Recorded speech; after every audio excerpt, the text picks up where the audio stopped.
With a bang, the man felt a sudden heaviness on the back of his head, as if he had been struck hard by a heavy object, and he immediately fell forward. When he regained consciousness, he found himself inside an incinerator over 80 meters tall. He was surrounded by piles of rotting garbage and mangled flesh. His tamed beast lay at his feet, its wings torn apart, completely losing its ability to fly. Gu Yuan understood that someone wanted to kill him and make him die in extreme pain. Just then, the gates of the incinerator slowly closed, and molten lava began to pour in from all sides. Gazing at the molten lava that kept pouring down, an overwhelming sense of despair rose in Gu Yuan's heart. He was transported to a world where everyone tames beasts due to an accident.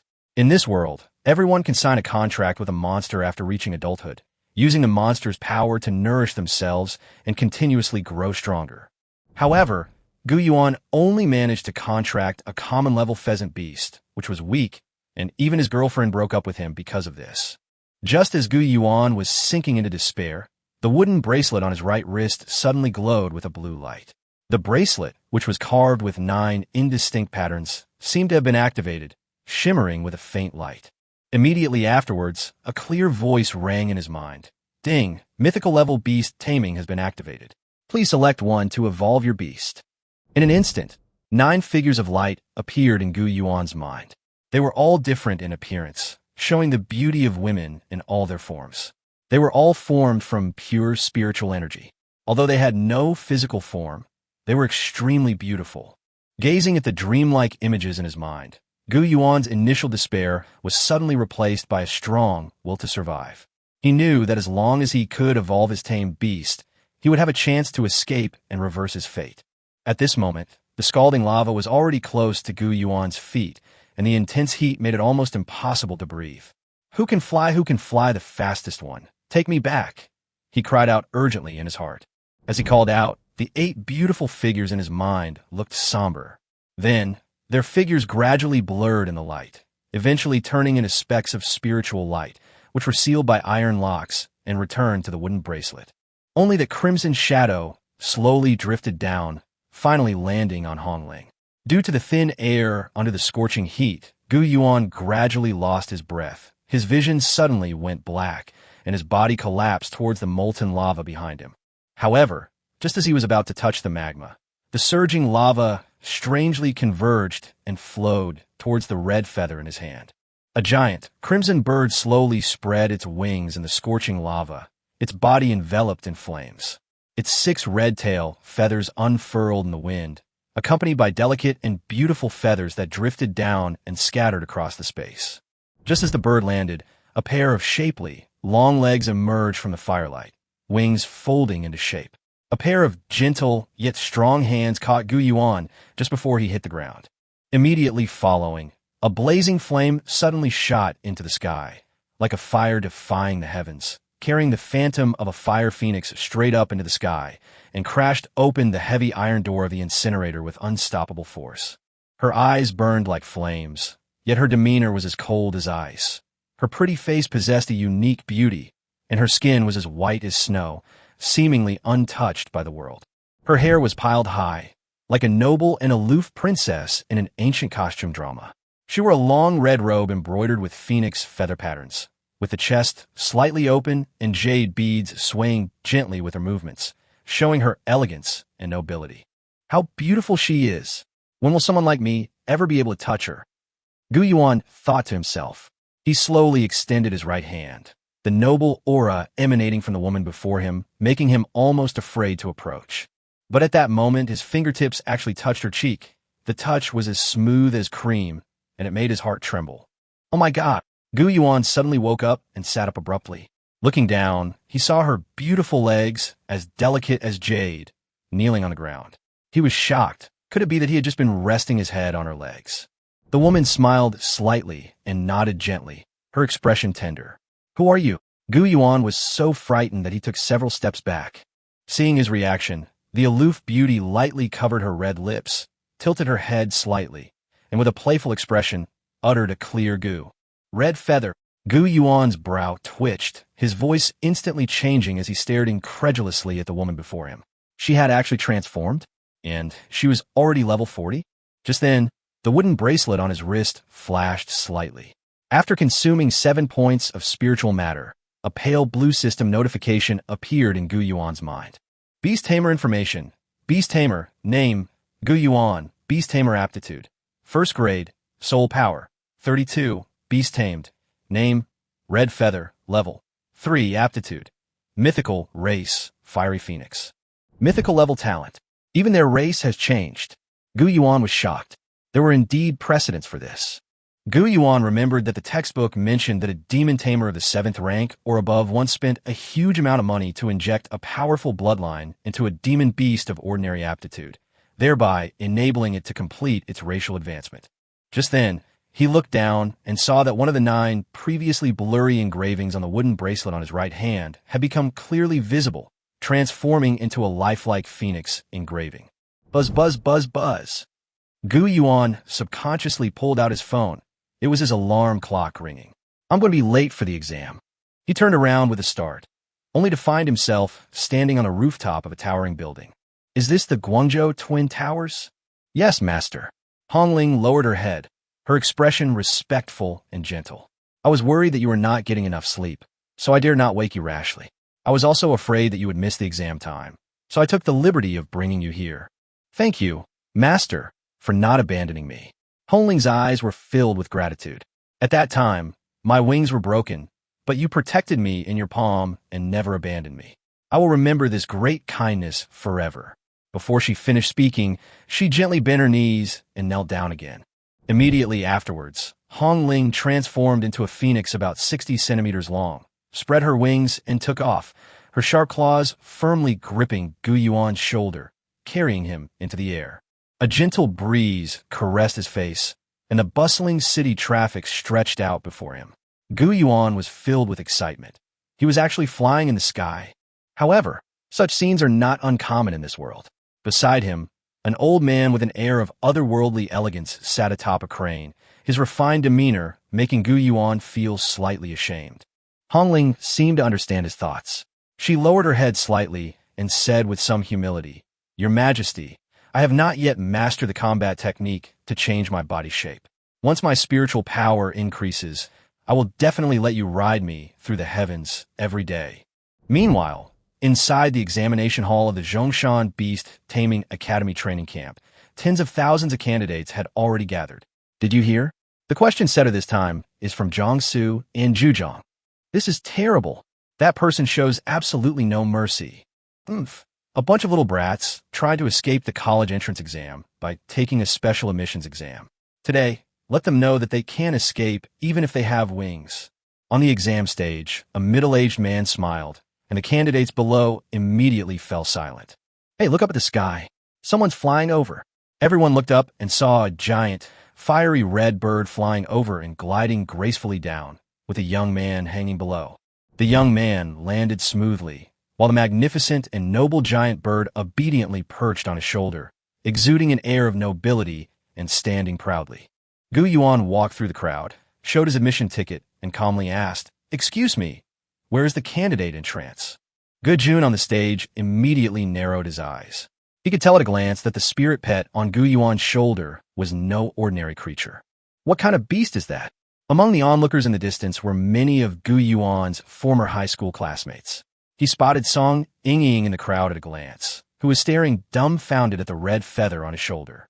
Gu Yuan knew in his heart that if he hadn't been able to come here today, or hadn't even qualified for the exam, these people would definitely take photos as evidence and spread them all over the school, and Song Yingying would be able to vent her anger. What's going on?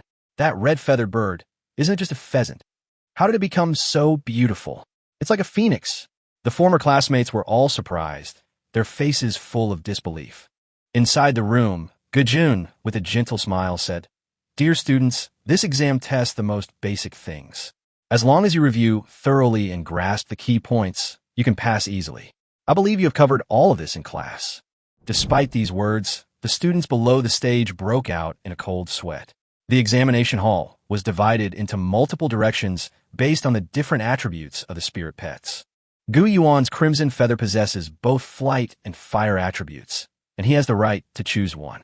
In the end, he went straight to the fire attribute examination hall. The proctor coldly announced the exam content.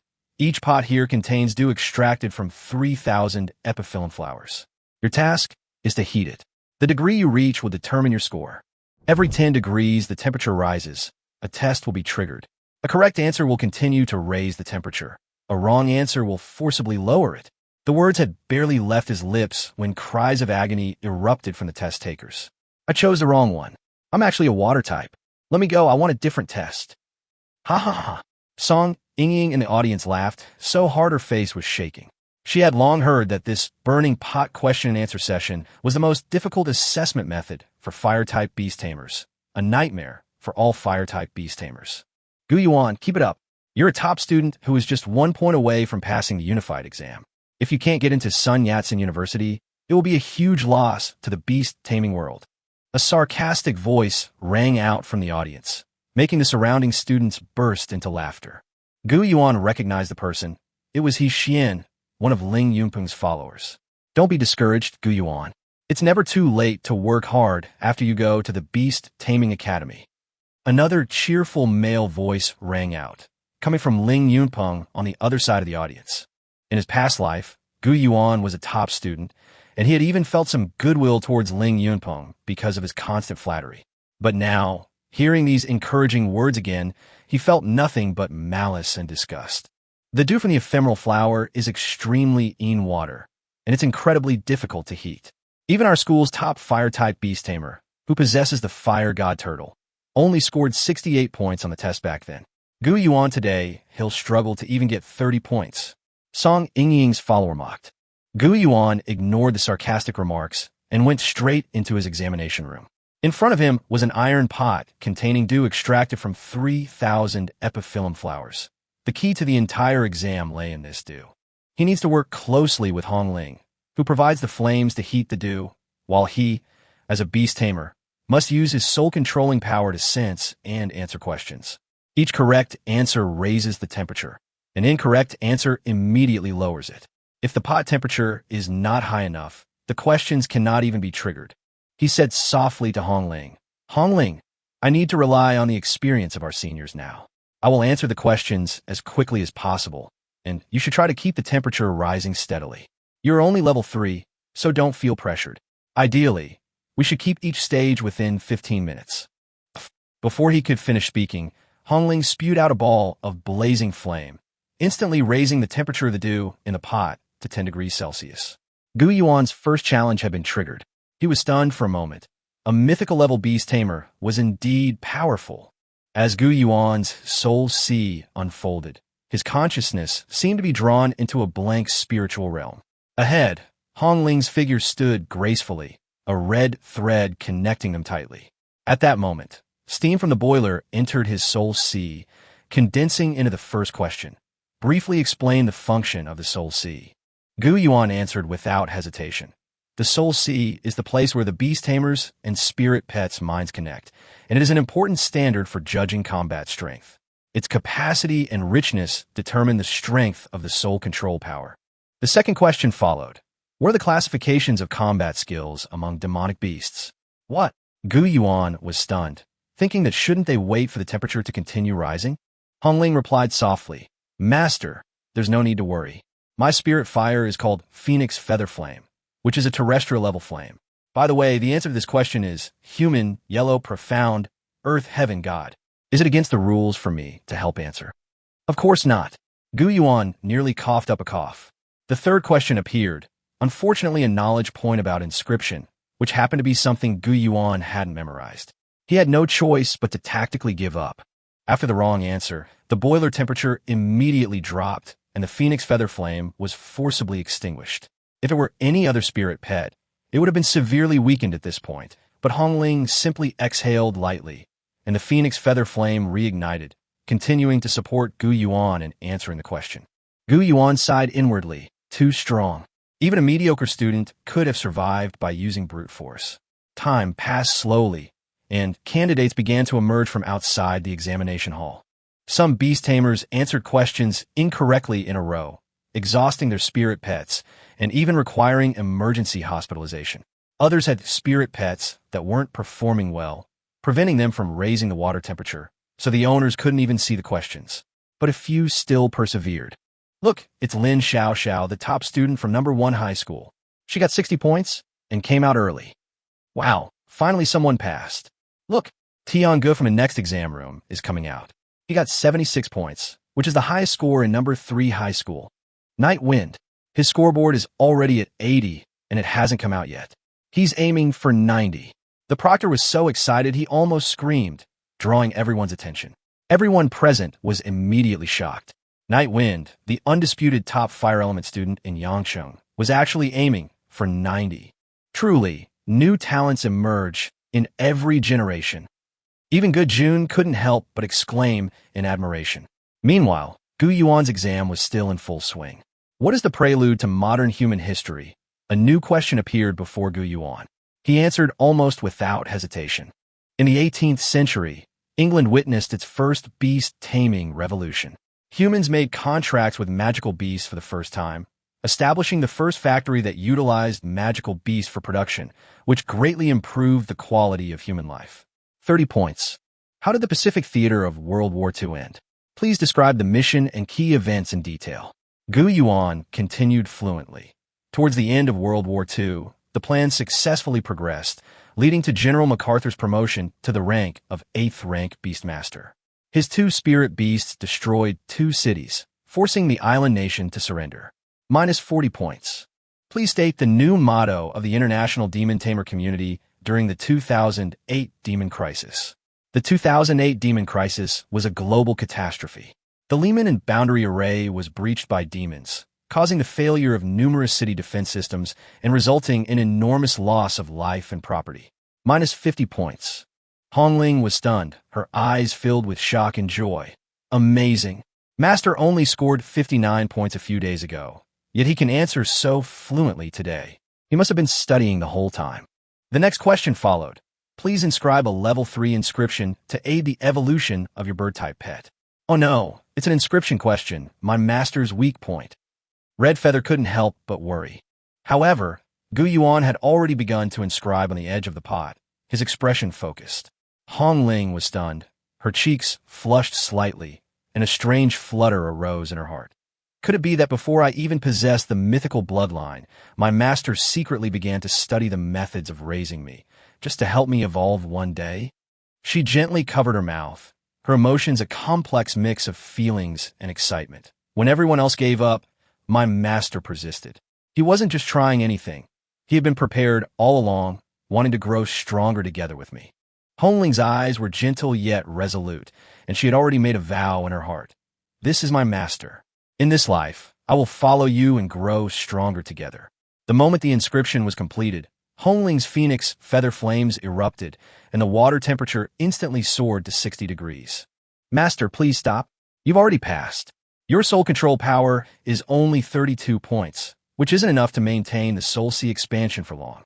You must rest and not injure your body. I can't stop. Gu Yuan wiped the sweat from his forehead, his eyes as firm as iron. I will give it my all and get my best score. One question after another, he pondered and solved relentlessly, exhausting his energy. Gu Yuan's score actually broke through 80 points. At this moment, a challenging 8-star difficulty question appeared before him.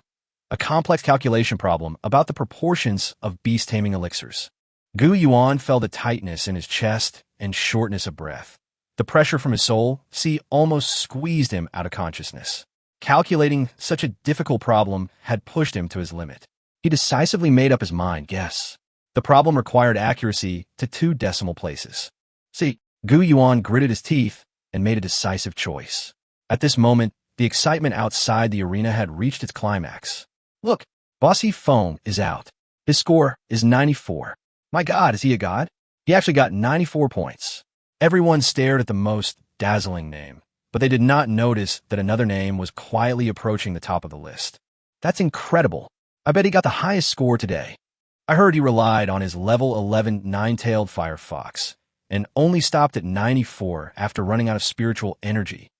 In the audience, one of Song Yingying's followers shouted excitedly, Sister Song, all the best this year has come out. Why hasn't Gu Yuan come out yet?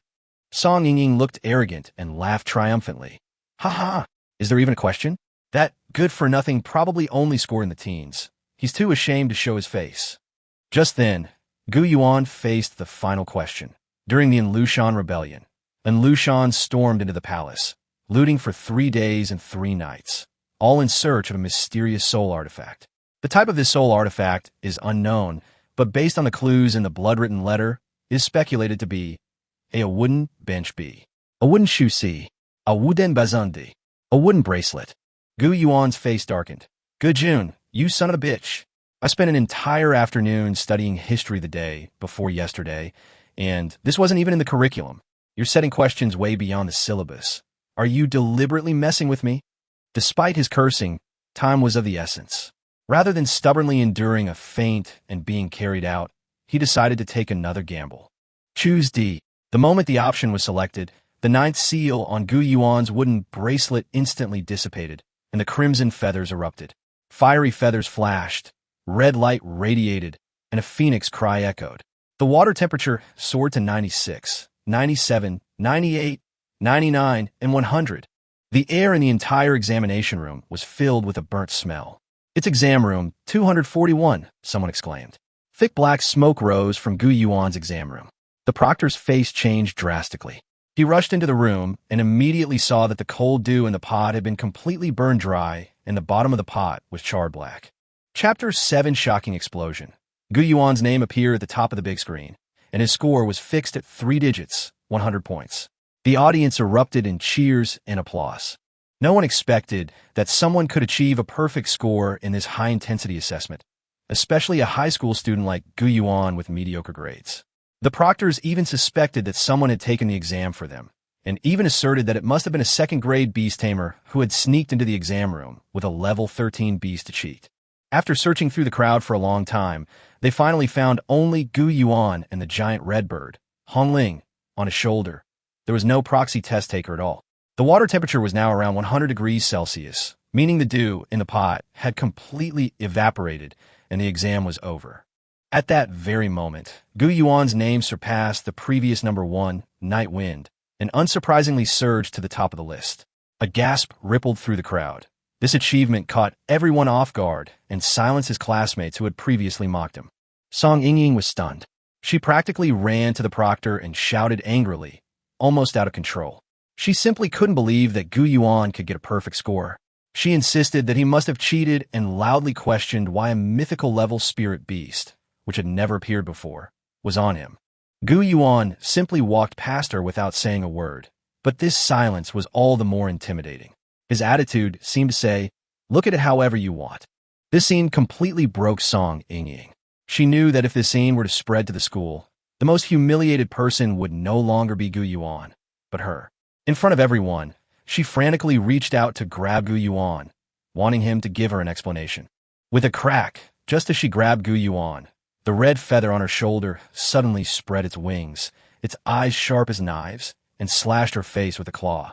3 bloody marks instantly appeared, and Song Yingying screamed on the spot. She touched her face and found it covered in blood, her face disfigured, and she was filled with anger and rage. Enraged, she screamed and summoned her spirit wind eagle, intending for it to teach Hongling a lesson. But just as the spirit wind eagle was about to take flight, it was frightened by a single glance from Hongling and lowered its head, obediently remaining on the ground, too afraid to move. Not only that, but the birds and spirit beasts around also bowed their heads, none daring to fly above Gu Yuan, all perching on the ground or lower branches. This was an extremely rare 100 birds paying homage to the phoenix phenomenon, and the entire area was silent, as if the birds were bowing to the emperor. Except for those high-level bird-like beasts of level 13 or above who could barely stand on high places, all the other bird spirits lay prostrate on the ground, not daring to act rashly. Gu Yuan didn't say anything more and left the examination hall directly. Song Yingying screamed wildly on the spot, even grabbing pieces of grass and throwing them into the crowd, completely out of control like a shrew. This scene didn't attract much attention. Instead, the examiner, Gu Jun, became serious, as if he had sensed something amiss. "President, I made a mistake."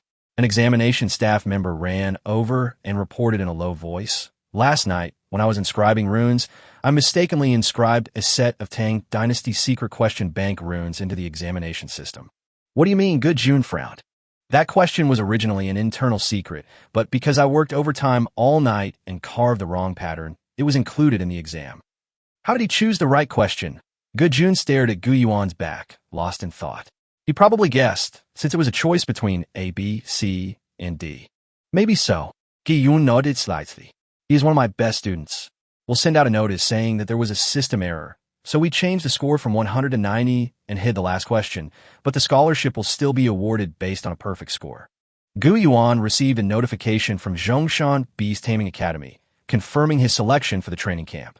He was also informed by the official organization that his score had been adjusted to 90, but he would still receive the resources and benefits of a top-ranked student. He didn't pay much attention, since he had indeed guessed on the last two questions, and if pressed, he would be in the wrong. Moreover, without Hongling's strong support, he probably wouldn't have even passed. Back home, the house was empty. His mother had gone to Putian for further studies, and his father was at a construction site in another city. For the next 2 weeks, it would just be him and Hongling at home. He figured he wouldn't be able to wait for his parents to come home before he had to head to Guangzhou for training.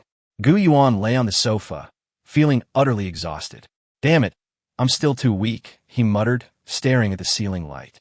In this world, opening one's soul's sea is as simple as holding one's breath, but how long one can hold it varies greatly from person to person. Although Gu Yuan also awakened his soul power after transmigrating, his soul strength was only 32 points, much lower than that of an average high school student. He was thinking of taking a hot shower to relax, but when he opened the bathroom door, he saw that Hongling had already transformed into human form and had prepared hot water for him in advance. Towels, soap, and shampoo were all neatly arranged, and even the bathroom light was on. Gu Yuan sat in the bathtub, raising his hand to his forehead, his heart filled with mixed emotions. My strength is still too weak. Someone had tried to kill him. The other party was not weak and clearly knew him very well. That person knew his movements and knew he had no ability to resist, which was why they used that let him wait to die method to get rid of him. Moreover, the entire process was incredibly clean. The spot where he was knocked unconscious was a blind spot for surveillance cameras, and there were no traces along the way, so even calling the police was useless. Although Hongling is a mythical level beast tamer, her level is too low, limiting her actual potential. If he hadn't answered the last two questions correctly by chance, relieving Hongling's pressure, the pot probably wouldn't have even reached a 100-degree angle. Gu Yuan knew that there was no fundamental inequality between beast tamers and beast masters. On the surface, they are said to be the most trustworthy partners, but once the beast tamer dies, the beast cannot live either. While the beast dies, the beast tamer remains unharmed. Ultimately, the beast tamer is like the beast tamer's private property, subject to obedience and bearing all responsibilities, with no choice whatsoever. Gu Yuan took a deep breath, stood up, and dried himself off. I must become stronger. As soon as he stepped out of the bathroom, he saw Hongling had already neatly arranged clean clothes and slippers and was obediently waiting for him outside the door. Chapter 8, Giving away 50,000 spirit materials for free, and even wanting money from me. Gu Yuan had just finished showering when Hongling was already standing at the door, holding neatly folded clothes and slippers. She had a gentle smile on her face, unlike her aloofness toward strangers, which warmed one's heart. Not only did she help Gu Yuan get dressed and fix his hair, but she even used needle and thread to make slight alterations, making his originally ordinary clothes look more fitting and handsome. In other words, Hongling is not only good at fighting, but she can also cook and sew, making her the perfect spirit pet for home and travel. Soon, a steaming bowl of food was served, fragrant, twice-cooked pork, which looked incredibly appetizing. Master, please enjoy, Hongling said respectfully, displaying the demeanor of a devoted and loving wife. Gu Yuan asked her somewhat anxiously what she wanted to eat, since the pet food at home had run out yesterday. Hongling just smiled and pointed to the crooked tree outside the window, saying that she would go up there to catch insects to eat, just like before. Your Majesty, I will not cause you any trouble. There are many insects on that rotten wood, enough to eat.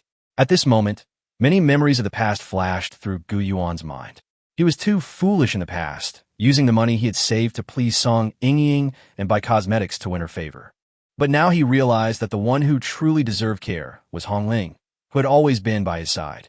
He pushed away his rice bowl, stood up, and said firmly, "From today onwards, you are only allowed to eat the best feed. This is an order." Hong Ling was stunned for a moment after hearing this. Her cheeks flushed, and she lowered her head and said softly, "But I am just—" Gu Yuan interrupted her. "No buts, just watch me." He glanced at the wooden bracelet on his wrist, and had already made up his mind to make it up to Hong Ling. In the evening, Gu Yuan arrived at the waste meat processing plant, where he had almost burned to death the day before, and observed from a distance. The workers inside were in a state of panic because the incinerator had malfunctioned. The metal at the top had been punctured, and the furnace had been shut down for more than a day. The pile of scrap meat was already starting to stink, and everyone was frantic, like ants on a hot plate. When will this stove be fixed? Should we sneak this pile of meat out? Are you crazy? If we get caught, we'll all lose our jobs. Seeing the chaos inside the factory, Gu Yuan gestured to the homeless man standing nearby to act. The man, who was wearing his father's old truck company uniform, blended into the factory area. "We are Pengcheng Transportation Company. We heard that you're having trouble disposing of waste meat. We have a new business that can help you solve this problem." Upon hearing this, the factory managers gathered around, checked the documents, and exchanged bewildered glances. "When did you get into this business?" "I've never heard of it. Just started. Fair prices, 170,000 per ton." Gu Yuan directly revealed the price, which was significantly cheaper than the black market, causing the people present to waver. "You make it sound so nice, but you're not here to scam us, are you? I've heard of being swindled out of money, but this is the first time I've ever seen someone swindle us out of our worthless meat." Finally, the factory manager gritted his teeth and made a decision. "Fine, I'll trust you this once. Take it all away. Don't blame us if anything goes wrong after we leave. We need to sign a contract." "Of course I'll sign." Gu Yuan smiled, his eyes narrowing into slits. He thought to himself, "I could get a bunch of spiritual materials for free and even make tens of thousands of yuan. I wish this kind of thing would happen more often." He left his contact information, paid for the car, and then drove to Walmart in the city. "Give me a bag of your most expensive fire-type bird feed."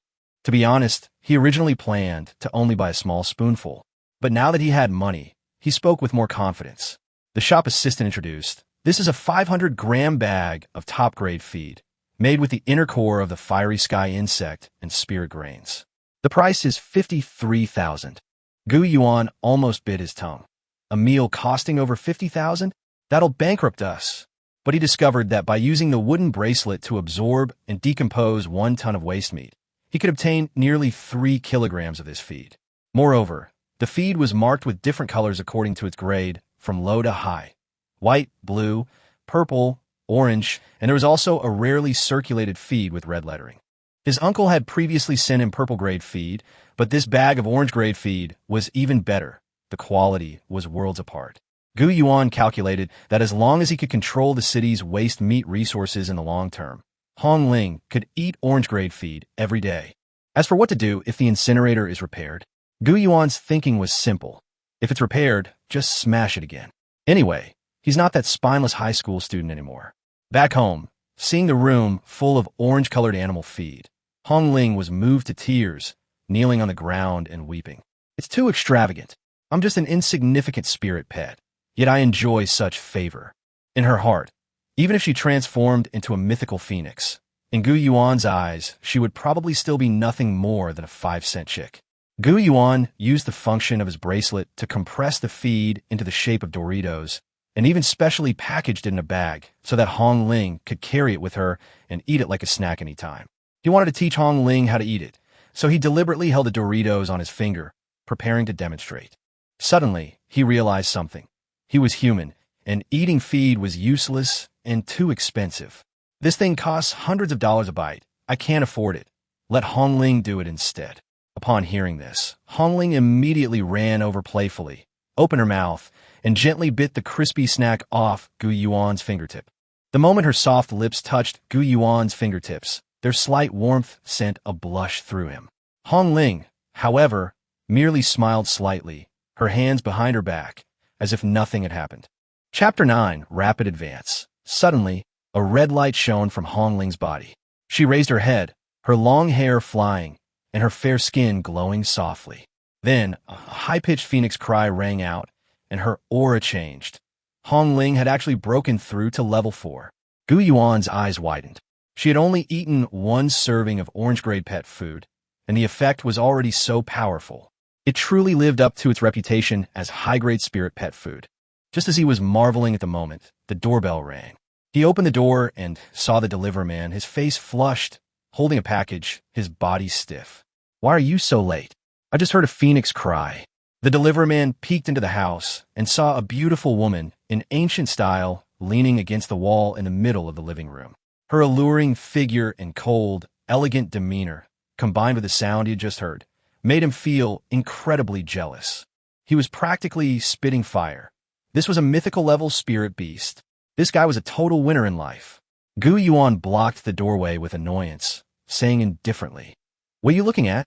Time to go." After closing the door, he sat on the floor and started unpacking the package. It was a scholarship reward from Zhongshan Beast Taming Academy. TSK, probably only a few tens of thousands of yuan. But upon opening it, he froze, a smile involuntarily spreading across his face. It was a soul lamp, shaped like a kerosene lamp, with a pale blue metal base containing a pool of eerie blue soul oil. The glass cover was engraved with patterns of white clouds and red flowers. A soul weapon. It's actually a soul weapon. The soul lamp is a tool specifically designed for soul masters to cultivate their soul C, greatly enhancing meditation efficiency. Gu Yuan eagerly lit the soul lamp and entered a meditative state. Instantly, his soul C changed. The previously blank world was now dotted with specks of blue light, the auxiliary spiritual energy released by the soul lamp. He tried to construct various scenes in his mind. Mountains, lakes, oceans, but the images vanished the moment his attention wavered. Although the soul lamp was powerful, constructing the Sea of Souls remained difficult, and the effects were unstable. Just then, Hongling appeared before him and whispered, "Master, I will lend you a hand." She hovered in the air, her spiritual energy surging within her. A red light spilled from her lips and then slowly flowed into Gu Yuan's body. This was a spirit pet's reverse feeding, supplying spiritual energy back to the beast tamer to enhance their soul control power. Gu Yuan coordinated with her movements, drawing a line in the air with his fingertips. Immediately afterward, red tiles fell from the void, and carved beams and painted pillars slowly rose. A moment later, a magnificent Tang-style city gate appeared in her soul sea. "What is this?" Hong Ling answered softly. "This gate is called Danfeng Gate, the main southern gate of Daming Palace, and the most magnificent imperial gate of the Tang dynasty." As she spoke, she transformed into a phoenix, standing atop the gate with overwhelming power. Gu Yuan gasped for breath, drenched in sweat. He opened his eyes to find the oil in the soul lamp completely depleted. He had been meditating for a whole day and night. On the television screen, Hong Ling had reverted to her original form, also fast asleep, her breathing even. Gu Yuan checked his status and was pleasantly surprised to find that his soul control power had doubled, increasing to 64 points. Entering the Soul Sea again, the majestic Phoenix Gate still stood firmly in the center, utterly stable. He tapped the inscription on the gate, and 3 effects appeared before his eyes. First, all Tang Dynasty-themed beasts gained 10 combat power and +1 level. Second, all Phoenix-type beast combat skills below Earth level gained +1 level. Third, Hongling's 1000 reversal fire slash automatically upgraded from profound level to Earth level. Gu Yuan was overjoyed. This combination of the feedback and the soul lamp was incredibly worthwhile, more than doubling his cultivation efficiency. However, good things always come at a price. The soul lamp's oil had run out, and soul oil was an extremely rare spiritual item, with an outrageously high price. Wait, soul oil is also a spiritual item. Can I refine it myself using the bracelet? Suddenly, a thought struck him. The wooden bracelet's ability to convert spiritual matter might actually solve the lamp oil problem. He also noticed that Red Feather had already leveled up to level 5.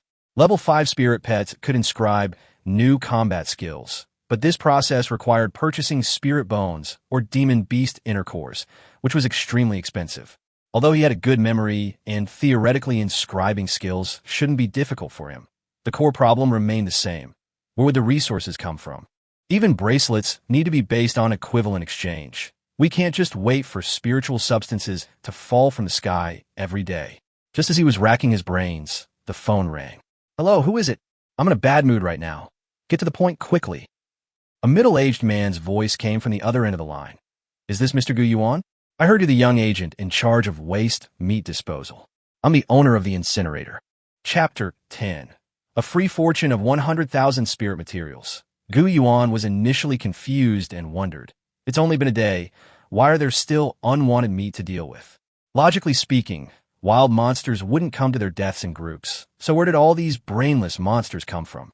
But after asking, he learned that this time it was a big guy and a level 13 warrior-level monster who died in the wetland park.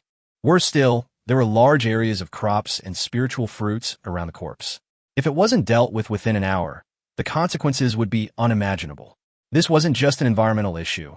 It even concerned the entire spiritual product output of Dongguan City, and the gap good agricultural practices index could collapse.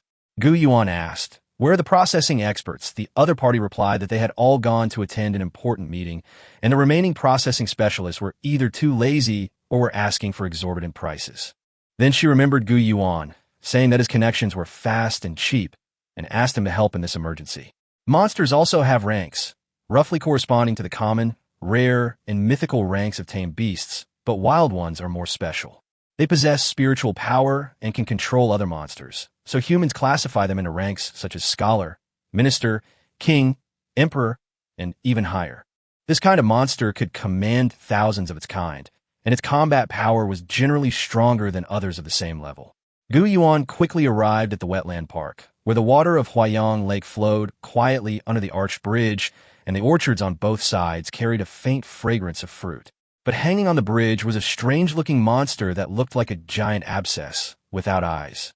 Its body is pale red, and a red sap constantly seeps from it. When it falls on the bridge surface, it corrodes the ground, creating pits as if it were on fire. Even a single drop on the grass will instantly kill the green grass within a 10-meter radius, demonstrating its extreme toxicity. If this venom were to flow into the lake and spread through the irrigation system to orchards and drinking water, the consequences would be unimaginable. So the disposal team had to temporarily build a huge funnel under the bridge to catch the sap and barely control its spread. Someone nearby explained that it was a level 13 fire poison insect, crushed to death by the suppression array, but the situation was still extremely dangerous. The bridge could only hold for a maximum of another hour. Once the monster's corpse fell into the water, the spread of the venom would be unstoppable. The leakage of poisonous fire could only be completely stopped if someone could successfully remove the spirit bone from its body. Gu Yuan suggested, "Can't we just carry the body away?" The reply was that the self-destructive nerve glands within its body were still active even after death, and could potentially explode at the slightest carelessness. It was like a living bomb that could detonate at any moment, extremely dangerous to handle, and no one was willing to take on the job. No wonder no one was willing to come. This matter was not only dangerous, but also extremely likely to lead to accountability, and one could easily become a scapegoat. However, Gu Yuan was not afraid because he wore a special bracelet that could absorb spiritual matter, which could directly decompose the corpse upon approach. As long as he got close, even the most poisonous demonic beast could be instantly dealt with no risk of explosion. However, at that moment, the other beast tamers watching began to mock him, saying that they had actually sent a high school student to handle this kind of thing. Some even laughed at his inexperience, saying that when they dealt with the bomb, Gu Yuan was still wearing open crotch pants. These people were candidates who hadn't been selected because their bids were too high, and they watched with amusement, their mockery never ceasing. Gu Yuan ignored them. The red feather on his shoulder glared at him fiercely, but Gu Yuan gently patted its head to calm it down.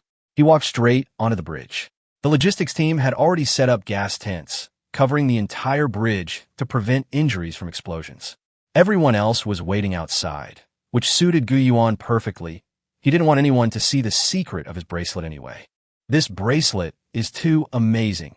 If it were to be leaked, it could bring about his death. Gu Yuan raised his right hand and shouted "Absorb" at the fire-venomous insect, but there was no response. Just as he was wondering, Hong Ling suddenly issued a warning, saying that this guy was playing dead. The next second, the fire-venomous insect suddenly stood upright, then curled into a ball and rolled towards him like a boulder. The scene was astonishing, like an earthquake. A giant sphere, 10 meters in diameter, crashed down, causing even the bridge to tremble. The staff on the perimeter panicked, speculating that the monster had entered a state of suspended animation. The factory manager's legs buckled, and he knelt on the ground, his face filled with despair. Although the fire-poison insect was severely injured and on its last breath, it was still more than capable of self-destructing. Someone whispered, "That young man's probably going to die here today." Hongling swiftly grabbed Gu Yuan, carrying him from one side of the bridge to the other, while the fire-poison insects gave chase. But to everyone's surprise, the creature didn't even need to turn around. It simply rolled back, determined to keep its target in check. "This thing is too agile." After landing, Hongling told Gu Yuan that it had two crucial parts inside its body, the inner core and the ejaculatory glands. It was necessary to simultaneously unleash the 1,000 reversal fire slash to shatter both in one strike to completely prevent the explosion. Gu Yuan immediately nodded. He understood Hongling's meaning. She wanted him to use her combat technique. Because there was a feedback mechanism between beast tamers and their masters, beasts could share their abilities with their masters. Although Gu Yuan's soul control power wasn't strong, it was still a ground-rank combat skill, and with Hongling's cooperation, it was worth a try. He and Hongling approached the target from the left and right, gathering fiery feathers in their hands, which transformed into two fire swords. The two attacked almost simultaneously, the flames slicing through the air, slashing at the fire-poison insect's spray glands. The sword light-crossed, instantly cutting the monster into 4 pieces. Gu Yuan immediately rushed forward, raised his hand, and the bracelet emitted a faint light, absorbing all the remains and venom. He had initially thought it was a warrior-level demon beast, but after absorbing it, its stats skyrocketed, with its spiritual matter increasing by 100,000. Gu Yuan's eyes widened in shock as he discovered that it wasn't warrior-level at all, but a newly promoted minister-level demon beast. A blue light flashed, and a system notification popped up simultaneously, indicating that new combat skill materials had been acquired. This demonic beast was actually quite clever. It had secretly infiltrated a human city, intending to break through its level by absorbing spiritual fruits. However, during its advancement, its power surged, and it was directly suppressed by the city's magic array, rendering it unable to move. So it feigned death, preparing to gamble everything and force its evolution. But it didn't expect Gu Yuan to suddenly intervene, just in time for its weakest moment. In the wild, even with Hongling, the two of them might not be able to defeat this minister-level monster, let alone its ability to command other demonic beasts. Inside the monster's ruptured glands, Gu Yuan discovered a bone shaped like a centipede. It was the spirit bone of a minister-level demonic beast. This kind of spirit bone is extremely rare, a key material for inscribing Shin-level skills, and can greatly enhance the combat capabilities of beast taming. Gu Yuan attempted to decompose the spirit bone using the bracelet, but failed. He then realized that the bracelet could only absorb organic matter. Corpses, plants, and pills were all acceptable, but core crystals like spirit bones were not within its absorption range. So he used the storage ring on his left hand to store the precious spirit bone. He had bought the ring for 100,000 spirit coins, and now he only had 20,000 left, a significant financial blow, but it was definitely worth it. He knew that if he just openly took the spirit bone home, someone would probably come after him tonight. So he carefully put it away and left the protective tent without anyone noticing. When he stepped out of the tent, the area was already filled with police cars, ambulances, and a group of fully equipped demon tamers. There were even 2 people who looked like funeral home staff, seemingly thinking he was doomed and ready to collect his body. Seeing Gu Yuan walk out unharmed, everyone was stunned. How could a high school student with a soul-taming power of over 60 possibly survive? Yeah, that was a level 13 demon beast. If you didn't have a level 8 combat skill, you wouldn't have been able to hold on at all. Gu Yuan ignored the comments and walked up to the factory manager. Hongling obediently perched on his shoulder. He put his hands in his pockets and tilted his head, saying, "I'm fine, but your wallet is in trouble." After saying that, he grabbed the factory manager's collar and said seriously, "That thing was alive. I almost died in there. If I hadn't reacted quickly and taken it down with my spirit pet, you would have had to rebuild the bridge by now.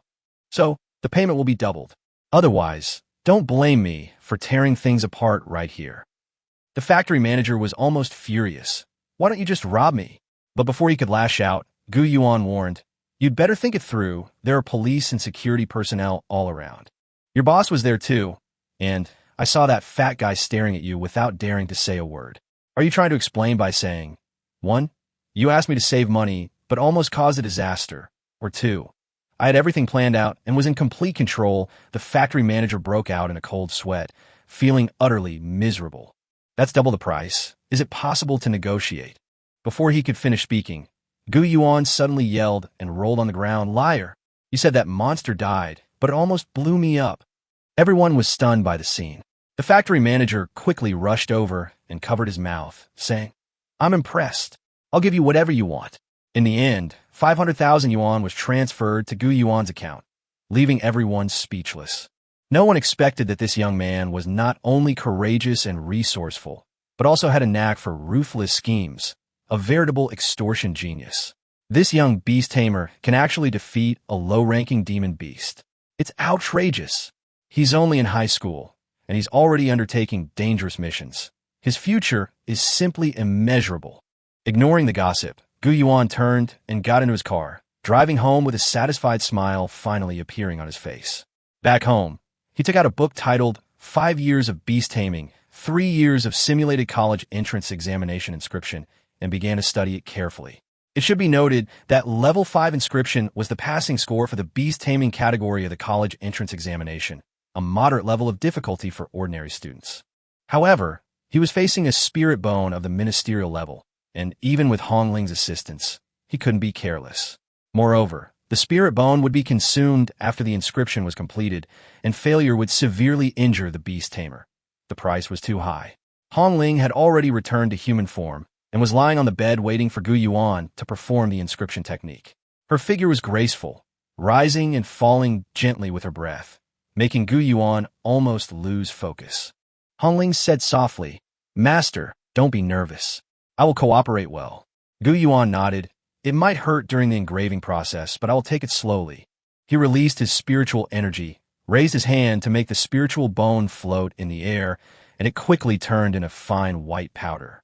After closing his eyes, his consciousness seemed to enter another clear world, where he saw Hong Ling's body structure in full detail. Hong Ling seemed to sense his hesitation and gently comforted him. My structure is the same as a human's. There's no need to feel guilty. All right, here I come. Gu Yuan took a deep breath, put 2 fingers together, and gently pressed them on Hong Ling's shoulder. The bone powder, like spiritual energy, slowly swirled in the air, gathering at Gu Yuan's fingertips, ready to enter Hong Ling's body. Go in, Gu Yuan whispered, and the powder responded, merging into Hong Ling's body. Chapter 12, Heading to the Abandoned Industrial Zone. Gu Yuan focused intently on inscribing the spiritual bone, while Hong Ling endured the scorching sensation of the spiritual energy infusion, letting out a few soft moans. He paused, frowning. Was I too rough? Hong Ling shook her head and smiled, her cheeks flushed. No, Master's fingers are very gentle. It doesn't hurt at all. Seeing this, Gu Yuan nodded and continued, his fingertips, coated with spirit bone powder, slowly drawing inscription lines on Hong Ling's shoulder. Following the patterns he had conceived, he painstakingly etched the spirit runes into her fair skin, as if creating a work of art. A whole night passed, and as dawn broke, both of them were drenched in sweat. Gu Yuan was exhausted, while Hong Ling, though not moving much, was also drenched in sweat, a natural reaction to the spiritual energy stimulation during the inscription process. A strange fragrance filled the air, almost making Gu Yuan swallow hard. He sighed, realizing that inscribing spiritual bones was indeed difficult. This method of strengthening was not only mentally taxing, but also physically exhausting. Did we succeed?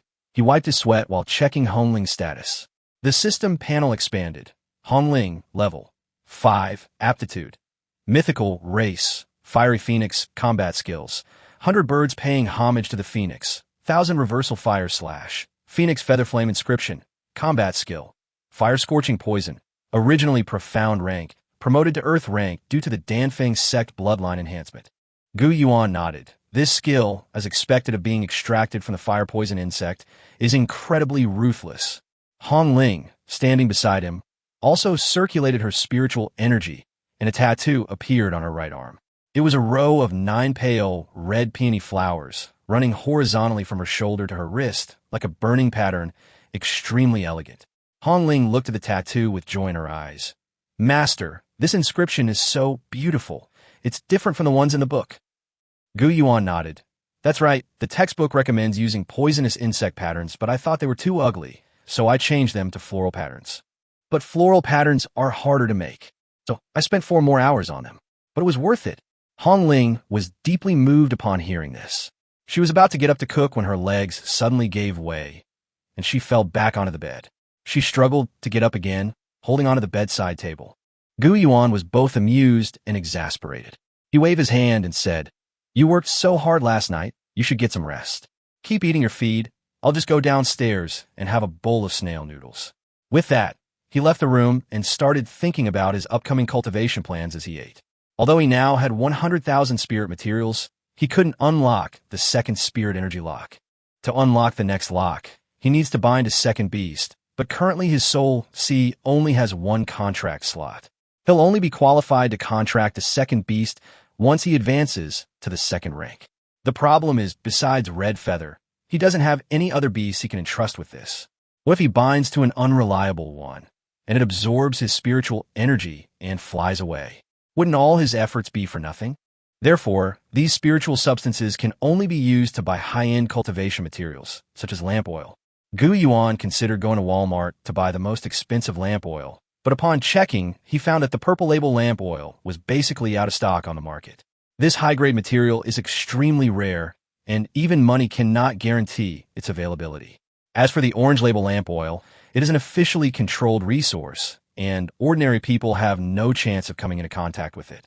However, Gu Yuan discovered a rumor on a forum that caught his attention.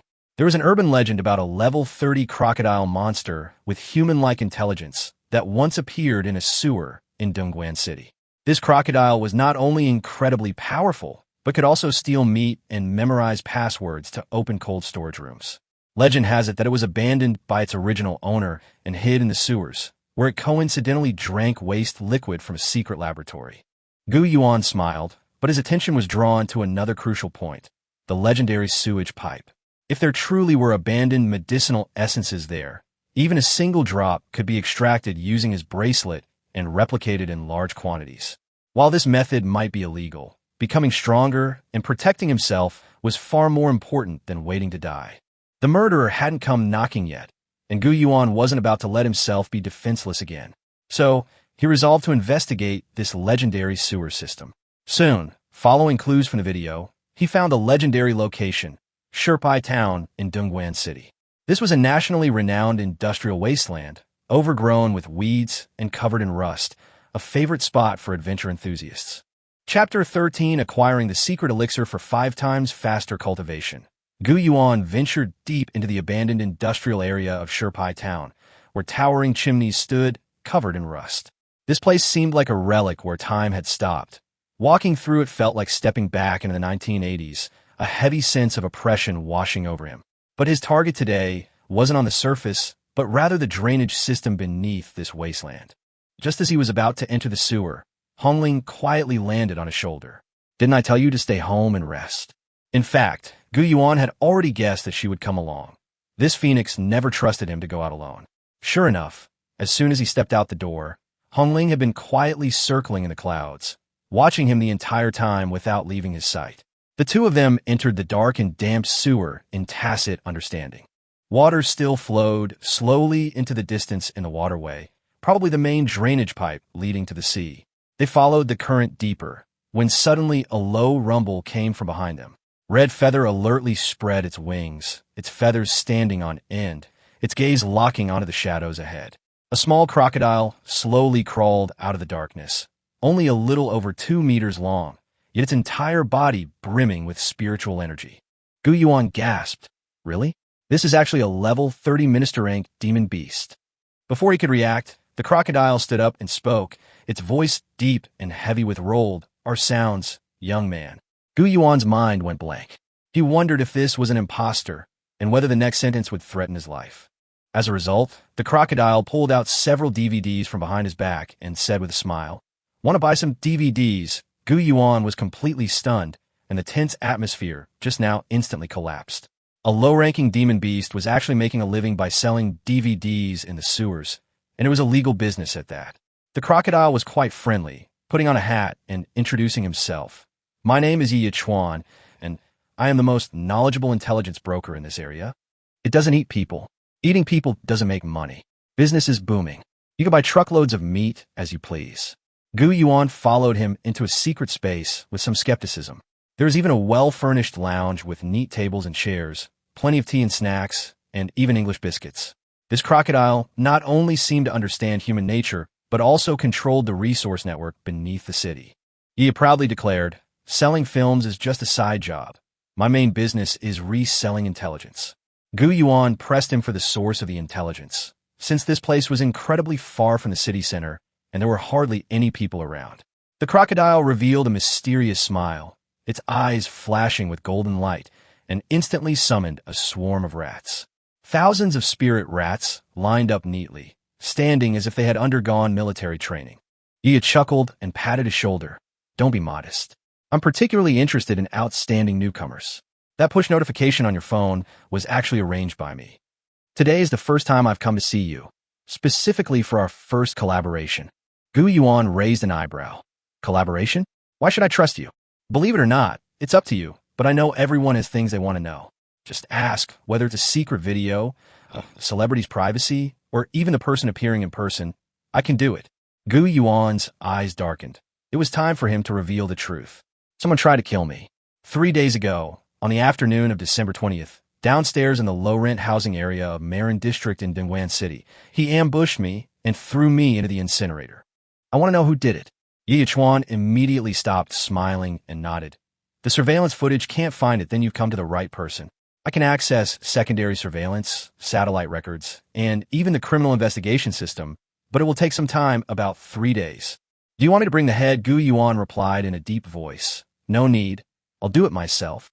Gu Yuan raised an eyebrow and asked, "Where did you get that psychic ability?" Yi shook his head and sighed. "Back then, I did accidentally walk into an illegal sewage pipe and drank some residual medicine. It was later rectified. Now, there's only a little bit left. I'm keeping it as a souvenir." Gu Yuan smiled. "Even if it's just a drop, if it can awaken this guy's intelligence, then he has a way to extract it with his bracelet and mass-produce it." Chapter 14, The State of Mind, reveals the Tang Dynasty. The Decaying Palace rises. Gu Yuan looked at the remnants of the spiritual medicine on the table and whispered, "Could you share some with me?" Yi immediately raised an eyebrow. "You want to have it tested, right? Let me tell you, I've already tried every method.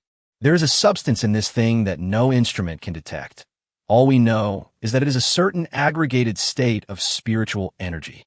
Gu Yuan changed his tone and stood up casually. "Fine, if you're not willing to give it, then let's just say we're not meant to be. I'm leaving." Seeing that he was about to leave, Yi stopped insisting, "Young man, take it. I don't need it anyway." He tapped on the table, went into the secret room, and a few minutes later took out a slice sealed in glass. "I cut this elixir into 500 portions, and 239 portions have already been used in experiments. No research institution has been able to explain it clearly. It will evaporate as soon as it's opened, so it's not of any practical use except for making samples." Gu Yuan took the slice and left the sewer without hesitation. Back home, he closed the windows and locked the doors, carefully checked his body for any tracking devices, and also made sure to check for any rats that might have sneaked in. After confirming that everything was safe, he took out the bracelet and placed it close to the sample. Instantly, the bracelet began to heat up like an overloaded computer. The blue spiritual energy was absorbed, and the entire bracelet trembled slightly. A soft blue light slowly rotated within it, and a new notification popped up on the system interface. Recombinable item, Guling lamp oil. There was no introduction, no explanation, only the statement. Can produce 100 G. Gu Yuan's brow twitched. 100,000 spirit materials can only be exchanged for 100 grams? Why don't you just rob someone? Veins bulged on his face as he mentally cursed that this cost was dozens of times more expensive than Red Feather's feed. But then I thought about it again, and even the tooth-piercing technique can't figure out what it is, which means it is indeed rare. If crocodiles knew they could reproduce in large quantities, they'd probably be crying and rolling around in the sewers. He took a deep breath and clicked use. As the ancient spirit lamp oil was poured in, the soul lamp suddenly lit up, illuminating the entire room with a dazzling blue light. Gu Yuan sat cross-legged in meditation, feeling the spiritual energy slowly flowing into his body, so comfortable that he almost fell asleep. Within the sea of souls, the city wall where the Phoenix Gate was located began to slowly expand, as if the foundation of a palace was being widened. A familiar yet wondrous feeling welled up inside him. The lamp oil seemed to be guiding him to build a more magnificent spiritual world. At this moment, the red feather perched on the Phoenix Gate was surprised and took flight. She gazed at the magnificent building that had suddenly risen from the ground, its golden light radiating, its jade roof soaring high, grand and splendid. What was originally just a gate tower, Danfeng Gate, has now been transformed into a large palace building. The main gate below is vermilion and stands high, with the phantom images of Wangxian Gate and Jianfu Gate appearing on the left and right sides. When the smoke dissipated, Gu Yuan realized that he had been cultivating for a full 4 hours. He glanced down at the progress bar of the Guling lamp oil. 100G was gone. The system displayed a message: construction failed. He sighed deeply. Although he hadn't been able to complete the spiritual building, his soul control had already increased to 100. This efficiency is astonishing, a full 5 times that of an ordinary cultivator. Moreover, the ancient spirit lamp oil not only provides a high concentration of spiritual energy, but also has a guiding effect in assisting the construction of related spiritual buildings in the Tang dynasty. But it's too expensive. Such a small bottle is used up in no time. Gu Yuan lay lazily on the bed, sighing weakly. We need to collect more corpses in the future. Just then, Hongling quietly walked in, her face still bearing that gentle and considerate smile. Master, the hot water is ready. Do you have to serve me when I take a bath every time? My lord is busy with many affairs of state, and I only wish to help you relieve your fatigue. A bath would make you feel more comfortable. Gu Yuan hesitated for a moment, but finally gave in and let Hong Ling rub his back. Hong Ling's movements were gentle and precise, far more comfortable than Gu Yuan's haphazard washing. While washing, Gu Yuan suddenly noticed that Hong Ling's level had broken through to level 6. This is so much faster than before. It gets harder to advance further, so being able to climb a level in a short period of time shows that her growth curve is excellent. Gu Yuan nodded. It seems that fighting is more effective than just eating feed. Clearly, she had accumulated a wealth of practical experience in the battle against the fire-poison insects. I'll rest tomorrow and set off again the day after. I've been too tired lately. Where are we going? Gu Yuan finished dressing and walked to the door, the great bull Gu line, suppressing the no man's land outside the magic array. The next day, Gu Yuan first went to see the manager of the scrap meat factory. This time, they didn't discuss things openly, but instead reached a private agreement. Gu Yuan bought scrap meat at 5,000 yuan per ton, while the factory director secretly embezzled the money originally intended for boiler repairs and used inferior steel to deceive his superiors. He also secretly embezzled the maintenance fees. Gu Yuan didn't bring it up directly at first because he knew that such a suggestion was too much like a trap. So he deliberately took advantage of the boiler malfunction to gain the other party's trust in an unexpected way. Only after a few interactions and a first collaboration will the other party trust him. When Gu Yuan demanded an exorbitant 500,000, the factory manager's finances immediately shrank, putting him under immense pressure. People who are short of money are more likely to have crooked thoughts and are more likely to be dragged into trouble. Now that a secret agreement has been signed, Gu Yuan has effectively monopolized the distribution of waste meat in half of the city. The factory manager, too, had become someone who got on the wrong boat, with no way to back out now. He looked back and suddenly broke out in a cold sweat. This little guy planned every step of the way. From the very first meal, he was led by the nose. This kid is really something. I've never seen such a clever high school student before. Chapter 15: Purchasing Soul Weapons and Going Hunting. Master, you're back. Gu Yuan gained over 10,000 spirit materials and 10,000 yuan for free today. I bought some other flavored feed to give Hong Ling a change of pace. All 10,000 spirit materials were not exchanged for ancient spirit lamp oil. Therefore, Gu Yuan only did a normal cultivation today. Although he improved, the effect was not as powerful as that of the ancient spirit lamp oil. The goal of this trip isn't just the black crystal pearl, but also spiritual matter. The monsters in the city are all owned. Those without owners are difficult to kill, even if they survive. But it's different in the wild. With enough spiritual matter, I can cultivate at 5 times the speed every day. Gu Yuan began to organize the purchase supplies, including various medicines and compressed biscuits. They only bought a small bag of these things and then used the bracelet to break them down. This is also the reason why Gu Yuan left behind spiritual substances. If a large quantity of these items is needed, they can be made immediately using bracelets. With the remaining 500,000 yuan, Gu Yuan planned to buy some soul artifacts. Not soul lamps or other cultivation aids, but combat-related ones. This is like starting a dangerous new game. Tomorrow we're going to do wilderness survival. And if we don't use this 500,000 yuan today, and we die out there tomorrow, then we'll never have another chance. Conversely, if the equipment bought with that money plays a crucial role in the battle, then winning that round will make it all worthwhile. But the question is, where can I buy this? Gu Yuan had nothing to do today, so he just lay on the bed playing on his phone.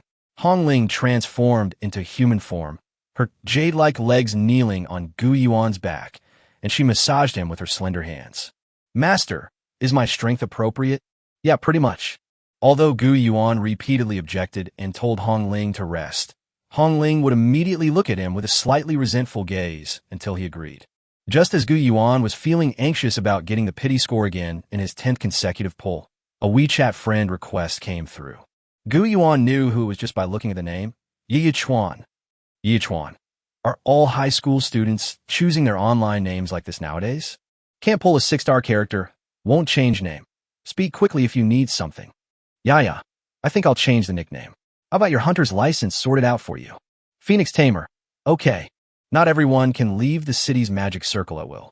Ordinary people can only move around via a train that is hidden by a special magic circle and glass carriageway. Those who can leave the city alone are called hunters. They are only allowed to leave after showing special identification and being escorted by the city's security personnel. Gu Yuan went downstairs to pick up the package, which contained a magnetic card with his personal information on it. Code name, Phoenix Tamer. Grade, plastic. Gu Yuan was speechless. The hunters were divided into the following categories from bottom to top: plastic, iron, bronze, silver, gold, platinum, and diamond. Holy crap, why is it plastic? It's already good enough that you passed. Your age, experience, and soul control power are just enough to get you out of the Anjia. Do you know how much effort I put in? Furthermore, only with a hunter's license can you legally possess combat-type soul weapons. New. Regarding Horcruxes, ordinary people are not allowed to use Horcruxes that have lethal power. Just like gun control, deadly Horcruxes are prohibited from being possessed by ordinary people. Apart from professional combat beast tamers, only hunters can purchase and possess them. Gu Yuan has finally found a place to spend his money. He downloaded a hunter app. I also gave you a gift. After opening it, Gu Yuan saw this message. He clicked on My and saw a discount card with a 10% discount. In other words, you can get a 10% discount when you purchase controlled soul gear using the hunter app. After clicking on it, Gu Yuan saw various combat soul weapons. Since I have a 10% discount card, I might as well buy it. Gu Yuan chose 3 soul weapons. Bailey brand Dark Knight trench coat, woven from black shadow silk, lightweight and ethereal, comfortable and breathable. It possesses exceptional cold-resistant properties and can conceal spiritual energy fluctuations, making you undetectable to monsters below level 30, king level. Price, 300,000, discounted price, 270,000. Shifeng Military Industry 2021 latest model nail shadow gauntlets. Fires an undetectable shadow arrow forward, wounding the enemy. Price, 200,000, discounted price, 180,000. Nike Air Max boots. Air cushioning reduces leg pressure, making them suitable for mountain climbing, reducing fatigue, allowing you to go further and faster. Price, 20,000, discounted to 18,000. Everything is ready. I'll pick it up at the Hunters Guild tomorrow morning when I leave Anjia. This set of gear is very discreet. The gauntlets can be hidden under the trench coat, and both the trench coat and boots are casual styles, looking like ordinary clothes that could be worn in the city. Gu Yuan was also preparing for dealing with the person who wanted to kill him in the city later. A night passed, and Gu Yuan left Anjia and went to the hunter's bar to pick up his package. As soon as she entered the dressing room, Hong Ling transformed into human form again. Master, your concubine is here to help you change your clothes. Because the locker room was narrow and enclosed, the two of them were squeezed inside, their noses very close together, and they could even breathe each other's exhaled air. He changed into new clothes, hiding the shadow nail gauntlets underneath, changed into new boots, and put his old clothes into his storage ring. Master, you look so handsome in this outfit. Hong Ling said before returning to Gu Yuan's shoulder. As soon as Gu Yuan opened the door, he noticed that all the beast tamers resting in the tavern were casting unfriendly glances at him. These people were unlike anyone Gu Yuan had ever met before. They exuded a strong killing intent. Legend has it that the way a murderer looks at people is different from the way an ordinary person looks at people. These hunters had killed countless monsters and might even have engaged in immoral acts such as murder and robbery in the mountains and forests. Their eyes revealed an undeniable disdain for life, and their dislike for themselves made their gaze even colder. See that? That pretty boy, isn't that the giant bird perched on his shoulder? I never expected to run into Phoenix Tamer, the hottest newcomer recently, in the Hunter Guild. Hee hee, it's just a big bird, what Phoenix? They haven't even graduated from high school yet, and they're already wandering around aimlessly. Although there are some audacious kids ahead of them who have no experience and want to run outside the magic circle to dream of getting rich, 9 out of 10 of them don't come back. I'd like to know what his Phoenix is like. Judging from its appearance, will it transform into a beautiful woman in the future? Maybe we should think of a way to snatch it away. Upon hearing this, Gu Yuan's eyes turned cold, and with a flick of his right hand, a flying blade formed from fire feathers flew out from his fingertips. The man with the bullet-shaped haircut who had been mocking Gu Yuan suddenly darted to the left. You missed, young man. As soon as he straightened up, Gu Yuan pulled his right hand back, and the flying fire feather actually stabbed back. The man wasn't paying attention when a flying fire feather drifted right over his head and ignited his hair. Chapter 16. The fat pig is so juicy, he gets 100,000 spirit materials for free. Hot, hot, hot, my hair. Bullet rolled on the ground, his head aching. The white wolf lying on its back exhaled a breath of cold white air. But this earth-level flame was not so easily extinguished. Finally, he was in so much pain that he grimaced and screamed for help. The people around were stunned by the raging fire and dared not approach. Finally, an elderly man sitting silently in the corner stepped forward and extinguished the flames on his head. Several hunters who were with him tried to surround Gu Yuan, but the old man said, "This is a hunter's tavern, not a place to fight. Anyone who causes trouble will be thrown out." Then, the old man walked up to Gu Yuan. Gu Yuan looked at him and recognized him as a 7th-rank demon tamer. Although modern demon tamers are generally stronger than those during World War II, this one's power is close to that of a small atomic bomb. When the old man stood up, all the hunters present sat back down, and none of them dared to continue causing trouble. "Young man, you're the one that the crocodile introduced, right?" Hearing the old man's words, all the hunters present were startled. Although I don't understand what crocodile means, it could be some kind of code. This means that the young man is an acquaintance of the Northwest hunting chief, and the chief is making this clear to warn them not to cause trouble for this boy. The hunters all averted their hostile gazes. Gu Yuan's lips curled slightly. This pierced tooth still had some face-saving effect, and he could avoid a lot of unnecessary trouble. "Take it." The old man took a file from under the counter and tossed it to Gu Yuan. It read, "Black Bear Mountain Mine, Level C Mission." Holy crap, he went to Black Bear Mountain to handle a sea-level mission. 2 black iron-level beast tamers have already died on that mission, and he still dared to accept it. This is practically suicide. Gu Yuan sensed the difficulty of the task. He also knew that the unscrupulous merchant crocodile was not giving him so many benefits for a picnic. There must be danger waiting for him ahead. Go to Black Bear Mountain with a plastic-grade weapon and complete a sea-grade mission? Don't make a fool of yourself. The bullet-headed hunter, whose head was covered in black soot and whose flames had just been extinguished, still smelled burnt. He gave a contemptuous smile. "Looks like I won't bother you anymore. You'll just die out there on your own. How about we make a bet?" Gu Yuan took the document bag and sat down on the stool in front of him. "When I came here, I bought hunter accident insurance. If I die in a mission, my parents will receive 500,000. If the insurance pays out, the 500,000 is yours. If I come back, you pay me 500,000 in cash. How about that?" Upon hearing this, the hunter with the singed head visibly choked up. "What? Are you scared already? Who's afraid? Let's gamble. It's a surefire way to lose. Why would I be afraid? Let's gamble. There are witnesses here." Gu Yuan then left the Hunters Guild and began heading further south. Black Bear Mountain wasn't far away, but it wasn't in the city. It was in the territory of the demon beasts along the Great Bull Mountain. Gu Yuan couldn't let Hong Ling carry him by flying. That would make him too conspicuous. He could only let the red feathers fly in the clouds and follow him. Meanwhile, I moved along the route in the file folder. It wasn't until nearly nightfall that Gu Yuan arrived at the foot of Black Bear Mountain. Damn it! Gu Yuan hid in the treetop, watching a level 26 warrior-level demon beast run past his feet. This is the second one along the way. If it weren't for this trench coat concealing its presence, I probably wouldn't have made it this far. Gu Yuan covered his forehead. The real wilderness was 100 times more dangerous than what was described in textbooks.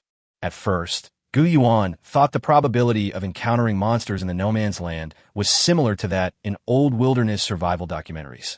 You might only encounter 1 or 2 dangerous animals a day. But the truth is, in this no man's land, they are the true masters. Encountering adult level 10 or 20 monsters here is as easy as encountering adults on the street.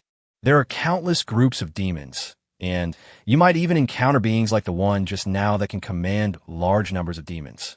Yes, that's it. Gu Yuan suddenly saw a group of lazy, fat pigs basking in the sunset in the mud. They lay in the mud, shimmering golden in the setting sun, but in Gu Yuan's eyes, it was a real gold mine. Gu Yuan had seen this kind of pig in textbooks.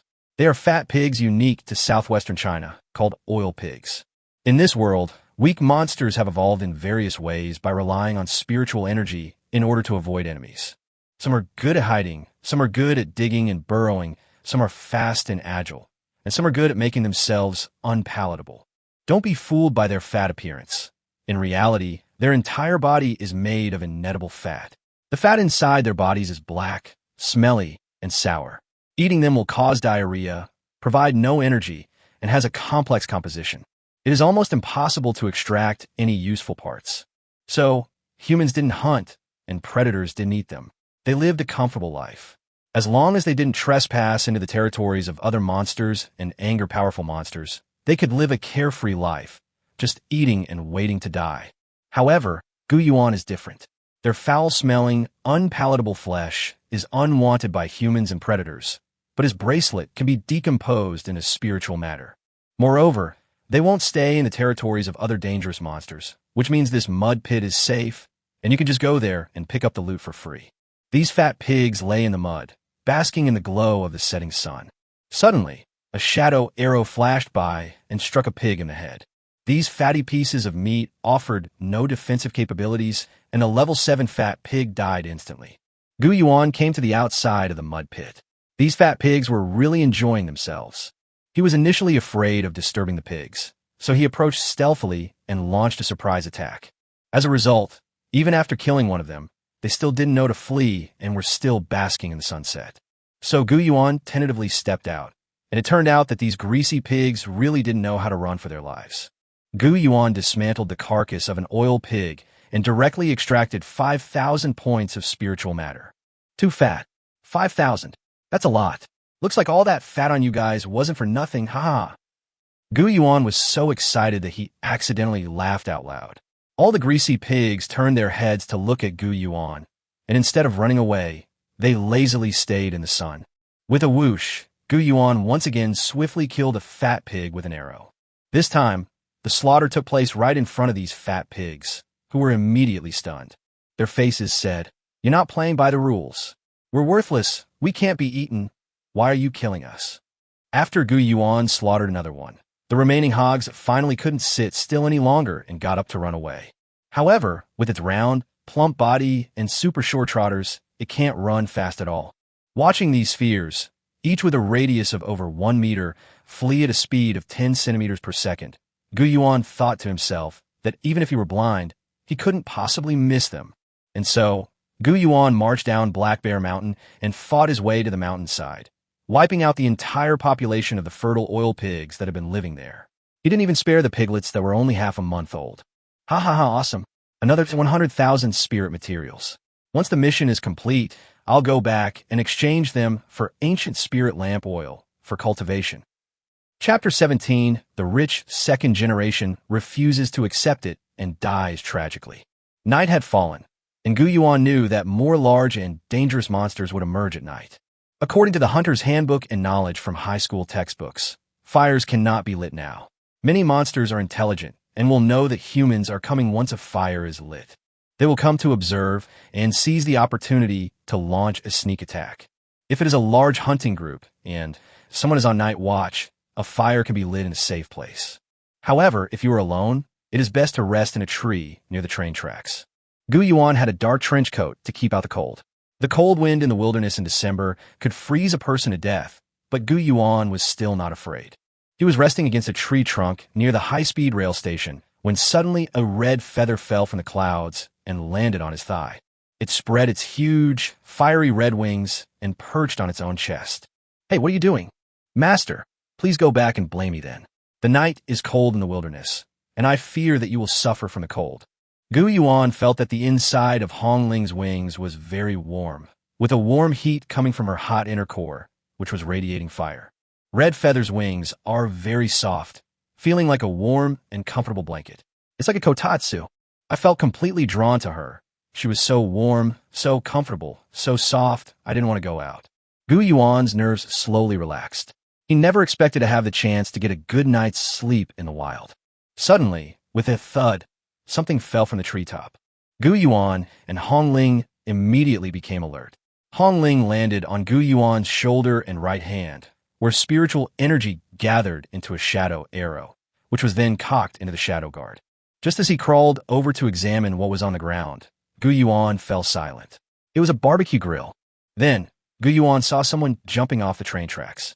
They were carrying suitcases, and a wind attribute canine monster was releasing spiritual energy to help the young people jump off the train. 1-1. I didn't lie to you, did I? I'll take you to experience a picnic in the wild.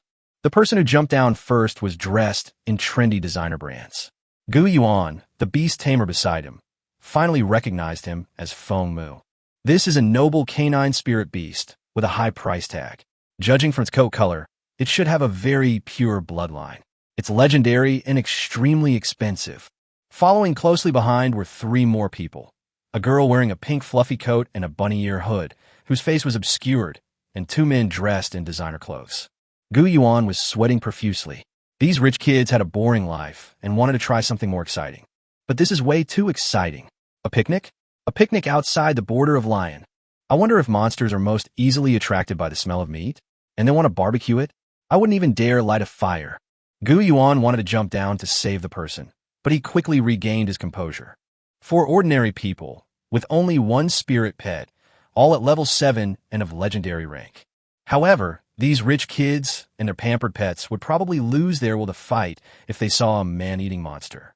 Bringing them along would only be a burden. Gu Yuan, determined to uphold humanitarianism one last time, fired a shadow arrow that struck the oven. Stop! Don't light the fire. Throw the meat far away. You'll attract monsters if you do this. Get away from the raw meat. The farther the better. The 4 people turned to look at Gu Yuan. The leader of the Wind Shepherds was still shaken when he saw someone appear in the distance without him noticing. What? Are you kidding me? Why should we listen to you? I'm a hunter. Even if you haven't read the Hunter's Code, you've at least read the book, right? It's the wilderness survival textbook for the 2nd semester of 9th grade. Shaw, why should we study subjects that aren't on the college entrance exam? Gu Yuan was momentarily speechless. Why should we listen to you? The leader of the Wind Shepherds shook his head dismissively. My name is Wang Ya. Go back and ask around. My father is the leader of the Iron Wind hunting group. I've attended many dinners hosted by high-level hunters. The fact that I don't know you means you're not up to par, a third-rate hunter. Here, you can flaunt your book knowledge. My family are all hunters. We know far more than you. Listen to me. This place is close to the railway. It's safe. Gu Yuan left for a simple reason.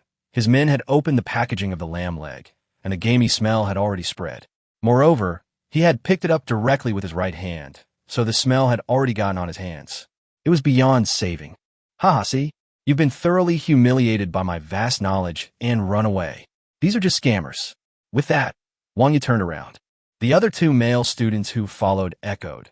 Brother Wang knows more. Ouch! A clear female voice rang out. At that moment, a giant black wolf burst through the woods, rushed over, grabbed the lamb leg, and began to tear at it frantically. Immediately afterwards, more black wolves surrounded them, but they didn't even get close enough to reach the meat. The roasted meat, enough for 4 people to have a hearty meal, was devoured in just a few seconds by the first hungry wolf that rushed over. The other black wolves, in their struggle, even scratched each other and didn't get a single bite. They were starving, and now they would eat anything that wouldn't poison the wolves. Gu Yuan moved to a different spot and continued to sleep in the treetop, deliberately choosing a location that avoided the people's possible escape routes. I don't want them to disturb my rest. I've already done my best, and if they don't listen, I can't let them ruin my own life. Gu Yuan slept well that night and continued his journey during the day. The file folder records that the mine where the unscrupulous crocodile worked was located halfway up Black Bear Mountain. Gu Yuan arrived outside the mine, which was now abandoned. The miners' corpses on the ground had been eaten, leaving only their skulls. Good. They were all eaten up a week ago, which means there's no need to worry about the smell of blood attracting other monsters. In addition, there's no grass or other herbivorous spirit beasts around the mine, so there won't be any new predators here. No need to worry about the site being damaged. With a bang, just as Gu Yuan was about to open the door, the mine door was pushed open from the inside. Help! There's a wolf. A wolf. It's eating people. Xiaofeng has been eaten. The one who rushed out and hugged him was none other than Wang Ye, followed by the girl with pink rabbit ears, supporting a man whose right hand had been bitten off. There were only two people, one of whom was already dead, but the girl didn't know it yet. She probably thought he had fainted and was running while supporting the body.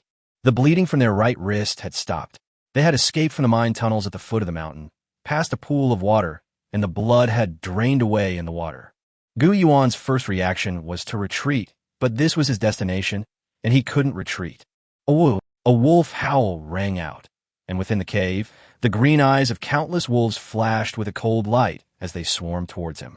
Chapter 18: An Encounter. Cold sweat was already dripping down Gu Yuan's forehead. This was a pack of level 7 blackbone wolves, including a wolf king who was a warrior level wolf, and its level was even as high as level 10. Knowing there was no way to back down, Gu Yuan immediately grabbed the dead man with one hand and threw him in. Hey, what are you doing? The girl's face paled as she saw her companion being abandoned, and she excitedly tried to stop her. However, she couldn't win against Gu Yuan at all. The man's corpse rolled into the mine, and the wolf pack immediately swarmed away. Red feather. Gu Yuan roared, and Hong Ling immediately flew up, releasing a burst of flames that burned through the mine support pillars, sealing the entrance. I'm saved. Thank you so much. Thank you so much. You're much better than my useless dog. Wang Ye knelt on the ground, completely devoid of the arrogant pride and haughty disdain he had displayed moments before.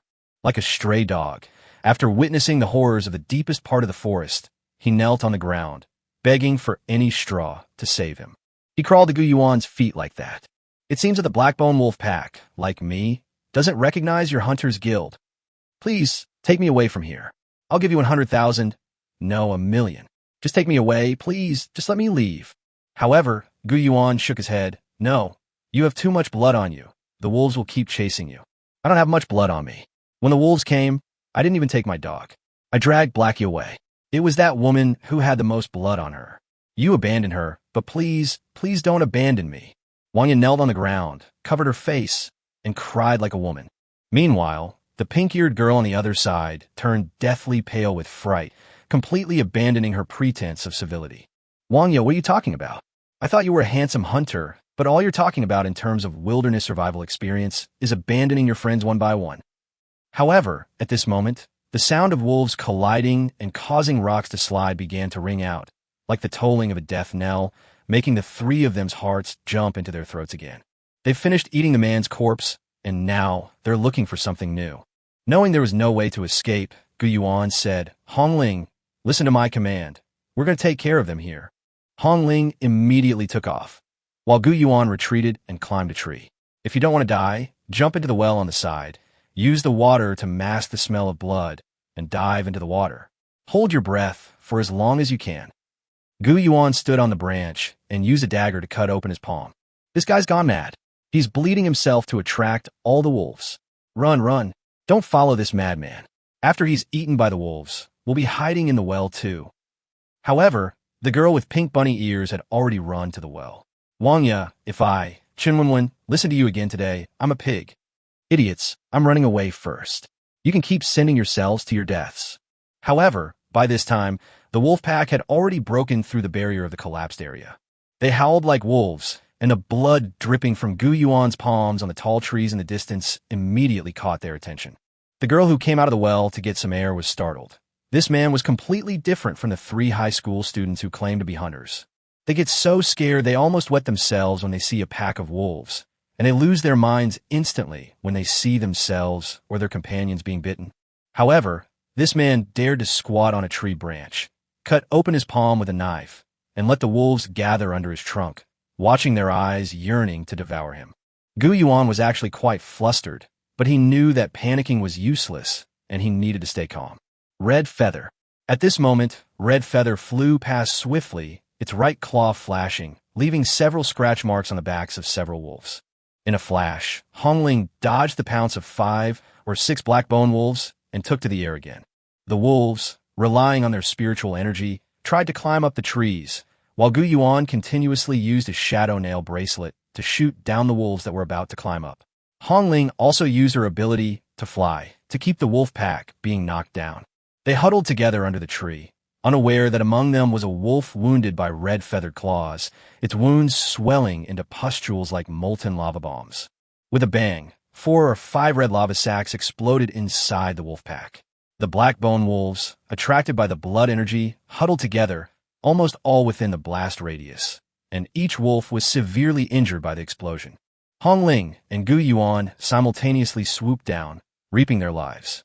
Chen Wenwen, the school beauty of Yanqing No. 3 Middle School, is beautiful and pure as a lotus flower and comes from a good family.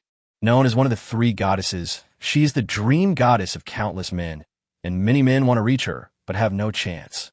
However, he has a special fondness for hunters, believing that a person who faces the wilderness alone at sunset, surrounded by wild beasts and accompanied by his own spirit beast, is incredibly cool. This is why she agreed to meet Wang Ye outside Anjia. Wang Ye boasted a lot about his hunting exploits, saying that with him around, the picnic would be very safe. But the truth is, Blackie and Xiaofeng died, and he only abandoned himself and ran away. At that moment, the man in front of her just slit the neck of the last black-bone wolf, raising his left hand and blood splattering. The large bird that caught a black-bone wolf that wasn't quite dead threw it 100 meters into the air and killed it. He swooped back on his arm and placed a magnificent, heroic bird in front of him. Using his newly bandaged right hand, he lifted the feed, and the large bird ate it obediently, nuzzling his cheek with its head. What perfect teamwork! Is this what a real hunter is like? Chen Wenwen blushed and covered her mouth with her hands. So handsome, so dashing. This bird is so beautiful, just like the phoenix from mythology. A hunter who tames a phoenix? How cool! Hongling's eyes were sharp. She noticed the unusual activity in the mine not far away, quickly flew in and pulled out a wolf cub. The wolf cub let out a series of howls, and instantly, a black wolf shadow darted out of the woods. It was the Wolf King. He charged out with an arm in his mouth. Wang Ye was dead. The Wolf King judged that the wolf pack could deal with Gu Yuan, so after charging out, he separated from the wolf pack and went to hunt down Wang Ye. It hoped to maximize food availability in this way, but it miscalculated, and the wolf pack was wiped out by Gu Yuan and Hongling. Red Feather was holding the wolf cub hostage, while the Wolf King in the distance kept its eyes fixed on the cub, its chest heaving. It seemed that as soon as it heard the wolf howl, it would rush over without stopping. Suddenly, the Wolf King lowered its head and gently placed an inner core on the ground. This is Feng Mu's inner core. The Wolf King let out a howl, and Gu Yuan understood. It wanted to exchange this inner core for the wolf cub. Chapter 19, Absorbing the Inner Core. Hongling reaches level 8. Is this wolf cub its child? Gu Yuan looked at the Wolf King, which was making low, continuous groans, as if it was comforting the wolf cub that Hongling had pressed to the ground. Okay, but you have to do me a favor. With that, Gu Yuan took out a map and walked towards the Wolf King. Oh, the Wolf King quickly retreated and picked up the inner core, as if threatening that if Gu Yuan took another step forward, he would swallow the inner core, force himself to advance, and fight Gu Yuan to the death. Oh, at this moment, Hongling increased her strength, pressing the wolf cub to the ground. Her sharp claws pierced the wolf cub's fur, causing the wolf cub to howl in pain, signaling the Wolf King to calm down. Otherwise, she would strangle the wolf cub. I agree to your deal. Tell me where to find the Black Bear King. As Gu Yuan spoke, he pointed to the cave and then mimed walking like a bear. The Wolf King looked at Gu Yuan as if he were an idiot, completely failing to understand what Gu Yuan was trying to say. At this moment, Hongling let out a phoenix cry. The Wolf King seemed to understand Hongling's cry, howled softly, picked up a twig, and used mud to mark a point on the map. Then it howled a few more times. Master, this wolf's intention is to find the point you seek, which has been marked on the map. It begs you to release its cub, and you may also take its inner core. Gu Yuan slowly squatted down, and Hongling spread her wings and flew up, releasing the wolf cub. After obtaining the inner core, Gu Yuan retreated, while the wolf cub scurried to the Wolf King's side. The two wolves quickly disappeared into the forest. That's so cool. Is this what a hunter is like? Being able to communicate and trade with such terrifying beasts, get benefits, and avoid a fierce battle. Chen Wenwen excitedly ran to Gu Yuan's side, grasped Gu Yuan's right hand with both hands, and looked up at him. Why you hello? My name is Chen Wenwen. What's your name? Upon seeing the bloodstains on her body, Gu Yuan turned to leave. Hey, don't leave me. It's so dangerous here, I'll die. Save me. Take me back. I'll pay you lots of money. After marking the location on the map, Hongling took off and flew to the outside of the distant cave. In the Sea of Souls, Hongling told Gu Yuan, Master, there are not only the Black Bear King here, but also other black bears that are its subjects. They are all hibernating in the cave. Damn it, Gu Yuan thought to himself. He had originally planned to go in and slit the throat of the Bear King while it was hibernating. However, since these bears sleep in groups, the noise of killing one of them would definitely alert the others. We need bait. Gu Yuan thought for a moment, then with one hand supporting his chin, suddenly raised his head and said, If you want to live, listen to me. Okay. Chen Wenwen stepped forward and shouted happily. Are we going to the location the wolf just marked? Is it a hunt? Is it? That's great. My first ever wilderness hunt. Let's hunt those wild beasts. As Chen Wenwen spoke, she raised her right hand high above her head and jumped for joy. You think this is a picnic? Gu Yuan sighed. Fine, first step. Are you asking me to find a wild beast to tame?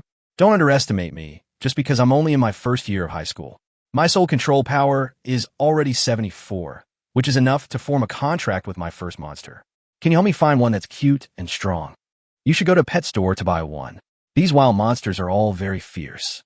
If you accidentally fail to form a contract with them, you might even faint from exhaustion of your soul power. In this desolate wilderness, you'll freeze to death before any monsters even come to eat you. So what is my first step? Take off your clothes first. They're covered in blood. Then take a shower and remember to spray on this medicine to cover up the smell, so you don't attract any more monsters. But I'm afraid of the cold. It's already December, and the temperature is only a few degrees.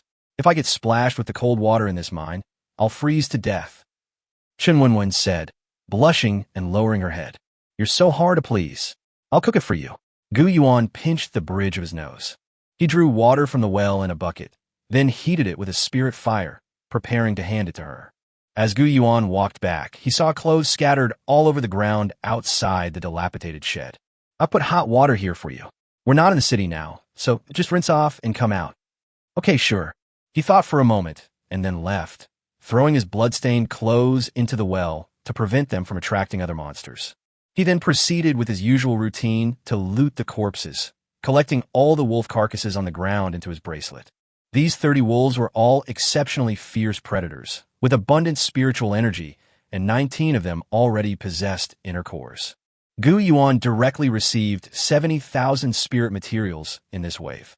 Slaughtering 30 wolves is not as good as killing 60 fat pigs. It's better to slaughter fat pigs, each one a cute lump of fat meat containing a lot of spiritual matter. Hongling returned and landed on Gu Yuan's shoulder. Gu Yuan led her to the backyard, where Hongling transformed back into human form. Master, shall I have my name engraved again? No need. Only animal bones need to be inscribed. The inner core is directly integrated into your body. Then I am ready. This is the only way to do it in the wild, since we'll be facing a real level 14 warrior level beast tamer soon. As Gu Yuan spoke, he used his spiritual energy to activate his inner core. Hongling floated in front of Gu Yuan, her hands naturally outstretched. Gu Yuan's right hand guided the inner core forward, slowly merging it into Hongling's body. The flames surged fiercely, burning the surrounding grassland into a wasteland. After absorbing the inner core, Hongling's level reached level 8, a direct increase of 2 levels. Chapter 20. Continuous laying down and killing, spiritual material inflows abound. Hong Ling has acquired a new combat skill, Firestorm. The dual attribute combat skill, which combines fire and wind attributes, was originally a Xian rank skill, but it evolved into a D rank skill under the enhancement of Gu Yuan's Danfeng Tower. When used, Red Feather can create a fiery tornado in front of her, which rushes out in a straight line. It inflicts burn damage on all enemies along the way and leaves a burn trail, continuing to inflict fire damage on enemies that follow. Judging from the looks of it, this is a powerful offensive combat technique that would be used in a completely head-on confrontation. Why is this guy taking so long to wash? I told him to hurry up. However, at that moment, the door was suddenly pushed open a crack, and Chen Wenwen poked her head out. Her long, wet hair clung to her shoulders, and her delicate, fair face was pouting, as if she were a little upset. Wah, I have no clothes left. What should I do? Could you lend me your clothes? Gu Yuan shook his head. All my clothes have been worn before. However, Chen Wenwen blushed even more. But I can't find my original clothes. Do you really want me to stay here in the jungle like this? Sigh. Gu Yuan had no choice but to put the change of clothes he had stored in his storage ring at the door. Chen Wenwen smiled with satisfaction and then put on Gu Yuan's clothes. Because Gu Yuan changed into a full set of trench coat hunter outfits of the Hunter Guild, he happened to have one set in his storage ring. He wore it yesterday morning and was planning to change back and wash it. Wow, it's huge. Chen Wenwen, wearing Gu Yuan's clothes, walked out from inside. The neckline was too big, making Gu Yuan's t-shirt stand up high. Her hands were wrapped in the sleeves, and she could only stick out a few fingers. Moreover, her jeans, lacking a belt, were always at risk of falling down as she walked, causing her cheeks to flush as she left the house. Okay, scrape your skin. Chen Wenwen swayed her body. If you don't have a bra and just wear your clothes, what if you get scratched during strenuous exercise? Chen Wenwen looked very uncomfortable.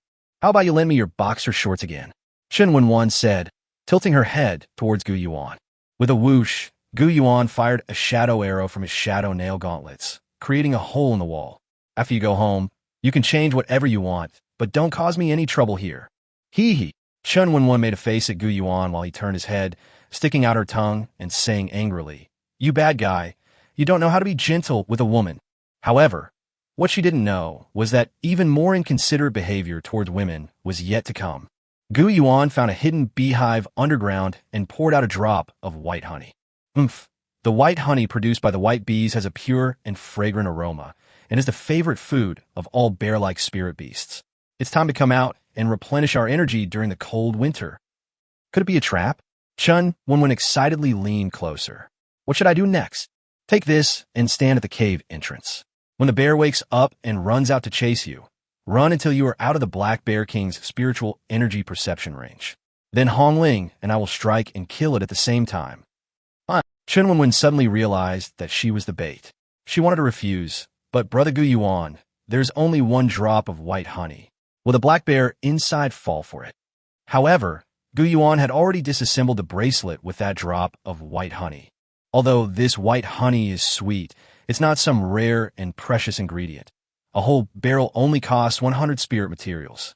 It's all right. Don't you like hunting? Now's your chance. Holding a large bucket of white honey, Chen Wenwen was so frightened that she broke out in a cold sweat and paced to the cave entrance. The fragrance wafted into the cave, and the two outermost black bears smelled it. They immediately stood up and rushed out of the cave to chase after Chen Wenwen. During the chase, the red-feathered creature swooped down rapidly, leaving scratches on their necks before immediately taking off and continuing to circle. Before reaching the mud pit in the distance, Chen Wenwen dodged to the left and threw the white honey into the mud pit, shouting, go down, don't chase me." The two black bears were half asleep and had thick skin, so they didn't notice the light red, bomb-like abscesses on their necks. One of them pounced and fell into the mud. The other one suddenly came to its senses and stopped, but was shot in the back joint of its leg by Gu Yuan's shadow arrow from the treetop and knelt down. Gu Yuan and Hong Ling attacked simultaneously, as they had just received a feeding back. The two simultaneously unleashed fiery tornadoes downwards, sending mud flying and flames raging through the swamp. An explosion at the vital points of their necks completely killed the two black bears. Gu Yuan landed outside the mud pit, raised his right hand, and the bracelet successfully collected the white honey and the two bear carcasses that had been spilled in the mud pit and could not be separated. The hibernating bear has a lot of spiritual energy on its body because it consumes enough spiritual energy to hibernate through the entire winter. They were all plump and strong, and after they died, the spiritual matter they could decompose was much more abundant than that of wolves. The two black bears, including their inner cores and bile rich in spiritual substances, yielded more than 20,000 units of spiritual substances in total. That scared me to death. Chen Wenwen sat on the ground, just about to rest for a bit. Then a greedy black shadow emerged from beside her. Gu Yuan looked at her with a wicked smile, the corners of his mouth slightly curved. What are you going to do? Chen Wenwen felt a chill run down her spine from that look, and instinctively crossed her arms over her chest.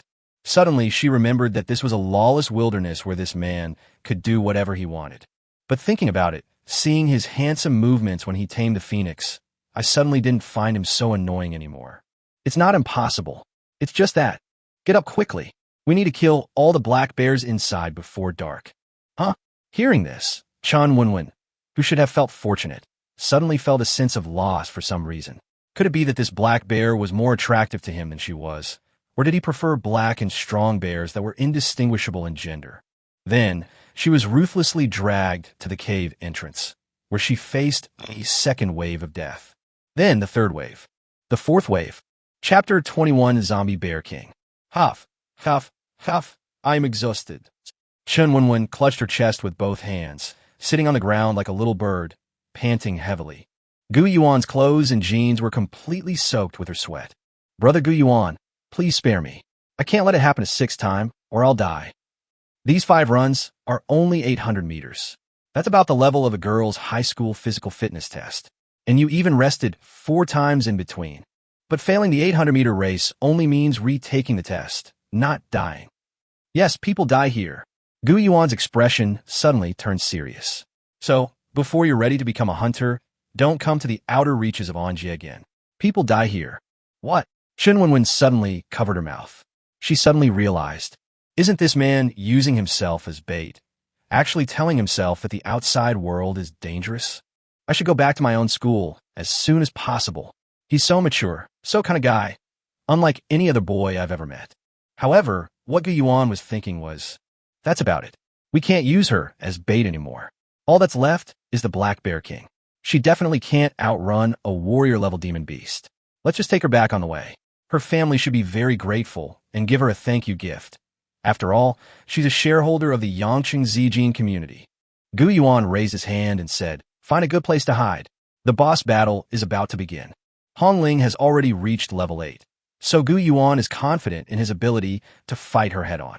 At this moment, the Black Bear King was still sleeping soundly, completely unaware that his entire litter of underlings had been dealt with one by one. I'm about to see a real beast-taming warrior-level monster. Chen Wenwen, hiding in the distance, watched with shining eyes. It's bound to be a fierce, yet glorious battle. Red Feather, listen up, it's still sleeping. We're right behind it. I'll count to 3, then aim at its neck and unleash all your combat skills. Remember to leave a few scratches on its body. Even if it doesn't die from poison, blow it up. Hong Ling nodded obediently, listening to her master's instructions. Do it. A series of impacts rang out, accompanied by soaring spiritual fire. The Black Bear King, still fast asleep, was completely unaware of what was happening and was relentlessly beaten. Chen Wenwen stared blankly from a distance, finally covering her head and muttering to herself. This young man has no martial ethics. Come on, he tricked me. He ambushed me. This is no good. I advise these 2 young men to stop this. They should be punished. He's not breathing.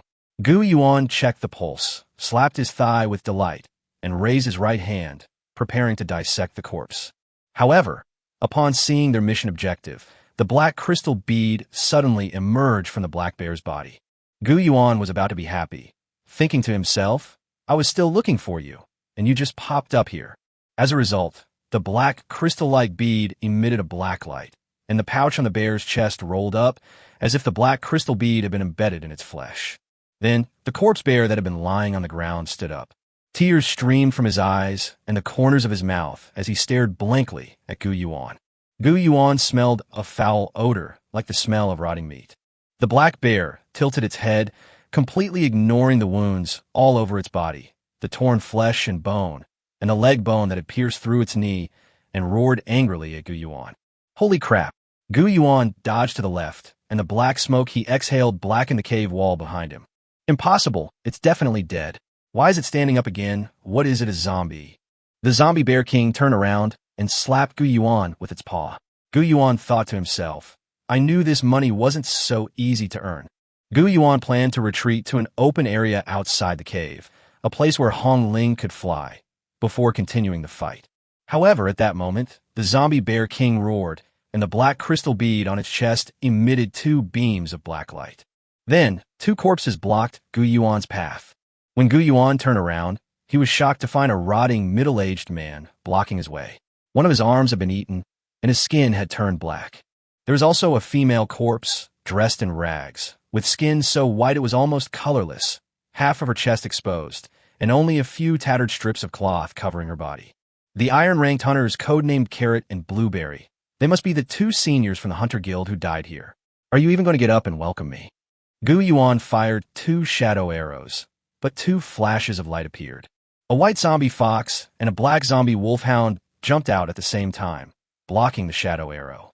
Although their decaying bodies had been pierced through, they continued to approach Gu Yuan, letting black fluid leak out of their bodies.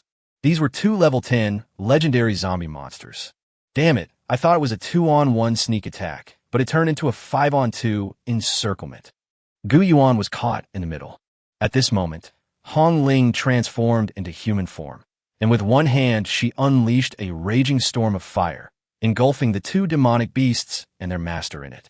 However, under the power of the black crystal bead, the 4 zombies slowly stood up. Their flesh and blood had been completely burned away, but they still walked outwards with their broken and burning corpses, just like hellish demons. Advancing through the fiery storm caused their remaining flesh and blood to be blown away and burned to ashes, turning them into burning skeletons. Damn it! Gu Yuan prepared to turn around. However, Hong Ling shouted, Master, don't come any closer. I will stop them. Gu Yuan swallowed hard and looked at the zombie bear king. No, these guys can't be killed. We must destroy that bead. Seeing its flesh curled up in a ball, the black crystal bead was very careful to protect itself. As Gu Yuan advanced, he fired shadow arrows, but the black bear crossed its arms to protect the black crystal bead. The shadow arrow wasn't powerful enough to pierce the black bear's hide, so Gu Yuan had no choice but to grit his teeth and bear it. After rubbing its hands together for 3 seconds, it unleashed a fiery storm that engulfed the entire bear's body. Although it still tried to protect the black crystal bead on its chest, the spinning fiery tornado slightly lifted the bear's paws, and the flames gradually burned inward along the gaps. The black crystal bead probably sensed the heat and controlled the bear's body to leap up. However, Gu Yuan immediately used his remaining soul control power to unleash another fiery storm. 2 bursts of fire shot out simultaneously. Forced into a corner with nowhere to retreat, the black bear disregarded the danger of losing an arm to the firestorm and charged directly in front of Gu Yuan. This is simply unreasonable. Chen Wenwan, who was watching from outside, thought to herself, these zombies are immune to pain and can do many things without considering the potential for injury. However, just as this half-eaten corpse of the Black Bear King came before Gu Yuan, about to kill him with its only remaining paw, Gu Yuan leaped up, meeting the black bear's paw head-on, and placed his right hand directly on the black crystal bead. Disassemble. Chapter 22, Escaping the Wilderness, Boarding the Train. In an instant, a dazzling black light shone forth, and the black crystal bead transformed into countless black spiritual energies that merged into Gu Yuan's bracelet. Gu Yuan's bracelet showed a staggering surge in spiritual energy to 500,000. Huff, huff. Gu Yuan gasped for breath, one hand pressed against his chest. Almost got slammed against the wall. As a result, the bear paw landed weakly, slamming into Gu Yuan and causing him to stumble. This black crystal bead is extremely hard and even possesses a certain degree of intelligence. The only threat it saw was Red Feather, a human it could manipulate at will. It didn't matter if she couldn't defeat the Phoenix. As long as her contracted master died, she would also die because of the contract. He thus gained a zombie-like evil fire phoenix. Therefore, Gu Yuan deliberately revealed a flaw. The last two fiery storms exhausted its own soul power, allowing the black crystal bead to feel completely at ease. Perhaps in its view, even if it revealed a slight flaw, it would not be able to break its hard shell. However, it was an inanimate spiritual substance, and it disintegrated itself directly using the power of the bracelet. The surrounding corpses fell down. Chen Wenwen, watching from a distance, blushed slightly. Ow, how could this be? Just now, Hongling was clearly in a tough fight, but why did this man wipe out all these zombies with a single move that emitted black light? Wow, that's amazing. Chen Wenwen ran over. Brother Gu's combat skills are so cool, and so is Red Feather. Hongling can transform. She's only level 8, yet she could transform. I understand. She's a mythical level. Isn't she? Chen Wenwen circled around Hongling, praising her as she did so. So beautiful. The bright red robe, the super elegant ancient-style long dress, and the noble temperament. She looks like a royal concubine in a TV series. Hongling was somewhat annoyed by the crowd and felt a sense of rejection towards humans other than Gu Yuan. It transformed back into a phoenix and flew away. Seeing that Hongling had flown away, Chen Wenwen wanted to turn her head to look at Gu Yuan, but she saw Gu Yuan raise his right hand. The shadow gauntlets were already loaded and aimed at his own head. You know too much. Gu Yuan was very cautious. Mythical level beast tamers were extremely rare, each costing billions. As the saying goes, a common man is innocent, but possessing a treasure is a crime. Although Yun Tianxiang also revealed that he possessed a mythical level beast tamer, he had his father's company with assets worth tens of billions and his entire family as his backing. Ordinary people wouldn't dare to mess with him. Even if someone had the ability to seize his property, they would be afraid of retaliation from his family, which is why he was able to live a peaceful life. However, he was all alone, without any background. If this got out, it would definitely lead to a series of deadly disasters. Therefore, Hongling generally does not transform into human form when outsiders are present. However, the battle just now was too dangerous. Hongling could not take advantage of flying, and her combat power would be greatly reduced when she transformed into a phoenix. Only by transforming into human form and utilizing its versatility can we create an advantage. You actually have a mythical level spirit beast. You're really amazing. Hearing Chen Wenwen's words behind him, Gu Yuan sighed, realizing that he actually possessed a mythical level pet. It would be exposed sooner or later, so Gu Yuan didn't react to Chen Wenwen's praise. He simply said quietly, "That's enough, stop shouting. What if you attract other monsters?" Upon hearing Gu Yuan's words, Chen Wenwen immediately covered her mouth and looked around warily. Then he said in a low voice, I understand, my wise and powerful hunter. I will listen to you." Gu Yuan stopped paying attention to Chen Wenwen's matter. The smell of blood had already spread to who knows how far away. Staying here will only put us in a passive position. So Gu Yuan began to think about how to leave this place. As Gu Yuan led Chen Wenwen to move, he said, "Now, let's figure out a way to leave and get back to the city before we talk about anything else." Chen Wenwen nodded in agreement with Gu Yuan's suggestion. After all, the situation was extremely urgent, and she had already contacted the dead. Gu Yuan's serious expression already conveyed this. Gu Yuan took out his satellite phone. In the wilderness, there was no cell phone signal, and the signal would attract monsters. Only these hunter-specific, waterproof, fireproof, walnut-cracking mobile phones can be used for communication. Gu Yuan sent you a message. Got the stuff. I know I wasn't wrong about you, Phoenix Tamer. Go to the nearest train track at 3:20. There's a train going from Pengcheng to Yancheng. Jump onto the third carriage, and a rat will give you a ticket. Then you can return to the safe area. The message that Yi sent revealed an irrepressible joy. I need 2 tickets. Gu Yuan's simple and clear response, and the tension revealed in the message, were already felt by Yi Chuan on the other end. What? I found someone who was out picnicking here. Give him his identification information. We needed to buy the ticket. Chen Wenwen, from number 3 middle school. You should be able to find out the rest. Campus Bell. Are you sure that you spent a day longer than expected and still managed to find such a good thing in the middle of nowhere? I've almost lost my life 4 times. How much interest do you think I have in caring who she is? I just brought her along as a thank you gift. Gu Yuan and Chen Wenwen jumped from the hillside onto the tempered glass of the train tracks. They entered through the maintenance window, just like they came out back then. They waited at the tunnel entrance, and as soon as a car arrived, they jumped on, took the ticket from the rat's hand, and then crawled back in.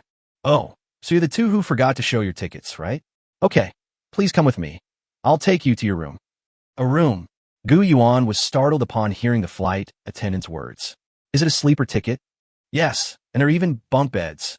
At this moment, many passengers around saw Chen Wenwen's beautiful face and thought to themselves that this young man was very lucky to have such a beautiful and pure girl with him on a romantic trip. Damn it, I actually booked a bunk bed compartment on the train. Could these two be a couple? This is so enviable. Amidst the piercing gazes of those around him, Gu Yuan led Chen Wenwen into the carriage. Gu Yuan thought to himself that these people really loved to overthink things. He had absolutely no interest in this woman. After closing the door, Gu Yuan was exhausted and sat down on the ground. His tense nerves finally relaxed, and he felt safe. Chapter 23, Crazy 5x Speed Cultivation. I'm going to sleep for a while, don't bother me. Gu Yuan had used the fiery storm too many times, and his soul control power was exhausted. He climbed into bed and fell asleep. When Gu Yuan woke up again, he saw Chen Wenwen sitting obediently in the distance, blinking her eyes without saying a word, looking at the red feather on his bedside table with lingering fear. She reached out to touch it, but was glared at fiercely by Hong Ling and took several steps back. Chen Wenwen's heart was still pounding. This phoenix usually seems so quiet. I just wanted to go over and help brother Gu Yuan tidy up his blankets, and maybe catch a glimpse of his sleeping face, but Chen Wenwen remembered Hong Ling's angry expression, and she sat up even straighter, goosebumps rising all over her body. Hey, let's add each other on WeChat. Chen Wenwen said, after I get home, I'll send you the security fee, and I'll return your clothes to you after I wash them. The train was headed for Guangzhou, but Gu Yuan had to get off when it passed through Dingguan. Before getting off the bus, Chen Wenwen said this. Gu Yuan took out his phone's WeChat QR code, added her as a friend, and then went home. Gu Yuan opened WeChat and received another friend request. Mountain and River Hunting Group codename, Bullet Bro. If I can't draw Wu Zetian, I won't change my name. Who are you? Bullet Bro. Is this how high school students choose their online names these days? I'll change your nickname. Phoenix Tamer. Who exactly are you? Bullet Bro. You actually completed a C-level mission. If your spirit control wasn't so weak, you could have been promoted to a bronze-level hunter. Phoenix Tamer. You actually added me on WeChat. Come and give me money. Bullet Bro. Our mountain and river hunting group prioritizes reputation above all else. We'll give you 500,000 if we say so. However, what he was really thinking was that he had originally planned to renege on the agreement. But our team leader told me that a rising star like him was not to be offended, that he could complete a C-level mission with only plastic, and that his future was limitless. When they've grown powerful enough to demand repayment with interest, what will you do then? It's better to cultivate a good relationship with them now. Bullet Guy sighed and touched his charred bullet head. Our leader really likes you and is willing to give you all kinds of high-quality resources, including feed, lamp oil, elixirs, and even experienced hunters to teach you combat skills. However, Gu Yuan showed no interest. After taking the money, he replied, I need to prepare for university entrance exams, so I won't be hunting often. I have something to do. I'll log off now. Damn it, this bastard. I'm so angry my head is about to explode. I wanted to smash my phone, but then I realized I could only blame myself for not recognizing his true worth. Gu Yuan lay on his bed, looking at the last text message he had sent him. The person in charge of receiving it will come to find you tomorrow. Although Gu Yuan has successfully decomposed the black crystal bead, the bracelet can be reassembled by consuming spiritual matter.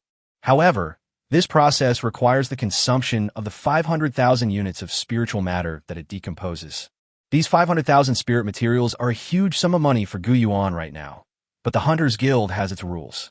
If the target reward is not submitted on time after the task is completed, credit points will be deducted.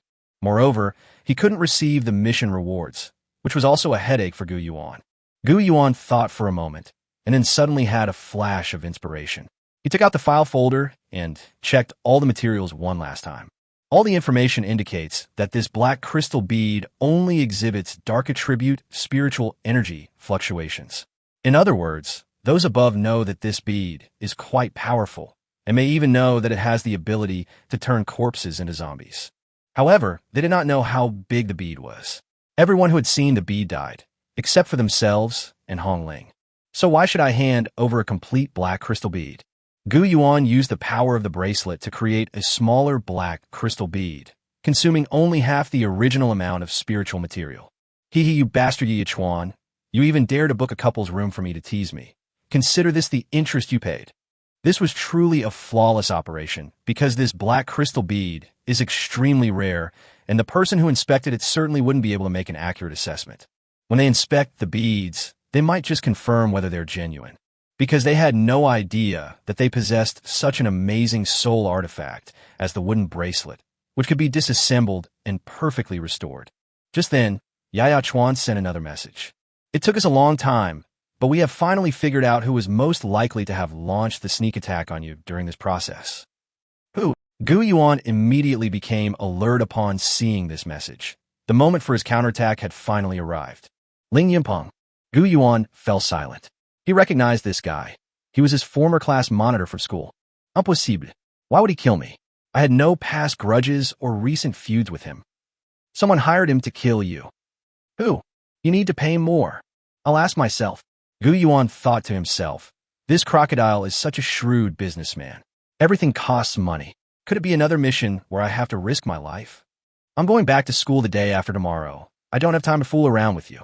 Go ahead, but don't forget, your class monitor is a top student with a soul control power of 157. If you confront him directly, he will only crush your neck with his own hands. However, considering that you have Hong Ling with you, I will handle this myself. If your life is in danger, I will save you, but you will owe me a favor. Yi hung up the phone. However, at this moment, Gu Yuan looked at his 450,000 spirit materials and left 50,000 for Hong Ling to use as feed.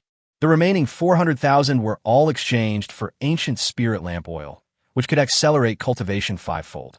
The entire soul lamp was filled with ancient spirit lamp oil and ignited with a flame. What followed was a constant stream of expressions of innocence. Gu Yuan arrived at the gate of his soul sea and began his frenzied cultivation. Gu Yuan absorbed the white fragrance from the lamp oil, which guided spiritual energy, and felt his spiritual power continuously increasing. The soul power surged upwards, reaching 110, 120, and 130. It broke through. At this moment, a pale blue light appeared in Gu Yuan's eyes, and Jinfu Gate emitted a pure white light from the side wall extending from Danfeng Gate. Jinfu Gate enhances the ability to feedback. During the feeding process, the combat skills you gain will have their damage increased by 10. If you come into contact with the skin of your beast during the feeding process, the combat skills inscribed on the contact area will also be copied. Your Phoenix-type beast feeding skill increases your nourishment by 10. Holy crap, it can directly copy the inscribed combat techniques. Only a third-grade demon tamer can copy engraved combat techniques, but I was able to do it directly. Chapter 24. My enemy returns, but I am no longer the same person. Engraved combat skills are often more powerful than those acquired through inner alchemy, and they are usually passive.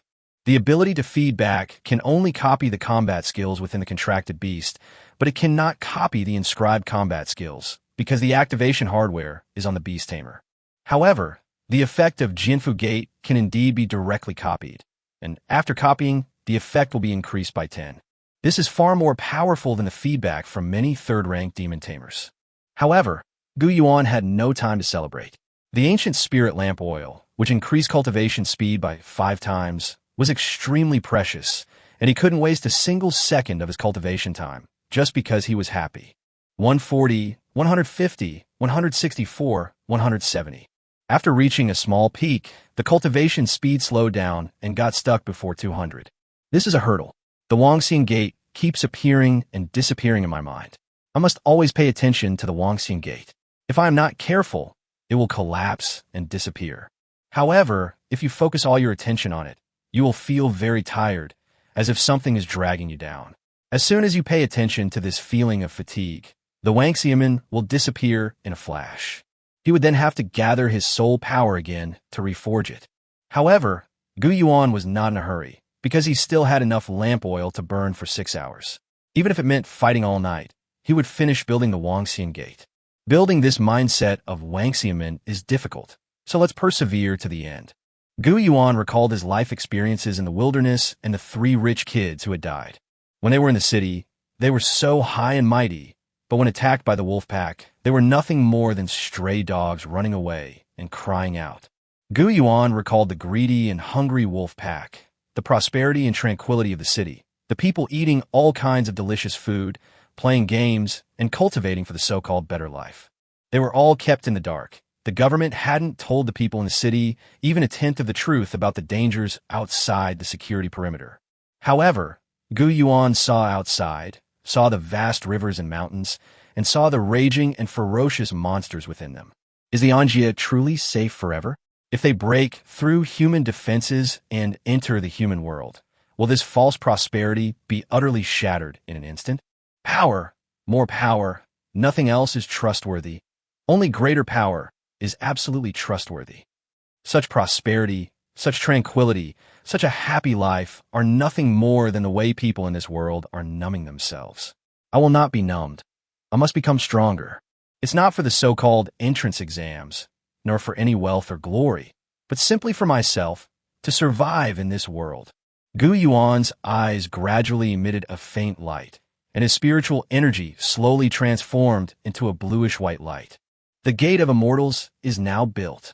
The neat and orderly layers of bluish-white stone bricks automatically formed a massive three-bay gate. White birch beams rose from the ground, supporting the city gate from bottom to top, while bluish-white stone tiles fell from the sky and formed the roof in midair. Above the roof, 3 white jade stones grew up and automatically sculpted into 3 palm-sized jade statues of immortals. They were located at the left, center, and right ends of the roof, shining with golden light. Wangxiaman, your tamed beast will gain 10 more experience points in battle by fusing inner cores and by consuming rare and precious herbs. Your phoenix-type tamed beast will not die, but will turn into a fragile phoenix egg after suffering fatal damage. If the phoenix egg is not destroyed within a day, your phoenix-type tamed beast will hatch and be reborn at full strength.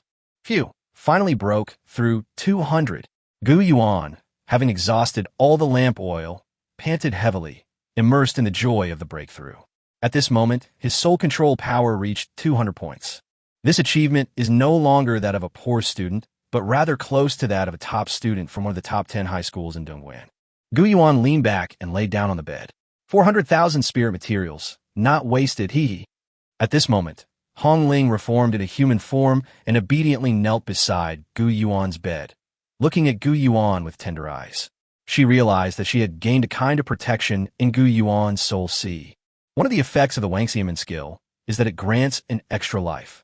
As long as the egg is not broken, one can be reborn from the ashes, and there's no limit to the number of times this skill can be used. Master, you have really gone to great lengths for me, even staying up all night to cultivate. I have already learned that the 2 side gates of Danfeng's sect have been completed, and I am so happy. No need for that. Chill. Master, please don't speak. I'll ease your fatigue. As Hong Ling spoke, she slowly floated up, her spiritual energy slowly overflowing and flying into Gu Yuan's body. Is this about giving back? Gu Yuan slowly closed his eyes, feeling the spiritual energy drifting into his body. In an instant, the 2 gentle streams of spiritual energy intertwined and entered each other's bodies. Gu Yuan felt an unusual comfort in his right hand. She not only helped him replicate the inscribed runes, but also used her own spiritual energy to relieve his fatigue. Although he can't grab people and doesn't have fingernails, his shadow nail gauntlets are placed on his right hand, and the shadow spikes he fires prioritize consuming the spiritual energy on his right hand. In other words, Gu Yuan's shadow nails will now also have the effect of burning poison. Hey, I know Gu Yuan isn't dead, but I threw him into the furnace according to your instructions, so this time it's not my fault. But now he is still alive, and more people know of his existence than ever before. He's just lucky to have a powerful beast. Just wait, I'll deal with him. This time, I'll make him suffer a terrible death in my own way. Ling Yunpeng looked at the last text message from the other party. Make sure things are done cleanly. You need these resources, although your grades are already excellent. But that's not enough. You need to get into a top-tier university and become someone of high status. Gu Yuan is just an insignificant ant. If you can't even crush such an ant, what future do you have to talk about? Ling Yunpeng walked along the alley, his eyes already revealing murderous intent. Gu Yuan, today is your death day. Really? At this moment, Ling Yunpeng suddenly looked up and saw that Gu Yuan had been standing at the end of the alley at some point. That damned giant redbird was perched on his shoulder, staring at him with cold eyes. Gu Yuan, well, I didn't even go looking for you, but you delivered yourself right to my door. Ling Yunpeng. Gu Yuan pronounced the other person's name word by word. You're the one who came to my doorstep. Chapter 25, A Decisive Battle. Ling Yunpeng laughed. You think the bird on your shoulder is so powerful that you're so fearless and even dare to challenge me? You academic failure. I've dealt with countless weaklings like you who can only cry and whine when they're without their beasts. Behind Ling Yunpeng, a shadow flashed by, and a monkey rushed out. The monkey transformed into a shadow and held a long metal staff in its hand. It flew up and down along the narrow alley, elusive and unpredictable, and finally appeared behind Gu Yuan in a flash. With a flick of its staff, it pointed at Hong Ling, and the two disappeared instantly. This is shadow teleportation. Ling Yunpeng laughed. The shadow monkey's combat skill allows it to teleport to a very far place along with a target. You used this monkey to evade surveillance and lead me and Hong Ling to the incinerator? Yes, the maximum teleportation distance is 33 kilometers. Without your bird, it's now a one-on-one fight between you and me. Your pitiful few dozen points of soul control power are not even a fraction of mine. Crushing you is as easy as crushing an ant. Ling Yunpeng rushed towards Gu Yuan's direction. The scene of him feeding the monkey was too beautiful for Gu Yuan to imagine. The shadows of his hands transformed into a long staff, which slammed down towards Gu Yuan. However, Gu Yuan also unleashed his full soul control power, unleashing a raging storm that knocked him away head-on. Ling Yunpeng was blown high into the air by the hurricane and landed on the roof of a 5-story building next to him, where he half-squatted and looked at Gu Yuan. His right hand was burned red, and the clothes on his arm had been burned to ashes. Impossible. Your soul control power has exceeded 200. Ling Yunpeng could hardly believe that he had started cultivating in his second year of high school. It had taken him a year to raise his soul control power from 30 points to 157. But what about him 5 days ago, when he launched the sneak attack? His opponent only had 32 points of soul power. In just 5 days, that number had already increased to 200. However, Gu Yuan raised his right hand again, and a storm of fire swept up, with 2 fiery tornadoes heading towards Ling Yunpeng. Wherever it passed, packaging bags, stones, moss, and grass scattered in the alleys were all swept up by the tornado. It turned to ashes as it spun around. A battle skill of Earth rank. Ling Yunpeng's eyes widened. This guy not only has his strength increased rapidly, but he also has a battle skill that he himself could hardly acquire in his entire life. The fire of jealousy in his heart burned brighter and brighter. I'll fight you to the death. A flash of cold light appeared as Ling Yunpeng drew a white longsword and severed the spinning fiery tornado. It hurtled straight towards Gu Yuan. This is the wind-slaying sword, a combat soul weapon worth 400,000 yuan. Gu Yuan recalled seeing the item for sale on the Hunter app. You didn't expect that, did you? I've actually already obtained a hunter's license, which allows me to legally purchase Horcruxes. You're dead meat. Ling Yunpeng drew his sword, slicing through the surrounding air. However, Gu Yuan raised his right hand and said, 1,000 reverse fire slash. The fire blade clashed with the sword blade, sparking a series of sparks at the edge of the blade and pushing the longsword away. Another Earth-rank combat skill. Ling Yunpeng could hardly believe his eyes.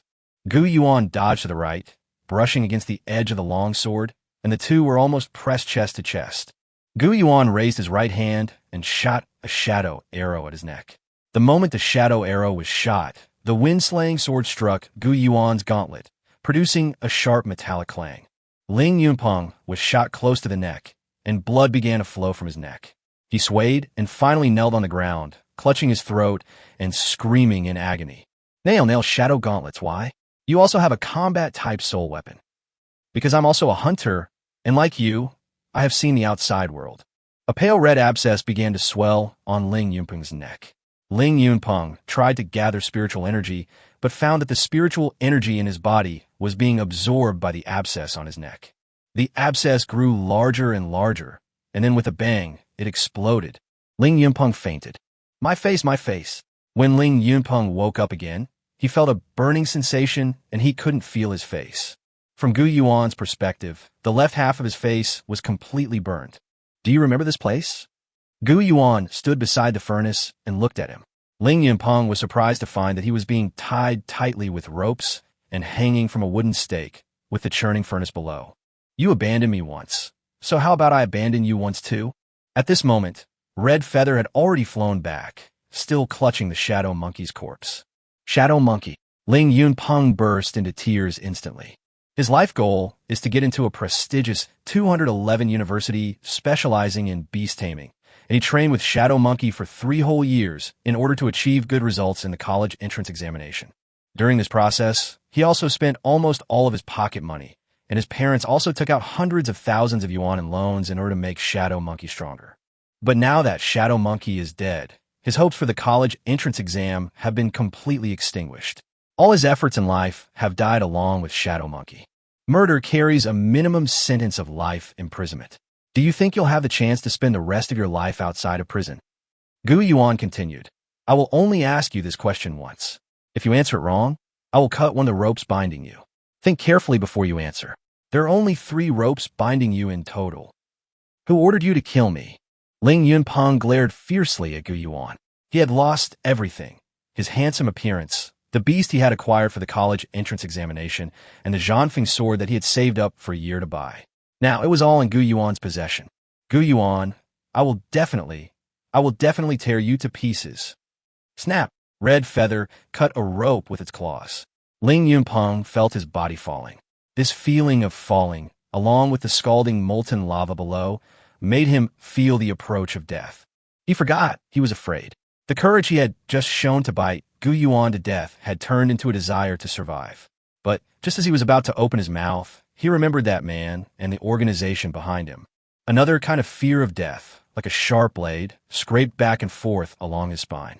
Brother Gu Yuan, I really don't know. Snap! Red Feather cut another rope. Afraid of retaliation? If you spend the rest of your life in prison, there will be guards standing watch at the gate, so you might not necessarily die. But if you say the wrong thing next, you'll die right now. The second rope also broke, and Ling Yunpeng was now hanging upside down on the lava by a rope. It truly showed what it meant to be on the brink of death.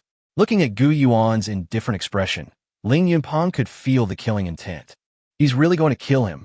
Yun Tianxiang, the son of the chairman of Tianyun Group. Ling Yunpeng roared almost hysterically. I don't know what you did to offend him, but he want me to kill you and promise me countless cultivation resources. Chapter 26, Mysterious Agent. Gu Yuan suddenly remembered Yun Tianxiang, who, along with Song Yingying, was directly admitted to the Dongguan Beast Taming Academy. Like himself, he was the son of the chairman of a super-large corporation and possessed a mythical-level beast. Gu Yuan shook his head. Do you really think you can get away with just giving me a name that I can't verify? Snap! At this moment, Hongling cut the last rope, watching Gu Yuan and Hongling get further and further away, listening to the whistling wind in her ears. Ling Yunpeng felt himself falling, and he was getting closer and closer to death. I really didn't lie. Gu Yuan, I'll fucking kill you. You want me dead? I'll haunt you even as a ghost. A broken roar came from the deep ravine. Gu Yuan suddenly nodded again. Judging from this reaction, he should be telling the truth. Hongling suddenly swooped down, the force of the burning fire feathers propelling him downwards, preparing to grab him back up. However, at this moment, a black shadow flickered and a swirling black vortex appeared above the molten lava. The vortex swept away Ling Yunpeng, who was about to fall into the molten lava. This is... Gu Yuan glanced at the dead shadow monkey on the ground. This was a shadow-type combat technique, but it wasn't caused by this monkey.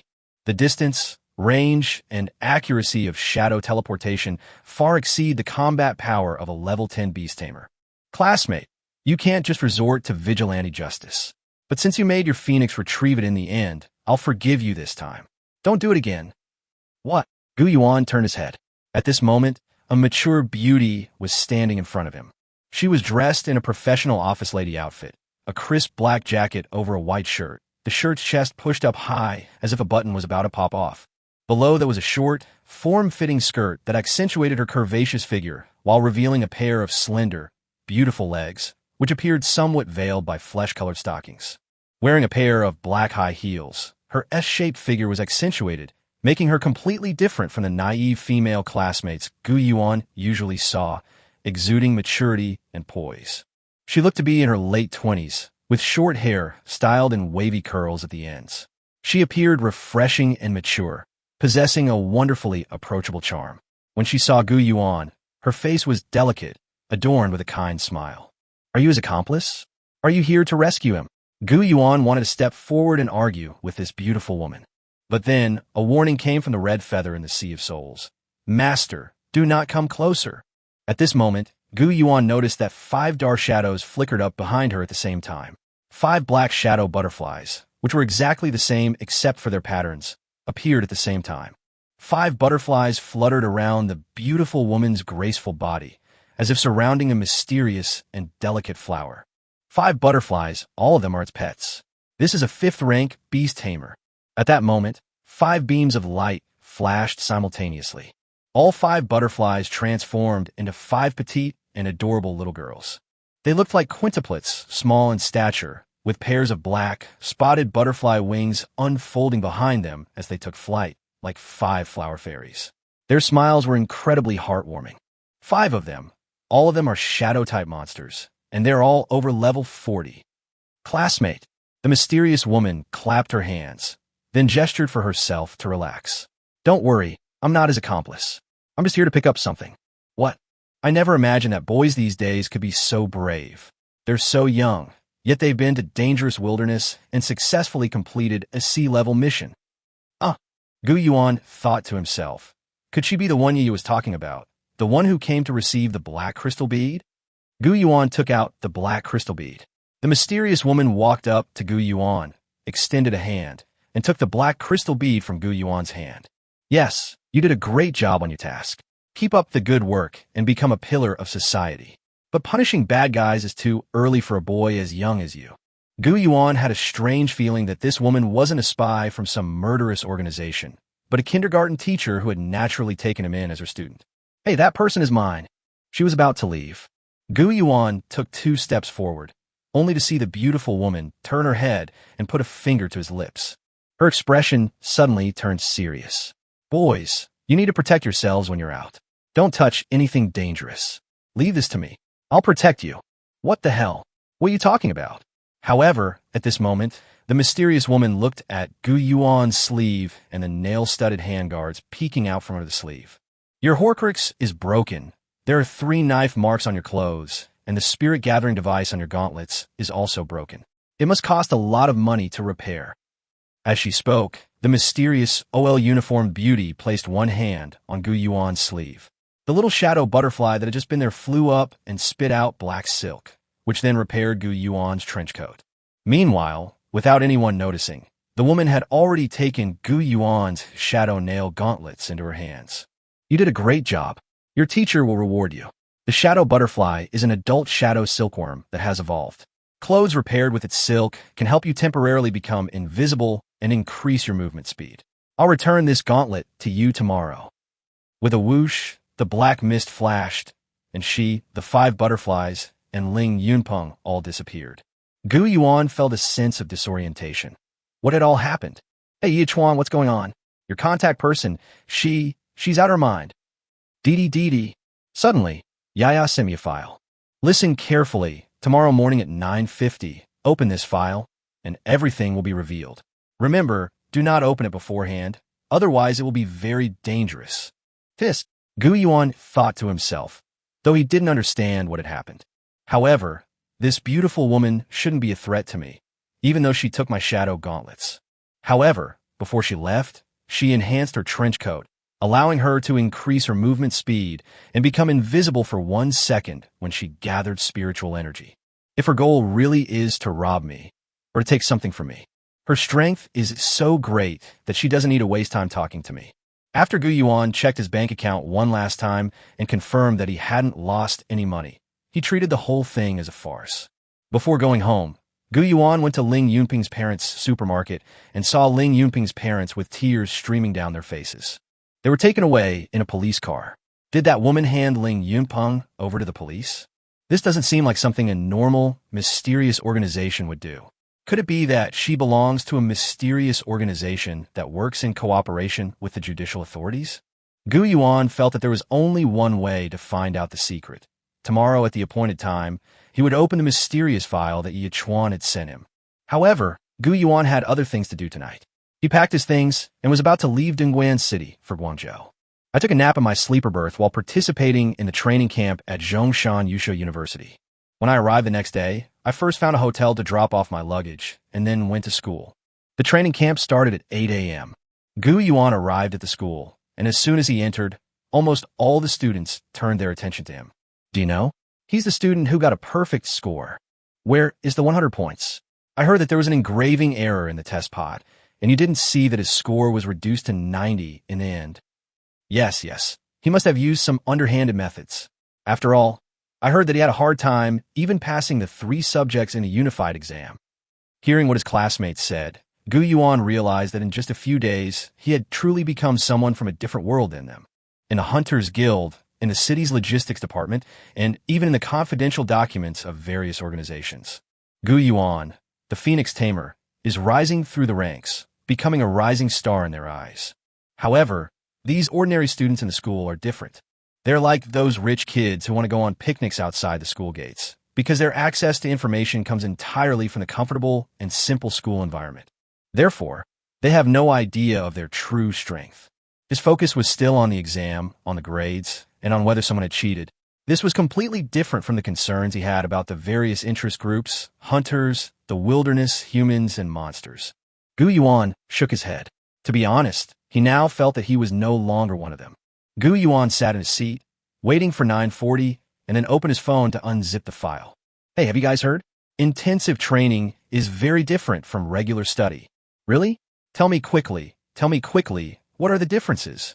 We need to have one more class, which is the class we are about to have now, a practical class, which is to participate in real combat. Wow, that feels so violent. Will I get scratched or sunburned? Seriously, that's so cruel.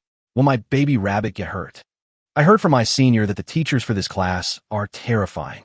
They are usually ruthless characters with real combat experience. The teacher in the previous class was an officer from the Special Beast Taming Army. He almost crippled them. Some of them even fainted from exhaustion. In an instant, countless students imagined a burly man with strong muscles, dark skin, wearing large sunglasses, and carrying a soul weapon that looked like a large cleaver, who was on his way. It's 9:40. Gu Yuan took out his phone and opened the compressed file. Squinting at the contents, I felt cold sweat pouring down my forehead, my heart pounding, and my lips twitching. My fingers trembled slightly, unable to even touch the screen precisely, where several large characters were clearly written. Teacher, why are you here? Below is another very indecent picture, which appears to be of a beautiful female teacher embracing one of her students in the classroom. What does this mean? Gu Yuan was filled with questions. But then he noticed a little mouse running past his feet. Boys shouldn't watch this kind of stuff, especially during class. Suddenly, a fair, white hand confiscated Gu Yuan's phone. Gu Yuan heard the familiar voice, swallowed hard, and turned around to see that it was indeed the mysterious woman from yesterday. The teacher will keep it for you first. Good morning, everyone. I am your practical class teacher. My name is Zheng Hanyue. I hope that each of you can become pillars of the nation. When Ms. Zheng Hanyue stood on the stage, her temperament, figure, and appearance caused the whole class to go wild. Ah, what a beautiful teacher. Wow, what a beautiful teacher. It's so beautiful. All the boys in the class started clapping, whistling, and even screaming. Dami, jia chui. Gu Yuan clutched his head. That bastard. He planned all of this, didn't he? He's playing a joke on me again. Isn't it exciting to look at your notebook during class? Isn't it exciting to look at your beautiful teacher's notebook during class? Isn't it exciting to look at your beautiful teacher's notebook during class, with your beautiful teacher looking at you from behind? One day, I'll turn this into a genuine leather sofa and sell it on the first floor of a proctology hospital, so that patients can take turns sitting on your leather and farting. TCH. One of them, who had just been enthusiastically recounting the story of how the Special Beast Taming Unit evacuated overseas Chinese from Africa who had been invaded by monsters and brought them back to China. However, instead of officers from the Special Beast Taming Unit, what arrived was a beautiful woman with an enviable figure and delicate skin. He was somewhat dissatisfied, Teach, it's just a pretty vase. All right, I forgot to introduce my teaching assistant. Last night, the little girl with the most vibrant black wing spots and the tallest figure among the 5 butterfly sisters appeared. She waved her chubby little hands and greeted all her classmates. Hello, my name is Big Ball. My name is Urki. My name is Sanchio. My name is Sichio. My name is Wuchio. Suddenly, a bunch of little butterfly girls popped out, and then these little ones started arguing on the stage. You don't need to show up. I'm a teaching assistant, and I'm the oldest among you. So what if my sister is 6 levels higher than us? We're all level 50. Why should she be the teaching assistant? We won't be 1, 2. Bang, bang, bang. Teacher Zheng Hanyue then gave each of the girls with lowly heads a pat, saying, quiet down. This is a classroom. Big Ball, stay here, the rest of you go back. Many of the students below the stage were only at level 5 or 6 in terms of beast taming, yet they saw a group of beasts that could transform into human form and were at level 50. How could anyone dare to call her a mere pretty face? Wow, so many level 50 beast tamers. This is practically a special forces team all by himself. Wow, so strong, such a powerful beauty. At that moment, Zheng Hanyue became the dream girl of all the male students in the class, a beautiful, strong, and mature woman. In Gu Yuan's mind, another word came to mind, mysterious. Just like her beautiful legs and flesh-colored stockings, they were clearly visible, yet shrouded in a hazy, mysterious mist. Zheng Hanyue gave a lecture on basic knowledge for a whole class period, and then said, all right, get out of class, dismissed. Gu Yuan, come to the teacher's office, and let's talk about what happened last night. Holy crap, what's going on? This happened last night. What happened between Gu Yuan and the beautiful teacher last night? For a moment, the whole class was whispering among themselves, wondering if Gu Yuan and the beautiful teacher had some secret from the previous night. Gu Yuan was taken aback by those words, thinking to himself, my teacher, please explain yourself clearly. When they arrived at Ms. Zheng Hanyue's office, only Gu Yuan and the teacher were inside. Teacher Zheng Hanyue crossed her legs, her beautiful legs swinging in the air, and took out Gu Yuan's shadow nail gauntlets. Take these. I have a friend who upgraded your shadow nail gauntlets. Upgrade? They're such a good thing. Gu Yuan got the shadow nail gauntlets, put them on, and circulated his spiritual energy. 3 shadow arrows appeared on the shadow nail gauntlets. 3-shot combo. Gu Yuan had seen the upgraded version of the 3-shot combo in the original online store, which was much better than the single-shot combo. But the price was double that, reaching 600,000, which Gu Yuan couldn't afford. But today, teacher Zheng Hanyue actually upgraded me to the triple-wielding outfit for free. Teacher, you have such a wide network of connections. Not only do you know crocodiles, but you also know Shifeng military industry, a military industry directly controlled by the state. How rude. Boys shouldn't try to guess a lady's secrets. I, as a teacher, would never bully my students. However, you also need to behave yourself. Tianyun Group is a cancerous growth that has existed for decades. You're nothing but an ant in its presence, understand? Protect yourself. Gu Yuan wanted to ask more questions, but then he saw teacher Zheng Hanyue holding her phone, which showed the notebook she had just used. This scene is a bit too intense. Your teacher is holding your teacher's notebook and looking at you in an empty office. It's normal for teenage boys to be curious, but this kind of thing is unhealthy. Teacher Zheng Hanyue said, her cheeks flushed slightly, her expression both shy and angry. The teacher has deleted the file for you. If you need to see it in the future, just look at this one. If you don't understand anything, you can ask the teacher. Then, teacher Zheng Hanyue gave Gu Yuan a book on physiology and hygiene. Gu Yuan took the book and opened the office door. Outside, a group of boys had gathered to watch. I see Gu Yuan holding a book on physiology and hygiene. The students, who were initially just joking, were shocked. What was this? Was it an implication of extra tutoring, special lessons on hygiene and physiology? Did such a thing even exist? Could this guy really be having an affair with his teacher, who's such a beautiful woman? Gu Yuan received a text message. Yaya, you finally got your phone back? Phoenix Tamer. Yi Chuan, you wait. One day I'll kill you and turn you into crocodile skin shoes.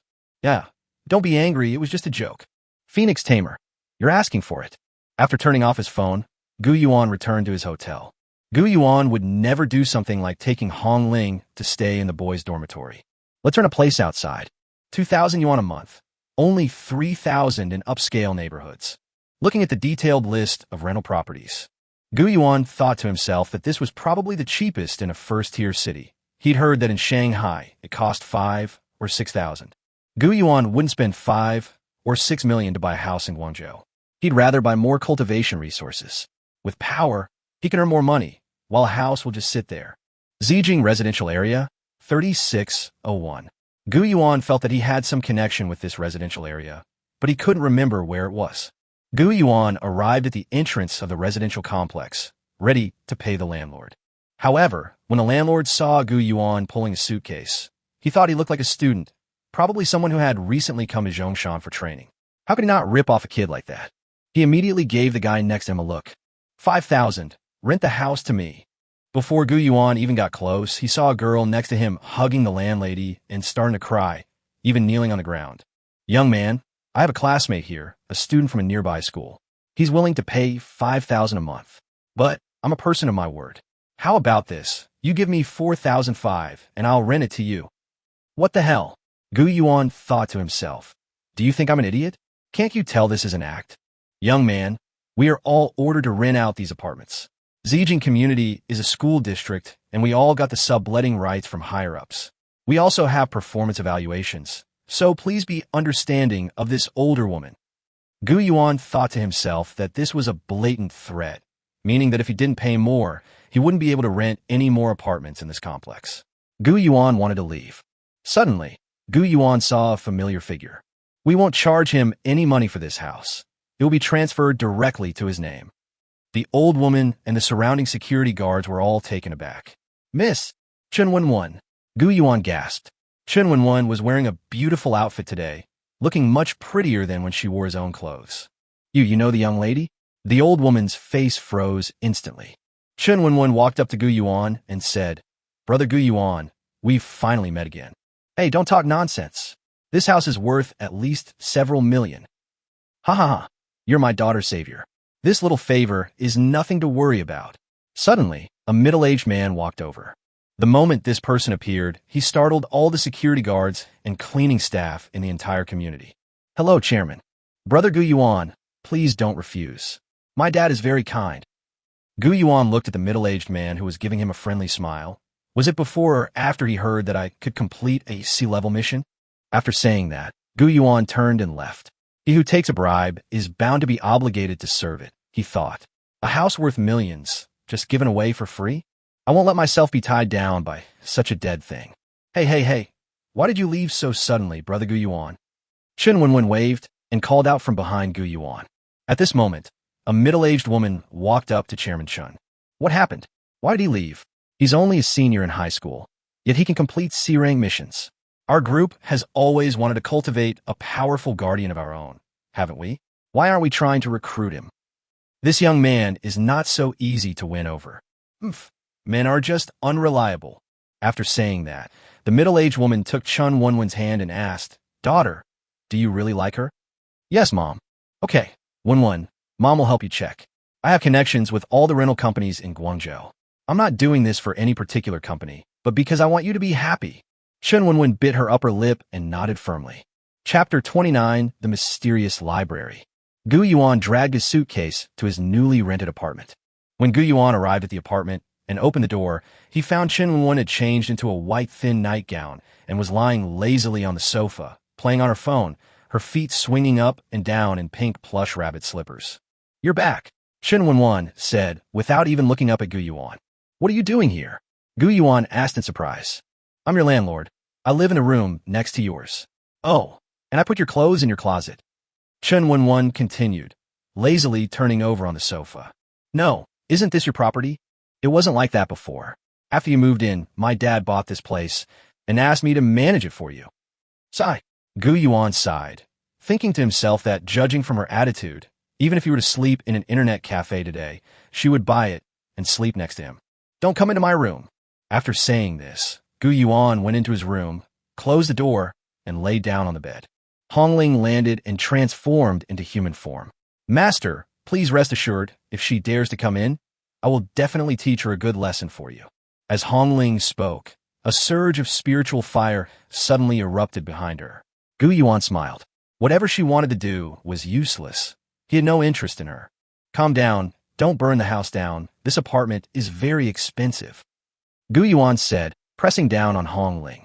Gu Yuan bought a lot of feed for Hong Ling, but Hong Ling's level seemed to be stuck and wouldn't increase. Could it be that there was something wrong with the training manual for general bird taming? Gu Yuan made a special trip to the library of Sun Yat-sen University. Although a lot of knowledge, such as how to inscribe runes, how to prepare elixirs, and how to train spirit beasts, can be found online. However, Gu Yuan could not find any information on how to raise phoenixes. Gu Yuan speculated that Hong Ling was probably the only phoenix in the world, which is why many people did not agree that Hong Ling was a phoenix. They felt that Hong Ling was a bird that looked very much like a phoenix. In my original world, pet plastic surgery existed, let alone the plastic surgery of monsters in this world. Many people even think that they just want to become famous and become internet celebrities, so they had a fire tribute bird transformed into this shape. Gu Yuan hoped that the library could find some scattered historical fragments, especially information related to the Tang Dynasty, Phoenix, and in Lushan Rebellion. Don't underestimate university libraries, especially those of Sun Yat-sen University, which was established in the early 20th century, not long after the Qing Dynasty was overthrown. The changes in modern history are filled with the loss of culture. Revolution and World War II erased much ancient knowledge, and a new era progresses from the ashes. Before the advent of mobile internet, burning books was a very effective method. Large libraries and newsstands outside are too vulnerable to attack. Conversely, many school libraries escaped unscathed, while some people, loyal to tradition, hid the forbidden books. They left this world, and these unrecorded secret books lie in the ocean of libraries, waiting to be discovered.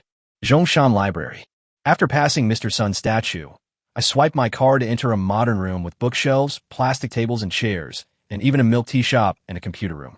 All of this tells Gu Yuan that this is not the place he is looking for. Further on, we arrived at the inner library, where books could not be borrowed, and only those with real names could be registered. The atmosphere here was still too new. Gu Yuan suddenly discovered a hidden corner leading underground. No entry allowed here. The librarian stopped Gu Yuan as soon as he walked over. Gu Yuan thought to himself that he had to go in, otherwise this trip would have been in vain. He first pretended to comply, walked to a corner, and his dark trench coat began to glow. Gu Yuan rushed forward, and his entire body suddenly entered a state of invisibility.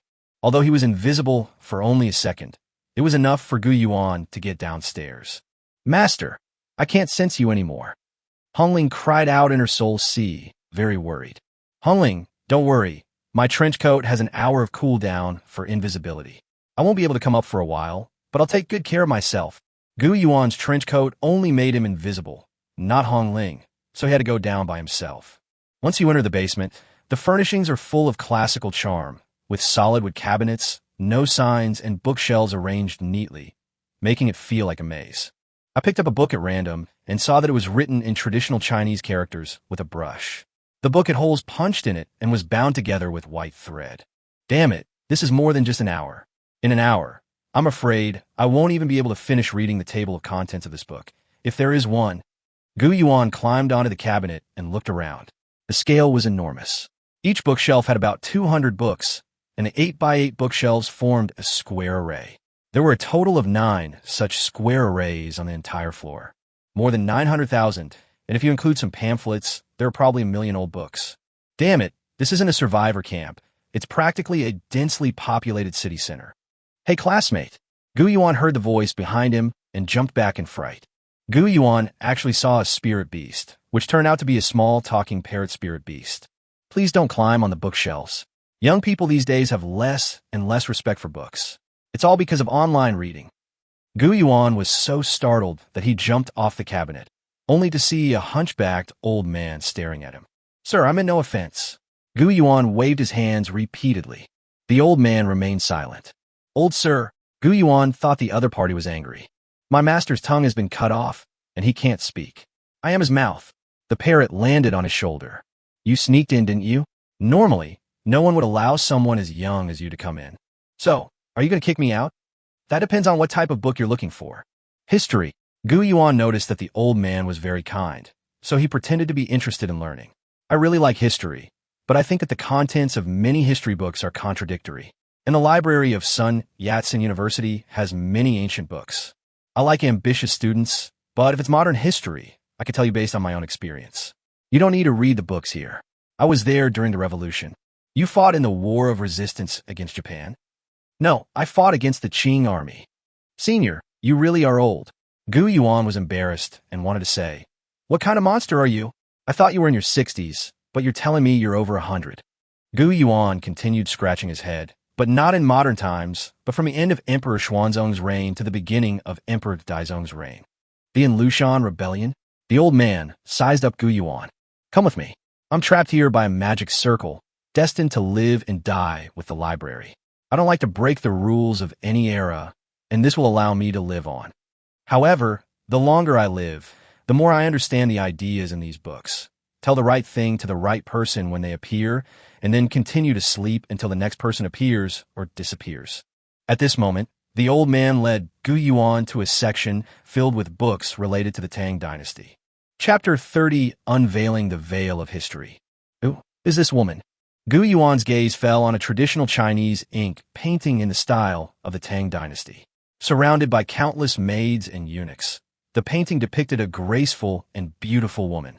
One of the four beauties, Yang Yuan, also known as Yang Guifei. Let me start with her story. Yang Yuan was a vicious woman. She killed 9 goddesses who were more beautiful than her and tamed beasts, thus ascending to the throne of the most beautiful woman in the Tang Dynasty. What? You're saying that Yang Guifei killed monsters, so she was also a hunter? No, quite the opposite. Yang Guifei herself was a demon in human form. The old man gave a knowing smile. The Tang Dynasty was famous for its openness and inclusiveness. Do you know what this openness and inclusiveness refers to? We trade with foreigners, learn from their knowledge, and even allow foreigners to hold official positions in the imperial court. Gu Yuan said, "Yes, but this foreigner is not only human, but also a transformed demon beast." The old man smiled mysteriously and unfolded an ancient parchment scroll.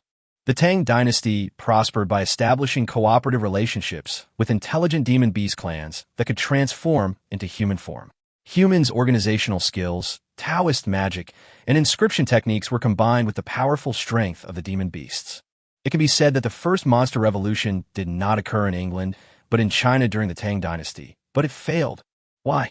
Just as the book says, the Han Emperor was obsessed with beauty and longed for a woman who could topple a kingdom. But after ruling the country for many years, he could not find one.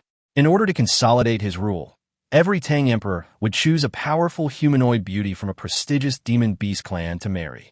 At the height of the Tang Dynasty's power, Emperor Xuanzong desired the most beautiful woman in the Tang Dynasty. Yang Yuan, this fox spirit, hoped to climb to that position, but through her clan's secret method of observing the stars at night, she learned that she was not the most beautiful woman in the Tang Dynasty among all the demon beast clans, but ranked 10th. So their clan launched a secret plan to kill 9 beauties whose looks surpassed Yang Yuan's. This plan was called the 9 Heavenly Goddesses Plan. The goddess of the 9 heavens is dead. Many people think she's dead, but I don't think so. Yang Guizhong is a master of secret arts. These 9 heavenly goddesses were all candidates for queen in various clans at the time. Their beauty was secondary. Power is the key. They all possess mythical bloodlines and extraordinary strength. Given the immense risks involved, the cunning old fox would undoubtedly strive to maximize his profits and find a way to usurp their power, but the specific methods he employed remain unknown. The Inlushan rebellion that followed was likely caused by the struggle for this power. The old man continued to talk incessantly, lamenting how it was such a pity. He said that if the Tang Dynasty hadn't fallen, there would be no Europe or America to speak of now, and China would be the world's #1 power. Gu Yuan ignored his lamentations. He noticed that most of the books here recorded the customs and culture of the Tang Dynasty. There were a few books on secret techniques that interested Gu Yuan, but they were all bound by chains. Gu Yuan tried several times, but couldn't open it. His gaze fell on an ancient book, the Taming Phoenix Manual. How do I open these books to read them? Remember what I told you? Books understand human nature. They are waiting for the right person. The old man touched the lock on the Phoenix Taming Manual, indicating that he couldn't open it either. The phoenix became extinct after the Tang Dynasty, but generation after generation of copyists passed down this book. Their bodies have disappeared, but there were remains on the book. Snap! As Gu Yuan placed one hand on the book, he felt a probing force, like radar, sweeping across his soul sea and touching Hong Ling the instant it touched her. The clasp on this book unlocked itself. The old man was shocked to see this and looked at Gu Yuan in surprise. Phoenix Tamer, let's go. I won't tell anyone that you've been here. Then the old man snapped his fingers. Gu Yuan appeared outside the library, and Hong Ling descended from the sky and landed on his shoulder. Master, you really scare me to death. I couldn't find you in my soul sea for an hour. Gu Yuan looked at the library in front of him and said, I will go down again. I'm fine, Hong Ling. Let's go home and train. Hong Ling seemed somewhat displeased at this moment and lowered her head, saying, Yes, master. Don't be discouraged. Gu Yuan knew that Hong Ling's level had been stuck at level 8 for a long time, because improving the strength of a pet doesn't just depend on food, but also on later training. Different types of pets have specific training methods. Previously, Gu Yuan had no training methods for phoenixes, so he could only use training methods for general birds, which had very little effect. But now, Gu Yuan has obtained a professional manual on raising phoenixes. Gu Yuan flipped through the manual. The classical Chinese was very difficult to read, and Gu Yuan even needed to use translation software. The phoenix delights in fire, and should cultivate where molten lava flows backward. Gu Yuan looked at the hints in the book and thought for a moment, where is there more lava? Therefore, on the recommendation of the former waste meat processing plant manager in Dongguan, Gu Yuan found the waste meat processing plant manager in Yanqing. Guangzhou, being an administrative district more than 3 times the size of Dongguan, has at least dozens of times more waste meat piled up at its waste meat processing plant than Dongguan.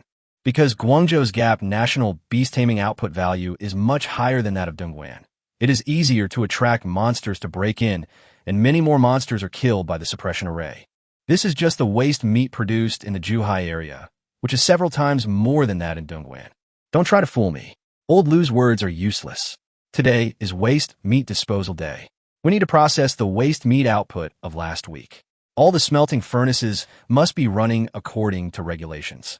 The foreman yelled at Gu Yuan, holding the project plan without giving him any face. I can buy and process the scrap meat for you for free. Gu Yuan said, waving his hand. What? The factory manager burst into laughter after hearing this. Huh, you really are a greenhorn. This is 5 tons of waste meat. Do you know what that means? Gu Yuan thought to himself, of course I know. 5 tons is 850,000 units of spiritual matter, which can be exchanged for more than 2 days and 2 nights worth of ancient spirit lamp oil. That's 5 times the cultivation speed for 2 days and 2 nights. Of course I know. If you're worried, you can give me a little to try. Gu Yuan said confidently. The factory manager realized that the other party was serious. After thinking it over, he realized that aside from the fire damage, there were also maintenance costs. Cleaning it up for free would save a lot of money. Anyone can do the math, but the important thing is whether this young man is capable. So, on a whim, he sent Gu Yuan to a waste meat processing plant.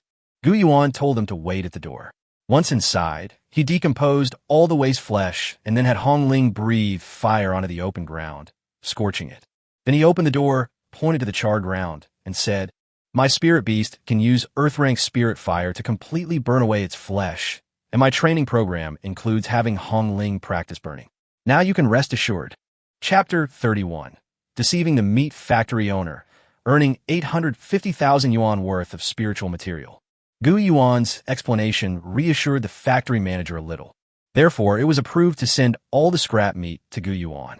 Gu Yuan accepted everything, saying he wanted a quiet training environment. But in reality, he found a secluded place and decomposed all the waste flesh into spiritual matter. Looking at his 850,000 spirit item points, Gu Yuan couldn't stop smiling. Before returning to the furnace, Gu Yuan opened his delivery box. This contains all sorts of rare and precious materials that the Red Feather Society uses in their cultivation. They come from all over the country, highlighting the convenience of online shopping. Compared to the ancient books, where predecessors had to traverse snow-capped mountains, plateaus, forests, and lakes to gather a complete set of materials, this book offers a more comprehensive understanding of the subject matter. Gu Yuan only needs to tap his hand lightly to buy it. Of course, there are some extremely rare items that even money cannot buy in large quantities, but in Gu Yuan's eyes, these are not problems. He only needs to purchase a small sample to use his own bracelet to mass-produce spiritual materials. Gu Yuan has broken down all the materials. Now, the recombinable material options for Gu Yuan's bracelet spirit material have a large number of material names. In the future, when there is an urgent need, they could be produced and used on the spot. And so, Gu Yuan returned to the furnace. Open the molten lava gate of the furnace. Gu Yuan's voice echoed upwards from the empty, abandoned meat furnace, reaching the ears of the people in the control room. The staff in the control room were taken aback by these words. At this moment, Gu Yuan and Hong Ling were standing in the center of the incinerator. Opening the molten lava gate now would be tantamount to drowning them in the molten lava. However, Gu Yuan insisted, "There's no need to worry. Just do as I say. If anything goes wrong, you won't be held responsible." The staff remembered the factory manager's instructions and did everything as he said. With gritted teeth, these workers shakily opened the molten lava gate. Countless streams of molten lava surged from various pipes toward Gu Yuan and Hong Ling. Gu Yuan swallowed hard, feeling that familiar high temperature and suffocation coming from all directions. At this moment, Hong Ling took flight high, spread its wings, and began to cry out amidst the molten lava. All the molten lava, as it approached the center, flew into the air, enveloping Gu Yuan's head in red feathers and forming a giant fireball. The inner core of the heavenly silkworm, red maple charcoal, and melted snow water from the Tian Shan Mountains. Gu Yuan threw these substances into the molten lava, and at that moment, the molten lava became unusually strange as these materials fused together. Their temperature did not drop at all, but they did not radiate any heat outwards. Gu Yuan couldn't even feel that he was in a sea of fire. Sure enough, what the book says is true. With these materials, Hong Ling's absorption speed of fire spiritual energy has greatly increased. Gu Yuan continuously consumed spiritual matter to replenish his materials. The fireball remained the same size, and the red feather burned in the flames for a full 6 hours. If Gu Yuan hadn't been able to sense Hong Ling in his soul sea, he would have even thought she was dead, because Hong Ling showed no signs of life throughout the entire process. At this moment, Hong Ling let out a phoenix cry, absorbing all the molten lava. With a flap of its wings, flames spread outwards. Hong Ling landed, her feathers now an exceptionally bright red, and the golden light of the phoenix feathers on her head shone even brighter, indicating that she had broken through to level 10. Yes, Gu Yuan waved his hand happily. Hong Ling pounced over and landed on Gu Yuan's shoulder, nuzzling his cheek with her head. "Master, thank you so much. My level has reached level 10. I broke through 2 levels in one afternoon." The effect of this book is indeed not to be underestimated. After leveling up, Gu Yuan also needs to improve Hong Ling's diet. The most expensive feed is not necessarily the most suitable. This was a misconception that Gu Yuan had initially fallen into. The most suitable feed for phoenixes is actually saffron from the ancient snowy plateau and the inner core of snow silkworms, combined with feed made from the ancient Juling Valley, which is harvested only once a season. Gu Yuan ordered custom-made pet food from the Spirit Pet Food Guild, but their response was that it could be made, but the farmland would need to be newly cultivated, and the first 2 materials were too rare. Although this is not orange-labeled feed, its efficacy is close to that of specially supplied feed. Secret production is not illegal, but the price will be very high. It might sell for 100,000 per 100 grams. This price is 10 times more expensive than regular orange feed. However, Gu Yuan didn't need 100 grams, nor did he need to keep producing them. He only needed the other party to produce a small bag. After the decomposition, the bracelets can be mass-produced. However, it will cost a lot of money to hire a professional alchemist to refine even a small bag of them.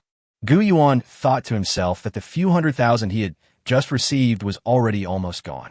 Of the 850,000 spirit item points, only 400,000 remained after Hong Ling leveled up twice. Suddenly, Gu Yuan noticed a black crystal left on the ground. What kind of crystal is this? Gu Yuan picked it up and examined it carefully. He recognized the stone as a black gold stone. This was produced during cultivation. Hong Ling is truly amazing. Gu Yuan had seen it in the Phoenix Taming Manual. Because the materials used to aid cultivation were all of the icy and cold nature, the molten lava consumed during cultivation was. It easily fuses with icy materials to form black crystal, which is extremely sturdy and can be used to forge heavy weapons. However, Ordinary phoenixes don't produce many, which is related to the phoenix's aptitude. The better the aptitude, the more black gold stones it produces. Looking at the pebble-sized black gold stone, Gu Yuan thought to himself, as expected of the red feather phoenix, it produces more black gold stones than any other phoenix before the Tang dynasty that has ever been recorded in the book when it reached the 10th level of cultivation. As Gu Yuan left with the black metal, the engineer from the scrap metal plant's eyes flashed, and he walked over. "Young man, how did you obtain this black gold stone?" Gu Yuan said, "This is something that my beast taming produced during the cultivation process. This is a rare metallic stone." The engineer examined it carefully for a moment, even taking out a magnifying glass to observe it closely. "It's useless to you if you have it, but if it's used to create a large-scale destructive Horcrux, it can be used as a stabilizer for internal reactions. The Chinese Academy of Sciences has been collecting this material from the public. So, how much money do they give?" 100,000 yuan per gram. Upon hearing this, Gu Yuan thought to himself, is the price really that expensive? 100,000 per gram. If we exchange it, wouldn't Hongling be able to earn 1 million just by cultivating like this once? Even after deducting the cost of materials, she can still earn 500,000. This mythical level beast taming is truly different. While others burn money during cultivation, she can even make money while cultivating. Chapter 32, I Have a Good Teacher. After Gu Yuan finished his cultivation, he and Hongling went home to rest for the night, and then went to school the next day. Sigh. Gu Yuan was upset and sitting in this classroom, which did not improve his cultivation at all. The teacher above was explaining the theories and tactics in great detail, including how to coordinate with one's own beast and how to construct a mental state in the Sea of Souls in order to coordinate well with one's own beast. However, these lessons were completely meaningless to Gu Yuan. Gu Yuan might have felt excited listening to this before, especially about combat techniques. However, after experiencing real combat, Gu Yuan felt that what his teacher had said was too idealistic. The real situation was much more complicated, and he had to rely on his own adaptability. Moreover, Gu Yuan has a bracelet, so his improvement doesn't need to rely too much on the school. Instead of wasting time like this, it would be better to go to the scrapyard, dismantle some spiritual substances, and then refine them in a lamp oil to quickly improve one's strength. What's going on next? Gu Yuan asked, watching what was happening on the school's podium. Several students, holding their acceptance letters, were crying and hugging each other. Don't you understand? They got accepted early. They don't have to endure our miserable senior year of high school anymore. Gu Yuan's deskmate said, What? Didn't we say we had to complete all the training before we could take the exam? Gu Yuan's eyes practically lit up. Of course not. Students in the training camp can participate in missions within the academy and directly carry out hunter combat missions. If they complete missions of a certain level, they could be directly admitted early. With a snap, Gu Yuan stood up and walked towards the door. Hey student, what are you doing? Skipping school will disqualify you from the training camp. The teacher on the stage said, adjusting his glasses. However, Gu Yuan did not turn his head. Teacher, I want to participate in the early admission assessment to carry out a hunter mission. Gu Yuan's confident voice rang out, and the entire audience burst into laughter. Yet another one who overestimates himself and wants to take the early admission exam. You didn't actually get first place by cheating, did you? I think it must be. They're so arrogant. They have no idea how difficult hunter missions are. At this moment, the teacher on the stage also suppressed his laughter. Although he did not laugh too out of control, it still took him a few seconds to regain his facial muscles balance. Okay, I understand. Would you like to hear the data? I'm from the Academic Affairs Office. Our school carefully selected 1,000 students who were qualified to participate in the training program, and the college entrance rate is only around 30%. Of these, the probability of being admitted early is only 1. Every year, there are students who don't want to study anymore and feel too tired, and they try to participate in the early admission assessment. In the end, they all came back to study diligently, or perhaps they never came back and died on the mission. Oh, Gu Yuan wasn't surprised by the difficulty. He had witnessed firsthand how challenging hunter missions could be. So, what do you sign up? The teacher sighed. First, the qualifications for enrollment include 2 things: having a level 10 beast taming skill and 200 spirit power. If I remember correctly, your entrance exam results show 32 spirit power and a level 4 spirit beast. You're still. The teacher was startled the moment she used her observational eye. Soul power 232. I can't sense any aptitude in that bird, but its level seems to have reached level 10. How is that possible? Your level and soul power have met the requirements. The teacher was so shocked that he took 2 steps back, his suit jacket almost erasing the blackboard. The students present also took a deep breath. Could it be that he is already qualified? How is this possible? It's only been a few days, and it has already improved to this level. Where do I register? Gu Yuan asked casually. The teacher didn't know how to respond, so she could only nod. It's in the academic affairs office. However, meeting the ability requirements isn't enough. You also need a guarantor to guarantee that you're truly qualified to participate in this task. Guarantor. Indeed, sending students to participate in hunter missions is an extremely risky thing. Compared to the sea-level missions that Gu Yuan participated in before, this is a real possibility that people could die. Who is responsible if a student dies? Who is responsible if things are handled poorly and cause serious economic losses? Damn it, who can I call? Gu Yuan looked at his friend list. He couldn't call Qin or her dad. And what about Brother Bullet? Could you be my guarantor? I need to take the entrance exam for Sun Yat-sen University. Gu Yuan sent a voice message. Little ancestor. Upon hearing about the entrance exam for Sun Yat-sen University, this Bullet brother was startled. I really can't help you with this. Sun Yat-sen University is one of the top universities in China. Many people are desperate to get in. Their tasks are very difficult. How could someone like me, a bronze-level student, help you? You need at least a platinum rank or higher, or be a rank 6 or higher beast tamer. At the very least, you need to be guaranteed by a billionaire. Hearing this, Gu Yuan realized how difficult the exam was. However, our leader is a platinum-level hunter. If you agree to come to our guild in the future... Beep, beep, beep, beep. Gu Yuan hung up the phone immediately, then saw Yi Ye's message. Of course I can help you. I can use my connections to help you. But the money will be at least 1 million. Gu Yuan thought to himself, these people usually talk a good game, but when it comes to taking responsibility, they all make excuses and delays. They're either asking me for money or trying to squeeze every last penny out of me. Is this what society is like? Damn it, I got brutally beaten up. Boys shouldn't skip school. Suddenly, Gu Yuan saw teacher Zheng Hanyue walking towards him in the corridor. Her beautiful face showed a hint of helplessness. She puffed out her cheeks, put her hands on her hips, and seemed to be in a state of feigned anger. Teacher, I want to take the entrance exam for university admission.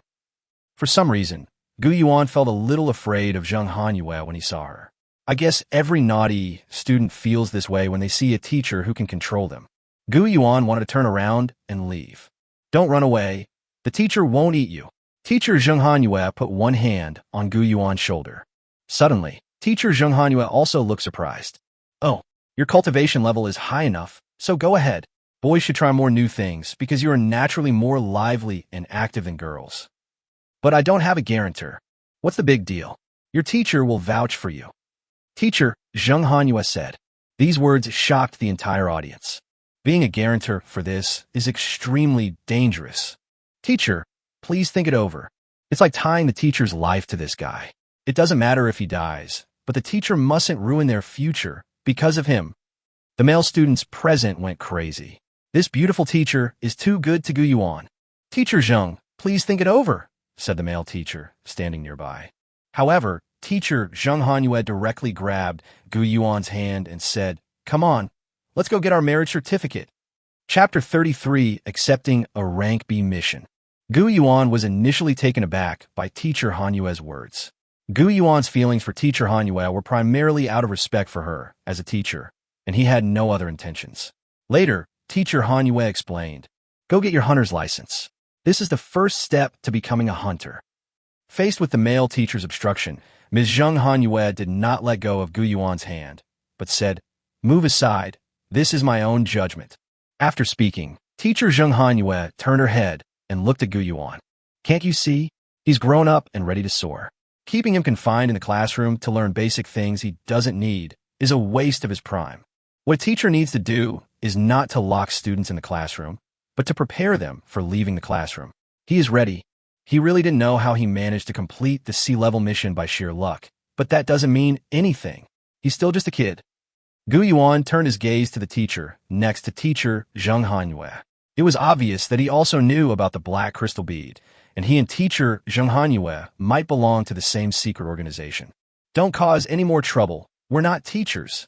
The male teacher stepped forward and whispered in their ear. In my position, I should do my job. I like children, especially watching them grow up day by day. After saying that, teacher Zheng Hanyue pushed him aside and led Gu Yuan to the academic affairs office. After obtaining the registration certificate, they had to go to the Hunter Guild for special registration, a process Gu Yuan did not witness. Teacher Zheng Hanyue is neither a 6th grade demon tamer nor a billionaire, at least not dressed like one. Could it be that she is the legendary platinum-level hunter? Don't let me down. After saying that, Zheng Hanyue, who had returned at some point, handed the mission USB drive to Gu Yuan. Once the mission starts, you'll automatically be on leave. The rest of the mission process is the same as your sea-level mission. Gu Yuan nodded, gripped the task USB drive handed to him by the teacher, and swallowed hard. Teacher, thank you. Teacher Zheng Hanyue is a good teacher. That much is undeniable. It's a thankless task to vouch for one's own students. However, teacher Zheng Hanyue did not ask me for a single penny. She simply said, I am a teacher and I want to help my students, and accepted this hot potato. Although Gu Yuan wasn't listening to the lectures, she could still sense that Gu Yuan was wholeheartedly explaining all the practical knowledge and patiently explaining it to students who didn't understand. Although I know you can't really be a teacher, you are the best teacher I've ever met. Suddenly, teacher Zheng Hanyue's tone changed to serious. Her fair face was pressed against his, and she looked at him with sharp eyes. I'm also quite surprised that you're both my contact person and my student. It's quite a coincidence. But you'd better never guess my true identity, because you already have. Suddenly, teacher Zheng Hanyue flicked Gu Yuan's forehead with her finger. Gu Yuan felt a little pain from the flick and rubbed his forehead with one hand. This. Finally, let me emphasize again. Teacher Zheng Hanyue walked past Gu Yuan, turned her gaze to him, and, boy, when you're out there, you need to protect yourself. If you really can't handle a B-level mission, use your Hunter satellite phone to dial the short number 4582 and then enter 782. Teacher Zheng Hanyue has disappeared. She left in a hurry, probably because she had important matters to attend to. Gu Yuan thought for a moment and then lifted the USB drive. This is a two-way USB flash drive, which can be plugged into a mobile phone or a computer at the same time. After plugging in your mobile phone, Gu Yuan saw the mission guide. Lily of Guangzhou. What? Gu Yuan blinked. The mission target isn't in the middle of nowhere, but in Guangzhou. How is that possible? Newcomer, huh? Taking the entrance exam for Sun Yat-sen University. At that moment, the security guard who had been sleeping behind the counter adjusted his hat, stood up, stretched, and continued. A hunter's mission is not only in the wild, but also in the city. Monsters lurk within the city. Gu Yuan was greatly surprised when he heard this. Young man, do you know how many people go missing in China every year? The security guard walked up to Gu Yuan and said in a low voice, Hundreds of thousands. Gu Yuan guessed. 8 million. That's equivalent to the total population of some small Middle Eastern countries. The security guard said this, then sat back down and began drinking his tea as calmly as an old man. These people have disappeared, and no one knows where they went. Some of them died from monsters, while others died at the hands of humans. In fact, many strange things happen every day. However, there are too many people and too many incidents, and no one can handle them all. Some people are gone, and that's it, but wealthy people will do everything they can to get an explanation. If the police can't get involved, they'll hire hunters. Understood. Gu Yuan turned his head. The other party was reminding him that the task the hunter had to deal with could be caused by a monster or by a human. Because there are many powerful beast tamers in this world. Some of them live well, some do not. Some are good people, and some are bad people. Hunters, to some extent, also act as private investigators for the wealthy. You have a good teacher, the security guard continued, settling back into his recliner and rocking back and forth. She found you a B-level mission in the city. It's generally not easy to get yourself killed in the city. However, city missions are also very complicated. Look at these bustling skyscrapers. There are far more hidden things here than in a dark forest where wolves roam. I won't fail. Gu Yuan gripped his phone tightly. Gu Yuan believed that the mission rating specialists were not to be underestimated. What strange things had happened in the city during the B-level mission? It will be even more difficult than escaping the pursuit of the black-bone wolf and then retrieving the black crystal bead from the belly of the zombie bear. Gu Yuan was prepared. The mission file to be played next would definitely be full of scenes of violence, bloodshed, murder, tearing apart, and brutal fighting. Lilies? That sounded dangerous. Was it a poisonous signal? Wah! Finally someone's accepted the quest. You have to help me, Mr. Hunter, Little White's gone. At that moment, a cute girl appeared on the video. She was young, wearing a milky white short skirt with a flat chest, and quite cute. Wearing a white Lolita outfit, despite it being winter, she wore long white socks with white patterns Lolita shoes, and her long hair tied in pigtails swayed back and forth with her head. Lily, little Lily, holy crap. Gu Yuan didn't know how difficult the mission was, but the person who commissioned the mission was actually the #1 lowly cosplayer and female celebrity in Guangzhou, Little Lily. Chapter 34, The First Commission. Client, can you please stop acting cute? Gu Yuan didn't know where to even begin to complain. Gu Yuan watched as Xiao Baihe on the other side of the screen would sometimes open her big, watery eyes wide and look up at him, and sometimes press her fingers to her lips, showing considerable anxiety. She kept stomping the ground with her delicate white, silk-clad legs, her face flushed red, as if she wanted to use her light body to stomp a hole in the ground. Sucking. Gu Yuan felt his heart melt. Hey, Little White is missing. Help me find Little White. The cute little Lily had tears in her eyes, as if she were begging for help. She hugged a picture of an adorable kitten with both hands and wiggled her body. Finding a level 7 white kitten, Gu Yuan's eyes trembled slightly. What did this damned mission mean? Help a girl who had lost her pet find her friend? Is this really a B-level mission? Shouldn't it be classified as D or E? Gu Yuan was full of questions. I really miss Xiao Bai. Please help me. This task might be too easy for you, but I'm in a real hurry. I'd be happy to give you a little extra money. Could it be that this mission isn't actually B grade, but simply because this beautiful young lady really wants to find her pet, so they're forcing her to accept a B grade reward and demanding it be classified as B, when in reality, it's actually a D grade mission? Gu Yuan felt that teacher Zheng Hanyue was really too kind to him, actually finding such a simple task for him. Finding your pet is a tough task, so you have to be careful. Find a right location. In the last few seconds of the video, Sayuri still had an innocent smile, but she stood very seriously and held up one finger while speaking. Gu Yuan suddenly sensed something off about the last few seconds of the video, and his eyes narrowed into slits. There's a problem, Gu Yuan said. Hongling nodded on Gu Yuan's shoulder. Yes, her expression was very smooth at the beginning, but her last words were very stiff. Gu Yuan watched the last few seconds of the video several times and noticed that Xiao Baihe kept emphasizing two words, correct position and careful. No, this is a B-level mission. Finding a little pet is just a cover. She has other things to do, and she can't let anyone know. Be careful and find the right location. During the day, at 5 o'clock, I searched for a long time, but couldn't find Xiao Bai. I'm having a concert soon. What am I going to do? What if they can't find food and Little White starves to death? So you definitely have to find it. If you find it before 8 p.m. or tonight, please contact me. Okay. Gu Yuan copied down everything she had said and was surprised to find something unusual. When she said good or bad, earlier, her voice was very nasal, like she was trying to be cute. If she had changed it to good or bad, the first word of all her mission descriptions, when put together, is White Horse Club number 8. If you include what she said later, such as before 8 o'clock or in the evening, that's probably what she calls the correct location. Now, this is more like a rank B mission. Gu Yuan raised his hand, sending Hong Ling flying into the air and hiding in the clouds. Then we took a taxi to the White Horse Club, a famous entertainment club frequented by wealthy wives and super rich young ladies. As soon as Gu Yuan reached the door, he was stopped by the security guard. Sorry, classmate, this is not a place for high school students, especially boys, and someone like you. What's wrong with me? If you want to say I don't look like someone who can afford to spend money, just say so. I'm telling you, I'm here to work. Going to work? The handsome security guards exchanged glances.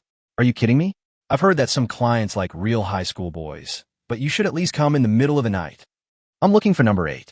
Upon hearing this, the security guards at the club were even more confused. What number 8? Ring ring.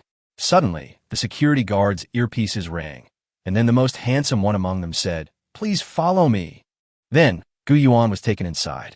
Upon arriving at dressing room number 8, Gu Yuan saw the person who greeted him. She was a makeup artist. You must be the hunter who accepted the mission. How come you're so young? Are there hunters this young who can carry out berang missions? Never mind, there's no time. I'll put on my makeup first, then head out through corridor number 3. Although Gu Yuan was puzzled, the mission was important, so he did as he was told, putting his coat and weapons into his storage ring. At this moment, 7 or 8 makeup artists came forward to apply powder, makeup, wash hair, style hair, and finally apply perfume. When Gu Yuan saw his handsome reflection in the mirror, he thought to himself that these makeup artists were really amazing, making him look like he really was. Gu Yuan walked along the passage with the other young man, and they were just about to reach the curtain when, in the center of the huge venue, there was a row of luxurious red sofas where 6 or 7 young women were sitting, along with Xiaobei. This little lily shows none of the innocence, cuteness, or adorable charm she displays on stage or in videos. Her expression was disdainful. She propped her head up with one hand, reclining on the sofa, wearing a backless long dress, black stockings covering her beautiful legs, and platform shoes placed on the table. She swirled a wine glass in her other hand, looking like a lowly version of a rich woman. Is this the right place? Gu Yuan thought to himself that he hadn't gone to the wrong place after all. Change it, next batch. Little Lily shouted. Little Lily, you've been here for 3 nights now, and every night you keep changing the selection, never choosing a particular type. What kind of girl do you like? Tell us, and we'll go find one for you. A handsome young man with a cross-dressing voice stepped forward and said, Stop talking so much nonsense. Do you need to know what kind of man I like? Did I not pay? Or do you think I took up your spot? Xiaobei slammed her fist on the table in anger. No, absolutely not. Come on, next batch, next batch. The man with the effeminate voice immediately waved his hand, signaling to continue. Gu Yuan followed, and as soon as he appeared, Xiaobai's gaze fell on a light blue brooch on Gu Yuan's chest, and the corners of her mouth curved up. He's finally here. Little Lily smiled and pointed. It's him. As expected, Xiaobei pointed directly at Gu Yuan. The entire audience was stunned. Sayuri? She likes this kind of thing. Damn it, I finally had a chance to meet a rich and beautiful female celebrity, and I didn't get selected. I spent the whole day putting on makeup for tonight, and this kid who just dressed up casually beat me to it. I don't want to go back. Seeing these people wailing and howling as if they were dying, as if the sky had fallen, Gu Yuan thought to himself, their line of work is tough too. What is the next task in Chapter 35? Stop howling. It's time to get back to entertaining customers. Then, several handsome men from the club were dragged out. You could vaguely see several women, who looked to be about the same size as the Black Bear King, clapping their hands with smiles on their faces. They even accidentally breathed fire from their hands. Gu Yuan thought to himself, what kind of gameplay is this? Why are there even fire-based combat skills? Looking at their burly figures, anyone who didn't know better would think it was a fire-based death combat training session. Upon arriving at his client's location, Gu Yuan sat down on the sofa. Although the outfit was a bit too revealing and mature, Gu Yuan still firmly believed that it was all fake. She was actually very cute and innocent, and it was just acting. You finally arrived. At this moment, Xiaobei's fair face, with a wicked smile, slid up her waist and rubbed against her chest. She looked up at her and blew air onto her chin with her pink lips. The short legs and black stockings slid up smoothly. The feeling was so delicate and short.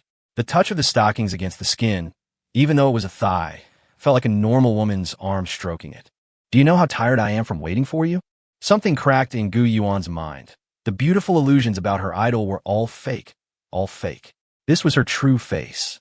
The cute Lolas I see on the screen are all just a routine, acting, and special effects. Gu Yuan swallowed hard. I'm not here to sell myself. That's not within the scope of my mission. TCH. Little Lily jumped to the ground and shouted, Waiter, room key. Little sister, are you leaving already? Several young women covered their mouths and chuckled. We were thinking of playing a little longer. Yeah. No need. Ladies, come with me. My swordsman, it's time for you to wield your sword for me. Little Lily pulled Gu Yuan's hand and walked forward. I entered the room. After closing the door, Xiaobei breathed a sigh of relief, jumped back, and lay on the bed in a starfish position, saying, I'm exhausted. There are really a lot of procedures to go through just to see you. Gu Yuan sat in the distance. This damned room was bathed in soft red light, and a hazy red mist enveloped Xiao Baihe on the bed right in front of him. Looking at his idol, who was barely visible, Gu Yuan swallowed hard. He had actually ended up in a room with her. Listen carefully, I'm going to say this only once. I need you to help me burn all the private photos of me on the computer of the boss of 7th Media. At this moment, Sayuri began to recline on the bed, applying lipstick. I'm not a puppet, they can manipulate at will. They're 100 years too early to try and threaten me with those things. As she spoke, she turned over. Gu Yuan sighed. Does this have anything to do with the hunter mission? Don't worry about it. As long as you finish this task, you'll consider yourself to have successfully saved Xiao Bai. If she's gone, I'll tell you. Little Lily stood in front of Gu Yuan, smiling and turning her head to look at him. My pet, Little White, has died of illness. You either have to go to the underworld to retrieve it, or you'll fail your mission. Gu Yuan thought to himself that this was related to whether he would have to go back to that damn school for the next 6 months. Understood. Gu Yuan had just turned around when he heard Xiao Baihe call out to him. Gu Yuan turned his head and saw Xiao Baihe walking towards him. We need to go all out the whole show.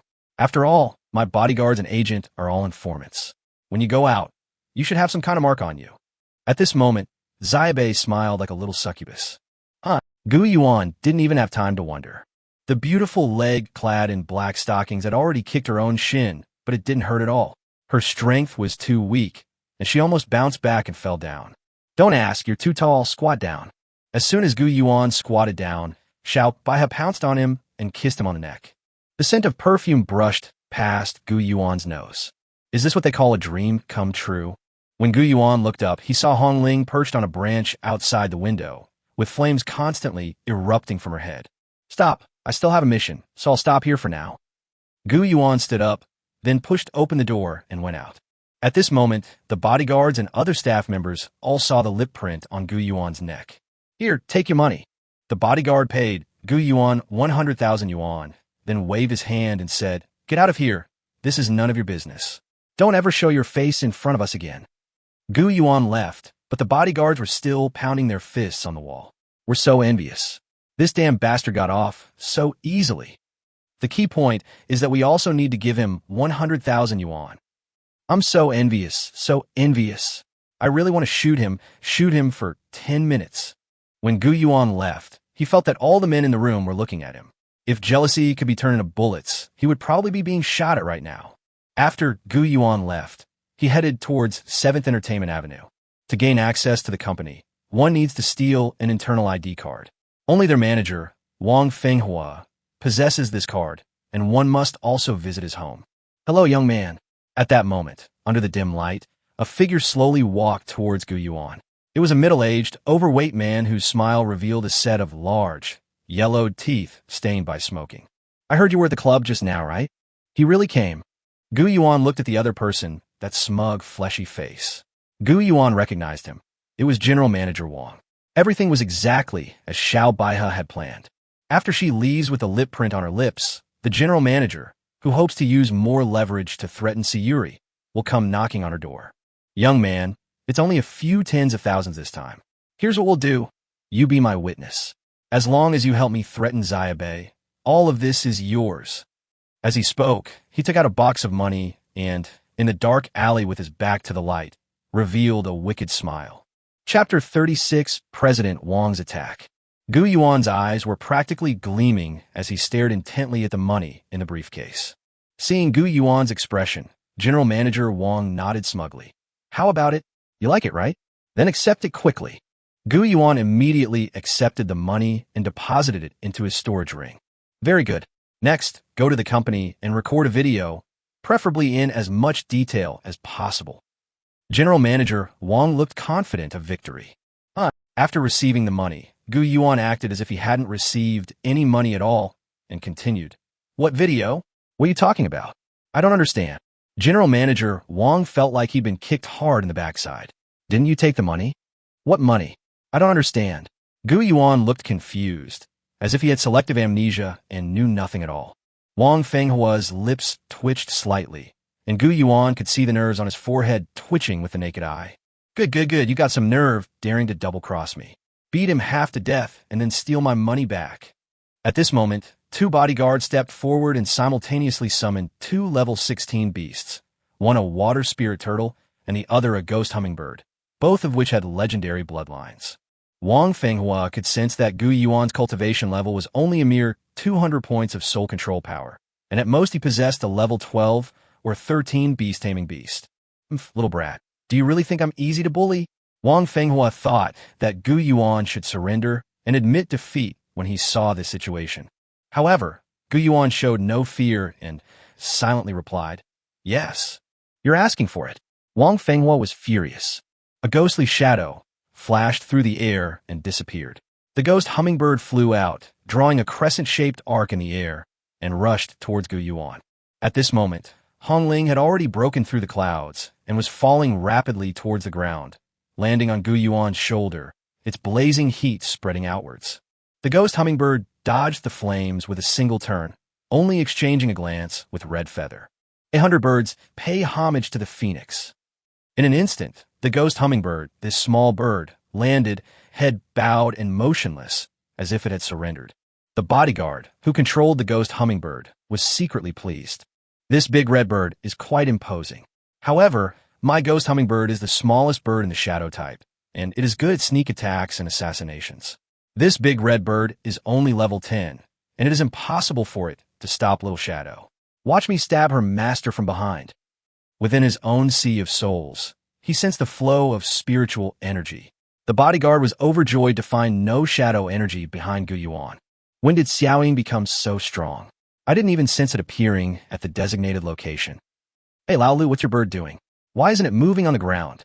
The bodyguard on the other side pulled him over, shaking him and yelling, instantly shattering his joy. At this moment, he was surprised to find that his ghost hummingbird, which was clearly of a higher level than its opponent, landed on the ground in fear, not daring to raise its head or fight. Damn it! What are you doing? Fly up and fight. However, the ghostly hummingbird remained motionless, as if it couldn't hear him. You still have to rely on me. At this moment, the bodyguard standing on the other side rushed out, flicking one hand in the air. Water Spirit Turtle, use your Xian-level combat skill, high-pressure water cannon. The Water Spirit Turtle is a light blue turtle, relatively large in size, with strong defense, and it is an aquatic creature. These attributes mean that Water Turtle can effectively counter fire-type and aggressive enemies, in addition to the long-range anti-air effect of its high-pressure water cannon. It can be said that almost all of its attributes completely counter the opponent's big red firebird. Not to mention, the Water Spirit Turtle's level is higher than the opponent's pet, and its own soul power is also higher than the opponent's. The owner of the Water Spirit Turtle thought this to himself and roared, "Don't worry, boss. I'll get your money back right away." At this moment, pale blue inscriptions were extending outward from each shell on the Water Spirit Turtle's back. The inscriptions extended forward along the turtle's neck and finally converged at its mouth, spraying out a stream of water as it opened its mouth. Hongling immediately took to the air, while Gu Yuan dodged backward. Do you think you're guaranteed to win just because you have attribute suppression? 1,000 reverse fire slash. Hongling twirled in the air, then flapped her wings downwards, unleashing a long sword formed from fiery red feathers that cleaved through the water. Impossible. A level 10 pet's combat skill actually reversed the attribute and severed a level 16 Xian grade combat skill. The bodyguard sensed danger. Could this be a level 1 combat skill? With his left hand, he pulled a jade pendant from his pocket. A soul artifact, a soul-guarding jade. The jade pendant hovered between him and the Water Spirit Turtle, emitting a green light that shone on the turtle's body, turning its blue shell into a deep green, resembling a small hill covered in moss. The feather sword pierced straight into the turtle's shell, knocking the Water Spirit Turtle backward with only minor injuries. Such powerful strength. This is a level 1 combat skill. Damn it, this bird is hard to deal with. Let's deal with that brat first. Okay. However, when the two security guards turned around to look for Gu Yuan at the same time, Gu Yuan had already disappeared. It's gone invisible. At this moment, the owner of the Water Spirit Turtle had not yet reacted. Gu Yuan, whose invisibility ended in a second, appeared behind the Water Spirit Turtle and fired 3 shadow spikes in quick succession. One arrow struck the opponent's chest, while another pierced the jade pendant, piercing its sole weapon and pinning it to the ground. Gu Yuan didn't care where the shot went, because in a 3-shot burst, the last shot was bound to go astray due to the intense movement. The important thing is that the jade pendant has been pierced and nailed to the ground. At this moment, the soul artifact lost its effect, and the water spirit turtle's defense instantly decreased. Hongling's second Earth-level combat skill, Blazing Storm, has been activated. The blazing flames, fueled by the flapping of its wings, coalesced into a fiery tornado that swept towards the tortoise, scorching it until it was charred on the outside and tender on the inside. My water spirit turtle, his master cried out as he knelt on the ground. However, Gu Yuan then realized that the last shot of his 3-shot burst had gone astray. It was originally supposed to veer to the right, but because the opponent belatedly dodged to the right, it ended up hitting the inside of his thigh. The poison from the branding fire was gradually taking effect. The more the bodyguard circulated his spiritual energy, the larger his inner thighs swelled. Calm down, it's about to explode. Gu Yuan swallowed hard and backed away. You little brat, you're asking for it. At that moment, the bodyguard lunged directly towards Gu Yuan. However, as soon as he stood up, he felt a powerful, explosive force pushing him away. The scene of his failed attempt to hide a grenade in his crotch was absolutely terrifying. Chapter 37 Fire Cliff Flower, Heavenly Rank Combat Skills knocking on the door. Seeing the bodyguard's tragic end, another bodyguard was so frightened that he covered his groin and knelt on the ground, pleading, "Big brother, I was wrong, please have mercy on me." Surrendering is fine, but why surrender while covering your groin? It's like you have some kind of special fetish. Gu Yuan looked up, his cold gaze falling on General Manager Wang, who was already kneeling on the ground, trembling with fear, one hand covering his groin. Then, "I don't want the 200,000 anymore. Please let me go." "I'll let you go." Gu Yuan laughed, stepped forward, and snatched the black wallet for the other person's arms, along with the 30 yuan in change and an ID card inside, and put them into his own bag. No, that's the company's." Before Steward Wang could finish speaking, Hongling had already knocked him unconscious from behind. Gu Yuan pocketed the ID card. With Hongling by her side, they arrived at the foot of the 7th entertainment building. Hongling maintained her phoenix form, grabbed Gu Yuan's shoulders with her claws, and flew with Gu Yuan to the 37th floor. He crawled through the window. The company building was deserted and pitch black at night, except for Gu Yuan's phone flashlight. He swiped his card to enter Manager Wang's office and turned on the computer. In the folder that Xiaobei mentioned, Gu Yuan saw photos of Xiaobei smoking and drinking, but nothing else indecent. It seems that although Sayuri has a carefree personality, she is still without any blemishes. However, some of the photos were actually of Sayuri cosplaying as a cat girl, a white cat with a fluffy tail. It felt like her appearance was somewhat similar to the white kitten that Sayuri had asked her to find. Why is this photo mixed in this folder?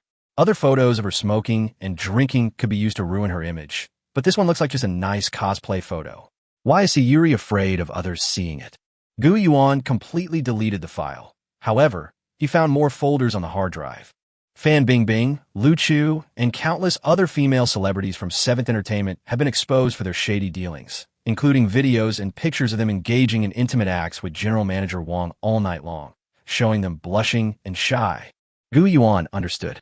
This wasn't the first time General Manager Wang had done this to female celebrities. Xiao Baihe was just one he hadn't yet succeeded with. Many female celebrities who had been taken advantage of by General Manager Wang were subjected to humiliation after he caught them in compromising situations. The videos and documents were stored here to threaten them into submission. Beep, beep, beep, beep. At this moment, Gu Yuan's Hunter mobile phone rang. He picked it up and heard a familiar voice coming from the other end. "Well done. As expected of a phoenix tamer, truly the strongest rookie known." Sayuri's voice was filled with immense joy. "Delete my files and bring the rest of the files back to me. You know how to disassemble a computer hard drive, right? What do you need these documents for?" Gu Yuan asked, puzzled. "Phoenix Tamer, don't forget who the employer is. This is an extra task I'm giving you. After you bring it back, I'll give you an extra 200,000. Upon hearing this, Gu Yuan half squatted down and removed the hard drive. However, at this moment, on the rooftop opposite the 7th Entertainment Company, see? She pressed the mute button, and Sayuri's lips curved slightly. At this moment, she was with a white cat.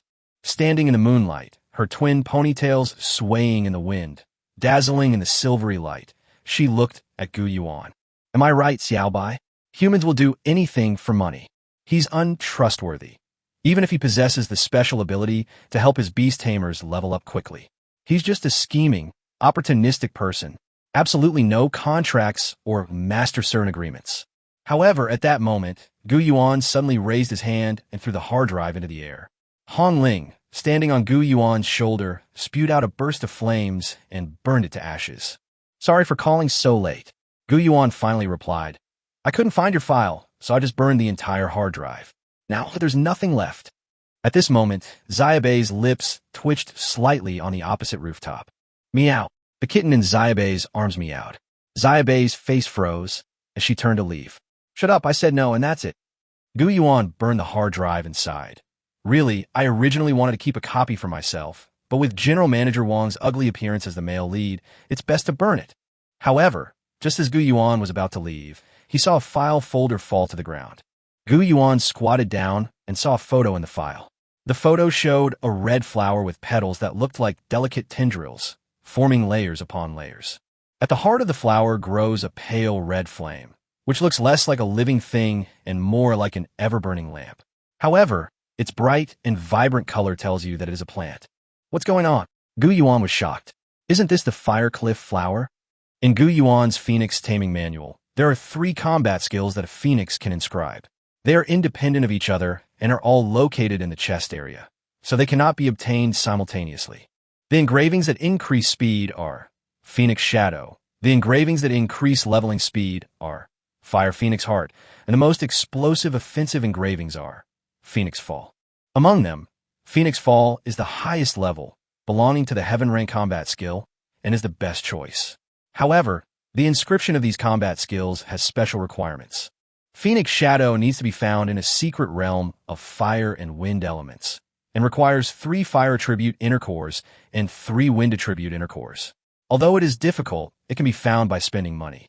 The Fire Phoenix Heart requires a secret realm rich in fire element, 3 top-grade inner cores, and approximately 3 caddies of high-grade spiritual oil. Although it is very expensive, Gu Yuan has a bracelet, which is the easiest to achieve, and this combat skill is more useful than the first one. Gu Yuan planned to inscribe the Fire Phoenix Heart. Although both of these combat skills were only of the Earth rank and could not be compared with Phoenix Fall at all. However, the inscription of Phoenix Fall requires a fire attribute secret realm filled with the aura of death, and also a large number of fire cliff flowers. Fire cliff flowers typically grow in fire attribute secret realms where the aura of death is dense. Therefore, find a place where fire cliff flowers bloom, and then inscribe them according to the method in the Phoenix Taming Manual.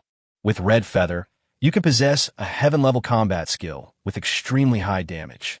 However, Gu Yuan searched through many books and even thoroughly explored Baidu maps, but still couldn't find it.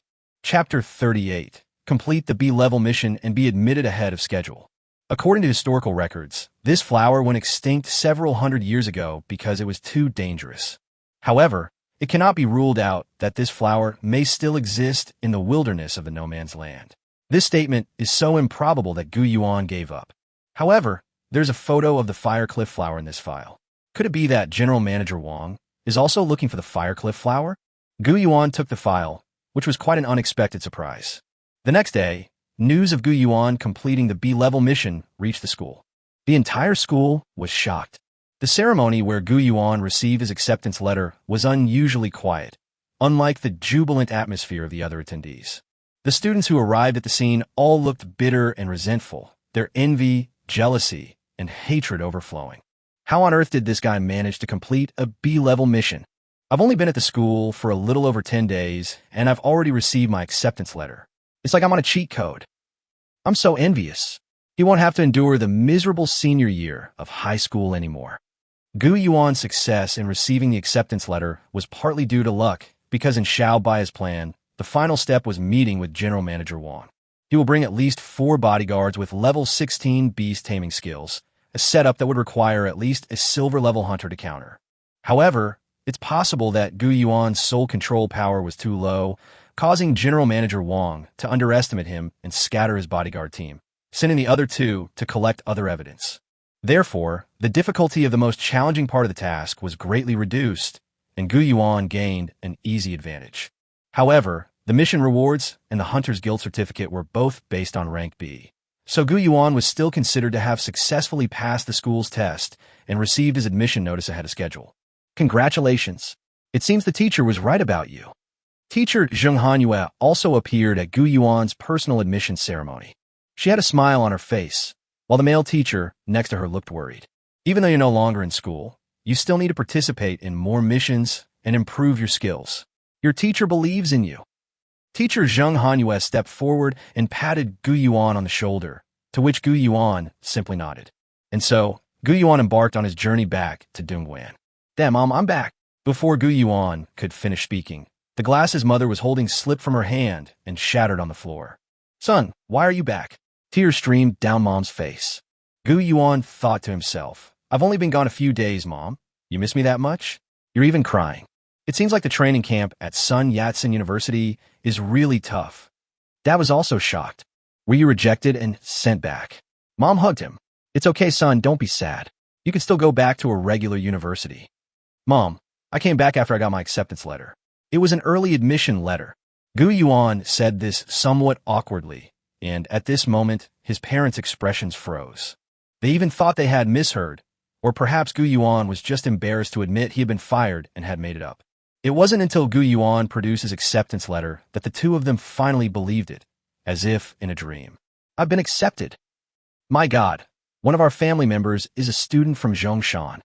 The parents were overjoyed and went crazy making phone calls everywhere, and then telling their relatives about it. "Keep going, kid. Your future is limitless." Indeed, Gu Yuan is the only person in the entire history of Sun Yat-sen University to receive an admission notice after less than a month in the training camp. The light in my parents' eyes was different from the gloom of the past. Perhaps the moment I received my acceptance letter is the best affirmation of their lives and the suffering they endured for me. Everything paid off. I wasn't wasting my time. My son got into a good university. Even after closing the door, the parents were still immersed in joy. However, Gu Yuan's expression was unusually solemn. He looked up the rankings of early admission students from various universities and realized that he wasn't even the best among them. Moreover, Yin Tianxiang's name is ranked high in the top 10, with a soul control power of 554, making him a quasi-second grade beast tamer. His beast taming level is also 21. Such fighting power is something I cannot resist at present. He's still watching me, and might come looking for trouble again at any moment. Gu Yuan closed his eyes, not letting the joy cloud his judgment. He still needed to become stronger. Hongling came up behind Gu Yuan and placed a hand on his shoulder. "Master, I will grow stronger with you.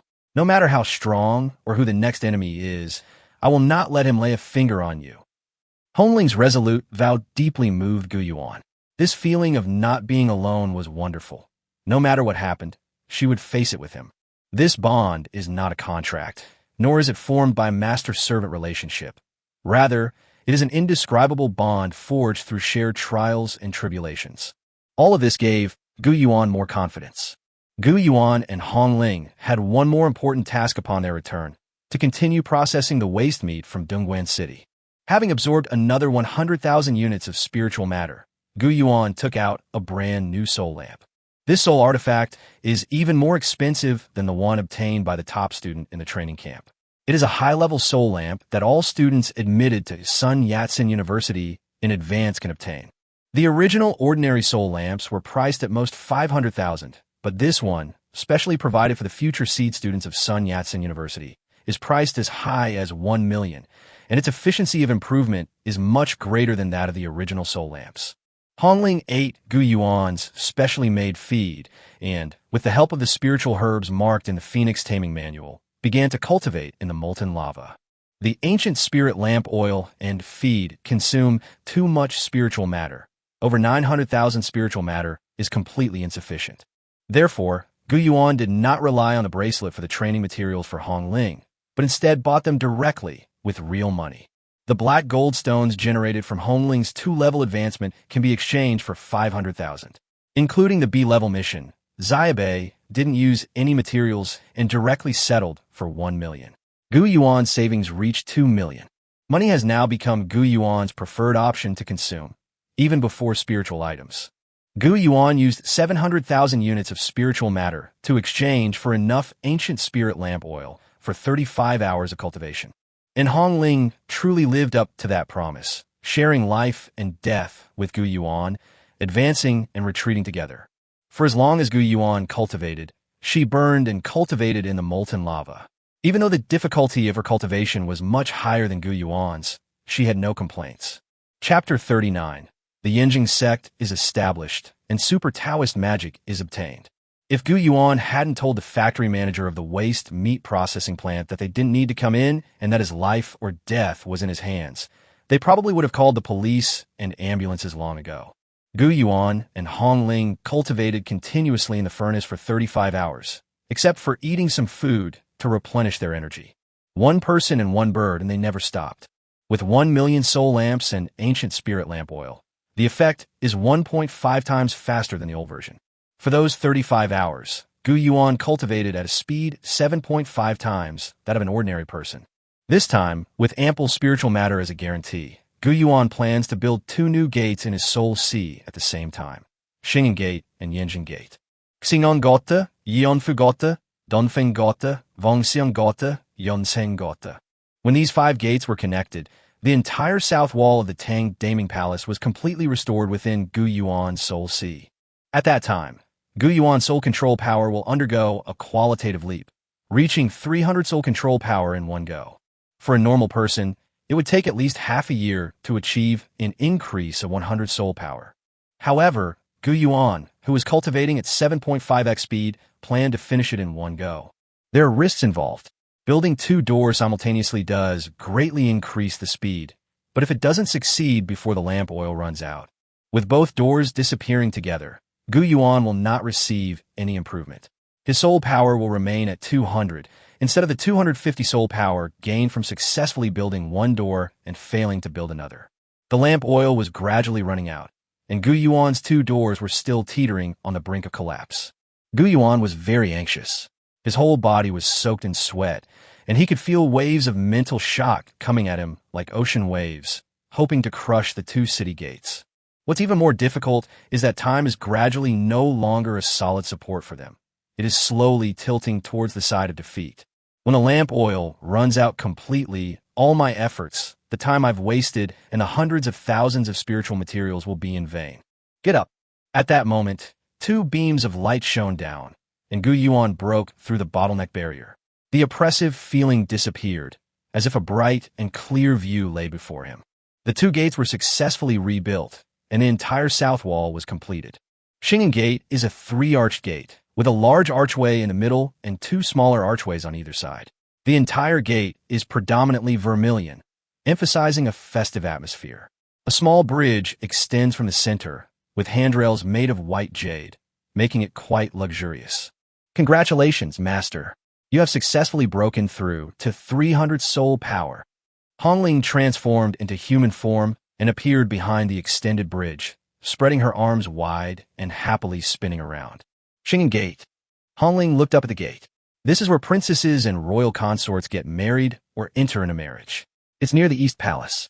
Princess Taiping got married here. Hong Ling suddenly lowered her head and said, Master, I have a request. May I cross this bridge and go through this door to come to your side? Gu Yuan didn't understand the rules of the Tang Daming Palace, so he simply said, In this sea of souls, there's only you and me. You can go wherever you want. Hong Ling nodded, a happy smile on her face, as if this was the happiest moment of her life. She practically ran over, taking tiny steps. She ran across the empty long bridge and through the deserted archway. Her red, ancient-style dress billowed in the wind like outstretched wings, as if she wanted to fly to Gu Yuan's side. Hong Ling leaped up and hugged Gu Yuan. As she spun around, she happily transformed into a phoenix and landed on Gu Yuan's shoulder. What's the point of this? Or is it some kind of ritual? Gu Yuan didn't understand what Hong Ling was talking about. Hong Ling's cheeks flushed as she lowered her head, saying, Your Majesty, may I not speak? Okay. Gu Yuan scratched his cheek. Master has already reached 300 soul power. You have completed 3/5 of the journey to becoming a 2nd-grade beast tamer. In the future, more and more beasts will come here. Hong Ling looked at Gu Yuan with pleading eyes. What's wrong? Gu Yuan noticed that Hong Ling was acting strangely today. At that time, Master, it won't be just me. I can choose a place where only I can go, and the other beasts can't go either, right? Hong Ling said excitedly. Can you grant me that request? Gu Yuan saw that Hong Ling was so excited. He thought that she had saved him more than once, and that she was his first tamed beast. Maybe it was similar to an animal's sense of territory. Okay, I promise you. Red Feather excitedly took flight and circled once on the southeast side of Shingen Gate. Right here, Master, I will live here forever. No other beasts may come, until the sea dries up and the rocks crumble, until the entire palace vanishes in the sands of time, until the whole world collapses, until the mountains are worn smooth and the rivers cease to flow. If Gu Yuan had checked the map, he would have known that the East Palace was located to the southeast of Shingen Gate. Of course, this place is still a blank space, but Hongling no longer wants to return to Danfeng's sect, so she waits here. Shingen Gate effect increases the combat power and speed of all your pets by 7.5. If the pet is not male, the effect is doubled. Why is it a non-male? Gu Yuan was a little confused. Because in the Tang dynasty, not only were there imperial concubines living on this side, but also eunuchs. Hongling's answer left Gu Yuan speechless, thinking to himself, this state of mind can be explained in this way. On the other side, Yanjin Gate was built much more solemnly. The entire two-story gate tower was made of blue bricks and tiles, with red pillars, vermilion gates, and defensive golden round nails, neatly arranged in a matrix. This place is different from the Eastern Palace. North of Yanjin Gate is the Dragonhead Hall.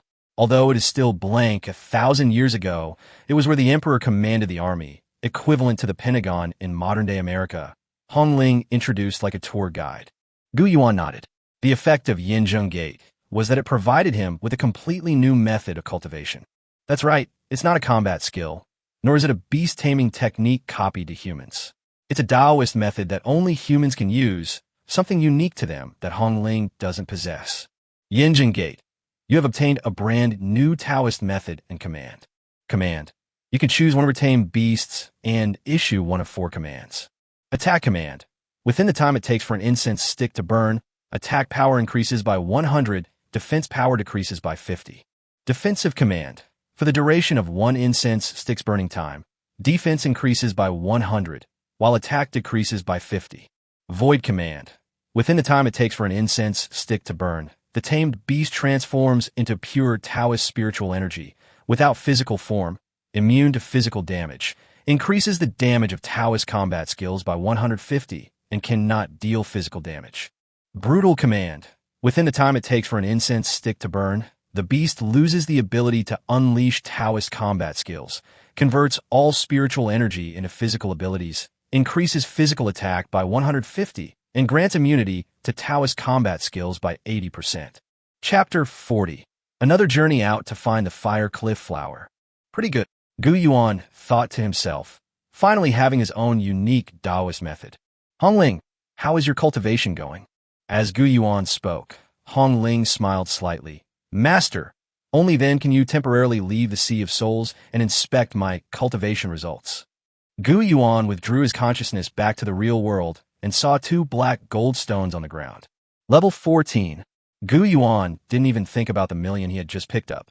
Instead, he was immediately amazed that Hongling's level had actually increased to level 14. This upgrade speed is simply unbelievable. Gu Yuan swallowed hard. Hongling's leveling speed was too fast, even faster than when he burned ancient spirit lamp oil. The key was that she didn't need such a scarce resource as ancient spirit lamp oil. Moreover, after successfully cultivating it, one can also produce black gold stones that can be sold for money. This can only be summarized as follows. That bloodline is too powerful, a noble among birds, incomparable to ordinary spirit beasts. Gu Yuan and Hongling returned home and rested for a day. 2 days had passed since they completed Xiao Bai's mission. After his spiritual energy was completely depleted, Gu Yuan's cultivation speed was no longer as frenzied. By January 5th, Gu Yuan's soul control power had only increased to 321. However, Hongling is different. She can buy all the rare and precious materials she needs to level up, but the difficulty of leveling up increases as she progresses. In the past 2 days, I have only leveled up 2 levels, reaching level 16, although it has consumed another 1,000,000 cultivation materials. However, after selling the black gold stones generated from the upgrade, I still made a profit of 500,000.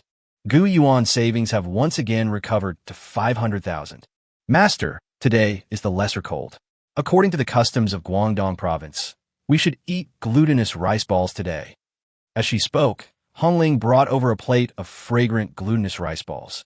With his parents not home, Hongling was taking care of Gu Yuan's daily needs. Hongling's cooking is so delicious that Gu Yuan is starting to feel a little uncomfortable with his parents' cooking. Gu Yuan, lounging on the sofa playing on his phone, looked like a submissive wife, noticing that Gu Yuan's hands were full. She used chopsticks to pick up a glutinous rice ball and feed it to Gu Yuan, while holding one hand to Gu Yuan's mouth, as if afraid that the rice grains would fall on Gu Yuan's clothes. 2021, brand new and existing customer discounts.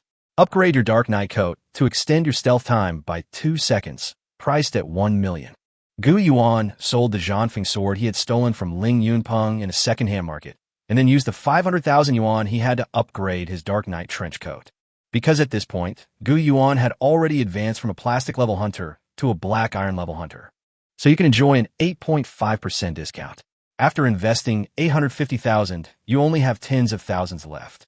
However, in Gu Yuan's eyes, it was all worth it, because tomorrow was January 6th, and he had to take action. The Firecliff flower is a flower that dislikes cold climates. In winter, it closes its petals and hibernates to survive the cold winter. Before this, the spiritual energy will gradually accumulate in the flower's core, so the best time to pick these flowers is before they begin their hibernation. The first day after the minor cold is the best time to pick them. Gu Yuan looked at the Phoenix Taming Manual, which contained the best conditions for the phoenix to fall and be engraved, written by an elder 1,000 years ago. This is why Gu Yuan is so anxious to level up. Time waits for no one. No matter what level he reaches in his cultivation today, he will have to wade into these troubled waters tomorrow. According to the records, the Firecliff flower grew in the tomb of an ancient civil official, and the location where this ancient civil official was buried was the ancestral site of the Baihui Mountains. Gu Yuan certainly knew where the ancestor of the Baihui Mountains referred to, Mount Luofu. This is also why he left the rented house in Guangzhou and returned to Dongguan, taking the express bus from Dongguan to Iqing. When the train was halfway there, amidst the astonished gazes of the young girls, Gu Yuan opened the train window, grabbed the top edge of the train with both hands, did a pull-up, and flipped onto the roof of the train. Then, he jumped into the endless mountains and jungles along the maintenance passage. Compared to his first trip, Gu Yuan was much more skilled now. He no longer chose to enter through the official border passage and then trek long distances towards his destination. Instead, take a train between the two cities, then jump off the train at the point closest to the target location and travel in a straight line directly to the target point. Unlike his previous life, where Mount Luofu was a scenic area, this world's Mount Luofu was filled with spiritual energy fluctuations, growing various rare and precious natural treasures with extremely strong spiritual energy, attracting and nurturing countless ferocious monsters. Mount Luofu is a dangerous place rarely visited by humans, and many hunters go there to search for treasure. Gu Yuan jumped off the train and headed due north for 3 hours. We have finally arrived at the orange wilderness area of Luofu Mountain. The Hunter app has a hunting map, and the areas on the map are distinguished by color. Green represents safety and is the area occupied by humans. Further out, there are yellow, orange, red, and black areas. The darker the color, the more dangerous it is. The last time we covered the Great Bull Barrens line, most of the marked areas were yellow, with only a few areas being orange. But this time, the Luofu Mountains are different. The entire mountain range is orange, and some areas are even red. Gu Yuan continued to use the old method, sending Hong Ling to fly up into the clouds several thousand meters high to conceal her presence. Gu Yuan, relying on his trench coat, entered the forest and, following the treetops, arrived at the summit of Mount Luofu. Gu Yuan squatted on a branch of a large tree, gazing at the entire mountain range. Damn it, this mountain range is so big, and the tomb is buried underground. How am I supposed to find it? Cold sweat was slowly trickling down Gu Yuan's forehead. Gu Yuan had no choice but to take out the file from the archive again. The sender of the file was unknown, but it was on General Manager Wang's desk, so it must have been sent to him. The entire document is very concise, with no superfluous language or text, consisting only of pictures and classical Chinese text from ancient books. General Manager Wang must be very familiar with the person who sent the message. They've already tacitly agreed to stop communicating verbally. The tombs of Tang Dynasty civil officials were designed to be situated facing the mountains and water, with the moon and the heavens shining brightly, standing between the three moons and resting on a 9-foot-long jade couch. Gu Yuan swallowed hard. Damn it. What is this all they're trying to say to me? But the whole clue is just these few words. The night wind rustled the silent leaves, carrying birds into the air and startling countless demonic beasts. The rustling of the leaves filled the air, and the canopy of trees in front of him swayed in the breeze, reflecting the silvery moonlight like a dazzling silver tide, which made Gu Yuan's heart surge. Chapter 41. Hello, teacher. The lake in the distance reflects a full moon, like a grand stage, dazzling and serene before the opening ceremony. It shimmers in the breeze, a breathtaking sight. There are mountains, water, wind, and trees. Everything that appeared in the prompt is there. But the entrance to the tomb is nowhere to be found. Even untouched wilderness has its beauty. Gu Yuan thought to himself, I probably won't find it again. It's not bad to just consider it as having spent 80 yuan on a train ticket to come here and enjoy the scenery. At this point, Gu Yuan was somewhat at a loss. If he wanted to decipher this classical Chinese text, he would need at least a complete physical map of the entire mountain. In such a dangerous orange-level wilderness, casually using detection-type combat skills or Taoist techniques will definitely attract attacks from behemoths. The complex terrain would limit aerial photography. If flying-type monsters were to fly up and observe, they could fly close to the terrain. They are easy targets for monsters, and if viewed from 5,000 meters above, they are completely obscured by clouds. Quite clever. No wonder you're a civil official. You figured out how to counter your descendants 1,000 years ago. Gu Yuan sat on the branch thinking this, but at that moment, Hong Ling appeared in Gu Yuan's soul sea. Master need not worry. Your concubine is willing to lend you a helping hand. At this moment, the red feather on the cloud suddenly let out a phoenix cry, and all the birds paid homage to the phoenix. As soon as this skill was used, all the low-level birds in the surrounding valley were attracted by the red feathers. They took off one after another, flying irregularly through the mountains like a swarm of bees. The vision of each bird was transmitted into Gu Yuan's mind, just like an endless aerial photograph. These small birds became the drones used for filming, while Hongling was the main unit, and I was the viewer of the video. The birds' fields of vision connected, ultimately making Gu Yuan's field of vision exceptionally wide. I see it, 3 moons. At this moment, Gu Yuan focused his gaze on a blue shadow sparrow in his field of vision. The blue finches flew to a tricky spot facing south.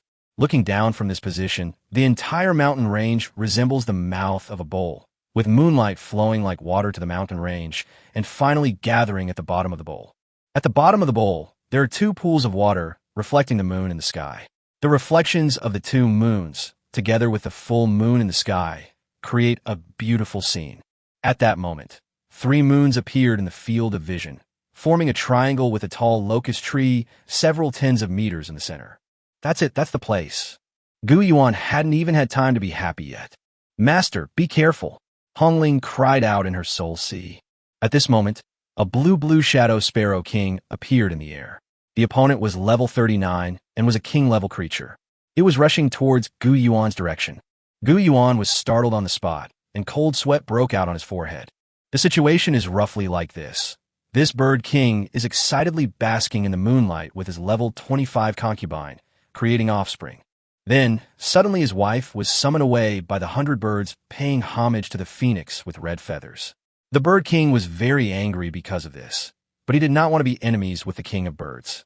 He flew up in anger and saw Gu Yuan standing on the treetop.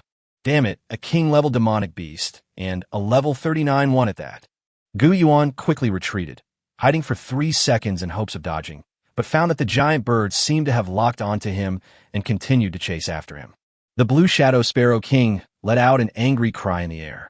Under the moonlight, the blue light of its wings crisscrossed and shimmered, as if it had transformed into a blue arrow that was about to pierce Gu Yuan. With a whoosh, a dark figure appeared in front of Gu Yuan. I've told you this for the 3rd time already. Boys, you have to protect yourselves when you're out. Teacher Zheng Hanyue. Gu Yuan instantly felt much more at ease. Teacher Zheng Hanyue was wearing a sophisticated gray hunter outfit. Her fair legs were faintly visible through the black stockings and shorts. She had completely lost the quiet, teacher-like demeanor she had in school, and instead displayed a rather ambitious nature, like a little female leopard. The moment it landed on the branch, it raised 2 fingers of its right hand, making a gun shape, and pointed it at the 39 king-level demon beasts, with a faint black aura emanating from its eyes. Bang! Teacher Zheng Hanyue parted her lips slightly, raised 2 fingers upwards, and made a shooting motion. In an instant, black energy began to emanate from the Bird King's body. Its feathers began to corrode, it lost its ability to control the wind, and then the entire bird crashed onto a branch and fell asleep.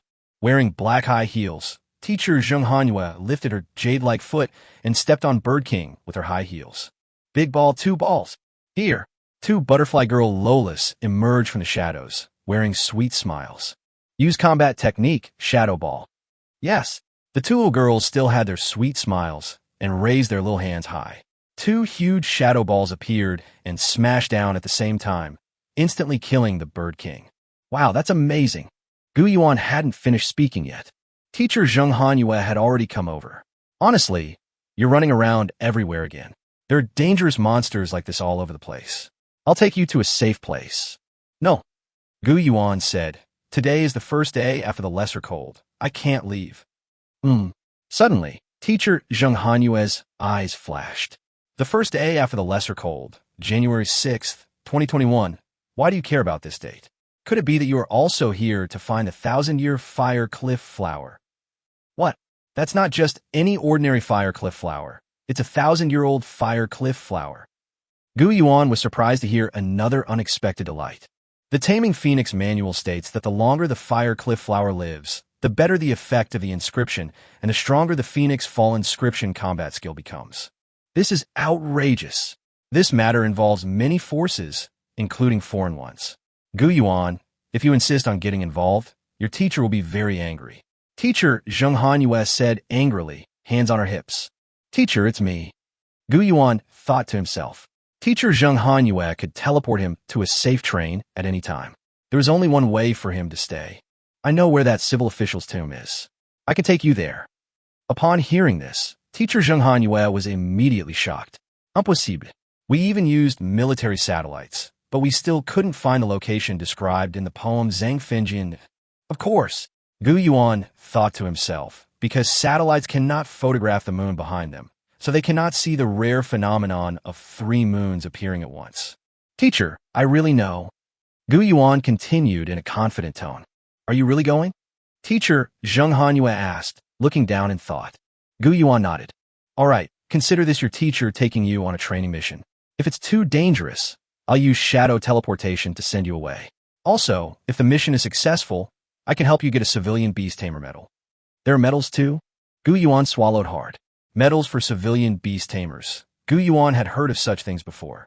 The combat power of the civilian beast tamers in this world is also a considerable force. So the country also provides corresponding rewards for civilian beast tamers who make outstanding contributions to national security. This medal is not just a simple medal. It also grants beast tamers certain privileges, including the ability to purchase specially supplied training resources and red-label pet feed. Gu Yuan was originally going to find the Fire Cliff Flower, and now he not only got a powerful bodyguard like Teacher Zheng Hanyue for free, but also got a medal. Of course, he was more than willing. Okay, Teacher Zheng Hanyue, don't worry, I've always been eager to learn. Gu Yuan took out a map and marked the location of the ancient tomb that he had deduced. After seeing the comment, Teacher Zheng Hanyue laughed. You little rascal, what humbly seeking advice. You just want the medal, don't you? Teacher Zheng Hanyue, who exactly are you? How did you manage to get such a national-level medal? And you even mentioned military satellites earlier. Gu Yuan wondered, thinking to himself that Teacher Zheng Hanyue was not only exceptionally capable. Moreover, their background and network of connections don't seem simple either. Have you heard of the Beast Taming Security Bureau? Teacher Zheng Hanyue and Gu Yuan leaped through the treetops, heading towards the ancient tomb. Of course I've heard of them. They're a special operations team that's responsible for arresting wanted criminals and has the authority to kill evil beast tamers at the scene. Could it be that? Gu Yuan almost blurted out, Teacher, you're actually a cop. I'm one of them. I came to Guangdong province this time to investigate an overseas terrorist organization called the Black Lotus Gang, which is an organization composed of overseas Chinese. They are scattered throughout Chinatowns in various countries, stealing, robbing, and selling antiques, and they also have their own armed forces. But this is only a second layer of cover. Their deepest target is the Horcrux, a 1,000-year-old soul artifact. When Gu Yuan heard this, he put his right hand into his pocket, hiding the wooden bracelet on his wrist even deeper. What is that? Are antiques really that popular overseas now? For ordinary antiques, customs can handle the investigation. There's no need for a special operations team like ours.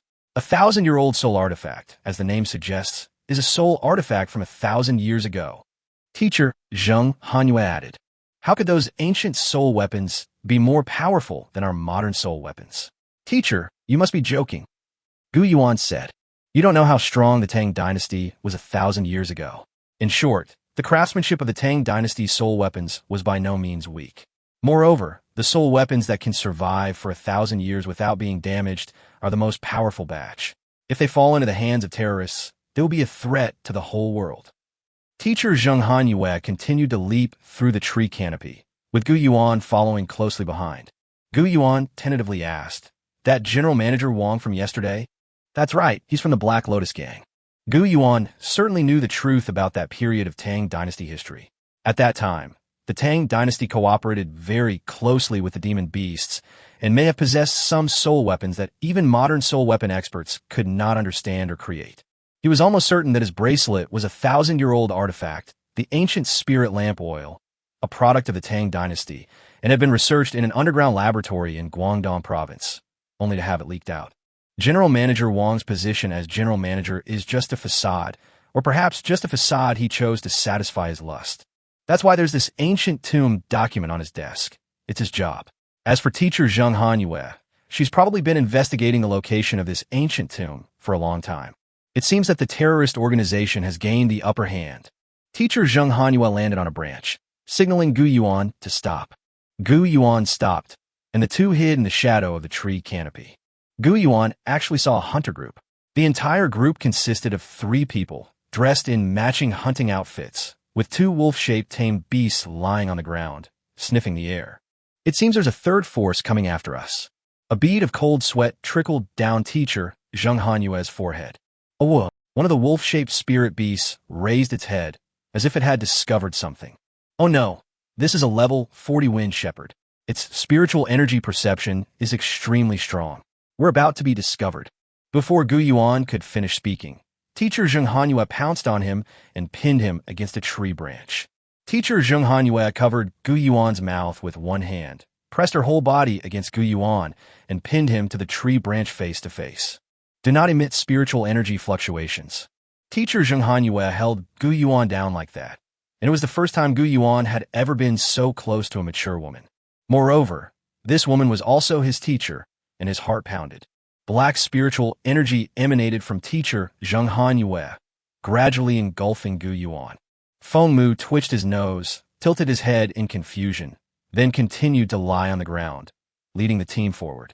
The Tianyin family. Gu Yuan's eyes sharpened. This was the family that Yun Tianxiang, who wanted to kill him, belonged to.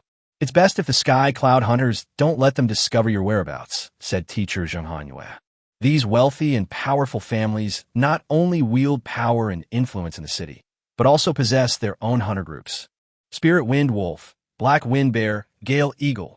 Gu Yuan counted the 3 beasts in the team that were over level 50. They're all wind type. Gu Yuan thought to himself. It seems the Yun family has used the power of their main family. The Yun family is a wind-based family, and all members of the family primarily cultivate with wind attributes. Hey, second cousin, why are we here? The owner of that Gale Eagle was a young playboy with a rather irritable temper. He jumped and skipped around, trying to stop the person leading the way while he spoke. There is something here that is extremely important to the development of our Yun family. The leader was also a young master, who was manipulating the spirit Wind Wolf and Wind Shepherd to search for the surrounding aura. The burly man with the Black Wind Bear followed silently. Chapter 43, The Black Lotus Gang, a terrorist organization emerges. The 1,000-year fire cliff flower, said the master of the spirit Wind Wolf. What? Brother, are you kidding me? We gave up the mission of making 1 million for free and traveled all this way just for a flower. The playboy said excitedly. Little Moo, don't underestimate the fire cliff flower. This 1,000-year-old fire cliff flower is a top-grade, rare spiritual flower. It was originally a burial item for this Tang dynasty official. It's been 1,000 years and is a rare treasure inscribed with a heaven-rank combat technique, said the leading nobleman. The playboy's dissatisfaction vanished instantly. Heavens! A événement combatskill. Among all the geniuses in our Yuan family, only one person has a heaven-rank beast-taming combat skill. I heard it cost hundreds of millions. Don't be too happy yet. Although the fire cliff flower can be used to inscribe heavenly rank combat techniques, the inscription method has long been lost. Only some archaeologists from the Tang dynasty may know how to use it. We can't afford it, so we can only sell it, the young master said. That's several hundred million, the playboy blurted out. Enough for us to buy 3 top-tier soul weapons. Stop. There's someone ahead. At that moment, the burly man grabbed the playboy with one hand. Please stop. Suddenly, a gigantic pangolin, as large as a mountain, emerged from the ground, stirring up a sandstorm in front of the 3. It was level 52, and a man stood on its head. This man had a striking appearance. His skin was fair, but had a yellowish tinge, giving him a pale yellow, creamy look. He had brown hair and wore all black clothes. He said his Mandarin accent was a bit awkward, not as fluent as the English he had just said. Leave here, Chinese. Who do you think you are? I haven't even gotten my flowers yet. Why should I listen to you? Said the playboy from the Yuan family. A burrowing beast, the dragon claw pangolin. The burly man from the Yuan family drew his sword. He's also here to dig up an ancient tomb. Australian of Chinese descent, Pluto Young. Why is he here? Teacher Zheng Hanyue stood up from Gu Yuan's waist. Gu Yuan finally had a chance to catch his breath. Pluto what? Gu Yuan thought to himself. This half-breed's name is too hard to pronounce. A Black Lotus Gang cadre. But judging from his appearance, he hasn't had time to collect the fire cliff flowers underground yet. Teacher Zheng Hanyue gestured for Gu Yuan to observe the situation. With a deafening roar, the ground exploded into a fiery red crack, with molten lava flowing through it and bursting forth in bursts of hot air. 2 lava turtles appeared out of thin air and transformed into 2 burly men covered in fiery scales and wearing turtle shells, who stood on either side of each other in a battle formation. Yes, we're here to take away the treasures beneath your land. Get out if you don't want to die. Pluto Yang smiled arrogantly, completely disregarding the 3 Yuan family prodigies. 3 level 50 beast tamers. Although all 4 people present were 5th grade demon tamers, it was clear that the 3 younger members of the Yuan family had only recently reached the 5th grade. They each only had 1 level 50 beast, while the others were level 40 or even level 30, which were completely useless. Don't be intimidated by him. There are more of us, the leading young nobleman roared. 3 winds formation. The 3 of them simultaneously formed a hand seal. Inscriptions simultaneously appeared on the bodies of the spirit wind wolf, black wind bear, and gale eagle, and the gale swirled in the air, forming 3 intersecting gusts of wind that pushed forward. The wind grew stronger and stronger, and the 2 lava turtles were forced back. Lava and rocks, like those from volcanic eruption, were blown into the air. However, the gales merged into 3 towering tornadoes, converging towards the center from 3 directions. At this moment, the inscriptions on the 3 beasts unfolded simultaneously, merging and connecting in the air to form a magic circle, and the eye of the storm trapped Pluto Yang. Damn it, burrow underground. Pluto Yang was a little unsteady on his feet due to the strong wind, and the dragon claw pangolin immediately continued to dig downwards, trying to take Pluto Yang underground. Don't underestimate the strength of the Yuan family. At this moment, the 3 continued to work together and surprisingly lifted the entire ground into the air, pulling Brutoyan, who had hidden underground, into the air. By la, the ground is falling. At this moment, Plutoyan summoned his 4th level 50 beast. This is a giant, pure white koala. As it fell from the sky, its body gradually transformed into a human form, becoming a beautiful girl with koala ears. He slammed his fist into the ground, and the resulting explosion of rubble pushed the 3 of them back, but they still couldn't break through the 3 winds formation. Enough, stop, my Chinese friend. There are plenty of fire cliff flowers down here. Let's split them equally and call a temporary truce. Pluto Yang said, spreading his hands. Boss, he has 1 more level 50 beast than us. That playboy was the first to back down. Don't let my birth abroad fool you. My father is Chinese. We're compatriots, aren't we? Pluto Yang said with a kind smile, his hands in his pockets. Indeed, If we both suffer heavy losses here, we will gain nothing and only become easy prey for the surrounding monsters to devour us, said the young nobleman of the Yun family who was leading the group, as he took a step forward. Fool! At this moment, cold sweat was already dripping down teacher Zheng Hanyue's forehead. Although the other side does have an extra level 50 beast, their three-wind eyes formation is not weak, and they could easily fight to the death. How could they believe the terrorists' words? However, the three beasts had severed the connection of the inscriptions on their bodies, and the wind began to gradually decrease. Hiss, hiss, hiss. Looking down from Gu Yuan's angle, there was a silvery haze in the air. Gu Yuan thought he was seeing things, but when he looked closely, it became even more obvious under the reflection of the moonlight. Darkblade, use shadow strangulation.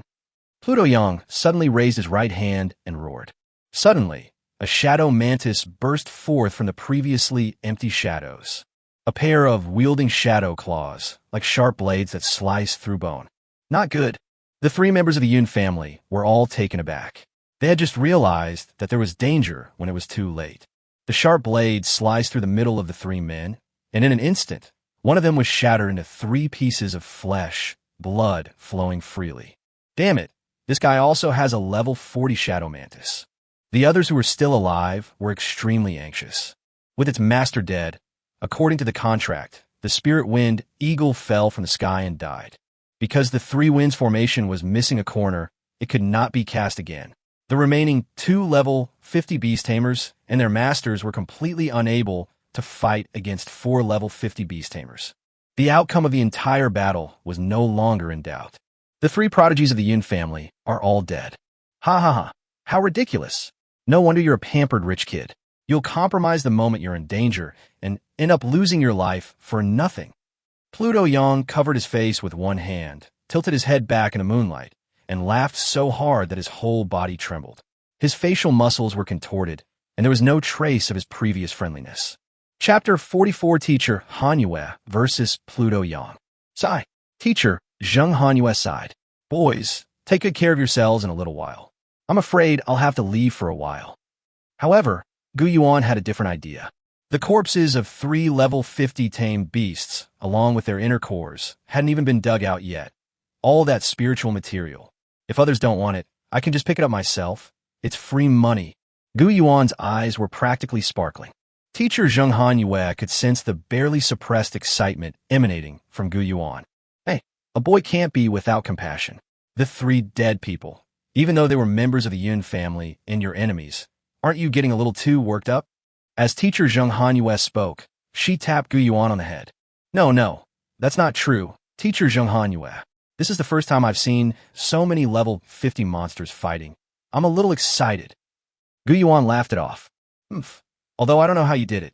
Your red feather leveled up very quickly. With your talent, you could definitely join a large power. They would definitely provide you and Red Feather with all the resources you need to level up. Teacher Zheng Hanyue crossed her arms and said, however, the price might be that when you grow up, you will be restricted by them and become their protector. This is also why Gu Yuan is unwilling to join certain powerful families. They are too troublesome. Moreover, his own millennium-old soul weapon and the 9 Heavens goddess are too precious. Who knows, if a powerful force becomes envious, they might stab him in the back. Gu Yuan had a sudden inspiration. Sure, Ms. Zheng Hanyue, look how capable you are. Your family must have a lot of resources. Why don't you take care of me? From now on, I'll definitely obey your every word. Teacher Zheng Hanyue puffed out her cheeks in feigned anger. Don't joke around with your teacher. Don't use foul language towards your teacher. You don't know how to respect your teacher. I might arrest you and then give you a good talking to. At this moment, Pluto Yang had already entered the tomb, and Teacher Zheng Hanyue, relying on the power of shadow, led Gu Yuan into the tomb. The entire tomb was gloomy and eerie. Although it was very dry, there was always a damp, deathly aura in the air. The cold, black walls are covered with murals from the Tang dynasty. Looks like an official from the prosperous Tang dynasty. Gu Yuan looked around at the murals, which depicted scenes of monsters and humans living in peace. The demonic beasts were cultivating the fields in front, while the humans were praying for rain using formations and Taoist arts. The spiritual grains that were cultivated were shared by humans and demons. Humans and demons celebrated together in the imperial court. The Tang Emperor and noble ladies were diligent in their duties. The murals depicted a scene of harmony. The auspicious seven-colored clouds seemed to form the base color, creating a harmonious and peaceful atmosphere. But in the end, Shan Yun's fate was a bloody battlefield. No, they were officials from the late reign of Emperor Xuanzong. Gu Yuan squinted, but was interrupted by a near-mad roar. Finally found it, Kaiyuan Wood, the prosperous Kaiyuan era, with spiritual woods rising everywhere, its glory lasting for eternity, surpassing all treasures, capable of bearing any engraved gem. 1,000-year soul weapon, you are mine. Plutoyan pride opened the civil official's coffin and brutally tore his remains to pieces. These are all cultural relics. If archaeologists saw him opening the coffin so roughly, they would probably die of anger. Gu Yuan was also heartbroken, thinking to himself, these bones could sell for several million, and you just tore them to pieces like that. However, Bertoyan showed no respect for the corpse. He stared intently at a piece of wood the size of a thumb, picked it up with both hands, and licked his lips. You'll be mine soon. Take care of yourself. After saying this, teacher Zheng Hanyue rushed out. Bertoyan, accept your judgment. This tomb will be your final resting place. Teacher Zheng Hanyue appeared behind the other party, and with a wave of her hand, 5 adorable shadow butterfly lolas appeared at the same time. In an instant, 6 shadow orbs converged in their hands. It was like a barrage of bullets fired at Pluto Young. 6 Earth-rank combat skills, and these were thrown from the hands of a 5th-rank demon tamer and 5-level 50 shadow butterflies. In an instant, the black storm stirred up by the shadow aura nearly turned the entire tomb upside down. In that instant, Pluto Young vanished abruptly, having used a very rare Horcrux, the flashing belt, which disappeared in an instant and reappeared in the distance. At the same time, the Dragonclaw pangolin dug a hole from bottom to top, sealing off its entire carapace and unleashing a level 1 combat skill, making it as solid as a rock. The Dragonclaw pangolin hugged Pluto Young to protect him, while 2 lava turtles rushed out to directly confront the shadow ball head-on. The force of the explosion blew the dome of the tomb into the air, revealing the brilliant night sky. The surrounding auspicious cloud murals were forcibly torn in two, and the roar of the explosion was so loud it felt like eardrums would burst. Amidst the impact of shadow energy, the shells of the 2 lava turtles shattered. They exchanged a glance and declared, "For the Black Lotus Gang, the volcano erupts." On the backs of the 2 lava turtles, their shells, resembling volcanoes, began to gather fire energy. The shells gradually swelled and spewed out a torrent of lava, dispersing the fluctuations of the shadow sphere. Bang! Bang! The 2 lava turtles collapsed to the ground, their shells shattered completely, and their eyes no longer shimmered with fire element, like extinguished candles. Meanwhile, on the other side, teacher Zheng Hanyue was also panting heavily.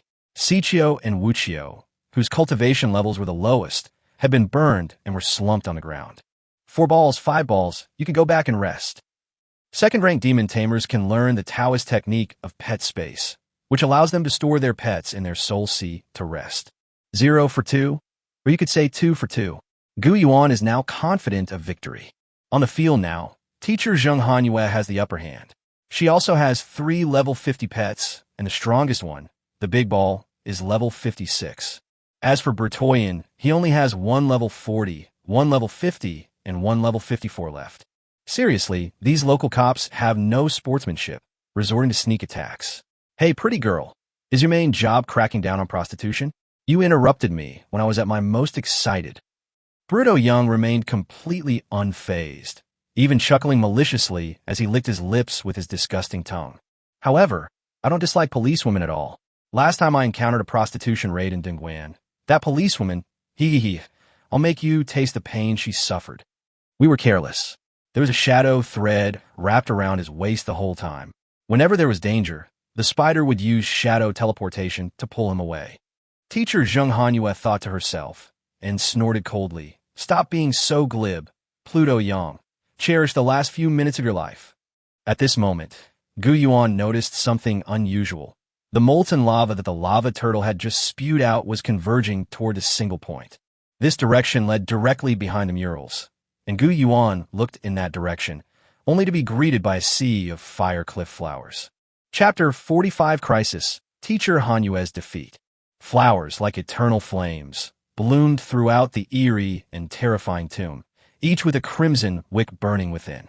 As the cold wind blew outside, all the flowers swayed, giving people an indescribable eerie beauty, as if they had walked into a mass grave where thousands of people were buried. The lava could not harm them. Instead, it was absorbed by their roots and melted into nutrients, making the entire sea of flowers even brighter. The tomb is filled with the aura of death. The Fire Cliff Flower. It seems that this is the legendary and extremely rare secret realm that can be used to inscribe the heavenly rank combat skill, Phoenix Fall. Strike first, strike hard. Gu Yuan jumped into the sea of flowers.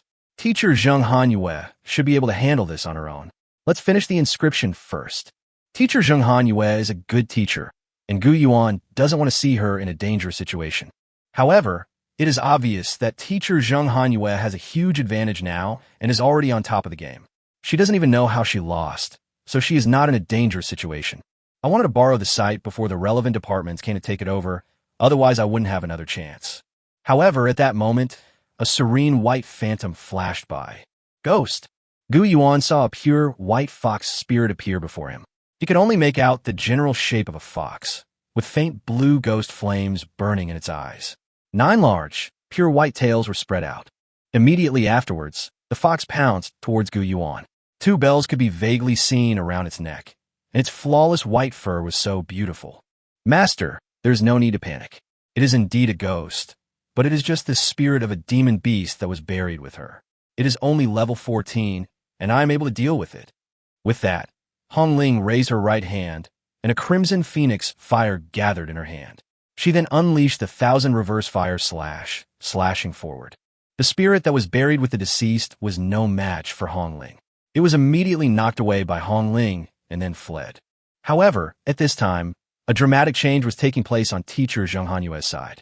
Teacher Zheng Hanyue knew she had a great advantage, but considering that this was an orange-level alert wilderness, the explosive spiritual energy had already scared away most of the monsters below level 50. But if an even stronger monster slumbers here, and that boy is carried away by a wolf, then it's because I, as his teacher, failed to protect him. The explosion just now shattered a jar, and a fox demon ran out of it.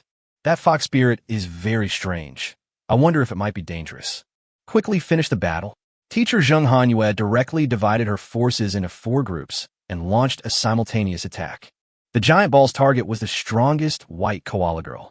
With a wave of its hands, 2 shadow swords converged in midair, unleashing the Earth Rank combat skill, Shadow Dance. The giant ball's small body moved at an incredible speed, becoming increasingly indistinct as it moved, leaving behind a series of afterimages of a lowly. It then launched close-quarters attacks, relentlessly pursuing and slashing its prey. 2 spheres, appearing behind the pangolin via shadow teleportation, were different from the larger sphere, which was skilled in close combat. When the larger sphere unfolded its wings, pollen scattered like stars, effectively hypnotizing the dragon-clawed pangolin. Using the Earth Rank combat skill Hypnotic Powder, Urkyu raised his right hand, conjuring a sword resembling a butterfly siphon. He then pierced the pangolin's scales along its carapace, absorbing its life force. The 2 main forces were in danger. The shadow spider wanted to run away with its master, but as soon as it was about to pull the web, it was smashed away by the shadow ball of the 3 balls. The spider's silk broke, and Pluto Yang had nowhere to escape. Teacher Zheng Hanyue had already arrived. The more beasts a beast tamer has, the stronger their combat power becomes. This is no joke. Teacher Zheng Hanyue and her 5 little girls have all given back to her. The first thing she threw was a shadow ball. As soon as Pluto dodged, he felt hypnotic powder being spat out of that damned woman's mouth. A gust of wind rises. Pluto unleashes a tornado that blows away the hypnotic powder, but in the next instant, Teacher Zheng Hanyue also uses Shadow Dance. She was like a giant ball, her speed and explosive power multiplied several times in an instant. When she rushed out, all that could be seen was the afterimage of her graceful figure. Teacher Zheng Hanyue conjured shadow swords in both hands, slashing through the Earth Ring tornado with a cross-shaped motion. As the wind blew in, she raised one hand and pierced through Bruto Yang's abdomen. The outcome is decided. At this moment, all three of Pluto Yang's beasts are being chased and attacked by Big Ball, Second Ball, and Third Ball, and they're completely unable to spare any attention to save him.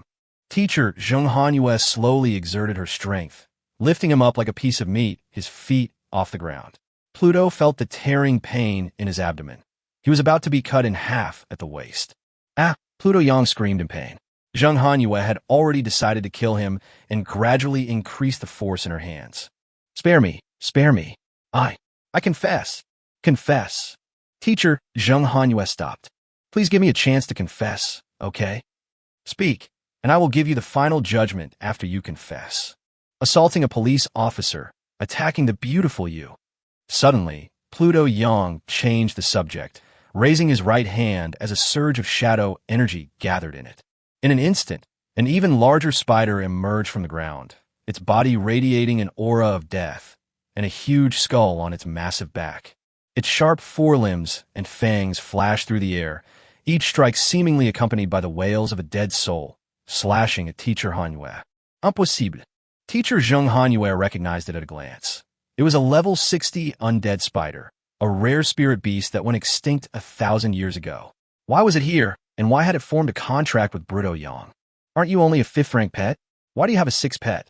Teacher Zheng Hanyue's face turned very pale. Pluto Yang clutched his stomach and swayed as he sat down. 1,000-year-old Horcrux, the coffin of the other shore. With that, Pluto Yang took out the wooden pendant, about the size of his little finger. One person can use it once. When the soul of the dead beast is still around, it can draw its soul back into the corpse. If it combines ancient and modern inscriptions that our beast tamers have studied, it can reduce the difficulty of occupying a contract slot in the Soul Sea by 20%. What? Although Teacher Zheng Hanyue has heard of the Millennium Soul Weapons, each of which is an extremely powerful artifact, this is just a small piece the size of a little finger, yet it has such terrifying power. She recalled the broken porcelain when she came in. Could it be that the spider's soul was inside? Its remains were separated and buried here as burial offerings.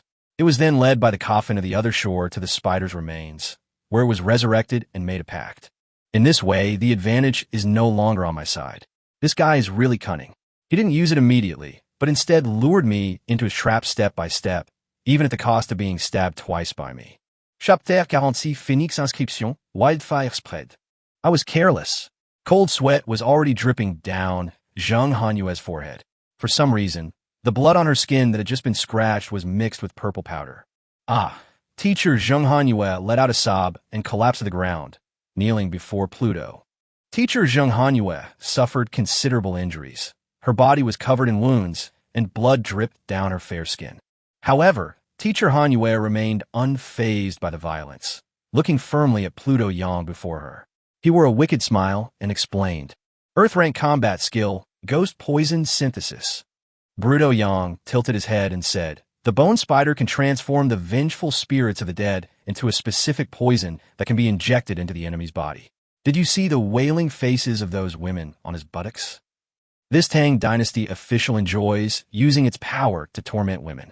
It will follow me to create new glories, and you will be his first masterpiece. You scum. Although Teacher Zheng Hanyue could not stand up, she could still give orders to her pet. The large sphere behind it soared high into the air, and the butterfly wings on its back began to unfurl black inscriptions. This, impossible, Pluto Yang exclaimed, his face turning deathly pale. This combat skill is at the heavenly rank. Dark Tide. The butterfly girl in the big ball curled up into a ball, her entire body becoming as deep as a black gemstone. A vast black ocean was formed, with black light flowing like water swirling in space, creating a twisting and rotating vortex. The black vortex gradually expanded, accompanied by a large number of shadow particles in the air, which shot out in all directions like bullets. All the shadows were sucked away. Gu Yuan watched from the side and saw that the shadows of Pluto Yang's original 3 level beasts were all sucked into the black vortex. As soon as the shadow was absorbed, the bodies of the 3 level 50 pets turned deathly pale, and then they collapsed to the ground with a thud, dying instantly. Pluto Yang looked at this heaven-rank combat skill and felt utterly desperate. If it weren't for the dead bones spider blocking his way, he would probably be dead. There's no other way but to sacrifice you, Bone Spider. Pluto Yang felt he was about to die here, and with no other choice, he had to give up the level 60 top-quality pet that he had finally managed to find. The bone spider roared to the sky and charged directly towards the center of the vortex. Heavenly rank combat skill, Night Parade of 100 Ghosts. Centered on the bone spider, countless white skull ghosts emerged, and in their rotation, they knocked away the large ball and Zheng Hanyue. However, the bone spider died on the spot because its shadow was sucked away. After the explosion, big ball, second ball, and third ball all fell to the ground, while teacher Zheng Hanyue was still standing. She put the 3 pets back. He walked towards Pluto Yan step by step.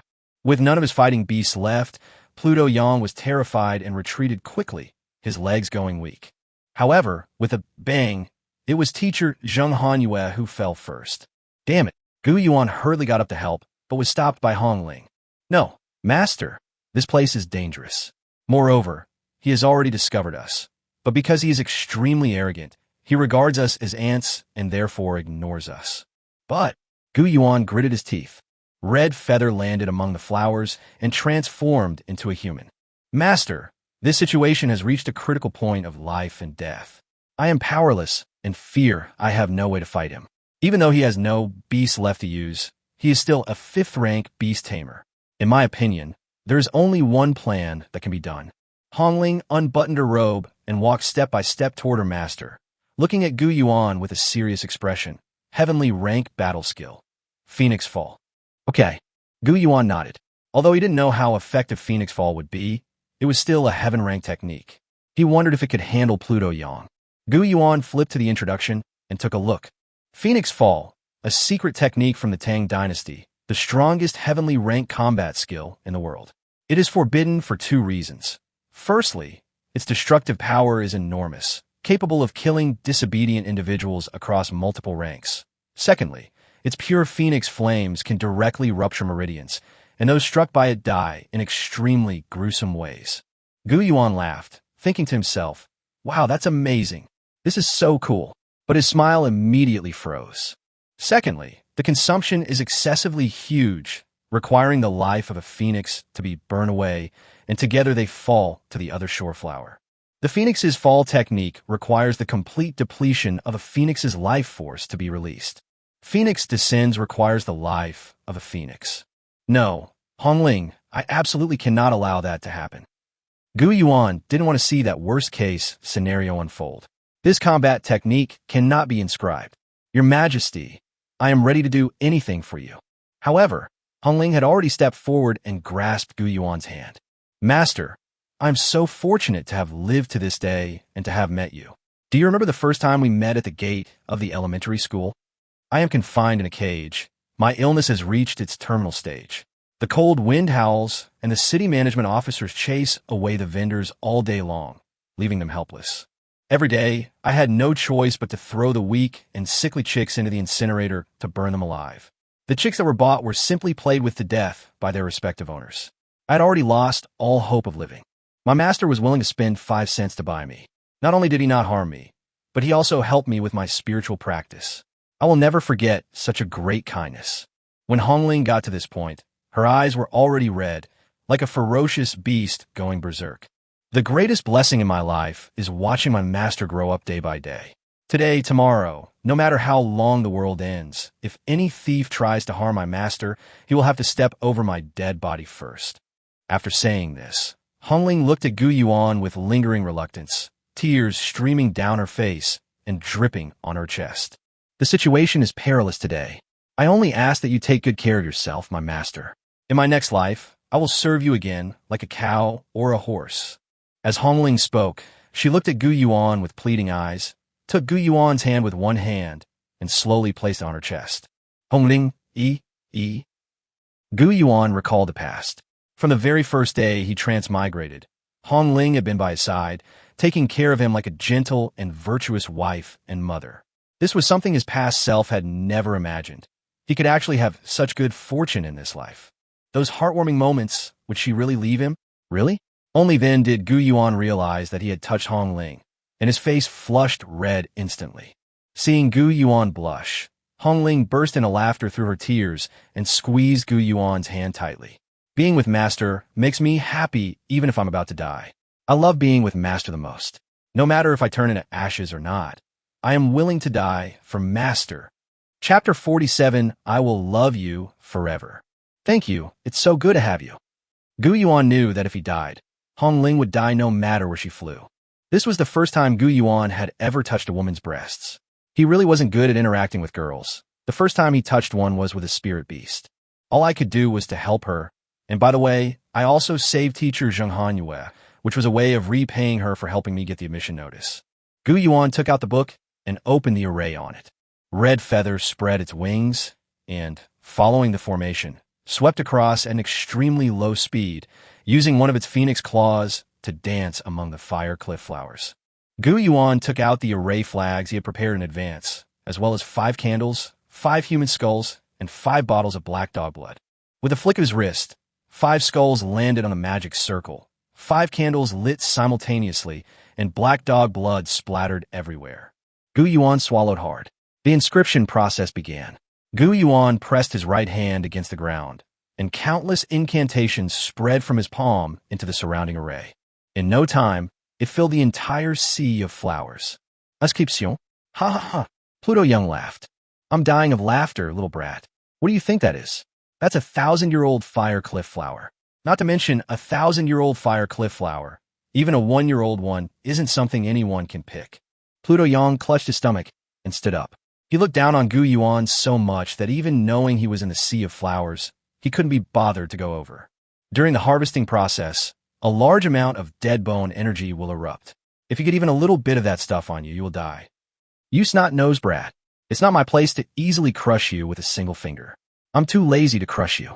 I'll deal with your teacher instead. With a wicked smile, Pluto Yang walked step by step toward teacher Zheng Hanyue, his eyes fixed only on her graceful and alluring body. You finally made enough trouble, haven't you? You dare to make a hole in my stomach. I'll make you wish you were dead, or I'm not a Yang. However, in the sea of flowers, the blood was drawn back into the skull, and the skull's eyes emitted a faint red glow, while the candle on its head turned crimson. More complex and incomprehensible ancient inscriptions unfolded around it. A fire cliff flower fully opened its petals.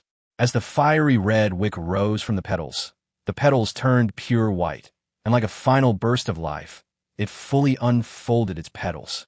The red wick, imbued with the aura of death, danced in the air before finally merging into Gu Yuan's hand, transforming into a single red dot of light on his 2 fingers.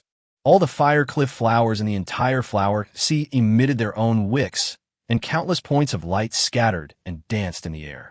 The entire red flower sea, with Gu Yuan as the center, transformed into a pure white ocean. In an instant, the festive red wedding room was transformed into a funeral ceremony. This inscription will not take long because it is not complicated. The only problem is that the materials are very difficult to gather. With a flick of his wrist, Gu Yuan touched Hongling's chest, then traced a line downwards, which gradually spread outwards. Next, starting from the center of her chest, a fiery red fire cliff flower was inscribed on both shoulder blades. Red feather absorbed a large amount of the fire cliff flower's energy, not only completing the inscription, but also leveling up 2 levels to reach level 18. Let go of teacher Zheng Hanyue. Gu Yuan kicked the wall open. Pluto Yang, who had just turned around in shock from the flames, glanced at Gu Yuan and asked, "What just happened to my fire cliff flower, what?" He saw that all the fire cliff flowers behind Gu Yuan had turned white. They had withered and died. A 1,000-year-old sea of fire cliff flowers worth billions. Pluto Yang almost fainted, forgetting that teacher Zheng Hanyue was still panting on the ground. Her face flushed. "What have you done? What have you done, you damn thing? You're asking for it. You're asking for it. You're dead. Someone is indeed going to die today, but not my master, but you and me." Red feather landed in front of Gu Yuan. Pluto Yang's brow twitched. Who are you?" Suddenly, Hongling transformed into a flying phoenix. "Spirit pet, that level 16 bird, how come it's level 18 now, and it's even transformed into a human?" At this moment, Pluto Yin was utterly shocked. His lips twitched slightly, overwhelmed with excitement. "God, I'm incapable. Ha ha. Little brat, you actually possess such precious treasures, such as a beautiful teacher and a fire cliff flower worth billions. I can forgive you as long as you break off your contract with her and give her to me." I'll even take you in as my son. However, Gu Yuan stood still, his feelings complicated. Hey. Pluto Young straightened up, feeling as if he'd been doused with cold water. You don't think there's any difference between crushing you and crushing an ant, do you? You're just a high school student with a mythical level pet, but you have absolutely no chance against me. It's not too late to call me dad now. Grandson, Gu Yuan spat out 2 words. Listen carefully, it's true that a mythical level expert is no match for you. But what if I had a heaven-level combat skill? At this moment, Hong Ling's body was suddenly enveloped in flames, transforming into a firebird with the shape of a phoenix. The flames gradually burned away Hong Ling's bones, skin, and internal organs, completely turning her into a phoenix-shaped cluster of fire and spiritual energy. Gu Yuan activated the effect of Yanzheng Gate. Command, Void Command. Hong Ling's body became even more ethereal once more, and the effect of the flames increased by 150. At the same time, the effects of Danfeng Gate and Xing'an Gate also increased. Red feathers let out a long cry as they soared into the sky. Phoenix Fall? No, not just any Phoenix Fall, but the 1,000-year Phoenix Fall inscribed with a 1,000-year fire cliff flower. Pluto Young turned and ran. Damn it, this move absolutely cannot be taken head-on. Taking it means death. Damn it, why does he know how to inscribe Phoenix Fall? Such a heaven-rank combat skill. However, the burning red feather was like a shooting star, moving dozens of times faster than Pluto Young. The burning phoenix plummeted straight down, like a meteorite crashing to the ground. Hong Ling's body passed through Bruto Yang's chest, and in an instant, a huge explosion of fire shot into the sky, the dazzling light startling the surrounding monsters into taking cover. Among them were many king-level demonic beasts above level 50. They all fled from this sea of fire that exploded. The flames spread, and the temperature was so high that even the water in the 2 circular lakes on both sides was evaporated. Gu Yuan was blown dozens of meters backward by the shockwave of the explosion, and a layer of sandstorm swept around him, even snapping the large trees in the middle. 5 minutes later, the flames from the explosion gradually subsided. With a heavy heart, Gu Yuan walked forward with difficulty and saw a crystal-clear fire phoenix egg in the pit. Chapter 48, The Phoenix Falls and the Heavens Ignite. This is a phoenix egg. The effect of the Wangxian sect is that when a phoenix is on the verge of death, it can transform into an egg, granting it immunity to 1 death. But then, Bertoyan was seen crawling forward along the crater.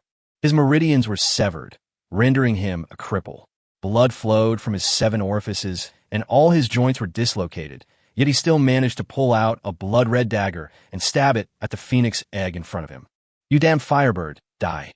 Pluto Yang crawled forward, raised his hand, and was about to pierce the red-feathered egg with his knife.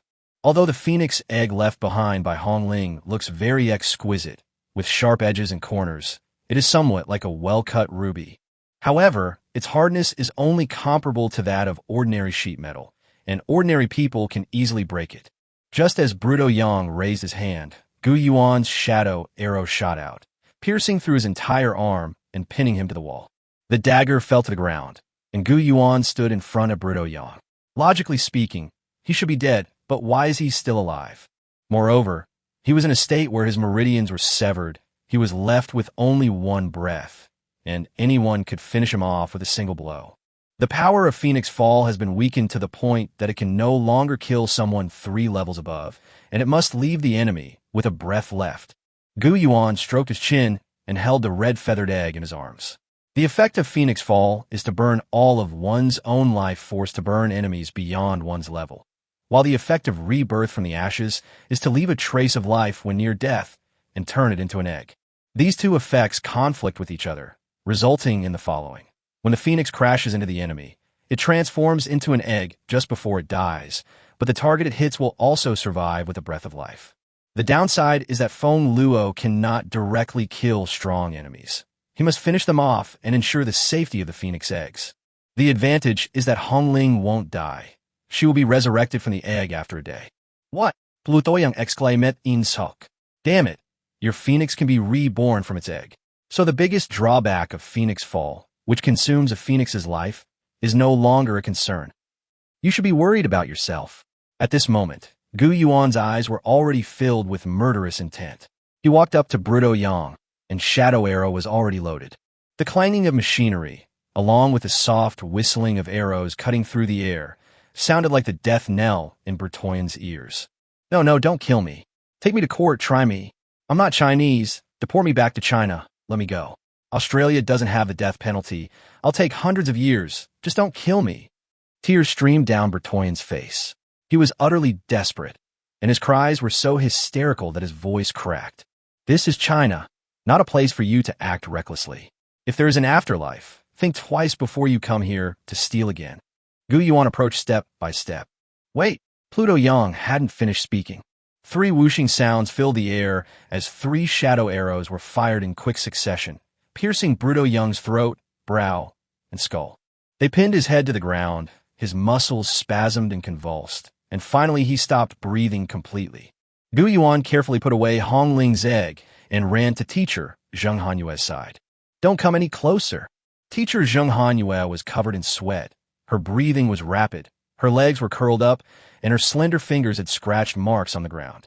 Teacher, it's me, Gu Yuan. Gu Yuan had never seen his teacher like this before, and his heart was pounding faster than ever before. I know it's you, boy. Teacher is in a very bad state right now. Hanyu twisted her legs, as if she was holding in her pee.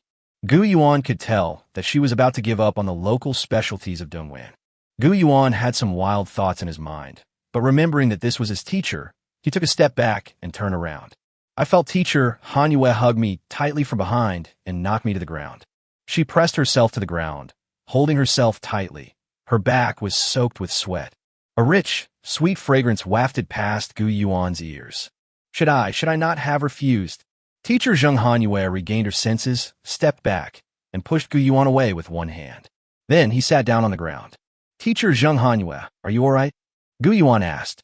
However, the teacher turned her head, brushed the dust off her clothes, and stood up. I'm fine. I'm perfectly sober. I'm sorry to have disappointed you. Teacher Zheng Hanyue's voice regained some of its usual calmness. Oh, Gu Yuan had barely finished speaking when Teacher Zheng Hanyue was swaying unsteadily, one hand covering her forehead. Her gaze was fixed on Gu Yuan's O-shaped mouth. Looking at the young man's mouth, for some reason, she felt herself gradually losing self-control. Immediately afterwards, Teacher Hanyue turned around and walked to the other side. She needed to stay rational, but she felt like she couldn't stop. Teacher Hanyue pushed Gu Yuan away and walked away from him. She straightened up, raised her right hand, and said, No, it's too dangerous here.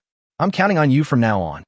Gu Yuan had no idea what was wrong with Teacher Hanyue, but he saw Teacher Zheng Hanyue unleash a combat skill on him. Earth Ring combat skill, sleeping powder. The powder flew out and was all inhaled into Zheng Hanyue's nasal cavity. Then, Teacher Zheng Hanyue collapsed weakly onto Gu Yuan's lap. So, you've already numbed yourself. Gu Yuan wondered if he felt mostly disappointed. The hardest thing right now is, Ms. Zheng Hanyue, you're asleep. How am I supposed to leave this place? How can I carry Teacher Zheng Hanyue back to Anjia without Hongling? Gu Yuan looked south. The nearest high-speed rail line was still a 4-hour journey away. What should we do? As far as Gu Yuan could see, there was a forest where many demonic beasts were spying. Their menacing gazes told Gu Yuan that this matter was not over yet. The battle just now alarmed a large number of demonic beasts, but the fight between 3 heavenly rank battle skills, 10 level 50 beast tamers, and 2 5th rank demon tamers intimidated them. If these monsters sense that the battle is over and their territory is safe, and they want to return here, what should they do? Gu Yuan dragged Teacher Zheng Hanyue to the underground of the tomb and hid her behind a coffin. Collect as many useful things as possible. Gu Yuan arrived on the ground, and his first step was to use his bracelet to dismantle the remains of all the beasts that had died in the course of the battle. Chapter 49, Looting the Corpse to obtain the explosive spirit material. All of Pluto Yang's beasts perished. The corpses of 5 level 50 beasts and 1 level 40 beast yielded a total of 1.3 million units of spiritual matter. The 3 level 50 tamed beasts of the Yun family brothers also yielded 700,000 units of spiritual matter. 2 million spirit materials. Gu Yuan thought to himself with a secret delight. Although this wave was dangerous, it seemed that he had only managed to pick up the boss's head at the end. He also obtained 2 million spirit materials. If he went back and exchanged them all for ancient spirit lamp oil for cultivation, his strength would greatly increase. Then comes the collection of Horcruxes. After these people die, there may be undamaged Horcruxes on their corpses that are still usable. Gu Yuan touched each of the corpses one by one, examining them one by one, but the battle was too intense, and most of the soul artifacts were damaged. Finally, Gu Yuan could only sigh. Suddenly, he noticed that Pluto's right hand, which he had clenched tightly until his death, had loosened. He looked closer. It was a wooden pendant about the size of a thumb. Fortunately, the Millennium Soul artifact is still here, the coffin of the other shore. However, just as Gu Yuan was about to pick up the coffin made of Kaiyuan wood, the small wooden pendant suddenly flew up. It flew straight toward its own bracelet and eventually merged into it. They've merged, Gu Yuan thought to himself. At this moment, his bracelet gained 2 additional effects. One was a Taoist technique that could only be used once, returning in a coffin. When the soul of a dead beast is still nearby, it will be drawn back into the corpse, and the difficulty of occupying a contract slot in the soul sea will be reduced by 20. As Pluto Yang had already mentioned, Gu Yuan wasn't surprised by this effect. However, there's another effect, the Eye of the Other Shore. Gu Yuan tried using the effects of this 1,000-year-old soul artifact, and the bracelet emitted a faint light. Suddenly, Gu Yuan's gaze locked onto a grass in the distance that he didn't recognize, and he felt as if he had seen a brief description of it. Canna. Race, plant. Qualification, ordinary. Level, 0. Combat skills, none. Then, Gu Yuan looked down and examined Hong Ling's egg. Phoenix eggs. Race, fierce jade phoenix. Qualification, mythical. Level, 0. Combat skill, currently in the process of absorbing fire energy. Estimated hatching time is 22 hours, 17 minutes, 29 seconds, 28 seconds, and 27 seconds. Understood. Gu Yuan's lips curved slightly. So that's how it is. I was wondering about that earlier. He seemed to know what combat techniques teacher Zheng Hanyue had, and he could sense the terror of Hongling's phoenix fall at a glance. So that's what he relied on.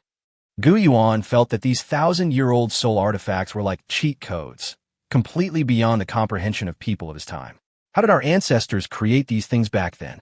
However, it seems that this bracelet of mine is more powerful than the other 1,000-year-old soul artifacts.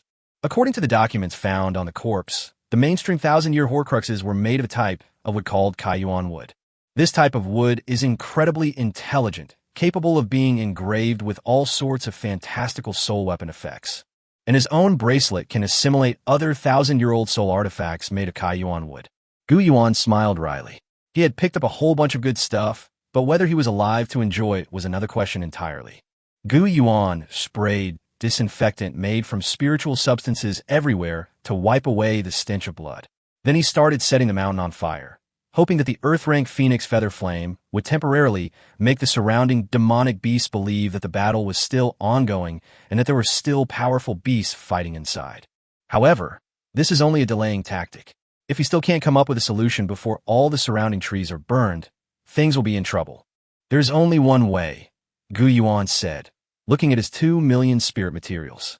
Gu Yuan exchanged all the spiritual materials for ancient spirit lamp oil. He only had one way to break through to 400 soul control power, although he was still below the 2nd level. But that fox just now. Gu Yuan suddenly remembered the white demon soul from earlier. Complete the contract with her. Hong Ling is gone, but he can still use the bloodlines of 8 other goddesses from the 9 heavens. He can also create a mythical beast to help him escape. Only Gu Yuan would dare to say something like creating another mythical level monster. It should be noted that a mythical level monster is already extremely rare. Once it is born, it is highly praised and revered by thousands. Whoever can subdue one will instantly make headlines. It is someone that even the most powerful and wealthy families, who are far beyond the reach of ordinary people, would fight tooth and nail to obtain. If one person could have 2, that would be enough to drive an entire city crazy. According to Gu Yuan's calculations, to increase soul power by 100 points, it is necessary to build the Eastern Palace in the Soul Sea. Pushing forward from Danfeng Gate, there are 4 important buildings: the East Palace, Guangzeifeng, Yeshenfeng, and Changelfeng. Gu Yuan planned to build from left to right for the next upgrade, starting with the construction of the East Palace. Gu Yuan recalled the scene of his last meeting with Hong Ling in this void. Back then, she wanted the Eastern Palace, and this time, the image of Hong Ling burning herself and dying for her was still vivid in her mind. When Hongling comes back, give her a surprise. Gu Yuan lit the ancient spirit lamp oil, which increased cultivation speed by 7.5 times, hid in the tomb, and began to cultivate with all his might. The process of cultivating soul control power is like a primary school student practicing writing characters using a calligraphy template. Once again, sketch a picture in your mind, and then let it become completely fixed in the blank sea of your soul, gradually forming a state where you can recall it without concentrating your mind. It's like an adult writing. They can write without thinking. Unlike the gate, the East Palace has a very complex internal structure, which is meticulously designed and made entirely of vermilion bricks and tiles, as well as redwood. The murals above depict phoenixes soaring into the sky, their wings outstretched towards the rising sun, their patterns gleaming with jewels, exuding wealth and splendor. In the center is a square plaque made of gilded metal, with two large traditional Chinese characters on it, Eastern Palace. Just looking at it makes one feel insignificant. It makes one feel how noble and supreme the woman who can live here must be.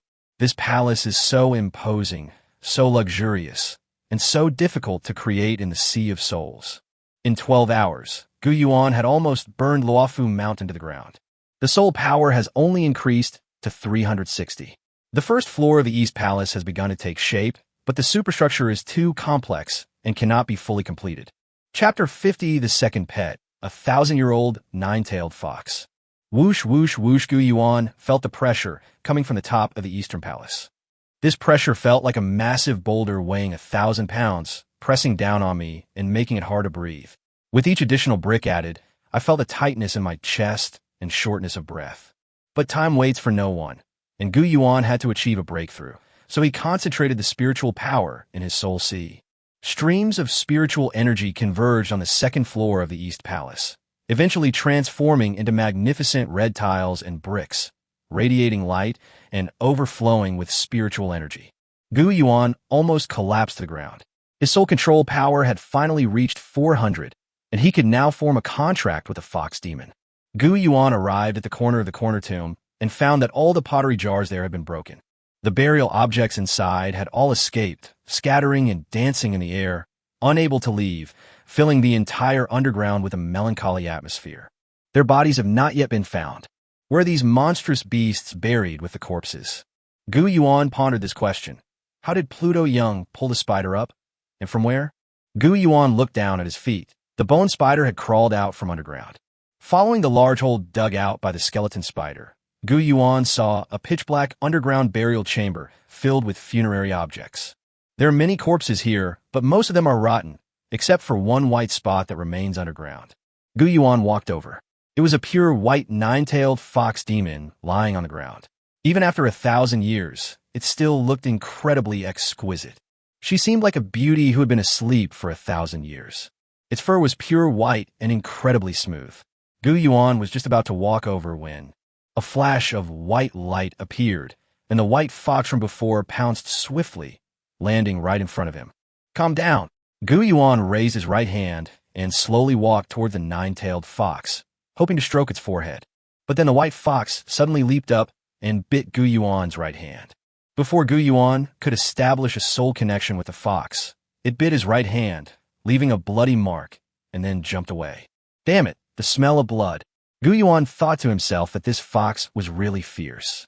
With this bite, the smell of blood overflowed, and it would be terrible if the monsters outside found out. Gu Yuan covered his palm, and the bracelet dissolved into disinfectant and ointment, stopping the bleeding from his wound. Oh, this fox in its soul form seems unable to stray too far from its own corpse. After running around once, it returned to its original position and continued to confront itself. Such a stubborn temper. Gu Yuan rushed forward. Gu Yuan unleashed the 1,000 reversal fire slash, slashing towards the feet of the white fox's soul. At the same time, he raised his right hand and threw out a raging firestorm, which swept towards its back from the side. The two flames forced the white fox's soul to leap towards the lower left. At this moment, Gu Yuan, relying on the effect of the Dark Knight cloak, stealthily rushed out, grabbed the fox's neck with his right hand, and the contract began. The process of signing a contract is the process of connecting the other party's soul with silk threads in the Sea of Souls. If it is like Hong Ling, there is no resistance, and the connection can be completed as soon as the silk threads pass through. If the other side wants to resist, then it will take some time. Gu Yuan felt a sudden sense of clarity, as if he were in a white ocean. Thump, thump, thump. The sound of the bronze bell striking echoed continuously, and a bright and clear view suddenly appeared before Gu Yuan. The distant mountains are covered in silver, and the surrounding area is full of ancient wooden buildings with snow piled on the eaves, creating a silvery white world. Standing on this clock tower, which is over 20 meters high, you can take in the entire snow city below. My lord, there's no need to waste your energy and squander the only chance to use the coffin on the other shore. I will only be able to remain in this state of being neither human nor ghost for the rest of my life. This time, the white fox didn't run away. Instead, it lay on the observation deck of the clock tower, looking at the snowy scenery below. However, from Gu Yuan's perspective, looking ahead, the whole scene was extremely eerie, because hanging above the fox's spirit was a pure white fox corpse, suspended upside down in the air, with a cut on its neck, its blood drained. It was like dried, cured meat, swaying in the cold wind, its body covered with layers of frost. Beneath the corpse, a nine-tailed white fox lay there in an extremely innocent, helpless, and powerless manner, gazing at the snow scene. Where am I? Gu Yuan sensed something was amiss. Chang'an in July, the white fox said. It shouldn't snow in July. Gu Yuan sensed something was amiss. Yes, but my name is Qi Shui. The white fox ignored the fact that snow had already piled up into a small mound between its ears. My physique is extremely rare. I possess an icy, jade-like body and divine bloodline. On the day I was born, although it was July, snow fell throughout Chang'an. This is a good thing, Gu Yuan said. The Tang dynasty rewards talented spirit beasts. With your strong bloodline and physique, you can become an important minister in the court. My lord is too kind of himself. I was born in the 14th year of the Tianbao era, which was the year the Inlushan rebellion began. Gu Yuan immediately understood what was going on when he heard this. Inlushan was originally a defeated warrior-level demon beast. Because of his skill in dancing, he rose rapidly in rank. Later, he colluded with Yang Guozhong of the Fox Demon family to rebel and became the military governor of the 3 northeastern towns. In Fanyang, his cavalry and infantry were all human. To divert attention from the hatred, Emperor Xuanzong called it the chaos caused by demonic beasts. Yes, I heard from that old gentleman in the library that the coexistence of humans and monsters in the Tang dynasty ended after the Inlushan rebellion. The Tang emperor refused to admit that he had neglected state affairs, calling it the chaos caused by the demon race. He ended the cooperation between humans and demons, and the country's strength began to decline rapidly. Gu Yuan spoke as he walked forward. Many commoners said that fox spirits were causing chaos in the court, and that fox spirits were derogatory terms for women. When I was born, I was not given any respect. Instead, she was hacked to death in her infancy. My clansman, Yang Yuhuan, did not offer me any assistance, but instead used the Yang family's secret techniques. He stole my bloodline, hanged me on the bell tower, and claimed that the fox demon was dead and the Tang dynasty was about to prosper. When Gu Yuan heard this, he let out a deep sigh. My lord, you must not waste any more time on me. Without a mythical bloodline, I cannot return to my physical body. Besides, what I hate most is humans. The nine-tailed fox turned its head like a bewitching demon and glared fiercely at Gu Yuan. Even if you form a contract with me now, you will only get a corpse. Chapter 51, The Second Pet, Qi Shui. Yes, she was right. The fox demon corpse outside, which belonged to her, had remained intact for 1,000 years due to the absolute low temperature of her ice crystal body, but the fact that it had no bloodline was undeniable. Even if her soul is drawn back, Qi Shui will still die if she is just an empty shell without blood. Gu Yuan raised his head and looked at Qi Shui. I have another way, which is to restore your bloodline and give you an even more powerful mythical bloodline. But the prerequisite is that you must sign a contract with me and become my pet. What? Qi Shui turned her head, looking at Gu Yuan in shock. I just bit you and was so disobedient. Why is my husband not only not angry, but also helping me escape this painful state of dying before my death? Qi Shui could hardly believe her ears. This man was actually going to help her. I need your strength. Gu Yuan replied simply and directly. But I am a fox spirit, born from the snow of July, an ominous sign. If you accept me, my lord, You will be scorned by the world and regarded as an evil creature. Qi Shui became increasingly agitated. She even took a few steps back and shook her head warily. My lord, you are a good person, and I don't want to implicate you. Huh. Gu Yuan thought to himself. This fox is still living in the Tianbao era. He doesn't even know that it's 2021 now. Where's this so-called dangerous pet theory anymore? It's all about building a nationwide system for taming beasts. Gu Yuan continued walking forward. It's okay. You'll follow me from now on, listen to me, and I guarantee you'll have plenty to eat and drink. Qi Shui's fox-like eyes carefully observed Gu Yuan's eyes. My lord, there is not a trace of lying in your eyes, nor any fear of the fox. So what? Gu Yuan's eyes were sharp as he awaited Qi Shui's final answer. I'm willing to give it a try.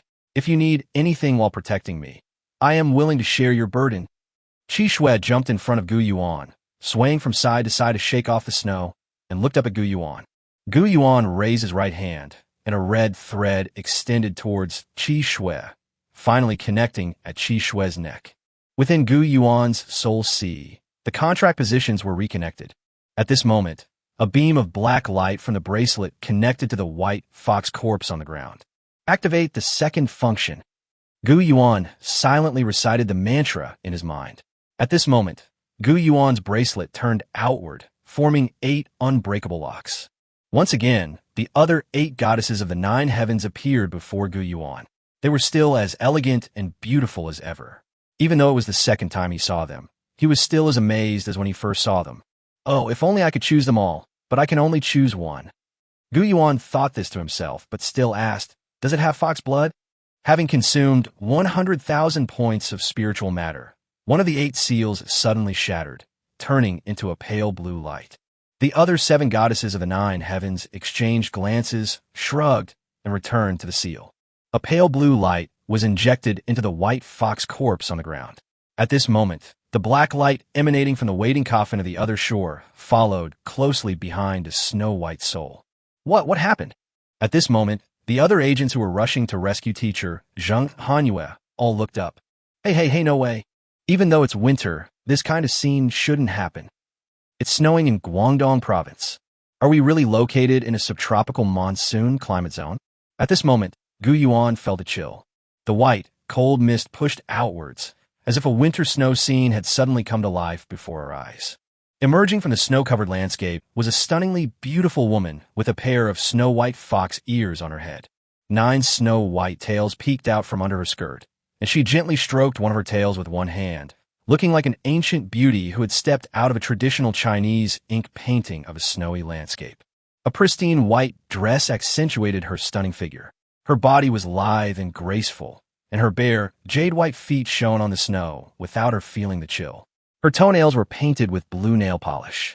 A red rope was tied around her ankle with 2 bells attached to it. These bells were worn around her neck when she was in spirit beast form. Her fair, creamy skin was dazzling to behold.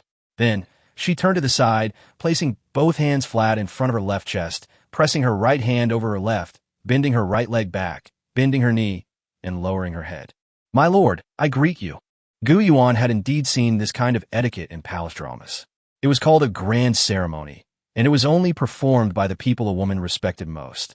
Although he knew the gift didn't mean anything by it, Gu Yuan still felt that she was deliberately showing off her figure and beauty.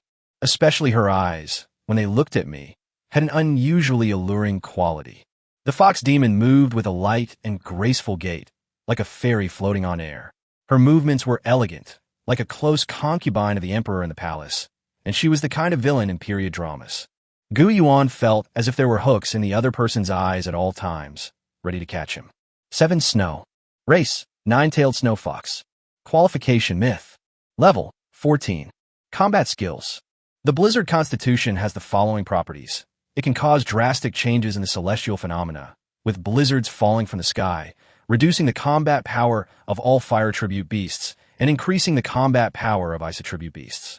The Ice Fox's bloodline grants the following ability. Any member of the opposite sex who makes eye contact with a 9-tailed snow fox will be slightly bewitched. As time goes on, they will gradually lose their reason and be completely controlled by the fox. The time required for eye contact depends on the level difference. Icy Path releases a chilling aura, rapidly freezing all surrounding enemies. Ice Ball Mystic Rank. Freezes an ice ball and throws it at the enemy. Mounted Stance. Human rank. The nine-tailed snow fox can temporarily grow larger and become its master's mount. Ice Fox Charm. Gu Yuan swallowed hard. According to the contract, without the master's permission, the pet cannot use any aggressive or mind-controlling skills on the master. Qi Shui didn't use that skill on herself, which means that the sense of confusion she felt wasn't from a combat technique, but simply from the fox's inherent charm, which was enough to make her lose her composure. However, Gu Yuan is no longer interested in other women. Now, there's only one spirit beast in his heart that he cannot forget, and that is Hong Ling. No matter how beautiful Qi Shui is, she is just a powerful spirit beast in Gu Yuan's heart. He has no other thoughts about her. Compared to Hong Ling, Qi Shui has an additional innate combat skill, Blizzard. However, she still couldn't compare to Hong Ling. Hong Ling had two inscribed combat skills, one of which was at the heavenly rank, and Hong Ling's level was also higher than Qi Shui's. This applies to all beast tamers. Those who are trained first are often the strongest in combat. Chapter 52. Han Yu's father, a military bigwig, owes me a favor.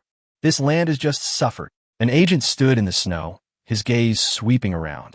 Mount Luofu, which had been bombed by 3 heaven-rank combat skills, had a piece of its mountain side blown off. To make matters worse, it had also been set on fire by someone using an earth-rank combat skill, leaving half of the mountain bald. Boss Linbo, look at this. An agent approached their leader and presented him with the carcass of a dead sparrow. If Gu Yuan were here, he would recognize at a glance that the leader was the male teacher who came to school with teacher Zheng Hanyue. Lin Bo held the pale corpse of the sparrow in his hand. Under the moonlight, the corpse seemed transparent, casting no shadow. This is Han Yu's heaven-rank combat skill. It was caused by the shadow, tides, accidental injury. Han Yu should be here. Everyone listen to my command. Even if you have to dig 3 feet into the ground, you must find Han Yu. Lin Bo. A hoarse voice rang out, and an old man with white hair and beard, but quite energetic, appeared behind Lin Bo. Director General. Lin Bo turned around and bowed deeply as quickly as possible. We're about to find Han Yu. I asked you to be Han Yu as partner so that you could protect her, but you let her track down a dangerous person like Pluto all by herself. I deserve to die. It's all my fault, but Han Yue insisted on going, and I couldn't stop her. Wow, what a powerful ice attribute talent. It even made it snow in Guangdong province. I wonder what kind of amazing beast tamer could raise such a terrifying monster. At this moment, Gu Yuan, carrying teacher Zheng Hanyue on his back, had just crawled out of the tomb when he saw 2 level 13 warrior rank wolves cautiously approaching. Damn it, they're just scouts coming in to investigate. If we make too much noise, the wolf pack will rush in. My lord, there's no need to panic. I will be right back. 7 snow jade feet stepped across the snow without leaving a trace. As she rushed out, her body leaned forward, and her fox tail swayed in the air, displaying a light and enchanting grace. She rushed straight to a black wolf, cupped its long face in her hands, half squatted on the ground, and looked at it with affection in her eyes. Don't she? Gu Yuan thought to herself, this wolf could bite her neck off right now. However, it was as if there were hooks in Qi Shui's eyes, which were firmly attached to the wolf's eyes, making it unwilling to do anything but stare at her. Suddenly, Qi Shui smiled charmingly, and the black wolf, who had just been extremely fierce, immediately revealed a lecherous expression, grinning widely. Ice Fox Charm. At this moment, Qi Shui put away her charming expression, stood up, smiled, and patted the dog's head, then held the black wolf's chin with her jade hand and turned its head to the right. He turned towards another black wolf in the distance, gave a contemptuous smile, and said, "Block it for me." Then, while its brother was completely bewildered, the black wolf rushed forward and bit its neck, and the 2 black wolves immediately began fighting. Gu Yuan thought to himself, did I bring back something extraordinary? Qi Shui must have died very young, and no one taught her how to do these things. In other words, she is indeed a fox spirit. She instinctively seduces men. My lord, it's time to retreat. Qi Shui suddenly ran in front of Gu Yuan, then leaned forward and crawled between Gu Yuan's legs. Feeling such a devastating vixen crawling around in my lower body, no man could stand it. Qi Shui, what are you doing? My lord, don't panic. I only want you to ride me from behind. Qi Shui turned around, her jade shoulders half covering her face, and looked up at him from below. With a seductive smile, Qi Shui transformed into a fox again, this time growing larger. She then had Gu Yuan carrying teacher Zheng Hanyue on her back, and they sped forward at an incredible speed, breaking through the bushes. The wolf pack, which was preparing to attack, was startled, wondering what was going on. Had a white shadow just rushed out? It wasn't until the level 32 Wolf King howled that the pack began to chase Gu Yuan. Gu Yuan rode Qi Shui, which was very fast and light as the wind. Under the moonlight, when it carried Gu Yuan forward, it had a poetic quality like an ink painting. However, it was clear that Gu Yuan didn't think so, because the number of wolves chasing after them was increasing. These wolves swept through the area like leaves in a whirlwind. If Qi Shui slowed down even slightly, or if Gu Yuan lost his footing and fell off, they would immediately devour him, leaving only his skeleton. However, the wolves suddenly stopped. As if sensing something terrifying, they all turned and ran. Hanyi. Suddenly, an old man appeared in front of Gu Yuan, raised his right hand, and took teacher Zheng Hanyue away. What's going on? There are poison residues on Hanyue's body. What an evil poison. As soon as Gu Yuan stopped riding Qi Shui, he saw Lin Bo leap up. You treacherous bastard. What did you do to Hanyue? You even poisoned her. I knew long ago that you might be a secret member of the Black Lotus Gang. Lin Bo released a chilling aura from his hand, clearly preparing to kill Gu Yuan with a single palm strike. Stop. Lin Bo, he saved me. Zheng Hanyue coughed a few times honestly, and then fainted again. Oomph. The old man flying in the sky made a hooking motion with his backhand, casually pulling Lin Bo into the air. What kind of attitude is this? Gu Yuan roared. I've helped you so much, and this is how you treat me. Boss, this is number 3. It's confirmed that Pluto Young is dead. He was pinned to death by a triple shot of the shadow bracers. Upon hearing the words on the walkie-talkie, the old man looked at the nail-shaped handguard on Gu Yuan's right hand and suddenly threw his head back and burst into laughter. Young man, be more mature, the old man said, tossing Lin Bo aside. You must be Gu Yuan, right, Phoenix Tamer? We don't mean to blame you. On the contrary, I want to thank you properly. Not only did you save my daughter Hanyue, but you also killed an internationally wanted criminal. After hearing these words, Gu Yuan finally recognized who the old man was. My God, Zheng Long, the chief of the Beast Control Security Bureau of the Southern Beast Control Defense Zone. The country is divided into 5 beast-taming regions: the Western, Southern, Central, Eastern, and Northern beast-taming military regions. Beware of the powerful beasts roaming the wilderness and protect the city. Daughter, Hanyue? Gu Yuan broke out in a cold sweat. His teacher, Hanyu, was actually the daughter of the chief of the highest-ranking beast-taming security bureau in the Southern Beast-Taming Defense Zone. I owe you a favor, the old man said from the air. Chapter 53, Upgraded Shadow Nail Gauntlets, Supporting Domestic Products. At the first veterinary hospital in Gu City, teacher Zheng Hanyue lay on her hospital bed. As soon as Gu Yuan looked up, he saw that teacher Zheng Hanyue had grabbed him by the collar and dragged him in front of her. Listen up, boy. I'll only say this once. You can't tell anyone what happened in the forest, or I'll get angry. What is it? Gu Yuan asked, somewhat surprised. Is it Hong Ling's heaven-rank combat skill, or teacher's heaven-rank combat skill, or of that Pluto's? Suddenly, teacher Zheng Hanyue pressed 2 fingers to Gu Yuan's mouth. Don't play dumb with me, you know what I mean. Teacher Zheng Hanyue turned her head away. You know, I almost did. Teacher Zheng Hanyue seemed to think that Gu Yuan was the one who suffered a loss, looking at the flowers on the table. It's all right, it's all right. Gu Yuan waved his hands repeatedly. Or teacher Hanyue, speaking of which, I think I even saw. With a bang, Gu Yuan was kicked out of the door by teacher Zheng Hanyue. Gu Yuan sighed, scratched his head, and walked away. Teacher Hanyue, however, was looking through the window at Gu Yuan walking towards the hospital gate in the distance. That's great. He's an optimistic and positive boy who hasn't been traumatized at all. That's probably the power of youth. Teacher Hanyue lay on the bed, looking at the ceiling. Gu Yuan was in a good mood. Although he had narrowly escaped death, he had gained a lot. Since it was Gu Yuan who ultimately killed Bruto Yang with 3 arrows, the reward for capturing Bruto Yang belonged entirely to him. This includes 10 million Australian dollars, which is approximately 50 million RMB. Of course, money is only one aspect.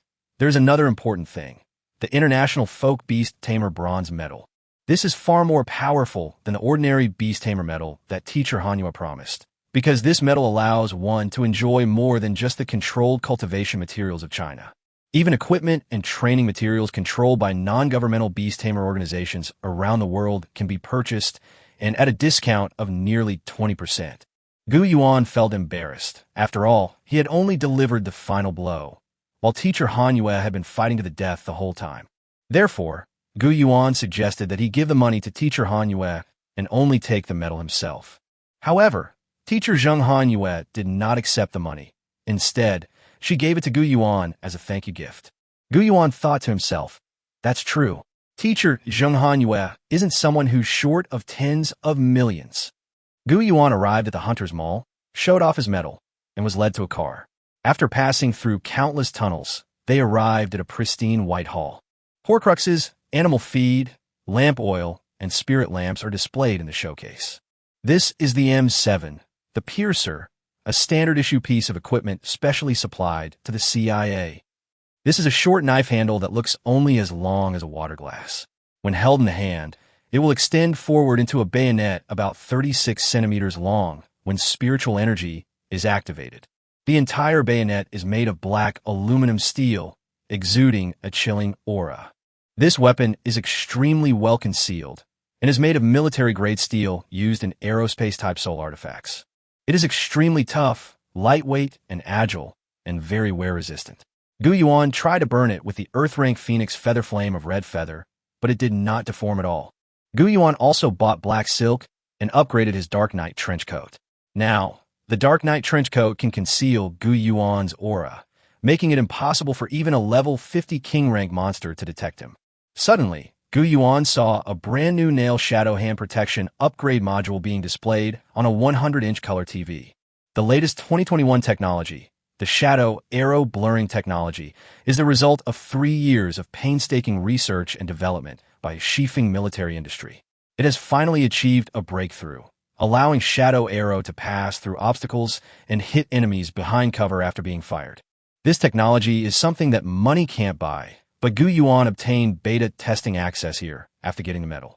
However, the price was even more exorbitant. Gu Yuan counted it several times, 10 million. Gu Yuan almost wanted to run away, but when he saw the words 2021, newest, cutting edge, and limited time, he gritted his teeth and bought it. Now that I've got myself all geared up, it's time to buy things for my pets. Although the inscription, feeding, and training of the Red Feather Phoenix are covered in the Phoenix Taming Manual. However, Qi Shui is different. Qi Shui's training methods are still completely unknown, and she can only follow the conventional training methods for ice-type foxes. Kruger White Lion from North America, the hind leg bone of a level 17 king-rank monster. Gu Yuan lay on the outside of the insulated glass, watching intently. Inside the display case, frozen solid, a snow-white bone claw was constantly emitting blue, frigid air. This guest has a good eye. It took 5 people to kill the 7th National Beast Taming Corps of the United States. It's a top-grade ice-type engraving material. If you're willing to pay more, there's one more thing here that you can buy as well. What? Crimson Crotana, a falcon, the bone wing of a fierce Central European predator, can also be used for engraving, suitable for birds that cultivate both wind and fire attributes. This can be considered a benefit of globalization, enabling us to buy good product from all over the world and use good craftsmanship from all over the world. However, when they checked the bill, it was over 32 million, and if there was no discount, it would have been over 40 million. Gu Yuan was incredulous that he had spent so much money. What's going on? How can it be so expensive?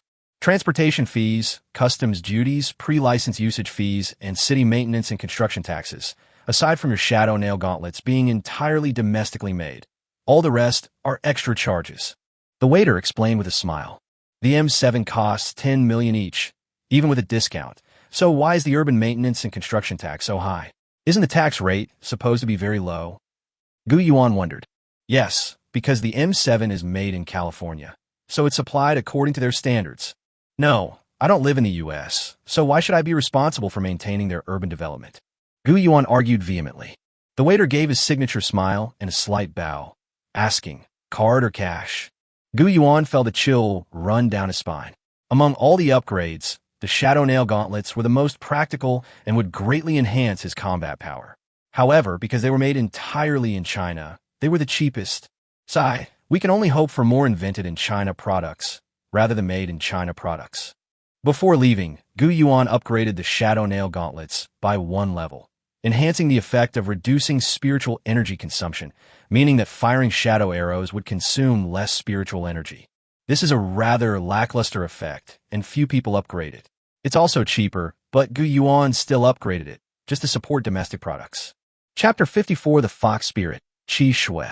Gu Yuan returned home, closed the door, but his parents were not there. My lord, may I come out now? After Gu Yuan reached the 2nd rank, he also acquired the pet space technique, which allowed him to store Hong Ling and Qi Shui in the pet space.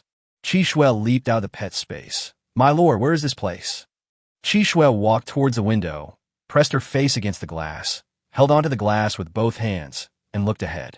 It was the first time she had ever seen a bustling modern metropolis, with skyscrapers, crisscrossing roads, and various large billboards displaying all sorts of bizarre products. All of this was something Qi Shui had never seen before. When I was in Chang'an, I never saw such a prosperous scene. I wonder what Chang'an is like now. We are in Dongguan now.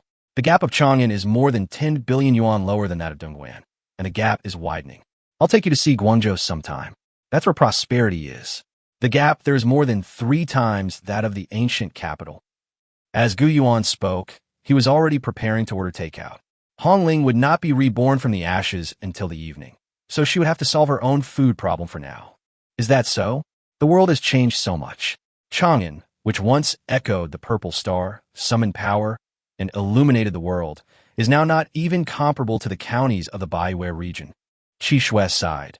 All the splendor and prosperity can't withstand the passage of time. By the way, my lord, I found something strange in your personal pet space. As she spoke, Qi Shui took out Hong Ling's egg. My lord, what is this? Gu Yuan placed Hong Ling's egg on the table. These are Hong Ling's eggs. You've seen them before. That phoenix. Qi Shui's face froze instantly, staring at Gu Yuan in shock. My lord, after releasing Feng Luo, she didn't turn to ashes and die without a burial place. Gu Yuan thought to himself, why do you have to emphasize dying without a burial place? Do you really want her to die without a burial place? Yes, because of the effect of my soul sea. The phoenix can turn into a bird egg before it dies, and it can be resurrected after a day. Gu Yuan had just finished speaking. Qi Shui's face froze, and the corners of her mouth twitched slightly. In other words, I can only get the 2nd imperial favor position, while Phoenix still occupies the 1st imperial favor position. What kind of nonsense is this? Gu Yuan said, Qi Shui, although you and Hong Ling have some friction, you still need to get along well. Going to university, graduating, and reaching the pinnacle of life will all require the help of you spirit pets. Qi Shui immediately smiled and said, My lord, you are too kind. I have always respected my elder sister and would certainly not cause you any trouble. Qi Shui took out a wok, cracked the eggshells, put the egg yolks into the wok, heated them over a high flame, added chopped green onions and other seasonings, and stir-fried a tomato and egg dish. Then I took out a frying pan, cracked an egg, and made an omelet rice. Next, I made boiled eggs, mini flour cakes, egg drop soup, and a meat, egg, scallion, and chicken dish. My lord, there's no need to ask outsiders to cook. I can cook myself. This is a 6-egg feast, which is a royal dish. My lord has been traveling and must be tired. This is to nourish you. With a smile on her face, Qi Shui served one dish after another to the table, and then nimbly flashed behind Gu Yuan to massage his shoulders. Looking at the table full of egg dishes, Gu Yuan could feel the resentment emanating from Qi Shui. The way she chopped the eggs with the cleaver was filled with murderous intent. It was as if she were beheading the eggs. Regardless, the food I made tasted pretty good. After finishing his meal and taking a shower, Gu Yuan opened the door to find Qi Shui lying on the floor in her fox form. 9 white fox tails swayed back and forth in the air, and her charming fox eyes looked at Gu Yuan. She even covered her mouth and chuckled. My lord, I am ready. Qi Shui looked at Gu Yuan with her eyes, seemingly very pleased. At this moment, on the table outside, the red-feathered egg trembled, turned into a fireball, and flew into the air, with cracks appearing on its shell. Hong Ling revived, her body engulfed in raging flames. She rushed into Gu Yuan's room, grabbed him, and retreated. Master, be careful.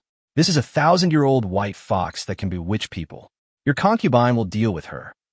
Upon hearing this, Hong Ling unleashed 1,000 reverse fire slash, while Qi Shui flipped backward and crawled away along the tabletop. Hong Ling, stop. Her name is Qi Shui, and she's my second pet. Gu Yuan pulled Hong Ling back. What? Hong Ling sighed. Why, of all people, is it a fox? What's wrong with foxes? Qi Shui stood up, her face unfriendly, arms crossed. Does your sister also discriminate against fox spirits? Of course not, little sister. With a 1,000-year-old fox spirit like you serving my master alongside me, he will surely make a name for himself at the university. Hong Ling said with a smile. Qi Shui covered her mouth and smiled. No, it's all thanks to my sister. The two looked at each other, and the atmosphere suddenly became incredibly harmonious. We earned 50 million on this trip and bought a lot of good things. I bought 2 spirit bones for inscription, both of which can be used to inscribe Earth rank combat skills. You each get 1. Hong Ling, yours is for wings on your back. Qi Shui's is for legs. My lord, we clearly agreed that I would arrive first, and you promised me. Qi Shui transformed into a fox demon, stepped forward, bit Gu Yuan's hand, and pulled him to the left, while Hong Ling transformed into a phoenix, grabbed Gu Yuan's other hand with her claws, and tried to fly to the right. Master, I contributed the most during this trip, so I should go first. The 2 pets remained in their spirit beast forms, dragging Gu Yuan along. Hong Ling is of the fire attribute, with her inner core burning hot, while Qi Shui is of the ice attribute, with her inner core as cold as ice. In their spirit beast forms, both possessed terrifying strength, and Gu Yuan could feel the temperature emanating from their spiritual energy, scalding heat on the left and icy coldness on the right. This feeling of going from hot to cold is probably going to give me a cold. Gu Yuan could even hear the sound of his own bones being pulled. The 2 imperial pets, one pulling and the other tugging, were to have Gu Yuan inscribe their names on their pets. This feeling made Gu Yuan swallow hard, and cold sweat broke out on his forehead. For a moment, Gu Yuan's mind was in a mess, and it took him a long time to calm down. Then Gu Yuan began to inscribe it. Chapter 55 College League. About 4 or 5 hours later, the inscriptions on both women were completed. Hong Ling has acquired a brand new combat skill. Meteor Shower, Earth rank combat skill. The phoenix can flap its wings to create a burning meteor shower from the air. Qi Shui has acquired a brand new combat skill. Ice Claw, Earth rank combat skill. 9-tailed snow fox gathers spiritual energy in its claws and swings them forward. If the enemy is already frozen, it will deal double damage. Both of these combat skills are of the Earth rank, and their inscriptions are quite complex. On Hong Ling's back, there was an engraving of a large red bird, while on Qi Shui's beautiful legs, there was a tattoo of a blue rose that looked like a blue crystal. Ding dong! Gu Yuan walked to the door, opened it, and saw a delivery man looking at him with a blushing face. Huh. The delivery guy was embarrassed. Gu Yuan recognized him. Wasn't this the delivery guy from last time? It's probably because the duet's cries were so enchanting when Hong Ling and Qi Shui were engraving the inscription. He was fantasizing about the ancient beauty Hong Ling while listening to the cries, eavesdropping outside the door. However, when Gu Yuan opened the door, he was shocked because he could see that on Gu Yuan's bed, there was now not only the ancient beauty in the bright red floral robe from last time. Beside them stood another beautiful woman, dressed in simple white clothes, exuding a captivating charm. Both women were covered in fragrant sweat. In that instant, the deliverman felt more than twice as jealous as he had during the last delivery. Looking Gu Yuan up and down, she said, "You're not some hidden billionaire, are you?" "No, I'm dirt poor." After saying that, Gu Yuan accepted the package and closed the door. Gu Yuan sat on the ground, opened the package, and found a business card inside. Attention all students who have successfully passed the early admission exam. The Guangdong Provincial University League Spring Competition Single Admission Batch will be held in Guangzhou on January 13th, 2021. League. Gu Yuan opened the invitation to the league. College League Single Enrollment Program. In this world, college students are highly valued because students at this age improve their soul power the fastest. Therefore, competition is naturally the best way to put pressure on universities to train their students. Therefore, a college league is held every spring. Freshmen fighting freshmen, sophomores fighting sophomores, juniors fighting juniors. That's one thing. What's even more infuriating now is that they're dragging out students who were admitted early and making them into a separate competition zone. Because the evaluation standard for combat-type beast tamers is who can fight better, And broadcasting such competitions can also earn a lot of advertising revenue, so it kills two birds with one stone. This matter is being taken very seriously by universities across China. The higher the school's reputation, the more potential students it attracts, and the more potential students become famous in politics, the hunting world, and the business world. The school will become more and more prestigious, thus creating a virtuous cycle and increasing its social status. Of course, schools have little control over student admissions and what happens to students after graduation. The most direct way to promote something is to win in the league. For example, last year, South China University of Technology, ranked 15th in the country, defeated Sun Yat-sen University, ranked 8th, in the sophomore division. At that time, they booked all the billboards in Guangzhou for a whole day to broadcast the final decisive battle match. As the movie played, after that year's admissions were completed, the Ministry of Education's ranking showed that Sun Yat-sen University had dropped to 10th in the country, while South China University of Technology and Economics had risen to 13th. If they win a few more games, the president of Sun Yat-sen University will probably be so angry he'll die. Of course, Gu Yuan didn't care about the schools on the list. School honors were just empty words. What mattered was that the schools would provide students with cultivation resources to help contestants achieve good results. This is also why Gu Yuan insisted on going to a good university, because each school has a large amount of nationally allocated educational resources, and the allocation of these resources is dominated by the school. In order to help their students achieve good results in the league, schools will certainly spare no effort to provide them with a lot of resources. Gu Yuan's goal was to acquire these resources, which was much safer than going to the wilderness and fighting a life-or-death battle with some king-level beast, and the increase in soul power was also much faster. Every student selected to participate in the Early Admission College League received a letter personally written by the president of Sun Yat-sen University. It was not a photocopy, but a handwritten letter from each student, along with complimentary cultivation resources. The president of Sun Yat-sen University? I heard he's a big shot in the Southern Beast Taming District. This is the second super big shot I've met this week. A letter to classmate Gu Yuan. Hello, Gu Yuan. I am Luo Jun, the president of Sun Yat-sen University. First of all, congratulations on your successful admission to Sun Yat-sen University. However, your journey will not end here. The road of life is still long. You have stepped onto a stage that surpasses most people, but on this stage, there are many talented young people like you. They are all cultivation geniuses and all have powerful beast taming abilities. Whether you sink on this platform or soar to higher heavens is entirely up to you. I spoke with Old Man Zheng. Although you were no match for Pluto, you were able to take his head and were awarded an international prize. Therefore, I'm making an exception and disregarding the disparity in your soul power and pet level, allowing you to experience the vast university league. Here are two crystal spirit orbs, one of ice attribute and one of fire attribute. Hope they can help you. Give me a chance to see the world. Gu Yuan laughed. It seemed that in the principal's eyes, he was just there to coast along, follow behind a few big shots, and broaden his horizons. Gu Yuan looked at the two crystal spirit beads, which were extremely rare spiritual energy polymers. It can only be generated naturally in the natural world and can enhance the combat power of spirit pets, forcibly increasing their level. This item is extremely rare. Even if you have a bronze medal, you can only admire it from afar and are not qualified to buy it. However, to his surprise, the principal was so generous that he simply gave him two naturally formed crystal beads for free. Gu Yuan's lips curved slightly. Although these two beads were small, the improvement wouldn't be significant. But importantly, this is a sample. With this sample, Gu Yuan can disassemble it using his bracelet, then consume spiritual matter, and then produce as many crystal beads as he needs. Gu Yuan immediately decomposed it. In an instant, the two crystal beads of the same size turned into two streams of spiritual energy, one blue and one red, which merged into the bracelet. Each bead decomposed into 300,000 units of spiritual matter. Chapter 56, Entering the Prodigy Group Through Strength.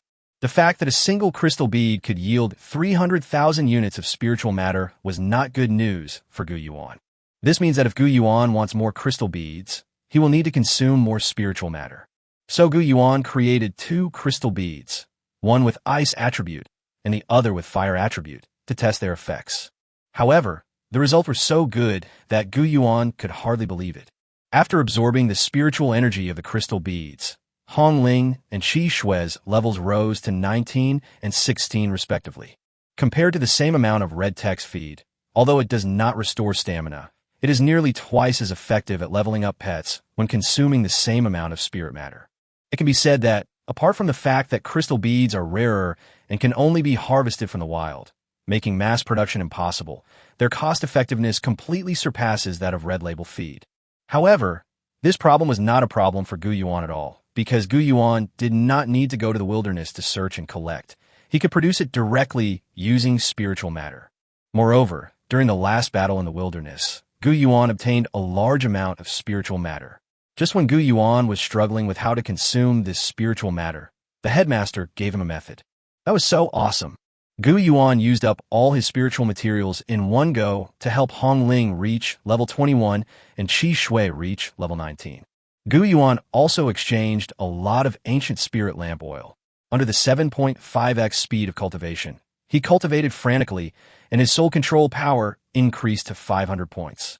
During this process, Guangzhe Feng, located on the side of the East Palace, was finally completed. The effect of the Eastern Palace is favor. Select one of your pets to reside in the East Palace in the Soul Sea. The pet's level will increase by 2. Because Gu Yuan had promised Hong Ling, the target of his affection was Hong Ling. Hong Ling's level immediately increased from level 21 to level 23. This mindset is truly amazing. It's like a direct upgrade of 2 levels. Hong Ling landed on the top of the East Palace and looked down at Qi Shui in the Sea of Souls, while Qi Shui lay on the ground glaring at her fiercely. Guangzhe Feng. Guangyao. Guangzhe Feng is the gateway to Daming Palace. In terms of feng shui, it reflects the entire Daming Palace and will increase all effects in your mind by 30. This Guangzhe Feng can enhance the mood of all other Daming Palaces. At this moment, Gu Yuan's state of mind improved. Danfeng's sect increases the combat power of all Tang Dynasty beasts by 10 and their level by 1. 4 Phoenix-type beast combat skills below Earth rank. The level is increased by 1. After increasing by 30, the level is increased by 1. It increases the combat power of all Tang Dynasty beasts by 13 and their level by 13. It also increases the combat power of combat skills below the Earth rank by 13 rank. For example, Hong Ling's current Xian rank combat skill will not only be upgraded to D rank, but will also be 30 times stronger than a normal D rank combat skill. Wang Xiamen, the experience gained by your tamed beasts in battle, through fusion of inner cores and consumption of rare and precious materials will be increased from 10 to 13. Phoenix Egg. Resurrection time reduced by 30. Jin Fugate. The combat skill gained from the feedback has its damage increased by 10 to 13, and the nourishment from the feedback of Phoenix-type beast has also increased from 10 to 13. Zingaman. Combat power increased by 7.5, speed increased by 7.5, now it is 9.75. Yinjin Gate received the biggest boost, and Gu Yuan's commands have now become Offensive Command. Within the duration of 1 incense stick's burning time, attack power increases by 130, defense power decreases by 50. Defensive Command. Within the duration of 1 incense stick's burning time, defense increases by 130, attack decreases by 50. Void Command. Within the time it takes for an incense stick to burn, the beast transforms into pure Taoist spiritual energy, without physical form, immune to physical damage. Its Taoist combat skills damage is increased by 195, but it cannot deal physical damage. Brutal Command. Within the time it takes for an incense stick to burn, the beast loses the ability to unleash Taoist combat skills, converts all spiritual energy into physical abilities, increases physical attack by 195, and becomes immune to Taoist combat skills by 80%. The effect of the Eastern Palace has been upgraded by 2 levels, becoming level 26. Combined with the previous upgrades of levels 1 and 3, Hong Ling easily reached level 24. My lord is biased. Qi Shui knelt on the ground, one hand covering her chest. You've given all the good things to my sister. I want some too. Gu Yuan scratched his head. This was also an accident. Gu Yuan sighed. If we win this competition, we can enter the secret realm to cultivate. At that time, we will take away all the spiritual materials, so that you can also advance to level 24. 3 days later, Gu Yuan arrived at the preparation room of Sun Yat-sen University. As soon as Gu Yuan opened the door, he saw 3 classmates standing in front of him. Night Wind, Lu Jihong, ink marks. Gu Yuan naturally knew these three classmates from the same school. Yifeng and Gu Yuan had met. Liu Jihong, the recognized top scorer in the fire element during the entrance exam for the training camp at Sun Yat-sen University, was also a super student and the top scorer in the earth element. As for the ink marks next to him, this was a girl who looked as cute as a doll, staring coldly at her phone, without glancing at Gu Yuan, who had just entered. The top ice element scholar from Guangzhou, the Ice Queen, the little princess of the Mo family, this ice element family, has also come to Sun Yat-sen University. Gu Yuan, TCH, why are you here too? Yifeng walked up to Gu Yuan. He was the top scorer in the fire element exam in Guangdong province. He was a top student who scored 94 points on the most difficult fire element exam in Jiangsu and Zhejiang provinces. That day's exam was supposed to be his perfect opportunity to show off, but then a guy named Gu Yuan suddenly appeared and scored 100, making him lose face completely. In an attempt to save face, he planned to break the early admission record of Sun Yat-sen University's training camp. However, after being admitted, he learned that there was another student with the same fire element, named Gu Yuan, who had been admitted 3 days earlier than him. All the limelight was stolen. Fortunately, my soul control power and pet level are relatively high. My two pets are already level 17 and 24. In a competition where strength is the only factor, the dean still chose me. Haha, Gu Yuan. I heard that when he left school, his soul power was only 300, not even rank 2, and he only had one pet, which was only level 14. Even if he had divine assistance, he still couldn't possibly represent the Zhongshan University's special admissions competition area. After we win and enter the secret realm, our cultivation will improve, and he will only be able to look up to me for the rest of his life. Just as Yifeng was thinking this, Gu Yuan opened the door and came in. Hello, my name is Gu Yuan. The principal asked me to join the elite group. Yifeng almost had a heart attack and blood gushed out. Gu Yuan, what are you doing here? Yifeng approached Gu Yuan, hands on his hips, head tilted to the side, maintaining an elegant and kind expression, but his words were incredibly harsh. With your cultivation level, you haven't even reached the second rank yet, and you're carrying a pet that's only a dozen or so levels high, so of course you should go to the ordinary group. The door is over there, and this is the restroom for the prodigy group. Chapter 57, the first day of the competition, was spent eating snail rice noodles. Really? Gu Yuan's lips curved slightly, and he shrugged. Take another look. Your soul power is exactly 500, which is 27 less than Yifeng's, but when it comes to pets. Princess Mohin raised her cold eyes and looked at Gu Yuan. One is level 25, fire type, and the other is level 19, ice type. Impossible. Night wind felt as if the sky had fallen. Ink Trace, you can't be seeing things, can you? No. Mohin replied silently. Gu Yuan gave a whistle as a signal, and a red feather flew down from the sky and landed on Gu Yuan's shoulder. He raised his right hand, opened the pet space, and Qi Shui also landed on the ground. I saw a level 25 redbird and a level 19 white nine-tailed fox. Yifeng was completely speechless. His pride and joy were no match for Gu Yuan's strength. He had secretly taken so many cultivation resources, so why was he still no match for him? No way, you're fucking cheating. Your speed of advancement is faster than a rocket. Yifeng clutched his chest with one hand and knelt weakly on the ground. Meanwhile, a taller man with a buzz cut, presumably the coach, walked over and said, Sorry, Yifeng, according to the rules, his overall strength is greater than yours. He will be the one to take the number 3 position. You are now a regular player. Gu Yuan looked completely bewildered. Didn't the principal say I was here to broaden my horizons? Why am I being sent to the main battlefield? The competition is divided into 2 groups, the elite group and the regular group. The elite group consists of the 3 best students in the entire school, and then 10 students who were selected through special admissions will enter the regular group. The regular group consists of one-on-one duels, with the winner receiving 1 point. The elite group consists of a ring competition.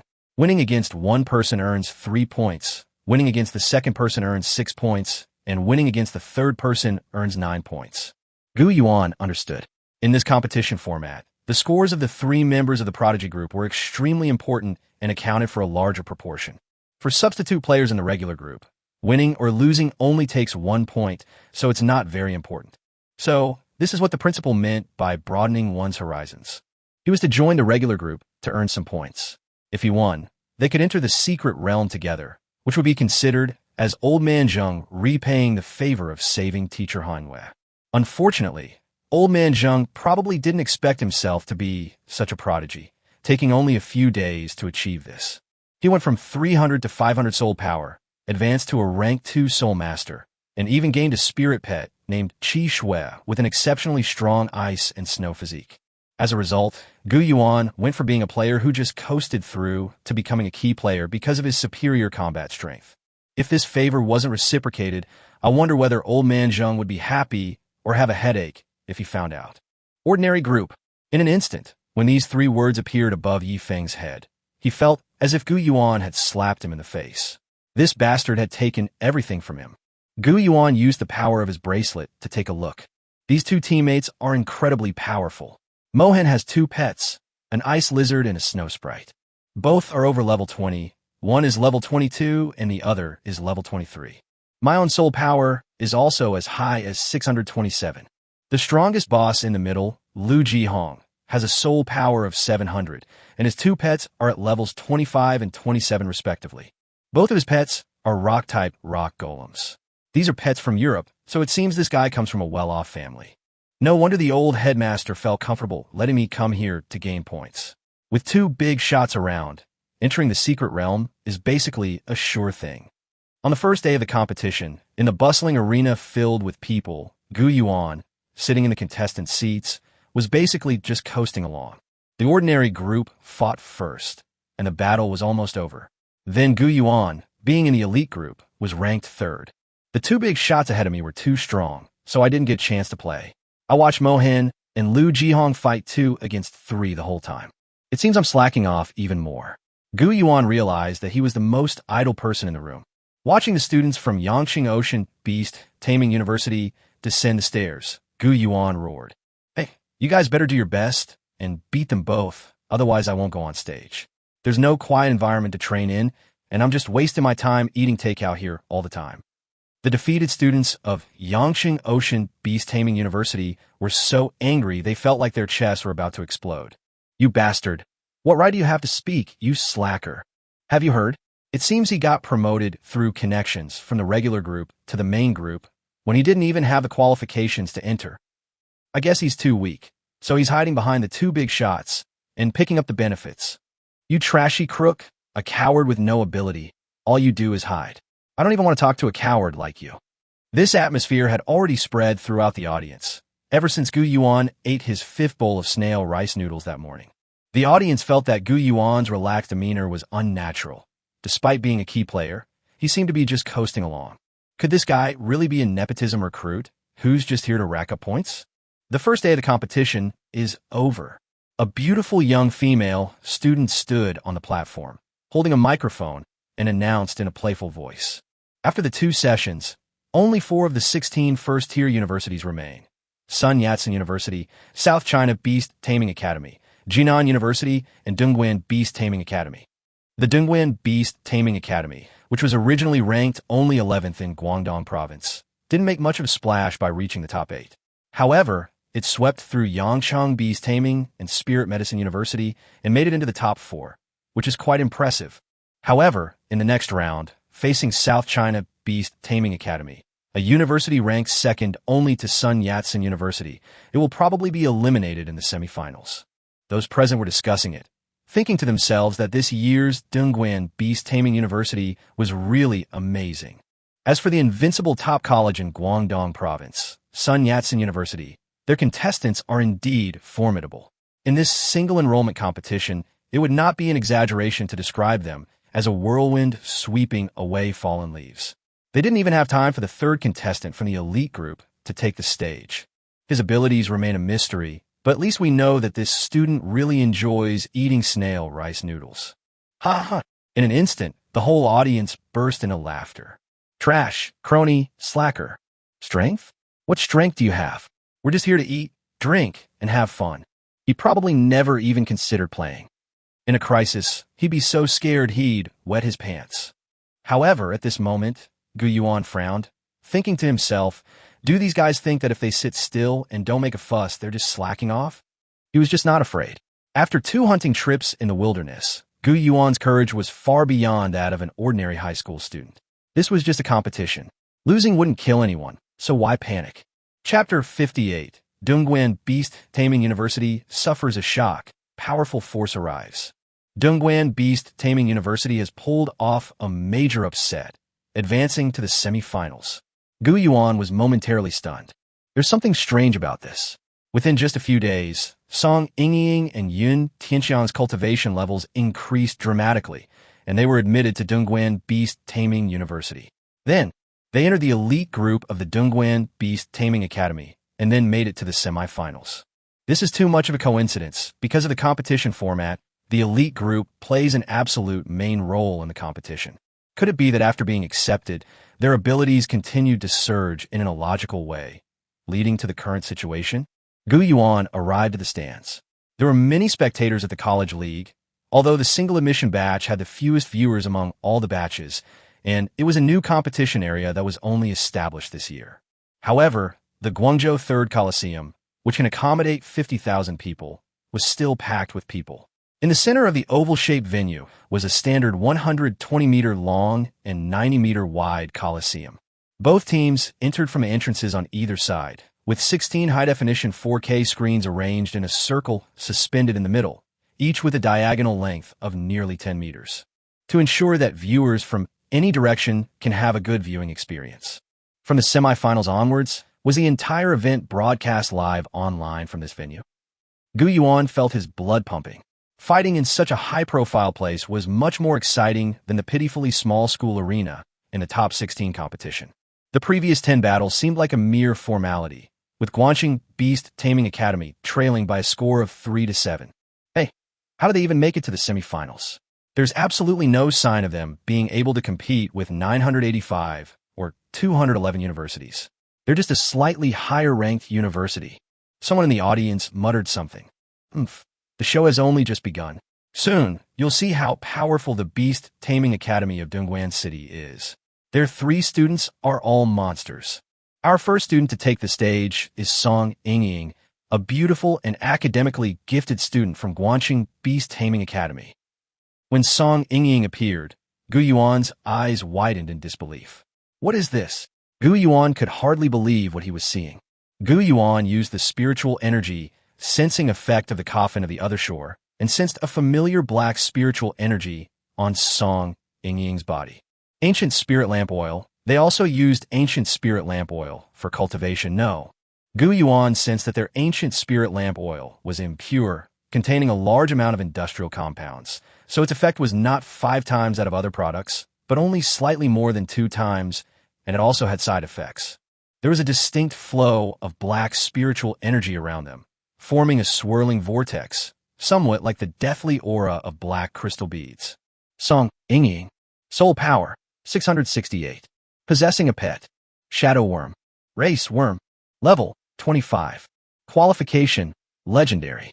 Combat skills, Death's Wrath, Earth rank. Withering, Earth rank. Soul Requiem, Earth rank. Description, it is worm-like in shape, covered with sharp barbs, up to 19 meters long, and can burrow underground. It is surrounded by an aura of death and is often found in ancient tombs that are thousands of years old. Dark Spirit Windhawk. Race Eagle. Level, 17. Qualification, legendary. Combat skills, Dark Storm, Earth rank. Nightfall, Earth rank. Heavenly Winds Farewell, Earth rank. Synopsis. After absorbing dark energy, the spirit wind eagle transformed into a shadow state, its entire body exuding an aura of death. Gu Yuan's ominous premonition grew stronger. The first contestant from South China Beast Taming Academy University stepped onto the stage. His soul taming power was only 561, and his 2 pets were level 22 and level 17 respectively. Xiao Lu, don't be afraid. Although you are no match for her, try your best to wear her down. At this moment, the South China Beast Taming Academy also panicked. What kind of cheat code did the student who was admitted to the school in the early admission batch use? You should know that when Ling Fingying was admitted, he was only level 3. Now, he has not only completed the attribute conversion, but has also soared to level 17. What's even more outrageous is that his second tamed beast is stronger in combat than his first. Just how powerful must an organization be to provide such a tamed beast? Soon, this guy was knocked off the stage by Song Yingying. At this moment, the second student from the South China Beast Taming Academy stepped onto the stage. The levels of his two beasts were 21 and 26 respectively, completely overwhelming his opponent. My own soul power has reached 676, and my aptitude is all legendary, making me completely overwhelming Song Yingying in terms of strength. Moreover, Song Yingying was quite exhausted from her first battle, so they should be able to defeat her. As a result, Song Yingying launched a surprise attack from both the sky and the ground with an insect and a bird.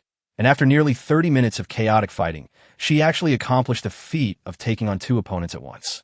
The score was now 11-8. Song Yingying single-handedly turned the tide of the entire competition. Unless the last contestant from the South China Beast Taming Academy pulls off a stunning comeback against three opponents, the Gu Yuan Beast Taming Academy will advance to the finals. The final contestant from the South China Beast Taming Academy was none other than Lu Feng, the top wind attribute student from Guangzhou. His soul power was as high as 745, and both of his pets were level 27. Song Yingying was already exhausted and chose to admit defeat.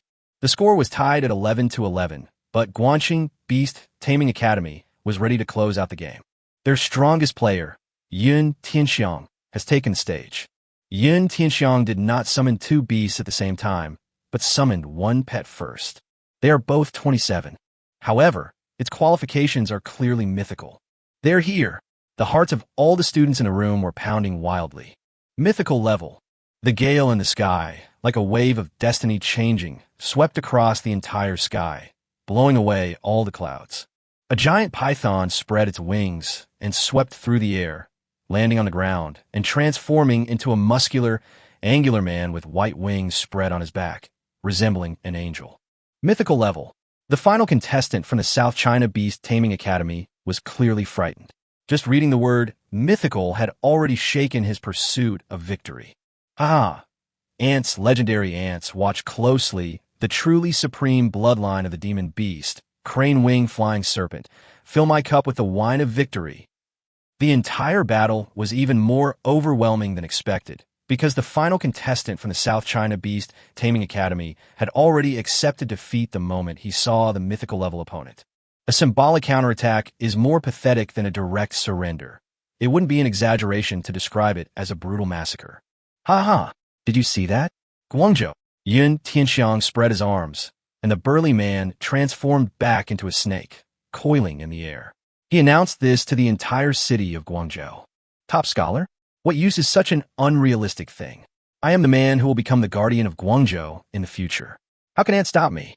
Chapter 59, the last one, is it my turn to step up? That's outrageous. The students present were speechless. However, the strength that Yun Tianxiang is showing now is truly worthy of being described as the strongest graduate in Guangzhou. Moreover, he is a student admitted through a special admissions program, making him younger than the first and second-year students, who could reach this level at just 18 years old. His remarks, however arrogant, were met with silence from everyone present. At that moment, Yun Tianxiang made a throat-slitting gesture, which was captured by the camera. The direction he was looking was Gu Yuan in the audience.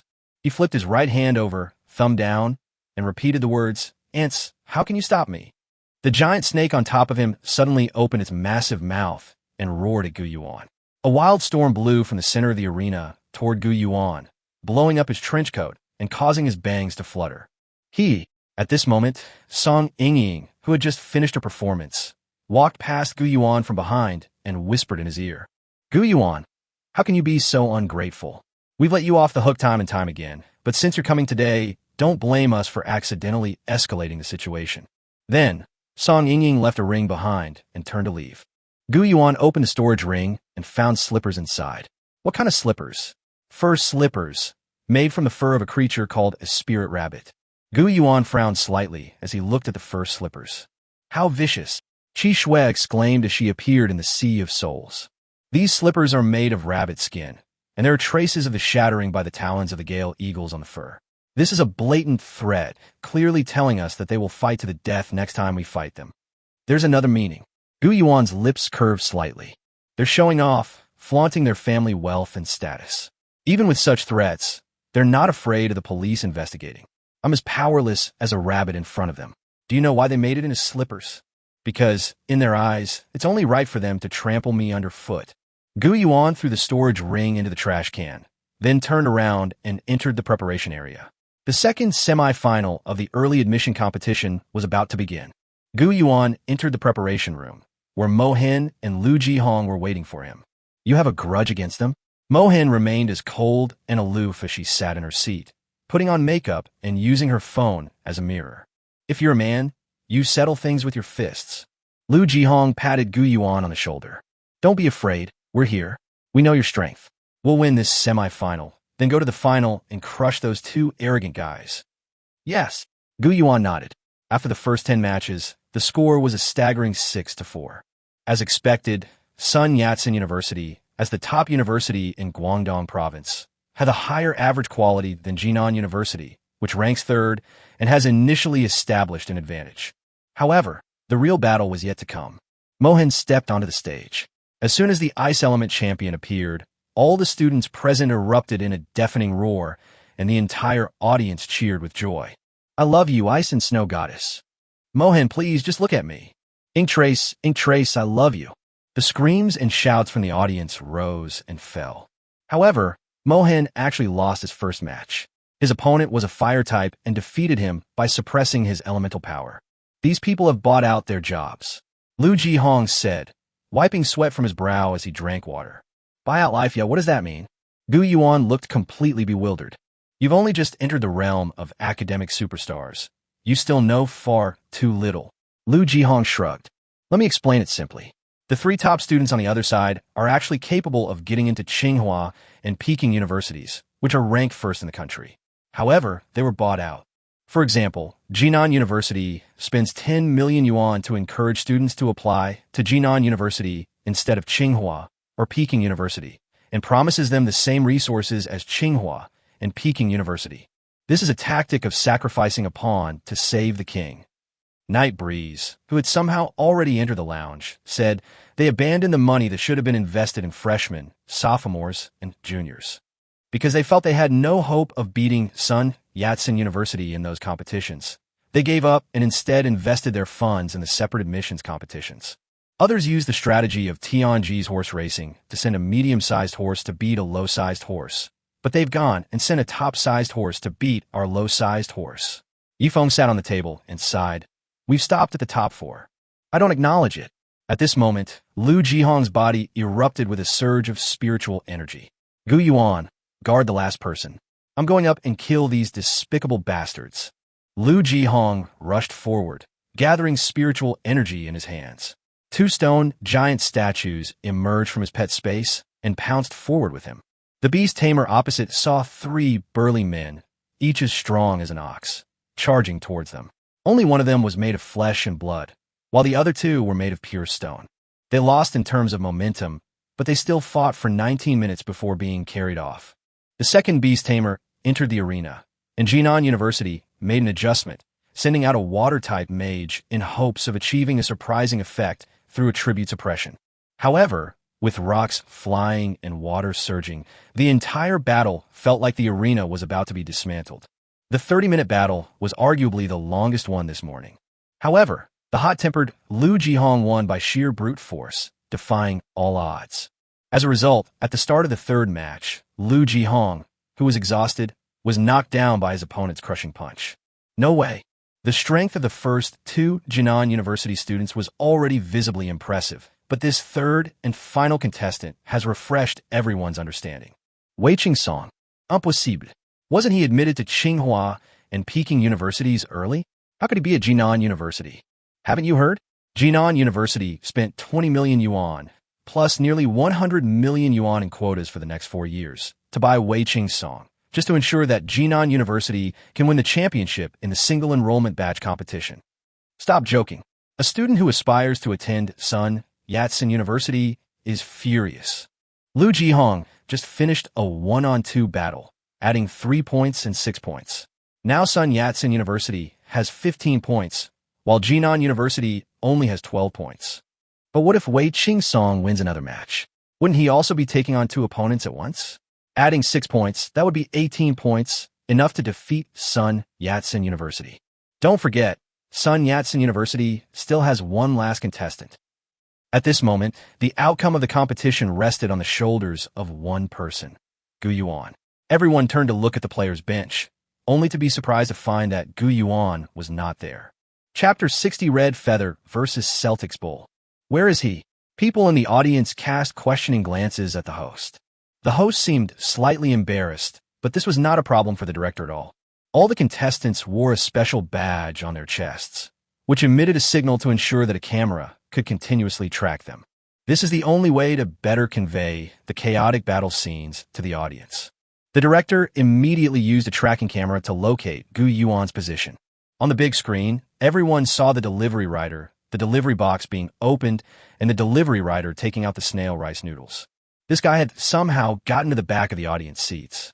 The audience seating was arranged in a tiered pattern, extending upwards for more than 30 rows. No one needed to look at the screen. Once they found their direction, they could look towards the highest point in that direction and see Gu Yuan. For a moment, everyone in the room felt ashamed. It's almost your turn to go on stage. Why did you go to get takeout? That's so unreliable. This guy, didn't he even think about fighting? Why are you getting takeout? Are you about to give up? It's over. They're actually going to have this guy play in the last match. Sun Yat-sen University is really going to be eliminated in the semifinals. Gu Yuan received the takeout and then turned around. Gu Yuan, please come down right now, or you'll be disqualified, the adorable host shouted. However, before he could finish speaking, Gu Yuan leaped down from the entrance, which was dozens of meters high. Wow, what's wrong with you? Why are you thinking of jumping off a building? However, the red feather in the sky was already falling rapidly, and before anyone knew it, it had plummeted to a position close to the stands. The moment it passed over Gu Yuan's head, a pair of sharp claws grabbed Gu Yuan's shoulders like a hang glider, carrying Gu Yuan towards the ground, passing over the heads of all the spectators. This is his favorite, level 25. The audience was greatly shocked. Although level 25 was not considered top tier, the magnificent feathers of the giant red bird and the powerful spiritual energy emanating from its body made the audience feel its formidable strength. This guy only has 500 soul control power, yet he has tamed such a ferocious beast. Maybe they're reducing their own cultivation resources to specifically train beast tamers? Impossible. This guy got first place in the entrance exam for the training camp. That information was public at the time. He only had a little over 60 soul power back then. To reach the second rank, he must have spent a lot of money. I hope he's not being kept by a billionaire heiress. But he was facing Wei Qingsong. Wei Qingsong took a step forward, smiled calmly, and was very confident. His soul control power had reached 639, and both of his pets had reached level 25. One is a legendary beast imported from Australia, the Green Army Bison, and the other is a legendary crane native to China. Gu Yuan's soul control power is not as strong as his opponents. Yes, although they all have level 25 pets. Gu Yuan landed without glancing at Wei Qingsong and casually handed the packaged snail rice noodles to the host. This is for me.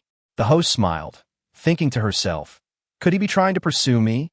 Although he is now recognized by the audience as a bottom-ranked player who just coasts along to get points, he's also a student in the elite group of Sun Yat-sen University.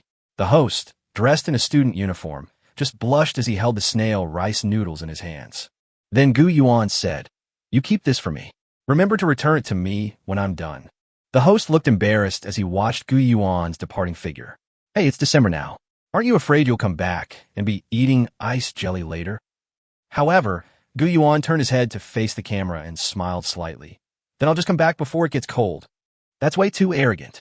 Yes, in every previous match, the fastest battle lasted only 10 minutes or so, and he was facing Wei Qingsong, whose soul control was even stronger than his. Was he really going to use snail rice noodles to defeat Wei Qingsong? However, Gu Yuan had already taken the stage. Wei Qingsong naturally heard what Gu Yuan said, and seeing the fear on Gu Yuan's face, he said, "You seem quite confident. Your second pet can't be higher than level 25, right?" "No, there's only level 19. Wei Qingsong choked on the spot and coughed twice. "Trying to fool me, huh? Don't think I don't know what you're up to. You must have a second beast that's level 25 or higher. Summon it now." "No need."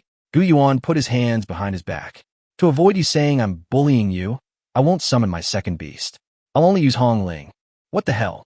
The audience, Even those watching on television and the live stream chat exploded with excitement. Is this guy crazy? Using only one pet. Is this guy really trying to be funny? However, while the audience was ecstatic, the referees wouldn't wait. 3, 2, 1, fight. Hongling was the first to make a move. She spread her wings, and a majestic light flashed in her eyes. 100 birds pay homage to the phoenix.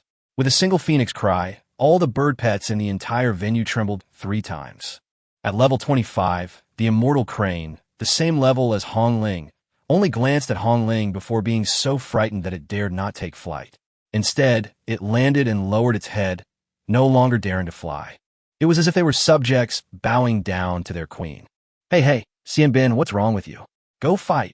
Wei Qing called out to Xian Bin, but Xian Bin just stood there trembling on the ground, not moving.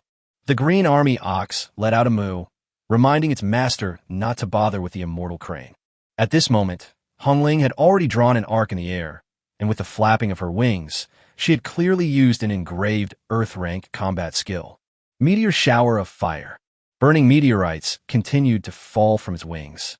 Wei Qing clicked his tongue in amazement. The Green Army is amazing, using terrain tactics, rainforest. The green bull stomped its hoof on the ground, shattering the surrounding ground and causing green vines to sprout and instantly cover the entire ground. The seeds hidden within began to sprout, and in an instant, more and more vines grew from the ground of the entire arena, extending upwards and transforming it into a rainforest. Everything happened too fast, too suddenly. Gu Yuan could have used the Dark Knight trench coat to escape invisibly. However, the target of the opponent's combat skill was the entire arena. Escape was futile, so Gu Yuan released 1,000 reversal fire feathers and slashed into the rainforest, cutting through the vines with a single blow. Humph! How dare you unleash a wide-range wood-type combat technique in front of me? How laughable! Hongling suddenly let out a phoenix cry and flapped her wings towards the center, unleashing a firestorm. The raging fire formed a swirling tornado in the air, sweeping forward and igniting some trees along its path, but the fire did not spread. Chapter 61. Defending the arena, demonstrating strength, and devastating explosion. Rainforest. A level 2 combat skill. Although it belongs to the wood element, it is effective against fire, the host said. Because when Wei Qing inscribed the inner core, he did not use a wood-type inner core, but a water-type one, which caused a qualitative change in the rainforest earth-rank combat skill. Therefore, these trees are all additionally endowed with high water fire resistance. Gu Yuan is likely to find himself in a passive position. The host was a little excited and subtly mocked the dead straight man pill. Because it is obvious that Wei Qing and his team's goal is to defeat Zhongshan University. Wei Qing, who is the last to face off, feels that he will most likely face Yifeng, the top student of the fire element. Although he is currently facing Gu Yuan, he seems to be of the fire element as well, so he can use his full set of countermeasures. Gu Yuan, this is a fire-based killing formation that I prepared for Yifeng for more than 3 months. Go to hell. Standing on the treetop, Wei Qing suddenly smiled, and a shadow arrow shot directly towards Gu Yuan. Gu Yuan immediately dodged. The other party had also bought a nail shadow gauntlet. Indeed, the range of a shadow guard is only about 20 meters, and the visibility distance between people in a rainforest terrain is also only about 20 meters. Moreover, when the shadow guard is fired, it is almost silent, and there is no obvious flash, so it can be said to kill people invisibly. The terms rainforest and nail shadow first appeared on the world stage during the Vietnam War. Among the first generation of military equipment from the Shifeng military industry, there was a type of weapon called the nail shadow crossbow.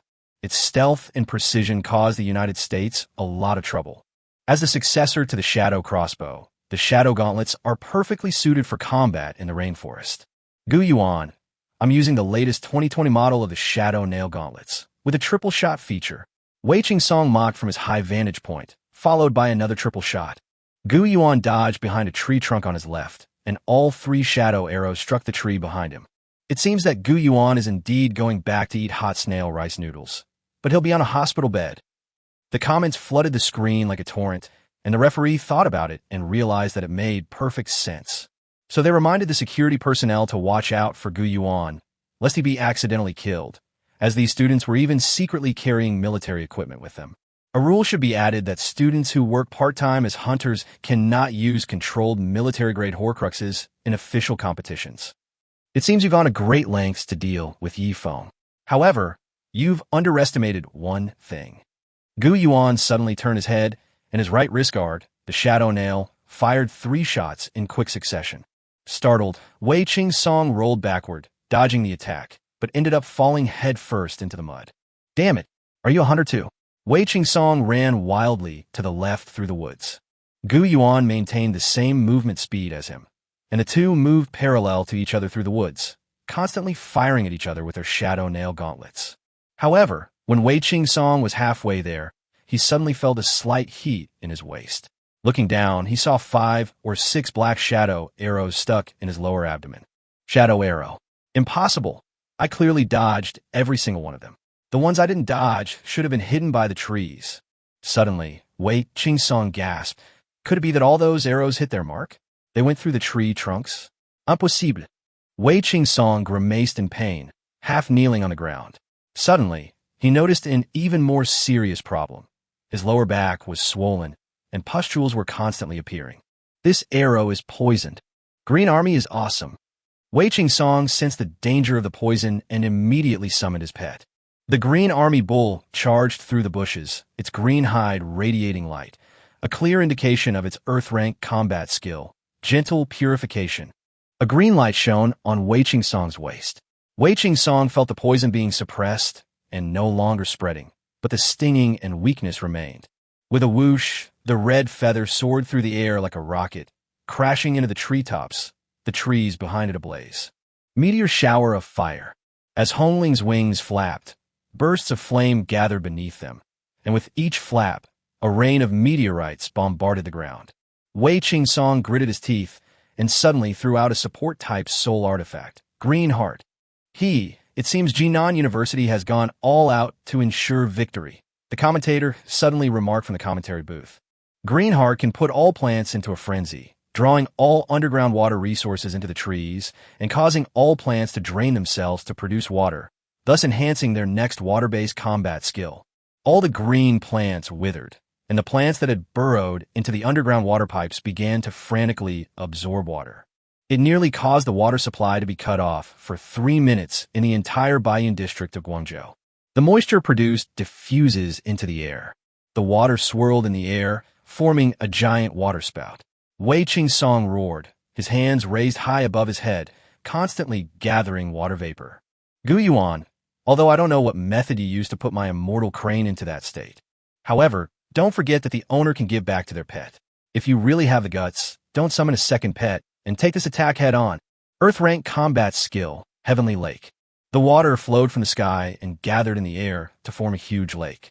Water flowed from all directions in the air to prevent Hong Ling from getting close to Gu Yuan, and then scattered into columns of water to protect Green Army Bull and Wei Qing-song themselves.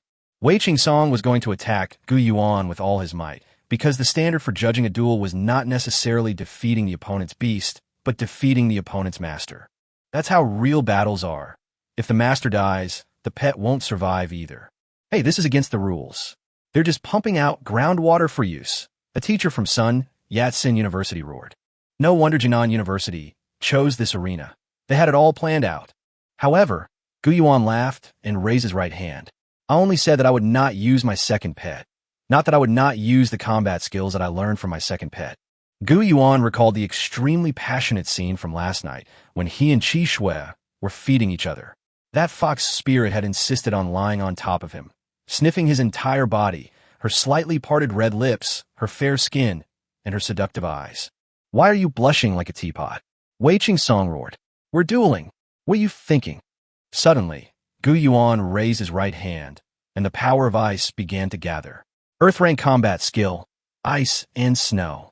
His right hand was clenched tightly, and the freezing cold spread outwards, freezing all the water. Chapter 62, Snow White Beauty. My God! As the pure power of ice spread out into the surrounding space, the brilliant blue light almost illuminated the faces of all the spectators. This is an ice-type Earth-rank combat skill. Why? Does it mean that not only does the first pet possess an Earth-rank combat skill, But the second pet also possesses an earth-rank combat skill. What is his state of mind? Why is his second pet an ice-type pet? Yes, there is one advantage. Gu Yuan has always existed, but because he was too secretive, he has not been discovered by people.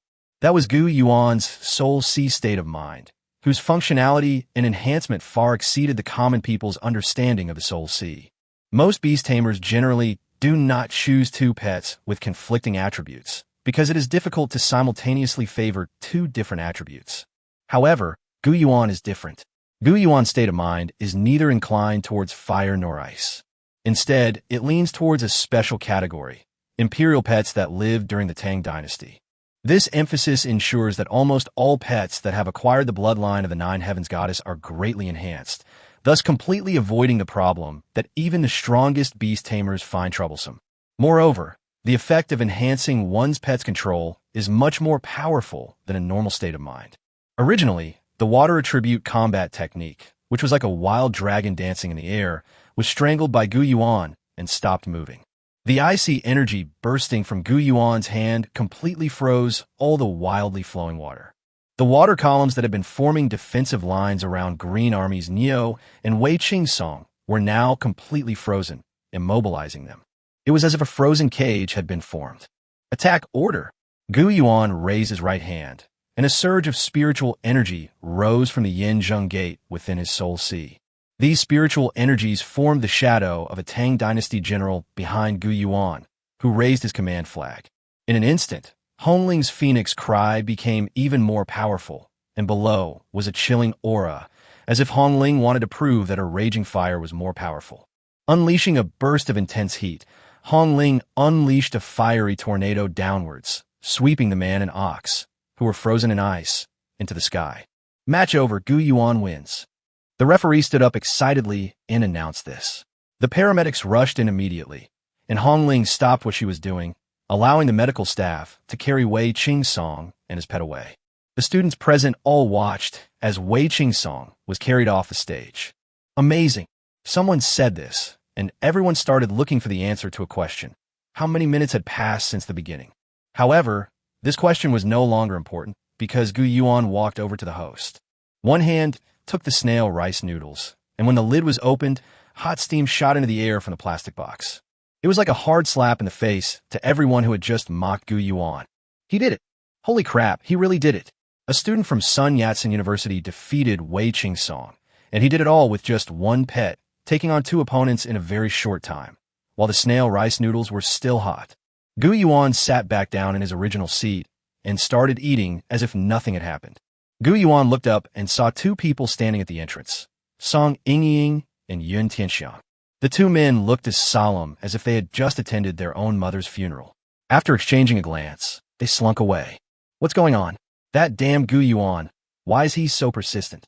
We were lucky we didn't kill him last time, but now he's probably looking for revenge. Song Yingying punched the wall of the player's restroom, smashing a large hole in the marble wall. Calm down, Song Yingying. Yin Tianxiang's lips curled slightly, showing no sign of panic despite Gu Yuan's displayed strength. If he dares to come again, we'll kill him again. If he's still not dead, we'll kill him again, chop him into mincemeat and feed him to the dogs. Let's see how long he can keep jumping around. But Song Yingying opened her arms, wanting to step forward and say something. Harry Mora won't listen to us, saying, but Yin Tianxiang retorted to Song Yingying with just one sentence. Understood. Song Yingying lowered her head, her eyes filled with a sharp, unwavering determination. I'm going second, and I'm going to personally strangle this blunder. Before the referee comes to the rescue, I'll accidentally kill him. Indeed, in recent years, the names of those who die unexpectedly in the Colosseum have been engraved on stone tablets outside. Yin Tianxiang pressed down the blinds with one hand, looking at the three enormous stone tablets outside, each about 30 meters high and 10 meters wide, densely covered with names about 10 centimeters in size. Tomorrow, Gu Yuan's name will appear on it. Let's begin. Song Yingying took out a bag, opened it, and poured out a bag of white powder. The two of them each took out a straw, then one hand pressed against one nostril while the other held the straw in front of them, sucking up the white powder. As the two absorbed the powder more vigorously, it began to enter their bodies. Their soul power actually began to rise, as if in a dream. They raised their heads, their muscles trembling, and redness and swelling began to appear on their faces and mouths. This redness and swelling looks a bit like bumps from insect bites, but the tips are red, and it's densely packed all over the cheeks like a honeycomb. The bags under their eyes were gradually darkening, as if they had just been full of energy, but now they looked like they hadn't slept for 3 days and 3 nights. Their soul control power has increased significantly. That night, Gu Yuan's fame grew even more. He was being discussed online, on forums, and even at his former school. This guy named Gu Yuan is terrifying. Especially that last freeze, someone who was assumed to be the top fire-type fighter throughout suddenly used an ice-type combat technique. How did he do that? Gu Yuan lay on the bed. Because the competition was in Guangzhou, Gu Yuan had to stay in this rented house. Suddenly, they heard a knock on the door. Hong Ling and Qi Xue, who were chopping vegetables and tossing a wok in the kitchen, immediately transformed into a phoenix and a white fox, respectively. One lay on the ground, and the other flew onto the television. Because it was a rented apartment in Guangzhou, Chen Wenwen went to open the door. As soon as the door opened, she saw a stunningly beautiful woman with an icy demeanor standing in the doorway. This woman was none other than Chen Wenwen. It was Mo Hen, the eldest daughter of the Mo family who had been severely injured today. Her eyes were cold, and her arm was still wrapped in bandages. She asked, "May I come in?" Chapter 63 Ink Marks Came to Find Me? Chen Wenwen puffed out her cheeks, her face clearly showing her reluctance. While watching the surveillance cameras in the hallway, Chairman Chun, who was spying on the other party, slammed his fist on the table in anger. "Damn it, another young beauty has appeared. My daughter is living with him, but she hasn't tied that young man down yet." Mr. Chun was filled with regret. "I should have been more ruthless back then and let Wenwen and this young man get together sooner." Gu Yuan came out of his room. Mo Hen saw Gu Yuan and waved to greet him. "Brother Gu Yuan, your performance today was truly outstanding. You've now become the focus of discussion among university students across the country." "Really?" Gu Yuan smiled. "I don't really like being famous, but I couldn't help it given today's situation." "Brother Gu Yuan, if I'm not mistaken, your second pet possesses an extremely rare physique, the Ice Supreme Jade Body." Upon hearing this, Gu Yuan was taken aback, and Qi Xue, the large white fox lying in the center of the living room, also became alert. "How did you know?" Gu Yuan asked, puzzled. The ink stain remained expressionless. "Our Mo family has always considered itself a family of ice and snow. The #1 ice expert in Guangzhou in the past 30 years has come from our Mo family. Throughout history, a body of ice and jade is extremely rare. I was born with a pair of spiritual eyes that can see clearly, so I can recognize it naturally." Gu Yuan sighed. "Just say what you want to say. Our manhwa school has always favored talents with ice-based abilities. Today, Brother Gu Yuan's strength has already surpassed that of ordinary people. Brother Gu Yuan, would you be willing to join our manhwa school?" Mohan said this. Upon hearing this, Chen Wenwen's expression immediately turned serious. "How can I join your Mo family? Do you expect me to become your security guard?" Gu Yuan shook his head. "No, Brother Gu Yuan has misunderstood. Our Mo family has always had more women than men. If Brother Gu is willing to marry into our Mo family, our Mo family will definitely provide Brother Gu Yuan with all the resources he needs." When he said this, Mohan blushed and lowered his head. Chen Wenwen reacted 1,000,000 times more excitedly than Gu Yuan. She stepped forward and pushed Mohan backward. "Ridiculous. Brother Gu would never become a son-in-law of any Mo family. Our Chun family is a powerful family with assets worth tens of billions in Guangzhou, owning more than 30 residential communities. Your Mo family is a poor little clan. Brother Gu Yuan would never follow you to live a life of poverty." Mohan's almond-shaped eyes were cold. "Just a worldly nouveau riche. My Mo family is an ice-type family, possessing unparalleled ice-type cultivation manuals. Brother Gu Yuan actually lives with a woman like that. Humph. Now you know how charming I am." Chen Wenwen crossed her arms. Gu Yuan tapped her on the head. "As soon as I moved in, her family bought the whole building, and then she became my landlord." Hearing this, Mohan seemed to breathe a sigh of relief, and then continued, "Brother Gu Yuan, this place is not suitable for you to stay for long. Why don't you come with me to the Mo family to stay? No matter what you choose in the end, the door of our Mo family will always be open to you, Brother Gu Yuan." Looking at the burns on Mohan's body, Gu Yuan asked, "Will you be able to play again the day after tomorrow? Those guys who took the money are really ruthless." It's all right, Brother Gu Yuan. We were supposed to stop at the semifinals this time. If it weren't for you, Brother Gu Yuan, we would have already failed. We must win the championship in the competition the day after tomorrow. As he said this, Mohan was so excited that his wounds seemed to burst open. How can you play the day after tomorrow looking like this? Don't worry, my family has already asked someone to buy a snow-gathering pill from the #1 alchemy family in the capital, but unfortunately, they only managed to buy one after spending 3 million. As Mohan spoke, he took out a small box.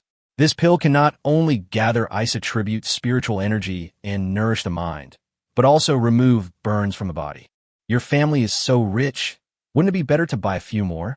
Gu Yuan wondered. Mohan shook his head. The Jushua pill from a #1 alchemy family in the capital is extremely rare and hard to come by. Even if you have money, you might not be able to buy it. Upon hearing this, Gu Yuan had a sudden thought and said, "If it's possible, could you lend me your pill to take a look?" Mohan looked at Gu Yuan suspiciously, then handed over the treasure box in his hand, which Gu Yuan accepted. During this process, Gu Yuan had already communicated with Hong Ling through his spiritual sea, allowing her to enter the kitchen. The moment Gu Yuan took the box, Hong Ling fanned a burst of flames at the bottom of the pot. Boil the water in the pot until it dries out. Oh no, the lunch is burnt. The black smoke billowing from the kitchen caught the two women's attention. Gu Yuan opened the lid and, taking advantage of the moment when the two looked up, disassembled the pill into the bracelet and then reassembled it. According to the bracelet's calculations, the spiritual matter extracted from a single pill is as high as 30,000 units, and it would also require 30,000 units of spiritual matter to be reassembled. 30,000 units of spiritual matter. This is considered to have a very low spiritual energy content, even less than some beast feed. This is normal because the high price of elixirs is not due to the materials used, but rather the labor cost of the alchemist. An alchemist cannot concoct good pills without more than 10 years of experience. However, Gu Yuan doesn't need this handling fee. The bracelet can be freely disassembled and reassembled. It doesn't need to calculate labor costs, only material costs. On his way back today, Gu Yuan went to the incinerator and dismantled a large amount of waste meat. The total amount of spiritual matter is now about 600,000. Chen Wenwan went to deal with the burnt pot, and Mohan reached out to take back the pills. Brother Gu Yuan, these pills are very precious. I hope you can understand. Actually, I also have pills of the same grade as yours, and I'm willing to sell them to you at the same price. What? Brother Gu Yuan, you're not kidding me, are you? Montak Hen exclaimed in shock. This pill is extremely rare. Even with the connections of the #1 ice element family in Yangcheng, we are only qualified to buy one. Brother Gu Yuan, what is this? However, Gu Yuan's lips curled slightly as he made a gesture of taking medicine from his pocket, but in reality, he used spiritual matter to reconstruct 5 identical pills. Gu Yuan displayed the pills to Mohan, who could hardly believe his eyes. After checking several times, he found that the pills were genuine. Who exactly is Gu Yuan? What kind of power is supporting him? 5 pills of the same specifications, completely identical, from the #1 alchemy family in the capital. The proportions are obviously completely identical, and the craftsmanship is exactly as if they were made by the same person. Could it be that Brother Gu Yuan's backing is so powerful that the top alchemy family in the capital would specially prepare medicine for you? Chapter 64, The Final Battle begins. In Mohan's mind, Gu Yuan was no longer just an ordinary high school student. Instead, he was a man of considerable cunning, unpredictable, and whose depths were unknown. So he immediately turned around and made a phone call to his father. Gu Yuan heard her father on the other end of the phone, first flying into a rage because she refused to join their family. However, upon hearing that he had produced a large quantity of snow-gathering pills, he was stunned. Impossible. How'd he do that? Why does he have so many snow-gathering pills? These things are as precious as gold within ice-type families. Gu Yuan didn't quite hear their next conversation, but Mo Hen's father was utterly shocked, repeatedly praising Gu Yuan's abilities. Then, Mo Hen turned around and cautiously said, Brother Gu Yuan, this snow-gathering pill is as rare as a treasure to our ice-type families. However, each one of these treasures is extremely expensive. 5 pills would cost 15 million, and I'm afraid my father wouldn't be willing to spend that much money to buy your pills. Gu Yuan shook his head. Then it's just a pity. Gu Yuan wouldn't give away pills for free. Although the spiritual materials used to make these pills all came from the waste meat processing plant, from unwanted scraps of meat, or from the corpses of powerful demonic beasts that died in the wilderness. However, none of that matters. What matters is that Gu Yuan will never let himself suffer a loss. However, if Brother Gu is willing, we can exchange another treasure with Brother Gu Yuan. After saying this, Mohen's expression turned cold and unusually serious, and his tone was somewhat incredulous. The Search for the Fox in the Snow. Upon hearing the title, Gu Yuan immediately thought of it. Could it be that this manual is related to the white snow nine-tailed fox? Brother Gu Yuan, you are indeed very knowledgeable. The training and care methods for pets like the red feather and seven snow, which became extinct or extremely rare after the Tang dynasty, have been lost. No one can summarize a solution, especially a suitable inscription pattern, through long-term, large-scale breeding, as they did 1,000 years ago. There are absolutely no clues to be found. The only way is to search for lost ancient books. Perhaps there are treasures left by our ancestors. The phoenix's demise with red feathers is a good example. It is by no means accidental that our Mahist family was able to become a prominent family in the process of modernization. My great-great-great-grandfather once served in the palace when Emperor Qianlong was revising the Siku Quanshu, complete library of the four treasuries. A large number of ancient Han Chinese books were burned, including a set on raising isotribute beasts that had been hidden by our ancestors. One of these books, titled The Tale of Seeking the Fox in the Snow, recorded how to raise a nine-tailed beauty in the snow. Upon hearing this, Gu Yuan nodded and said, "Okay, this book is worth 15 million. This book is not very useful to our family because the nine-tailed fox with the body of ice and jade has been extinct for hundreds of years, and we don't know if there are any survivors in the wilderness. Although we don't know if Brother Gu Yuan has been to the far north before, it seems that this book is only useful to you so far. We are willing to exchange it, but we will only give you a photocopy. We hope to keep the original." "That's fine, but I need to review the original version to make sure it's word for word." Gu Yuan didn't need the book itself, but rather the knowledge contained within it. They kept the original copy partly because they weren't sure if someone in the family would have incredible luck and actually manage to form a contract with the legendary snow nine-tailed fox in the wilderness. Secondly, this thing is an antique, an ancient book with hundreds of years of history. Let alone the secret techniques for raising the nine-tailed snow fox. Even the erotic pictures could sell for at least tens of millions. Gu Yuan visited the Mo family and received a warm welcome. The family head personally received him. She showered him with compliments about the young woman's elegance and kindness. Gu Yuan, however, was only concerned with the accuracy of the photocopy. He was about to face Song Yingying and Yun Tianxiang the day after tomorrow. What methods did they use to increase their soul control power so much? And why is the dark, deathly aura around them so intense? If I can't figure it out, I'll just focus on training like crazy and take them on one by one. After obtaining the photocopy, Gu Yuan went straight home, just like when he obtained the Phoenix Taming Manual. Gu Yuan felt as if he had been struggling with a math problem for 3 days, only to finally see the standard answer. Most of the materials needed to upgrade Qi Shui are those used when Hong Ling upgraded her level. A few that are not available can be easily purchased online. Gu Yuan still had some money in his bank account, which he used to buy materials to upgrade Qi Shui's level. He then used a large amount of spiritual matter to gather a fire crystal bead and an ice crystal bead. This helped Qi Shui reach level 21, while Hong Ling's level only barely reached level 26. If there's anything in this book that truly surprised and impressed Gu Yuan, it's that the book also records the inscription of a heaven-rank combat skill. Absolute Zero. This combat technique is incredibly powerful, but the requirements are too demanding. We'll have to wait until we win the competition to see if there are any suitable materials in the secret realm. Gu Yuan poured the ancient spirit lamp oil into the soul lamp and cultivated for a day. Even with the 7.5x speed-up boost, Gu Yuan's soul power didn't increase much, just stayed at 552. Of course, for ordinary people, increasing their soul power by 50 points in just one day at the second-grade Beast Tamer stage is already quite impressive. Finally, January 16th arrived. Good afternoon, students, teachers, viewers at home, and on the live broadcast channel. Compared to the first day, when there was only one host, today there are two hosts. A man and a woman, both dressed in formal attire, spoke with great refinement and acted with impeccable manners, ensuring that the announcers could listen to their announcements in a quiet and peaceful manner. The audience below the stage was already full. The final match was held at Guangzhou's premier arena. Didn't they say that no one would watch the students who were admitted early? How come it's still so hard to get tickets, even though we've moved to a super large venue that can hold 100,000 people? The two people in the audience muttered to themselves. It's all because of the two young prodigies who appeared yesterday, Gu Yuan and Yun Tianxiang. They are both too powerful, and their strength has shocked the entire Guangdong province. Many people want to see these two contestants fight with their own eyes. Have you heard? The total number of viewers across all platforms and the live TV broadcast has exceeded 50 million.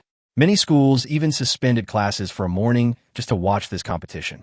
Chapter 65, Celestial Rank Environmental Combat Skills, Great Dark Heaven. The beautiful host smiled and said, "Next, I will introduce our guests.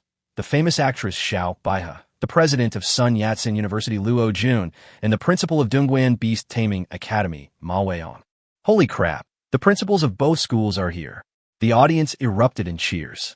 It seems that yesterday's battle has indeed attracted considerable attention from the higher-ups. "Little Lily, I love you." Strange sounds suddenly broke into the crowd. It turned out to be a group of enthusiastic fans waving Xiaobei's fan club flag. I never expected that even the famous actress from Guangzhou, Xiao Baihe, would come to the event as our special guest. The host stepped forward to exchange pleasantries. "Little Lily has only just come of age, right? Because of her singing career, she didn't go to Beast Taming University. Is she here because of some special feeling? People are most afraid of violence. I just came to see what Gu Yuan is like and whether the Dongguan Beast Taming Academy will be in trouble. If possible, Xiaobei also wants to go up and kick him a couple of times." Xiaobei's words immediately sparked discussion among the audience. "What do you mean? She knows Gu Yuan. I'm so envious. I also want to be kicked by Sayuri. It must feel so good to be kicked in the butt by her slender, white little legs. Dude, you're drooling on the ground. Gu Yuan has such good luck with women. He's even being teased by Xiao Baihe. I'm so envious." The first match will be held in the regular group, where 10 students admitted through the special admissions program will compete against each other one by one, with each winner earning 1 point. Sun Yat-sen University's first player to take the stage was the originally designated third seed, now the leader of the ordinary group, and the former top scorer in the fire element, Yifeng. When Yifeng took the stage, his face was filled with resentment and embarrassment. You're just ordinary group contestants. I'm going to get this point. It won't matter who you send out." However, the person who went on stage at the Dongguan Beast Taming Academy was a boy who was about 1.6 meters tall. He had a gloomy face and sleepy eyes, and was also a second-grade beast tamer. However, when he unleashed his beast taming domain and summoned his beast taming pets, the two pets that appeared surprised everyone present. Dark Elf. Behind him, two wispy black shadows appeared. The two floating shadow spheres looked exactly alike and were stuck together very closely. This is a monster from Europe, right? It seems so. It looks like Yifeng is about to face a fierce battle. Dark Elf. Use the Great Dark Sky. The student took out a magical artifact that resembled a shadow scepter, raised it high above his head, and the two dark elves seemed to transform into two dark stars. Suddenly, a ring of dark clouds appeared in the sky. The surrounding sky was still clear, but the sky above the competition venue was covered with dark clouds. Immediately afterwards, the contestant left the stage. Guan, the #1 contestant of Guangxing Beast Taming Academy, concedes defeat. The audience, who were originally prepared to watch a battle no less exciting than the Battle of the Prodigies, were stunned. He just admitted defeat. Why is that? What's the point of him playing? However, all the contestants in the Prodigy group, including Gu Yuan, as well as the guests except for Xiao Baihe, noticed something amiss. How could Guangxing only lose by 1 point? He can summon 2 royal pets. Little Lily was already cursing the boy's entire family in her heart, but she appeared very weak, confused, and bewildered. Ma Weihong, the principal of the Dongguan Beast Taming Academy, smiled slightly and said, "This is called tactics." Luo Jun, the president of Sun Yat-sen University, simply snorted coldly. These 2 pets are a pair of twin dark elves. They have a special constitution called Twin Constitution. The 2 pets can share a set of inscriptions. The 2 pets work together to release the Heaven rank battle skill, Great Dark Heaven. This is an environmental combat skill. Although it does not cause damage, it can forcibly modify the weather in an area, thereby affecting the beasts of a specific attribute or race. The Great Dark Heaven. a heavenly rank combat skill that inflicts short-sightedness on all creatures within range and has a chance to deprive them of their vision. Shadow attribute beasts within range are unaffected by this effect, and their combat power is increased by 50. When the host held up his phone and read the message aloud, all the students in the room were shocked. This was actually a heaven-level combat skill. How is this possible? Ordinary beast tamers cannot bear a heaven-rank combat skill at level 20 or so, but 2 legendary beast tamers with twin physiques can. However, because they focused all their efforts on inscribing this one combat skill, they did not inscribe any other combat skills, so they deliberately conceded the first round. So that's what I mean. Gu Yuan used the effect of the other shore coffin to scan all the ordinary group players in the opponent's selection panel. All the ordinary group players were shadow-type beast tamers. This is to gain the remaining 9 points, while sacrificing the previous one. Alright, let the second battle begin. When the second student from the ordinary group of Sun Yat-sen University and his pet walked onto the stage, a faint black mist formed around their eyes, as if they had walked into a fog of shadows. I can't see, damn it, my field of vision has narrowed. However, the opponent's pet was a shadow mantis. This shadow mantis was much faster and more stealthy in the dark, and could flip, jump, and ambush from all directions. When the Sun Yat-sen University player was about to retaliate, he discovered that the little guy had once again disappeared into the dark mist. In less than 5 minutes, the player was knocked off the stage. The score is now 1-1. When the third player from each side took the stage, something almost drove all the students at Sun Yat-sen University to despair. The opponent's third pet was also a shadow type, and it was a small, agile, and unpredictable spirit beast, the fragrant black snake. Another loss. The fourth student from Sun Yat-sen University took the stage. When he and his pet saw that the opposing pet was also of the shadow type, they did not hesitate and charged forward to attack. As a result of the narrowed field of vision, he accidentally rushed to the edge of the arena without slowing down. As a result, he was pushed by the opponent's beast hidden in the shadows and was eliminated on the spot. With each loss, the expression on the face of the president of Sun Yat-sen University on the referee's bench grew more serious. The score has reached an astonishing 1-9. Under the dark shadow of the sky, the ordinary group of Sun Yat-sen University was completely wiped out. Yes, Sayuri's stance is very clear and unequivocal. Looks like today is my lucky day, Xiao Bai. Soon, with this powerful dark combat technique, we'll soon see Gu Yuan being pinned to the ground and beaten. Then you'll understand that he's just an ordinary, unreliable little brat. Meow. The little white cat kneeling on Sayuri's lap meowed, lazily rolled over, and seemed somewhat helpless, which probably meant that the outcome of the battle was now a foregone conclusion. Chapter 66. All wiped out. Only Gu Yuan remains. Finally, it was time for the battle of the prodigy group. However, the audience was surprised to find that the injustice in this battle never disappeared from beginning to end. This has now extended to the elite group, because the venue hasn't changed yet. In this battle of beast taming, Song Yingying's 2 tamed pets were both of the full shadow attribute, allowing them to perfectly enjoy the effects of the great dark heaven. It seems that the students of Guanxing Beast Taming Academy have made adjustments to their team members this time. The third member of the prodigy group, who had been hiding in third place and had not yet played, is now the first to take the stage. The host announced. Immediately afterwards, the student who had been hiding in the players' seats stood up, took off his hood, and revealed a fair and handsome face. He looks very delicate, the kind of young, handsome guy that's popular with young girls. Yang Cheng, the top scholar in the shadow department, Ma Feng. This time, all the students in the room were shocked. Didn't he get into Tsinghua University? Why didn't he go?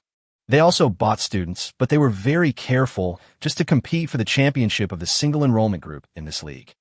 With the addition of the top scorer from the Dark Heaven and the top scorer from the Yangqing Shadow system, plus a 9-point difference, the outcome is already decided. All the students present felt as if they had been doused with cold water, and some even started to leave. Sun Yat-sen University's Mohan has taken to the stage. Facing a 1-9 deficit, Mohan is preparing to change his tactics. All previous preparations have been scrapped on the spot. New tactics are needed now. They must find a way to win the remaining 3 games in one go to have any chance of turning the tide. However, with the Shadow Element Champion and the effect of the Great Darkness, it's impossible to win, so we must find a way to create an opening. Ice Lizard. Use the Frost Spike formation. At this moment, the little princess's ice lizard landed and suddenly sank down.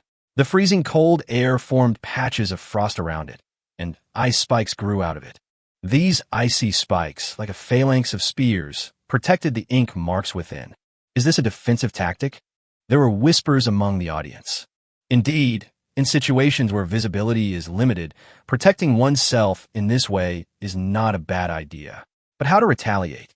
However, the camera focused on Mohin, whose eyes slowly closed. Ice sprites flew around Mohin, circling him as if a fairy from the snow had descended, scattering rings of ice dust.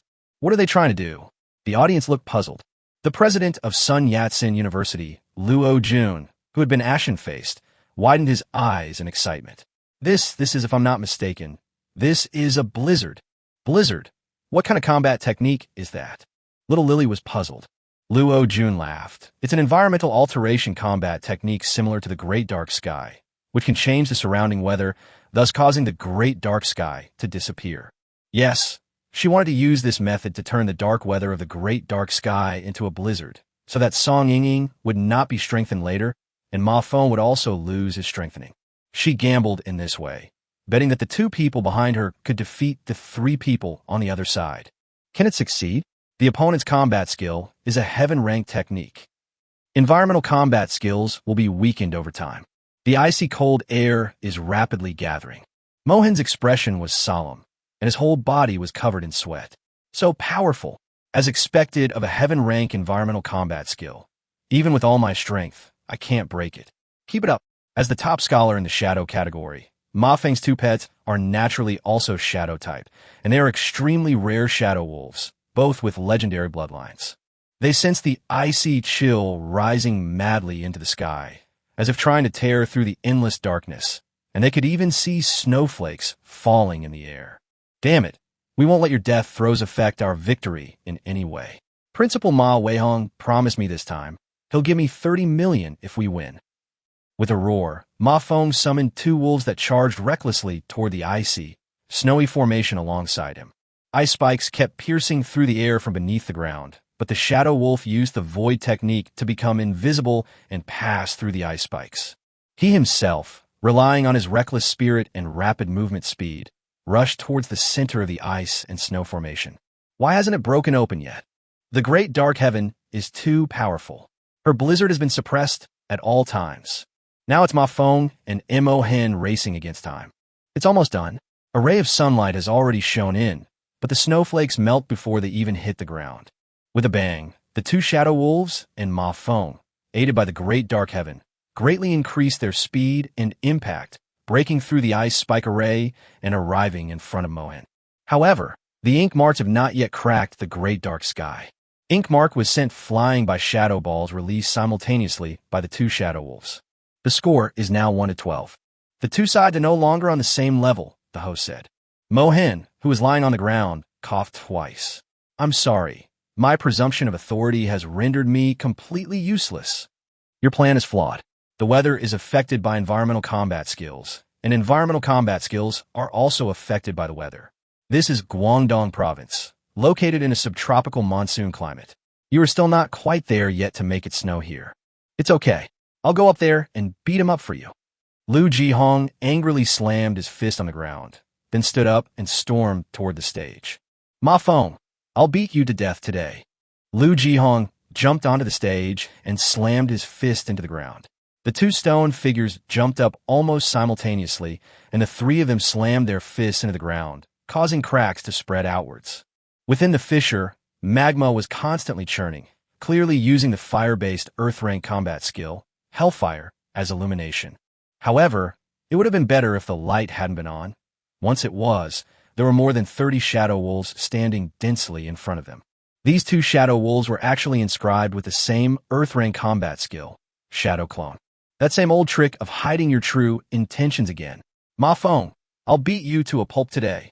Lu Jihong roared and charged forward, with the two stone golems following closely behind. Like three whirlwinds, they sent all the shadow wolves flying in their path. The battle was extremely intense, lasting a full 30 minutes. Faced with the shadow wolf sneak attack, Lu Jihong made no attempt to think strategically. He simply attacked, regardless of how many shadow clones he had. The battle remained deadlocked.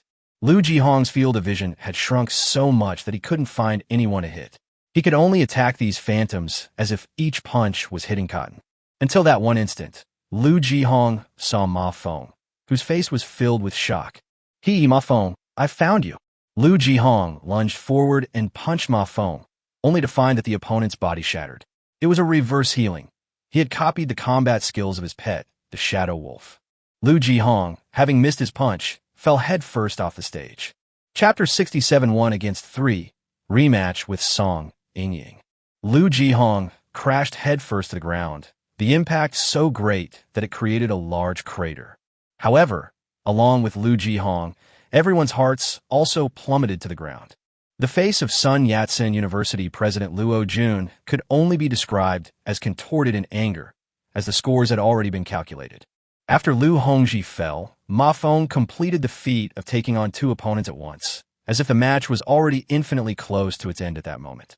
Defeating the second person on the stage will only earn you 6 points, plus the 3 points you get from defeating Mohan, and the points from the general group, where Zhongshan University was almost completely wiped out.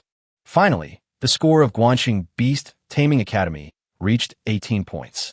The score on the field is now 1-18, a score that can only theoretically result in a loss. Of all the contestants from Sun Yat-sen University, except for Yi Feng, who was the first to be eliminated by the opponent, none of the others won a single match. Now, only one player from Sun Yat-sen University can take the stage, and that is Gu Yuan. The audience fell silent, and more people got up and left, feeling there was no need to watch any longer. With the scores so lopsided, 1-18, was there any point in watching anymore? However, Gu Yuan stood up and said, "Leave the rest to me." Gu Yuan walked up the stairs first, appearing on the screens of millions of people, appearing before the eyes of all the viewers. He stepped out from under the shadows, coldly staring at the black mist in front of him. "Qixue, there's no need to suppress it anymore. Show your powerful physique." Gu Yuan roared, and Qixue fell to the ground. With a cry, a white gale swept across the sky, and white clouds spread outwards, driving away the dark clouds. "Impossible, this is... Snow, it's snowing. It's actually snowing in Guangdong province." A heavy snow began to fall from the sky, and the great darkness was broken by Qixue's howl. The atmosphere at the scene was extremely heavy, as if the air itself had frozen. "Impossible. How'd he do that?" Ma Feng had nowhere to hide, looking up at the falling snowflakes.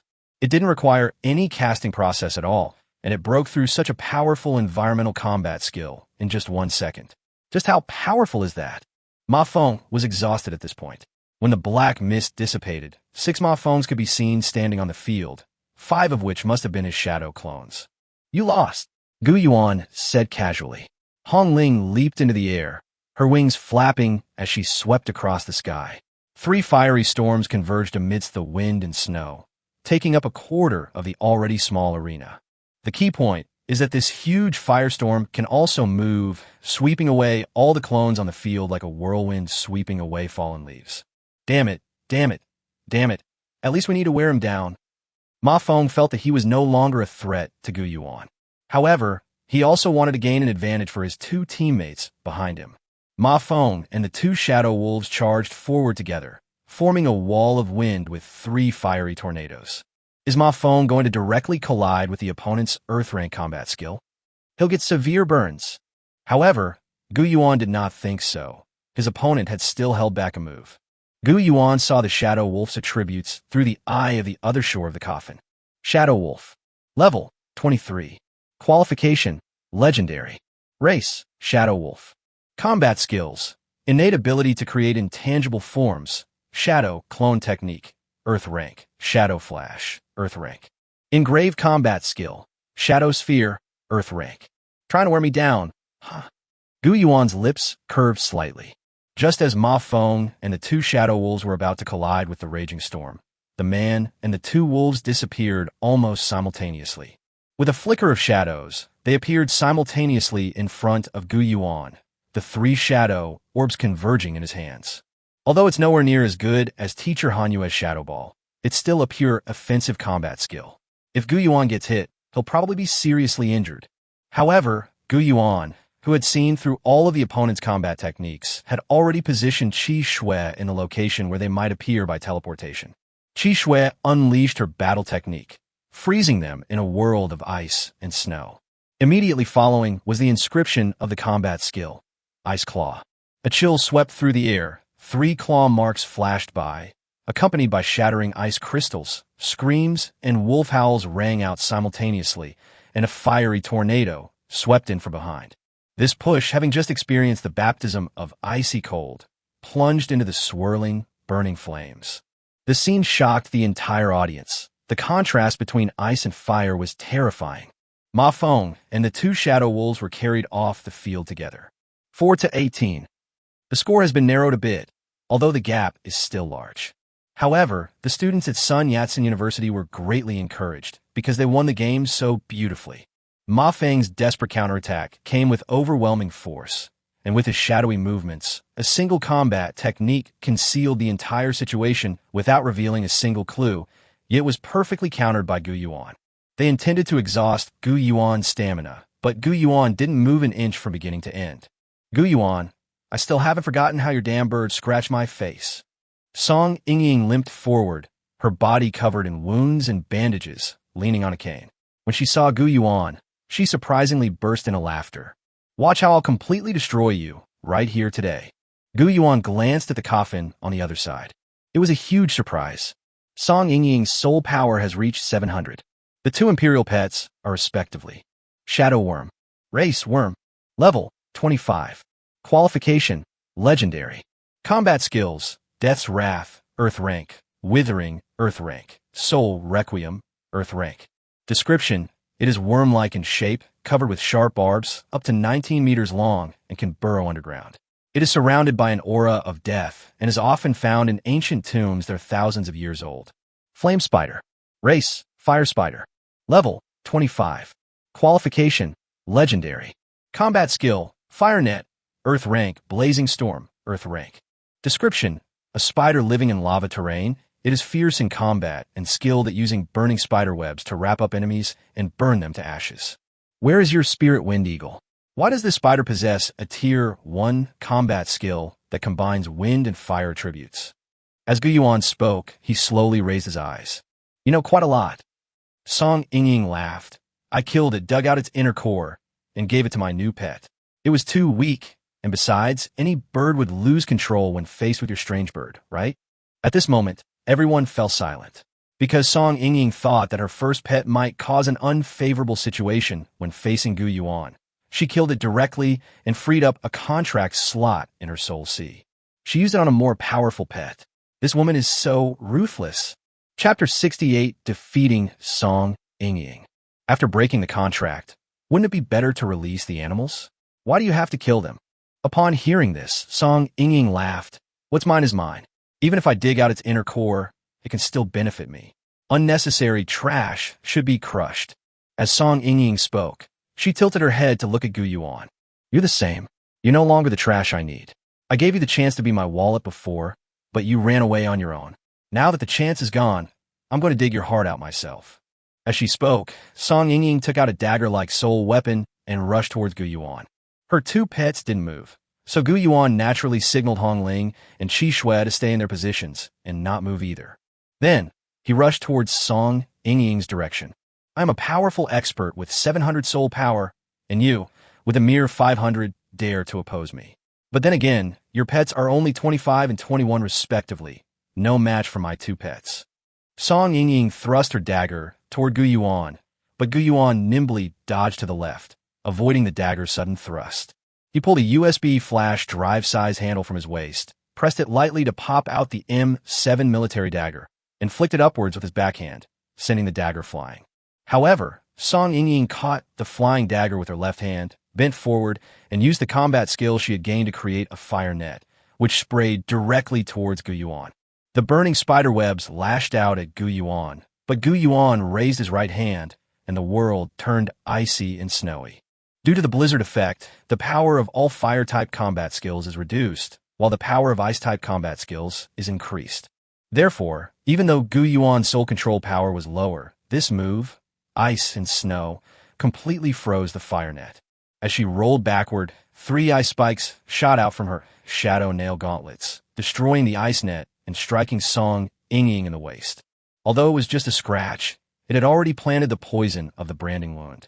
However, something strange happened. The abscess on Song Ying's waist was not pink. On the contrary, the pink color is tinged with black, as if some kind of poison has settled in it. Song Ying was taken aback and retreated several steps backward. Deathworm, using Soul Reaper. Soul Reaper consumes spiritual energy to absorb the poison from friendly units and condense it on bone spikes. When it cuts an enemy, the poison will be reflected back. The death worm, with its enormous body, burrowed up from the ground, opened its ring-shaped mouths, and began to absorb the firebrand poison from Song Ying's body. "Why is the boil on her waist black?" said Luo Jun, the president of Sun Yat-sen University, the principal of the Dongguan Beast Taming Academy, who was originally his mortal enemy, also lowered his head when faced with this issue and spoke with an objective and fair attitude. "I don't know, but she was very nervous. I asked her in Yun Tianxiang why their cultivation had improved so quickly, but she didn't answer. Could it be that there's something shameful in her blood?" At this moment, the giant worm made a turn in the air and rushed towards Gu Yuan. Crimson Feather had already soared into the sky, spreading its wings and unleashing a fiery storm. However, the worm braved the raging firestorm and charged towards Gu Yuan. Has this crazy woman completely disregarded the life of her pet? Looking at the huge worm with multiple burns on its body, many of its bone spurs have been burned off, but it's still charged in his direction.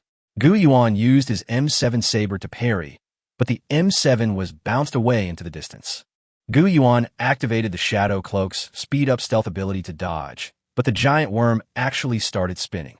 Deathly tribulation. The spinning worm continuously shot out countless bone needles in all directions. At least 32 bone spurs, also inflicted with fiery poison, flew toward Gu Yuan. Gu Yuan wanted to retreat, but found that the M7 military dagger had landed in the distance. Was there no way to avoid it? Faced with the bone spikes flying at high speed and from all angles like a rainstorm, Gu Yuan had no choice but to reveal his trump card. Qi Shui charged straight ahead, her target the M7 military dagger. What is this fox trying to do? Don't go, beautiful fox spirit. Even if you can pick up an M7, you can't swing it to block the bone spikes. That bayonet is designed according to the needs of the human body. Damn it, could it be that Gu Yuan wants this beautiful fox spirit to take the blow for him? That's pointless. Losing a pet in a 2v2 battle will put us at a complete disadvantage. However, as the light white light shone out, everyone saw that the pure white fox that rushed out gradually took shape in the air, and then its white fur transformed into an ancient-style white dress. With her fair, jade-like hands, she picked up the military dagger from the ground and lunged at Gu Yuan, transforming into a beautiful fox spirit, like a fairy from a painting. He grabbed the M7 bayonet, swung it around in the air to deflect the bone spikes, then leaped up and threw the bayonet into the air, looking at the worm with a charming expression. The worm froze as it shook its body. It was an eyeless worm that could not see any living creatures, but its outer skin was responsible for sensing the outside world. It was as if it could smell the graceful, gliding movements of another female worm, as if it had fallen in love. In Song Ying's eyes, this was a battle she could not lose, because she had an advantage in both her soul control power and her pet control. However, the opponent's fox has transformed into human form. Could it be that it is a mythical level creature?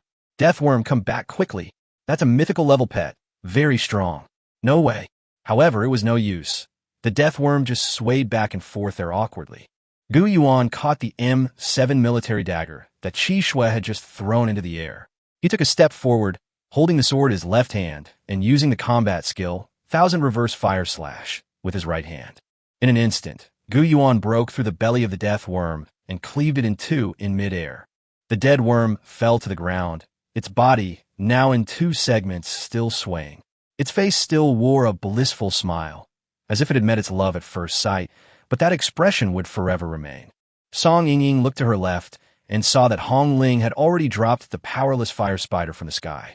Song Ying has already lost 2 of her pets. She now only has 2 options: either admit defeat or face Gu Yuan and his 2 incredibly powerful pets. Moreover, Gu Yuan's rapid reaction was something she couldn't possibly counter. Song Ying turned around, stepped off the stage, and walked away angrily. Gu Yuan won. He defeated Song Yingying, who had 700 soul power, with 500 soul power. He's victorious. However, what shocked everyone was not only Gu Yuan's victory, but also that Gu Yuan actually possessed a mythical level pet. However, Gu Yuan deliberately revealed that he possessed a mythical level pet. Chapter 69, Yun Tianxiang takes the stage. Because the heavenly rank combat skill unleashed by the two dark elves together was actually broken by Qi Shui, even though this heavenly rank combat skill was almost at the end of its release. However, breaking through in an instant was too fast. With a little analysis, some people discovered that Qi Shui's bloodline was definitely far superior to the legendary level. In this way, it will be impossible to hide the fact that Qi Shui possesses a mythical bloodline. It's better to reveal it directly and open up the situation more quickly.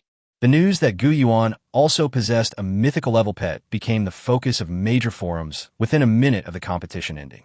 The second match hadn't even started yet, and it was already trending on social media. The news that a second mythical level pet had appeared in the college league's single enrollment competition quickly spread throughout China, and Gu Yuan's name appeared in more media reports. However, the appearance of a mythical figure did not change the situation on the scene. Even though Gu Yuan had already taken on 2 opponents, he still earned an extra 6 points. However, the score was still behind, with 10 to 18 hanging high on the screen. As a result, the Dongguan Beast Taming Academy only has 1 contestant left who can participate in the competition. Next, he will face Yun Tianxiang, who also possesses a mythical level beast taming ability. Moreover, his mythical level pet is even higher than Gu Yuan's.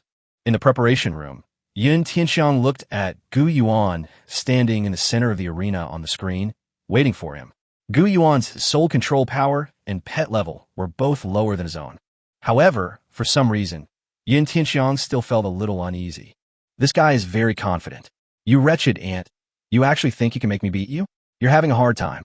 First place is mine. I'm going to become a number 1 in Beast Taming Academy. Yun Tianxiang slammed his fist on the table and took out the white powder again. This time, instead of inhaling through his nose, he took out saline solution, added the powder to it, shook it well, then took out a syringe, added the powder, shook it well again, and injected it directly into his arm. Song Yingying pushed open the door. Tianxiang, don't go on stage anymore. I heard from above that the police have noticed us. It's best if we leave together now. You. Song Yingying pushed open the door and saw Yun Tianxiang giving her an injection. She shook her head. What are you doing with such a large dose? Forget about Gu Yuan. Let's go. Go. Where do you think you're going? Yun Tianxiang looked up at the ceiling, panting heavily. I'm a student from the top university in Guangzhou. Everyone should look up to my victorious figure. I will take care of Gu Yuan in just a few minutes, crushing that ant before the police arrive, and then I will leave. Song Yingying suddenly put on an adoring expression and looked at Yun Tianxiang with flattery. Tianxiang, you're so handsome. Go ahead, I support you. With such a large dose, I'm invincible. Yun Tianxiang laughed, walked to Song Yingying's side, and reached out to stroke her forehead. Wait for my good news of victory. Watching Yun Tianxiang leave, Song Yingying smiled contemptuously. Fine, you can shield me, you stupid man. Good-for-nothing trash. You go and attract the police's attention, so I can escape. Song Yingying didn't linger. She packed up all the white powder in her storage ring and turned to leave. At this moment, the venue was already packed with people. The crowd of people who wanted to watch the battle of mythical level pets had filled the entire arena, and even on the high-rise buildings on both sides, there were passers-by with binoculars. Yun Tianxiang finally stepped onto the competition field. Gu Yuan's eye of the other shore immediately detected the other party's cultivation level, 745 soul control power, which was higher than any high school student Gu Yuan had ever seen before. The 2 imperial pets are respectively Crane-Winged Flying Serpent. Race, Crane-Winged Flying Serpent. Level, 28.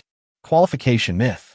Combat Skill, Monsoon, Earth Rank. Eye of the Storm, Earth Rank. Gale Shield, Earth Rank.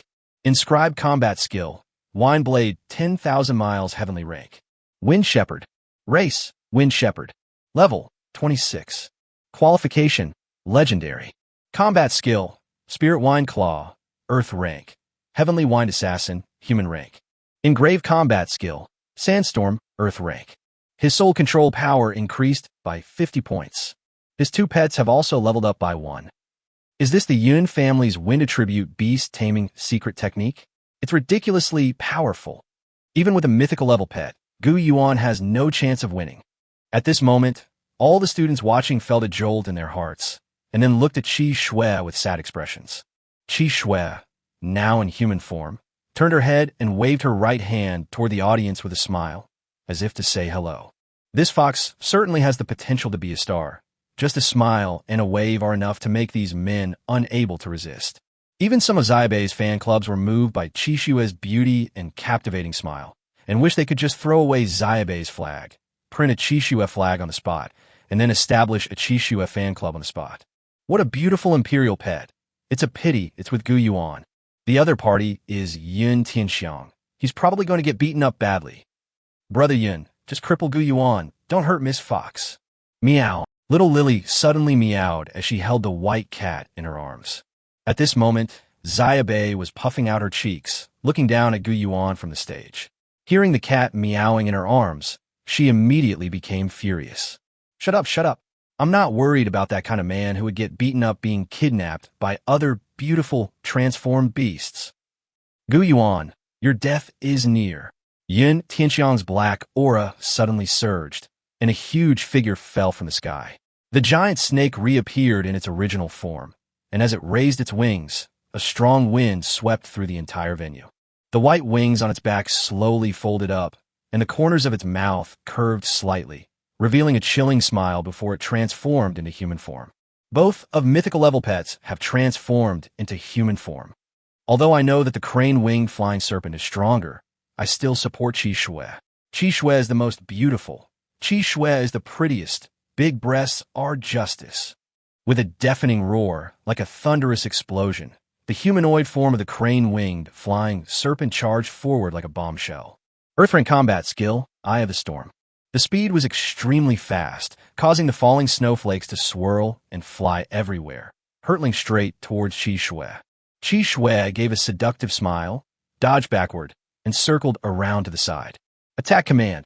Gu Yuan released the effect of his Yin Zheng Gate, summoning a rider from his soul sea, and waved the command flag forward. Hongling's entire body erupted with fiery energy, and in this collision, she actually withstood the head-on impact of the crane-winged flying serpent. Chapter 70, the final one against 3. They held on. Everyone in the audience was stunned. Why is this bird so strong? It actually withstood a direct hit from a mythical level pet. At this moment, Feng Mu's long fur fluttered in the space, churned by the white snow and the raging wind, but he still charged resolutely toward Gu Yuan. Qi Shui, use Ice Fox Charm to stop the enemy. As Gu Yuan gave this command, Qi Shui called out in Gu Yuan's soul sea, "Hey, my lord, that's a female dog." Huh? Gu Yuan blinked, thinking to himself that it seemed Qi Shui's Ice Fox Charm couldn't work on people of the same sex. To be precise, Qi Shui's innate combat skill is not a kind of charm, but a kind of body fragrance that can induce males to automatically increase their hormones. It wouldn't be an exaggeration to call it a walking, talking sex drug. Not only can it make men unable to resist, but it can also treat premature ejaculation, impotence, and frigidity. 7 times a night is not a dream. However, it does not work on females. Woof, woof, woof. The female fox spirit began to bark fiercely when she saw the fox spirit.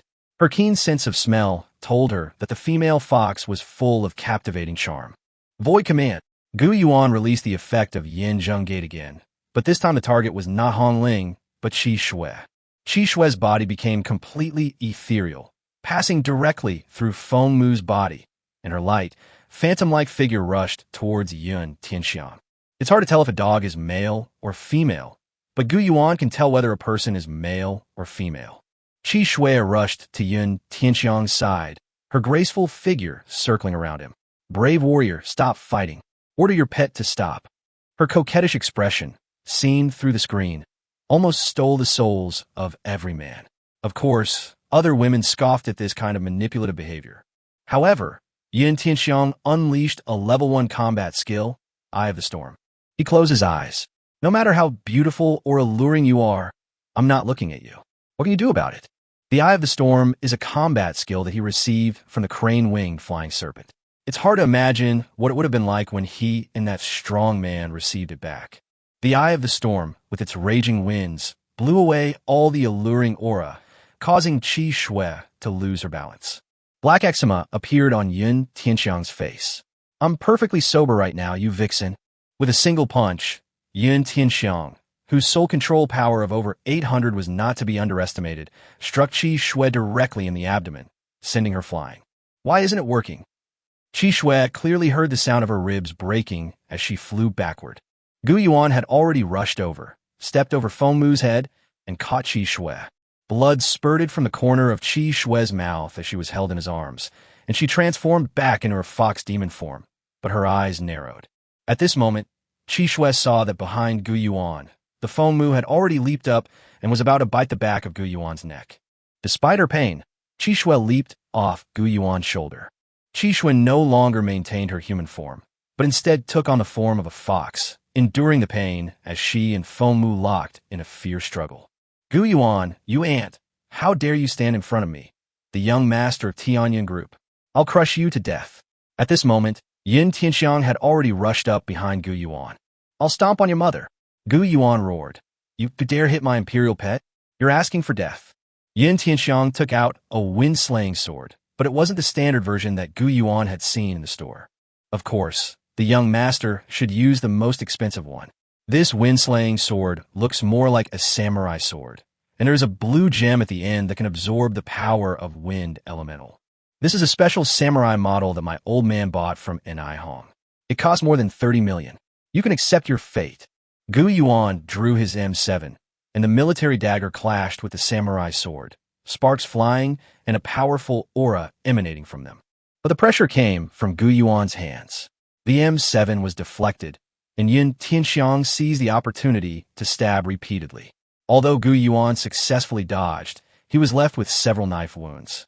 Gu Yuan concealed his right hand behind his back, his shadow nail gauntlet cocked. So what if it's a samurai-exclusive model? Let me show you, it's made in China. Instead of directly confronting the opponent's slash, Gu Yuan used his M7 to parry and retreat, dodging the samurai sword blows. He rolled backward and fired a 3-round burst that struck Gu Yuan directly in the chest. Yun Tianxiang advanced again. Gu Yuan retreated again. Qi Shui and Feng Mu were still tearing at each other, and Hong Ling and He Fei she were fighting fiercely in the air. Gu Yuan casually tossed out a raging storm, and Yun Tianxiang released a monsoon to deflect it. Gu Yuan fired 3 consecutive shots amidst the gale. The opponent tried to block with his sword, but the illusory effect of the 2021 version of the Nail Shadow Gauntlets activated, passing directly through the opponent's sword and hitting his shoulder blade. Yun Tianxiang moved forward again, forcing Gu Yuan to the edge of the stage.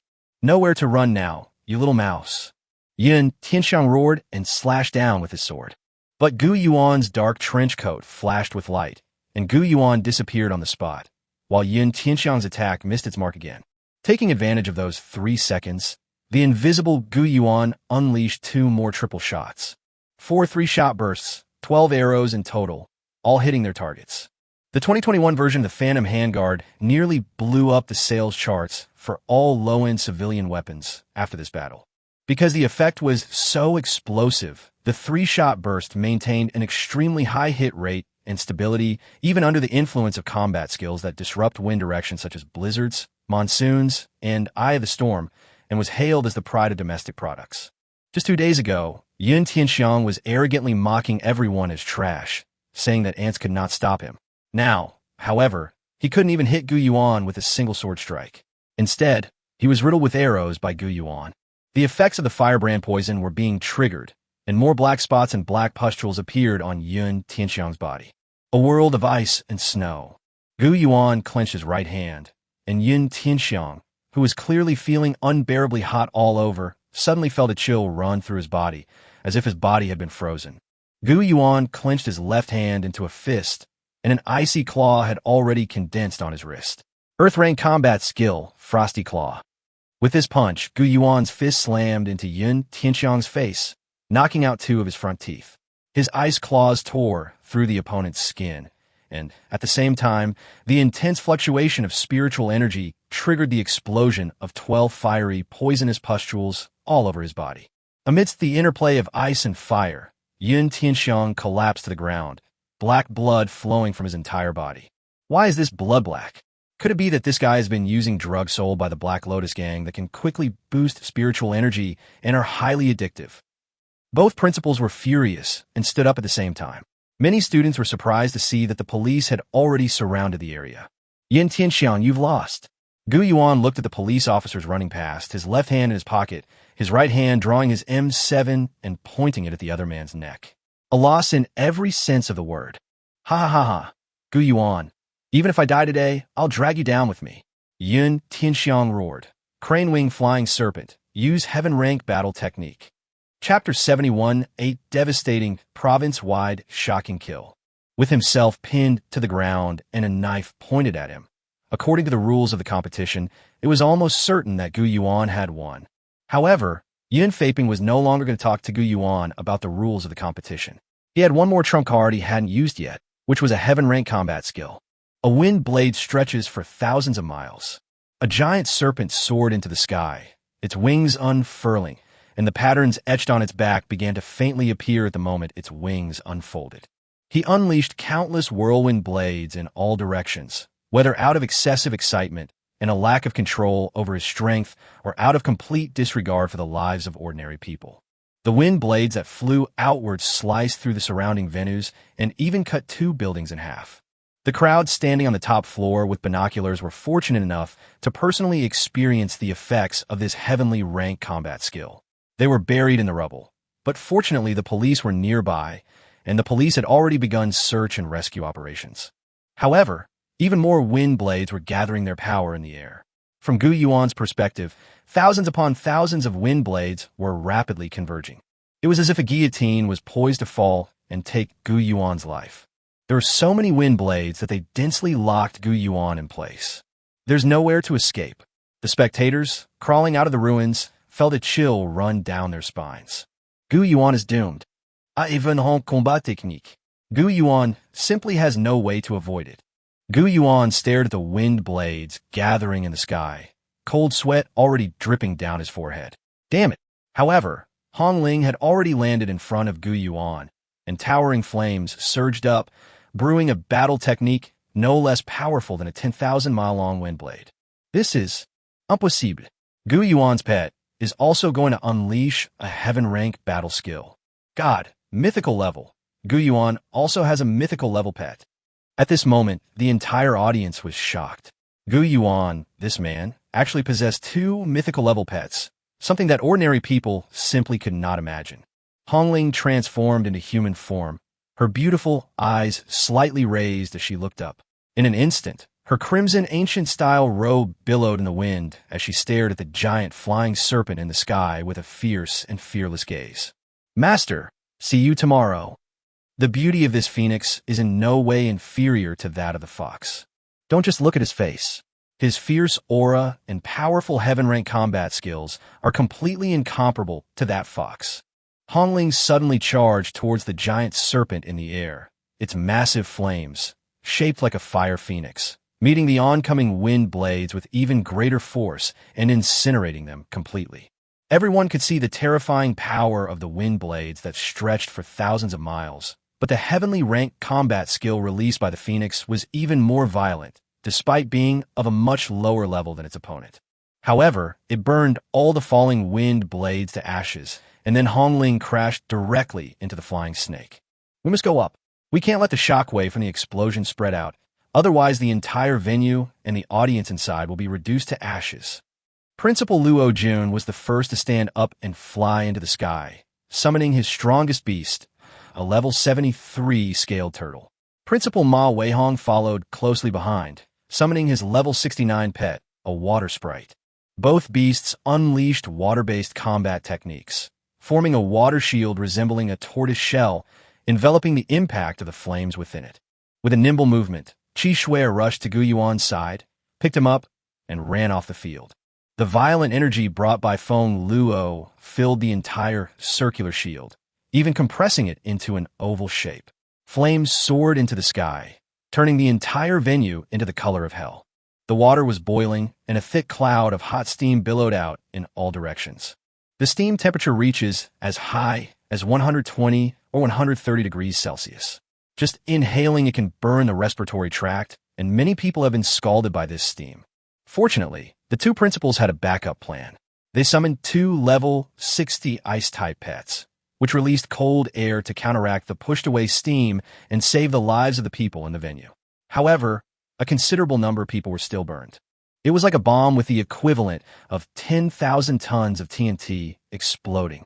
Gu Yuan sat on the ground, and Qi Shui carried Gu Yuan to escape outside the water wall. She used her spiritual energy to release cold air and block the high-temperature water vapor that rushed in. The explosion ended, and the scorching smoke drifted outwards, visible to everyone in Guangzhou. Gu Yuan rushed in, and his first step was to quickly collect the red feathered egg and put it back into his pet room. Then, Gu Yuan scanned his surroundings. Yin Tianxiang was dead, and no remains were left. Only a figure could be seen lying on the ground, which was the pigment on the ground left by the shattering of his cell structure by the powerful high-temperature radiation. Hongling's heavenly rank combat skills not only cause soul impact, but also inflict extremely strong fire damage. Therefore, unless the target is much stronger than Hongling, she will not be left alive. Instead, they were burned to death. Gu Yuan saw a huge snake lying on the ground, its body covered in burns, lifeless, and completely cooked. Gu Yuan reached out to touch it, but because it was too hot, he withdrew his hand. In the end, it was only with the power of the bracelet that he was able to completely dismantle the corpse of the crane-winged flying serpent. After disassembling it, Gu Yuan obtained 700,000 units of spiritual matter. As expected, it is the remains of a mythical-level pet. It is terrifying. Just by dismantling the remains, we obtained 700,000 units of spiritual matter. However, there was something else that Gu Yuan valued even more, the inner core. A wind attribute inner core fell from the sky. It was none other than the inner core of the crane-winged flying serpent. Inscribed with absolute 0, a heavenly rank combat skill with the ice attribute. 3 very important things are needed. A mythical grade wind attribute inner core, a king grade ice attribute monster's inner core, and a secret realm containing a large amount of ice and wind attribute elements. Meeting all 3 conditions is extremely difficult. After all, even a powerful family like Yin Faping spent hundreds of millions to acquire a heaven-rank combat skill. Gu Yuan walked out of the smoke-filled center of the meeting hall, where the steam finally dissipated. 1 against 3, I did it! After Gu Yuan finished speaking, the score on the big screen behind him had changed to 19 to 18. Dongguan Beast Taming Academy, 9 points in the ordinary group. Ma Feng fought 2 against 1, 3 points in the first game, 6 points in the second game, and finally 18 points. The host was already terrified. Principal Luo Jun, hovering in the air, roared. Zhongshan Beast Taming University, 1 point in the ordinary group. Both of the elite group lost. Gu Yuan fought against 3 points in the first game, 6 points in the second game, 9 points in the third game, and finally 19 points. Gu Yuan did it. He was the only student in this college league to achieve the feat of defeating 3 opponents at once. He scored 18 points, which is the highest score in Sun Yat-sen University, excluding the 1 point he received after the opponent conceded defeat. Despite facing near total defeat, they pulled off an incredible comeback, scoring a whopping 18 points. A 1 against 3 victory, leading Sun Yat-sen University to the championship. Chapter 72. You're gone. Silence fell as people watched the venue being completely flattened by Hongling. Not only the audience at the venue, but also many viewers in front of their screens were so frightened that they huddled in their beds, trembling with fear. What kind of combat technique is this? Heavenly rank, wow, this guy's amazing. Gu Yuan's name became famous throughout Guangdong province, and even universities in many other provinces took notice of him. Many powerful forces have begun to take notice of Gu Yuan because of this. Phoenix Tamer. The Phoenix Tamer is on the front page again. Evil forces across the dark web have also begun to take notice of Gu Yuan's movements, becoming curious about this newly emerging star, and some are even discussing other matters. People in the comment section were spouting all sorts of vulgarities without restraint. Did you see them? Those 2 beauties are both mythical. So beautiful. Kid, we must take that crazy thing from her. Don't even think about it. You're separated by the Pacific Ocean.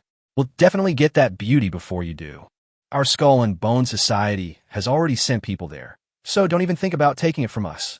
In a live video, with a bang, Gu Yuan was hit on the head. It was his teacher. When Gu Yuan turned around, he saw teacher Zheng Hanhua looking at him angrily. You almost burned tens of thousands of people to death. Do you know that? Back then, Hongling completely disobeyed my command, Gu Yuan scratched his head. Indeed, Hongling had been like this since she was a child. When he was a child, she would use her palm-sized body to peck at other people's toes after being robbed of money by hooligans. Although it's just a tickle, every time it gets kicked away, it will run back and peck at the itch again, its body covered in bruises.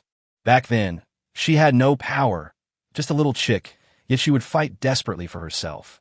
Now, she's become a phoenix, and even a tiny scratch on her face will make her fight to the death. Especially after acquiring the Phoenix Fall skill, which allows one to burn their own life force to create massive damage. No one is allowed to harm them. Everyone, please be quiet. Suddenly, a figure flew across the sky. Gu Yuan looked up and saw Zheng Hanyue's biological father, Zheng Long from the Southern Beast Taming Military Region. Old Zheng was flying in the air. During this beast taming competition, some people used illegal soul taming drugs. These drugs are very strange. Those who use them become extremely excited and aggressive, and their soul-taming power can be greatly enhanced. However, once the effects of a drug wear off, the patient will gradually become weak, develop skin ulcers all over their body, and become addicted, just like with drugs. Soul-controlling poison. Gu Yuan thought to himself, does everything in this world have to be related to soul-controlling power? Soul artifacts, soul lamps, soul lamp oil. Now even drugs are called soul-controlling drugs. In China, trafficking in soul-controlling drugs is a serious crime. Exceeding 1 kilogram can result in the death penalty. However, the amount these two people have is enough for at least 10,000 death sentences. Zheng Long seemed about to announce something, but found that everything was not going according to his plan. An agent ran out of the contestant entrance of the Dongguan Beast Taming Academy. It was Lin Bo. Old Zheng, Song Yingying has run away. We can't find her. Keep searching. She shouldn't have gone far, said teacher Zheng Hanyue. She's already far away, Gu Yuan said with his arms crossed and a smile. Song Yingying is that kind of woman. She can betray anything. Men, friends, her lovers. Their lives and deaths don't matter, not even her own body. What matters is her own interests. After saying this, Gu Yuan turned to look at teacher Zheng Hanyue. Search them, the people around them, and conduct urine tests on all those whose strength has suddenly increased, as well as all the contestants. As soon as Song Yingying senses something is wrong, she betrays the people around her. Among these people, there must be those who, for her own safety and to avoid alerting the enemy, did not warn the people who had taken the soul-controlling drugs and fled. We will definitely investigate this matter thoroughly, Zheng Long announced awkwardly. As expected, after urine tests, 3 students from Dongguan Yushu University were found to have used Yuhuan drugs. The school expelled the 3 students, and they were then sent to a drug rehabilitation center. Sai, after entering a top university, his future was bright, but now he has completely ruined it because of drug use. Teacher Zheng Hanyue sighed, then turned around and rubbed Gu Yuan's head. Boy, you did well this time. Song Yingying ran away. Yun Feiping was burned to ashes, and we almost came up empty-handed. Tianyin Group will probably suffer a lot this time, said teacher Zheng Hanyue. The most talented member of the family is dead, and it has been revealed that he was using the drug soul-controlling. Moreover, this latest type of opium, which we call Ghost Crow, is mainly distributed through terrorist organizations, the Black Lotus Gang, and is related to terrorists, which naturally alarmed the Beast Taming Administration Bureau. The Yun family, it seems, is about to shed its label as a prestigious family. Gu Yuan breathed a sigh of relief, finally no longer needing to worry about the Yun family's counterattack. However, this meant he had now completely forged a grudge against the notorious terrorist group, the Black Lotus Gang. At this moment, the dark web witnessed the entire process of the Southern Beast Taming Military Region and the Security Bureau's operation to apprehend them via live stream. And it was all chilling. We better not provoke the Phoenix Tamer. His Phoenix looks terrifying when it fights desperately, and it's also related to the Southern Military Region. Yes, there's no need to provoke such a behemoth for the sake of 2 mythical-level pets. Let Black Lotus handle this for us. We'll sit back and watch them fight it out and see how they save face. China is now the world's 2nd largest economy in terms of animal husbandry, no longer the country it was during the Opium Wars. Let's shift our focus to the Middle East and North Africa. However, Gu Yuan was also required to undergo a urine test. Why? Because, according to Gu Yuan himself, his strength had increased too rapidly to be verified.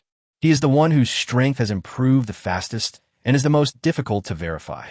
However, the ancient spirit lamp oil had no side effects.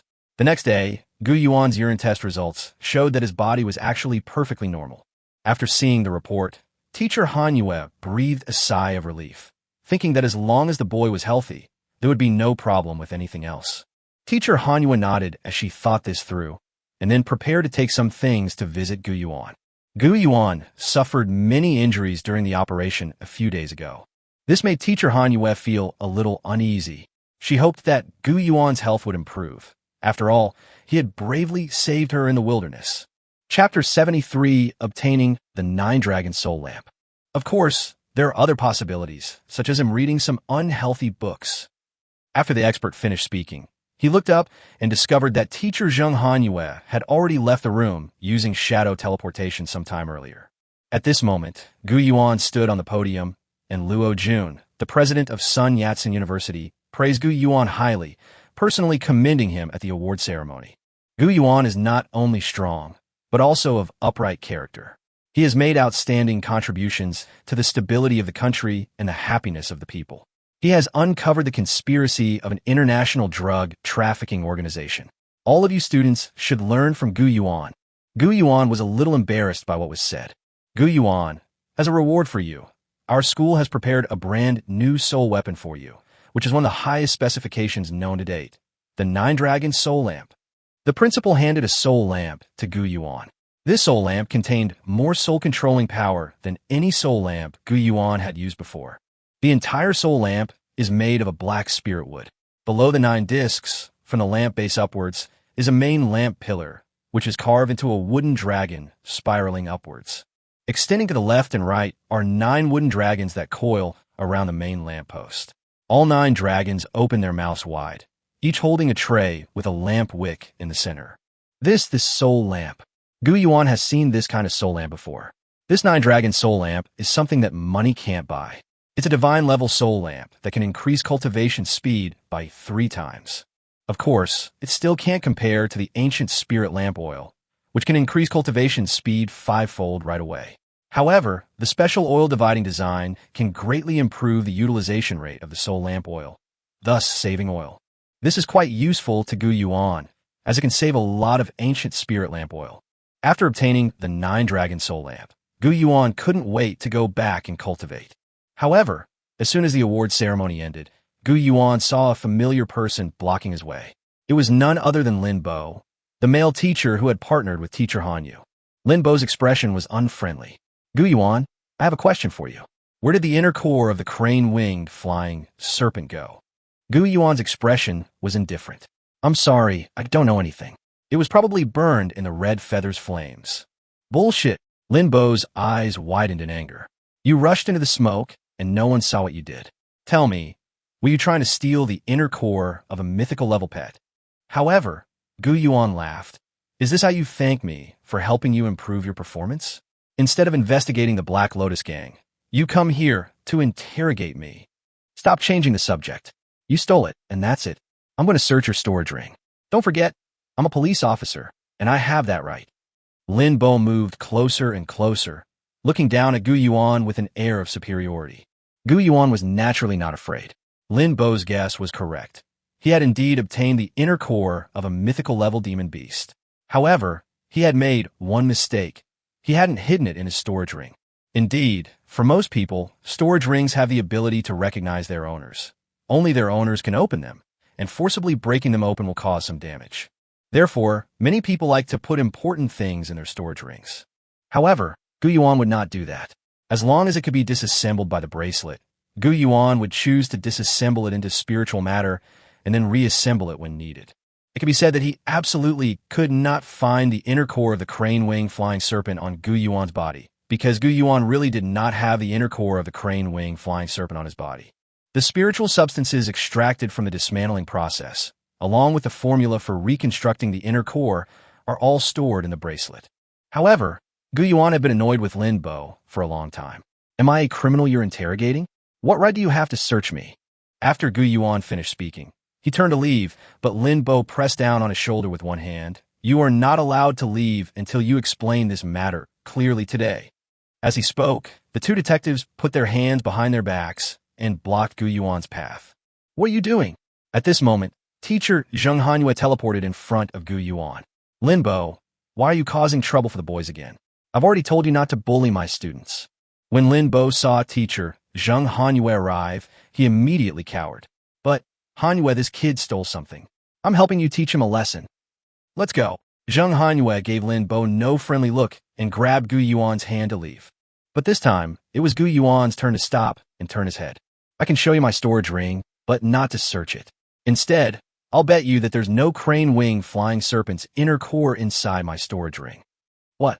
Linbo is actually here to cause trouble. He's not really sure that Gu Yuan has taken the inner core, otherwise he would have applied for a search warrant long ago. I'll bet on that Horcrux on your waist. Gu Yuan pointed to the Horcrux on Linbo's waist. It's from France, a Louis Vuitton shimmering belt. This is an extremely expensive soul artifact that can produce a flashing effect after gathering soul power. Blink allows the user to instantly teleport a short distance in one direction. This is a very useful Horcrux, allowing for instant teleportation and ignoring all obstacles in its path. Not only does it have a strong life-saving effect, but it also ensures strong offensive capabilities when it dashes forward a certain distance.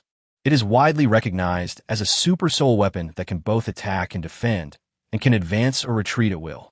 However, because of its high cost, it is difficult to purchase. Gu Yuan could not afford it, and Linbo probably relied on his connections within the Beast Taming Security Bureau and spent a lot of money to get it. However, Gu Yuan showed no pity for the other party. What's wrong? You don't dare to do it again? Then why were you so sure that I stole it? Isn't that slander? Isn't that spreading rumors? Isn't that persecuting an innocent student?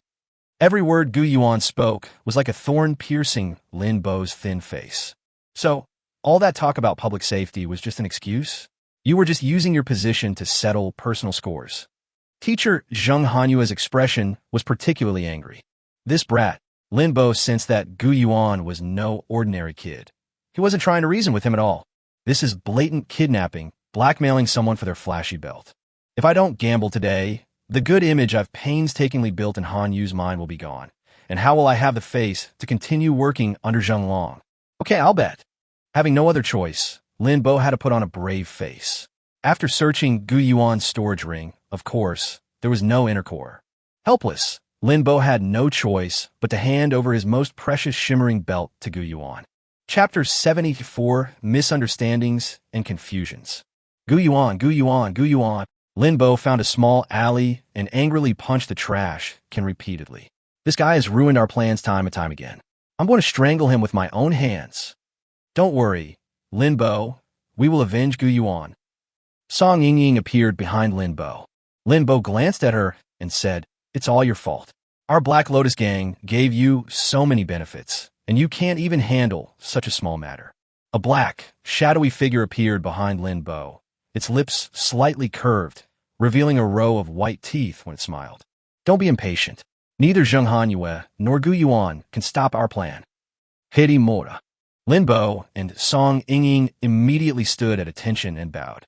"We have been plotting to seize Huaqing Stone here since the 1990s. Now everything must be in place for this plan. We absolutely cannot let a belt throw us off balance at this crucial moment." At this moment, Gu Yuan was invited to the office by Teacher Han Yu. The gentle sunlight shone through the window, and Teacher Han Yu was waiting for him. "Teacher, what's wrong?" Gu Yuan looked at the beautiful teacher and swallowed hard.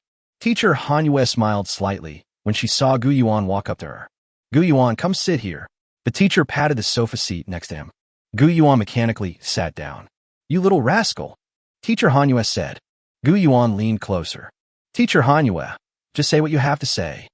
Gu Yuan thought to himself that it must be Teacher Han Yu who had some very important secret mission to give him.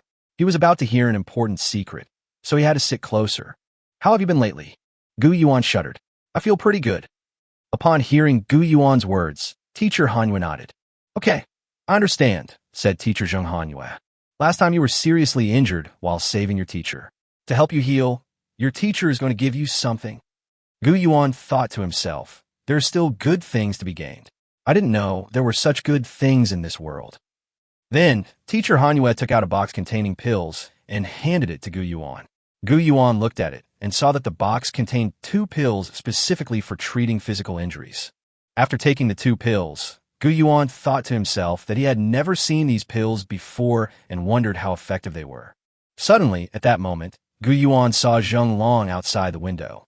Zheng Long, the director of the Beast Control Security Bureau of the Southern Beast Control Military Region, was standing with his hands behind his back, gazing in the direction of Gu Yuan. Judging from the appearance, this pill must be quite expensive, otherwise it wouldn't be like this. Gu Yuan slowly sat down next to teacher Zheng Hanyue. Teacher, I'm fine, really fine. Really? Teacher Zheng Hanyue turned her head and looked at Gu Yuan. Yes, it's true, teacher. I'm feeling great. I'm leaving now. And so, Gu Yuan pushed open the door and quickly slipped away. Only teacher Zheng Hanyue remained sitting in the office, one hand pressed against her chest, looking towards Gu Yuan as he walked away into the distance. Boy, teacher Zheng Hanyue is so kind to me. Gu Yuan arrived at his front door, sighing as he opened it. Some people are adorably naive in this regard, while others are as ferocious as thirsty wolves. At home, Qixue first took out a heavy-duty safe, put Hong Ling's egg inside, locked it, then tied it up with iron chains, and finally put it in the wardrobe of her coat. At the same time, they moved the sofa over and placed it at an angle to block the wardrobe. Next, they locked the door to the room containing the wardrobe and hid the key under a flower pot. My foolish sister, you're finally away for now. I'm going to take your place in the Eastern Palace. Once I move in, you'll only be able to look up at me, the one who holds the most favored position, from the doorway. As soon as Gu Yuan opened the door, he pressed the switch a few times, but instead of the usual white light, a pinkish light spread through the air after he pressed it. What happened? Who changed my lights like this? Gu Yuan looked towards the living room and saw Qixue waiting for him to come home. Qixue, clinging to Gu Yuan's fair and beautiful legs, sat on the table, her fox eyes looking up at him, her fox ears twitching. My lord, I've been trying some new things lately. As Qixue spoke, she took out a package, tore it open with her sharp, jade-like fingers, and pulled out a pair of white over-the-knee stockings. As if stretching, Qixue slowly raised her legs while putting on stockings, dragging the edges of the stockings upwards with both hands. Make sure it completely covers your entire legs. The pale toes are faintly visible through the white silk, and when stretched out, they resemble a small ice cream. The fox's legs were already as slender as chopsticks, and under the shaping of the white stockings, they appeared even more tender and juicy, long and full, with the flesh color faintly visible in the white haze. Qixue jumped up, her feet sinking into a pair of high heels, and walked towards Gu Yuan. My lord, you're back. You must be tired. Would you like to have dinner first? When Qixue walks, the 9 tails on her back sway rhythmically with her waist.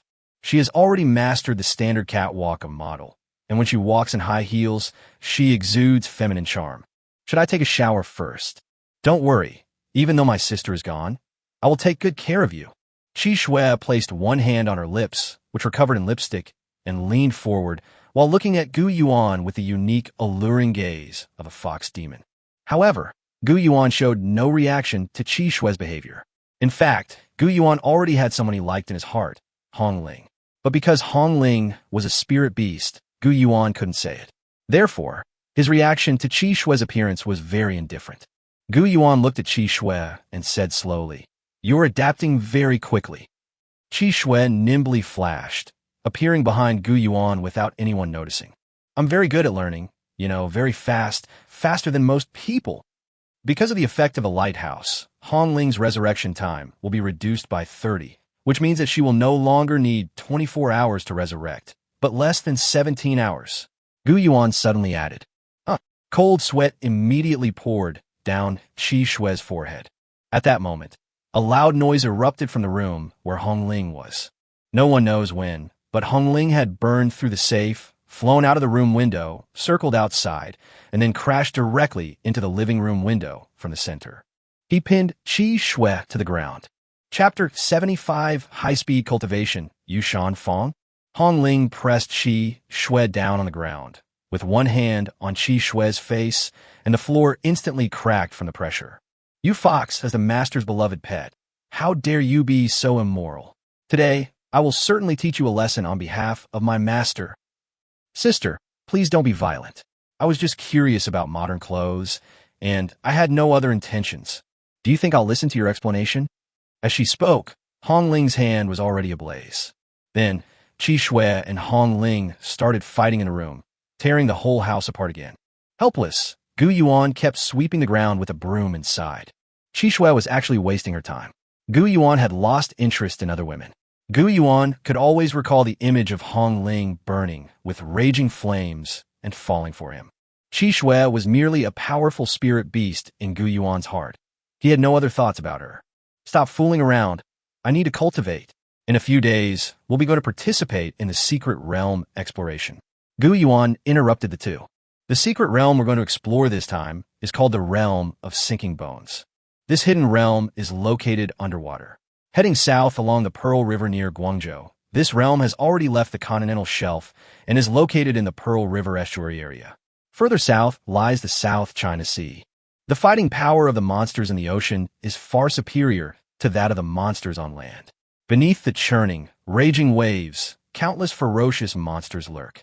Some of these monsters have lived for over 1,000 years, and they are far more powerful and dangerous than the monsters on the ground.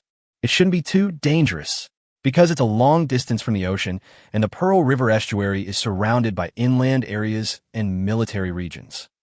As Gu Yuan spoke, he looked up at the ceiling, and suddenly the image of that vast forest and those cunning monsters flashed through his mind. No, we cannot be careless. Everything there is uncontrollable. No matter what methods humans use, they can never tame the heavens and the earth. The world in the previous life was already plagued by earthquakes, typhoons, tsunamis, and viruses. Not to mention, this life also has a group of demonic beasts with the same world-destroying power. Gu Yuan closed his eyes, took out the 9-dragon soul lamp, and poured the lamp oil down the middle into the main lamppost. The wick of the main lamppost extended towards the surrounding 9-dragon supports. The lamps in the mouths of the 9 dragons were lit at the same time, and 9 wisps of blue smoke spread into the surrounding air. What is this? Gu Yuan closed his eyes and entered his mental state, whereupon he was astonished to see a giant dragon soaring through the 9 heavens. In my own mind, I flew along the south wall, passing through Xingyan Gate, Jinfu Gate, Danfeng Gate, Wangxian Gate, and Yinjin Gate. They're strengthening my soul control power. Since that's the case, then I'll rely on you to break through to a higher realm. Gu Yuan raised his right hand, and ancient bricks and tiles began to fall from the sky.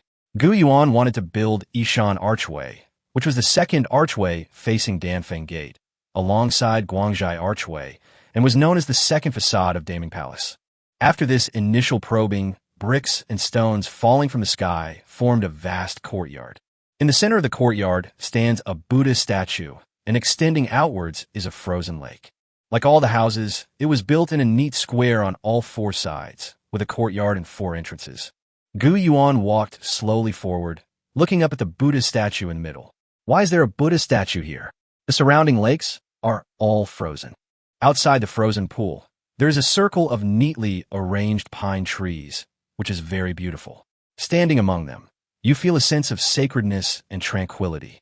However, as Gu Yuan was distracted by how beautiful the place was, he also sensed that the surrounding walls were beginning to distort, and the Buddha statue in the center was showing signs of decay and ruin. Gu Yuan felt unprecedented pressure, and his feet slipped, causing him to kneel on the ground, with large drops of sweat dripping onto the ice. Is this the pressure a second-grade beast tamer faces when building their souls? See? It's incomparable to that of a first-grade one. No wonder Song Yingying shocked everyone present with just a few dozen points of improvement. Yun Feipeng, despite consuming such a large amount of drugs, did not raise his soul control power to 800, while reaching the third-grade beast tamer level requires 3,000 soul control power. Gu Yuan wiped the cold sweat from his forehead with one hand. The path of cultivation was long and arduous, as if a huge mountain was blocking his way, and he had to dig it out one shovel at a time. Roar! The 9 giant dragons formed from the ancient spirit lamp oil, turned golden in the air, and merged into Gu Yuan's body. With a 15-fold increase in cultivation speed, Gu Yuan's eyes shone with golden light. At this moment, he was possessed by a divine dragon. Hear my command. Rise and fall. For the first time, Gu Yuan felt his mind was so clear. The power of the 9 dragons danced wildly in Gu Yuan's mind, with Gu Yuan as the center. This helped Gu Yuan maintain Yishan, which gradually became more solid and larger. However, before things could stabilize, the oil in the ancient spirit lamp had already run out. Gu Yuan gritted his teeth, determined not to let his guard down at this moment. Millennium Horcrux continued to create more ancient spirit lamp oil. Gu Yuan spent 1,000,000 spirit materials in one go, exchanging them all for ancient spirit lamp oil, and continued cultivating for 2 days and 2 nights. Finally, he broke through.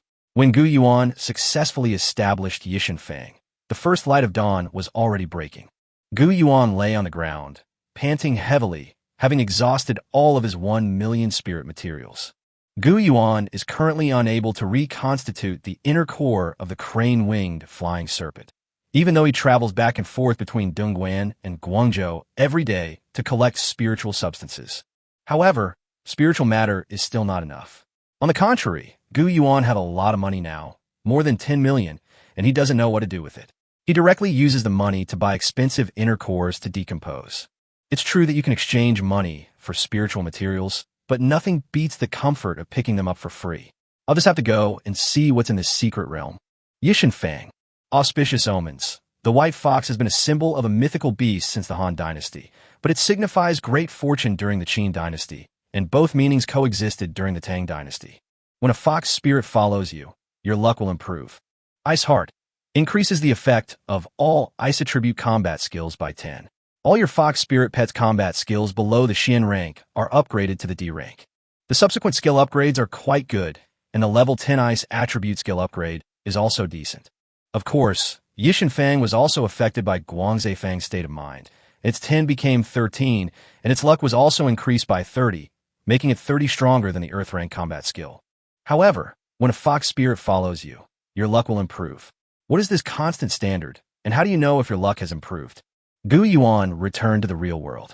At this time, Gu Yuan's soul control power had increased to 700, which was quite frightening. He had increased so much in just 2 days. However, this was obtained at the cost of consuming 1,000,000 ancient lamp oil. Beep, beep, beep. Hello. Gu Yuan answered the phone and found that it was actually the boss from Baiyun district of Guangzhou. Gu Yuan, my brother has recently run into some trouble. He is the manager of the waste meat processing plant in Nansha district.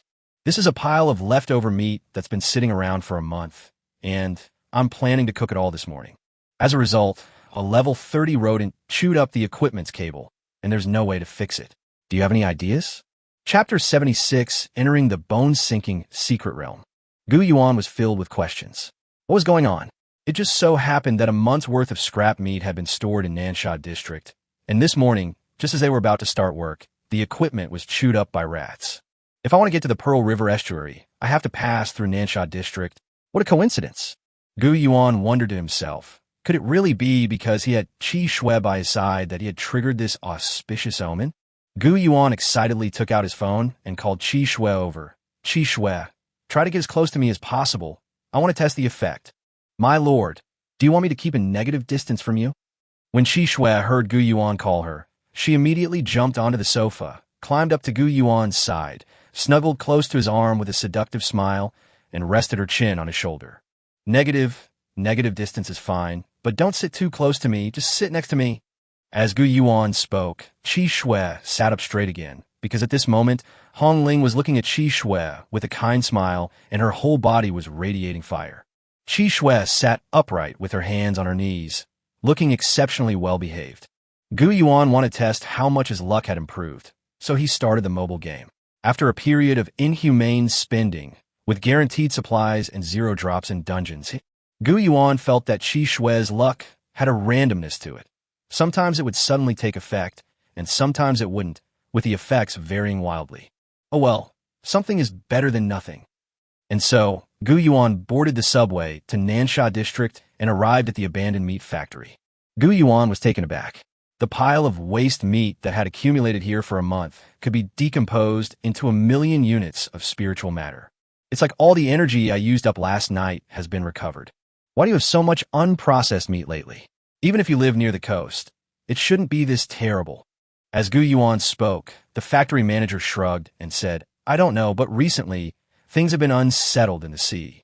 Large numbers of demonic beasts frequently invade the Pearl River estuary. but they have all been killed by the Netherworld Net. The Underworld Network is one of the important magic arrays in Guangdong Province. If anyone has observed the topography of the Pearl River estuary, they will find that the estuary is particularly like a huge pocket. Therefore, when the Special Economic Zone was established, the first batch of 8th-rank demon tamers created a special magic array. The Netherworld Net is set up at the mouth of the sea. Ordinary beasts that enter the Netherworld Net will suffer extremely terrible injuries and be cut into pieces on the spot. This magic array not only protected Guangdong Province, but also killed many monsters that had strayed into the net of the underworld, leaving behind many inner cores, which became the source of early startup capital for Guangdong Province. It is precisely because of the existence of the net of the underworld that when there is movement in the sea, the people of the Pearl River Delta are not affected at all and do not even feel it. It's just that the waste meat processing plants along the coast have more waste meat to process. Of course, Gu Yuan also obtained more spiritual matter as a result. After getting 1 million spirit materials for free, Gu Yuan boarded a train and arrived at the port of Pengcheng, where he found a large number of students gathered. Dear students, your journey of cultivation in the secret realm begins today. While the principal stood on the stage and talked on and on, the students below were talking to themselves. Gu Yuan has arrived. The students around him made way for Gu Yuan, unlike on the first day when he was treated as just another ordinary member of their group. This time, as soon as Gu Yuan arrived, the surrounding classmates immediately made way for him. These students knew that if it weren't for Gu Yuan's incredible comeback against 3 opponents, they wouldn't be in the picture now. They would have gone home for dinner long ago. After Gu Yuan boarded the ship, he was surprised to find that there were people from several other ships as well. Who are they? Gu Yuan asked, puzzled. You don't know yet, do you? They're senior students, some are freshmen, some are sophomores, some are juniors, and there are others from South China. As soon as Mohan saw Gu Yuan board the ship, he immediately walked over to Gu Yuan's side. Oh, South China consists of 5 parts: Guangdong Province, Guangxi Province, Hainan Province, and Hong Kong and Macau. South China University of Beast Taming, University of Hong Kong, University of Macau, and Guilin University. Are these all here to participate in this exploration of the beast-taming secret realm? Gu Yuan's keen observation immediately alerted Mohan. Mohan looked at Gu Yuan in astonishment. Gu Yuan, your soul control power has reached 700. Upon hearing this, everyone on the ship was utterly shocked. This is almost surpassing the great beauty Mohan and almost catching up with brother Lu Hongji. Gu Yuan, how did you do that? Did you guys grow up eating the inner cores of heavenly rank beast tamers every day? How can your soul-taming power increase so quickly? It's just that I often cultivate all night long, which takes a lot of effort. Gu Yuan scratched his head and told the truth. Those around were speechless, thinking to themselves, good heavens, who didn't have a few sleepless nights studying by lamplight during high school? We really want to punch you for saying that. Is this secret realm still far away? Gu Yuan asked. It's still far. You know, this is the famous bone-sinking secret realm, which was formed about several decades ago. The underworld net kills a lot of demonic beasts every year, but only a small portion is recovered.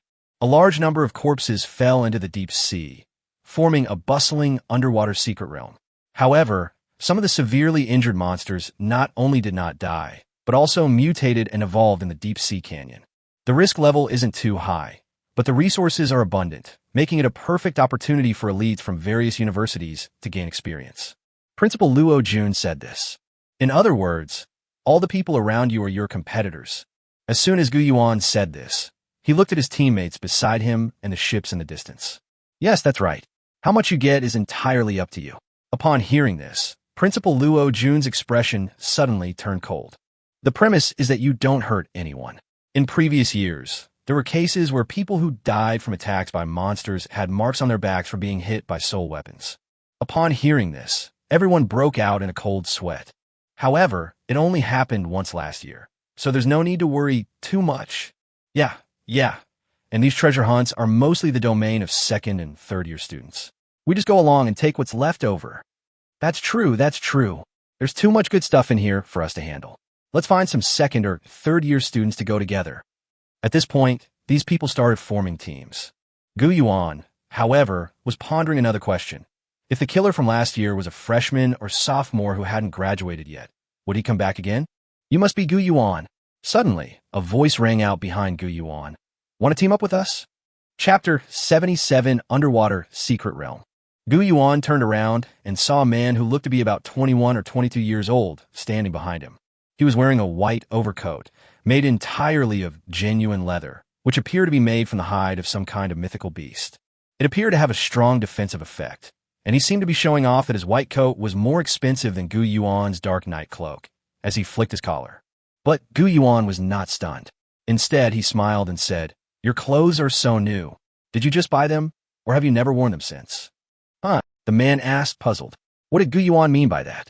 Just like a military knife, the more dangerous battles it goes through, the more scratches it will have. Is this outfit of yours specifically for training? Hey. The other person tilted their head and said, "Listen carefully. My name is Wang Fei. I am the young master of a family of alchemists in the capital, and I am also your senior in the second year of university. I am inviting you to join our team." These words shocked the other students around. That's Wang Fei, a scion of a family of alchemists. Have you heard? He has many powerful pills, and many people want to curry favor with him, but haven't had the chance yet. Anyway, the students admitted through the special admissions program are all extremely weak right now. They all need to find a senior from their own school to rely on in order to have any chance of getting ahead in this secret realm cultivation. Gu Yuan should accept that.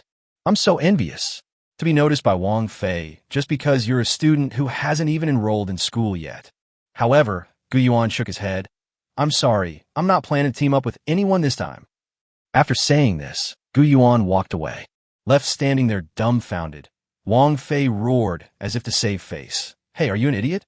How could you refuse me? However, Gu Yuan replied, we'll find out who's the fool in a moment. Wang Fei was furious, but had nowhere to vent his anger. On the contrary, Luo Jun smiled. Whoosh, whoosh. The roar of the cruise ship grew louder, and all the students looked up. The cruise ship arrived at the entrance to the secret realm. Gu Yuan found the entrance to this secret realm very strange, as it was not a hole. Instead, it resembles a drilling platform with a giant elevator in the middle, descending into the deep sea. Gu Yuan and all the students entered the central elevator of the drilling platform and began to be sent down in batches along with all the other students. Drilling platforms are divided into 3 types of elevator platforms: single-person, multi-person, and cargo unloading elevators. Because the team members needed to stay together, they didn't choose the single-person lifts, but instead used multi-person lifts, and some even had to walk down the cargo lifts. Young man, this is for maintenance workers to raise and lower the repair platform. It can only barely accommodate 1 person standing in it. It's okay, I'm all alone. Gu Yuan stood at the elevator door, responding to the staff's voice coming through the audio device. Because of the noise, Gu Yuan almost shouted so that the person on the other end of the monitoring system could hear him. The sound was so loud that almost all the students in the long line in the hall who were forming teams could hear it. When they saw that the single-person elevator had actually opened and allowed Gu Yuan to go down first, these students were even more disgusted, especially some freshmen and sophomores. TCH, does this guy think he's a lone wolf? Does he think he's so cool? It's all right, there's a competition to collect materials, and there's one this year too. He can't beat all of us by himself. Do you really think you're something special just because you shone a little in that trashy competition zone? You idiot. However, their tone was tinged with jealousy. At this moment, Gu Yuan was descending with the elevator.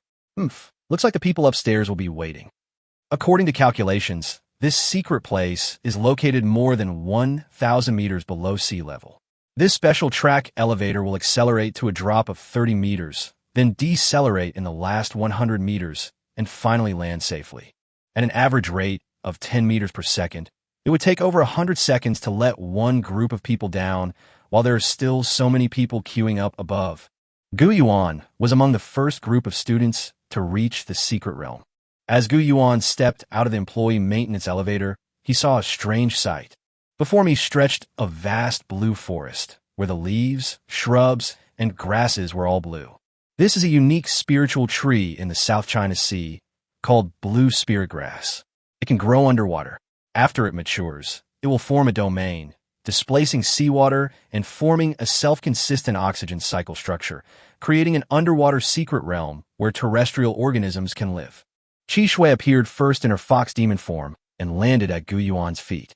This is the first time I've ever seen such a large patch of blue spirit grass. It's like an underwater forest. Gu Yuan looked up and could see more than 100 meters above him, outside the secret realm, floating seawater. Nearby, you can see schools of colorful sea fish darting and leaping in the water above, while further away lies the dark, unseen expanse of the sea. What a spectacle! Gu Yuan exclaimed in admiration. The Netherworld Network is a product of the first 5-year plan. These spiritual herbs should have been nourished by the remains of countless powerful demonic beasts that died over the past 60 years. The air here is filled with spiritual energy, and fighting, cultivating, or inscribing here will greatly improve your skills. Suddenly, a giant crab stood up from the blue grass and raised its huge pincers to clamp down on Gu Yuan. Reef crab. Level, 18. Qualification, Sergeant. Race, reef crab.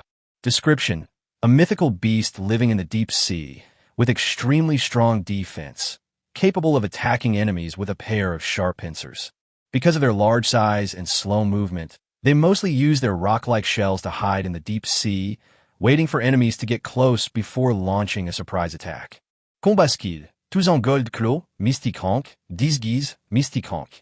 At this moment, Gu Yuan's soul control power had reached 700, and his keen senses and robust physique were far superior to what he had been before. The crab came down from left to right, and Gu Yuan easily touched the ground with his toes, jumped up, stepped on the pincers, and leaped into the air. Then, he fell forward, his M7 piercing the armor, and rolled along the armor towards his back. Before landing upside down, he fired a 3-round burst of spike gauntlets. It struck the crab's leg, and immediately, a boil, festered with venom, began to swell. Then, Gu Yuan raised his right hand and unleashed the 1,000 reverse fire slash, slicing the crab in two from bottom to top. Accompanied by the explosion of the firebrand poison, the entire crab collapsed to the ground as if it had fallen apart. Chapter 78, Bracelet Bug, Crazy Score Farming. Both Hongling and Qi Shue are mythical-level pets, and they can easily defeat this warrior-level monster in one move. However, neither of them had moved. Gu Yuan casually drew his M7 military dagger and put it away. Qi Shui ran to Gu Yuan first, maintaining her fox demon form, and circled around Gu Yuan's calves like a cat. As if using its own fur to wipe Gu Yuan's trousers clean, it exclaimed, "My lord is mighty." He killed this giant crab in less than 10 seconds. A red feather landed on Gu Yuan's shoulder. Indeed, as a human being, you're already very capable. However, I still suggest that you stay in a relatively safe position. There is no need to soil your clothes. I will take care of it. Gu Yuan dismantled the corpse of the warrior-level demon beast, extracting only 10,000 units of spiritual matter. After obtaining the inner core, Gu Yuan's student app beeped, revealing a message from Mohan. Brother Gu Yuan, there's an event in the northwest corner called the Sample Sampling Competition. It's an annual competition in the bone-sinking secret realm. Below is another image, which is a points panel with points rules next to it. After killing the monster, send its inner core to the sample testing machine. After the test is completed, you will receive different points depending on the quality of the inner core. These points can be exchanged for crystal beads of different attributes. Crystal beads are really good stuff. Gu Yuan still remembers that crystal beads can be used to improve the cultivation of his pets. Last time, Zheng Long invited him to participate in the competition, but he was stingy and only gave him 2. In this event, you can exchange 1 for just 500 points. However, on the leaderboard, the 10th-ranked person has already earned more than 300 points, and the first-ranked person even has 600 points. Gu Yuan sent the crab's inner core to the nearest testing machine for evaluation. Points plus 47. Thank you for your contribution to the Mysterious Realm Monster Investigation Report. After the display ended, the machine, which resembled a vending machine, returned the inner core to Gu Yuan. Gu Yuan wondered, how could those people with 600 points get such high scores when an 18th level demon beast could only be broken down into 47 points? Gu Yuan pondered for a moment and finally came to a conclusion. This was the deeper meaning of forming a team. Each inner core can only be scored once, so they formed a team of more than a dozen people, dispersed to hunt down a large number of monsters in the secret realm, and then dug out the inner cores of these monsters. Next, someone gets a high score to claim the reward, and the top 3 get extra rewards. They use this method to get high scores, obtain resources, and then share them among everyone. Haha, Do you see how many points Gu Yuan has on the scoreboard? Only 47 points. After all, there's only one person. How can he beat more than 30 of us? He's probably kicking himself now. Currently at the top of the list is a hunter team composed of students, the horse racing hunter team. Their leader was a sophomore student who seemed to be a top ice-type expert and was favored by the Mo family. Naturally, the position of vice leader was given to Mohen. Unlike his subordinates, Mohen didn't openly mock Gu Yuan. Instead, he silently pondered the matter. Idiot, I invited you before and you didn't agree. Once we get first place, let's see if you still dare to look down on me. As Mohen thought about it, he couldn't help but smile and put his hands on his chest. Gu Yuan, on the other hand, wasn't anxious at all. Instead, he was thinking, this, it seems, I'm invincible. Gu Yuan tried it out, using his wooden bracelet to disassemble the inner core and then reassemble it. Although it's still a level 18 reef crab inner core, because it was disassembled and reassembled once, its efficacy is exactly the same. However, is the inner core of another reef crab. The reason why the detection equipment does not repeat the calculation is to distinguish each inner core by scanning its unique spiritual energy fluctuations. So Gu Yuan put the inner core of the second reef crab inside, and then added 47 points. The inner core was returned, so Gu Yuan disassembled it, reassembled it, and put it back in, adding another 47 points. The inner core was returned again. Gu Yuan disassembled it, reassembled it, and put it back in, adding another 47 points. The first group of students who had just arrived were discussing how stupid and overconfident Gu Yuan, the freshman who insisted on coming alone and not forming a team, was. Then, Gu Yuan's score skyrocketed, as if he had been injected with adrenaline. 47, 94, 141, 188. In less than 5 minutes, the score rose to 4,700. Is this cheating? Is the machine broken? How many did he kill? 100 reef crabs. Even if they're only level 18, 100 or so would be enough to give a second-year college team a run for their money. He wiped out the entire enemy force in less than 5 minutes. At this moment, the second-place score was still hovering around 700, while Gu Yuan already had 4,700. When Gu Yuan's name appeared on the big screen, many people were shocked. This is on a completely different level from ordinary people, okay? However, Gu Yuan felt even more comfortable because in this process, not a single spiritual substance was consumed. It was just a continuous process of disassembling, reassembling, disassembling again, and reassembling again. Luckily, I was alone and not in a team. Otherwise, with someone watching me, I wouldn't dare to show the power of this bracelet. Gu Yuan arrived at the points exchange area. 500 points could be exchanged for 1 spirit crystal bead, and Gu Yuan exchanged 8 in one go. Why 8 instead of 9? Because if the 9th one is exchanged for a fire type 1, Qi Shui will act spoiled, throw a tantrum, and snuggle into his arms like a spoiled brat, refusing to let go. If she gets an ice type item, Hongling won't blame herself. However, she'll look at the person next to her with a slightly resentful gaze, or even secretly vent her anger on the old crooked tree across from her house, scratching it vigorously with her claws. Don't ask Gu Yuan how he knew. Last time he went to the supermarket to buy food bowls for spirit pets, the food bowl for Qi Shui was bigger than the one for Hongling. That's how Hongling was. Later, when pouring the feed, Gu Yuan poured half a bowl more for Hongling, just like he did for Qi Shui. Since I can rack up points anyway, first place will definitely be mine, so I might as well save my time at train. Gu Yuan and his group can stay in the secret realm for 3 days. These 3 days will definitely not be just about treasure hunting and hunting monsters. We should make good use of the various treasure lands within this vast secret realm to cultivate ourselves. Wandering aimlessly through the secret realm, picking various spiritual fruits, and then breaking them down, Gu Yuan suddenly saw a cracked canyon, below which lay a ravine hundreds of meters deep. Below the ravines, churned lava. Underwater volcano. Gu Yuan squinted at the churning lava. The Phoenix Taming Manual says that only in the South China Sea, at the bottom of the South China Sea, in a deep trench thousands of miles away, can one find the fire at the Earth's core, which is necessary for the Phoenix's evolution. Chapter 79, Crimson Feather Evolution. Ancient Blazing Phoenix. Evolution? Gu Yuan still doesn't quite understand what form Hongling will evolve into. However, both spirit beasts and demon beasts can evolve into specific forms under the influence of specific environments. For example, Song Yingying's spirit wind eagle absorbed pure dark matter in a special dark attribute secret realm. It can then complete its evolution, transforming from a pure wind-type creature into a shadow spirit wind eagle that possesses both shadow and wind attributes. The fierce phoenix can evolve. It can also evolve after absorbing seawater magma, erupting from the Earth's core. The magma here is closer to the Earth's surface than the magma of volcanoes on the ground, and the underground magma that can burn fiercely in a low-temperature deep seabed has a higher temperature and contains a purer, fiery spiritual energy. Down!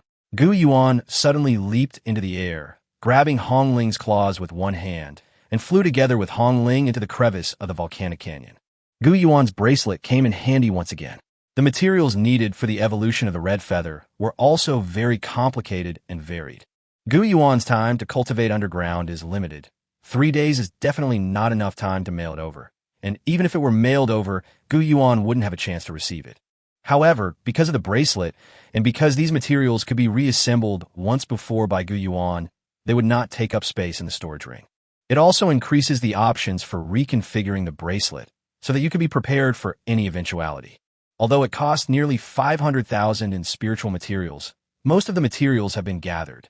Some of these materials are extremely rare and can only be found in the underwater secret realm. Since it happens to be in the underwater secret realm, it's fine to let Qi Shui collect some of them. Gu Yuan landed on a black pillar that was partially protruding in the magma. The magma was flowing and the heat was rising. For some reason, Gu Yuan felt uncomfortable all over his body. Is it lava again? This scorching heat keeps coming back to me lately. Following the instructions written in the ancient book about the secret realm, Gu Yuan used a special material called pumice powder to sprinkle it into the air above the magma. As Gu Yuan recited the incantation, the powder formed a magnificent and enormous circular magic circle, floating on the magma and engraving a complex inscription. Gu Yuan is a top student. His memorization and dictation skills are better than the average person's. This complex inscription was completed in less than 10 minutes in one go. Now's the time, Hong Ling, go. Crimson Feather landed on a magic circle, spread its wings to cover its body, and curled into a red egg shape, which was completely enveloped by molten lava. The entire ocean of magma converged towards Hong Ling's body. Qi Shui stood guard at the top of the canyon, while Gu Yuan found a strange, protruding black stone pillar on the sea of lava and meditated, adjusting the engraved magic array to oversee Hong Ling's evolution. A day and a night have passed.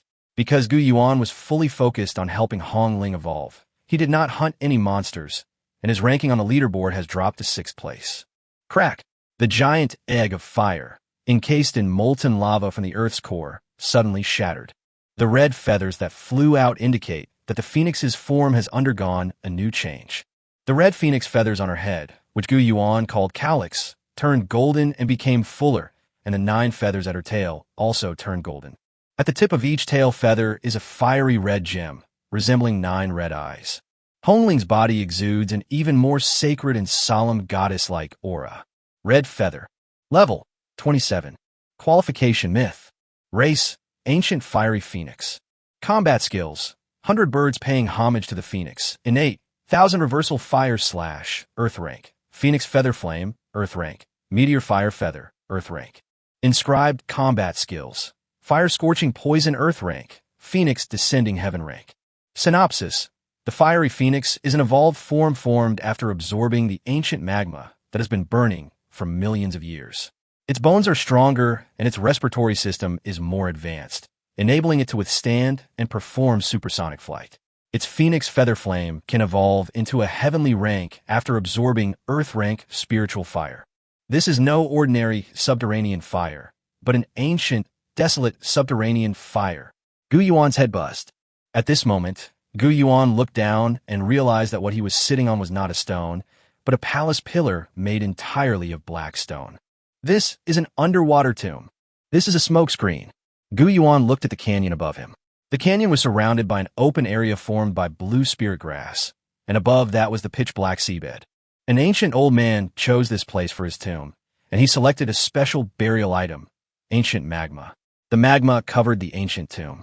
Given the frigidity of the ancient magma, which burns fiercely on the seabed, who would bother to come down to a depth of over 1,000 meters? Even if they did, they would avoid the magma. Even if you don't avoid it, Who would have thought that an ancient tomb is buried beneath the sea of lava? Gu Yuan could deduce that this guy's burial goods were extremely rich, so rich that many powerful figures in ancient times would covet them, and there was a high probability that they would come to rob the tomb. Such a tight disguise was to guard against them. However, today, by sheer chance, Hongling evolved after absorbing the magma, transforming into the ancient immortal feather fire phoenix, one of the 3 rare phoenix species. After the lava was absorbed, an ancient tomb that had been buried for thousands of years was revealed. Qixue Hongling, let's go down and take a look. Gu Yuan landed in front of the ancient tomb. The tomb was very grand in design, like a large courtyard with a fully enclosed roof. Gu Yuan looked up and saw a statue of a burly man, wearing armor and a round, fluffy hat with feathers on top. Behind him was a banner with a string of strange characters written on it, which Gu Yuan did not recognize. He felt that this strong man was powerful and dignified, with the demeanor of a great general guarding a region. Ashina doer. Qixue transformed into human form and walked slowly forward, the sound of her high heels echoing in the empty canyon. You know him? Gu Yuan asked, puzzled. Of course I recognize him. He was a famous general who helped the Tang dynasty fight against the Turks in the 9th year of Wuda. He was born in Yunzhong, Dingxiang, and was the second son of Chuluo Khan. Qixue said, stroking the flag behind the statue with one hand. My lord, stay close to me. We need to see what's inside. Qixue went in first, and Hongling also transformed into human form. After evolving, Hongling has a more queenly demeanor, with a phoenix crown on her head and gilded patterns on her robe. Master, please rest assured, no matter what's inside, I will protect you. Upon entering, the murals in the tomb confirmed Qixue's guess. The murals carved in the narrow tomb passage depicted a vast grassland, with a general riding a steed, holding a long sword, and slaying enemies. Cheptero tanta millennium sol weapon, tang sword moda. What does this say? Gu Yuan squinted. The writing on it was neither regular script nor seal script. It's crooked and twisted, just like the scratches left when a cow's horn or a ram's horn breaks. This is Turkic. Qixue bent down and examined it carefully, her 9 tails swaying from side to side. Qixue bent down to examine it closely. Her beautiful legs were straightened because of bending over, and the flesh color was faintly visible through the white stockings. I have roughly understood it. The mural depicts Ashina Dur, who is brave and skilled in battle, but the grasslands are rich in spiritual herbs, which is not conducive to the Central Plain soldiers' combat. Their ability to sweep across the eastern Turkic Khaganate was due to a family heirloom, a precious sword named Moda, forged by the Tang Emperor's court generals from the molten lava of the Earth's core. In ancient Turkic, Moda means a demon from the underworld. This sword could command wildfire, burning down the entire grassland in the clouds overnight, along with the lurking Turkic soldiers. That's amazing. This at least explains how he moved the magma to this deep sea. If I'm not mistaken, that sword is in this tomb.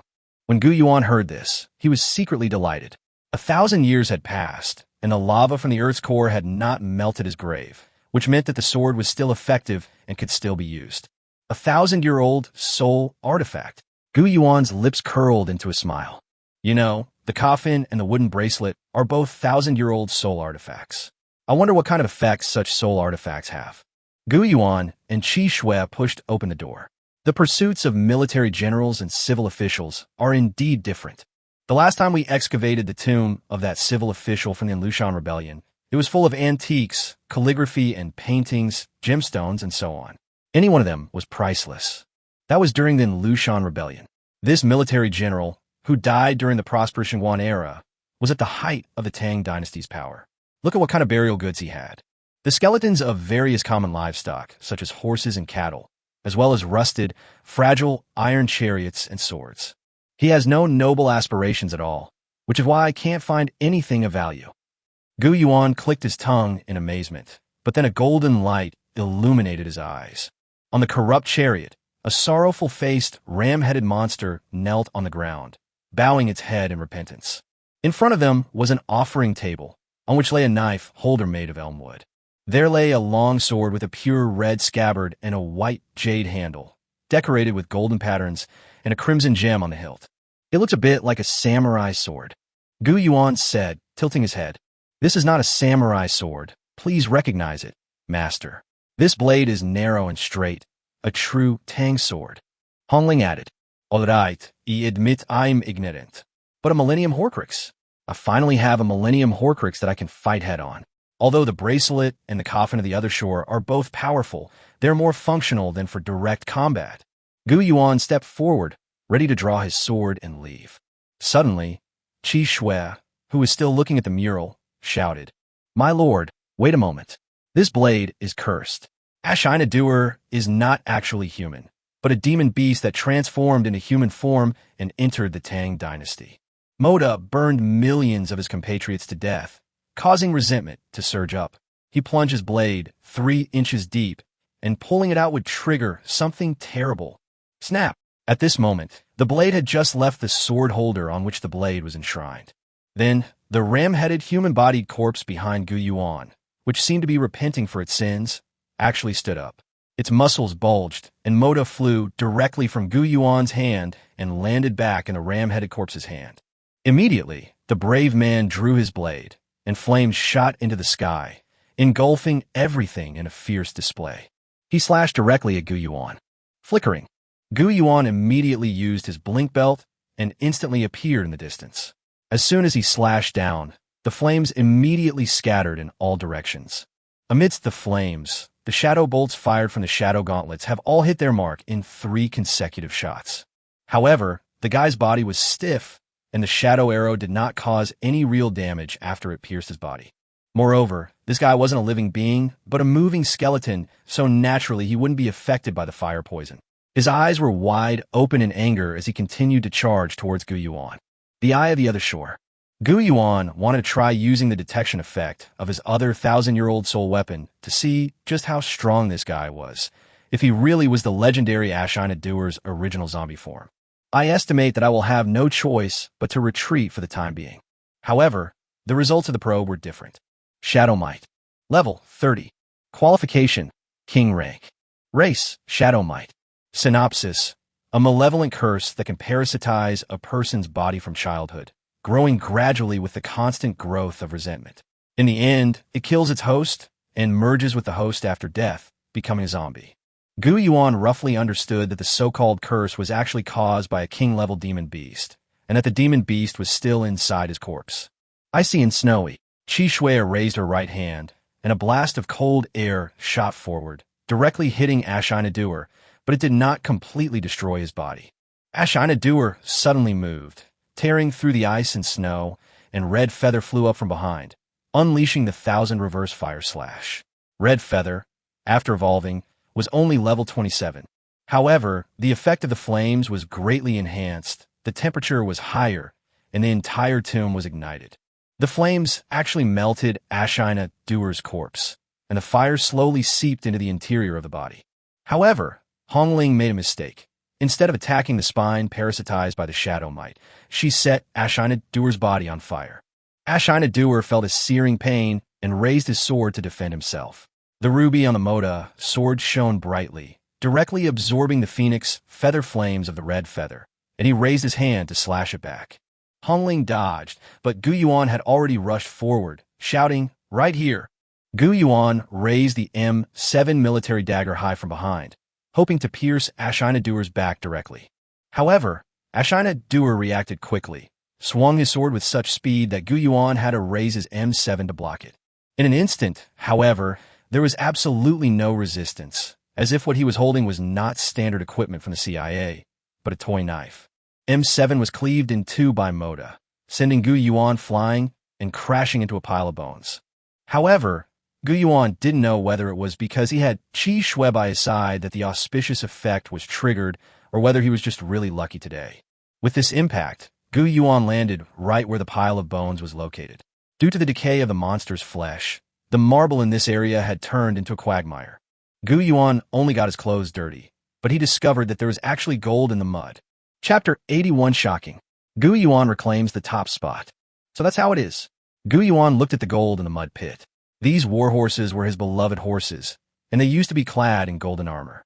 However, as the corpses decomposed, these golden armors were buried by the rotting flesh, and after corroding the marble floor, they fell into the deep pit. As for whether this was due to the auspicious effect of Qi Shui, or simply his own incredible luck, that was not something Gu Yuan needed to care about right now. Ashina Doer had already reached Gu Yuan and raised the moda in his hand once again, which Gu Yuan rolled away to avoid. Hongling had already sensed the meaning behind her master's actions. Attacking Ashina Doer's back meant there must be something at his spine. Hongling transformed into a phoenix and flew towards Ashina Doer's back. With a whoosh, as if the air had exploded, Gu Yuan and Qi Shui were both thrown back. In less than 0.01 seconds, Hongling flew to Ashina Doer's back, raised her claws, and pierced directly through Ashina Doer's back. Hongling felt she had grabbed something, and with a sudden rip, she tore off Ashina Doer's skin and flesh from his back, pulling out a twisted black worm along with it. The insect was thrown on the ground, and Qi Shui quickly followed up with an ice and snow attack, freezing the insect that was trying to burrow back into Ashina Doer's back. What was that just now? Such fast flight speed, and a shockwave like a bomb exploding. Could it be a sonic boom? Red Feather's supersonic flight. Having succeeded, Gu Yuan breathed a sigh of relief and walked to Ashina Doer's corpse. Even in death, he had not let go of the hand holding the moda. Let go. I will keep this ancient artifact safe for you. Gu Yuan pried open his stiff fingers, drew moda, and sheathed it. The cursed thing is not the sword, but Ashina Doer himself, and the so-called curse is actually just a combination of Taoist magic and pet control. Gu Yuan put the sword into his storage ring. Another 1,000-year-old soul weapon had been added to his collection, and Gu Yuan felt very pleased. He then looked at the ghost insect on the ground. It's a king-level demon beast, but it's a bit small. I probably won't be able to extract much spiritual matter from it, but as for its inner core, Gu Yuan disassembled the bracelet and obtained a new synthesis option. The inner core of the Shadow Might, a level 30 king-level monster. Unfortunately, the inner core of this level 30 king-level demon beast cannot be used to inscribe a heaven-rank combat skill on Qi Shui. Qi Shui needs the inner core of a king-level monster with ice attributes. Gu Yuan put Qi Shui into his pet space. Hongling landed in front of Gu Yuan, grabbed him, and flew back to the ground. As soon as he took off, Gu Yuan saw on the leaderboard that his score was no longer in first place, but had dropped to 6th. My score is still 4,700, while the highest score has reached 6,000, and the scores of the 3rd, 4th, and 5th place players are all over 5,000. This is a score that most students could not achieve. It must have been accomplished by many senior students working together. Gu Yuan returned to the central area, where the number of students was the largest, and prepared to begin exploring this secret realm anew. However, when they arrived in the central region, many students turned their attention to Gu Yuan. Is he Gu Yuan? Several classmates who saw Gu Yuan cast admiring glances at him. Wow, what a beautiful phoenix. A powerful beast with mythical bloodline. I'm so envious. When will we be able to have such a handsome beast? Moreover, his beast can transform into human form, becoming an incredibly beautiful woman. I'm starting to succumb to temptation. There were even a few girls whispering among themselves. However, Gu Yuan ignored them, and Hongling maintained her noble and aloof demeanor, not even glancing at these humans. What's the use? It's still no match for those big shots ahead. Yes, Wang Fei, a sophomore, is currently at the top of the leaderboard with 6,000 points. He just hunted down a level 30 king-level monster and gained 4,000 points in one go. Several senior team leaders who looked down on Gu Yuan, unable to compete with him themselves, used other second-year students to try and outdo him. They were all in a team, but Gu Yuan did it all by himself. The girl who just said she was going to turn gay added. However, the older student spat viciously. 6th, that's it. If you're incompetent, inflexible, unwilling to submit to others, and have no connections, that's your own problem. However, at this moment, Gu Yuan put the inner core of the shadow venom into the evaluation machine, and then Gu Yuan entered his student ID number. At this moment, Gu Yuan's score directly became 9,000. How could this happen? They added 4,300 in one go. Gu Yuan clicked his tongue in amazement. What is this? At this moment, Gu Yuan leaped from 6th to 1st place, gaining 4,030 points in one go. This message quickly attracted the attention of all the students, and their eyes were all fixed on the large screen above them. What did he do? He added 4,300 points in one go. King level. He killed a king-level monster all by himself. How is that possible? One person killed a king-level monster. At that moment, Wang Fei, who was lying in ambush in the grass with his teammates, waiting for an opportunity to strike, heard that his first place had been taken away. And it was Gu Yuan who took it from me. I was furious. Boss, don't move. At this moment, another level 30 king-level monster was trembling with anger because of Wang Fei. Without using a binding array to control it, it cleverly escaped, which infuriated Wang Fei even more. He couldn't vent his anger, and he was about to explode with rage. However, Gu Yuan left after exchanging for 4 fire attribute crystal beads and 4 ice attribute crystal beads. Qi Shui has finally reached level 25, while Hongling has reached level 28. The first day's harvest was considerable. Not only did Hongling obtain the extremely rare wildfire evolution form, but she also picked up a 1,000-year-old soul weapon for free. As for the golden antique in those mud pits, these things may not be of much use, but they are hard currency that can be exchanged for money. They are a 1,000-year-old antique and genuine pure gold products made with royal craftsmanship. They can be sold casually. They won't get a penny, but they'll receive a banner and a 500 yuan bonus. If they dare to sell it overseas, they might even face criminal charges. Of course, this was no challenge for Gu Yuan. Phoenix Tamer. Hey, you dead crocodile, I need to talk to you. Yaya sent over several pictures of graceful and beautiful women. Yaya Chuan, I heard from your teacher that you haven't been feeling well lately. If you need help, the price is negotiable. We have professional technicians who can get your urine protein levels below normal in less than an hour. Chapter 82 for my master. Phoenix Tamer, get lost. I'm not that despicable. I'm asking you, can you help me sell something? Yaya, do you still have anything valuable to sell? Phoenix Tamer, image. Phoenix Tamer, how much do you think it's worth? Yaya, this is a great item. The carvings on it depict grasslands and warhorses, with a style reminiscent of the Tang Dynasty imperial family. Foreigners especially love this kind of thing. Phoenix Tamer, sold only in China. Yaya, no way, it sells well domestically, but it sells even better overseas. You and I are new to doing this kind of gray area business. If you leave Anjiao without obtaining your high school diploma, you will be detained for at least 15 days. Phoenix Tamer, that guy protected a region and was cursed to death by his own people. At least he stayed on the land he protected. Yi Chuan, it's your stuff, you decide. Gu Yuan put the item into his storage ring. It was metal and couldn't be broken down into spiritual matter. He could only hope that Linbo wouldn't come to investigate him again. Otherwise, he really wouldn't be able to escape. I'm sure I'll get a good scolding from teacher Hanhua. The thing is, I've already graduated, so why am I still a little intimidated by her? I guess that's just how teachers are. When she scolds you, especially after you've done something wrong, you instinctively have to back down. By the way, Hongling, could you use something similar to yours, that 100 birds paying homage to the phoenix? As Gu Yuan said this secret realm was actually very large enough to accommodate a forest through a seabed fissure. It covers an area of at least 30 square kilometers, which is equivalent to a small county town. Moreover, the tall shrubs and thigh-high blue spirit grass growing all around Gu Yuan greatly reduced his field of vision. A huge forest covering thousands of square kilometers, but your field of vision within this forest is only a dozen meters. Not to mention searching for powerful monsters within. Without a map, probably 8 out of 10 people who went in would not be able to find their way back. 100 birds paying homage to the phoenix, Gu Yuan recalled. He remembered that last time in Luofu Mountain, Hongling used this battle technique to summon all the birds in the entire forest, helping Gu Yuan acquire the entire mountain. With a full view, no blind spot view, if Gu Yuan had this full map perspective cheat, wouldn't finding monsters in this forest be a piece of cake? How could anyone be like Wang Fei, who ran for a whole day and night, almost losing his life, before finally finding a king-level demon beast? Of course, ideals are often grand, but reality is often harsh. Master, please forgive my incompetence. Although this place is a forest, it extends 1,000 meters below the sea. The forest is inhabited by amphibious monsters, and no birds live here. I cannot summon them to help you. Gu Yuan sighed. It's all right, we still have 2 days. We've been on edge all day. Let's get some sleep, rest for 8 hours, and then continue our treasure hunt tomorrow. Gu Yuan took out his phone and set an alarm for 8 hours later because they were underwater and the seawater blocked the sunlight.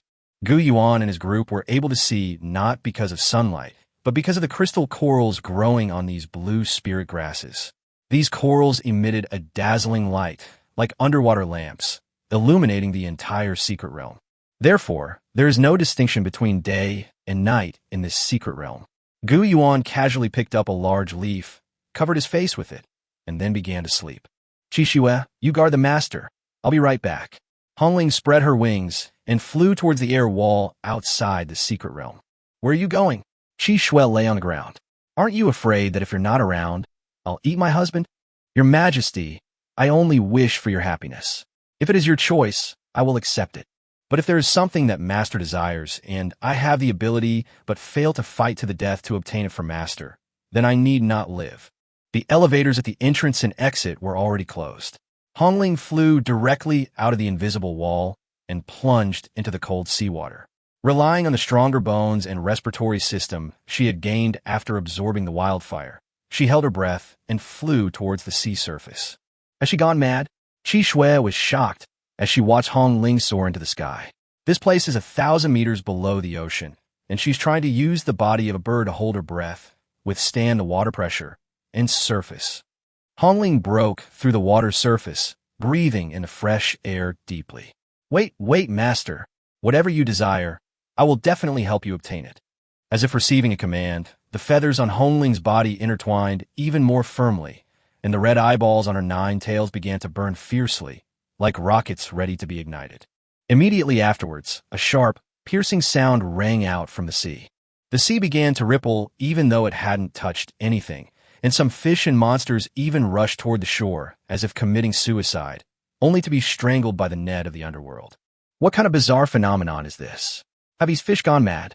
The staff at the waste meat processing plant in the South China Sea District felt a headache coming on. Supersonic flight, this is the first time I've ever seen it.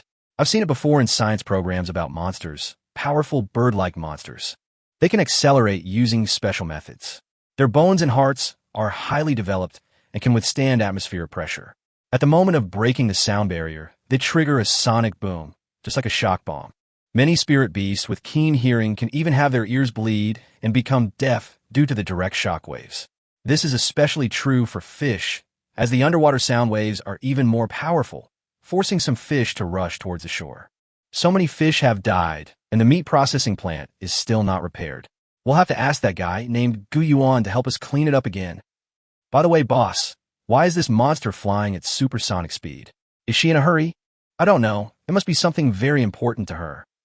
Buzz, buzz, buzz, the phone rang. Gu Yuan woke up and saw Hongling preparing breakfast for him. Master, eating instant noodles all the time is not good for your health. I took the liberty of catching some crabs and shellfish, grilling them on a rock, and making you a stone-grilled seafood feast. Oh dear, I'm so tired from sleeping. What's this? Gu Yuan looked up and saw a strange bird standing in front of him. It looked like an eagle, but its beak was very thick. Hey, Hongling, didn't you say there were no birds here? Gu Yuan asked, puzzled. I have the other shore effect activated. Breeze osprey. Level, 17. Rank, warrior. Species, gazebo osprey. Description, a bird that lives in freshwater lakes in the southwestern plateau region of China.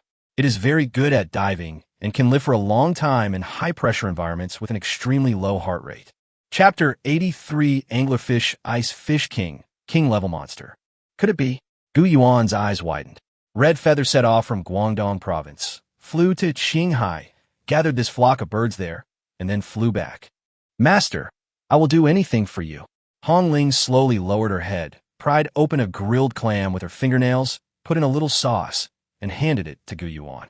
Gu Yuan was deeply moved and said decisively, Let's go collect more spiritual matter. When I get back, I'll reconstitute a huge amount of feed and crystal beads for you. The 100 birds paying homage to the phoenix with red feathers was launched. Within Gu Yuan's soul sea, Gu Yuan raised his right hand, revealing 2 red threads in his hand, one connecting to Hongling and the other to Qixue. The red line connecting Gu Yuan and Hongling was like a network cable, linking their thoughts. Gu Yuan saw a vast world, which was given to Hongling by these cormorants, and then passed on to Gu Yuan by Hongling. It was as if Gu Yuan had gained a godlike perspective at this moment, taking in everything within several kilometers around him. Gu Yuan discovered some disguised demonic beasts, and he, along with Hongling and Qixue, chased after them and captured them. Unfortunately, Gu Yuan couldn't find a king-level ice-type monster to inscribe combat skills on Qixue. Indeed, King-level monsters are highly intelligent and powerful, making them extremely difficult to find. Gu Yuan killing the shadow venom was an accident. Even in such a secret realm, finding a king-level monster is not easy. For some reason, Gu Yuan suddenly thought of Yi Chuan, that dead crocodile, which turned out to be so precious if it weren't for their cooperation. Given his personality, he's always sending me suggestive documents and making little jokes at the drop of a hat. Gu Yuan had already turned it into leather shoes and extracted its inner core. Suddenly, Gu Yuan felt his vision become very clear, and a flying osprey spotted something strange. Under Red Feather's command, the osprey flew into the sky and entered the deep sea beyond the air barrier, using its diving ability to hide in the deep sea and peer down. Ospreys have very sharp eyes. After all, they need to search for water sources at altitudes of hundreds of meters and dive into the water to catch fish. Gu Yuan saw an acquaintance of his, Wang Fei. How come the eldest son of that famous alchemy family in the capital is here? Gu Yuan wanted to find out what was going on, but judging from the situation, he knew that if he got too close, it would definitely alert the enemy. Let's continue observing using the eyes of the cormorant. This is a magic array. This was the first time Gu Yuan had ever seen a magic array. The Tao can be released from a person's hands, and, of course, it can also be transmitted through a medium. When Hongling absorbed the molten lava to evolve and enhance her strength, it was Gu Yuan's magic array that created the external environment. These magic arrays are all very ancient. So far, Gu Yuan has only learned some magic arrays that can help his pets evolve from the Phoenix Taming Manual. As for combat-type magic arrays, Gu Yuan wouldn't even dare to think about them because they were extremely costly and the learning process was very expensive, especially considering the books on magic array inscriptions. Only powerful families and large companies with assets worth trillions of dollars have the opportunity to possess them. Gu Yuan certainly has no way of obtaining them. Through this overhead view, Gu Yuan discovered that it was a massive enemy-locking magic array, connected by transparent light blue silk threads, located on the far left side of the entire blue spirit grass forest. Near the edge of the barrier, you can even see fish swimming outside. Wang Fei and his team seem to be playing a game of 1, 2, 3, squatting together like wooden figures. Wang Fei raised his right hand, his 5 fingers spread, as if he had stopped breathing, focusing intently on the sensation transmitted through the silk thread in his hand. Wang Fei's expensive coat was covered with a thick layer of straw, but he still didn't make a move. This guy, did he squat like this all night? Gu Yuan, who had just woken up, was full of energy. He yawned and couldn't help but feel sorry for the guy. Immediately, Gu Yuan sensed the flow of white spiritual energy. If it weren't for the eye of the other shore coffin, Gu Yuan wouldn't have even noticed that there was something in the seawater. Beyond the barrier, in the pitch-black depths of the sea, there's a tiny blue dot of light, which looks like a cute little elf, giving people a sense of healing just by looking at it from afar. Anglerfish Ice Fish King. Level 35. Rank King. Description: the anglerfish ice fish is an extremely ugly sea monster with red wrinkles all over its body and sharp fangs protruding from its mouth without any lip.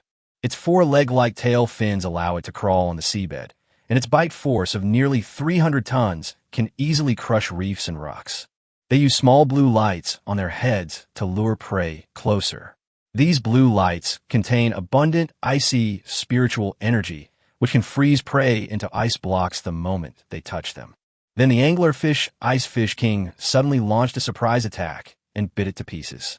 It can also fire frost forward to freeze massive enemies. Combat skills. Eye of Deception. Earth Tier, the chandelier above your head can attract surrounding prey, making them fall in love with the small lamp above their head without any suspicion, and then walk towards the lamp. Absolute Ice Kill. Earth rank sprays a burst of freezing ice forward, killing enemies. A level 35 king-level monster. Gu Yuan felt a chill run down his spine upon seeing this. What I had just seen in the dark seabed, that beautiful spirited creature that looked like delicious prey, turned out to be just bait on the head of the anglerfish Ice Fish King. If you rush in recklessly, you'll be frozen in the ice, and that massive jaws with a bite force of hundreds of tons will smash you down. Gu Yuan felt a chill run down his spine. This also explains why, even though there were other demonic beasts within the detection array, they weren't killed by Wang Fei. These demonic beasts were nothing but trash in front of this rare, king-level demonic beast. The inner core of a level 35 king-level demon beast is extremely precious. However, this is a level 35 anglerfish ice fish king, whose combat power is not weak at all, just like the shadow mite that hides in other people's corpses. Unlike other monsters that only know how to ambush and deceive, this guy fights head-on and is 5 levels higher.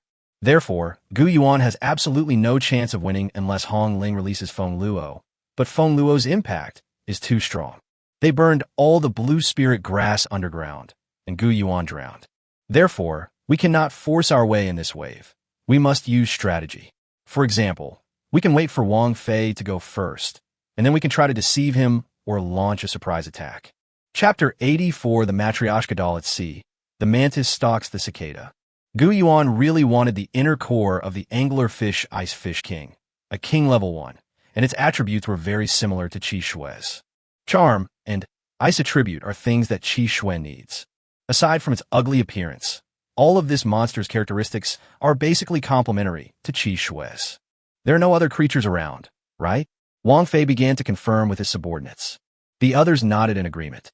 Don't worry, boss. The magic array is working perfectly. If anyone tries to approach your hunting grounds, we'll intercept them immediately. Besides, this place is too remote. No one will come here. Gu Yuan happened to be behind a tree trunk nearby. Red Feather's support came just in time. With these birds around, I dodged the warning threads of the magic array. Who would have thought that there would be the largest fish in the entire secret realm in this remote place? So, the game of red light, green light, now has one more player, Gu Yuan.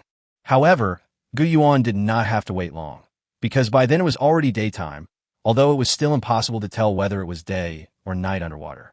However, the number of fish active in shallow waters began to increase, and they deposited more feces and waste. Small scavenging deep-sea fish also began to become active. Meanwhile, the medium-sized prey that the anglerfish ice fish king is waiting for is about to come out and hunt small deep-sea fish. Gu Yuan held his breath, Wang Fei held his breath, and the anglerfish ice fish king held his breath. Finally, the most unlucky one appeared. That was a level 40 tide hunter. It was red, somewhat like a giant crayfish, and it walked forward lively and energetically, as if it were the overlord of this area, holding the blue spirit grass between its pincers. They occasionally catch small creatures, cut them up, and eat them. Suddenly, it raised its head and saw a cute little sprite shimmering in the deep sea. The sprite was filled with spiritual energy, as if it were some kind of luminous, planktonic monster. The unfortunate giant crayfish immediately crouched down and crawled forward, using its color-changing effect to hide itself as it slowly moved forward. Huh, didn't expect that, did you? Poor, spirit-filled jellyfish. I predicted your movement. The tide hunter crawled along, secretly delighted. At this moment, the massive body of the anglerfish ice fish king began to move silently in the darkness, and the chandelier above its head also moved forward, as if to coordinate with the tide hunter's impending attack, and lured into its mouth. The monkfish king, who also possessed intelligence, was secretly delighted. Ha! You didn't expect that, did you, little crayfish? I had already predicted that you would predict my bait prediction. At this moment, Wang Fei's lips curled up, and a magic circle he was forming with his hands was about to be released. Ha! You didn't expect that, did you, anglerfish ice fish king? I had already predicted that you would predict the crayfish's prediction of your bait. At this moment, Gu Yuan, who was less than 10 meters away from Wang Fei, had already loaded his shadow arrow. Ah, you didn't expect that, did you, Wang Fei? I had already predicted that you would predict the anglerfish ice fish king, and the crayfish and its bait. What is this intelligent little crayfish saying? Nobody knows. The tide hunter charged directly at the small lamp, clamping its pincers forward, and in an instant, icy blue light radiated outwards. The crimson, brave lobster was instantly frozen into an ice block. The lobster did not die immediately. After all, it also has a level 40, but for a level 40 warrior to fight a level 35 king is a slim chance. Not to mention he was frozen in place, so there was no suspense left. From the pitch-black depths of the sea, a hideous, gaping maw burst forth, its enormous fangs tearing the crayfish to shreds and swallowing it whole. Although Gu Yuan knew this guy was ugly, when he actually rushed out, Gu Yuan still felt that he was a bit too ugly. It resembled a lump of ugly, rotten flesh glued together with mud to form a hard stone, with two eyes attached to it. In this sudden incursion, the anglerfish icefish king inadvertently entered the territory of the blue crystal grass. It is intelligent and knows that this place is filled with something called air, which it cannot breathe in. So it prepares to run out on its four-tail fins as soon as possible. As a result, he felt a surge of spiritual energy, and Wang Fei pulled the thread with his right hand. Magic Array, activate! Blue light radiated outwards, entangling the anglerfish icefish king's body. Get them! Wang Fei shouted. Brothers, as long as we capture this king-level demon beast, I, as a disciple of the #1 alchemy family in the capital, will reward you with a low-grade spirit-gathering pill each. That roar was like a shot of adrenaline to everyone, and all the subordinates charged toward the king-level monster trapped in the middle. These super geniuses who are able to enter the secret realm to cultivate are all second-grade beast tamers. In an instant, the trapped anglerfish icefish king was completely on the defensive and was brutally beaten to the ground by these monsters. However, a level 35 king-level monster is not so easy to bully.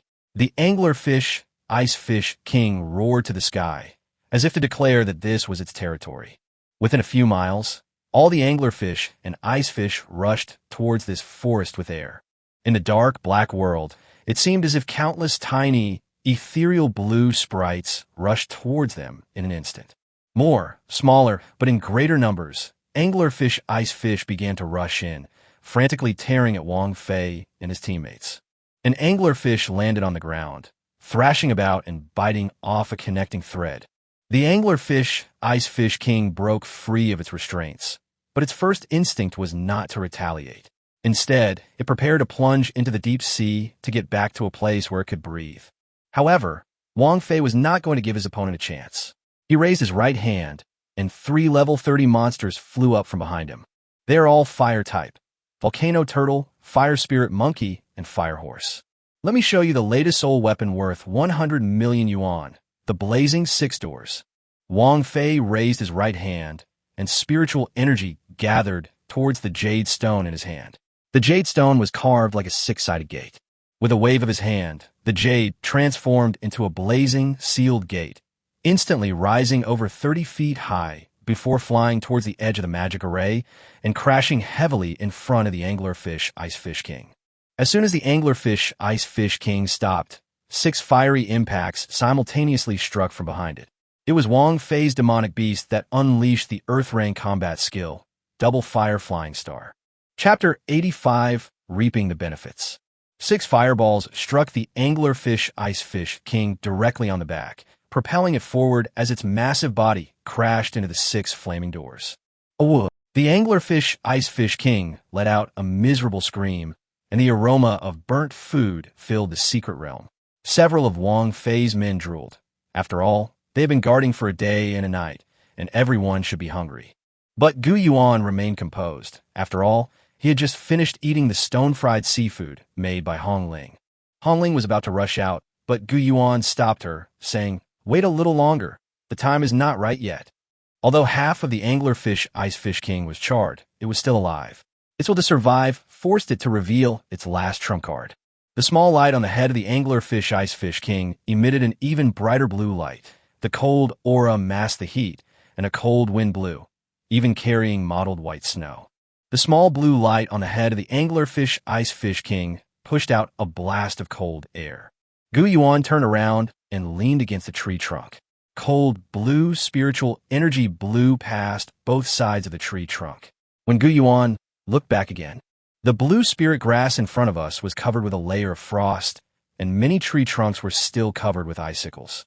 Wang Fei and his entourage of demonic beasts all looked as if they had been frozen in Antarctica for a day. Even with their best efforts to resist, a layer of frost had formed on their bodies. As expected, it's a king-level demonic beast. Instead of being disappointed, Wang Fei burst into laughter. "Ha! Only a demonic beast with an inner core as powerful as yours is worthy of me. Attack!" The first to recover from being frozen were Wang Fei's 3 fire tribute monsters, the volcano turtle, the fire spirit monkey, and the fire horse. Although they were also frozen stiff, Wang Fei had another method. He took out a magic gourd from his waist. 3 pills were poured out, ice-resistant pills, Then he tossed these pills to his 3 pets. After the 3 pets ate them, the frost on their bodies melted away and turned into wisps of green smoke that rose up. The 3 pets rushed forward and engaged in a fierce battle with the anglerfish icefish and the anglerfish icefish king that covered the ground. In fact, with the fighting power of Wang Fei's 3 demonic beasts, it would be impossible for them to defeat the anglerfish icefish king. However, in this secluded, airy realm of bones, all they need to do is trap the anglerfish icefish king and prevent it from escaping. The battle lasted for a full hour, and the intensity of the scene was so great that it almost destroyed the secret realm. Facing the threat of death, the anglerfish icefish king used all its strength. However, under Wang Fei's relentless attacks, he still died in the secret realm. All of Wang Fei's pets were exhausted, and he himself suffered from frostbite in many places. His stiff body knelled on the ground, as if he had just run a marathon and was out of breath. Haha, I won, Gu Yuan. Your first place is no longer secure. With such a powerful inner core of the anglerfish icefish king, I can easily add 6 or 7,000 points in one go. Let's see how you surpass me. Wang Fei's lips curled up, and when he laughed, he coughed incessantly, as if he were having an asthma attack. Yes, that's right, with the inner core of this level 35 king-level demon beast, securing first place is no problem at all. Gu Yuan, without anyone noticing, stood behind Wang Fei, nodding in agreement, as naturally as a student listening to a lecture. When Wang Fei saw Gu Yuan, his heart skipped a beat. Gu Yuan, what are you doing? This is a king-level demon beast that I spent all night last night, using dozens of pills, and the whole team fought hard to kill. Oh, Gu Yuan seemed not to understand what the other party was saying. He walked to the side of the anglerfish icefish king, used a dagger to cut open the chandelier on the head of the anglerfish icefish king, and then took out the inner core from it. Then, it's like browsing vegetables at a market, choosing what you want without paying, and you just leave naturally. Gu Yuan, you shameless bastard, this is mine. Wang Fei writhed on the ground, crawling forward, but he was too tired. As soon as he stood up, he collapsed again. Gu Yuan simply walked right past him, without even summoning his beast, and disappeared from Wang Fei's sight. Gu Yuan arrived at a safe cave, and after decomposing them, he reassembled the inner cores of the anglerfish icefish king and the crane wing flying serpent. Mythical level wind-type beast tamer, king-level ice-type monster core. Only one last thing is missing. A dual secret realm of wind and ice attributes. This isn't actually difficult, as it's outside of rare instances where death and fire can be combined. Ice and wind are relatively easy to find. The cold current is a kind of moving wind and ice attribute secret realm. As Antarctic glaciers melt and enter the sea, they drift south with ocean currents, creating a cold front in Guangdong province in January.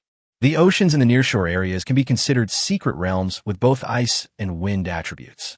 Hongling, this time, Qi Xue and I need to be alone for a while. Gu Yuan arrived at the edge of the secret realm. He took out a water-repelling bead and said, "Next, I will dive into the sea with Qi Xue and complete the inscription in the cold current. The water is not suitable for you, so." Qi Xue covered her mouth and chuckled, while Hongling nodded. "Since it is Master's request, I will obey." Finally, Qi Xue was secretly delighted. In the past, her sister would always be outside while she was placed in the pet space. This time, she finally had the opportunity to be alone with her husband. Qi Xue was much quicker to embrace modernization than Hongling. "My lord, I have a set of clothes. I wonder if you would like them." Qi Xue had changed into a swimsuit at some point. It is clear that Qi Xue is indeed bolder than Hongling and is better able to integrate into and experience the new era. The key point is that Qi Xue was also wearing a pair of red high heels, her foxy eyes blinking as she looked at him, and she swayed her waist as she walked. Gu Yuan swallowed hard. This vixen was unwilling to leave and walked up to Gu Yuan. "My lord, shall we begin the engraving again?" As she spoke, Qi Xue winked at Gu Yuan before asking, "What kind of combat skill will you bestow upon me this time?" Qi Xue's eyes were like autumn water, and when she looked at Gu Yuan, they were quite beautiful, with her eyes crystal clear like a blue crystal. "Of course, I'll do whatever you say, sir." After saying that, Qi Xue leaned against Gu Yuan, her alluring fox eyes looking into his. Fortunately, beast tamers cannot use any destructive or beneficial combat techniques on their beasts. The contracts researched by the older generation are truly all meticulously designed, with no superfluous clauses. Otherwise, this vixen would probably be flying high. Gu Yuan, feeling a chill run down his spine under Qi Shue's gaze, sighed. However, Gu Yuan still wasn't very interested in Qi Shue. His mind was still on Hong Ling. Although he thought Qi Shue was beautiful, he didn't have any other thoughts about her. Chapter 86 Even Snow S Abdominal Inscription. Événement Combat Technique. Lower abdomen. When Gu Yuan said this, the inscription was indeed located on his lower abdomen. All the inscription locations were carefully designed. The inscription for this heavenly rank combat skill had to be done on the waist and abdomen. Gu Yuan was the first to dive into the water and put a water-repelling bead in his mouth. This water-repelling bead is a rare elixir. When held in the mouth, it allows the wearer to be surrounded by water-attribute spiritual energy, enabling them to resist water pressure and breathe underwater. Gu Yuan was able to withstand the water pressure and breathe for more than half an hour. Therefore, Gu Yuan prepared 4 water-repelling beads, 1 hour for each person. Gu Yuan quickly swam in one direction underwater, and soon he felt the current flowing through the water. It was incredibly fast, like a gust of wind underwater. You could vaguely see the seaweed all around swaying in one direction with the waves. Damn it, this is going to be much harder than I expected. Gu Yuan had heard that there were a lot of wind attribute elements in the cold current, but he never thought it would be this powerful. These currents surged and crashed in the deep sea, as if he were in the eye of a storm, causing Gu Yuan's body to sway. In such an environment, let alone engraving. Before he knew it, Gu Yuan was swept away by the cold current. Qi Shue quickly grabbed Gu Yuan's right hand and pulled him back. "My lord, you are so precious. You absolutely cannot be harmed. Otherwise, on the road to the underworld, my sister will burn me down to the 18th level of hell." With a charming smile, Qi Shue lightly touched the cold current, instantly freezing the seawater and forming a ring that encircled Gu Yuan. At the same time, his body swiftly glided through the deep sea, and he quickly swam to Gu Yuan's side. "I'm starting." Gu Yuan tossed out 2 inner cores, which unfolded in the air and gradually tore apart, forming a blue powder. For some reason, the surrounding cold currents suddenly stopped and began to gather a blue aura towards Gu Yuan's fingers. Immediately afterwards, this spiritual energy began to merge into Qi Shue's body. Wu Qi Shue seemed to want to shout, but because she was underwater, she only tilted her head back and blew out a few bubbles. The engravings made in the depths of the ocean are extremely difficult to achieve. The spiritual energy flowing in the air, mixed with the cold seawater, is unforgettable. The pores change color as a result, forming inscriptions similar to tattoos, which then began to emit a blue aura. Gu Yuan's fingers moved rapidly through the water, stirring the seawater, and he increased the speed according to the instructions in the book. Qi Shue, who was receiving the inscription, was clearly struggling and almost drowned. It seemed that this was the first time Gu Yuan had seen Qi Shue undergo such a dramatic change, from a rather unruly fox spirit to someone so delicate. An hour passed, and when Gu Yuan brought Qi Shue back to the secret realm, the two of them emerged from the water, panting heavily, and lay on the ground. Gu Yuan checked Qi Shue's attributes. 7 Snow. Race, 9-tailed snow fox. Qualification myth. Level, 26. Combat skills. Blizzard constitution with innate ice fox bloodline. Innate ice and snow world, earth rank. Ice snowball, earth rank. Riding stance, earth rank. Note, due to the effect of Yishan Feng, snowball and riding stance have evolved into earth rank, and snowball possesses effects that surpass those of ordinary earth rank. The riding posture of the earth rank allows for better stamina conservation, faster running speed, and longer riding duration. Inscribed combat skills. Ice Claw, earth rank, absolute 0, newbie witching eye. Absolute 0, heavenly rank. 7 snowflakes gather into a blast of icy air, which shoots forward, freezing everything in its path. Absolute 0 is the lowest temperature in thermodynamics. Even ongoing microscopic reactions will be frozen and halted. Enchanting Eye, earth rank, inherited from the angler fish, Ice Fish King. Qi Shue lights up a pale blue heart, gathers the aura of the ice fox charm into it, and throws it forward. After hitting the enemy, it causes a charm effect. Qi Shue was overjoyed to have acquired this combat skill and tried to pounce on Gu Yuan, but she failed as Gu Yuan dodged her.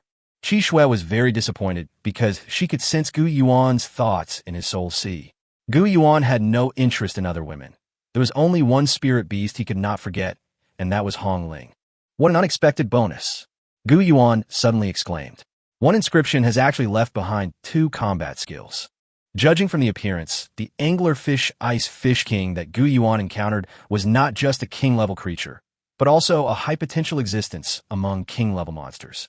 Its inner core has an additional bonus that leans towards the charm attribute, and the combination of Qi Shui's Ice Fox charm and the anglerfish Ice Fish King's bewitching eye combat skill is perfect. Thus, with each inscription, an additional inherited combat skill was acquired, Enchanting Eye. In this way, Qi Shui's charm is no longer limited to nearby targets, but can also have an effect on distant enemies, just like a range-targeted skill. When Gu Yuan thought about this, he couldn't help but feel that he had really made a great profit this time. In addition to getting the inner core needed for a heaven-rank combat skill for free, they also got an earth-rank combat skill for free. Suddenly, Qi Shui pressed herself against Gu Yuan's face. My lord, I'm so tired right now. You've been bullying me like this. Do you really think I'll forget about that matter so easily? A blue butterfly tattoo with outstretched wings appeared on Qi Shui's lower abdomen. Of course, I'm giving back this heavenly rank combat skill to my dearest husband. You should know what giving back means, right? It means sharing a portion of my power with you. As Qi Shui spoke, she slowly floated into the air, and the spiritual energy emanating from her body drifted towards Gu Yuan. Chapter 87 Beneath the Deep Sea. The ability to replicate the combat skills of one's own pets is a given, and of course, heavenly rank combat skills can also be replicated. However, Gu Yuan could not replicate Hong Ling's Phoenix Fall, because Phoenix Fall is a combat skill that can only be used by phoenixes, and it will consume the user's life after use. However, Gu Yuan cannot be like Hong Ling, who can transform into an egg and then be resurrected while on the verge of death. Qi Shui's Absolute Zero is different. Gu Yuan can also use this combat technique. After learning the meaning of giving back, Qi Shui walked step by step towards Gu Yuan, accompanied by the clattering sound of her high heels. Qi Shui pressed one hand to her lips as she walked toward Gu Yuan. Gu Yuan remained unfazed. He had no interest in other women. His heart was only set on one unforgettable spirit beast, Hong Ling. No matter how beautiful Qi Shui was, she was nothing more than a powerful spirit beast in Gu Yuan's heart, and he had no other thoughts about her. Hong Ling had already emerged from the pet space. She raised one hand, and the phoenix feather flame burned fiercely in her hand. Qi Shui shuddered in fright, and then became obedient, not moving around anymore, and was very well-behaved and compliant. Qi Shui's expression immediately changed from mischievous smile to fear, and finally back to quiet and peaceful. Sister, please don't be so violent. I didn't mean anything by it. I'm very proper, especially in such a dangerous place. I never forget that we are in a secret realm and need to be vigilant. After the feedback ended, Gu Yuan was finally able to use Qi Shui's combat skills. At this point, only one day remained.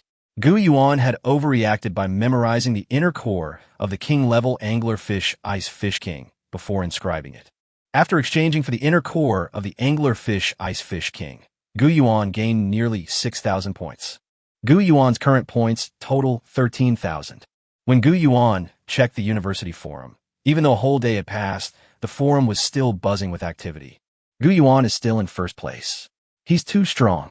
He has 13,000 points. What does that even mean?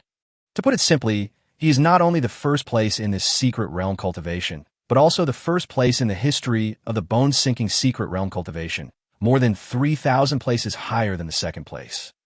Wow, that's amazing. Who is this Gu Yuan? Because Gu Yuan had hardly hunted any monsters during this period, his points remained unchanged. The hunting teams behind them were giving chase for their lives. Unfortunately, ordinary monsters don't offer many points, and powerful monsters aren't so easy to hunt. Therefore, these people's points are only slowly climbing towards the strongest group represented by Gu Yuan, like a snail. This powerless resistance, more so than outright surrender, highlights the unattainable distance of Gu Yuan's points.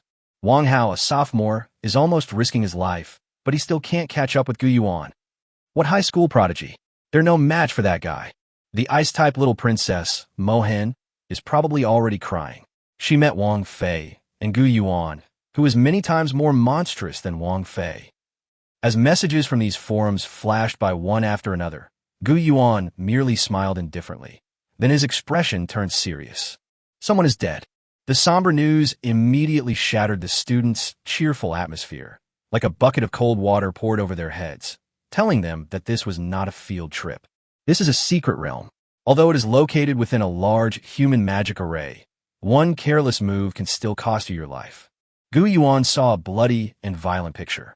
In the picture, a student was lying in a pool of blood. He was covered in blood and had been eaten, leaving only half of him. It was those Tide assassins who did it. There are marks on his body from being crushed by pliers. Damn it, these monsters actually caused us to lose one of our comrades. Let's go. The coordinates are to the west. Let's go together and hunt them down. Let them know that we are the hunters, and they are just the prey. Master, why does your face look so solemn? Hongling's expression turned serious when she saw Gu Yuan put away his phone. The Tide Hunter is an aggressive demonic beast that attacks very stealthily. It's reasonable that it would kill a student before they could even send out a distress signal, but when Gu Yuan got to this point, his eyes suddenly sharpened. The corpse was cut open from top to bottom, but there was no trace of the blue crystal grass around it being torn apart by the Tide Hunters. When Gu Yuan said this, his eyes were sharp as knives and extremely cold. Hongling immediately understood Gu Yuan's meaning and released the 100 birds paying homage to the phoenix. She sent the nearest osprey to fly over and carefully examine all the surrounding bushes. There were no traces of the crayfish monster's pincers cutting into them. Gu Yuan sighed, silently raised his head, and looked at the distant horizon. Someone killed someone to steal their treasure, knocked them unconscious, and then dumped them next to the Tide Hunter, where they were killed. As Gu Yuan said this, his right hand clenched so tightly it cracked. Bastard, he actually did this for money. Gu Yuan had also killed people. It was a strange feeling, but it was a last resort. It was impossible for him to safely return to Anjia with both teacher Han Yue and a terrorist who could escape at any moment. He couldn't risk his life. However, if he wasn't killed, he would escape and harm countless people. So Gu Yuan took action and ended his life. Gu Yuan executed the entire process cleanly and efficiently, hitting vital points with all 3 shots. But this person could be described as a psychopath. He would anesthetize living people and then throw them in front of a monster, watching how the monster would devour them. Bring back some grass from around the body, preferably grass with bloodstains on it. A cormorant flew back, carrying a leaf of blue crystal grass in its beak. Gu Yuan looked down at the leaves of the blue crystal grass, examined them carefully for a while, but couldn't see anything wrong with them, so he used his bracelet to disassemble them. Aside from disassembling the blue crystal grass leaves, when they came across the bloodstains on them, 2 more items appeared in my disassembly options. Besides the bloodstains on it, there was something else. Drunken Dream Dissipation. Made from the pollen of the bewitching butterfly and refined with earth-rank spirit fire, it has an extremely strong paralyzing effect. Once inhaled, it causes the muscles throughout the body to twitch, instantly losing the ability to resist and finally collapsing to the ground. Someone poisoned him, and they poisoned his own teammate. Gu Yuan gripped the blade of grass tightly. It's highly likely that they were a temporary team. No one would be so stupid as to attack their long-term teammate. Chapter 88 Wang Fei. You're finished. Gu Yuan didn't think too much about it. He simply compared the parameters he found on his phone and came to a conclusion. It is more refined than any other drunken dream powder used by anyone else on the market. It was made by a master. Gu Yuan planned to find the murderer, firstly to avenge his deceased classmate, and secondly, to gain more commendation from the principal. Using the effect of Hongling's 100 birds paying homage to the phoenix to get all the cormorants moving, Gu Yuan found no trace of the suspect. Instead, he discovered a girl lying on the ground who had been anesthetized. She lay on the ground, surrounded by a dozen Tide Hunters, while her 2 pets were defending her with all their might. Red Feather. Gu Yuan roared. Although the distance between them was at least 2 or 3 kilometers, it was nothing to Red Feather. After evolving from the Fiery Jade Phoenix to the Wildfire Fiery Jade Phoenix, Red Feather is able to fly at supersonic speeds, covering speeds of 2 to 3 kilometers per hour in less than 6 seconds. Moreover, throughout the process, accompanied by ear-piercing sonic booms, Gu Yuan witnessed for the first time the terrifying sight of a demonic beast flying at supersonic speeds. It was as if layers of sonic barriers had rolled up around Hongling, and the sharp explosions sent all the surrounding grass blades flying into the air. Red feather slammed directly in front of the surrounding girls, pushing out a surge of flames that instantly turned the surrounding tide assassins into roasted lobsters. Gu Yuan arrived 5 minutes later on Qi Shui. Hong Ling had already helped the girl up and asked, "Are you all right? Who left you here?" A girl's trembling voice came out. "My name is Lu Yakin. It's Wang Fei. He wanted to team up with me. I thought he was very handsome, so I agreed." Then Lu Yakin threw herself into Gu Yuan's arms. "Wang Fei is so naughty. Gu Yuan, you have to help me." Gu Yuan looked at the adorable girl who had jumped in his arms, clicked his tongue slightly, and scratched his cheek. "Hey, do you know where Wang Fei is right now? He's heading south, and he's moving very fast, so be careful." Gu Yuan put Lu Yakin down. "All right, let your pet protect you well. I'm going to chase after him. This guy, your good days are over." However, just as Gu Yuan was about to leave, Lu Yakin suddenly hugged him from behind. "Brother Gu Yuan, don't leave. It's so dangerous here. If you leave, what will I do if Wang Fei's men come back?" Lu Yakin is a pretty girl. Any man would blush and have his heart race if she clung to him like that. However, Gu Yuan had been seduced by Qi Shui so many times that it was as if he was facing hellish temptations every day. Now that he was suddenly faced with beginner-level temptations, he was still very clear-headed. "So what do you mean?" Gu Yuan turned to look at Lu Yakin. "Why don't you bring Yakin along? I'll thank you properly." As she spoke, Lu Yakin raised her right hand and released several spirit fruit from her storage ring. All of them were top-grade spirit fruits. "These are what I collected. Wang Fei only harbored ill intentions towards me because I had these spiritual fruits. Consider this my way of thanking you." Gu Yuan looked at the spiritual fruit and chuckled. "Thanks, but I don't really want to eat it." "What do you mean?" Lu Yakin tilted her head, thinking she looked cute. However, Gu Yuan picked up the spiritual fruit, handed it to her, and stared at her with wide eyes, saying, "You go first." Lu Yakin blinked, and the smile that had been spreading across her face froze. "Brother Gu Yuan," Lu Yakin said, bowing her head. "This is my way of thanking Brother Gu Yuan." "That's a good plan," Gu Yuan praised. "But I won't fall for it. First of all, the person who died was not knocked unconscious, but was drugged by food by his teammates. However, this woman wanted to stage a scene where she was attacked and knocked unconscious by Wang Fei, and then rescued by Gu Yuan. Unfortunately, if Gu Yuan hadn't used the bracelet's decomposition ability to obtain the blood test report of the deceased student, she would have had a 1 in 1,000 chance of success. Having just witnessed someone being killed after eating something given to them, Gu Yuan is now determined not to eat anything, regardless of whether it's a beautiful woman or some expensive rare treasure. "I just want to hear my explanation." Lu Yakin never expected that Gu Yuan would have such courage, not only refusing to be seduced by her beauty, but also cornering her. Red Feather's sharp claws pinned her pet little mountain sparrow firmly to the ground, while Seven Snow froze her other pet, the mud turtle, into an ice block. These two pets both cherish their master very much. Has this ungrateful woman lost her mind? How dare she hug their master in front of them? Both Qi Shui and Hong Ling had murderous intent in their eyes, as if they wished they could burn this guy to ashes. Lu Yakin immediately knelt on the ground. "Brother Gu Yuan, it wasn't me. It was Wang Fei who made me do it.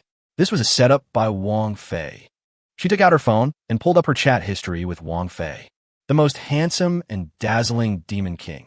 Do as I say, kill Gu Yuan, and then dig out the inner cores of her 2 spirit pets. Those are the inner cores of mythical level demon beasts, and one can sell for billions. Little cute bunny, but big brother, aren't you going to help me? The most handsome and dazzling demon king. Humph. Gu Yuan is such a stupid loser who has never even touched a woman's hand. You could just use the same actions you usually use on me, and he'll fall for it. I have something even more important to do.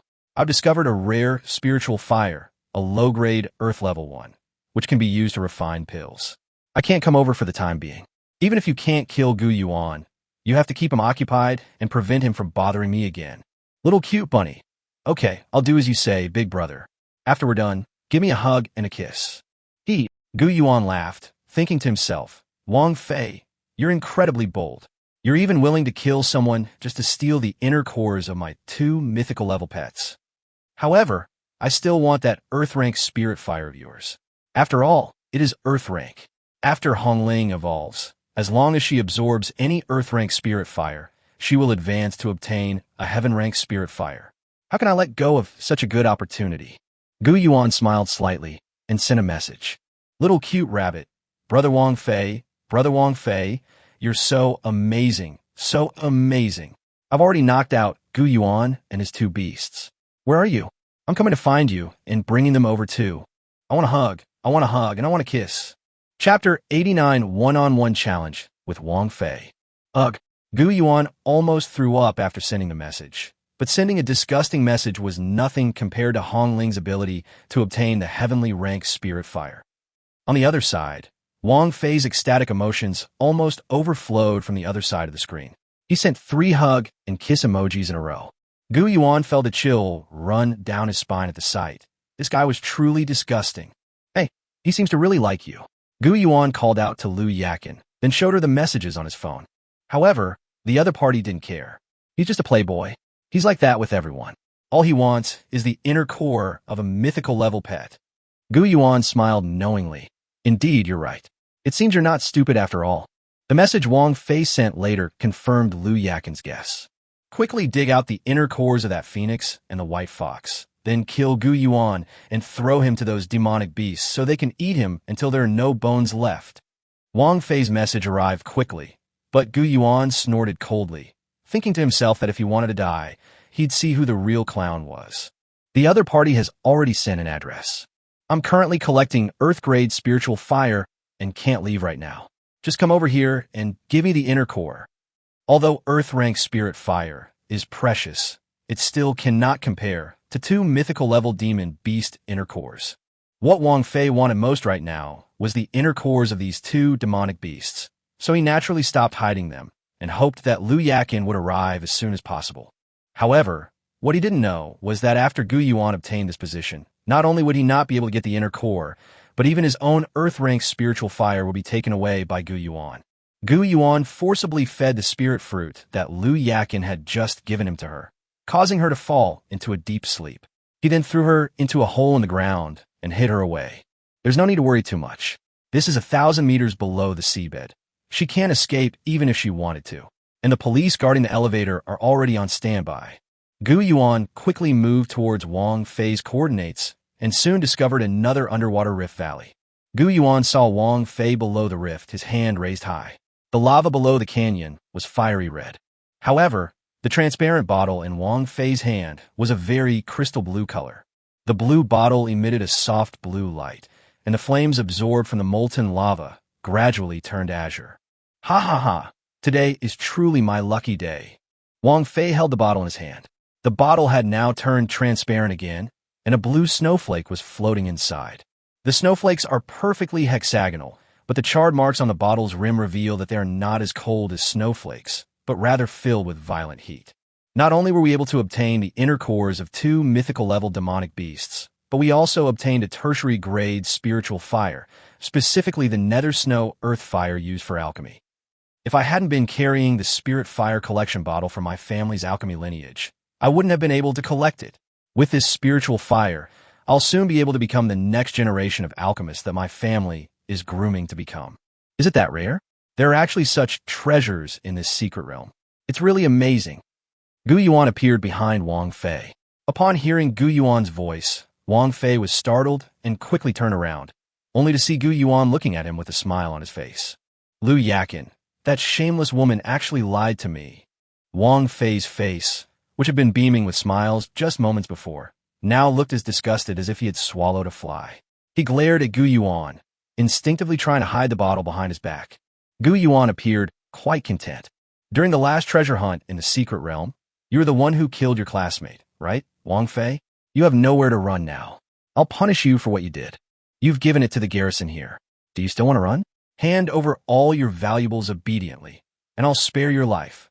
Wang Fei was a little confused, wondering what was going on. Wasn't he the villain who killed and stole treasure? Why was he being addressed like this? It took Wang Fei a few seconds to recover. His face was deathly pale. He knew that once this matter was exposed, his life was over. Gu Yuan, you're forcing me, aren't you? Fine, Lu Yakin can't kill you, so I'll do it. Wang Fei put the bottle into his coat pocket, took out a mid-grade spirit energy pill, and swallowed it. Gu Yuan, your biggest weakness is that you are too greedy. Don't forget, I'm a 3rd-grade beast tamer. I have 3 beasts, all of which are at level 30, and I also have a lot of pills. After consuming the pill, Wang Fei's spiritual energy surged. He pulled out a military dagger, looked at Gu Yuan, and slightly shook his head. You want to defeat me before the police arrive and then steal my treasures, naive. I'll make you lose your life here. Gu Yuan scratched his head. Looks like I've been completely underestimated.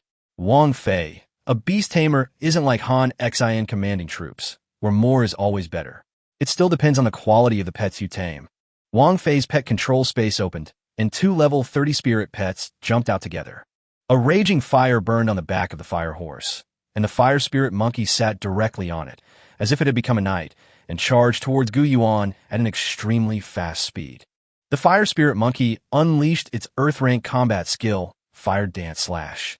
In the fire spirit monkey's hand, the flames transformed into a burning broadsword, which, with rapid swings, seemed to tear through the air, creating rings of fiery red crescents. The crescent moon slashed towards Gu Yuan. However, Gu Yuan stood motionless with his arms crossed. Hong Ling flew off Gu Yuan's shoulder, and the moment she raised her wings, she pushed forward a surging spiritual fire, a raging storm. A tornado of flames swept towards the fire monkey knight.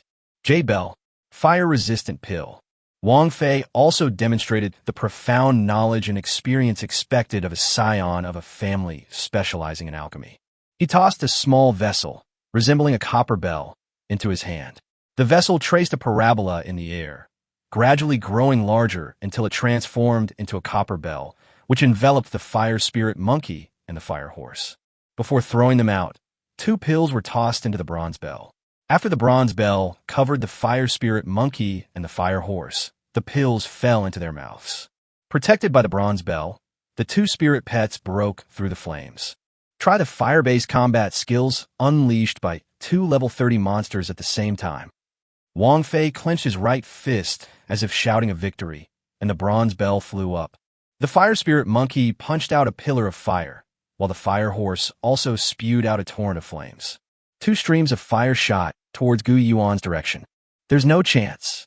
Wang Fei thought to himself that even if he died today, he would drag Gu Yuan down to hell with such a fierce attack, especially after consuming his own mid-grade fiery pill. If those 2 flames hit Gu Yuan head-on, he would be instantly turned into charcoal. Chapter 90, Beating Wang Fei. However, Gu Yuan still didn't move, his arms still crossed over his chest, which made Wang Fei even more convinced that this guy was doomed. Until Qi Shui emerged from behind Gu Yuan. The fox with pure white fur suddenly raised its head, revealing a blue stripe extending from its lower abdomen upwards. Absolute zero. Qi Shui suddenly shot out a beam of azure light, freezing everything in its path into transparent ice sculptures. Whether it was grass or insects, they were all frozen in an instant and charged forward, hoping to burn Gu Yuan's fire spirit monkey and fire horse to death with raging fire. There was no time to dodge. The flames they spewed out were instantly frozen. It wasn't that the flames were frozen. Rather, they turned into crystal clear, salt-like pieces that fell to the ground. This was formed when the violently moving flame spiritual elements were frozen and unable to continue burning. Seeing his 2 strongest demonic beasts turn into ice crystal statues, Wang Fei's face turned ashen. He could hardly believe what he was seeing. Heaven's a heaven-rank combat skill, yet another heaven-rank combat skill. Wang Fei's eyebrows twitched, and his mouth twitched as he spoke, making it difficult for him to speak coherently. Why? Why does he have another heaven-rank combat skill? This guy not only has 2 mythical-level demonic beasts, but also 2 heaven-rank combat skills. These are all things that people his age dream of, and he has them all. Be a good boy and listen to me. Qi Shui took a step forward in her high heels, one beautiful leg crossed over the other, and one hand on her hip, as if showing off her perfect figure. Wang Fei's eyes nearly popped out of his head as he watched. Qi Shui made a heart shape with her right hand and placed it on her fragrant red lips, blowing a kiss. However, this was no ordinary kiss. Wang Fei saw Qi Shui below her navel, on her long, white, beautiful legs, at the position of her lower abdomen. At that moment, blue butterfly-like inscriptions shone brightly. This is an engraved combat technique. The blue kiss hit the 3rd pet volcano turtle responsible for protecting him. The turtle immediately drooled with a sneer, its eyes only on the fox, and walked blankly toward the direction Qi Shui had gone. This is a charm-type combat skill, but that heaven-rank combat skill, just now, was also generated by that inscription. Could it be that? Wang Fei is now filled with regret. In other words, the inscription of this heaven-rank battle skill was actually made using the inner core of the anglerfish ice fish king that he had obtained. Moreover, the anglerfish ice fish king was so rare and precious that, when it was engraved, it also passed on to this fox a tier 1 combat skill, Enchanting Eye. Gu Yuan, I'll fight you to the death today. He couldn't tolerate Gu Yuan, a commoner who was 2 years younger than him, climbing over him and taking so many advantages that should have belonged to him. He wanted to kill Gu Yuan, no matter the cost. Flickering, the light illuminated Gu Yuan's face, and at that moment, Gu Yuan saw Wang Fei appear in front of him in an instant. The shimmering belt around his waist was radiating the unique spiritual energy contained within the Taoist principles of space. Aha, Gu Yuan, if I can't beat your spirit pet, I'll just kill you. Wang Fei took out a small black USB drive from his pocket, pressed his thumb on the fingerprint unlock area, and a slender military dagger immediately extended out. Wang Fei plummeted toward Gu Yuan, gripping the sword hilt tightly with one hand, the blade pointing directly at Gu Yuan. M9. Gu Yuan recognized the military bayonet. It was an M9, 2 generations more advanced than Gu Yuan's broken M7. This M9 not only supports fingerprint unlocking, but also has a faster ejection speed. When Wang Fei appeared in front of Gu Yuan, the blade was only 3 inches away from Gu Yuan's eyes. If you get stabbed directly, you're basically done for. A flash assassination, aiming for a 1-for-1 trade. Gu Yuan's lips curved slightly, and then he took a step back. At this moment, Gu Yuan once again used the effect of his flashing belt. Flickering, Gu Yuan's body disappeared and reappeared in the distance. Wang Fei's sword struck empty air, shattering the rock where Gu Yuan was standing, and he himself nearly fell into the lava. Flash belt? Impossible. This guy is clearly just an ordinary commoner. Where did he get the money to buy such luxurious equipment? Wang Fei was furious, but Gu Yuan didn't flash too far. Instead, he only flashed back half a meter to avoid M9's thrust. There's no limit to how far you can escape with a teleport. Wang Fei's lips curved slightly, as if he had once again grasped the hope of victory. Soul weapon, flame, 6 doors. Soul weapon, fire spirit stone. Soul weapon, soul-chasing twin fire spikes. Wang Fei truly lives up to his reputation as a young master. He effortlessly tossed out 3 fire attribute soul weapons. You're still too green to compete with me in terms of soul weapons. Without a family background, having 2 mythical soul beasts is useless. Of course, when Wang Fei spoke about the 2 mythical level soul beasts, his voice trembled slightly, sounding somewhat lacking in confidence and filled with undisguised envy. It's like the fox who couldn't reach the grapes, saying they're sour. You've already lost. Gu Yuan raised his right hand, drawing the Tang sword once again, which the Turks had named after a fiery demon from the Earth's core. What kind of Horcrux is this? When Wang Fei first saw the Millennium Soul weapon, he was immediately shocked by its terrifying aura and the savage, overwhelming sense of oppression. When the Tang sword was drawn, all the flames, including the phoenix feather flames of the red-feathered sword and the lava on the ground, were drawn into the sword. His 3 fire elemental artifacts, though already thrown out, had their fire energy absorbed by Moda's pure white sword. These 3 Horcruxes, which he described as symbols of noble science, lay on the ground as if their souls had been drained. Instead, it was the Moda in Gu Yuan's hand that was burning with raging flames. With a slash from Gu Yuan, Wang Fei raised his M9 in an attempt to block it. However, without any chance whatsoever, his imported magic weapon from the United States was instantly cleaved in 2. Flames engulfed the entire canyon, and the surrounding lava churned. Wang Fei crashed heavily into the rock wall, creating a large crater in which he lay. Gu Yuan walked over, lowered his head, smiled slightly, grabbed his clothes, opened his coat, and took out the bottle from inside. Thank you for the spirit fire. Also, this bottle is nice. I'll take it too. Hey, what's that gourd in your bag for? Wow, so many pills. I want them too. However, Wang Fei just opened his mouth wide, stared at the canyon, and exclaimed, I actually lost. I actually lost. Chapter 91. Explosive Shock, number 1 on the Secret Realm historical ranking. Gu Yuan finally got everything he wanted, and this trip to the Secret Realm can be described as very fruitful. Not only did it inscribe a heaven-rank combat skill on Qi Shui, but it also allowed Hong Ling to evolve into the ancient fierce feather immortal phoenix, capable of supersonic flight. Now, with the Nether Snow Earth Fire, it can also grant Hong Ling a heaven-ranked spiritual fire. Not to mention, Gu Yuan also took away the 100 million yuan worth of fiery six doors that Wang Fei had in his possession.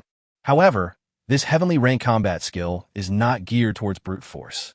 Judging from Wang Fei's performance, it is a rarer and more multifunctional alchemy-type spirit fire than brute force spirit fire. Alchemy? When Gu Yuan thought of those two words, he felt his wallet was about to take off. Think about the profits of the alchemy families in the capital. A single pill only costs tens of thousands of spiritual materials, but can be sold for several million yuan. That's a profit margin of several hundred times. No wonder Wang Fei was willing to risk killing someone to monopolize the Nether Snow Earth Fire. This spiritual fire is practically a money-printing machine. Moreover, Gu Yuan obtained Wang Fei's medicine gourd. This rich, second-generation young master from a prominent family of alchemists in the capital naturally possessed a wide variety of elixirs. Many of these are high-grade elixirs that are kept secret within the families of renowned alchemists in the capital. Of course, the quantity is limited. If other ordinary people were to obtain it, they would have to eat it themselves, and it would be gone in a very short time. However, Gu Yuan is different. As long as Gu Yuan has a sample, he can disassemble his bracelet once and mass-produce it with very low consumption. Gu Yuan immediately disassembled all the pills and put them into his bracelet. The amount of spiritual material extracted was not small, but it was not insignificant either, totaling 370,000. Spirit Gathering Pill requires 60,000 spirit substances. It can increase the user's control over spiritual energy, enhance the absorption of spiritual energy, and increase the cultivation speed by 60% during the subsequent cultivation process, lasting for 1 hour. Gale Pill requires 30,000 spirit materials to increase the wind attribute combat skill effect of the person or spirit beast who consumes it by 30 for 3 minutes. Ming Qing Dan requires 60,000 spirit materials to remove the negative effects of all combat skills below level 40 for 1 minute. Basic Fiery Pill requires 20,000 spirit materials. Increases the fire attribute combat skill of a user or spirit beast by 30 for 3 minutes. Intermediate Fiery Pill requires 40,000 spirit materials. Increases the fire attribute combat skill effect of a user or spirit beast by 60 for 3 minutes. Intermediate Snow Gathering Pill requires 100,000 spirit materials to increase the ice attribute cultivation speed of the monster that consumes it by 50, lasting for 3 hours. Drunken Dream Powder requires 60,000 spirit substances. It can cause a drowsy effect on the person who takes it, lasting for 6 hours. Damn, 2 intermediate grade pills. Thank you so much. As a token of my gratitude, I'll send you to do hard labor. At this moment, the garrison had received Gu Yuan's report and the garrison had arrived. Gu Yuan likes to maximize profits in everything. Taking all the valuable things from Wang Fei wasn't enough. He wanted some other benefits as well. Wang Fei was also a student at Sun Yat-sen University, and this incident has now completely exposed a major scandal at the university. A day later, Gu Yuan lay on his recliner at home, eating grapes and drinking cola, and leisurely opened Tushio, a Chinese news and information platform. Wang Fei, a student from Sun Yat-sen University, together with Liu Yakin, another sophomore at Sun Yat-sen University, murdered their classmate in a secret realm for their own selfish gain. This front-page headline shocked the entire society when it appeared. This Wang Fei is also the eldest son of a renowned alchemy family in the capital, which has further fueled public opinion and made the alchemy family in the capital a target of public criticism. This is a society governed by the rule of law, and the influence of public opinion is a force that should not be underestimated. Even if a family of alchemists in the capital wanted to save the people, they couldn't possibly go against the majority. As a result, Wang Fei was completely abandoned. Wang Fei was sentenced to 20 years in prison and expelled from Zhongshan University of Animal Husbandry. After seeing the title, Gu Yuan smiled, looking at the photo and the resentment, shock, anger, and helplessness in the guy's eyes as he was dragged away. And the despair he experienced during the instant he went from the pinnacle of his life to the abyss of losing all hope was written all over his face. How pitiful, how pitiful. The noble young master has become a prisoner. However, compared to this news, Sun Yat-sen University seemed to be seeking revenge on the university forums. The rankings of the Hidden Bone Realm were updated and made into a video, which was played on various billboards and college application forms in Guangzhou. The video prominently features a historical leaderboard of inner core collection points for the bone-sinking secret realm. The first-ranked student was from 2001. I think his name was Yang something, and I heard that he later became a big shot in a military region. Suddenly, all the students on the top 10 list dropped one place, leaving the first place vacant. Gu Yuan's name, bearing the words Sun Yat-sen University, appeared at the top. Who is this Gu Yuan? He's so amazing. He broke the points record of the past 20 years. I heard that in one of the secret realms, 2 king-level monsters were killed. It seems that another young prodigy is about to emerge from seclusion. I fucking don't want to see Gu Yuan again. It's all over the place lately. Ding dong. Suddenly, Gu Yuan received a friend request and clicked to accept. Principal Luo Jun. Gu Yuan, right? Your ID is quite unique. I won't change my name until I can draw Lei Lu. Headmaster, just say what you have to say. Principal Luo Jun. Let me change your nickname first. Gu Yuan. The principal is here to discuss awards, right? Principal Luo Jun. Yes, Gu Yuan, at this awards ceremony, Gu Yuan, don't focus on how vicious Wang Fei is. Instead, we should focus on how we conduct education, especially your education. Gu Yuan knew exactly what the old principal was thinking. This scandal at Sun Yat-sen University was tantamount to costing him his life. If not handled properly, the impact will continue to spread and may affect the entire school. However, the person who discovered Wang Fei's murder was Gu Yuan, who was also a student at Sun Yat-sen University, which gave them a chance to turn things around. Of course, this is on the premise that Gu Yuan cooperates and stands as a member of Sun Yat-sen University to criticize the bad apples, instead of standing as a student admitted through the special admissions program who hasn't even started school yet, expressing concern about the environment of the school he'll be attending. Gu Yuan's attitude is very important. What is Gu Yuan thinking? Gu Yuan believes that cultivation resources are very important. Gu Yuan, principal, actually, ever since I won first place, many universities have contacted me, saying that I'm a promising student who loves learning and they hope that I can join their schools. This is not a joke by Gu Yuan. Gu Yuan's 1-against-3 performance in the college league was amazing. Dongguan No. 2 Middle School, which forced Gu Yuan to leave by cutting off his resources, is now filled with deep regret. Many schools, both openly and secretly, wanted to recruit Gu Yuan to their schools, offering all sorts of conditions. Principal Luo Jun of Zhongshan was sweating profusely. This kid, why does he like to extort money so much? This is blatant extortion.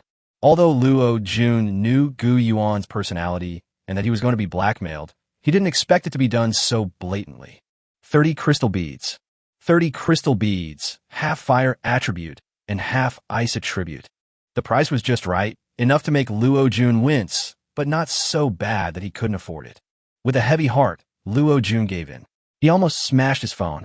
It seemed he had invited a god with a huge appetite who couldn't be sent away to the school. Chapter 92. He has grown up. The thought that this little guy would have to study at his school for another 4 years gave Luo Jun a strange feeling that he would never have peace of mind. The next day, Gu Yuan held a microphone. Gu Yuan, what do you think of the title Rising Star? Gu Yuan, how did you manage to grow so rapidly and in such an incredible way? Gu Yuan, could you share your learning experience with us? Many students and parents want to learn from you. The reporter kept pressing for answers. However, Gu Yuan just laughed it off, saying it was all thanks to the excellent teaching at Sun Yat-sen University. Having accepted hush money from the president of Sun Yat-sen University, Gu Yuan still decided to help the old man out. But what he said made the students of Sun Yat-sen University so ashamed that they couldn't face anyone. If Sun Yat-sen University was really that powerful, then why didn't they have a prodigy like Gu Yuan? After finishing his interview, Gu Yuan returned home and prepared to continue his cultivation.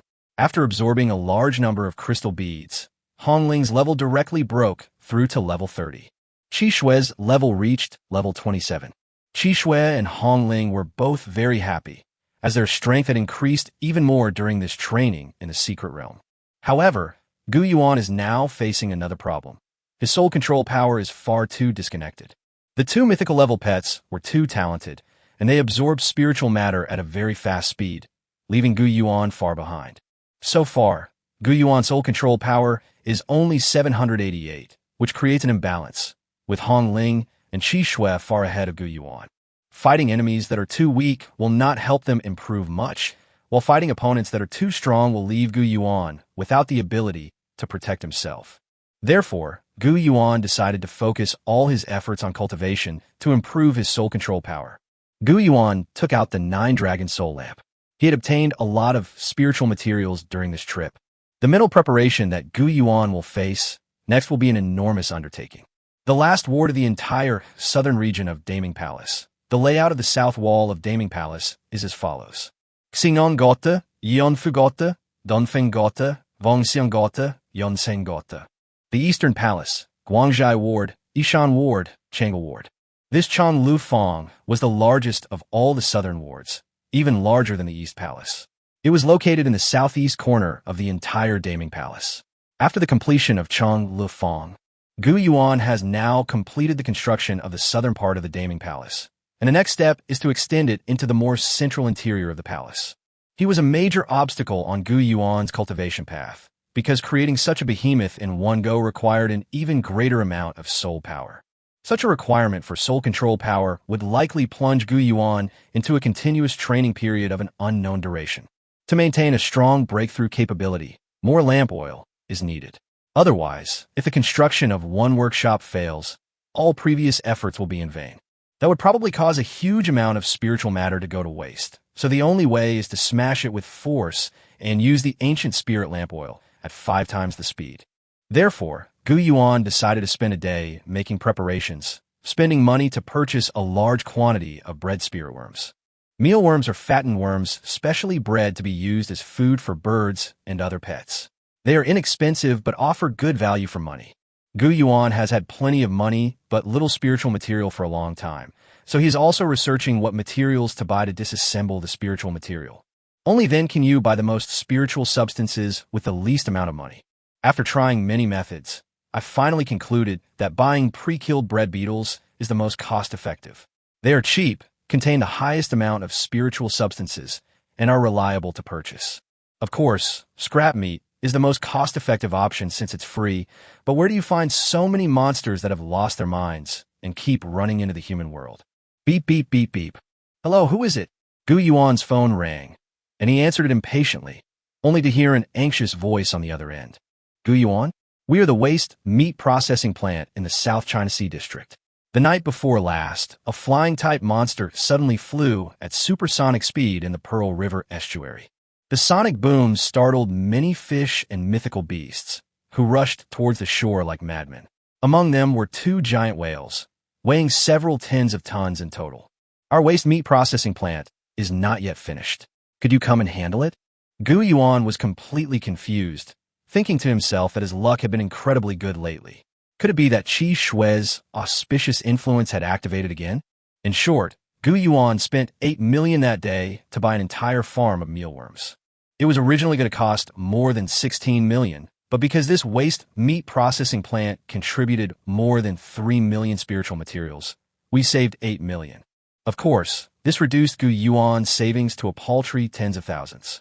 However, this was not a problem for Gu Yuan, because cultivation was the most important thing, strength was the most important thing, and money was just an external thing. Little did Gu Yuan know that his decision would become the most important reason for him to thank his past self on the first day of the Lunar New Year in 2021. The next scene would have been different if the rat that Yi appears to had managed to get inside instead of being dealt with by Hong Ling and Qi Shui. He would surely faint from shock, because every drop of the ancient lamp oil was treasured by him, and even intended to be preserved as a slice. Gu Yuan filled a whole wooden tub used for bathing and pushed it next to the 9-dragon soul lamp. Gu Yuan used a drain pipe meant for draining goldfish bowls to connect to the full bucket of soul lamp oil, using the siphon principle to allow it to be continuously and automatically replenished after it was consumed. Gu Yuan rubbed his hands together, and all 9 soul lamps were lit. Gu Yuan then began his frenzied cultivation. Because he was once a top student and had been relentlessly beaten up by a room full of college entrance exam questions, Gu Yuan still has a strong ability to force himself to do things. Some people ask, isn't Gu Yuan a top student who can get high scores even while sleeping? But clearly, the teacher who assigned the winter vacation homework is like a kidnapper demanding exorbitant prices. When Gu Yuan, was in his second year of high school. He even suspected that the teacher's important criterion for assigning homework was not whether the students could finish it, but rather how many people would faint when the homework was announced. Gu Yuan, who usually just plays, could only rely on his last night. One night, one person, one pen, and one miracle. The only difference now is that the room full of books has been replaced by a barrel of gullible lamp oil. Gu Yuan sat down next to the soul lamp and began to try to gather the spiritual energy from the ancient spirit lamp oil. This spiritual energy swirled and lingered around Gu Yuan. Through the white mist, Gu Yuan could vaguely see the entirety of Chong Lufang. Chong Lufang covers an area roughly the size of a playground. In the center is a huge terrace with 4 pavilions extending outwards on all 4 sides. Below the pavilions is a pond filled with lotus flowers. Directly opposite the entrance is a main hall with a nameplate Chong Lufang hanging on it. On the central terrace, the 7 stars are carved on the white marble, unfolding in the shape of the 9 palaces and 8 trigrams. The staircase is built like a series of rolling hills, layer upon layer. The surrounding area was filled with lush green trees, but after just one glance, Gu Yuan was overwhelmed by the powerful pressure on his soul. Chapter 93 acquires the 7-star alchemy technique, Soul Control Power Source. This 7-star has a faint medicinal fragrance, which is related to elixirs. Despite the pressure, Gu Yuan tried standing on the terrace and savoring the faint fragrance, which was quite captivating. It emanated from the surrounding lotus ponds. Gu Yuan felt as if he were beneath a high mountain waterfall, with clear spring water flowing down from the mountaintop and irrigating him. Wow! Gu Yuan felt himself being thrown into the pool by the surging water, which carried lotus petals. He was swept into the pool, sank into the water, and finally landed on a pillow. Gu Yuankai realized that due to the powerful backlash from creating Chong Lufang, his consciousness had been pushed back to the real world, and he fell backward onto his own bed. "Master, are you all right?" Hongling stepped forward and helped Gu Yuan up. Qi Shui put down the feed she was eating and quickly ran over. "My lord, there's no need to work so hard. We can cultivate slowly. It's all right." Gu Yuan covered his head and sat up straight again. "This is nothing compared to the miracle I created that night." Gu Yuan recalled the miracle of finishing all his winter break homework in one night, and realized that he could still handle this mental fatigue. Gu Yuan looked at the full vat of ancient spirit lamp oil beside him. It actually consumed nearly 1/10 of it just now. It only saw the general appearance, and it consumed so much ancient spirit lamp oil. With a wry smile, Gu Yuan had truly experienced firsthand how terrifying the drain on the path of a beast tamer was, and not just in terms of mental strain. Even money can't withstand this, especially when you have lamp oil made using a secret technique from the Tang dynasty. If this were built using ordinary lamp oil, it would cost at least 3 million yuan a day to build this Chong Lufang. It would take more than half a month of continuous burning to finish. Gu Yuan once again went all out, repeatedly copying this luxurious and imposing mansion. Amidst that enormous waterfall, Gu Yuan not only withstood the mental pressure, but also went against the current, constantly forging his thoughts into powerful waves of impact. Gu Yuan seemed to have spent the entire time in a daze, only remembering that Qi Shui and Hong Ling took turns guiding him out of his soul sea, and that he ate about 5 or 6 meals. Time and again, Gu Yuan was knocked down by the fragrance of lotus flowers and the spiritual energy of the clear spring, only to get back up again. Gu Yuan's spiritual power gathered around him, eventually connecting with the 7 stars formation on the ground, and he raised his hand to deliver a punch. 9 golden dragons reappeared, circling around Gu Yuan before finally rushing into his body. Golden light shone brightly, and 9 dragons roared in unison.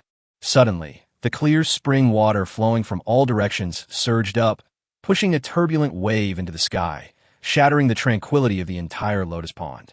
The obstacles in one's mind shattered along with the lotus blossoms and flowing water, turning into a vast expanse of white mist. "It's raining? There are lotus petals in the rainwater."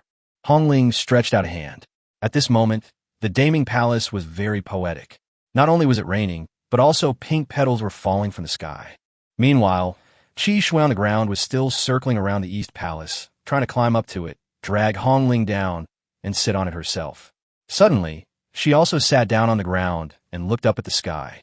"My lord, you've broken through." The misty rain created a fairyland-like atmosphere.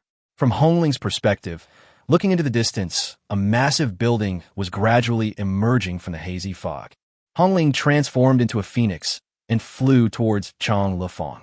Seeing Hongling fly away, Qi Shue excitedly tried to climb onto the dome of the East Palace, until Hongling turned around and flew back, grabbed her, and then flew together toward Chang Lufeng, where Gu Yuan was. Gu Yuan lay on the terrace of Chang Lufeng, wiping the sweat from his forehead with one hand, panting heavily, his chest rising and falling. Go ahead and try to fall down, show me once, and see if I can still keep you in check. Gu Yuan straightened up and even stepped forward to kick the pillar of the door twice. Go ahead and try to pour it down again if you dare. Finally, we successfully stabilized Chang Lufeng. Looking at this terrace built amidst the lotus flowers in the clear pond, I felt a great sense of accomplishment. I really don't know what level my soul control power has reached now. Gu Yuan raised his right hand, looked at his palm, and activated the Eye of the Other Shore effect again. Gu Yuan, second rank Beast Tamer, can use Taoist magic. 7-star alchemy technique of the Eye of the Other Shore. Soul power, 1500. Holy crap, Gu Yuan was taken aback. Although the expansion was extensive and took a considerable amount of time, this was a significant development. However, with a soul power of 1500, this wave directly increased the soul power by more than 600. Gu Yuan began to understand that although the Decaying Palace mental realm was indeed very resource-intensive, it could provide far more soul power than ordinary mental realms when building a mental realm of the same size. What surprised Gu Yuan even more was that he had actually learned a Taoist technique, the 7-star alchemy technique. Chang Lufeng, the gathering place of alchemists in the Decaying Palace of the Tang Dynasty, responsible for refining elixirs for the emperor's concubines and mythical beasts that could transform into human form. On the terrace of Decaying Palace, there is a secret 7-star formation, used by 1,000-year-old alchemists to refine medicine, but it also contains 7,000-year-old soul artifacts. The auspicious stars Tanlang, Pejuan, Wenxiu, Wuxiu, Jumin, Lianjin, and Lutsuan have been lost and need to be retrieved. 7 stars 0 to 7. You can use the incomplete version of the Tang Dynasty alchemy secret technique, 7-star alchemy technique. The difficulty of refining pills is reduced by 10, and the pills will have additional 7-star pill patterns. Different pills will have different bonus effects. Pill Pet. When the pills you refine are consumed by the monsters you have a contract with, the effects are increased by 30%. The effects of Guangzhe Fang Stack. The difficulty of refining pills is reduced to 13. The difficulty of contracted beasts is increased to 39, and the additional buff effect is increased by 30. Alchemy. Gu Yuan saw the crystalline patterns of the Big Dipper appear in his palm, but they were pure white and felt very empty. The terrace on the ground, with its 7 openings, is also empty. Damn it, another side quest. Regardless, alchemy techniques are extremely rare, and only those from families with a long tradition of alchemy have the opportunity to possess them. Although Gu Yuan's efforts were costly, his gains were also substantial. Am I going to be an alchemist too? Gu Yuan pondered, looking at his palm. Congratulations, Master. You have successfully learned the mindset of the Decaying Palace and the secret techniques of alchemy. Hongling landed in front of Gu Yuan with Qi Shue. Let's go out and give it a try. Gu Yuan left his sea of souls, and his consciousness returned to his body. Because Hongling successfully fused with the Earth rank alchemy spirit fire, the Nether Snow Earth Flame, and merged it with the Phoenix Feather Flame. A completely new spiritual fire was formed, the Nether Snow Phoenix Feather Flame. Gu Yuan raised his right hand, and a pale blue flame lit up in his hand, emitting a faint blue light in the surroundings. Chapter 94, Spiritual Medicine Hall. The blue light illuminated almost Gu Yuan's entire face. Gu Yuan's 5 fingers slowly clenched, and the flames gathered into a ball, shrinking into a single point. The flames slowly opened again, growing larger until they reached the size of a fist. Master, I've tried to manipulate this kind of spiritual flame with spiritual energy. It can be large or small. Small flames are dense, medium flames are gentle, and large flames are violent. If it can be manipulated flexibly, it will surely be a treasure for refining medicine. Yes, after all, it's the spirit fire that Wang Fei tried every means to get. Gu Yuan replied casually. Then, Gu Yuan suddenly fell backward and began to snore loudly. Master is tired. He has exhausted too much energy from cultivating for many consecutive days. Hongling stepped forward and helped Gu Yuan take off his dark night cloak, then took off his clothes as well.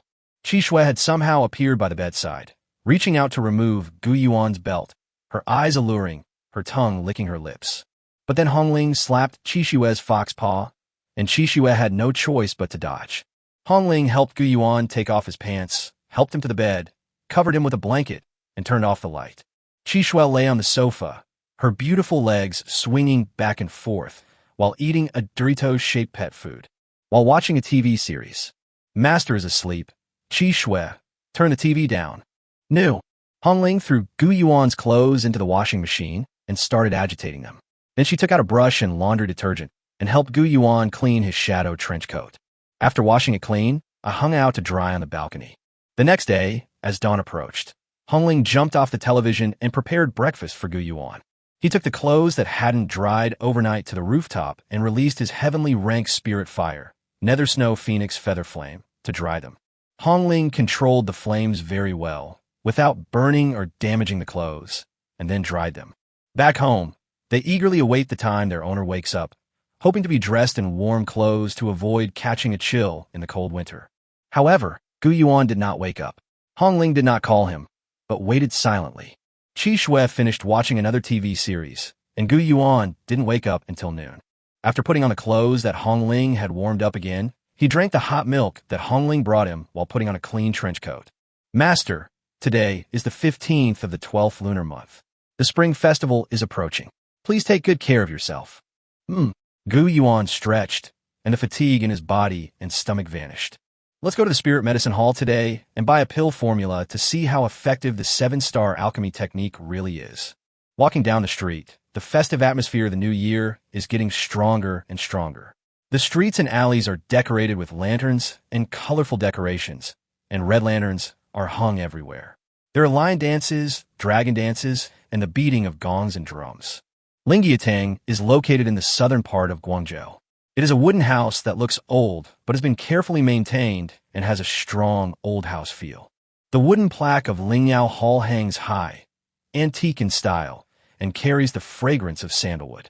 Several young apprentices were pasting the character Fu, good fortune, on the door when Gu Yuan stepped inside. Arriving at the counter, I asked, "Boss, what kinds of medicinal formulas do you sell here?" "Oh, young man, you've come to the right place. Our Spirit Medicine Hall is a century-old brand. We have all the pill formulas you want." The shopkeeper, with his mustache, stroked his beard as he spoke. "That's good. Give me a recipe for a mid-level pill." Upon hearing Gu Yuan's words, the shopkeeper choked on his own saliva. Several people around me, all over 30 and dressed very formally, almost burst out laughing. "Ha ha ha, young man, you don't know the rules, do you? Intermediate-level prescriptions aren't bought here. To buy it, you need authorization from Wang Xiao, the grandson of the king of medicine in Guangzhou, Old Wang." Gu Yuan frowned when he heard the surname Wang. "I'm sorry, this is my first time obtaining a spirit fire that can be used to refine pills, so I don't know much about it yet. Just give me a few ordinary low-grade spirit herbs, so I can practice."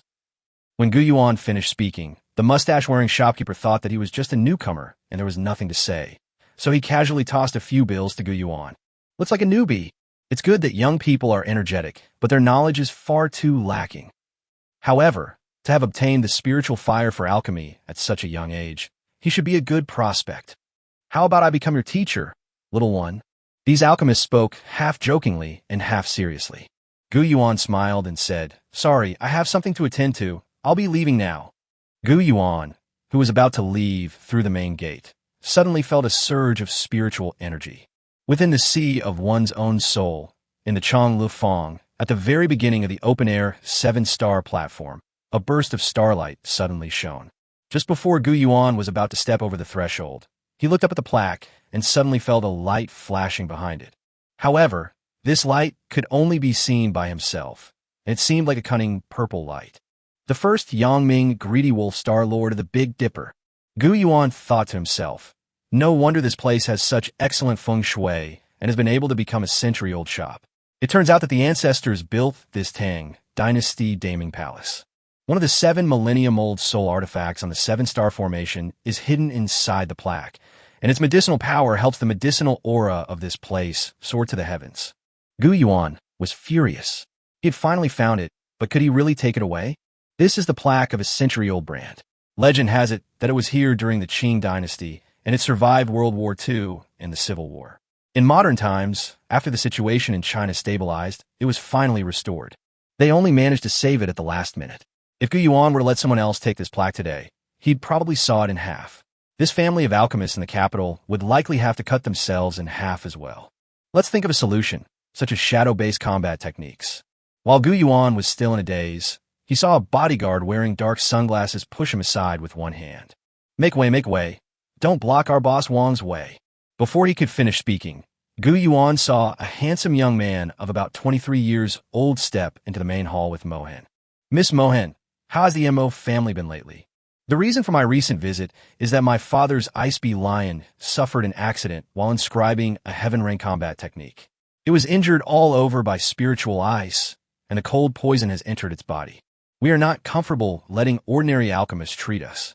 If there are any conditions, the MO family will certainly meet them. Don't worry, with me, Wang Xiao. Here, I guarantee your father's beloved pet will be cured of its ailment. Wang Xiao looked at Mohen with tender eyes, lowering his head and moving closer. Brother Gu, good afternoon. Mohen's sudden voice drew everyone's attention. Hello. Gu Yuan was taken aback by these words, but still managed to reply. Oh, so this young man is an acquaintance of Miss Mohen. I'm so sorry for the neglect. As the shopkeeper spoke, he stepped forward with his signature smile. Chapter 95, The Wang Family's Provocation. Sorry, I have to go, Gu Yuan said, and started to walk through the crowd. However, at that moment, the boss with the mustache's eyes flickered, feeling that Gu Yuan looked somewhat familiar. Mohen also realized that now was not the time to call Gu Yuan, so he made way for him. But then, one of the people choosing pill formulas turned around and said, Oh my, I know him. Gu Yuan, let me tell you, this guy's been on the front page countless times lately. Everyone held their breath, except for the middle-aged man, who kept rambling on and on. He spoke as if he were a fanatical fan of Gu Yuan. Gu Yuan is amazing. He first won first place in the entrance exam for Sun Yat-sen University's training camp, and then he received Sun Yat-sen University's admission notice at the fastest speed in the entire school, breaking the record. Then, in the University League, he fought 3 opponents single-handedly, and finally captured Wang in an underwater secret realm. As he said this, the uncle's face gradually changed from ecstatic to stiff. In an instant, the atmosphere in the entire medicine hall became extremely tense. All the patients buying medicine and prescriptions, as well as the alchemists, looked in this direction. Gu Yuan and Wang Xiao met. Brother Gu Yuan, we are extremely grateful for your help in clearing up our Wang family scandal. As Wang Xiao spoke, he blocked Gu Yuan's path. Since that's the case, I must thank Brother Gu properly. May I ask what brings you here, Brother Gu?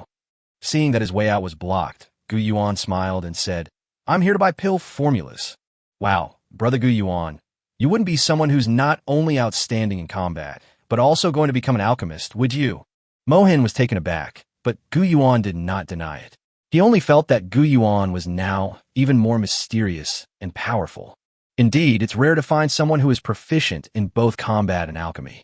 Wang Xiao circled around behind Gu Yuan. Manager Liu, Brother Gu Yuan has rid our Wang family of scourge. He wants to buy our mid-grade pill formula, so we can't be negligent. As he spoke, he took out a prescription. This prescription is a secret formula within our family of alchemists in the capital. It is used to refine the snow-gathering pill. Brother Gu Yuan, are you aware that the snow-gathering pill is a secret formula within our family of alchemists in the capital? Upon hearing this, Gu Yuan sensed the hostility in the other person's tone. Young Brother Gu Yuan, every pill sold by our aristocratic families in the capital is recorded, but where did the pills you resold to the Mohen family come from? Mohen looked at Gu Yuan with some concern, then at Wang Xiao. Wang Xiao, what do you mean? Brother Gu Yuan, where did you get the pills? What business is it of yours? Of course, Wang Xiao said, taking out the prescription and holding it up for everyone to see. Our Jushu Dan, made by a family of alchemists in the capital, has 6 more bitter herbs in its ingredients and 13 less of the extra snowgrass leaves. This formula was only developed 7 days ago. At this point, Wang Xiao turned to look at Gu Yuan again, but the pills you sell have exactly the same ingredients. Gu Yuan, can you explain why? Gu Yuan looked into the other person's eyes and said, I purchased this through special channels. You're talking nonsense. Wang Xiao took a step forward. Only 7 of these pills were originally made. 1 was sold to Mohan, and of the other 6, 3 were auctioned off to prominent local officials in the capital. There are still 3 coins in the family, but you took out 5 at once. Upon hearing this, Gu Yuan frowned. Gu Yuan, Wang Xiao continued. A week ago, someone from our family was attacked and lost the pill formula. Faced with this act of stealing the secret formula of our family of alchemists in the capital, I, Wang Xiao, will not show any mercy. Gu Yuan understood the implication in the other person's words. You mean, I stole your precious pill formula? Of course not. Brother Gu Yuan is in Guangzhou, and the theft occurred in Beijing. Someone must have sold it to you. If Brother Gu Yuan can tell us who sold it to you, we will naturally give you justice. Of course, if you don't cooperate. By the time Wang Xiao finished speaking, people had already gathered around him.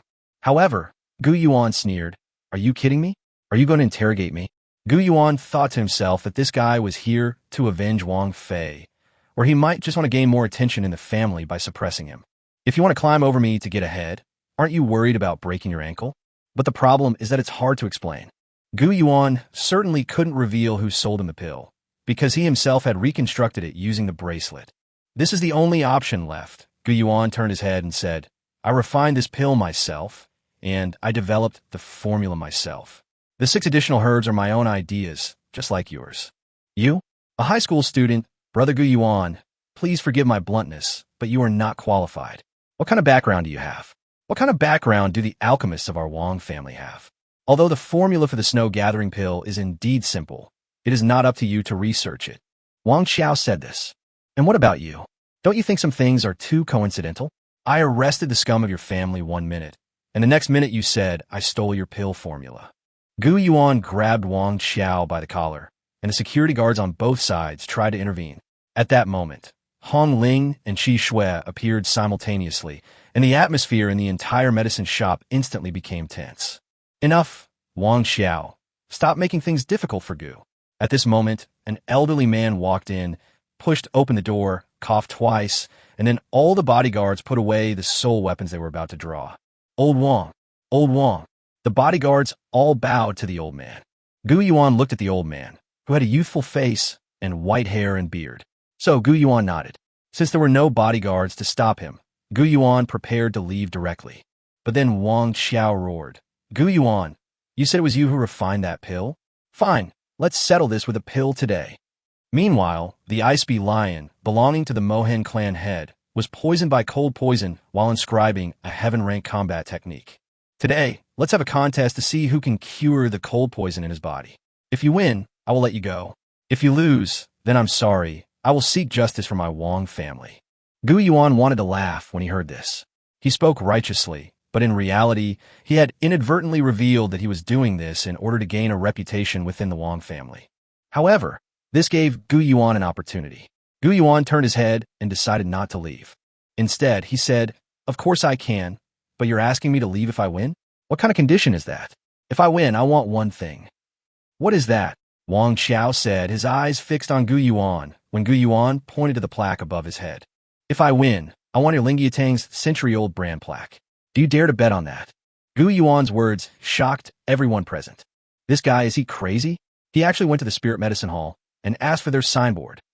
Chapter 96, If I win, give me your signboard. Gu Yuan's demands shocked everyone present. However, although Wang Xiao had heard that Gu Yuan was bold, this was just too bold. Gu Yuan stared coldly at Wang Xiao, but Wang Xiao avoided his gaze. Of course, if you're scared, or if what you call seeking justice is just a righteous excuse, I can let you go and pretend this never happened. When old Wang heard this, he frowned. Could he not see that Wang Xiao was trying to save face in front of him? Instead, he praised Gu Yuan in his heart. This kid has completely blocked Wang Xiao's way out. But Wang Xiao looked around. He didn't really care about the injured disciples, nor did he think that Gu Yuan was really related to any organization that stole the pill formula. If it were truly related, no one would be foolish enough to take what they stole and sell it everywhere. The most likely explanation is that Gu Yuan bought it from some black market, and it's unclear who the seller was.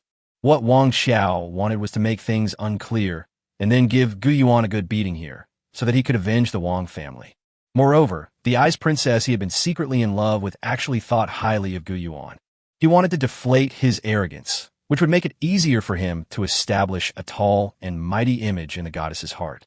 But the matter of putting this plaque on the line wasn't something he could decide on his own. Wang Xiao, if you insist on doing this, your grandfather will support you. Wang Xiao was happy now, although he still outwardly looked as if he were facing a formidable enemy.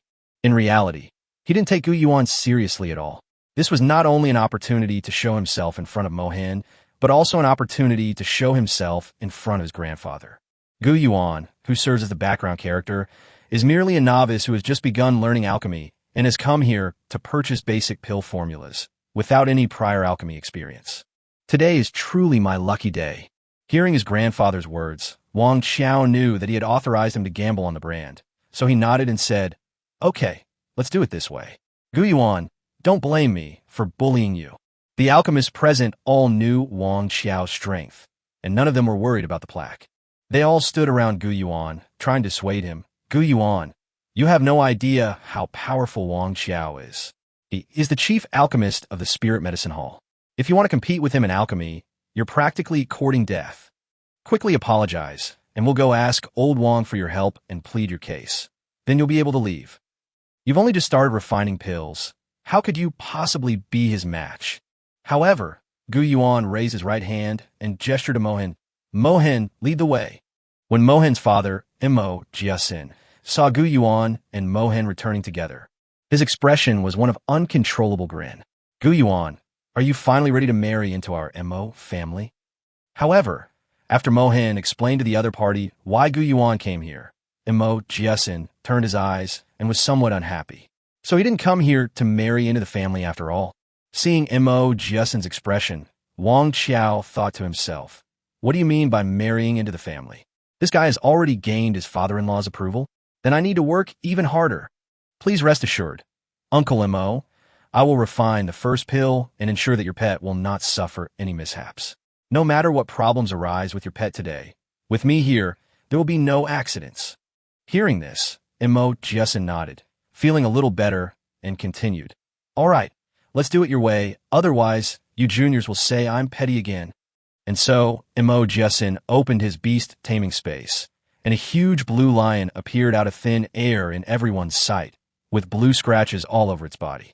The pale, blue scratches, darker than its skin, looked like intricate ravines, making Gu Yuan frown.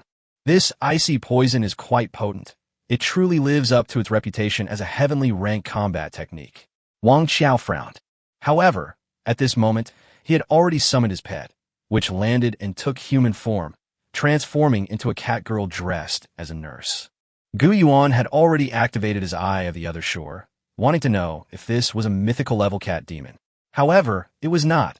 It was a legendary level cat demon, which had already taken human form at level 40. Pineapple Cake. Race, Bluefield Ragdoll Cat.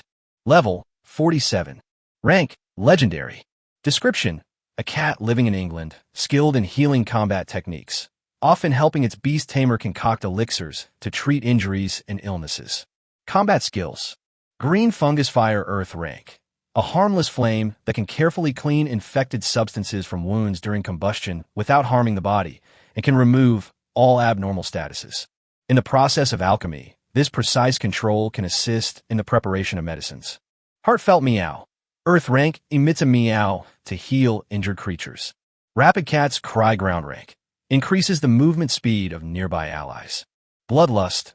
Earth Tier. Select a unit and temporarily enlarge its body, increasing its physical abilities and movement speed by 60. 10 Combat Technique d'Azul de Gu Yuan. These were support-type demonic beasts, unlike the Red Feather and Seven Snow, whose combat techniques were all primarily offensive. This cat girl has no offensive combat skills. All her skills revolve around healing and buffing. Brother Gu Yuan. Mohan lowered his head. Now you understand, right? Although your combat strength is not bad, when it comes to alchemy, you need someone with the right expertise. But don't worry. Mohan walked up to Gu Yuan and said, "Wang Xiao can't do anything to you in this house. If you lose, I'll have the butler send you out the back door." "I will win," Gu Yuan said, leaving Mohan speechless. However, at this very moment, Wang Xiao had already begun refining pills and the cat girl named Pineapple Cake had already raised her right hand. The green flames were clearly burning, but they were not aggressive at all, giving the onlookers a sense of peace and tranquility. Wang Xiao also conjured a burst of spiritual fire in his right hand, which intertwined with his cat girl hand, while his left hand tucked in its 5 fingers. The inner core of the fire spirit's serpent. Fire grass, fire demon grass, the shell of the Dan turtle. These materials that drifted into the raging fire were all of the heavy fire attribute, but during the alchemy process, they did not explode when ignited because the fire element was too fierce when they were piled together. On the contrary, the green flame seemed like a good mother calming a group of children who were playing around and rolling around. With a gentle touch, the medicinal herbs calmed down and were eventually melted into a pill with green olive branch patterns. After being fed the ice bee lion, its complexion improved and the cold poison on its body began to gradually dissipate. However, just as it was about to disappear, a rebound occurred. Chapter 97. The whole city is in shock and utter chaos. A single pill cures the cold poison. This is a backlash. Everyone who saw this scene gasped in shock. At this moment, the spiritual energy on the ice bee lion began to leak out, and the originally dark blue scars on its body gradually turned into pure black. These pure black tattoos, some even writhing, resembled hungry centipedes writhing beneath flesh and fur. The scene was so horrifying that everyone present felt a chill run down their spines. It's worse than expected. Wang Xiao swallowed hard, lowered his head, and didn't know what to say. The poison has penetrated deep into the bone marrow. Alas, it's all my fault. Mo Jusin knelt directly on his ice bee lion, stroking its back with one hand. It's all my fault. I insisted on engraving a dual attribute heaven rank combat skill with both ice and poison attributes, which led to this tragedy. Seeing Mo Jusin burst into tears, Wang Xiao shook his head. The inner core of the royal rank Ice Emperor Scorpion is too poisonous. There's no saving it now. Dad, please accept my condolences. Mohan stepped forward and gently patted his father's shoulder. We will hold a grand funeral for the ice bee lion. Can the bond between humans and demon beasts be this deep? Qi Shui wondered, watching this scene. I never imagined that such a bond could exist under such an unequal treaty. Of course. Gu Yuan looked at the old man. Gu Yuan used the eye of the other shore to view the profiles of the old man and the lion. This is his first pet, which has been with him for more than 30 years. They have been together since he was a child. They have gone on adventures together, risked their lives, and fought against monsters. How could such a separation not be painful? One more thing. When Gu Yuan thought of this, he suddenly raised his voice and roared, I haven't even started refining the pill yet. Why are you all already wailing? It's not dead yet. However, Wang Xiao gave Gu Yuan a push. You don't really think that you can turn the situation around when I'm helpless, do you? Fine. You try whatever you want. However, if you poison the last breath of this ice bee lion, don't blame me. Gu Yuan turned to look at him. I don't have a pill formula yet. Didn't you say you were going to give me one? Just give me a copy of the pill formula you just used for refining medicine, and I'll refine the pills you just refined. Upon hearing this, Wang Xiao almost burst out laughing. You really are a complete newbie, huh? Fine, I'll just watch you embarrass yourself, whatever. Although he said that, Wang Xiao actually produced another pill formula, the recipe for the intermediate level cold gathering pill. The frost gathering pearl can gather the cold energy inside a demon beast and can concentrate the ice poison inside the demon beast in one place. It is indeed a good treatment method, Wang Xiao thought to himself. But this method is very risky and requires a very high level of skill from the alchemist. If the medicinal power is too strong, it will drain the ice attribute monster dry on the spot. If the drug is too weak, the meth that has accumulated in one place will release in a concentrated manner, which will directly kill the pet. Wang Xiao was already imagining that Gu Yuan's poor alchemy skills, weak spiritual fire, and lack of understanding of alchemy would ultimately lead to the lion's death and a falling out with the Mo family, thus giving Wang Xiao another chance. Red maple grass. Gathering cold powder. Southern Tibet snow. When Gu Yuan began reciting the formula, everyone present felt a chill run down their spines. This is to gather cold to remove poison. The old man in charge of getting the medicine for Gu Yuan wanted to remind him that this was a treatment method with extremely high risks. However, Wang Xiao stopped him, saying, I'll keep an eye on things here. Go get the medicine. If you delay your treatment, I'll hold you responsible. The old man left, and Wang Xiao smiled faintly, but his heart was filled with elation. Gu Yuan, where is your alchemy beast? At this moment, the new MO family member spoke up. Gu Yuan said, the one responsible for controlling the spiritual fire to assist me in refining medicine is Hongling. Upon hearing this, even MO Jiasen couldn't sit still. Although he didn't know how to refine medicine, he was still curious to have a combat-type spirit beast do the work of a support-type spirit beast.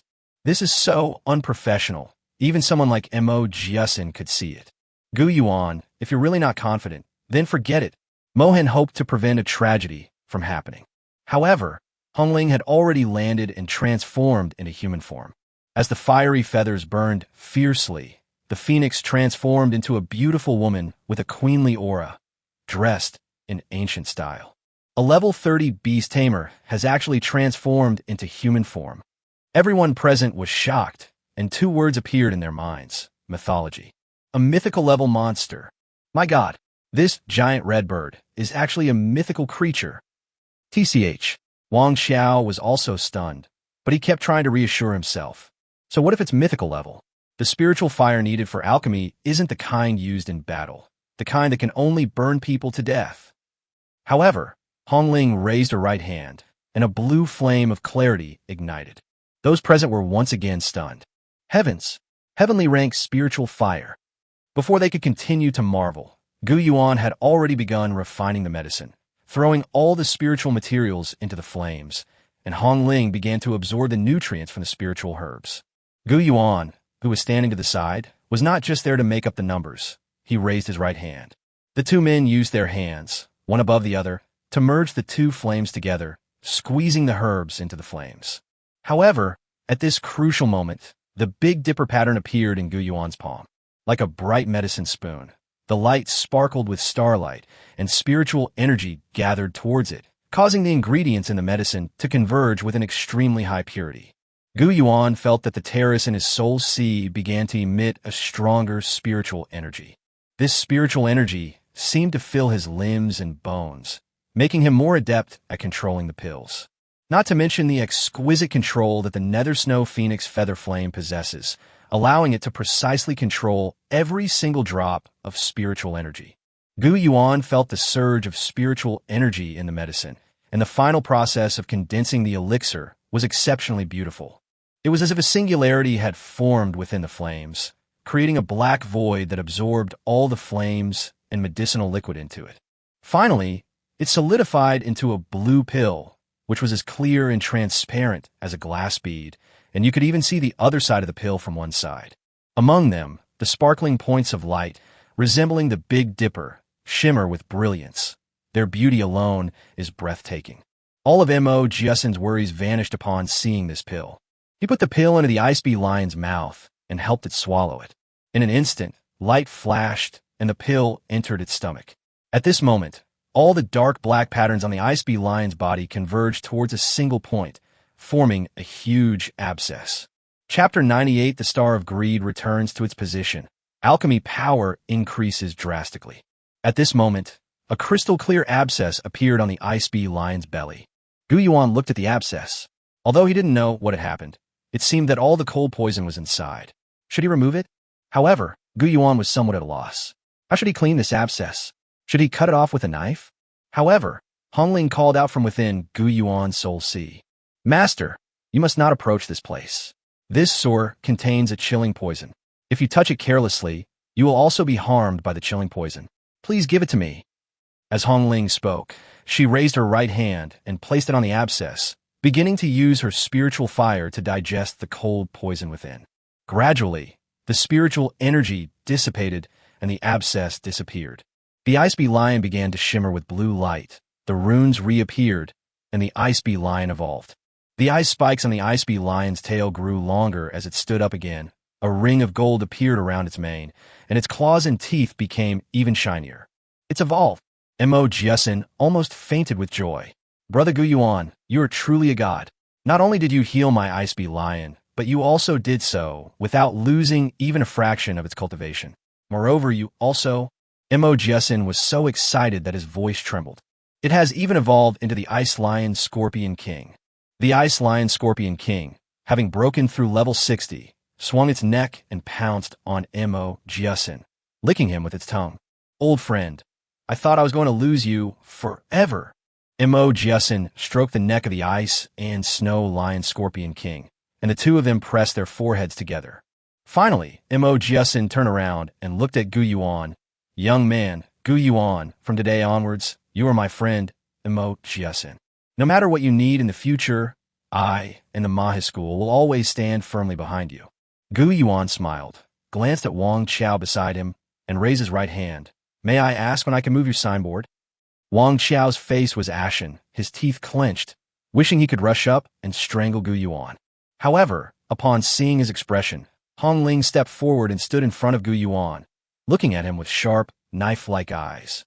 Wang Qiao thought to himself that he didn't have any combat-type beasts, only support-type ones, even though his soul power and pet level were higher than Gu Yuan's and Hong Ling's. However, if a real fight would break out, I wouldn't have the slightest chance of winning. What made it even more frustrating for him was that he wasn't a professional alchemist and beast tamer. So how could he be so thoroughly outmatched by the combat-oriented beast tamer on the other side when it came to alchemy? At this moment, old Wang had already come up. Gu Yuan thought that the old man was going to protect his own. However, upon seeing Elder Wang, he clasped his hands in a gesture of respect and said, Young man, judging from your actions just now and your flustered expression when facing the pus-filled sack, this must be your first time refining medicine. Upon hearing this, everyone present was stunned. They thought to themselves, to achieve such an effect on his first attempt at alchemy, is this guy cheating? However, old Wang spoke slowly and deliberately. However, the 7 stars you lit up in your hand are a technique that was lost during the Tang dynasty.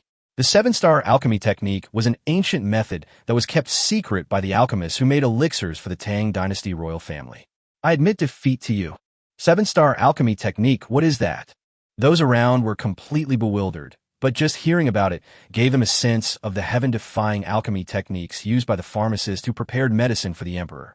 We must do everything we can to win over Gu Yuan. He can actually use the alchemy techniques of the ancient royal family. We must win him over. Mo Jiasin patted his daughter, while Mo Hen blushed and lowered his head. Young brother Gu Yuan, I have a favor to ask. Old Wang continued to bow. Gu Yuan hesitated upon hearing this. Old man, you wouldn't be unwilling to give up that plaque, would you? Wasn't that the agreement? I don't care about any plaques. I only ask that you come with me to a place tomorrow where I want to show you something. Old Wang said this. Gu Yuan couldn't refuse, so he said, Okay, but I have an appearance fee. At least give me a mid-level pill formula. Hearing this, the people standing nearby felt their scalps tingle. This is an invitation from Elder Wang. Most people would be eager to accept it. He even has conditions. This guy's getting a good deal and then acting innocent. Gu Yuan clicked his tongue, wondering what the old man was trying to do. But since the other party had already said so, Gu Yuan had no other choice. Next, Gu Yuan and Elder Wang returned to the Spirit Medicine Hall and took down the century-old brand name of the Spirit Medicine Hall. This scene quickly became headline news.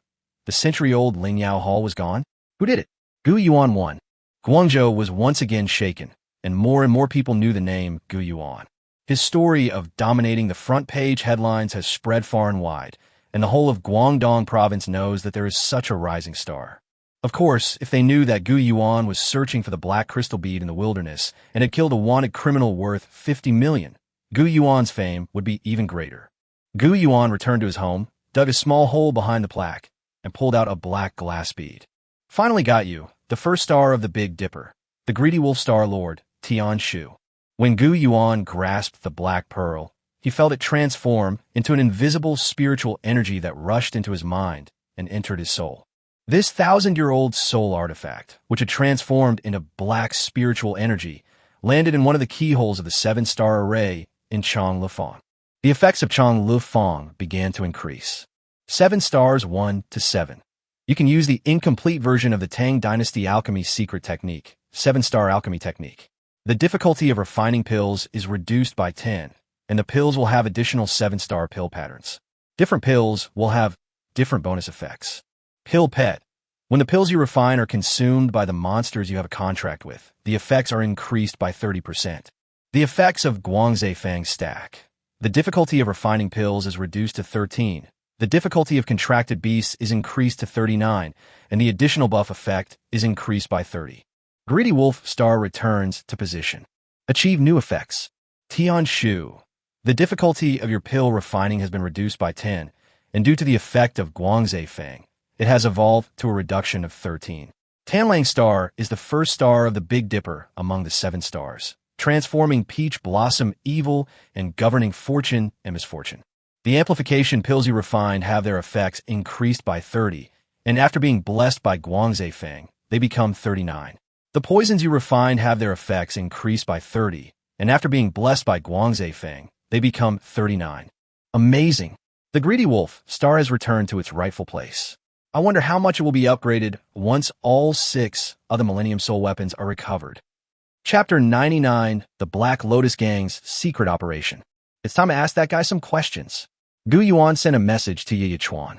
Phoenix Tamer, I need to talk to you. Yeah. If you want to sell that plaque, I have someone here who's willing to pay. Phoenix Tamer, no, I broke that plaque in half. I'm asking if you can find someone to repair it. Gu Yuan was speechless. He had been so careful in preserving it. But as soon as the image of the Greedy Wolf Star Lord in the plaque was unearthed, the entire plaque broke in two. Tooth-to-tooth connection. Yes, it is possible to have someone re-glue it together using gold inlay. But this requires the help of a professional master, and the price will be significantly reduced. Gu Yuan sighed and said, do as you say. Sell as much as you can. I came to you to find out about that old man. What does he want from me? Ha ha ha. Yi Chuan sent a voice message directly. You probably don't know this, but this old man Wang is no ordinary person. He is an academician of the Central Beast Taming Research Institute and has doctoral degrees in both elixirs and history. An academician of the Central Beast Taming Research Institute. Gu Yuan thought to himself, this is really a big shot. Although he can't compare to a military big shot like Zheng Long, this old man is probably a big shot in the academic world. Gu Yuan was somewhat incredulous. They're in charge of research or something. He's going to talk to me tomorrow. Before the reform and opening up, Dongguan was a research center for pharmaceutical weapons and light soul weapon production lines. The earliest batch of elixir-based lethal soul weapons were developed here. Because this place can serve as a major rear area for the South China Sea, it is neither too far nor too close to the mouth of the Pearl River. After the Cold War ended, the Research Institute was dismantled. One part was incorporated into the Central Beast Taming Inspection Team, while the other part became teachers at the Dongguan Beast Taming Academy, helping it grow from an academy more than 30 years ago. They have now entered the ranks of first-tier universities, and it is said that there is still some room for maneuver in personnel adjustments between the two sides. As she spoke, Yi sent over a photo, a black and white one, which was a group photo of the old man and a group of students from the class of 1981. However, he wasn't an old man back then, but a strong, burly man. The second photo is even more interesting. It shows him an archaeological site, excavating an ancient ruin that resembles a pool. Yi Chuan, I think he's looking for something. It's rare to see someone who studies alchemy being interested in history, but you'll find out tomorrow. It's a secret that even I don't know. Phoenix Tamer, do you want me to sell it to you? Yi Chuan, no. Some secrets should only be known by those who need to know them. Knowing too much can lead to death. Gu Yuan lay on the bed, looking at the light above his head, feeling a little uneasy. As the night deepened, Gu Yuan began to drift off to sleep, but was troubled by a dream that seemed to be pieced together from fragments of his memories. Dongguan Beast Taming Academy, Spirit Medicine Department. Gu Yuan dreamt of Song Yingying being admitted to Dongguan Beast Taming Academy, surrounded by our classmates. Have you heard? Our school has produced 2 top-tier academic geniuses who scored 298 points in the unified exam and have been admitted to the Dongguan Beast Taming Academy ahead of schedule. Why would the Black Lotus Gang target 2 high school students and invest so much in them? Gu Yuan rolled over. After the Cold War ended, the Research Institute was dismantled. One part was incorporated into the Central Beast Taming Inspection Team, and the other part became teachers at the Dongguan Beast Taming Academy. Both sides are still quite flexible in terms of personnel adjustments. The messages that appeared on the screen before I went to sleep flickered in my mind. There used to be a research institute there, but it moved away and ended up in Sherpai Town. Yiya, swirling her wine glass as she drank in the sewer and lounging on the sofa with her legs crossed, also appeared in the shattered dream. Why do they possess an aura similar to that of ancient lamp oil? Poison. Potionology. Black Lotus Gang. Gu Yuan suddenly sat up and roared. I understand. Both Hong Ling on the TV and Qi Xue, sleeping on the sofa, were startled awake. At this moment, Gu Yuan quickly took out his phone and sent a message to Teacher Hanyue. Teacher Hanyue, listen to me. The Black Lotus Gang's target is something related to the ancient spirit lamp oil at the Central Beast Taming Research Institute. Their plan was this. They obtained a sample of ghost lamp oil from some source, and since they couldn't replicate it, they created a new type of opium called ghost crow. But that wasn't enough. They wanted data from the Central Beast Taming Research Institute. However, the location of the Central Beast Taming Research Institute, specifically the Dongguan Research Institute, was kept secret. So they found Song Yingying and Yun Tianxiang, two high school students, and used the ghost crow to help them improve their strength and get into the Dongguan Beast Taming Academy. If they continue their studies at the Beast Taming Academy in Dongguan, gain strength through their power, are recommended for postgraduate studies, and are recognized as new talents and admitted to the Research Institute, the Black Lotus Gang will have an opportunity to take advantage of them. Teacher Hanyue was clearly stunned for a long time. Impressive. I must say, although you are young, you already have thinking and reasoning abilities far beyond those of others your age. Your deductions are exactly the same as the guesses of our elite detective team. Your teacher is so proud of you, boy. If possible, I really hope you can join our Beast Taming Management Bureau and participate in international investigations. Really? Gu Yuan sent a message with some skepticism. Really? The requirements are at least a bachelor's degree or a platinum-level hunter. You're still a long way off. However, I can be your mentor and continue to be your teacher. Just do your best. Participate in more bounty missions within the city and complete 10A level missions to become a formal trainee. That would be too much trouble, Gu Yuan replied. I didn't ask you to join, but to become a recruit, similar to my informant. But there are many benefits, such as a fixed monthly allocation of cultivation materials, the ability to purchase soul artifacts with higher access requirements, and the knowledge of more secrets. Teacher Hanyue, I want it. Gu Yuan wished he could go straight through the telephone line and hug Teacher Hanyue's leg right now. The next day, Gu Yuan arrived at Sherpai Town in Dongguan City as agreed with the old man, where Old Man Wang was already waiting for him under a big tree. Old Master Wang raised his right hand and slammed his cane into the ground. Haha, I've already heard about you from Hanwei. As expected, new talents emerge in every generation. You're not only skilled in alchemy and raising combat pets, but you're also very clever. You deduced the Black Lotus Gang's plan, but that plan has already been thwarted. Who knows what crazy things they'll do next? I know you have dealings with Yi, but what you're about to see is something I forbid you to utter a single word about. Understand? As he spoke, the old man's cane, which he was leaning on, began to emit a black mist. The black mist enveloped Gu Yuan and him, and Gu Yuan lost his sight.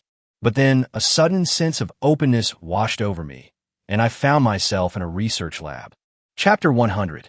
Give me ancient spirit lamp oil? Central Beast Taming Research Institute, Dongguan Branch. Gu Yuan's eyes widened. Was that combat technique just now? Shadow, teleportation. Hee, you little rascal. With that, Old Wang patted Gu Yuan on the shoulder. You try to deduce the location of this research institute based on my teleportation radius, aren't you? Let me tell you, you'll never guess where we are. Gu Yuan looked around. Indeed, this place looked like an underground research lab. Not a ray of sunlight shone in. All the light came from the overhead lamps. People coming and going pushed various spiritual medicines, equipment, and even organs from demonic beasts. Gu Yuan even saw several boxes marked with highly toxic substances. The mere Black Lotus Gang, these rats, dare to try and steal things from our Dongguan research institutes. If they dare to come, we'll wipe them out. After saying this, Old Wang led Gu Yuan toward a private corridor. In front of a large gate, Old Wang placed his right hand on the gate, and a surge of spiritual energy began to appear, scanning and recognizing Old Wang's pupils and fingerprints. The door opened successfully, revealing a corridor behind it. Gu Yuan tried to call out to Hong Ling and locate her in the sky. However, the situation was strange, just like when I sneaked into the library building of Sun Yat-sen University. Gu Yuan lost the ability to contact Hong Ling and Qi Xue in his soul sea, and he couldn't even open the beast taming space to summon Qi Xue. The security measures here are connected to the magic array of the security zone. As he spoke, Old Man Wang opened another large door, At the end of the gloomy corridor, Gu Yuan saw a huge safe room that looked like a bank vault. Young man, do you have a mentor? Gu Yuan was stunned when he heard this. Old Wang, what do you mean by that? Your soul control power has increased too quickly, and you always have an antique and elegant aura about you. The same goes for your two pets. Their attire is very similar to that of noble ladies from the Tang dynasty. Moreover, you also know the 7-star alchemy technique. At this point, Old Wang turned his head away. Is it possible that a descendant of a Tang dynasty alchemist has been living in seclusion somewhere and has taught you the 7-star alchemy technique through some method? Your rapid improvement is due to consuming a large number of ancient pills made using secret techniques from the Tang dynasty. Upon hearing this, Gu Yuan paused for a few seconds before finally saying, Yes, Elder Wang's prediction is correct. Gu Yuan thought to himself that although he didn't know how the man had come up with so much, as long as no one suspected that it was his bracelet, everything was fine. It would be best to keep these things as far away from him as possible. Very good. Next, I want you to tell your master what you have seen and what you have speculated about. However, at this moment, Teacher Han Yue was standing at the door of the safe room. Boy, congratulations. You're the first person outside the Research Institute to see this Millennium Soul artifact. But according to the rules, I must be present to watch. What? A 1,000-year-old soul weapon. Upon hearing the word 1,000-year-old soul weapon, every cell in Gu Yuan's body seemed to cheer with excitement. Teacher, I have a question for you in Chinese language. Recite a line of poetry related to Hua Qingpu. Gu Yuan was a little stunned by the teacher's sudden question, but then blurted out the answer. In the spring chill, the emperor bestowed a bath at Hua Qingpu, where the smooth hot spring waters cleansed her delicate skin. The maidservant helped her up, her body weak and delicate, just as she was beginning to receive the emperor's favor. With cloud-like hair, a beautiful face, and golden hairpins swaying, she spends a warm spring night in the hibiscus-scented tent. The spring night is fleeting, and the sun rises high. From then on, the emperor no longer holds morning court. Gu Yuan licked his lips as he spoke. These are lines from the Song of Everlasting Regret. It means that Yang Guifei was so beautiful that after bathing in the hot spring, her skin was fair and tender. When she was lifted up, she was so delicate and weak that she looked like cotton. Her appearance was like a flower. Dressed in that magnificent golden robe, she lay down in the pink lotus tent, her beauty captivating. The emperor could not resist her completely. No amount of sleep was ever enough. Every night was a battle through the night. Even the emperor, who slept like that, couldn't attend court the next day. And that physique, that appearance. Bang! Teacher Han Yue tapped Gu Yuan on the head. Why is it that you can't remember a single insightful sentence from such a good article, but you can recite the driving passages perfectly? Gu Yuan rubbed his head. Old Wang, looking at the student with an air of this child is teachable, nodded and said, Hua Qingpu really exists. Of course, it's just a hot spring, Gu Yuan said. But then old man Wang burst into laughter. Gu Yuan, you don't understand at all. This is the real Hua Qingpu. As he spoke, the safe, which was over 30 centimeters thick, opened, revealing a hot spring inside. In the center of the hot spring was a huge rock. What the hell is this? Gu Yuan was shocked to see the stone constantly producing a gentle flow of water, which was being transported in an unknown direction along pipes on the ground. The water in this hot spring is very similar to the spiritual energy of the ancient lamp oil. Gu Yuan looked at the hot spring that was constantly emerging from the stone. Just the steam rising from it made people feel a rich spiritual energy flowing through it. Ancient spirit lamp oil is a type of lamp oil that can increase cultivation speed by 5 times. As he spoke, Old Wang handed Gu Yuan a test tube containing about 300 milliliters of hot spring water extracted from Hua Qingpu. Gu Yuan was naturally disdainful. He had a bracelet, and a few days ago when he was cultivating, he burned a whole bucket of it. These 300 milliliters were an extremely precious treasure in Old Wang's eyes, but in Gu Yuan's eyes, they were nothing at all. Gu Yuan still tried his best to appear extremely shocked. My God, ancient spirit lamp oil for 5 times the cultivation speed. That's amazing. So much of it. Is it all for me? This is for your master, young man. It's 300 milliliters, extremely expensive. Even I wouldn't use that much at once. Do you want to keep it all for yourself? This Huaqing stone is a divine stone that can continuously generate warm, hot spring water, and Hua Qingpu was formed from it. Teacher Hanyue crossed her arms over her chest. Huaqing stone continuously produces this hot spring water, which flows into various refining chambers and is refined into ancient spirit lamp oil. The Anjie formation of Yangcheng relies on these ancient spirit lamp oils to operate. Their target must be this Huaqing stone. After saying this, Old Wang turned his head and said, "Really, the 1,000-year-old soul artifact left over from the Tang dynasty is a treasure of our China, and those terrorists are greedily trying to seize it. It's really despicable." Chapter 101, My First A-Rank Mission. After saying this, Old Wang took out a small bag of white powder from another safe. Gu Yuan was curious when he saw the white powder. Teacher Han Yue, who was standing to the side, was very nervous. "Academician Wang, we can't give such a dangerous thing to him. What is this? Could it be some kind of secret medicine for cultivation? It's even more potent than the ancient spirit lamp oil." Gu Yuan stepped forward, hoping to take a closer look.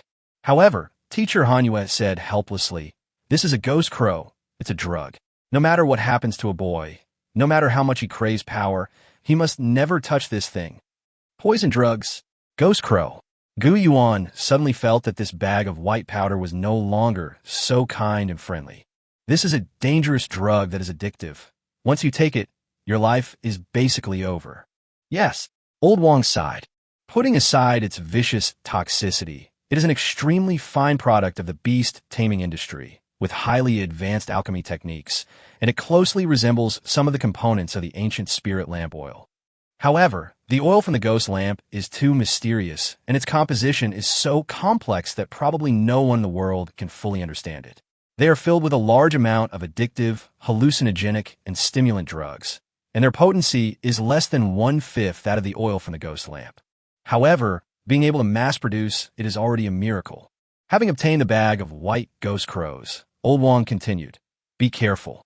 Give this to your master and let him try to decompose it into its components. You can make an antidote?" Gu Yuan asked doubtfully. "There is no antidote for addictive drugs. The poison is not in the material sense, but in the psychological dependence. This is why it has been difficult to cure for thousands of years. The only way is to use compulsory detoxification. We need the ingredients for better tracking and detection, and to prevent further spread." "Understood," Gu Yuan replied, and returned home. The bracelet was used to dismantle the ghost crow. Ghost crow appeared in Gu Yuan's reconstitution list, but Gu Yuan would never reconstitute such a dangerous drug. Gu Yuan tried asking the bracelet question. I've never asked you before, but since you can disassemble and reassemble, you must know what elements the spiritual matter becomes during the reassembly process, right? Could you list these elements for me?" Consuming 10,000 points of spiritual matter, analysis begins. "What the hell? Are you robbing me?" The bracelet also listed the components of the ghost crow. However, among the components that were analyzed, a large portion of it is unknown. This should be the composition of the ancient lamp oil.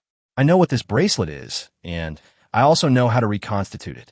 However, the bracelet cannot describe exactly what it is, or if it could, humans would not understand it. However, some addictive, hallucinogenic, and euphoric human-made components were listed. After Gu Yuan made a copy, he sent it to Old Wang. When Mr. Wang saw it, he exclaimed, "This is amazing. I found out the ingredients in just one day." Gu Yuan sent a smiling emoji. "Gu Yuan, could you please pass on a message to your master? On behalf of the Central Beast Taming Research Institute, I extend an invitation to him. Whatever his conditions, as long as he is willing to join us, he is welcome." However, Gu Yuan thought to himself that he would actually need to have such a master. Gu Yuan's mind raced. "My master said he will never leave the mountain in his lifetime. He has his reasons.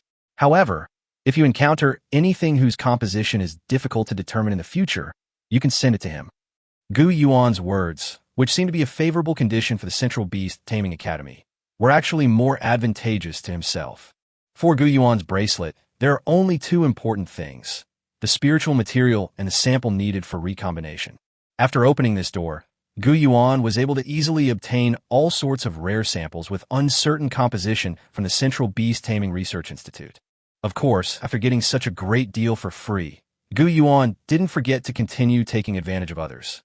"However, my master has expended a great deal of energy during this search for the ingredients. Could you please send some more ancient spirit lamp oil over?" "Of course, after all, he helped us so much." Gu Yuan, thus got another 2 liters of Guling lamp oil for free, and, after a day, when the deliverman brought the oil, his skin was filled with Guling lamp oil. Gu Yuan was grinning from ear to ear. After cultivating for a while, Gu Yuan's soul control power reached 1641, and at least his mind was filled with more thoughts of flowers and plants. At this moment, Gu Yuan received a message. Yaya, young man, I have a new batch of goods here recently. Do you want them? Picture. Picture. Picture. Gu Yuan saw the pictures he sent, featuring several beautiful women wearing sexy lingerie. Their figures and looks were simply stunning. Phoenix Tamer, can you please stop sending me this kind of reading material? It's poison in my mind. Gu Yuan saved the image to prevent the other party from retracting it while typing. Yaya, no, I didn't mean to sell you the photo book, but the main actor in the photo book is preparing to shoot a series of virgin zombie movies and is currently recruiting volunteers. I can help you secure a solo filming location with 8 women and 1 man. Doge emoji. Tamer of the Phoenix. Wiping sweat emoji. If teacher Manhwa saw my screen debut like this, she would first arrest me, then whip and educate me, and then skin me alive and make me into a belt. Yaya Xiong. Ponda Kim Jonga smiling emoji pak. Yaya. Okay, I'm not going to beat around the bush with you anymore. What I mean is, are you short of money lately? Phoenix Tamer. Quite a few questions. Just say it. As long as it's not murder or arson, I can do it. Toothpick. A-rank mission. You can accept A-rank missions now. I have 3 here. Take a look. 2 flights from Tennessee to Guangzhou have gone missing over the Pacific Ocean. It's possible that a king-level monster did it. We need to organize a search for the missing flights. Phoenix Tamer. I have no monsters that can swim. Yaya. How about we join the hunter team and head to the Davy Mountains? The Tiger King, who used to dominate that area within the red zone, seems to be missing lately. They're planning to steal some rare and precious treasures. Phoenix Tamer. I don't want to go out, really. Don't ask me to leave Anji anymore. I hate the world outside the magic circle. It's so dangerous that I'm always reduced to ashes. Ye Chuan. The only A-level location. Searching for the monsters wreaking havoc within the city. Task reward. 30 million cash, 1 king-rank monster core, and 2 bags of red-letter spirit beast feed. Gu Yuan received the address and used the map for navigation. Gu Yuan arrived at a morgue. Hello, Phoenix Tamer. The person speaking was wearing a hat with a very wide brim, and his face was hidden in the upturned collar. Chapter 102 The Fatal Flaw of the Security Array. I'm your teammate on this mission. You can call me by my codename, Tiger. I'm a gold rank hunter. Gu Yuan looked at the morgue. So, where are the file folders? Where are our clues? Here it is. With that, Jihu tore open a shroud right in front of Gu Yuan. Gu Yuan's eyes widened. It was a female corpse. Her head had been bitten off, and there were obvious teeth marks on her neck.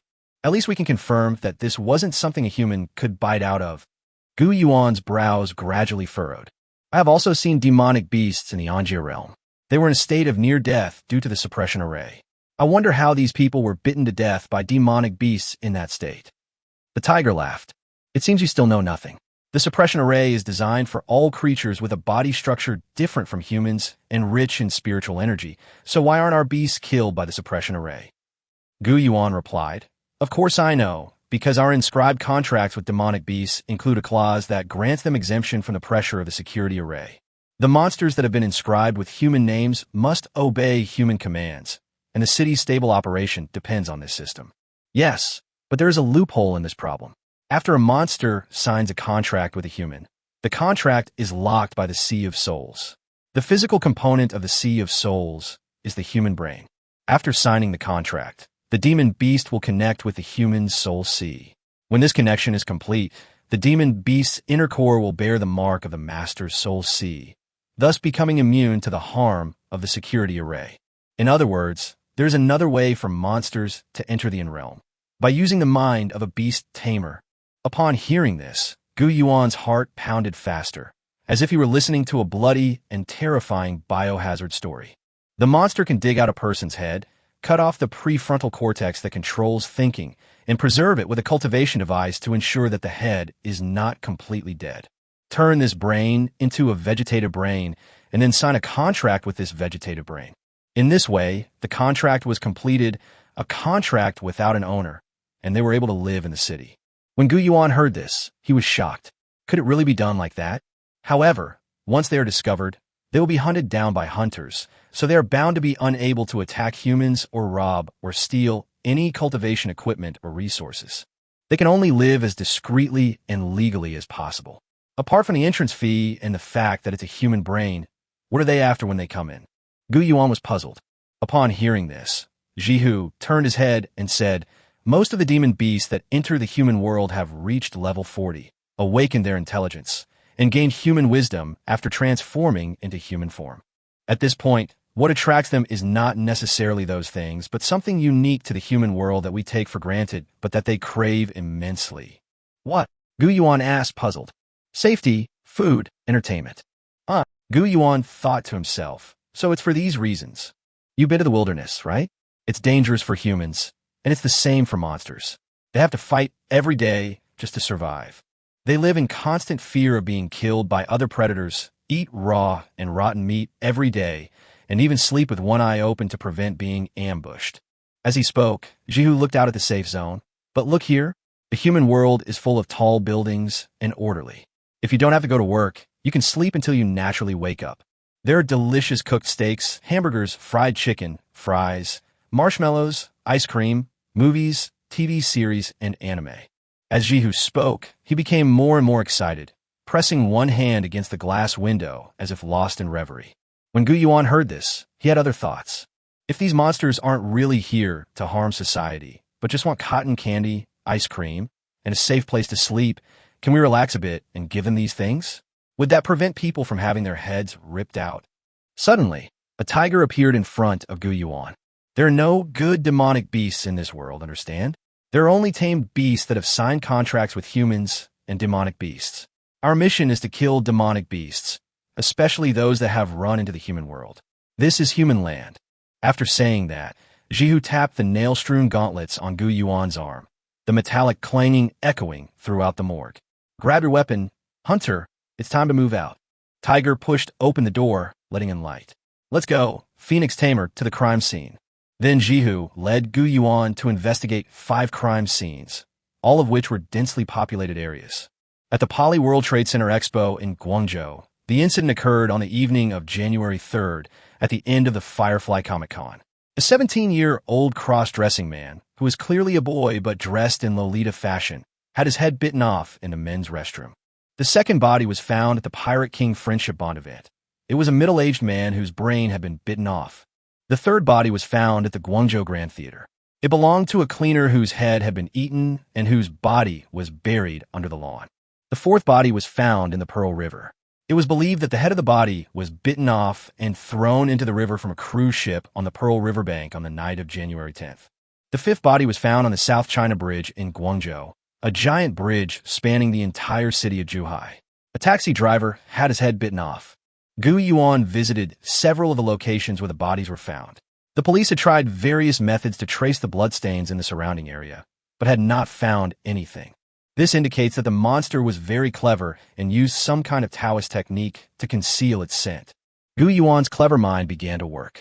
The first 2 bodies were found at a comic convention and an opera house, respectively. In such crowded places, it's impossible for him to remain in a beast-like state and run around everywhere. So he must have had a human identity. Moreover, it is related to music and anime/manga elements. The fact that she could kill someone on a cruise ship indicates that she has a prominent status. Such a person is easily recognized, so she must appear in a place that does not incongru with her human identity. Upon hearing Gu Yuan's speculation, Jihu nodded. Very impressive.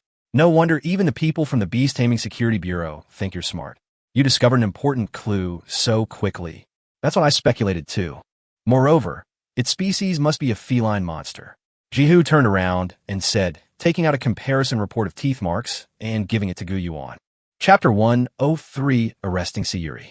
Does this really require careful consideration? Suddenly, a voice came from behind Gu Yuan. Like most police officers who don't get along with private investigators, these officers were also quite unfriendly to hunters. The man who arrived was a fat police chief. He was wearing a uniform, had a protruding belly, and his hands were behind his back, giving him a rather official appearance. Director Mu, you actually came in person. Several police officers who were initially not fond of Gu Yuan and his group surrounded them when they saw the director arrive. 5 people have died. How can we not come in person for something this big? If there's a sixth one, none of US will get away with it. As Director Mu spoke, he took out a laptop and opened it with one hand. Several junior police officers nearby stepped forward to flatter Director Mu, praising him. Director Mu found the words agreeable and then turned his gaze to Gu Yuan. You hunters have already done enough. There's no need for you to make wild guesses and study the corpses. Watch closely, and I'll show you how powerful we police are. As he spoke, Director Mu took out a computer and showed everyone the contents of the computer. This is... Gu Yuan glanced at the list and saw that it was a densely packed list of expenses. We extracted data from the operators and bank monitoring departments. This included all the relatives and friends of these 5 individuals, their social networks, hobbies, search terms, and transaction records. After a rigorous screening, we identified key clues in these cases.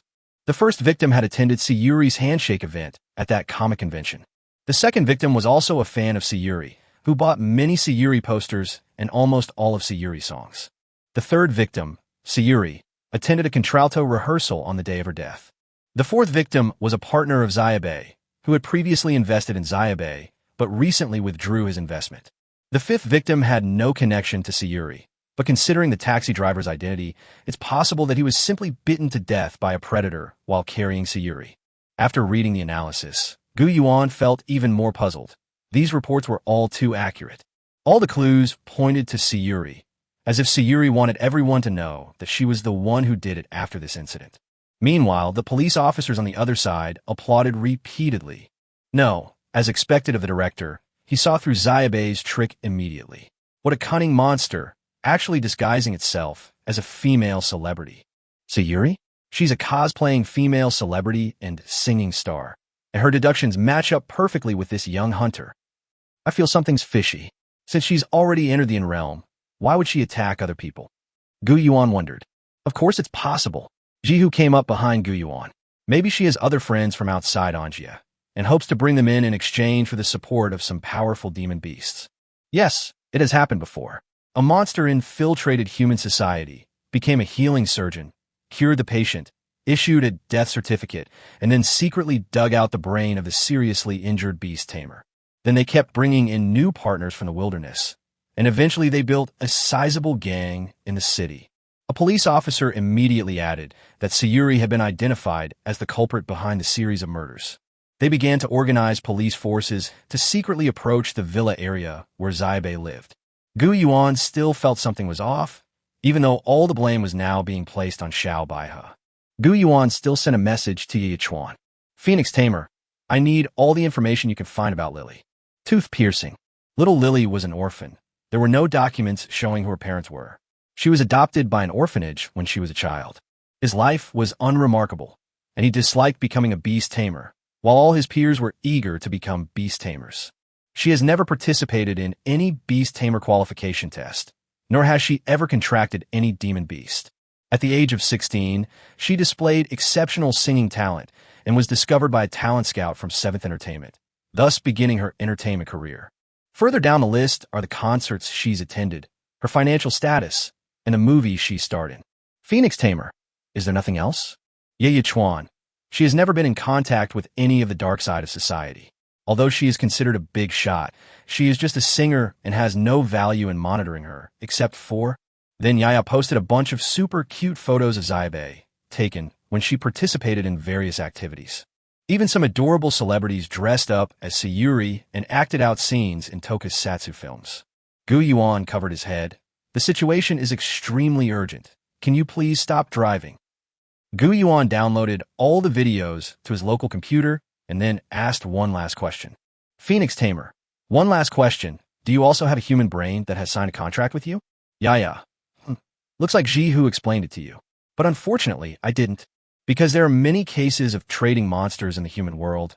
In order to facilitate human transactions, all monsters that have signed contracts with humans and whose contracts have been terminated will temporarily receive an exemption from the magic array for 1 hour. If a new contract is not signed within an hour, the magic array will suppress them and kill them. Therefore, monsters that are released are usually thrown into the wilderness. However, my master was too lazy to take the train, so he abandoned me wherever he was, hoping that I would be suppressed and killed by the magic circle an hour later. But fate smiled upon me, and I lived for almost a day. While waiting to die in the sewer, I encountered a leak in the sewage pipe. After the pain and torment, my consciousness gradually returned, and I successfully became immune to the effects of the suppression array. It doesn't necessarily have to be a human brain. There may be other ways for monsters to survive in human safe zones. However, at this moment, the police car carrying Gu Yuan had already stopped outside a villa. Bang! A team of police officers, accompanied by their hunting dogs, kicked open the door to Sayuri's house. The howling of the hounds echoed throughout the apartment as police searched the area. "Officer, we couldn't find it. No one in the encirclement found any trace of her. Did they run away?" The sheriff slammed his fist on the table in anger. "They must have discovered our movements beforehand. We can be pretty sure it's a monster. We're moving very quickly. No normal person can run faster than a car. Release all the hunting dogs and keep searching. Phoenix Tamer, follow me. This bounty is ours," Tiger said, gesturing for Gu Yuan to follow. Chapter 104 Lowly, Short-Legged Kitten Meow. That night, the entire city of Guangzhou was in an uproar, with police cars everywhere conducting checks. The news that little Lily was a monster that had infiltrated the human world nearly shocked the entire city of Guangzhou. However, Sayuri seems to be very good at hiding herself, and neither the police nor the beast tamers who are pursuing the bounty have found any clues. "Phoenix Tamer, I urgently need your help, and only you can do it," the tiger said, turning to look at Gu Yuan. "I am the most powerful tracking-type, gold-level beast tamer in the entire city of Guangzhou. I can use an extremely rare Taoist technique called spiritual cultivation scent. It can track all odors." Jihu continued, "When I went to the scene the last few times, I didn't detect any scent of the murderer, so she must have been hiding. Use your 7-star alchemy technique to refine a mid-level chi flow pill for me, enhancing my wind-based combat skills. That way, we can find her." "And then what?" Gu Yuan continued. "Kill her, use her head for the bounty, and split the bounty and her inner core 50/50ths. Is that what you want? Whether she's a level 40 humanoid or a rare royal level demon beast, her inner core is extremely valuable." As he said this, Jihu's eyes remained fixed on the other side of the street. Gu Yuan nodded and began refining pills. At this moment, Xiaobei was running away along the alleys of the urban villages in Zhuhai district. I'm doomed. I'm doomed. How do the police find me? I have to get out of Anjia right away." Little Lily's petite, lowly-like body leaned tightly against the earthen wall of the alley. With her short stature and arms crossed, she looked pitiful. Suddenly raising his head, he saw a cold glint falling from the sky. Tiger, wielding a spear in both hands, charged forward. Little Lily dodged to the left with a nimble movement. It pierced the ground directly, kicking up a cloud of dust, which frightened the surrounding workers into scattering and fleeing. Little Lily suddenly lowered her body, landing on all fours, and ran wildly towards the end of the alley. Hunter, no, spare me. I'll give you all my money." Little Lily was so scared that tears streamed down her face. However, Tiger showed no sign of stopping, continuously wielding his spear, hoping to kill her with a single blow, while Sayuri ran wildly on all fours. "Phoenix Tamer." Little Lily's pupils constricted when she heard this voice. When she looked up, she saw Gu Yuan blocking the only escape route. Xiaobei's pupils trembled as Gu Yuan stared at her. With a thud, Xiaobei's short white-stockinged legs knelt on the ground, looking up at Gu Yuan. "I never imagined that my life would end at your hands." Meow. Suddenly, a white cat pounced on the small wooden box next to Gu Yuan. But Red Feather wouldn't give them any chance. It had already descended from the sky and used its claws to pin them against the box. "Don't hurt Little White," Little Lily shouted. "It's not a monster. It's just an ordinary white cat." At this moment, Shirato, carrying his spear, had already approached Sayuri from behind. What an adorable little beauty. No wonder she's the cutest lowly in Guangzhou. If I shoot her, she probably won't cry for long. She'll be dead in less than a minute. Little White, you're right.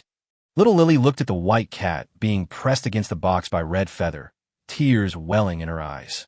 "It's all my fault, all my fault. Gu Yuan, do it. It would be best if you ended my life. Dig out my inner core and end this hypocritical life of mine." Xiaobei gripped the hem of her skirt tightly with both hands, and tears began to fall to the ground in large drops. "I am clearly not human, yet I am pursuing a human life. From a very beginning, I deserve to die. Little Lily thought that perhaps finding a master, surrendering her freedom, her body, and everything else was the only way for a demon beast to live in the human world. She was still too naive. Bang!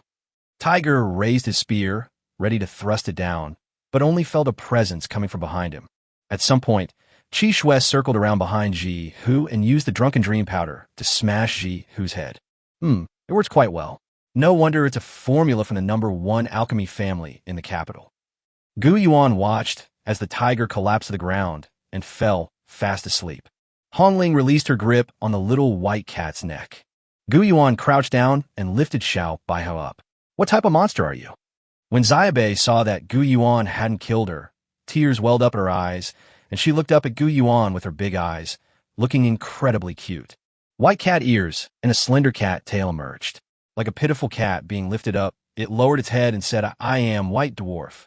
At this moment, Gu Yuan activated his eye of the other shore. Sayuri. Level, 22. Rank, Royal. Race, White Dwarf Cat. Description, a type of cat bred through targeted genetic modification. It is very short in stature with short legs, making it extremely cute.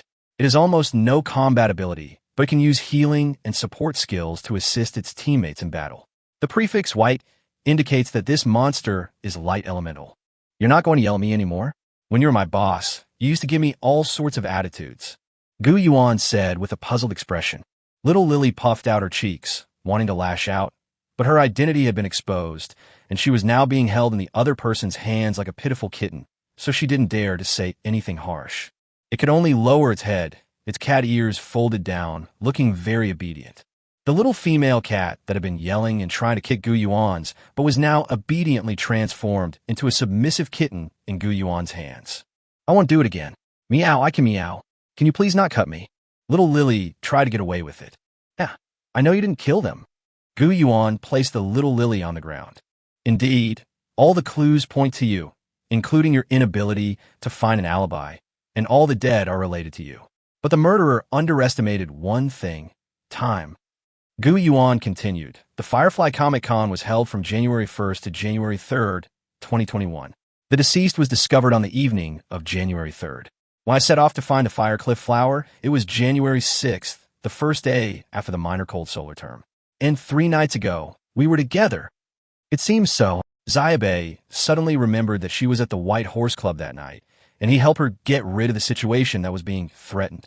Even if you're sure I'm not the monster that killed a person, I am a real monster.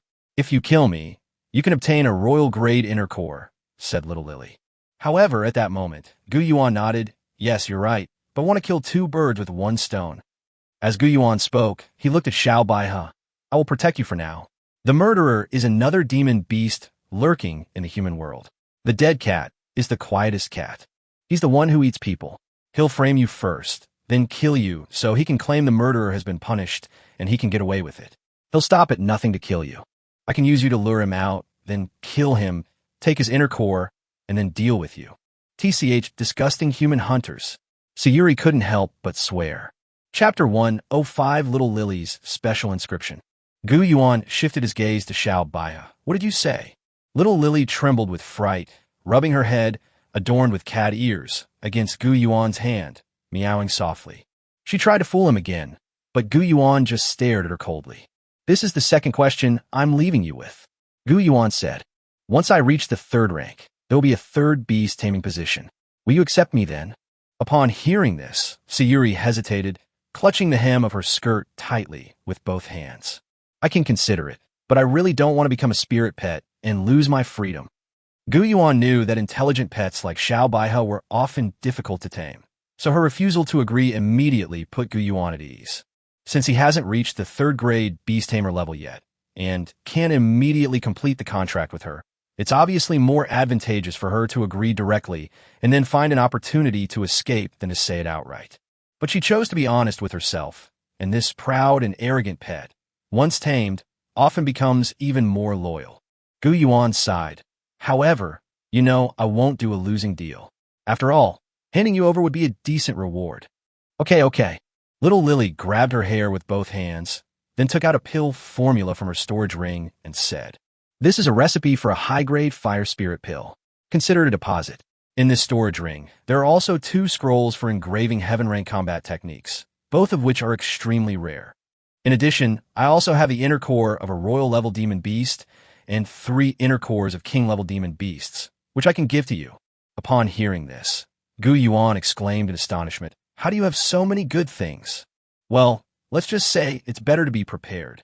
Little Lily looked up at the sky. "Since I came to the human world, I haven't had a single good day. Every day, I'm worried about being discovered by hunters. Therefore, I didn't use the money I earned to buy houses, stocks, or any other expensive real estate. Instead, I used it to purchase a large amount of hard currency among beast tamers. I hope that one day, if the truth really comes out, I can use these things, which are more valuable than my inner core, to bribe a beast tamer and have him send me away from Anjia. As expected of a royal-level demon beast, its intelligence is higher than that of ordinary humans." Gu Yuan said, "All right, considering all these valuable treasures, I agree to help you escape Anjia. Take this and do me a favor." With that, Xiaobei took out an inner core and handed it to Gu Yuan. Gu Yuan took it and saw the inner core of the grass snake shadow, along with some ground materials. "What's this?" Gu Yuan looked at the materials and the inscribed scroll that Xiao Baihe handed him. "Do you want me to inscribe it for you?" Although beast tamers are far superior to beast masters in terms of combat power, even if a beast master has inscribed their skills, the power of the combat techniques they acquire will be greatly reduced. However, in terms of functionality, beast tamers are superior to beast tamers, possessing the wisdom accumulated by humankind over thousands of years, including inscription, Taoist magic, alchemy, and weapon manufacturing capabilities. They're all based on a human body structure, and only humans can use them. No matter how strong the monsters are, they are no match for humans.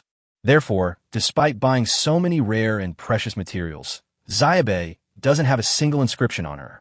Her first inscription will have to be engraved by Gu Yuan. Gu Yuan needed a quiet place to make the inscription, so Qi Shui helped him tie up the tiger and hide it in the sewer. Gu Yuan, on the other hand, wanted to find a quiet place to help Xiao Baihe with the inscription. Because the area was patrolled by police, Gu Yuan eventually had to find a restroom to help Xiao Baihe complete the engraving. Little Lily sat on the toilet and slowly stretched out one of her short legs. "The place to be engraved is on my leg." After a period of inscription, Sayuri obtained her first inscribed combat skill. Chapter 106, A Sudden Citywide Manhunt. "My feet are numb and sore. It's so uncomfortable to walk." Xiao Baihe landed on both feet, tapping the ground with her toes, and looked at the heart tattoo that Gu Yuanming had etched on her inner thigh. Invisible Cat, Earth Rank Combat Skill. A cat meows, and at the same time, a colorless heart is created. The first object touched by the heart becomes invisible for 3 minutes. "Meow," Little Lily exclaimed happily. "I finally got this combat skill. I'm so strong. I can make objects invisible." Inscriptions will produce different effects depending on the target attribute being inscribed. Little Lily is a support-oriented monster, so the combat skills she has inscribed are also support-oriented. With this combat skill, it becomes much easier to evade the police. Little Lily meowed twice, and the meows created 2 hearts. One heart bumped into Gu Yuan, and the other bumped into herself. Gu Yuan and Xiao Baihe both successfully entered stealth mode. Gu Yuan and Xiao Baihe both became invisible. Hong Ling could fly above the clouds, and Qi Shui could return to Gu Yuan's pet space. And so, Gu Yuan led Xiao Baihe away from the police encirclement and headed towards the edge of Anjia. On the other side, beneath the sewers. Fisk, really, Gu Yuan is getting more and more difficult to deal with. Song Yingying came into the sewer, followed by a group of Black Lotus gang members. However, that's about all he'll live until today. Next, Song Yingying handed the tiger, who had been knocked unconscious by the drunken dream powder, to Lin Bo. The plan cannot go wrong. Team B is ready. Team D is still confirming their location, and Lord Hyrule Mora is still negotiating. We need to increase our bargaining power, otherwise Tianxing Huanghu will not agree to our demands. Understood. Lin Bo, dragging the unconscious tiger along, prepared to climb the stairs to the ground, when he suddenly asked, "Song Yingying, what about you?" Song Yingying tilted her head and said, "Gu Yuan is the biggest mistake I've ever made. I want to twist his head off with my own hands." After saying that, Song Yingying disappeared into the dark sewer. Gu Yuan and Xiao Baihe escaped the encirclement. Although Little Lily is a royal-level demon beast, her level is still too low. After unleashing approximately 12 Earth-rank combat techniques, he was exhausted. Fortunately, Gu Yuan wasn't a wanted criminal. He hid Xiao Baihe, who had transformed into an adorable white short-legged cat, in a bag, and carrying the bag, he passed right under the police's noses through the ticket gate. Gu Yuan planned to take the light rail in Guangzhou directly, boarding at Xingui Station and heading towards Baijiao Station, where he would be basically safe. However, at that moment, Gu Yuan looked up and suddenly saw a person who shouldn't have appeared on the screen, a tiger, and Lin Bo, standing next to the tiger. Lin Bo had a smile on his lips, as if it were a joyous occasion, but Gu Yuan immediately sensed something was wrong. Tiger said on the screen, "Everyone, I'm a gold rank hunter named Tiger. I have something serious to tell you. Gu Yuan has betrayed humanity and is plotting with Xiaobei to escape to the outside of Anjia. Please make sure to catch him." This time, Gu Yuan is on the front page again, but unlike before, this time it's clearly not for anything good. Why do you think Gu Yuan did such a thing? What evidence do you have? It's very simple. He knocked me out. If you think I'm lying, just look to see if he has a white cat with him. Gu Yuan's eyes widened as he heard this. Tiger? Impossible. I anesthetized him from behind. He wouldn't know it was me. Besides, he couldn't possibly know that Xiaobei is a cat demon. Could it be that? However, at that moment, a man sitting next to Gu Yuan clenched his right fist and punched Gu Yuan. He jumped, smashed through the glass, grabbed the edge of the light rail train, and climbed onto the roof. However, the sound of breaking glass continued, and two beast tamers jumped onto the roof of the car, surrounding Gu Yuan for both sides. Gu Yuan cocked his nail-shaped handguard. Have you thought this through? If you don't move aside, I won't show any mercy. Both beast tamers were from the common people, and when they saw the killing intent in Gu Yuan's eyes, they were so frightened that they took a half step back. At that moment, he felt several poisonous thorns attacking him from behind like a sudden storm. Gu Yuan raised his right hand, gathering spiritual energy to unleash 1,000 reverse fire slash, shattering the incoming poisonous thorns. However, it wasn't completely severed. The two poisonous stingers that missed their mark struck the two beast tamers on either side, and the two poisoned individuals rolled off the speeding train. Deathly punishment? Gu Yuan raised his head. The light rail train continued its journey, its sounds echoing continuously. On both sides, tall buildings gradually receded into the distance as the light rail headed toward the bridge over the Pearl River. Gu Yuan looked at Song Yingying, and Song Yingying stood at the front of the car looking back at Gu Yuan. You're here again. This was all part of your Black Lotus Gang's plan, wasn't it? But why were you the one to get rid of me and kill little Lily? Did you apply for it yourself, or were you assigned to it? Gu Yuan looked at Song Yingying and asked her this question under the moonlight. Song Yingying grinned and said, I came here of my own accord. Our plan is flawless. You're doomed to die, and I am here to enjoy watching you struggle for the last hour, just like when I threw you into the furnace. Why me? Gu Yuan looked at Song Yingying. You've disrupted our plans. That's not what I meant. That day, you broke off Hongling's wings and threw me into the furnace. Why me? Do I have any special significance? This is the only thing I can't understand. Gu Yuan remained calm as he looked at Song Yingying. Song Yingying shook her head. Have you ever heard of a blood oath? It's when people in ancient times wanted to become bandits, so they had to kill someone first. Having a criminal record meant the bandits wouldn't be afraid of you jumping ship. The Black Lotus Gang continues this ancient Chinese tradition, so I have to choose someone to kill. So you chose me? Because we broke up? I dumped you because you're trash. Song Yingying continued, I'm a pragmatist. If I'm going to kill someone randomly, I'll pick the weakest one. Look at you, a piece of trash who scored 59 points. Yet you dare to compare yourself to me? A poor, useless person, hoping to have the same future as me. I chose you simply because you are the most pathetic loser in my eyes. Although I don't know what happened, you've changed a lot. But tonight, everything will change drastically, and I will take everything from you, and I will make up for that mistake. I'll turn you back into that good-for-nothing, and then watch you die. Suddenly, a shadow flickered behind Gu Yuan, and a flash of light appeared. A Black Lotus Gang assassin had already rushed up behind Gu Yuan. He raised his right hand, and the long sword in his hand slashed down towards Gu Yuan's head. Gu Yuan had already sensed this. He bent forward, and the opponent's sword missed its mark. Gu Yuan's nail shadow gauntlets fired 3 times at his chest. Chapter 107 Death knocks on the door. This isn't a one-on-one fight with you in the ring. I'm not stupid enough to come alone. Song Yingying's mocking voice reached Gu Yuan's ears, and Gu Yuan dodged her sudden attack. Immediately afterwards, another member of the Black Lotus gang, also wearing a black cloak, landed to Gu Yuan's side. He raised his right hand, unleashing a powerful Earth-rank combat skill, Heavenly Toad, Fire Shatter. In his palm, a blazing toad of fire appeared, which slammed down on Gu Yuan like a massive boulder. Gu Yuan dodged, and the train roof was dented as it was smashed downwards. There, the toad stuck out its tongue and swallowed Gu Yuan whole. Hee, Gu Yuan, you're dead meat. Let you experience what it's like to be cooked to medium rare. The Black Lotus gang terrorist smiled, but then he saw a flash of light in Gu Yuan's hand, and the gem on the hilt of the sword instantly absorbed all the flames. Whoosh! The sound of Slender Tang's sword slicing through the air rang out, followed by a surge of raging flames that sent the Black Lotus gang member flying. Impossible. Song Yingying was deeply shocked by Gu Yuan's agile movements and the speed with which he drew his sword. Your soul power has reached 1,500. Song Yingying never expected that Gu Yuan's soul control power would double in just a short period of time after they parted ways. What's wrong? Who's the good-for-nothing now? Gu Yuan turned around and smiled, pointing directly at Song Yingying. TCH, they're all only second grade. In the end, a beast tamer's battle still depends on the pet they control. Another member of the Black Lotus gang summoned his two pets, a level 27 rare shadow monkey and a level 26 common tide hunter.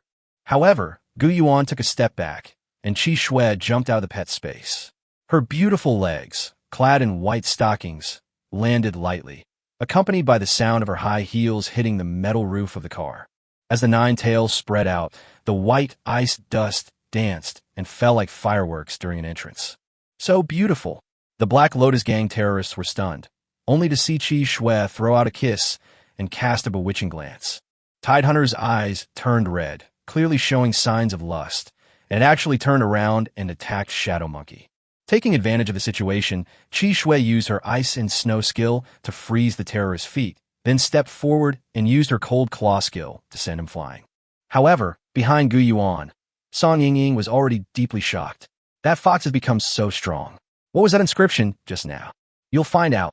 Gu Yuan raised his right hand. At that moment, the red feather in the sky rushed from the top of the clouds towards Song Yingying. In Gu Yuan's right hand, near absolute zero cold air began to rapidly gather, illuminating Song Yingying's entire face with that cold light symbolizing death from ice and snow. Heavens! A heaven-rank battle technique. Song Yingying couldn't believe that Gu Yuan had acquired another heaven-rank combat skill. Why are you developing so well? Are you a human or a ghost? Are you a human or a ghost? Song Yingying was heartbroken. At this moment, Hong Ling had already fallen from the sky, and Gu Yuan was preparing to unleash a heaven-rank battle skill. No matter which one hit her, she would surely die. Gu Yuan, this is far from over. After saying this, Song Yingying suddenly unleashed her combat skill, Wither, which she had received from the Shadow Worm. Because Song Yingying was standing at the front of the car, she pressed her right hand against the front of the car, and the entire front of the car began to decay at an extremely fast speed, and the wheel shattered. The entire train veered off the tracks and plunged into the Pearl River. Due to the violent shaking of the car body, Gu Yuan was thrown off the roof. Throughout the entire process, Gu Yuan saw the train plummeting downwards at the same level as him. The light rail travels at speeds of up to 500 meters per second. If it were to plunge into the river at that speed, almost all passengers would be hit by the carriages, maimed, or drowned, even if they didn't die. Gu Yuan watched the train falling into the river parallel to him. On the train were children, the elderly, and many ordinary people with less than 100 soul power. This train is packed with at least 5,000 people. Song Yingying is truly a crazy woman who doesn't care about the lives of other people at all. Red Feather. Gu Yuan shouted. Red Feather turned around quickly in the air and continued to fly towards the end of the train. Hong Ling grabbed the end of the train, flames raging behind her. She had used the Wildfire Phoenix feather to accelerate her spiritual energy to supersonic speed, holding off the train's speed and dragging it back in midair. Song Yingying was also thrown out, but then she saw that the other party had summoned a fiery spider. The spider stuck to the bridge pier and used its silk to help Song Yingying cushion the fall. Meanwhile, Qi Shui had already transformed into a fox and rushed swiftly to Gu Yuan's crotch. After growing larger, she landed steadily on the lake's surface, but did not sink. Instead, they used the icy power of their claws to freeze the river surface and stand on the floating ice. The people on the train were stunned, but blood began to seep from one of Hongling's legs. To hold back a light rail train carrying 5,000 people at full speed was something that would be impossible for other bird-taming beasts. Even if someone has enough explosive power, their bones might be too fragile, and they could have one leg torn off on the spot. However, as expected of someone with mythical bloodlines, the evolved form of the fiery feather phoenix, the ancient fiery feather phoenix, Red Feather, successfully stopped the train. Police cars on both sides of the river stopped, and the officers gazed at the stopped train, expressing their admiration. Impossible. What kind of explosive power and bone hardness is required to do that? Is this a mythical level monster? It's terrifying. What are you looking at? Another policeman suddenly shouted, "Go to the train and save people." But what about Phoenix Tamer? Aren't we supposed to arrest him? A policeman said, pointing at Gu Yuan, who was riding Qi Shui and standing on the ice of the river. I don't believe that a high school student who is willing to save 5,000 lives is a dangerous person. Someone must be lying. As the sheriff spoke, he turned to the other officers and said, "Never mind him. I won't believe that one-sided story. We need to save people first." Song Yingying. Gu Yuan looked at Song Yingying, who was hiding under the bridge, and she was looking at him with a mischievous smile. "I succeeded. Do you see? Your phoenix isn't invincible. She can get hurt too, and I did it. I will defeat you." Song Yingying roared excitedly, as if she were a victor. "Come back, Hongling." Gu Yuan called out in his soul sea. "But master, I can still do it. This is an order." Gu Yuan added, "You are injured, and seriously injured. I can feel the pain in your wings. Come back quickly."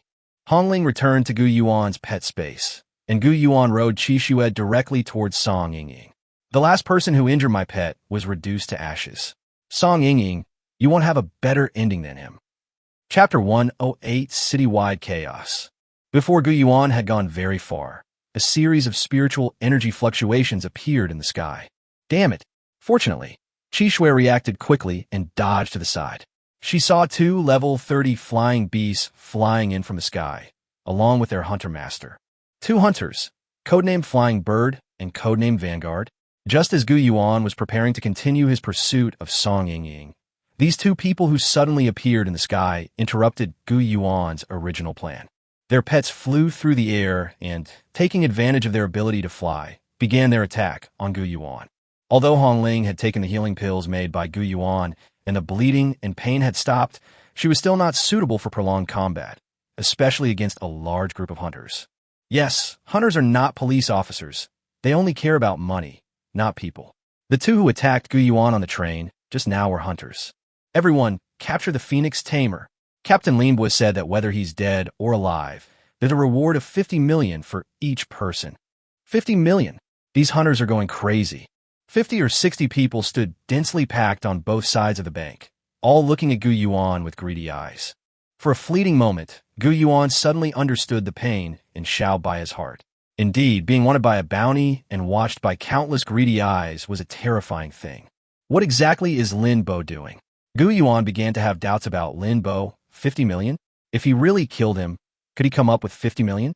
Or perhaps he has no intention of paying at all. Qi Shui carried Gu Yuan, freezing the Pearl River as they fled along its banks. Along the way, hunters relentlessly attacked Gu Yuan with combat skills and Taoist magic. Some even released their water-based beasts to attack him from underwater.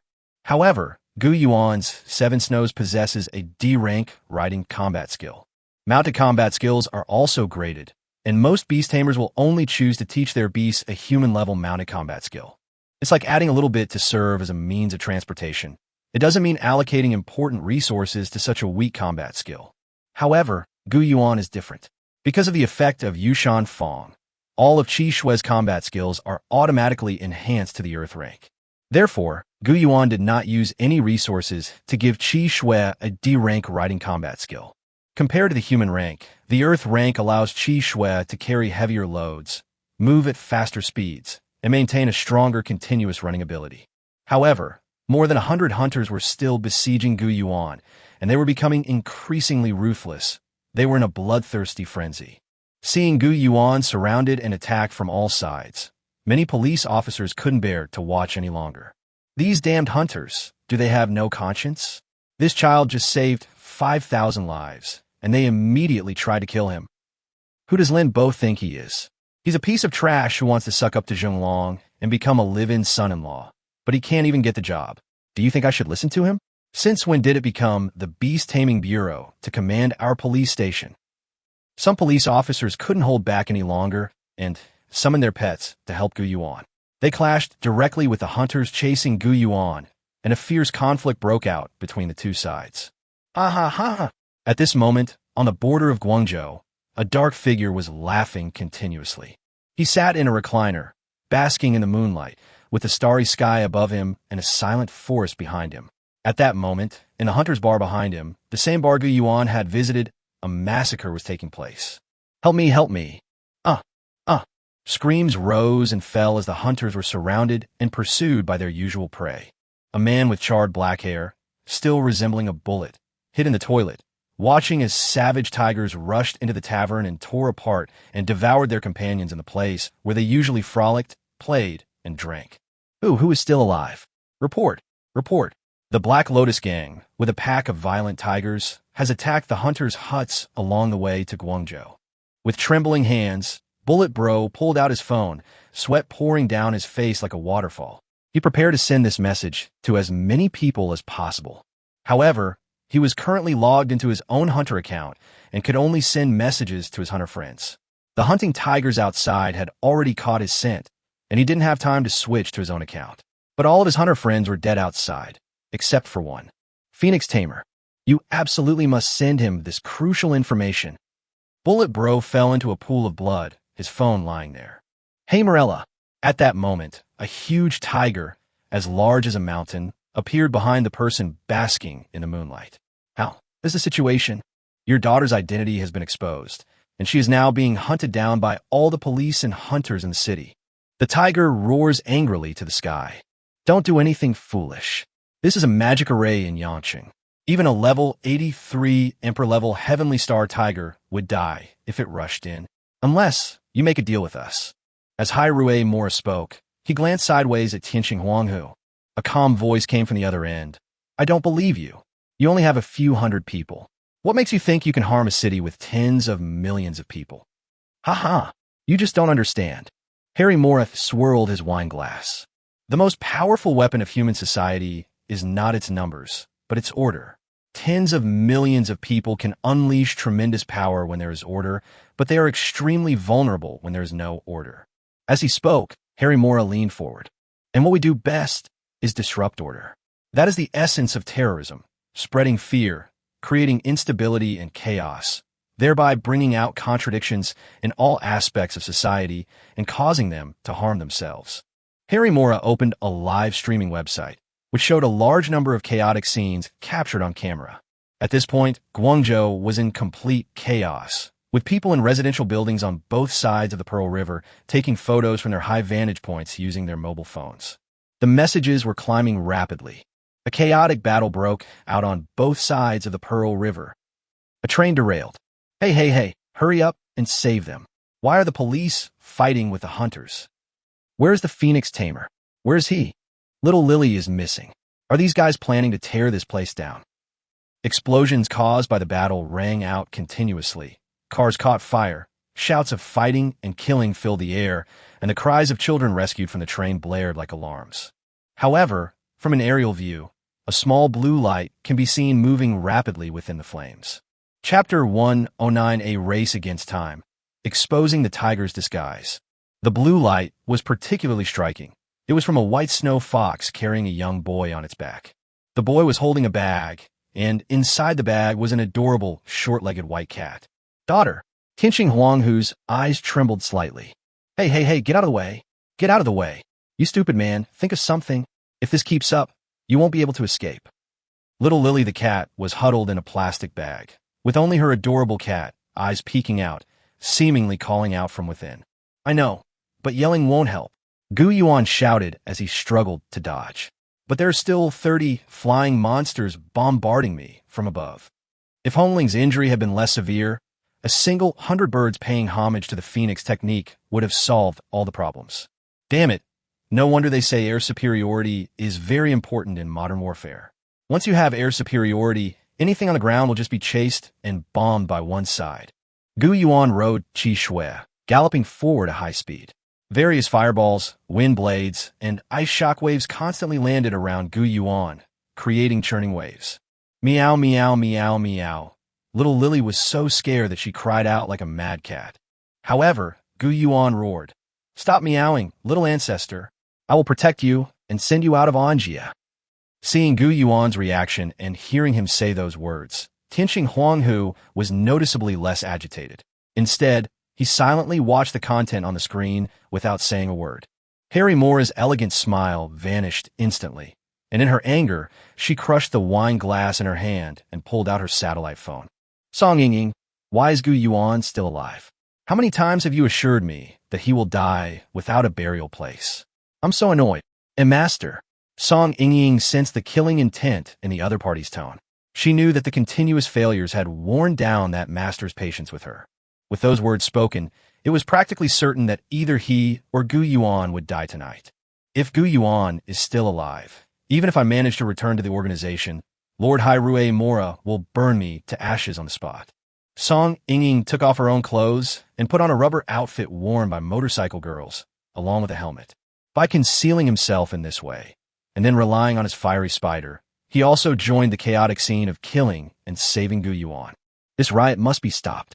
The only way is to find the mastermind behind it.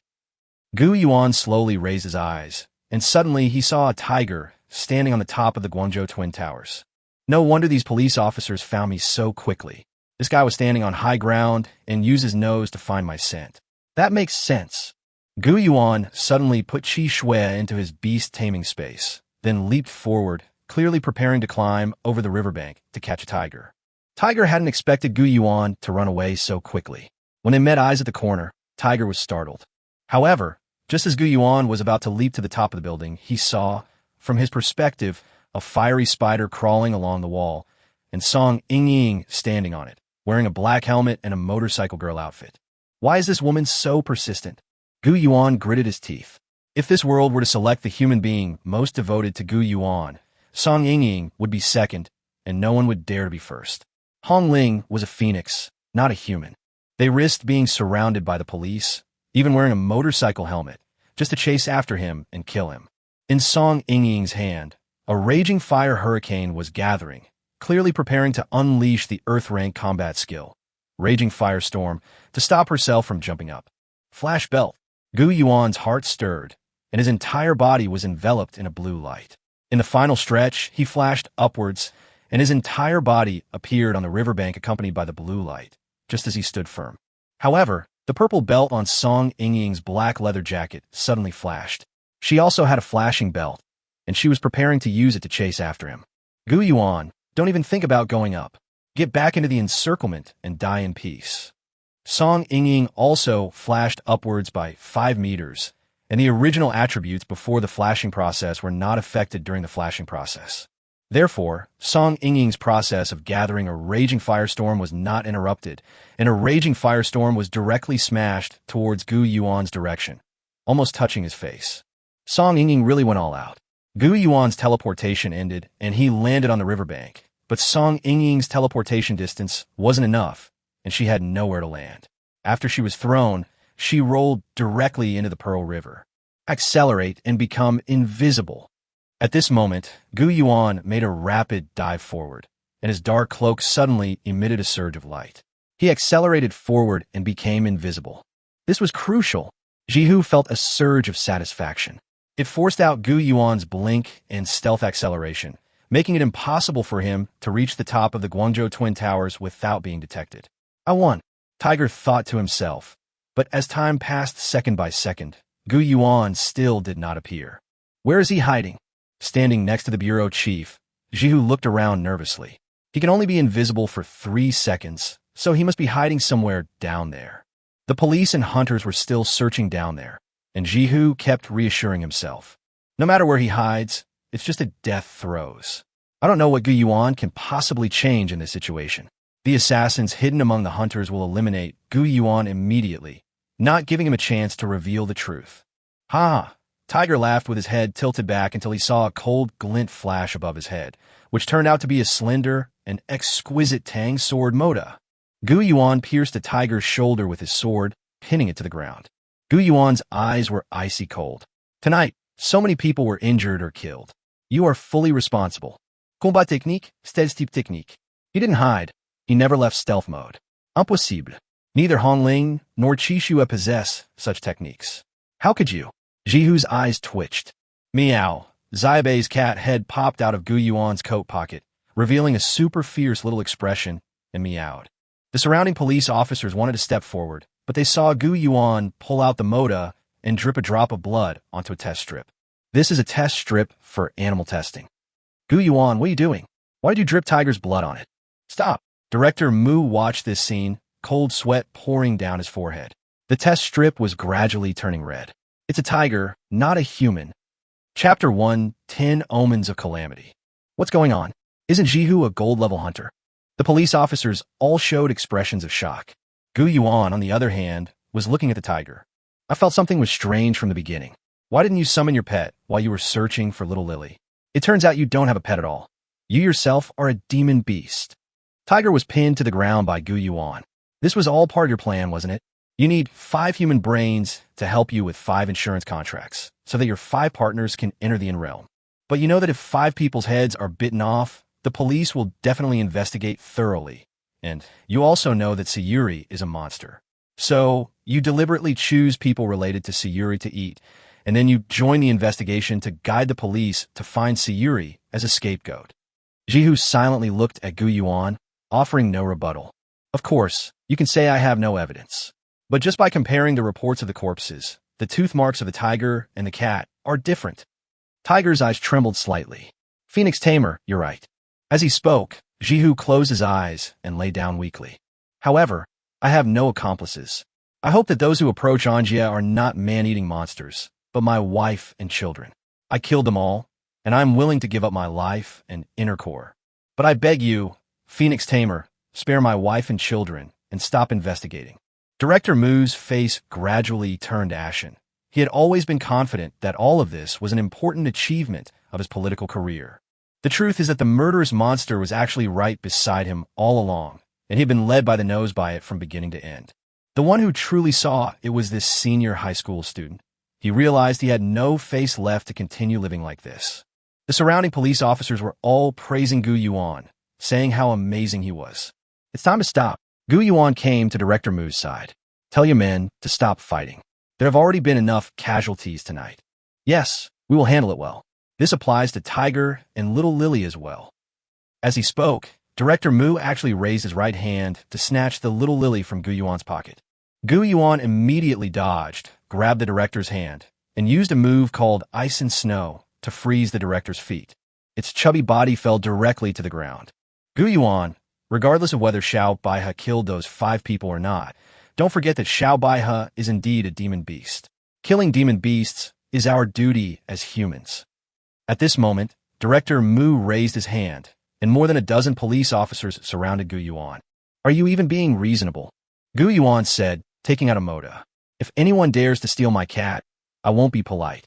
Enough, everyone stop. With a shout, the protective array of Anjia was activated. A beam of white light swept across the entire city, and the protective array emitted a strange power, halting all the beast tamers fighting within it. This is a martial law order. The Central Security Bureau is here. Director Mu blinked blankly, staring at the white light that appeared in the sky. Everyone felt an invisible pressure. The Central Security Bureau is a higher-level administrative agency that is above the police system, the hunter system, and the Beast Taming Management Bureau. It is directly dispatched by the central government and controls the security array in every city. Are you planning to demolish the entire city of Guangzhou and rebuild it? A ghostly figure of an old man appeared in the white light. This is Liu Changchun, the director of the Guangzhou Security Bureau. Gu Yuan's eyes widened. At this moment, a group of people dressed in black cloaks arrived in the city. The police and hunters dared not provoke them. With their intervention, whether through shouting or violence, they stopped fighting each other. A group of people dressed in black cloaks blocked Gu Yuan's path, as well as the surrounding police officers. Young man, put the cat out of your pocket. Gu Yuan gripped the moda tightly in his hand. I have found a real murderer. Xiaobei has never killed anyone, and she has never signed a contract. The protective array in Guangzhou has a loophole. Any demon beast that has drunk the oil from the ancient spirit lamp can be exempted from the array, even without a signed contract. When Gu Yuan said this, the surrounding police officers, security agents, and even the tiger were all stunned. The old man's phantom remained calm, as if he had known all along. Indeed, the magic array has flaws, which is why we need hunters, but that's not a reason. Gu Yuan gritted his teeth. However, at that moment, a white light flashed by, and little Lily transformed into a human and landed on the ground. She turned her head and took off the storage ring from her finger. Enough, Gu Yuan, stop. Don't say any more. This storage ring is worth 10 million, with a storage space of 600 square meters, more than 10 times larger than yours. It also contains all the pill formulas and blueprints I promised you. Take it. As she spoke, little Lily placed the ring with the cat's smiling face on Gu Yuan's finger. Please stop. Don't say any more. Aren't you the one who loves money the most? I've given you all of mine, so stop making a scene. Little Lily rested her head on Gu Yuan's chest. Thank you for doing so much for me. As she spoke, little Lily turned her head and walked towards the illusory figure. White dwarf cat, a very rare breed, and it's even at the royal level. Several people from the Central Security Bureau whispered among themselves. What did I do wrong? Sayuri looked at the phantom. I have never stolen the oil from the ancient lamp. I am able to live in this city because I was born in this city. I just want to live in this city. I've never stolen or robbed in my life. I've never even jaywalked. Why? Why are you all doing this to me? This is a human city, and you are a monster, a policeman said. What about the hunters? Little Lily roared weakly. You enter our monster territory, killed my friends, my family, and you think you're innocent? Who will judge you? The world is inherently cruel. No one is to blame. Director Mu felt he had won and drew the soul weapon from his waist. He walked up behind Lily. We are human beings, advanced and intelligent beings. You monsters, you can either become our tools or die. Little kitty, I'll give your inner core to my son as a birthday present. He's a big fan of yours. Director Mu said, raising the weapon in his hand. Gu Yuan looked at his ugly face, his jaw clenched, wanting to step forward and punch the guy. Suddenly, a deafening roar came from the clouds. Chapter 111, The Great Disaster in Guangzhou, The Collapse of the Security Zone. Buzz, buzz, buzz. That's the sound of an engine. It seems like something is approaching. Director Mu was about to slit shout by his throat when he heard a strange noise behind him, so he turned around to look. Suddenly, a white commercial airliner emerged from the clouds. Where's the pilot planning to land? Has a new airport been built nearby? As Director Mu wondered, he noticed the nose of the plane gradually enlarging in his field of vision. I'm afraid he's not planning to land. Gu Yuan was shocked, and cold sweat poured down his forehead. He crashed into me. With a loud bang, a huge explosion rang out, and the plane crashed directly into the waist of the Guangzhou Twin Towers, causing the entire tower to tremble. Gu Yuan was so shocked that he staggered and sat down on the ground, only to find that the illusory figure of the Security Bureau chief had disappeared. Is the protective array in Anjia starting to malfunction? Gu Yuan suddenly remembered something. All magic arrays have array eyes, but for the sake of disguise, many array eyes are hidden in large landmark buildings or in secluded mountains. Gu Yuan suddenly remembered what Yi had told him. He had survived for more than an hour in the sewers and held on for a day. The power of the formation had decreased. When he killed the fire-poison insect, he had also heard people say that it was originally hiding underground. They were not seriously injured. On the contrary, the closer they got to the ground, the stronger the damage became. Could it be that the effectiveness of this protective array is somewhat like wireless communication, projecting and spreading throughout the entire space?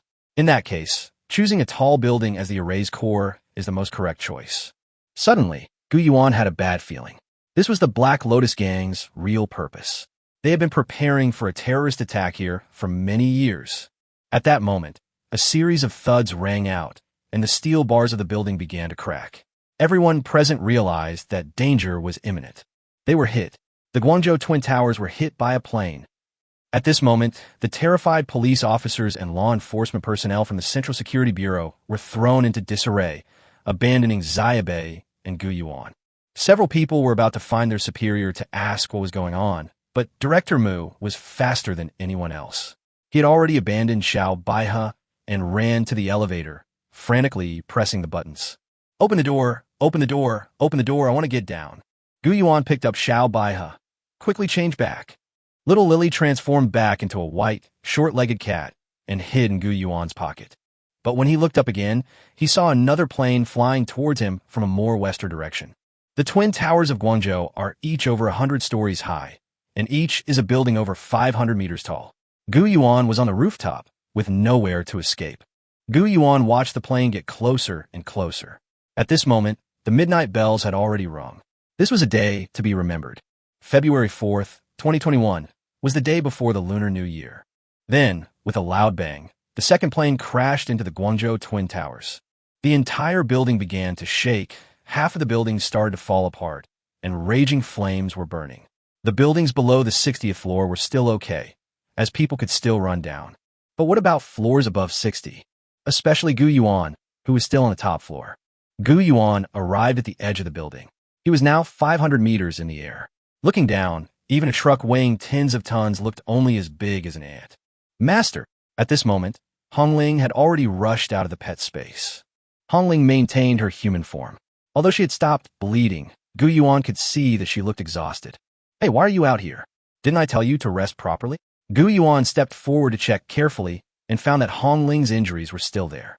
Master, I'll take you flying down. Hongling said, gripping Gu Yuan's right hand tightly with one hand. Gu Yuan swallowed hard.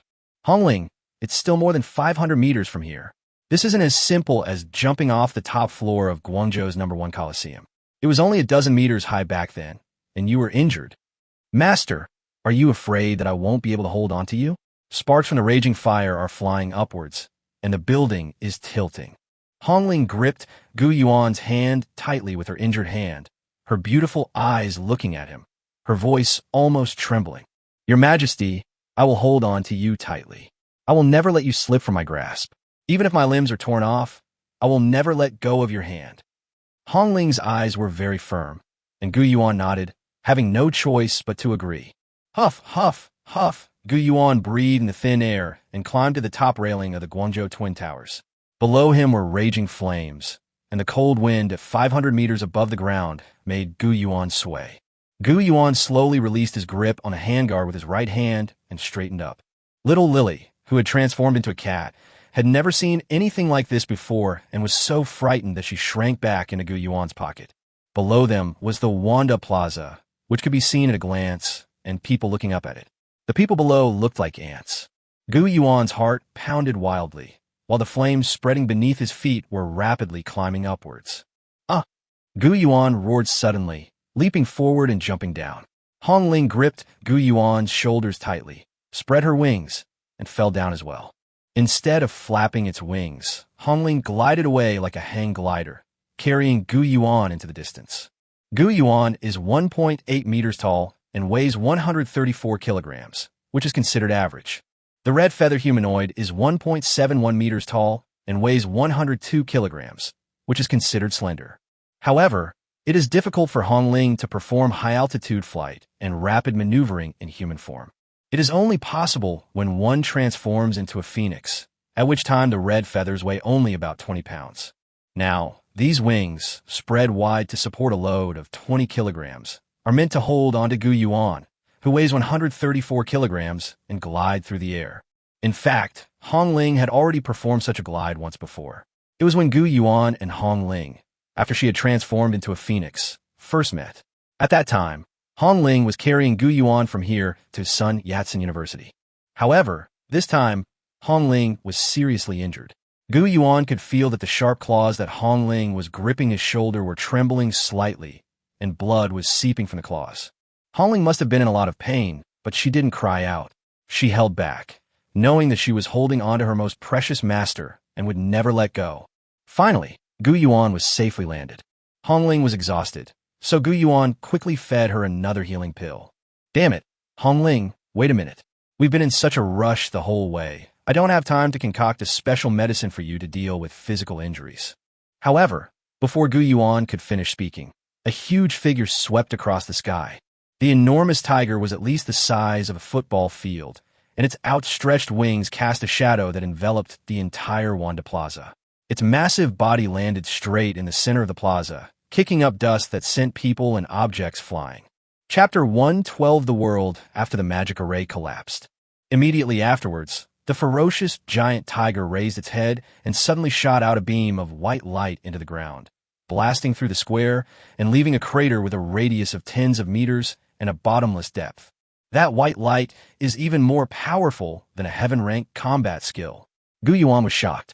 The magic array was only weakened in the square just now, but it is now truly ineffective. Gu Yuan activated his eye of the other shore, and just looking at the data of this behemoth made him feel terrified. Tianqing Huanghu. Level: 83. Race: Celestial Tiger. Rank: Royal.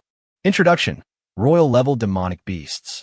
Any level 80 Royal Level Demonic Beast requires at least 200 years of cultivation and consumes a mountain of resources. Combat Skill: Sky-Splitting Storm. God-Slaying Rank. Starfall Rank. Heavenly Star Hunter Rank. Expand. Clearly, this guy has too many combat skills, so the Eye of the Other Shore only displayed the 3 strongest God-level skills, while more heaven-level combat skills below were not shown. Young man, you have great courage. Thank you for protecting my daughter. However, I still cannot accept your human ways. Run. This enormous tiger was actually talking to itself. Daddy. Little Lily raised her head, looking at the enormous, mountain-like heavenly star tiger, her little face filled with terror. Little Lily turned to run away, but Tianqing Huanghu moved one claw and grabbed her back. Back then, you disobeyed and ran away back to the human world, and now you've caused such a huge mess. Why? Why are you in the human world? Shouldn't the protective array keep you outside? Little Lily jumped out of Gu Yuan's pocket, her cat ears and tail drooping, and said helplessly, Magic array? Do you know what that is? To save you, I handed over the ancient tiger talisman, a divine artifact that my clan has guarded for generations, as a bargaining chip. The huge tiger turned its head and looked at little Lily. Daughter, come home with me. He is Sayuri's father, and also a royal level being, which I can accept, but why isn't he a cat? Gu Yuan was puzzled, but Qi Shui had already transformed into human form and appeared beside Gu Yuan, directly hugging Gu Yuan's arm, her huge breast clamping Gu Yuan's arm. My lord, you are unaware of this. In our Tang dynasty, it was very common for demons and humans to intermarry. When 2 different races intermarry, their offspring will randomly inherit the race of either the father or the mother. For example, if my lord spends a tender night with me, my pregnancy could result in a human child or a fox demon. Of course, no matter which type you want, I will give birth to the one you don't want. Aya! With Qi Shui's scream, Hongling grabbed Qi Shui and threw her aside. The fact that little Lily is in this situation can only mean one thing. Her birth mother is a white dwarf cat. How could such a thing happen in the world? A wild royal level demon beast fell in love with a human-bred demon beast. Come home with me, Tianqing Huanghu said, but Xiaobei kept swaying her body. No, I want to stay in the human world. I'm a cat, not a tiger. Look around you, Tianqing Huanghu roared. Will these humans let you stay? Shalt? The people in the square were all utterly shocked, staring at Tianqing Huanghu with trembling eyes. The heavenly star tiger snatched up the struggling little Lily and left behind 6 lightning attribute crystal beads, presumably as a thank you gift for Gu Yuan. Although it was not needed, hundreds of thousands of spiritual substances were still extracted from it. However, Gu Yuan did not let his guard down. Looking at the flattened square, he saw that a demon beast had just entered the human world and left safely. This indicates that the human's magic array has been destroyed and demonic beasts have invaded the human's homeland. Aya! With a woman's scream, a large pack of black-bone wolves was charging into the human world from the mountains. Gu Yuan raised his head and saw that the square in the distance was already a bloody mess, with monsters wantonly biting innocent people. Large numbers of humans were driven to flee, but what was the point of running? These monsters possessed faster running speeds and more efficient hunting techniques. Of the 15 million people in Guangzhou, only about 60,000 are truly combat-ready violent organizations, including the police, hunters, and members of the Beast Taming Security Bureau. Even if you include students like Gu Yuan who were only specially recruited, many advanced combat beast taming schools only have 200,000 or 300,000 students. Of these 200,000 or 300,000 students, At least half are from top-tier universities, and almost all are from second-tier universities. They're just there to get a diploma and have no idea that they want to face the real wilderness. Even if we take all of these into account, out of 15 million people, more than 14.2 million have no fighting ability, or their fighting ability is close to zero. With a deafening roar, the Guangzhou Twin Towers collapsed completely behind them, sending plumes of dust billowing outwards.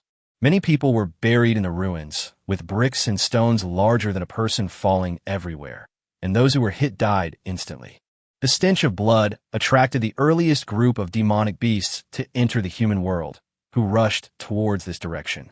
Damn it, the magic circle has been destroyed. Oh my God, the magic circle has been destroyed. What should we do? Many people screamed and ran through the streets like headless flies, but soon they became food for the monsters. Yes, the magic circle has been broken. What should we do? This is a question that many people have never thought about, never considered at all. The human world is protected by magic arrays. Although unseen, many people knew that there was such a powerful thing protecting them. Now that it has collapsed, what should they do? Many people spend their entire lives in Anjia and think they will stay in Anjia for the rest of their lives. Some people's ancestors for 3 generations have never left Anjia. However, they no longer had a choice. Countless demonic beasts surged into the human world like a tidal wave. Of course, not everyone was completely clueless. Many hunters were the first to realize the gravity of the situation. Fighting was pointless. There were simply too many of them. Moreover, in the process of modernization, due to the extensive use of security arrays and the unlimited expansion of cities, city walls have long since disappeared, leaving no advantageous defensive positions for them to use. The hunters, the most experienced in wilderness combat, were splashing themselves with disinfectant to mask their scent before fleeing away from the crowds. Gu Yuan knew that they were going to find the train station to catch a train and escape to other safe zones. Protected by his pet, Director Mu, who had escaped the building, was screaming in terror. He was surrounded by more than a dozen black bone wolves. His hat had fallen off, and he sat on the ground, trembling with fear. There was no trace of the arrogance on his face when he was about to execute Sayuri. Chapter 113-2 against 12. Don't come any closer. Don't come any closer. You beasts, get out of here. This is human territory. You have no right to enter. Director Mu sat on the ground, frantically shuffling backward, tried to escape the hungry wolves. However, he was bitten by a black bone wolf. Beside him was the scene of the obese Feng Mu, who had been living a comfortable life in Anjia for many years, being devoured. He himself has been working in the police system of Anjia. Perhaps when he was young, this Feng Mu still had some fighting ability, but like him, he has been in a comfortable environment for too long and has lost his fighting ability. Then, all the black bone wolves pounced on him, tearing at his obese body and biting him to death. Didn't they say they were just tools? Gu Yuan couldn't help but laugh at the scene. Why didn't they execute them? They're just big talkers. However, at that moment, a large tiger emerged from the ruins. Gu Yuan made eye contact with it and immediately noticed the evasiveness in its eyes. Jihu, this guy escaped too. Gu Yuan glared at him. Jihu turned around and ran into the city. Gu Yuan wasn't about to give it a chance to escape. He summoned Qi Shui, mounted her, and began chasing the tiger wildly through the city. The tiger's escape route was a straight line. It didn't turn when it encountered shops or residential buildings along the way. It jumped into one window and out the other. This guy isn't running away. He's looking for something. Gu Yuan followed Jihu, thinking that the Black Lotus gang had arranged some secret escape route for him.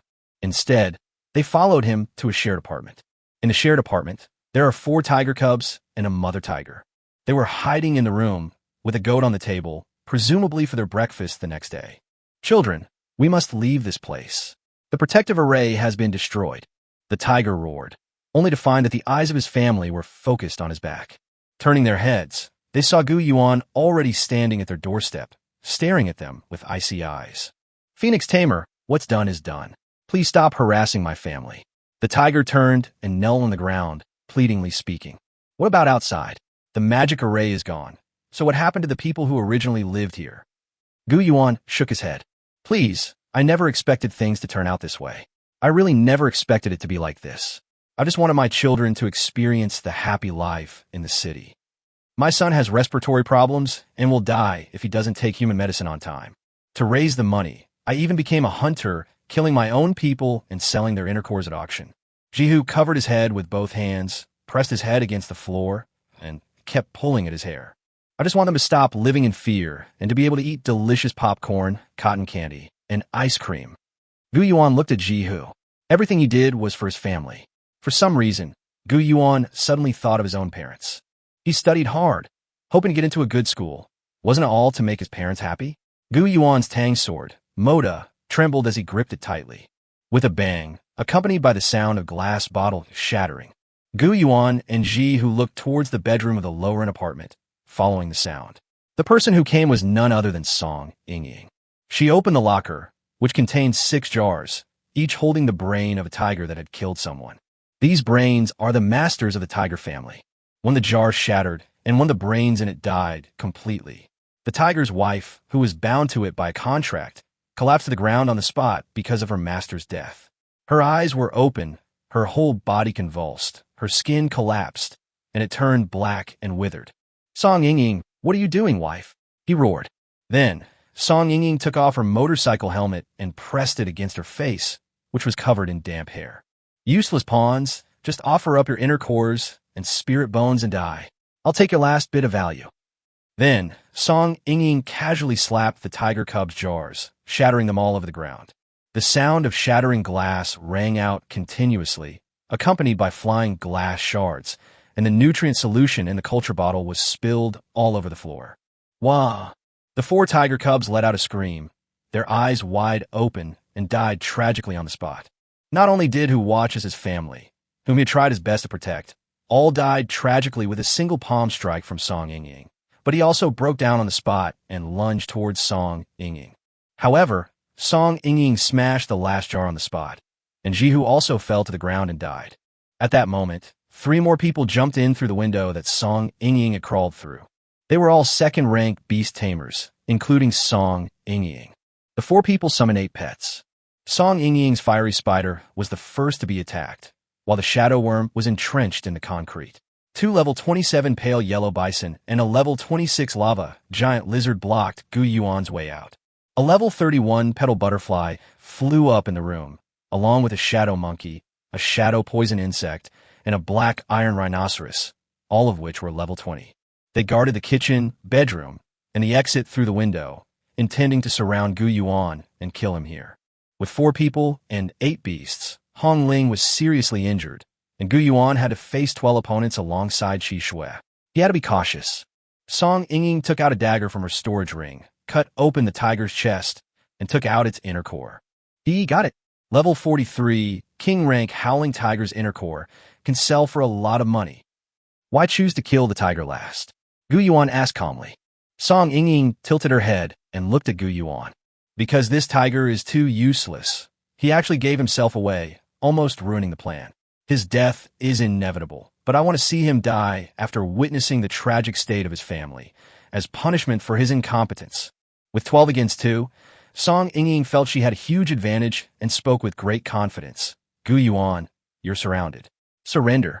Gu Yuan, however, turned his gaze to the 4 of them. Indeed, you have more tame beasts. If you kill their master directly, these tame beasts will be just like the tiger's family.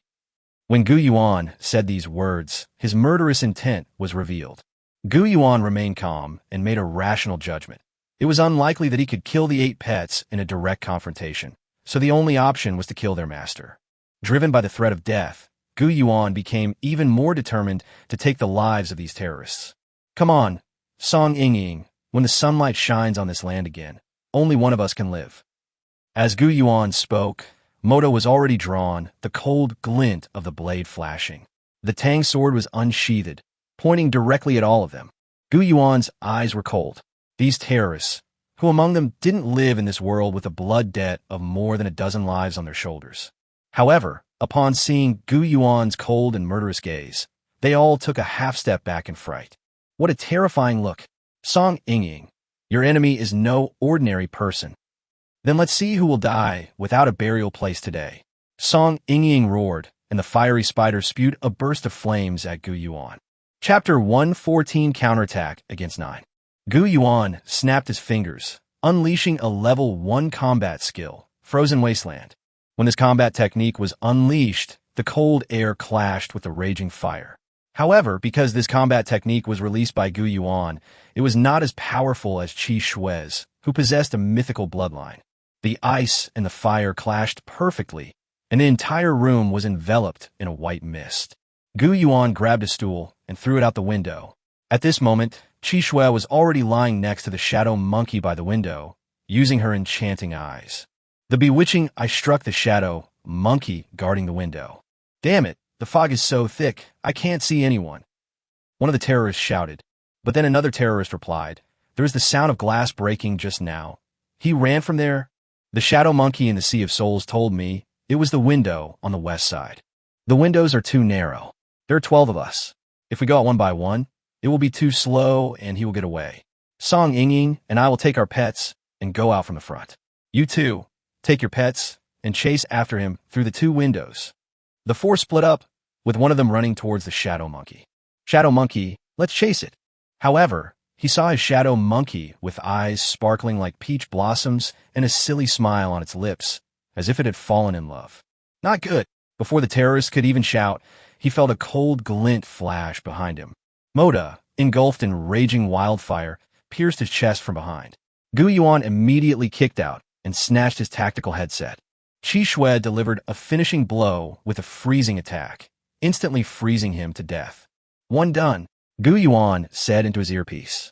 The other 3 heard Gu Yuan's voice and noticed the shadow monkey and the lifeless pale yellow bison. "Go back, he's still in his room." Song Yingying and the other 2 terrorists returned to the room, only to hear the sound of the glass window being smashed again.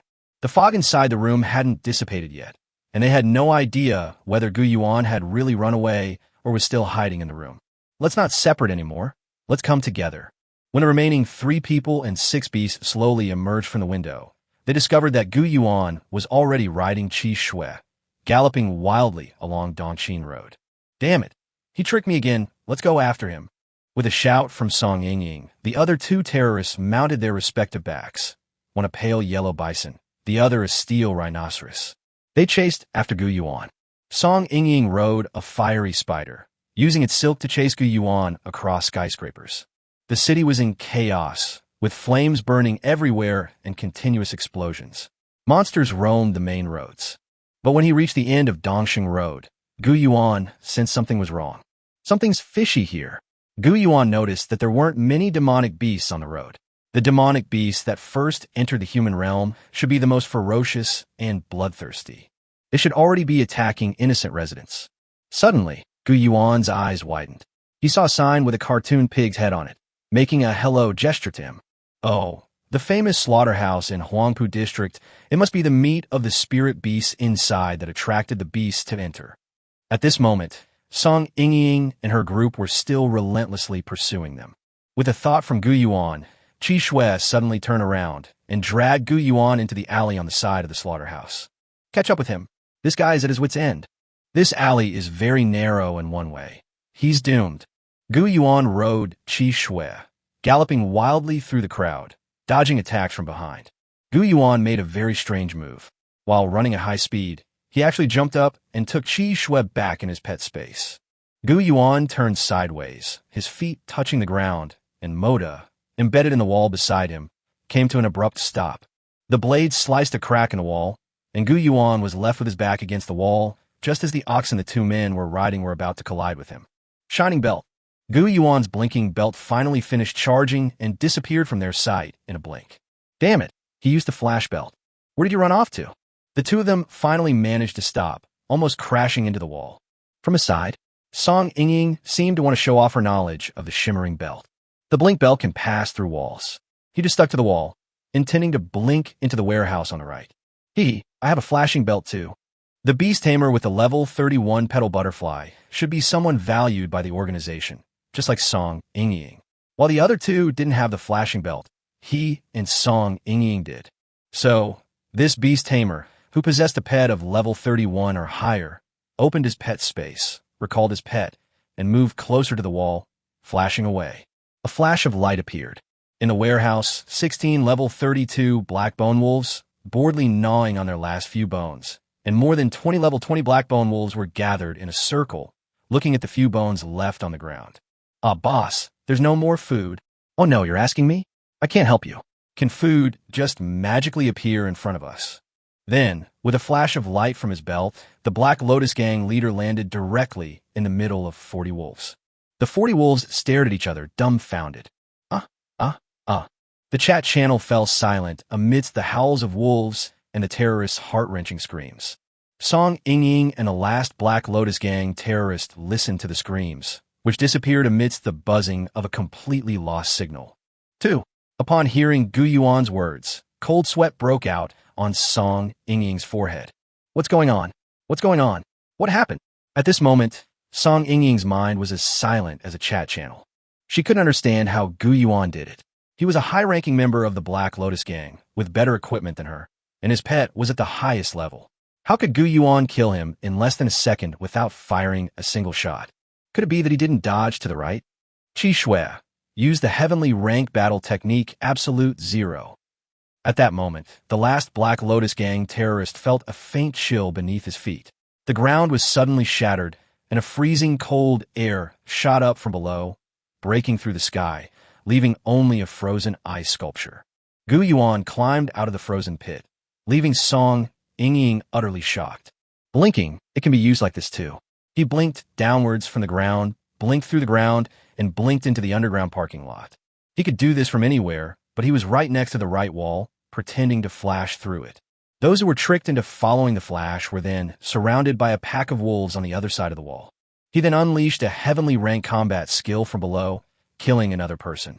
With his extremely high intelligence, he manipulated them at will, and accomplished the feat of taking on 12 opponents and killing 9 of them.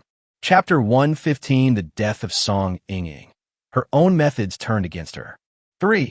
Gu Yuan raised his head, looked at Song Ying sitting on the back of the fire spider, casually threw the headset on the ground, and stomped it to pieces. Gu Yuan just showed Song Ying what intelligence is. Now, Gu Yuan is going to show Song Ying what strength is. Gu Yuan suddenly raised his right hand, flames gathered in his palm, and he threw a firestorm forward. Song Ying's fiery spider dodged in the air, and then Qi Shui's level was the same as the fiery spider's, but it was mythical level. He suddenly unleashed a combat skill, Ice Snowball. This original Xian rank combat skill had been upgraded to D rank by Gu Yuan. The frozen snowball formed by Qi Shui was thrown towards Song Ying, and the fiery spider released its Earth rank combat skill, Fiery Storm, to block it. However, legends have absolutely no chance against myths. The enormous snowball smashed through the fiery storm and hurtled straight towards Song Ying. Song Ying dodged to the right and fell from the air, letting her fiery spider be swatted dead against the wall by the snowball like a fly, turning into a puddle of sewage. Song Ying fell to the ground, and she fell from a height of 5 floors. However, 700 soul power is no joke. Although Song Ying fell and spat out blood and broke one of her hands, she was not dead yet. The shadow worm crawled out from underground, grabbed Song Ying, and tried to run away. However, Qi Shui transformed into human form, raised her right hand, and the world turned into a frozen wasteland. In an instant, a layer of frost formed on the ground, freezing the shadow worm's body and preventing it from escaping quickly. The worm tilted forward and crashed heavily to the ground. Gu Yuan strode forward, and with a flash of his moda, he directly severed the shadow worm. Because the shadow worm suddenly stopped, Song Ying was thrown out by inertia. She crashed onto a roof, rolled several times, and finally fell heavily to the ground, breaking her hand in the process. She felt dizzy, as if someone had kicked her head hard. Only after her eyes refocused did she see a bright light. That night, after a fierce battle, it was already the morning of the next day. The first rays of sunlight broke through the clouds and shone on the land of Guangzhou. In front of her was a huge pit. She had accidentally rolled into a waste meat processing plant. It's morning. Gu Yuan appeared behind Song Ying without her noticing. In her own sea of souls, Song Ying could not sense any response from her pets. They're all dead. Now you're all alone. Gu Yuan said this. Song Ying's face turned deathly pale. She looked up at Gu Yuan. Although I hate Director Mu, he is right about one thing. This world is cruel. Once the security array is destroyed, all systems, morals, and regulations have been shattered. Only strength remains the sole standard for interpreting truth. But it was you who truly made me understand this. Gu Yuan, please, spare me. I still love you. Song Yingying's face flushed, and she raised her head, her eyes glistening with tears. I really, really like you. Please don't kill me. I'll do anything you want, even give myself to you. Song Yingying looked pitiful. Her face was covered with scrapes, bloodstains, and tear stains from the fall, which had soaked her face. She was sobbing, looking like a helpless little woman. Indeed, you are quite good-looking. As he spoke, Gu Yuan squatted down, and with one hand, he reached down along the outside of Song Yingying's thigh. Oh, you're so annoying. Song Yingying said shyly, twisting her hips and naturally opening her legs. But your heart is ugly, Gu Yuan said. Jihu deserves to die. But what about his children and wife? What about the 3 students from Dongguan Beast Taming University whose lives were ruined by drugs? What about the people on the Guangzhou Twin Towers, and those who are currently struggling to survive under the attack of the monsters? Gu Yuan's hand, which was moving downwards, stopped at Song Yingying's ankle. Then, Gu Yuan stood up, his eyes cold and revealing a murderous intent. What are you going to do? Song Yingying felt a chill run down her spine. Hongling also had her wings broken and was thrown into the boiler at the waste disposal plant along with me. Song Yingying, since you enjoy the despair on a person's face before death, then you should see it through to the end. As Gu Yuan spoke, he arrived at the entrance to the underground cave of the Huangpu waste meat processing plant. No, Gu Yuan, you can't do this to me. You can't do this to me. Then, Gu Yuan threw Song Yingying down himself. Song Yingying crashed into the pile of scraps and saw the scene that Gu Yuan had once witnessed. Above his head was a faint ray of light, the dawn. This iron wall, over 80 meters high, ensured that no sound could escape. Song Yingying tried to stand up, but found that her hands had been broken in the fall, and she could not lift herself up. No, don't. Song Yingying's tears began to fall in large drops. She felt the same despair that Gu Yuan had felt while waiting to die. But unlike Gu Yuan, she did not remain calm until her last breath. She kept shouting, clinging to the smooth, iron wall, constantly inching her body upwards, trying to climb out. He kept swinging his broken arm, hoping that he could raise it and grab onto the smooth, iron wall where there was nothing to grip. By this time, the sun was already shining, dawn had arrived, and the automated processing equipment at the waste meat processing plant began to start. Clang! The last glimmer of light was extinguished, and Song Yingying's face was covered with tears, blood, and the juices of her mangled flesh, all of which fell into the pitch blackness. Molten magma began to flow into the surrounding magma inlets. Song Yingying screamed in agony, but it was to no avail. Gu Yuan, I will haunt you even as a ghost. These were Song Yingying's last words. No matter how pitiful Song Yingying's cries were from below, no one could hear anything from the ground. Gu Yuan sat silently on the ground. Both Qi Shui and Gu Yuan were exhausted. Especially Qi Shui, as Gu Yuan's personal vehicle, was in riding mode from 11 p.m. last night until sunrise this morning. It's all thanks to the endurance of a mythical level pet. If it were an ordinary pet, being constantly tormented and ridden by Gu Yuan like that, it would probably have passed out long ago. Qi Shui was taken into the pet space. Gu Yuan is really tired now, and he needs a place to rest properly. In one night, countless monsters had flooded into human cities. Now, finding a safe place to get a good night's sleep was a luxury. Chapter 116. We are the hunters, and they are the prey. Gu Yuan found a quiet alley. He was exhausted and no longer had the same ease with which he used to gather spiritual energy. The battle just now lasted all night. Gu Yuan released 6 or 7 Earth Rank combat skills and 1 Heaven Rank combat skill. His body was almost completely drained. Now, we need to start refining pills to treat Hongling and Qishua's injuries and restore their strength. Fortunately, Xiao Baihe had a recipe for refining a high-grade elixir in her storage ring. Gu Yuan tried to gather spiritual energy, and a small flame was lit in his hand. Great, it can even ignite spiritual fire. According to the recipe, the blood-replenishing pill can not only heal injuries and accelerate physical recovery, but also increase the recovery speed of spiritual energy. It can be said to be the best healing pill that I can refine at present. If there's anything particularly troublesome about this elixir, it's that the medicinal materials needed to refine it are extremely rare. You need 2 high-level blood spirit grasses and 1 spirit mountain ginseng. These are rare medicinal herbs are hard to come by, but I have the bracelet, and I've disassembled these two herbs before. The bracelet flashed and gathered together 2 bundles of high-grade blood spirit grass and 1,000-year-old ginseng, along with other herbs used in various proportions, consuming a total of 60,000 spirit materials.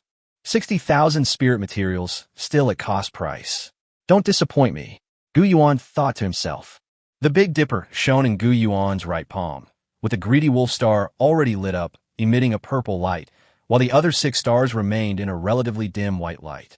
The 7-star alchemy technique is incredibly powerful. In less than 20 minutes, Gu Yuan refined a high-grade blood-replenishing pill. Just in case, Gu Yuan disassembled the high-level blood-replenishing pill. That way, when you need it again next time, you won't have to go through the trouble of refining it. Instead, you can directly consume 55,000 units of spiritual matter to create one. Direct recombination is more economical in terms of spiritual materials than refining, because some components will be consumed by the flames during the refining process. Gu Yuan made 2 high-level blood-replenishing pills, one for Hongling and one for Qi Shui. Hongling and Qi Shui's bodies began to recover at an extremely fast speed. In fact, Gu Yuan also wanted to reconstruct one of his own. However, the spiritual matter was no longer sufficient, because during the continuous battles, he was also constantly and rapidly producing various pills to sustain Qi Shui and himself.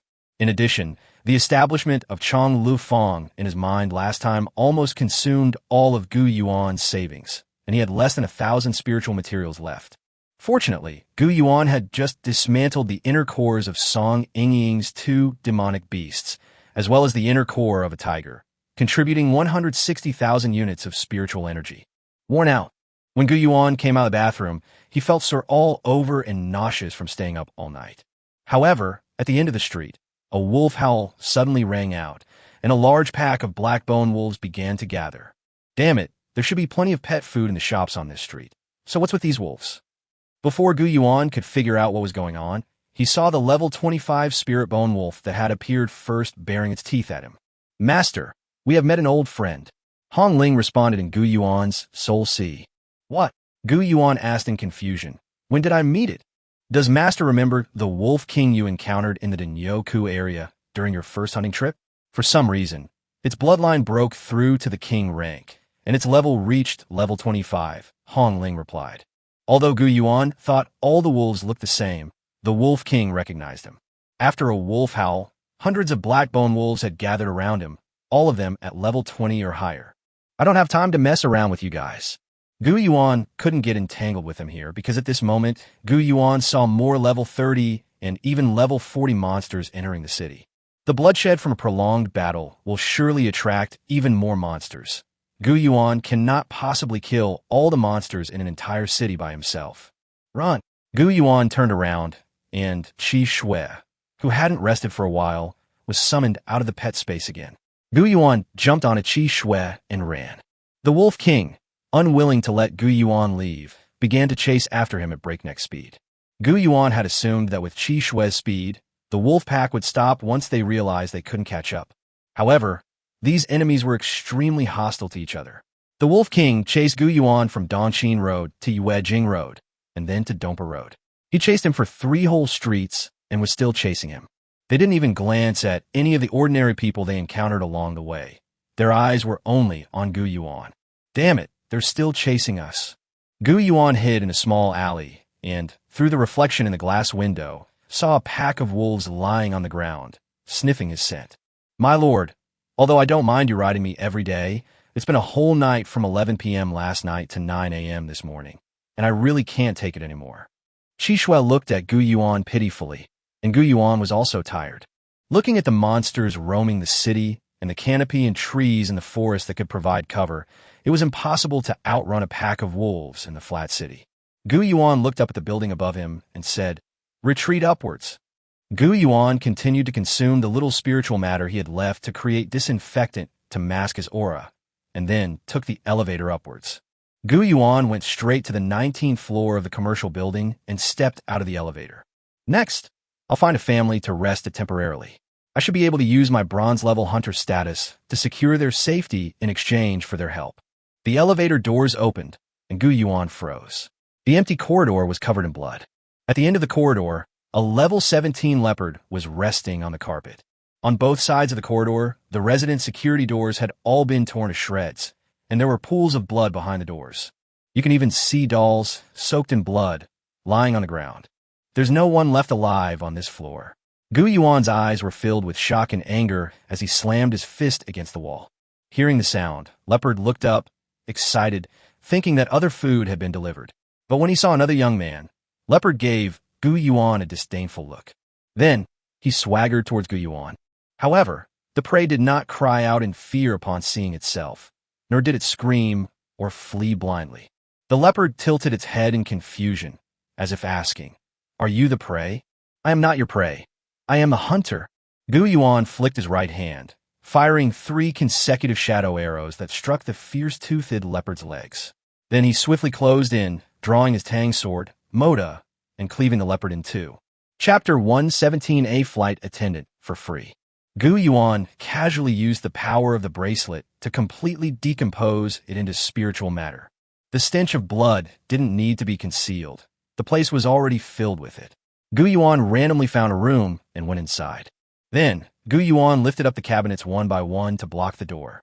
Gu Yuan then lay down on a bed, having just disassembled the 3,000 spiritual substances. The food in this house has basically been eaten by that fierce tiger. It also killed everyone, and then, as if storing food, hid all their corpses in a room at the end of the corridor. Gu Yuan used the bracelet to reconstitute 2 plates of feed for Hong Ling and Qi Shui, which cost him another 2,700 spirit materials. Gu Yuan himself prepared a cooked steak and a bowl of cooked rice.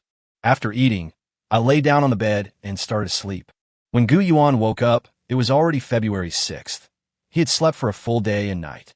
Gu Yuan took out a small bowl, and then, using the power of the bracelet, condensed a bowl of rice. While eating, I took out my phone. It's a pity there's no signal. This phone is practically a brick. It looks like the network base stations in Guangzhou have been destroyed. Helpless, Gu Yuan leaned back on the bed and took out the hunter's satellite phone, the kind that could even crack walnuts. "Hey, Yi Chuan, are you still alive? It's so good to hear you speak. I'm Fine. Only a part of the magic array failed. Only Guangzhou was affected. Dongguan is still safe." "That's good." Gu Yuan breathed a sigh of relief, relieved that his parents had not been affected. "Come back soon. That place is only getting more and more dangerous." Jia Chuan continued. "I wish I could, but right now the whole of Guangzhou is teeming with monsters." Gu Yuan lay on the bed, looking out the window at a 6-toothed wild boar of the king rank, about 67 meters tall and estimated to be around level 51, walking past the business center. With each step, the ground trembled and the surrounding buildings shook. Yangcheng has been invaded by demonic beasts. The army is resisting the large demonic beasts to prevent them from destroying more key points of the magic array and causing greater losses. Guangzhou has 6 train stations, and a massive exodus of millions is underway, transporting Guangzhou's residents to other cities. You said this. A million? How could that be? This city has 15 million people. Yes, there are many people who are currently crowding the train station, waiting to escape. They're lucky because they live close to the train station. People in the city center have little chance of survival. Hearing Yi Yu's words, Gu Yuan lowered his head. "I'm in Tiana district right now." Gu Yuan walked to the floor-to-ceiling window and looked at the Yangcheng Tower across the street, the tallest tower in Yangcheng. At this moment, it was filled with bird-like monsters. When did this city become so unruly? You now have 2 paths to take. First, continue west to the East Station and take a train to Fengcheng. Second, go north to Baiyun District Airport. If you're lucky, you can find a plane and escape to Changchun. An airplane? Gu Yuan asked doubtfully. There are monsters flying everywhere in the sky. Is an airplane safe? The aircraft are coated with a substance that conceals their presence, and there are very few monsters above the clouds, an altitude of over 12,000 meters. Do you think every bird-like monster has a respiratory system like your red feather, capable of breathing even in extremely low oxygen environments? After hearing this, Gu Yuan nodded. The train station must be packed with people right now. We'll just have to try our luck in Baiyun District. Gu Yuan felt somewhat relieved. It would be so much better to just call instead of using WeChat. The hunter's phone is a satellite phone and has no functions other than making calls. It cannot receive pictures, MMS messages, or video calls. Finally, I don't have to worry about the crocodile sending me random pornographic images. Gu Yuan suddenly heard a woman's voice coming from the other end of the phone. By the way, Phoenix Tamer, I recently received another batch of smuggled goods. I was originally going to send you the PV, but look at this satellite phone, it's so inconvenient. Here's what I'll do. I'll play 2 clips for you to listen to first. If you like them, I'll deduct the reward directly from your A-level mission reward. Gu Yuan felt a chill run down his spine. No need. Gu Yuan slammed down the phone and angrily threw it forward. With a bang, the hunter's phone slammed into the wall and became embedded in it. Gu Yuan scratched his head, thinking to himself, that damn crocodile, it never stops driving. Gu Yuan walked to the wall, silently took out his phone, and put it into his coat bag. With a snap, a large hole appeared in the wall. Gu Yuan looked through the hole and saw a dimly lit small room on the other side, with a person lying on the bed. Damn it, someone's still alive. Gu Yuan rushed out the door and entered the living room next door. Once inside, he found that the door to one of the rooms was blocked by a blanket. Gu Yuan kicked the door open. Very clever. Knowing that monsters search for prey by scent, you used wool blankets to seal the cracks in the door and close the windows tightly. That way, once the monsters have eaten their fill of others, they might overlook you. As Gu Yuan spoke, he saw the woman lying on the bed, nearly unconscious. The woman was wearing a flight attendant uniform with a ribbon around her neck. She had a pair of signature long legs, but they were encased in flesh-colored stockings. Above her was a blue bodycon skirt paired with a uniform, but she was lying on the bed in a completely unguarded position, which made Gu Yuan gasp in astonishment. However, if a room is not ventilated, it will suffocate people. Gu Yuan helped the woman up, took out a bottle of mineral water, and poured it down her throat. Ugh, ugh, ugh. The woman gasped for breath, groggily lifting her head to look at Gu Yuan. I'm going to die. Monster. No, no. The flight attendant was quite frightened. She kept moving backward and kicking her feet forward desperately. Her feet, which were wearing thick-soled shoes, kicked the blankets, quilts, and even Gu Yuan off the bed. It looks like he was extremely frightened. Gu Yuan consumed 300 spirit substances to create a low-grade concentration pill and fed it to him. After swallowing the pill, he pressed her down onto the bed, covering her mouth with one hand. Quiet, quiet, there's still demonic beasts outside. If you keep shouting, I won't take care of you anymore. After the flight attendant swallowed the pill, her beautiful eyes darted up and down. Only then did Gu Yuan release her hand, and they sat on the bed, gazing at each other. Chapter 1:18 Blood Moon shines brightly. Gu Yuan breathed a sigh of relief and sat down in front of the beauty. What's your name? Gu Yuan asked first. My name is Wei Ye, little brother. There's a monster outside, the flight attendant said urgently. That's all. Gu Yuan's answer was simple and straightforward. Wei Ye noticed that Gu Yuan wore a shimmering belt, a feature typically reserved for high-level hunters who ventured overseas, and that he was also wearing the domestically produced, gleaming, shadow-piercing gauntlets. A controlled class Horcrux. Could it be that you're a hunter? Wei Ye covered her pink lips in surprise, her eyes filled with disbelief as she looked at Gu Yuan. You're about the same age as my younger brother, yet you're already a hunter and have even killed tiger. Did you say my parents? They're downstairs. Gu Yuan raised his right arm. Come out, Hongling. This isn't a normal time. There are too many flying-type monsters outside. Stay close to the wall and search the building. Try to keep a low profile. In a flash, a level 31 redbird appeared before Wei Ye's eyes in the pet space. Wei Ye was shocked once again. Wow, so amazing. This redbird is so beautiful, just like a phoenix. How did you raise such a powerful beast? Are you a beast-taming genius? Red feather flew out, and through his soul sea, Gu Yuan gained a view of his surroundings. On the 3rd floor, he saw a wild spirit wind wolf gnawing on a corpse. I'm afraid there's no one else alive in this building besides you and me. Upon hearing Gu Yuan's words, Wei Ye nearly collapsed, but she remembered Gu Yuan's words and told him not to shout. And so, she sat cross-legged on the bed, covering her mouth and weeping bitterly. Call the police. Who let this monster in here? Make them responsible. Wei Ye tried to make a call, but Gu Yuan grabbed her hand. There's no cell phone signal. This is a major disaster. The magic array has failed. It's broken. It's broken. Wei Ye then noticed that outside the window, billowing smoke was rising into the air, and she could even see monsters chasing after ordinary people who were stealing food from the supermarket. Once caught, they will be bitten to death immediately. Wei almost collapsed to the ground. Doomsday, this is the end of humanity. We're finished. Not yet. Gu Yuan helped Wei up and asked, "Isn't that a sexy outfit you're wearing?" Upon hearing this, Wei became wary, looking at the young man with a chill in her heart. What should I do?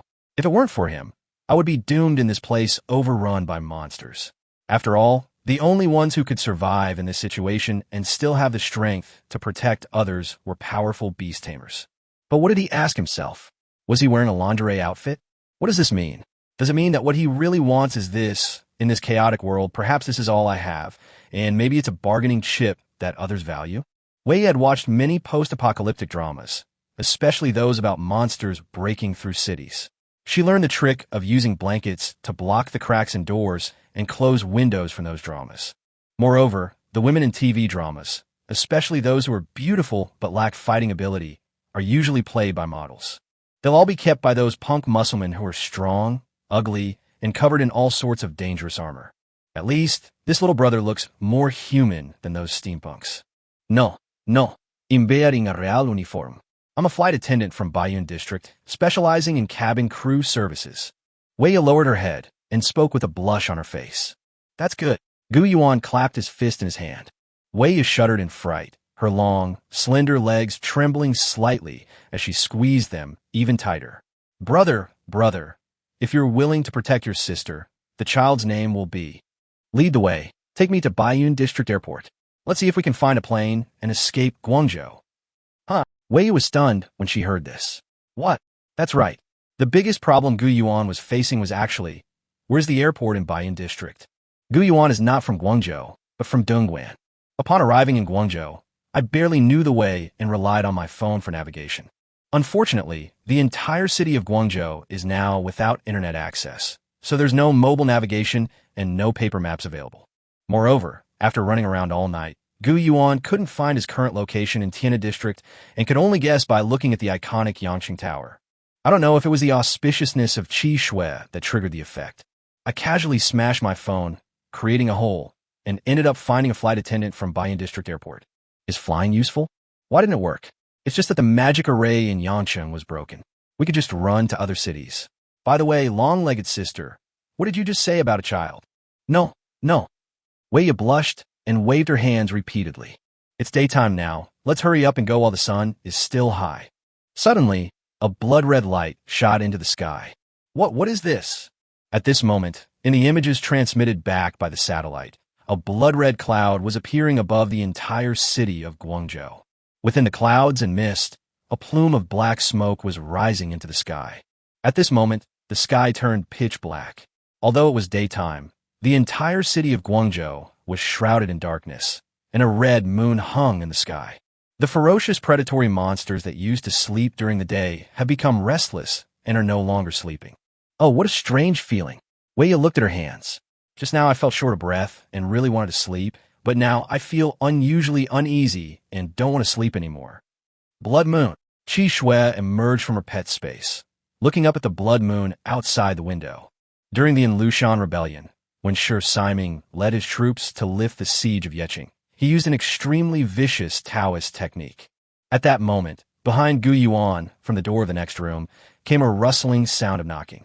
Gu Yuan pushed open the door and saw a large group of zombies with black liquid constantly gushing from their eyes and mouths rushing out of the room, where the corpses were stored at the end of the corridor. Damn it! Gu Yuan thought of the zombie Black Bear King. That guy looked just like this when he was turned into a zombie by the black crystal bead. Gu Yuan was filled with resentment.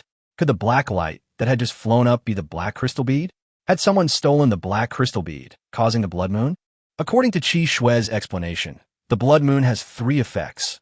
All monsters will become extremely violent. All dead monsters and humans will be resurrected as zombies, and humans will feel extremely uneasy and unable to sleep. Chapter 119 Night of Return to Seoul. These dead people have come back to life. Gu Yuan raised his right hand, pointed at the demonic beasts charging towards him, and fired 3 shadow arrows in succession. However, the effect was not good. There were just too many zombies rushing over, and the recoil of the shadow gauntlets was very small, so they couldn't hurt the zombies at all. Helpless, Gu Yuan drew his Moda sword and unleashed a crescent-shaped burst of wildfire. They successfully set all the zombies in the corridor ablaze, but they were not afraid of pain or death, braving the flames. Even with its flesh charred and its bones exposed, it continued to crawl toward Gu Yuan. Zombies, this really is the end of the world. The long-legged woman was so scared that she ran towards the stairs. These guys were already dead. Only by completely dismembering them can we stop them. Gu Yuan retreated step by step, but suddenly remembered something. A dead, moving corpse. Gu Yuan rushed forward, startling Wei Ye. Hey, little brother, what are you doing? These zombies bite. Quickly summon your beast. Why did you rush over there by yourself? However, as Gu Yuan charged into the horde of zombies, he raised his right hand and used the power of the bracelet, shouting, "Disassemble." At this moment, all the surrounding zombies transformed into purple spiritual energy at a visible speed and then merged into Gu Yuan's bracelet. Spiritual matter plus 1,700. I knew it. I could dismantle zombies directly because they're already dead. Whether the corpses move or not, I could dismantle them. Gu Yuan couldn't help but feel secretly pleased. These zombies were endless and numerous, and they would charge towards him without fear of death or pain. But that's actually equivalent to constantly giving yourself spiritual matter for free. Your bracelet can dismantle all inanimate organic matter. All I need to do is walk among them and use the power of the bracelet to instantly kill them all, and I can also earn a considerable amount of spiritual material. Moreover, resurrected zombies have a much higher content of spiritual matter than normal human corpses. Gu Yuan had tried dissecting human corpses before, but the results were not good. Even for a living person, or a powerful person like Bruto Yang, the amount of spiritual matter extracted from the corpse was only a few points. This may be due to the difference in the physical structure of humans and demons. In fact, the human body does not store spiritual energy. Every time a Taoist technique is used or an inscription is made, spiritual energy is absorbed from the air and released. Therefore, Gu Yuan generally doesn't dismantle human corpses. However, the zombies under the Blood Moon's illumination had a spirit matter content as high as 50 points each, likely due to the Blood Moon dispersing it through some means. It was only by infusing spiritual energy into the corpses that they were able to move. A ferocious roar came from behind. In the stairwell, zombies surged up the stairs like a tide. Many of them had been half-eaten by monsters, revealing their white skeletons and bodies. They staggered upstairs, among them several zombie black-bone wolves and zombie sharp-toothed lions. It is likely that after these monsters invaded the human world, they found that the humans here were too weak, so they hunted and killed a large number of them, and then collected and stored the corpses. They had originally planned to come back to eat there later, but now the situation had reversed, and a zombie horde resurrected by the Blood Moon had turned around and killed them. Furthermore, after they died, they transformed into powerful zombies and joined the ranks. Let me go, Wei Ye cried out in alarm as the zombies grabbed her and tore at her. However, Gu Yuan had already taken a step forward, raised his right hand, and pressed it forward. The bracelet's effect had been activated, successfully dismantling all the zombies and absorbing all the spiritual matter within them. Without breaking a sweat, the spiritual matter stored in the bracelet increased by 30,000 points. After all, the spiritual matter of those zombie beasts was much more than that of humans. Are you all right, long-legged beauty? Gu Yuan helped Wei Ye up. Wei Ye stared in shock and disbelief at the empty stairwell. Little brother, you are amazing. You killed so many zombies with just a wave of your hand. You must be a 5th or 6th grade beast tamer. No, it's not that exaggerated. Gu Yuan scratched his head and cheek. I'm only a 2nd grade soldier. Those were my combat skills. Only a 2nd grade cultivator, yet he possesses a level 30 demon beast? That's incredible. Zia exclaimed in astonishment. Next, Gu Yuan and Wei Ye took the elevator down to the 1st floor. The streets were unexpectedly lively at this moment. Although the monsters were beasts, they were not entirely insatiable. For example, the 6-toothed wild boar of the king rank, which was about 67 meters tall, was very fierce. However, it is actually a vegetarian. Aside from accidentally stepping on it while walking, it shouldn't kill anyone. It was just attracted by the food at the pet food store in the center of Yangqing City. So they came to the city, broke through the cement walls, ate their fill, and then lay down on the ground to sleep. However, the Blood Moon kept all living things awake. Humans became restless, and monsters became frenzied and went mad. Indiscriminate attacks on everyone, unable to find a target, rampaging through the city, causing more buildings to collapse and more people to lose their lives. The blood moon continuously transformed them into zombies, indiscriminately attacking the survivors and all other monsters. Dead monsters are an even bigger problem. They are more violent than when they are alive, hunting down all living things like killing machines. Oh, with a wolf howl, Gu Yuan couldn't help but curse. I'll fucking kill you. Are you ever going to stop? At this moment, the pack of black bone wolves who had been guarding Gu Yuan for 2 days and 2 nights under the building finally managed to wait for him to come downstairs. The Wolf King darted out of the barber shop across the street, followed by more than 100 of its brothers, and chased after Gu Yuan. Gu Yuan looked at a tricycle next to him. Long-legged sister, do as I say. Okay, what does my brother want me to do? Wei asked, puzzled. Gu Yuan had already pulled the tricycle next to him over. With legs as long as yours, it's a waste not to use a tricycle. Wei looked puzzled, but Gu Yuan had already climbed onto the truck tricycle. Pedal faster, faster. Wei got on the tricycle and started pedaling in the opposite direction. Gu Yuan then summoned Qi Shui, who transformed into human form and sat next to him in the car.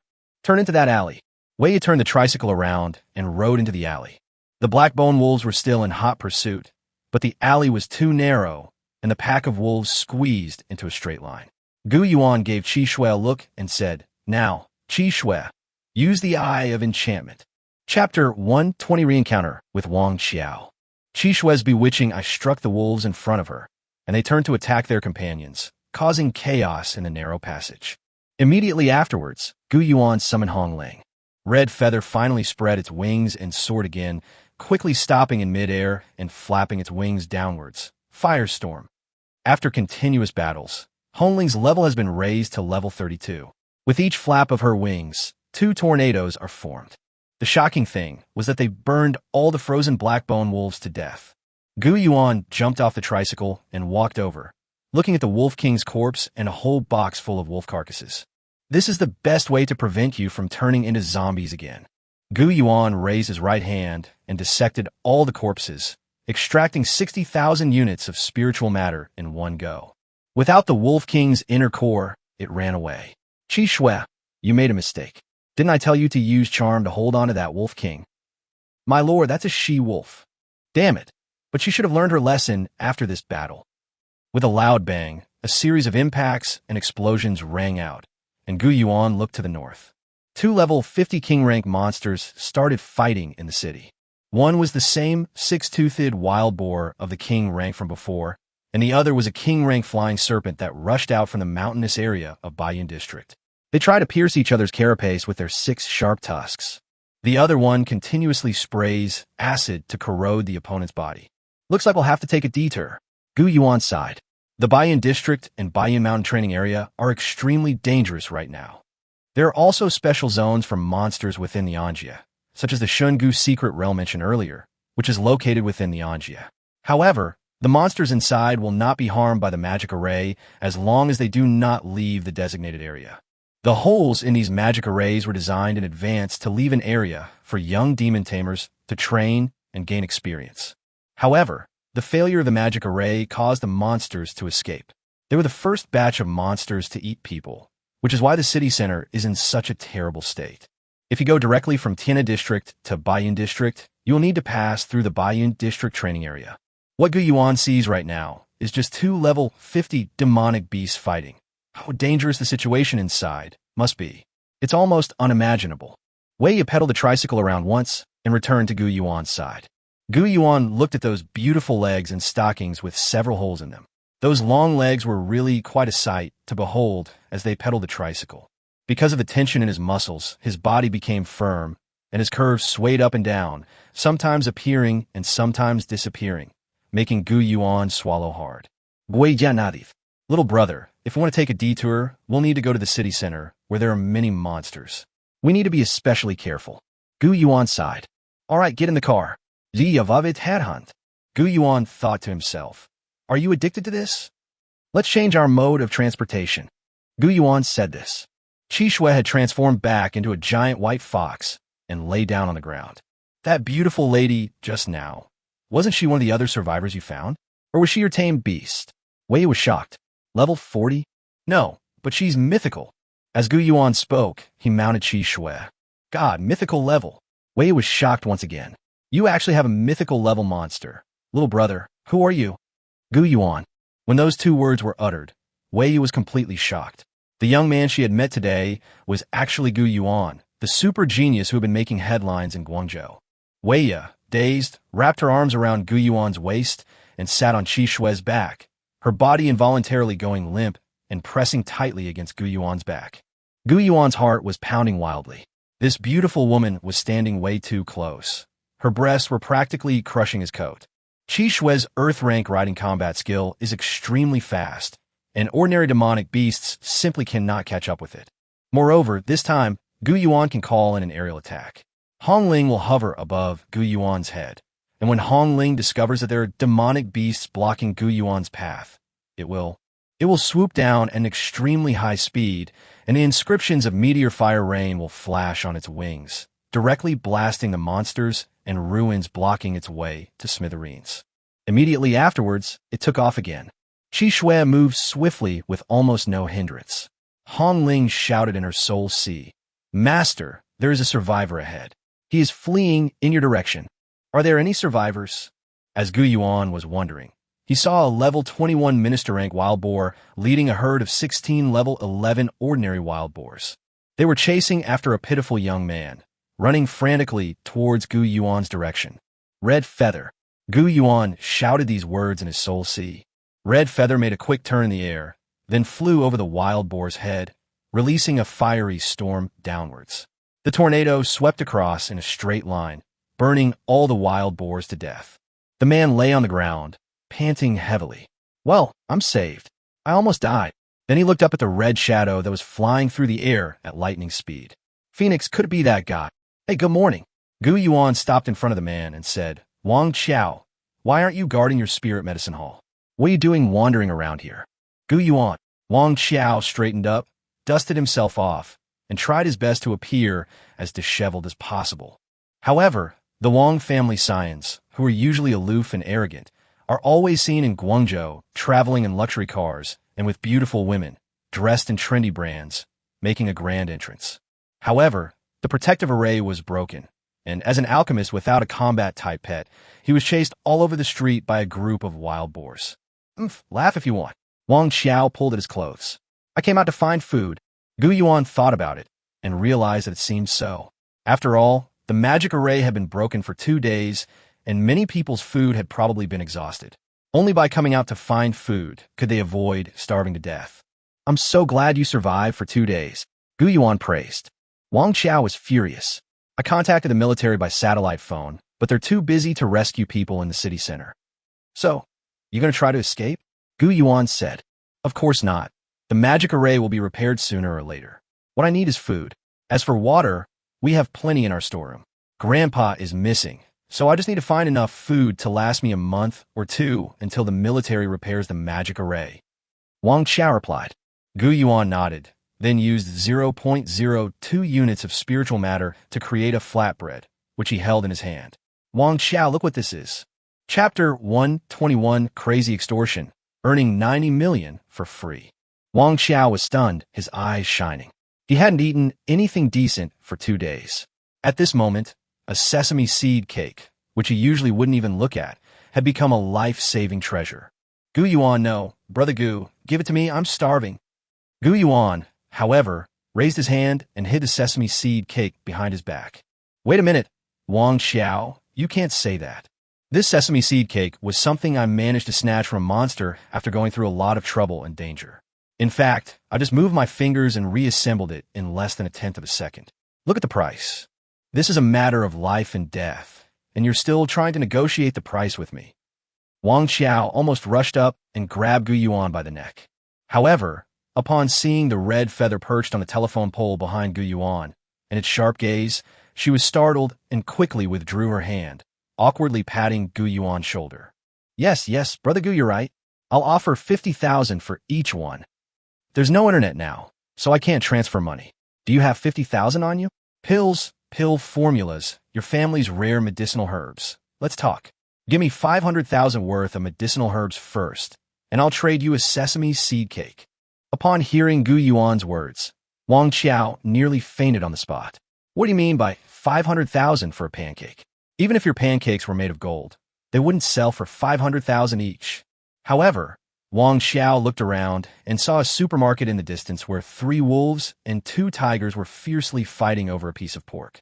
Along the way, there were also staggering zombies walking towards the wild boar carcass that was being pinned to the ground and devoured.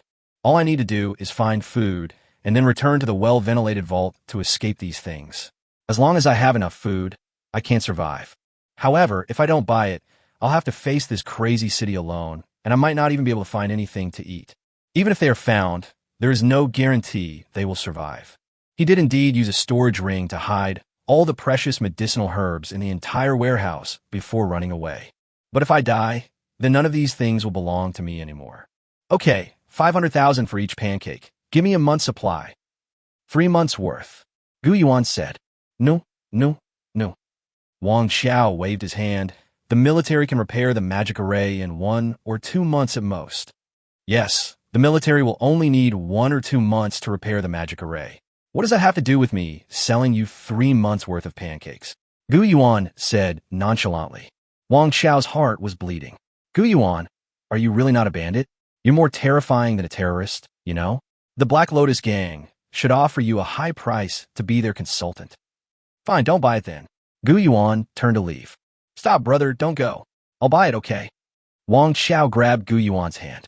And so, with 90 meals a month, 270 sesame cakes over 3 months, Wang Xiao handed over medicinal herbs worth 135 million yuan. This is a business deal that will make you a fortune. 1 pancake only requires 0.02 spiritual matter. And even if there are 180 pancakes, it only consumes 3.6 spiritual matter.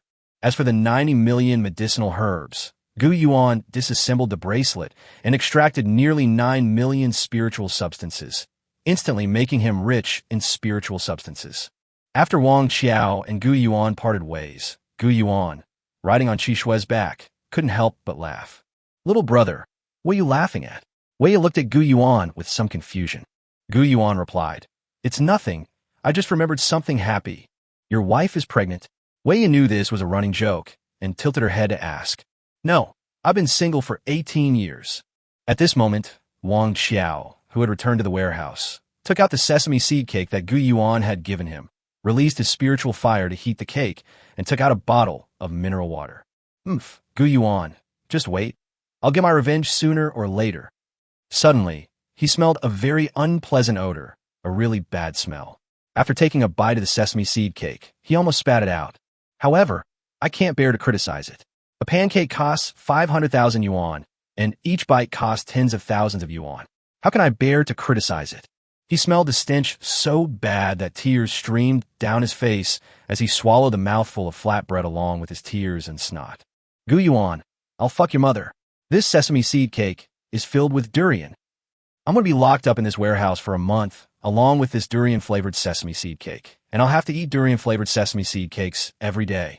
At this moment, at the starting point where the beams of the blood moon scattered into the sky, the Black Lotus gang members were surrounding a magic circle. Hirue Mora walked up to the magic circle and said with some doubt, There's a problem. This magic circle isn't achieving the expected effect. Impossible, sir. I did indeed switch it with that woman Hanyue. Limbo said respectfully, head bowed. However, Haramora's eyes, hidden beneath his cloak, suddenly flashed red light. He turned around, grabbed one hand, and pulled Harimura in front of him. Fool, are you questioning me? Limbo was almost choked to death.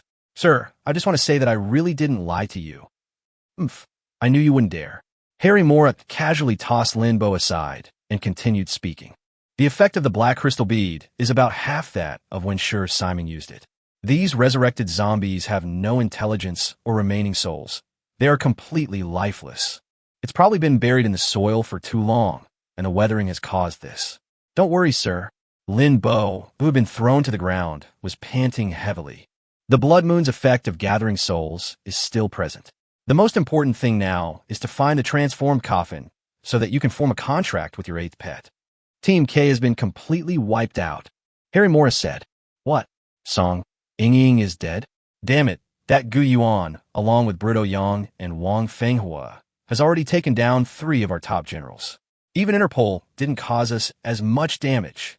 Lin Bo was filled with resentment. Damn it, I'm notifying my reserve network to search for Gu Yuan's whereabouts. I'll personally deal with him. No, your task is still to find the key.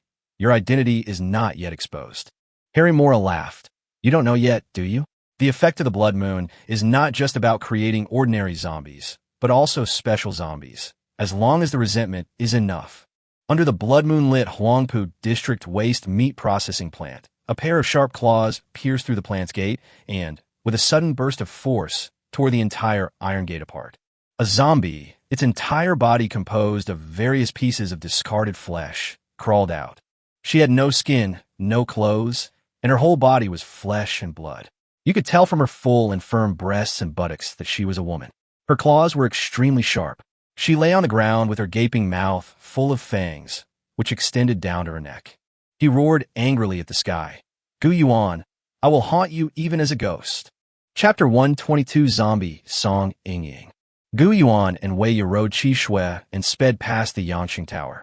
The Pearl River reflected the towering and magnificent tower, as well as the white shadow of the white fox that sped past.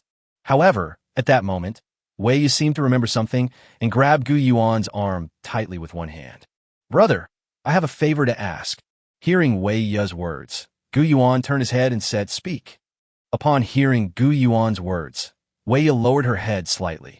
Could you go to number 3 middle school? I have a younger brother at school. Tisk. Gu Yuan clicked his tongue when he heard this. My Qi Shui can only carry 2 people, which is already its limit, and it still has to face the siege of so many demonic beasts. I know, but I can't abandon my brother, Wei Yi said.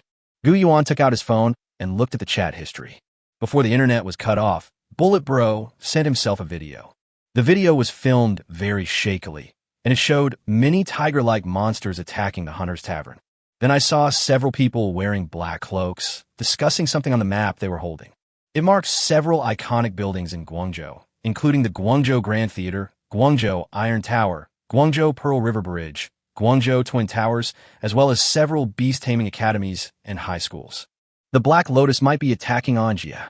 This was the last message he sent, dated February 3rd. Unfortunately, Gu Yuan didn't see it until February 5th, and it was too late. However, the map did indeed mark Yangqing number 3 high school. Is the 3rd middle school a strategic location? Gu Yuan shook his head. Damn it. I don't want to stay here for another minute. Never mind. Bang, bang, bang. A series of impacts rang out. When Gu Yuan turned around, he saw a skinless zombie chasing after him. Her muscles were clearly defined, her whole body was covered in blood and gore, and her screams were deafening. As she moved forward, she didn't care about anything and just rammed into things, able to overturn trucks weighing more than 10 tons as she chased after him.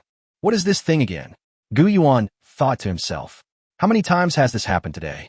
Why do people, beasts, and even things that are neither human nor ghost all like to chase after him?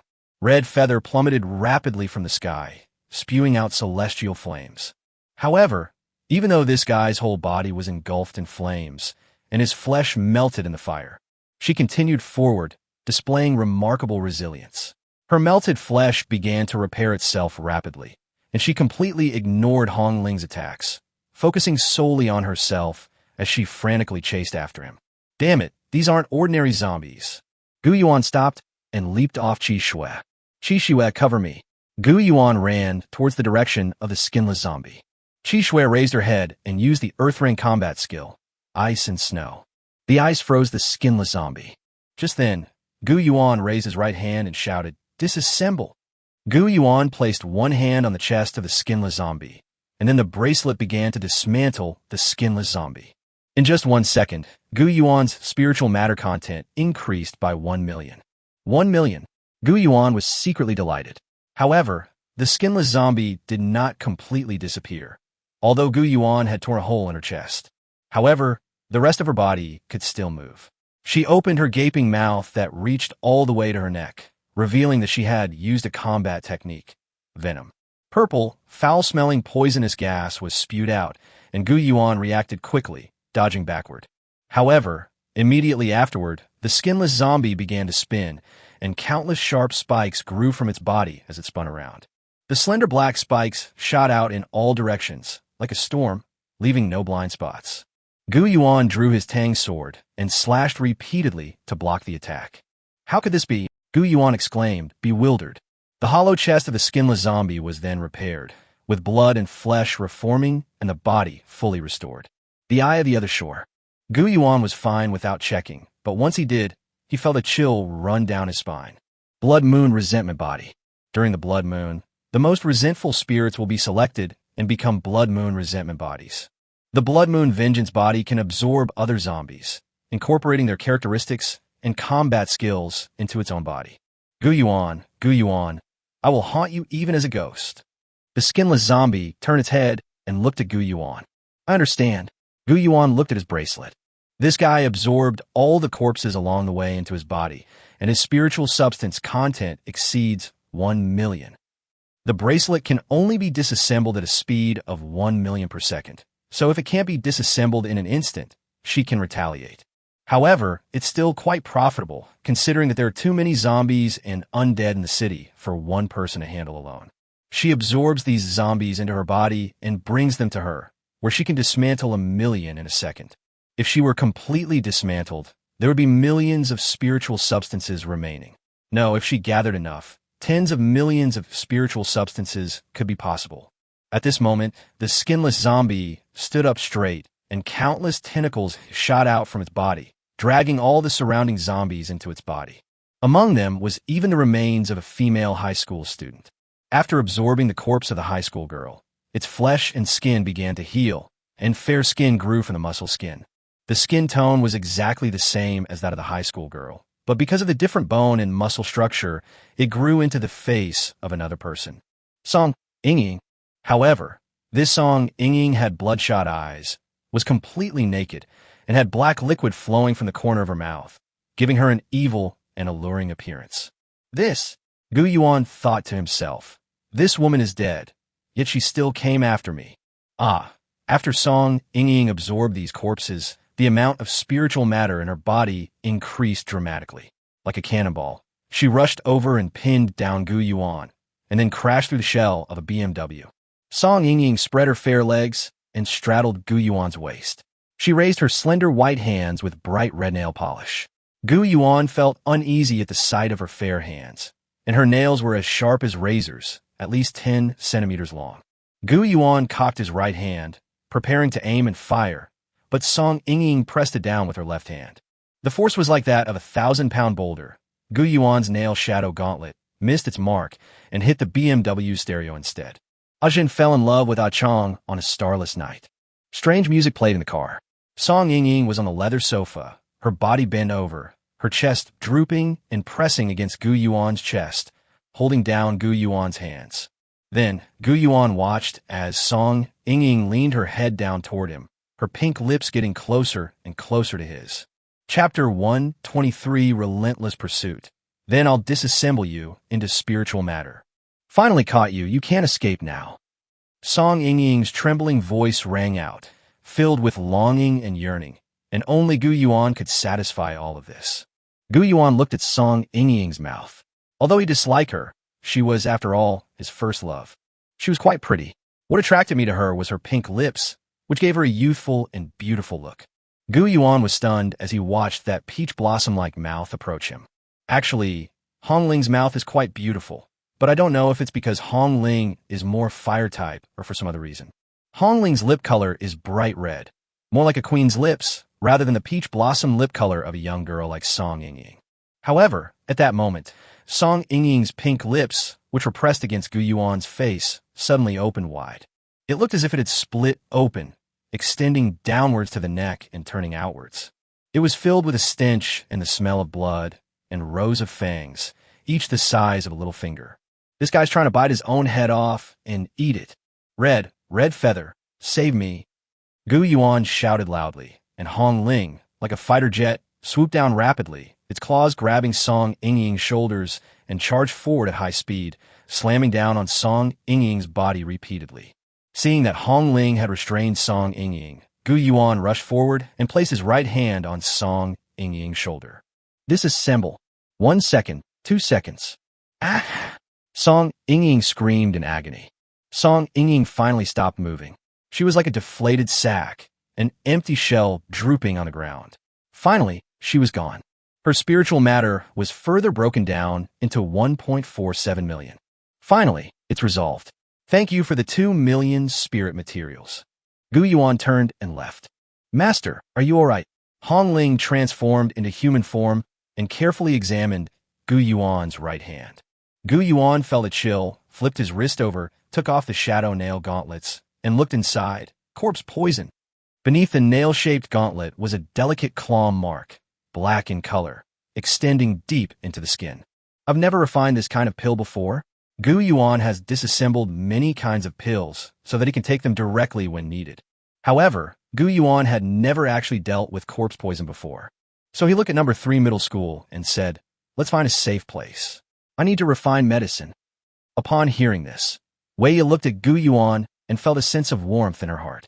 Could all be for her sake? So he smiled and said, thank you. Don't worry, we won't stay too long. And so, Gu Yuan and Wei entered number 3 middle school together.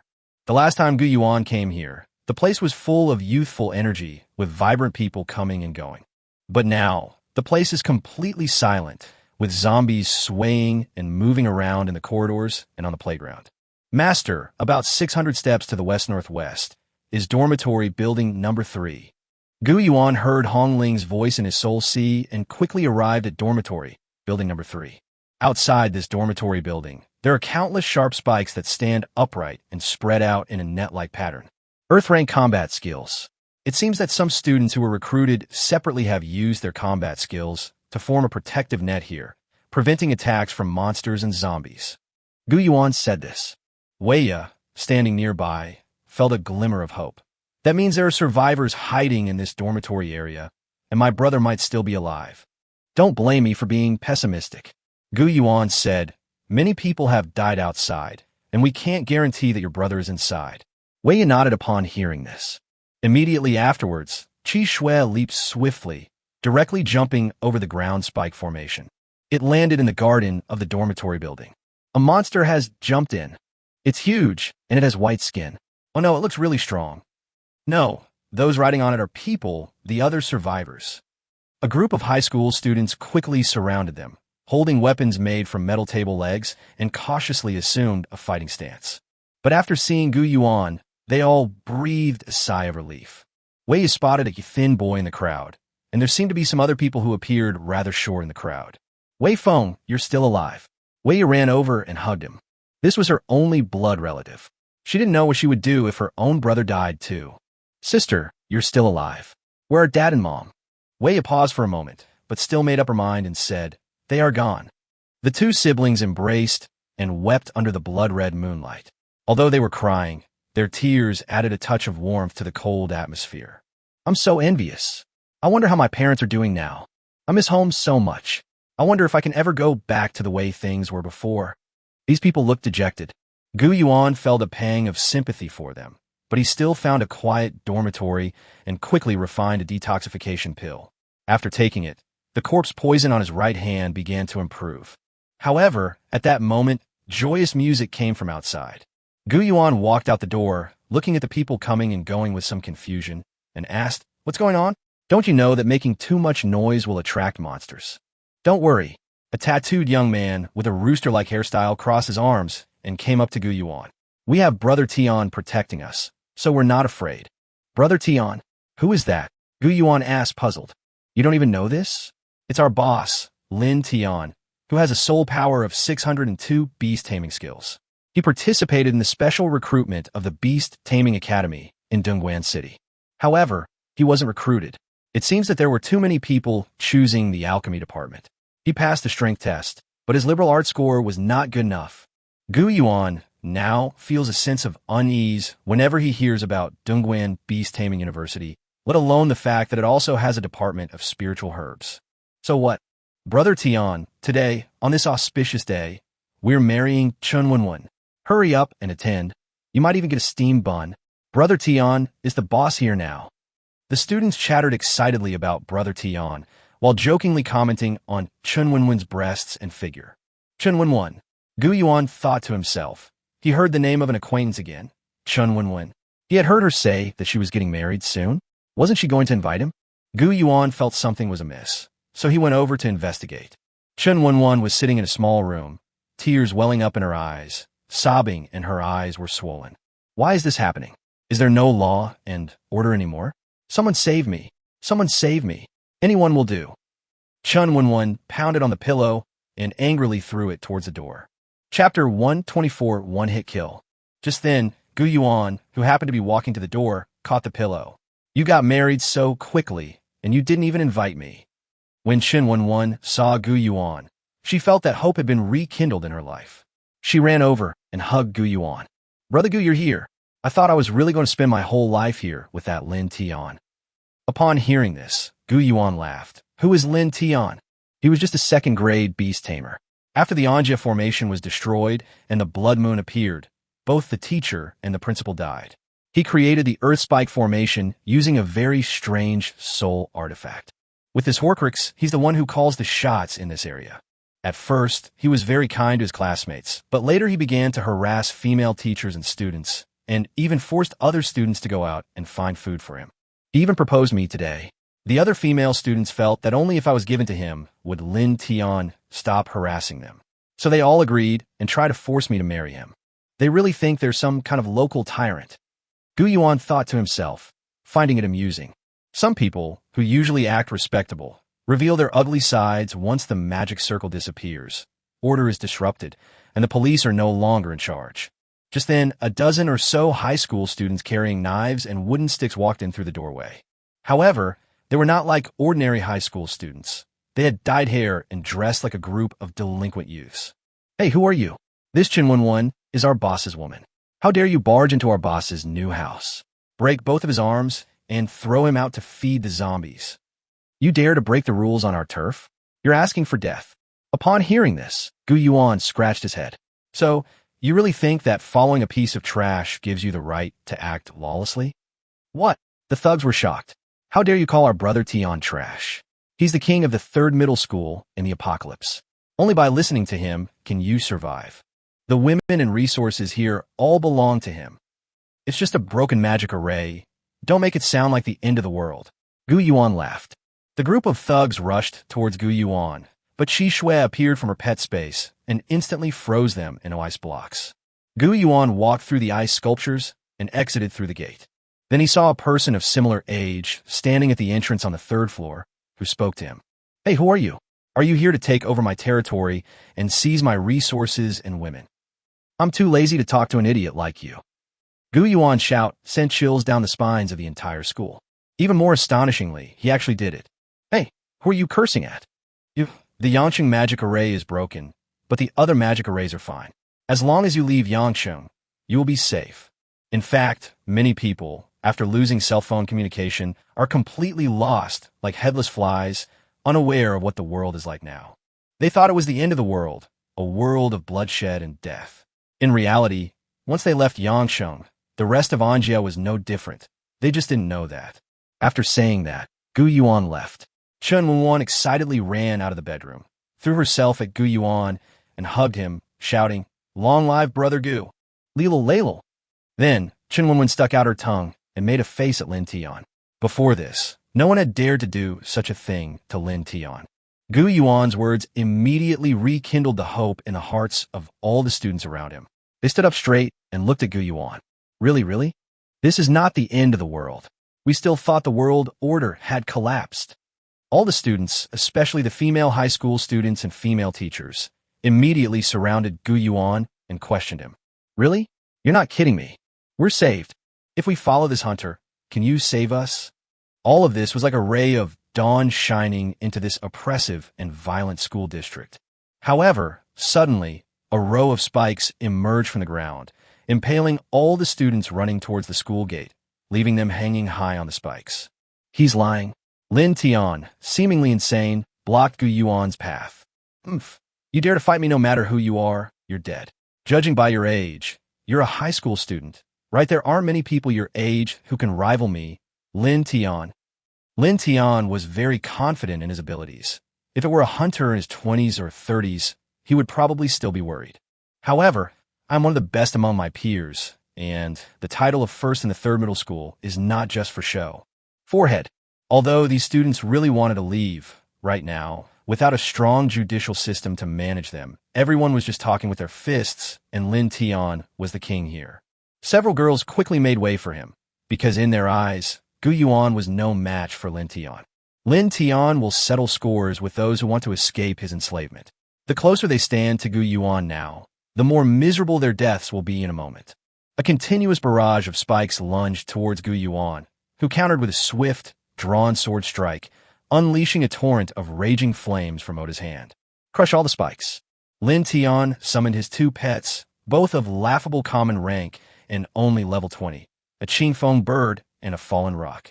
Qi Shui killed him, Gu Yuan said. Qi Shui tilted her head back, and a chill gathered in her mouth. Hey, hurry up and summon your second pet. Wei Yi finally reunited with her younger brother. She doesn't want to die like this. However, Gu Yuan added, she is my second pet. When the students heard that Gu Yuan had two pets, they were relieved, as he was also a second-grade beast tamer. However, they all know that a beast tamer's first pet is generally stronger in combat than his second. He plans to fight with only one pet, and not even the first one, but the second one. This guy's too arrogant. Damn it, there was clearly a 1 in 10,000 chance of survival, but now there's none at all. As a result, Qi Shui released a snowball and hurled it forward, directly knocking back the two charging giant birds, along with Lin Tian, who was then embedded in the wall. The two people and the bird rolled up in a snowball, and after the snow melted, they landed on the ground. My lord, you truly underestimate me. This kind of trash actually requires me to use a low-level combat technique to deal with her. Qi Shui smiled charmingly.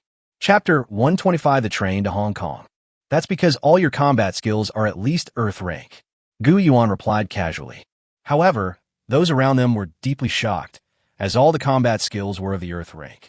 This has made many students who were still complacent about possessing Xin-level combat skills feel inferior. Sensing the immense difference in strength, his second pet already possessed all Earth-rank combat skills. Moreover, he actually did it just now, defeating all of Lin Tian's pets and Lin Tian himself with only one pet. Just how powerful his first pet was is beyond what these people can imagine. However, Gu Yuan did not leave immediately, but instead came to Lin Tian. Gu Yuan crouched down and grabbed Lin Tian's foot. All members of the Black Lotus gang have a special mark, a black lotus pattern tattooed on the soles of their feet. Let me see. Lin Tian tried to struggle, but Qi Shui held him down with her claws. Gu Yuan took off Lin Tian's shoes and socks and saw a black lotus flower symbol on the sole of his foot. Seeing this scene, Gu Yuan already cocked his shadow gauntlet and aimed it at Lin Tian. If you move again, I'll send you straight to the Western Paradise. Lin Tian could tell from the killing intent in Gu Yuan's eyes that he was not joking with him. If he really did not do as he was told, this guy might really kill him. Lin Tian waved his hands repeatedly. I'll talk. I'll tell you everything I know. Please don't kill me. Gu Yuan snatched the jade pendant from the other person's hand. Upon closer inspection, it turned out to be the embrace of the Earth's core. This is a rare jade pendant carved with a heart, worth at least tens of millions. It can give commands to the surrounding soil. The spikes at the door were created by him using the Earth's embrace. I'll take this treasure, but judging from your appearance, you're not a high-ranking member of the Black Lotus gang. You don't even have a flashing belt. At this point, Gu Yuan continued. So, this Earth's embrace is a high-level soul artifact that you must use in your mission, right? Tell me, why did you establish a base here? Yes, it's for the retreat, Lin Tian said tremblingly, looking at Gu Yuan's shadow nail gauntlets. The plan went wrong. The Blood Moon's effect was reduced by half compared to expectations, and the zombies became uncontrollable. Therefore, even the higher-ups cannot guarantee that everyone can escape safely from the zombie attack. So, my mission is to use Earth's Embrace. A secret underground railway used for smuggling across the strait was built, connecting the tunnel to the subway outside Guangzhou, allowing people to leave Guangzhou and reach Hong Kong. Hong Kong. Gu Yuan noticed the problem. Why go to Hong Kong? Dongguan, Pengcheng, and Changcheng are all nearby good evacuation points, aren't they? Because Hong Kong doesn't belong to Guangdong province. That's all I know, please let me go. Upon hearing this, Gu Yuan's eyes were instantly filled with shock. The ancient lamp oil produced by Huaqing stone protects this place. These are the words of teacher Han Yue. Where does this here refer to? Yi lives in Dongguan City, but because she bathed in the ancient spirit lamp oil, she was exempt from the magic array. There's only one explanation. The key point under the Twin Towers is simply the key point of Guangzhou's formation.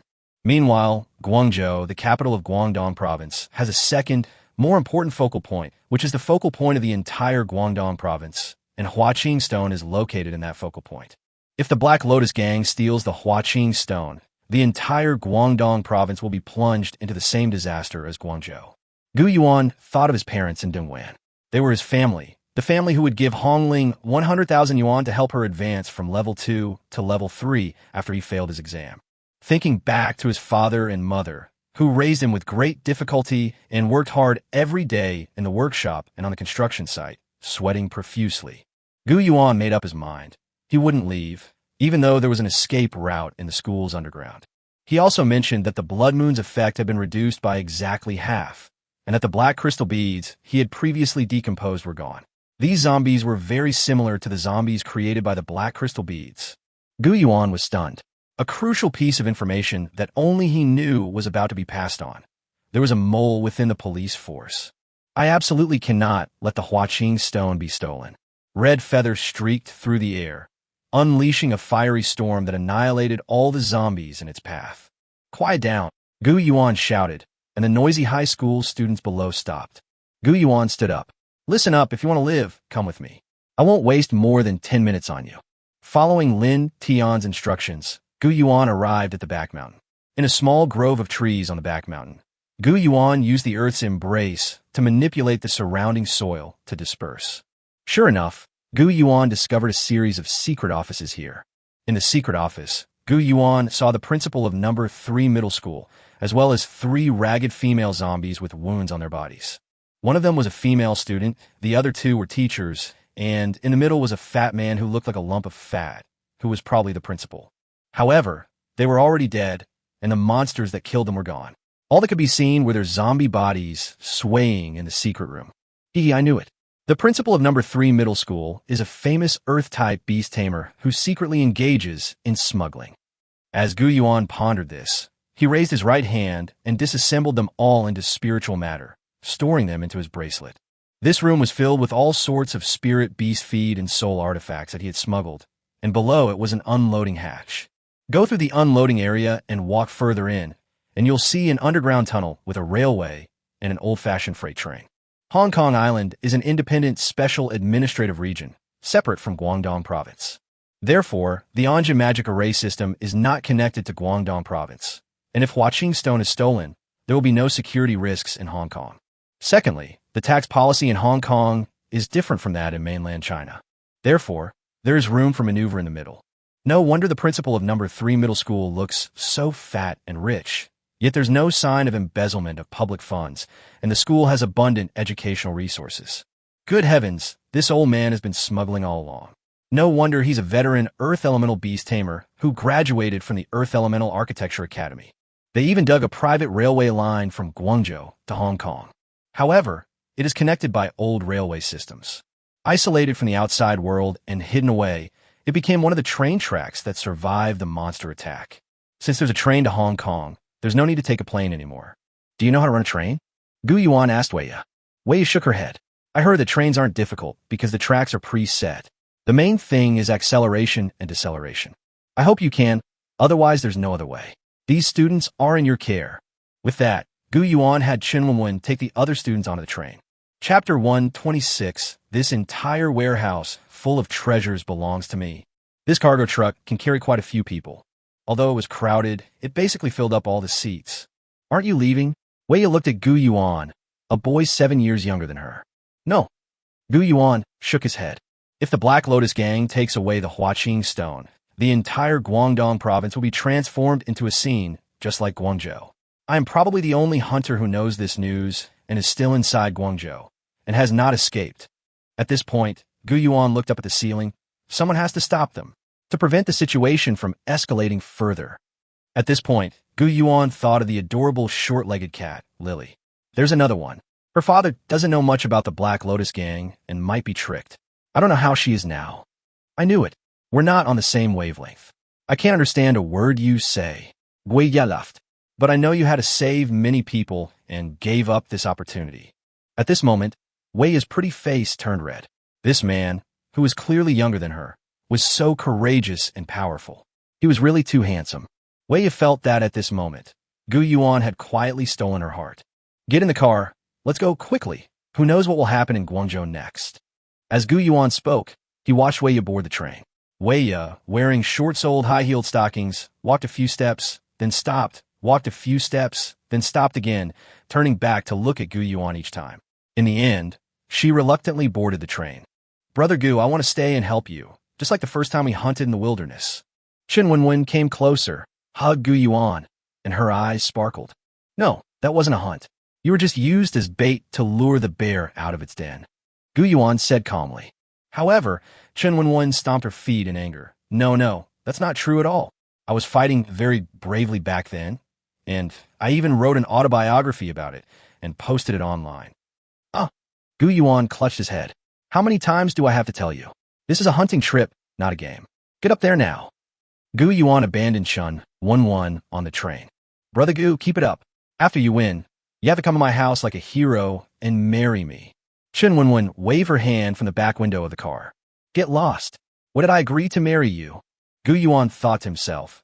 Why is this girl so clingy? He yelled, long-legged sister, drive. Drive. Take her away. Wei placed her fair hand on the control lever. In front of her was the microphone from an old-fashioned train carriage, and a magnetic flight attendant's voice rang out over the loudspeaker. Ladies and gentlemen, please hold on tight. The train from Guangzhou to Hong Kong is about to depart.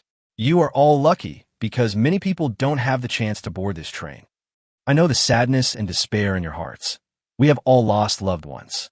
Wei thought of her parents, but then looked at her younger brother who was peering out the car window. But we have to live on. We have to live on with their hopes in our hearts. Wei nervously pushed the lever forward, and the train started moving. Success! Wei felt joy in her heart. This train of hope leading to life had started. Yeah, many people on the train hugged each other, cried, and cheered as the train moved forward. Gu Yuan watched them leave. Master, you've done another good deed. Humling spoke from behind Gu Yuan.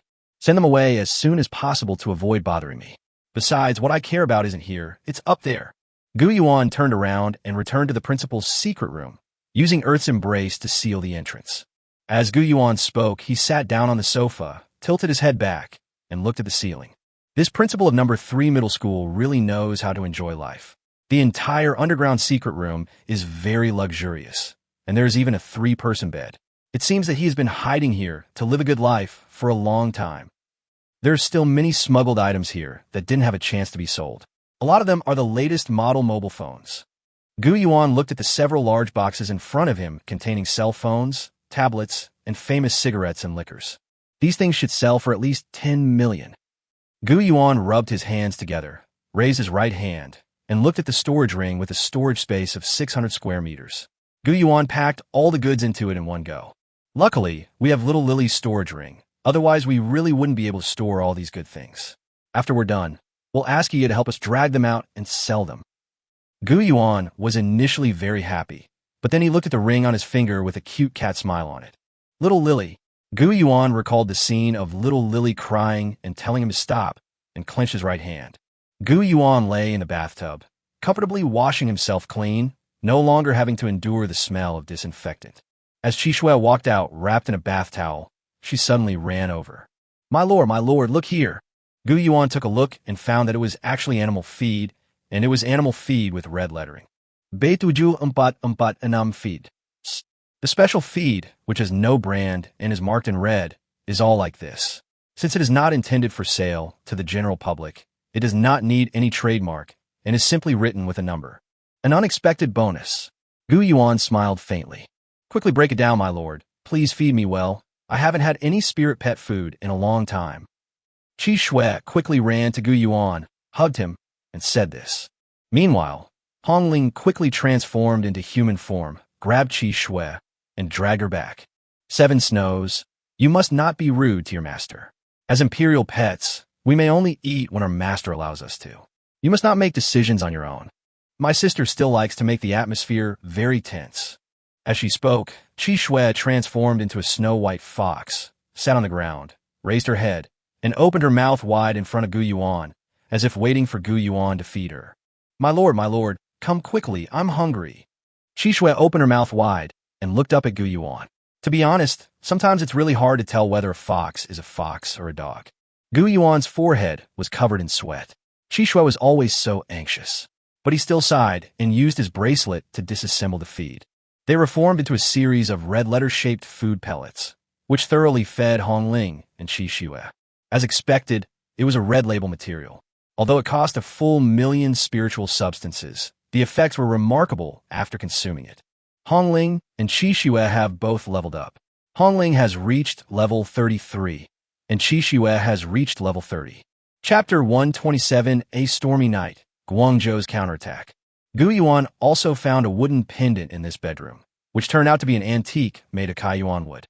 Unfortunately, it's just an antique, not a soul relic, and there are no inscriptions on it. After being absorbed by its own bracelet, the bracelet's functionality became stronger. The eye of the other shore could see additional attributes and displayed both the inscribed combat skills and its own combat skills. Gu Yuan began to think of a solution. The only person Gu Yuan can contact via satellite phone right now is Yi Chuan, but Yi Chuan can't offer him any help, even though he can help him pass on messages. However, Gu Yuan was not comfortable with him relaying information to the police because he felt that there were members of the Black Lotus gang among the police. Although there may indeed be more than one black crystal bead in the world, that one was made by Gu Yuan, making it unique. It was exactly half missing, and after being given to the police, it suddenly appeared in the hands of the Black Lotus gang. Suddenly, Gu Yuan remembered the number that teacher Hanyue had given him. 4582. Gu Yuan dialed this number. Hello. Welcome to the satellite hotline. What is the short number you wish to connect to? 782. Hello, who is this? Hearing teacher Hanyue's familiar voice made Gu Yuan feel somewhat better. Teacher Hanyue? Gu Yuan said happily. Teacher Hanyue, it's me, Gu Yuan. Gu Yuan. Teacher Hanyu also visibly breathed a sigh of relief. You're still alive. That's wonderful. The whole of Guangzhou is in chaos right now, and the search and rescue operation is underway. Where are you? Let me see if there's a nearby search and rescue team. No, teacher Hanyue, I will protect myself. The Black Lotus gang's target is Hua Qingshi, and we need to send someone to protect him immediately. You don't need to tell us. We already know. It's just a pity that Huaqing Stone is located in the city center of Yangcheng, and the blood moon that formed around Yangcheng has caused countless zombies to fill the city. Drawn to the zombies, they began attacking living people everywhere.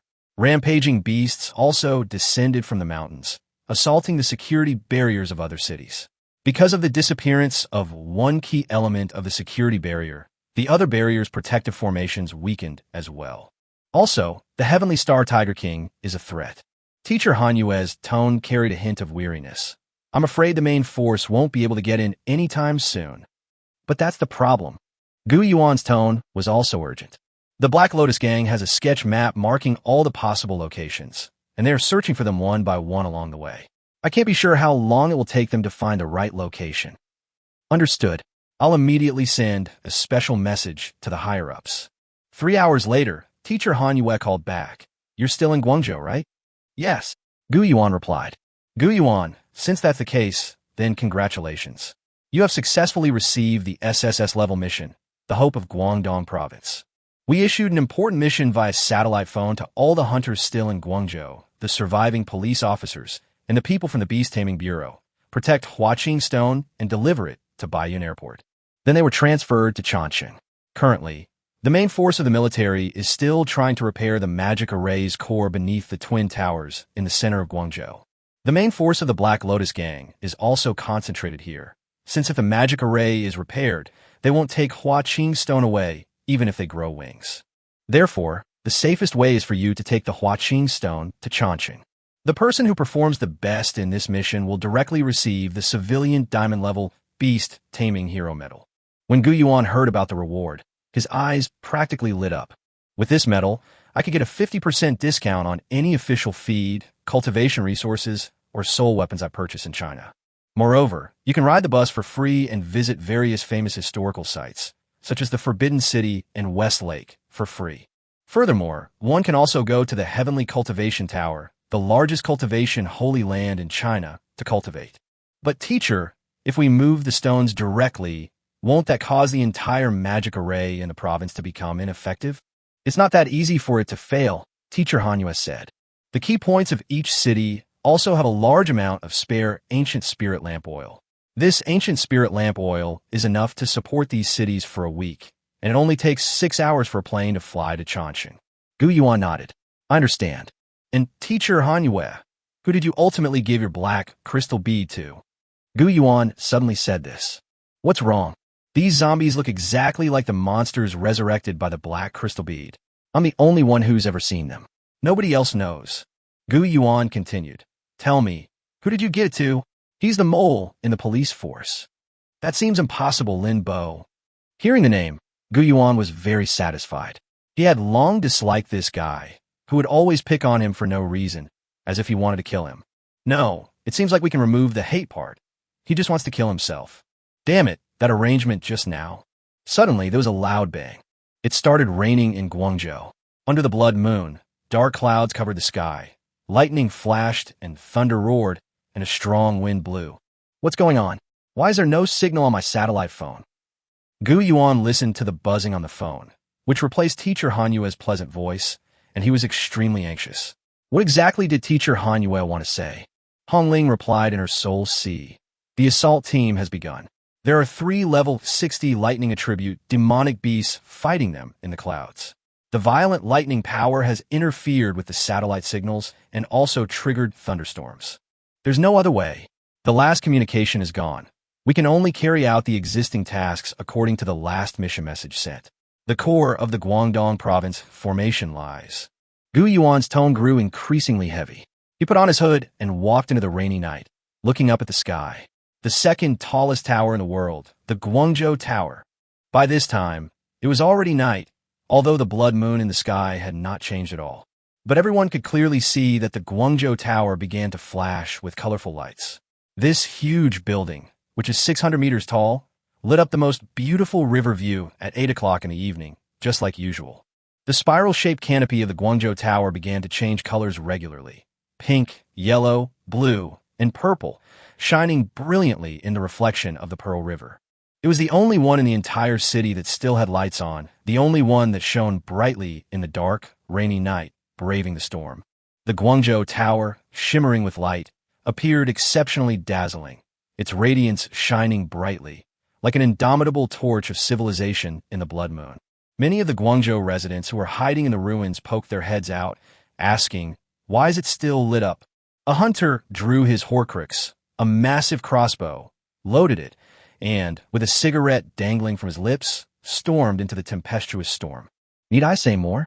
It's the core of the formation, the hope of the entire Guangdong province, and the one that has protected us for decades. It possesses the almost limitless energy of Huaqing stone. So how could it possibly stop shining just because the power plant's last stored electricity has been exhausted? Tonight, all those who have accepted the mission, we must defend our city. At this moment, the last remaining forces in the city sprang into action, one after another stepping into the storm under the blood moon. Chapter 128: The Plan to Reclaim the Huaqing Stone.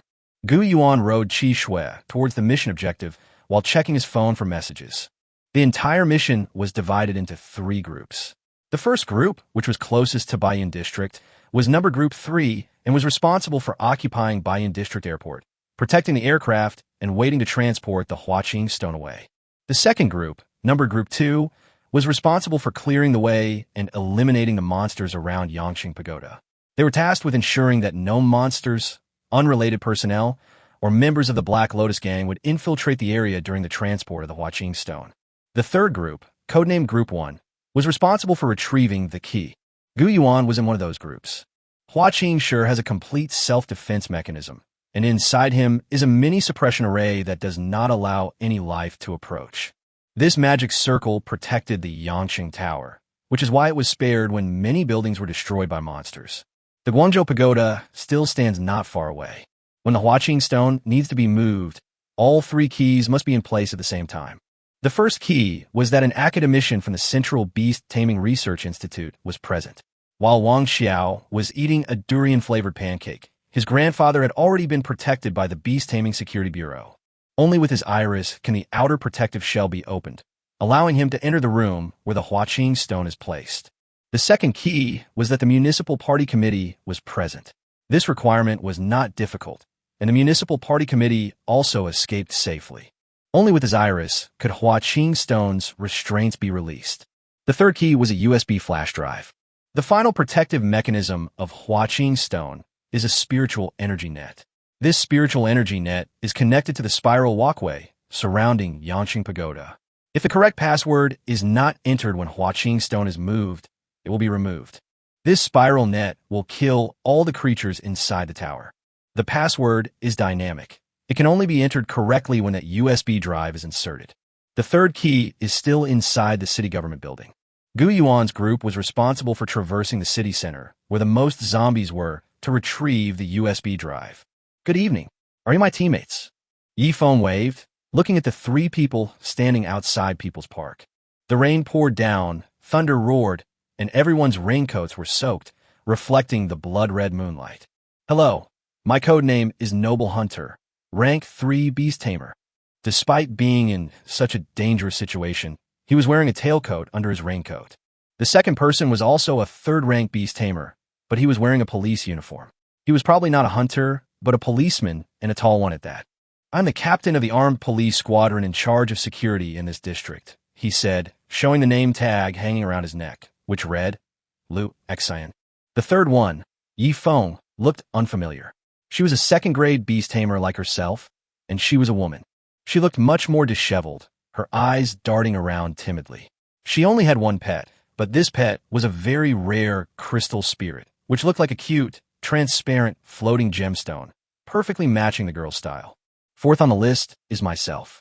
I am Yifeng, the former top fire-type student in Guangzhou, the student who broke the record for the fastest graduation from the Sun Yat-sen University training class, and a high school student with 1,000 soul power. The night wind gave itself a thumbs up. My name is Qingxue. I will assist you. My soul power is 1,900, but I only have one pet. The girl said this. Just getting here alive is already quite an achievement. Lu Xian comforted him. You must be Yifeng. My son used to admire you a lot, but now he watches Gu Yuan's battle videos every day. Everyone laughed awkwardly. This guy was too blunt. Was he a simpleton? Yifeng felt his heart skip a beat. It's really infuriating that Gu Yuan stole so much of my limelight. But that was in the past. Now I'm just coasting along in the elite team responsible for saving Guangdong province. Gu Yuan, once I get the medal, I'll be able to buy more cultivation resources. At that time, you'll only be able to envy me and watch me grow rapidly. Hello, I'm sorry I'm late. Number 3 middle school is too far from this meeting point, and I don't know the way very well. A familiar voice came from behind Yifeng. Yifeng turned around in surprise and saw that Gu Yuan had run into him again. Night Wind, you're still alive. Gu Yuan went up and patted the other person on the shoulder. Yifeng felt angina again, then realized why he had said again. Then they awkwardly greeted each other. TCH, 2 high school students. The noble hunter turned around, his hands in his pockets. What are they thinking, sending me these kids who only know how to scream and cry in front of monsters? Listen up. If any of you get scratched and start crying like you're about to die, I won't bother saving you. Without saying a word, the noble hunter walked straight toward People's Park. People's Park has the largest number of zombies, but it is the only way to enter the government building. The entire park was unusually quiet. Why is it so quiet? Night Breeze wondered. Because everyone was bitten to death by the monsters, and those who were bitten to death turned into zombies. They bit all the monsters to death. So now, there isn't a single living thing left in this park. Lu Xian, holding the Horcrux, explained while keeping a watchful eye on his surroundings. The park was no longer as lively as it used to be. Under the blood moon, the rain poured down, and the sound of raindrops hitting the ground almost drowned out all other sounds. The water was nearly flooding half the park, flowing into the sewers with streaks of blood.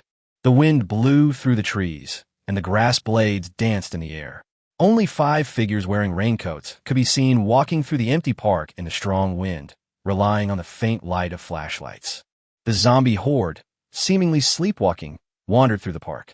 There were even quite a few zombie monsters standing there blankly, letting the heavy rain run down their fur and drip onto the ground along their ribs. The crystal sprite took flight, making a gurgling sound as it spun around, before landing back on Qingxue's head. Qingxue looked up at her pet on her head and said, Xiao Xiao, there are no fewer than 6,000 zombies, and even more monster zombies are lurking in the grass. Understood. Be careful, everyone. Let's try not to cause too much of a commotion. Yeah. Yifeng's sudden scream drew everyone's attention. As he walked through the sewers, a zombie suddenly crawled out of the drain, grabbed his foot, and lifted its pale face, which was rotten from being soaked in water. Ghost! Ghost! Nightwind was so frightened that a fireball crashed to the ground. The zombies were eliminated, but the huge explosion caused all the zombies to run towards the 5 people. Is the only option to fight. The other 4 people all took a half step back. However, Gu Yuan shouted, "I'll distract them, you guys go first." After saying this, Gu Yuan rushed forward and repeatedly pounded on the park's iron railings with his wrists protected by nail-like handguards. The ear-piercing sound of metal clashing immediately alerted all the zombies. Zombies, some crawling, some rolling, some running with their heads up, and all sorts of zombies chased after Gu Yuan. Gu Yuan ran towards the center of the square, secretly delighted. So many zombies and monsters. How can I not pick them up? They're all spiritual substances. I'll lure them to a place where they can't see me and dismantle them all. This, Qingxue exclaimed in shock, "He'll die." As she spoke, she was about to unleash the auxiliary combat skill she had acquired, and her right hand was raised as soon as she did so. But Lu Exin held him down, her face covered in tears, moved to tears so heroic. He actually sacrificed himself to save as many people as possible. Chapter 129 Blood Night, Torrential Rain, The Chase. The noble hunter standing nearby shared the same assessment. This kid is a real man. We can't waste any more time. We can't let him sacrifice his life in vain. Is Gu Yuan really that kind of person? Obviously. Only Yifeng here feels something is strange. However, the group still managed to cross the park safely. Meanwhile, Gu Yuan, amidst the torrential rain, had already raised his right hand, dismantled all the zombies, and collected nearly 300,000 units of spiritual energy for free. Only 300,000? There are so many more. Gu Yuan scratched his head, sighed, and walked towards the municipal government. However, at that very moment, across from the 3rd middle school, 2 level 50 zombie beasts were aimlessly advancing in the rainy night. The 2 zombies were the fly snake and the level 56-toothed wild boar. They searched for living creatures, preparing to attack them. But as they passed the opposite side of the 3rd middle school, 2 tentacles suddenly pierced their bodies. The human skin, resembling a painted mask, drifted through the torrential rain of the night, instantly devouring 2 king-level demonic beasts. Gu Yuan, even if you escape to the ends of the earth, I will still hunt you down. Song Yingying's heart-wrenching scream rang out, and her smooth, fair body reformed once more, reflecting a dangerous crimson light in the torrential rain of the blood moon. Song Yingying lay on the ground, her forked tongue, resembling that of an insect, fly, or snake, protruding from her mouth. After searching the ground for scents, she began to run forward on all fours at a speed of 12 kilometers per hour. Gu Yuan shivered. "Master, what's wrong? It's a cold winter night, and it's raining so hard. If you're not feeling well, you should rest." Hongling said, perching on Gu Yuan's shoulder. "It doesn't seem like I'm cold. I just feel a chill down my spine." Gu Yuan felt something was off. However, at that moment, they arrived at the government gate, where there were 3 level 40 monster zombies. The battle proceeded exceptionally smoothly. The noble hunter summoned 3 identical plant-type monsters. The withered rose, a monster that looks somewhat like a black rose, with its petals open, revealing gigantic mouths splitting from its heart. Lu Xian devours all his enemies. All 3 of his pets are rock-type, but he prefers to fight by using his reverse-feeding combat skills to form a solid rock armor all over his body. Nightwind no longer held back. On the contrary, his level 21 fire-type nine-tailed fox and level 20 fire spirit bird were extremely powerful in combat. Combined with his own 1,000 soul power, he quickly burned the other zombies dressed in suits to death. As for Qingxue, although she only has 1 pet, her soul power is 1,900. Her support-type pet has considerable combat power and possesses combat skills that can enhance other monsters. This crystal sprite can condense various colorful gems on open ground, providing buffs to teammates within its range. Red gems enhance attack power, blue gems enhance defense power, green gems heal, and purple gems freeze enemies, rendering them unable to move. However, the purple gemstone has extremely strong defensive capabilities. The monsters trapped inside cannot attack the outside, but they also cannot be attacked by people outside. However, this process requires a significant amount of spiritual energy from both Qingxue and the Crystal Elf. However, they can first trap a level 40 monster, kill the other two, and then release the last one. However, these zombie monsters are extremely difficult to kill, even though they are much more cumbersome. However, their insensitivity to pain and their inability to be killed again allowed them to continue attacking the four-person group even after half of their bodies have been severed. The noble hunter's withering rose unleashed wither, causing the zombies' bodies to decay rapidly, making them extremely vulnerable. In the end, the withering rose killed them with a single petal slash. You guys worked together really well. You actually took down 3 level 40 monster zombies. Despite saying this, Gu Yuan was actually a little upset. These guys really did wipe out all the zombies, leaving not a trace. I didn't find any spiritual material myself. Gu Yuan, you're still alive. The 4 people stared in shock as Gu Yuan walked out of the rainy night. Yifeng also shouted, "Are you a human or a ghost?" I didn't hurt you. Lu Xin told us to leave quickly. Shut up, he can talk, he's not a ghost. Lu Xin tapped Yifeng on the head. How did you manage to shake off the siege of so many zombies and zombie monsters? You are clearly only a second-grade beast tamer, and your soul control power is only 1,500. What? He's already 1,500. The last sentence was spoken by Yifeng. During that cultivation in the secret realm, he had a fortuitous opportunity to increase his soul control power to 1,000. However, the price was that he hunted almost no demonic beasts and cultivated alone in the secret realm. So of course, when they saw Gu Yuan at the top of the leaderboard, although they were envious, they also found some solace in themselves. They're all just empty titles, nothing more. True strength comes from one's own abilities.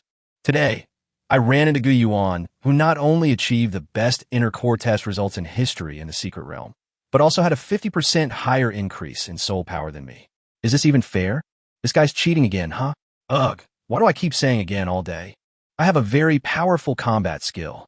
Gu Yuan suddenly said, it's great for escaping, which is why I managed to shake off the zombie horde. TCH, that's all there is to it. The noble knight turned around. The city hall is just ahead. Let's go in quickly, grab our things, and leave. I don't want to get soaked anymore. The group entered the municipal building. The municipal building was rather narrow and dark, and walking inside always gave one a chill, while the constant explosions of thunder illuminated the entire passageway. No, there can't be ghosts. Night Wind said. How old are you? Are you still afraid of ghosts? Gu Yuan glanced at Yifeng. It was because you didn't listen to my instructions that I didn't have to run 800 meters in the rain. Night Breeze stammered. No. There are no ghosts here, only zombies, which is consistent with spiritual energy theory. I told you all before, children should watch less science fiction novels like Resident Evil. Our world is about spiritual energy. Learn about spiritual energy, strive for excellence, and don't let those science fiction movies lead you astray. Lu Xin crossed her arms and said this, then continued walking forward. The group began searching for the archives mentioned in the mission description, but it was still too dark, and they only had 2 flashlights. In the hazy distance, they could only see the ground clearly through the red light shining in from the blood moon. The narrow, cold corridor looked eerie, exuding an aura of bloodshed. They encountered many lurking monsters along the way, which slowed down their progress, but they still managed to defeat them. Finally, the group found the archives room, which was covered by a layer of tempered glass imbued with spiritual energy, but could not be opened due to the power outage. Night Wind took the lead, and Pride opened the door with brute force. But the moment the door opened, a blast of cold air rushed out, making everyone's hair stand on end. Chapter 130, Relentless Pursuit, coming to deliver spiritual matter to me? The door opened, revealing a woman's corpse covered in blood. Her hair was disheveled, and she had her head down. The moment she raised her head, a pair of blood-red eyes stared intently at everyone. Almost everyone, including Gu Yuan, was terrified and broke out in a cold sweat. Gu Yuan, in particular, recognized her as Song Yingying at a glance when she raised her fair face. Gu Yuan, Gu Yuan, Gu Yuan. A light female voice rang out, and Song Yingying opened her gaping mouth. As soon as Yifeng, who had been pulling the door shut with his head down, Looked up, he saw Song Yingying's gaping mouth that stretched all the way to her throat, her eerie and frightening pale face, her blood-red eyes, and her ethereal appearance. My God, there really is a female ghost. Yifeng was so frightened that he fainted on the spot. As soon as he let go, the glass door closed automatically, but in the next instant, Song Yingying had already smashed open the door and rushed towards the four people amidst flying glass shards. She stepped through the night wind, ignoring everyone else around her. She had only one goal. Gu Yuan. Gu Yuan. That heart-wrenching scream truly sounded like a ghost that had returned from hell to claim a life. Damn it, come on again. When will this ever end? Gu Yuan was already too late to gather his battle technique. Song Yingying lunged towards Gu Yuan, but Gu Yuan was pushed away by Lu Xian. Young man, move aside. I'll deal with this zombie. However, Gu Yuan warned, be careful, be careful. If you don't let me weaken her, things will get very troublesome. Gu Yuan noticed that even noble hunters couldn't break through the glass door, but Song Yingying had easily smashed it open. Such terrifying brute force could only be possessed by absorbing powerful zombie monsters. However, Lu Xian ignored the advice, and a hard, rock-like layer of skin formed on her body. 3 Earth-type monsters were summoned around him: an armored rhinoceros, a mud monster, and an earth spirit. The 3 monsters summoned an earthen wall to defend themselves. However, Song Yingying could truly be described as undeterred by wind or rain, smashing through wall after wall in Gu Yuan's direction, advancing continuously toward him. Lu Xian stepped forward and punched Song Yingying, shattering half of Song Yingying's face. However, after falling to the ground, Song Yingying quickly jumped up, and her body had fully recovered. Impossible! How could he recover so quickly? Lu Xian hadn't finished speaking, but then Song Yingying opened her mouth and sprayed out a thick, green liquid, which actually corroded Lu Xian's rock armor. Song Yingying's sharp bone spurs pierced Lu Xian's chest, and with a sudden burst of strength, tore him in two. Qingxue was stunned. Lu Xian was killed just like that. His crystal sprite released black crystals. Earth-rank combat skill. Summoning of the black crystal creates a gravity field that subjects enemies within it to a 100-fold gravitational pull. Suppressed by gravity, Song Yingying's feet pierced the ground, but she still crawled step by step toward Gu Yuan with great difficulty, regardless of the cracking of her joints and the endless flow of blood that splattered all over the ground. She tilted her head back. The pig rushes. A terrifying aura erupted from Song Yingying, who had unleashed a demonic beast battle technique. It crashed directly into Qingxue, sending her flying and crashing through a wall, leaving her severely injured. After coughing up several mouthfuls of blood, Qingxue looked at Gu Yuan and said, I'm sorry. Then, the crystal sprite landed on Qingxue's head, releasing an amethyst envelope. However, it wasn't Song Yingying who was wrapped up, but rather herself. She enveloped herself in crystal, concealing her presence and gaining a formidable defense. But Gu Yuan outside didn't care.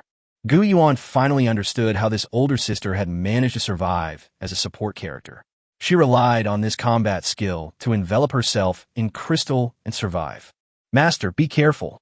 Red feather flew in through the window, its sharp claws grabbing Gu Yuan's shoulder and dragging him backward. Song Yingying threw it, biting right through the marble slab on the ground. Qingxue stood in front of Gu Yuan, raising her head high, gathering cold air, and unleashing the heaven-rank battle technique, Absolute Zero. 7 snows sprayed a straight line of cold air forward. Song Yingying jumped into the sky. The heavenly rank combat skill of insects, flies, and flying snakes, rotten mosquitoes, and flies. Numerous disgusting black flies emerged from the pores of Song Yingying's entire body, forming a black shockwave that crashed downwards. Qingxue raised her head and swept her Absolute Zero upwards to meet the swarm of insects. However, Qingxue's Absolute Zero was no match for the carrion flies. Although both are heaven-rank combat skills, Song Yingying's heaven-rank combat skill is far more powerful than Qingxue's. The layers of poisonous insects actually dodged Qingxue's straight-line spray of cold air with remarkable intelligence. Attacks came from all directions, and Qingxue was clearly about to be overwhelmed. Nether Snow Phoenix Feather Flame. Red Feather spread its wings, unleashing its heavenly rank spirit flame. The raging flames surged forward, burning all the poisonous insects to ashes. However, Song Yingying withstood the impact of the raging fire. After devouring the six-toothed wild boar, a ferocious beast with thick skin and flesh, her vitality was now incredibly strong. Although Hongling's heavenly ranked spirit fire burned out 1 or 2 holes, Song Yingying was still able to repair them herself. Gu Yuan, however, had already hidden behind Song Yingying at some point, using the invisibility of the shadow cloak, and placed one hand directly on Song Yingying's back. Disassemble. In a single second, Gu Yuan disassembled 1 million units of spiritual matter. Song Yingying's skin and flesh recovered quickly.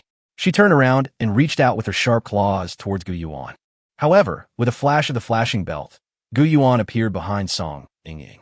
Song Yingying's claw missed, but Gu Yuan appeared behind her and dismantled her again. They also extracted 1 million units of spiritual matter from Song Yingying's body. However, Song Yingying turned around again. Gu Yuan knew that what they were fighting for now was every precious second. Hongling and Qi Shue definitely couldn't defeat Song Yingying in this state, but they could weaken her by continuously dismantling the bracelet and causing her to lose spiritual matter. The longer his hand lingered on Song Yingying's body, the greater his chances of winning would be. Song Yingying turned around, but Gu Yuan didn't flinch again. He simply grabbed her neck and pulled her away. Song Yingying became flat-chested, and Gu Yuan gained another 1 million spiritual materials. Song Yingying raised her right claw, and Gu Yuan injected a stream of spiritual energy into the earth core embrace held in his left hand.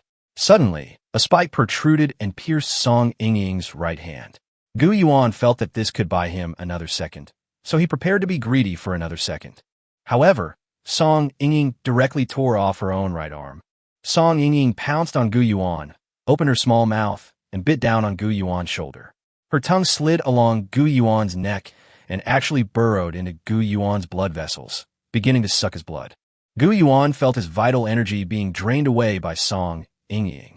This is the combat technique of insects, flies, and flying snakes, siphon. Gu Yuan's hands were too weak to lift, but because Song Yingying was riding on top of him, as he slid down her slender waist, he grabbed Song Yingying's buttocks and then disengaged. The spiritual matter was acquired for another 1 million. Song Yingying screamed in pain. Finally, Gu Yuan had hurt this woman who thought she was so great, and she couldn't help but cry out. Seizing the opportunity, Hongling rushed at supersonic speed and knocked Song Yingying aside. Chapter 131 Major Crisis. Huaqing's Stone Stolen. Qi Shue and Hongling both raised their heads at the same time. Qi Shue shot out absolute zero forward, while Hongling unleashed the Nether Snow Phoenix Feather Flame with all her might.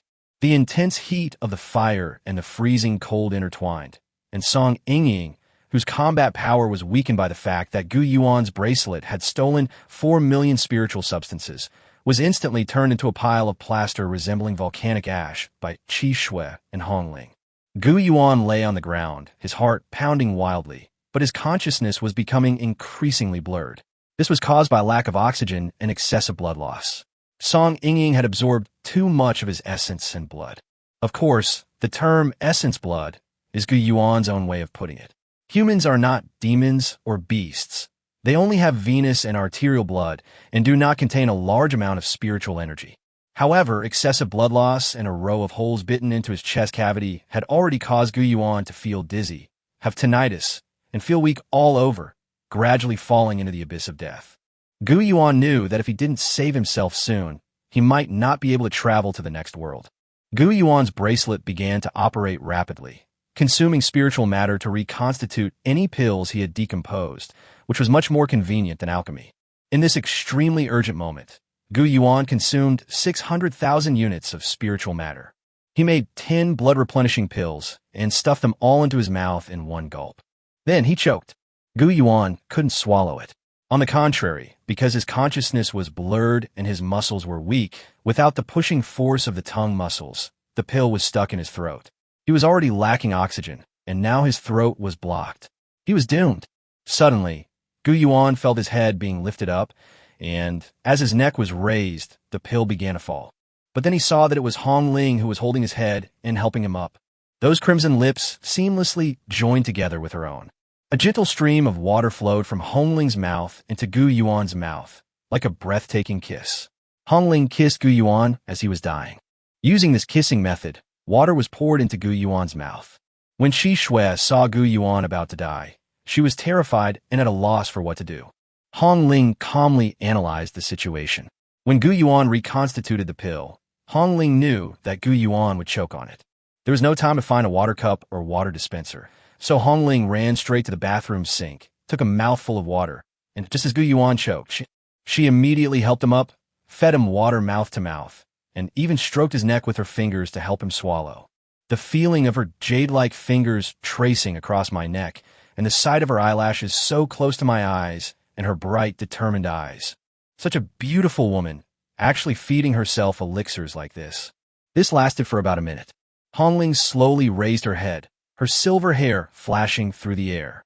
Then, Hong Ling placed Gu Yuan on her lap, letting him lie down and rest, waiting for her master. You saved me again.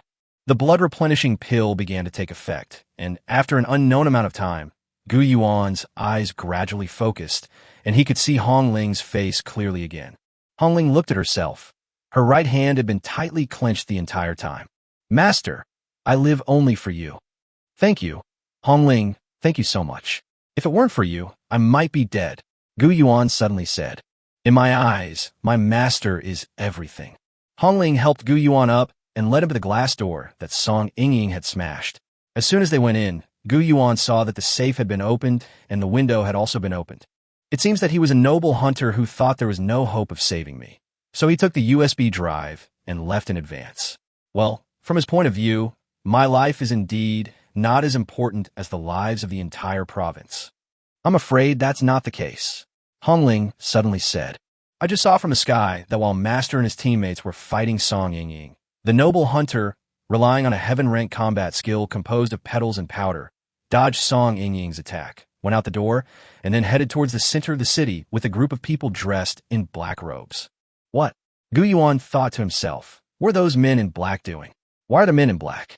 If they are support troops, then he should have brought them in with him. The fact that the noble hunter only appeared after obtaining the USB drive can only mean that he may have been paid by the Black Lotus Gang and has already defected. Now he's going to steal the Huaqing stone with the Black Lotus Gang members and the USB drive. Before Gu Yuan arrived, Teacher Han Yu seemed to want to say something, but was interrupted by lightning. Damn it, could it be that the noble hunter was the person Lin Bo designated? The teammates in this team are all very strong, so you have to work hard. They are generally stronger than you, so just focus on supporting them. This is something Teacher Han Yu said before. However, if these people had just bought Gu Yuan 2 seconds, he wouldn't have been so badly injured. Look at this damn battle situation. Liu Exen, a brainless brute, disobeying orders and rushing in to his death. Night Wind started feeling depressed, mentally broken, just AFK away from keyboard. Qing Xue, skills are like scraping water. Once you're out of health and mana, you're just waiting to die in invincibility. Noble Hunter, enemy actor, crucial team fight, uses ultimate to escape. Gu Yuan, a bunch of orphan teammates, they don't deserve to win. Under the bright moonlight, after passing through the pupil scan, the agent next to me inserted the USB drive. All the security locks were released, and several policemen used their spiritual energy to suspend Hua Qingshi and place him in a storage box to the side. Cover up, evacuate key personnel, the noble hunter commanded the scene. Next, we will transport Huaqing stones safely to the airport. The noble hunter watched as the container was pushed into the freight elevator, a smile playing on his lips. We've got the item, but we can't contact the person who made the contact, and we can't reach the higher-ups either.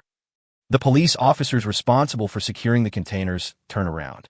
There are lightning-type monsters fighting on the outskirts, unleashing heavenly rank combat skills. Satellite communications have been disrupted, although Lord Linbua is already suspected by the police. However, there wasn't enough time to issue an order to cancel our delivery. Once we got to the basement, the switch was completed. I understand, everyone's completely lost right now. It all depends on how well everyone performs on the spot. At this moment, outside Yangsheng Tower, Gu Yuan, riding Qi Shui, had already crossed the battle line between the survivor team and the monsters. Gu Yuan looked up at the descending transparent elevator, where 6 policemen and a sheriff were chatting with a noble hunter. Satellite communication is currently unavailable, so these hunters and police won't follow my orders. They won't suspect Lin Bo and the noble hunters based on my word alone. Gu Yuan's mind raced. What do we do? We can't just take it by force. My injuries haven't healed yet. We have to think of a way, or Guangdong province will be finished. Gu Yuan deeply felt the weight of the safety of hundreds of millions of lives on his shoulders. Now, Gu Yuan had to use his clever mind to solve the problem. Suddenly, a brilliant idea struck him. Chapter 132, Becoming a Rank 3 Beast Tamer. Gu Yuan now has an unseen advantage. He knows that Lin Bo, the noble hunter, and these police officers are all members of the Black Lotus Gang. However, they were unaware that Gu Yuan knew they were members of the Black Lotus Gang, and without satellite phones, communication was chaotic, making it impossible to verify their identities. Should we launch a full-scale attack? This could be a fierce battle. Qi Shui said, Master, this battle concerns the honor and survival of the entire South. I will do my utmost. Hong Ling and Qi Shui were both prepared to fight to the death. But Gu Yuan waved his hand and said, You all go back to the pet space and watch me. What? Qi Shui and Hong Ling couldn't believe that their master actually thought he could take back the Huaqing stone by himself. How could that be possible? There were 6 of them, all of whom were third-rank beast tamers, and they were also equipped with a full set of combat gear. Listen to me, this is an order. Next, Gu Yuan arrived at the elevator on the first floor and pressed the button to go down. Inside the elevator, several people huddled around a shipping container, watching the brutal fighting outside. That went so smoothly, the noble hunter laughed. We took Huaqing stone right under the police's noses, without encountering the slightest obstacle. Ding dong. Suddenly, the door opened, and Gu Yuan walked in from the elevator on the first floor. The group was startled, but they all tried their best to remain calm. Gu Yuan, you're back alive. That's wonderful. Where are the others? The noble hunter smiled faintly. I'm so happy. I thought you were dead. At this moment, all of these people had their hands behind their backs on their weapons. I did die, but it was a staged death, the purpose of which was to secretly take Huaqing stone away, understand? As for the others, I have already silenced them. Gu Yuan spoke seriously, his eyes filled with coldness. I did not receive such an order, the lead detective said. Believe me, this is caused by communication failure. The elevator was still descending, and Gu Yuan's voice was unusually calm. We can't confirm with Zhenglong right now, but we will transport the Huaqing stone safely ourselves.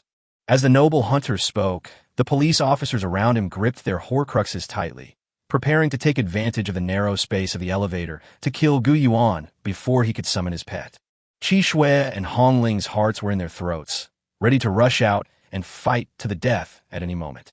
The person I'm talking about isn't Zhenglong, but Lin Bo. Gu Yuan's words shocked everyone in the elevator. The noble hunter looked at Gu Yuan in disbelief. What are you talking about? Why should we believe you and Lin Bo? Don't worry, trust me, I was sent by Lin Bo to help you. Suddenly, Gu Yuan lowered his head and whispered in the other person's ear, Long live the Black Lotus Gang. Upon hearing this, the police officers exchanged glances and waited for the elevator doors to open on the 4th basement level. Gu Yuan had already stepped out of the elevator, with Qi Shui following behind, carrying a box containing Huaqing stone, a faint smile on her lips.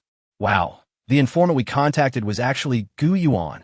A few policemen were chatting while leaning against the handrail.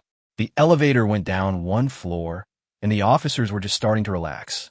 The elevator doors on the 5th basement level were already open, and a person was standing in the doorway, saluting the group. Long live the Black Lotus Gang. My comrades, I'm here to take over the Huaqing stone. What? The group exchanged glances, still not quite understanding what had happened. How can there be 2 people receiving the goods? The police officers exchanged glances. At this moment, the thunder in the sky stopped, and the 3 lightning-type monsters fell to the ground. Satellite communications are back to normal. Lin Bo's voice came through their earpieces. Fortunately, some of my men delayed the kill. Did you Huaqingshi receive the order? I'd like to ask, is Gu Yuan a member of your Black Lotus Gang? The noble knight suddenly asked. In an instant, Lin Bo felt as if struck by lightning. His mood shifted from sunny to stormy, and he felt a sharp pain in his heart. How could you possibly think Gu Yuan would be a member of our Black Lotus Gang? Are you all idiots? Even if Gu Yuan wrote a 1,000,000-word application, I wouldn't let him join. After listening to the reports from several people, Lin Bo guessed that his identity had been exposed.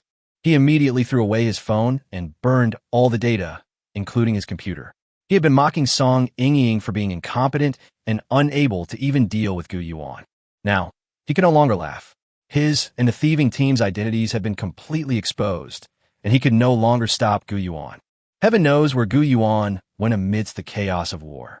The only hope now is to divert some forces to prevent the second team from joining up with Gu Yuan, forcing Gu Yuan to transport the Huaqing stone alone. The hot spring water that keeps overflowing from the Huaqing stone will trigger a fight among the beasts. He was powerless to resist, and after he died, he went to retrieve it himself. At this moment, Gu Yuan had already left the basement level and had a sense of just how difficult it was to move the Huaqing stone. Doesn't this thing have a switch or something? Gu Yuan looked at Huaqing stone, as if it didn't obey the law of conservation of matter.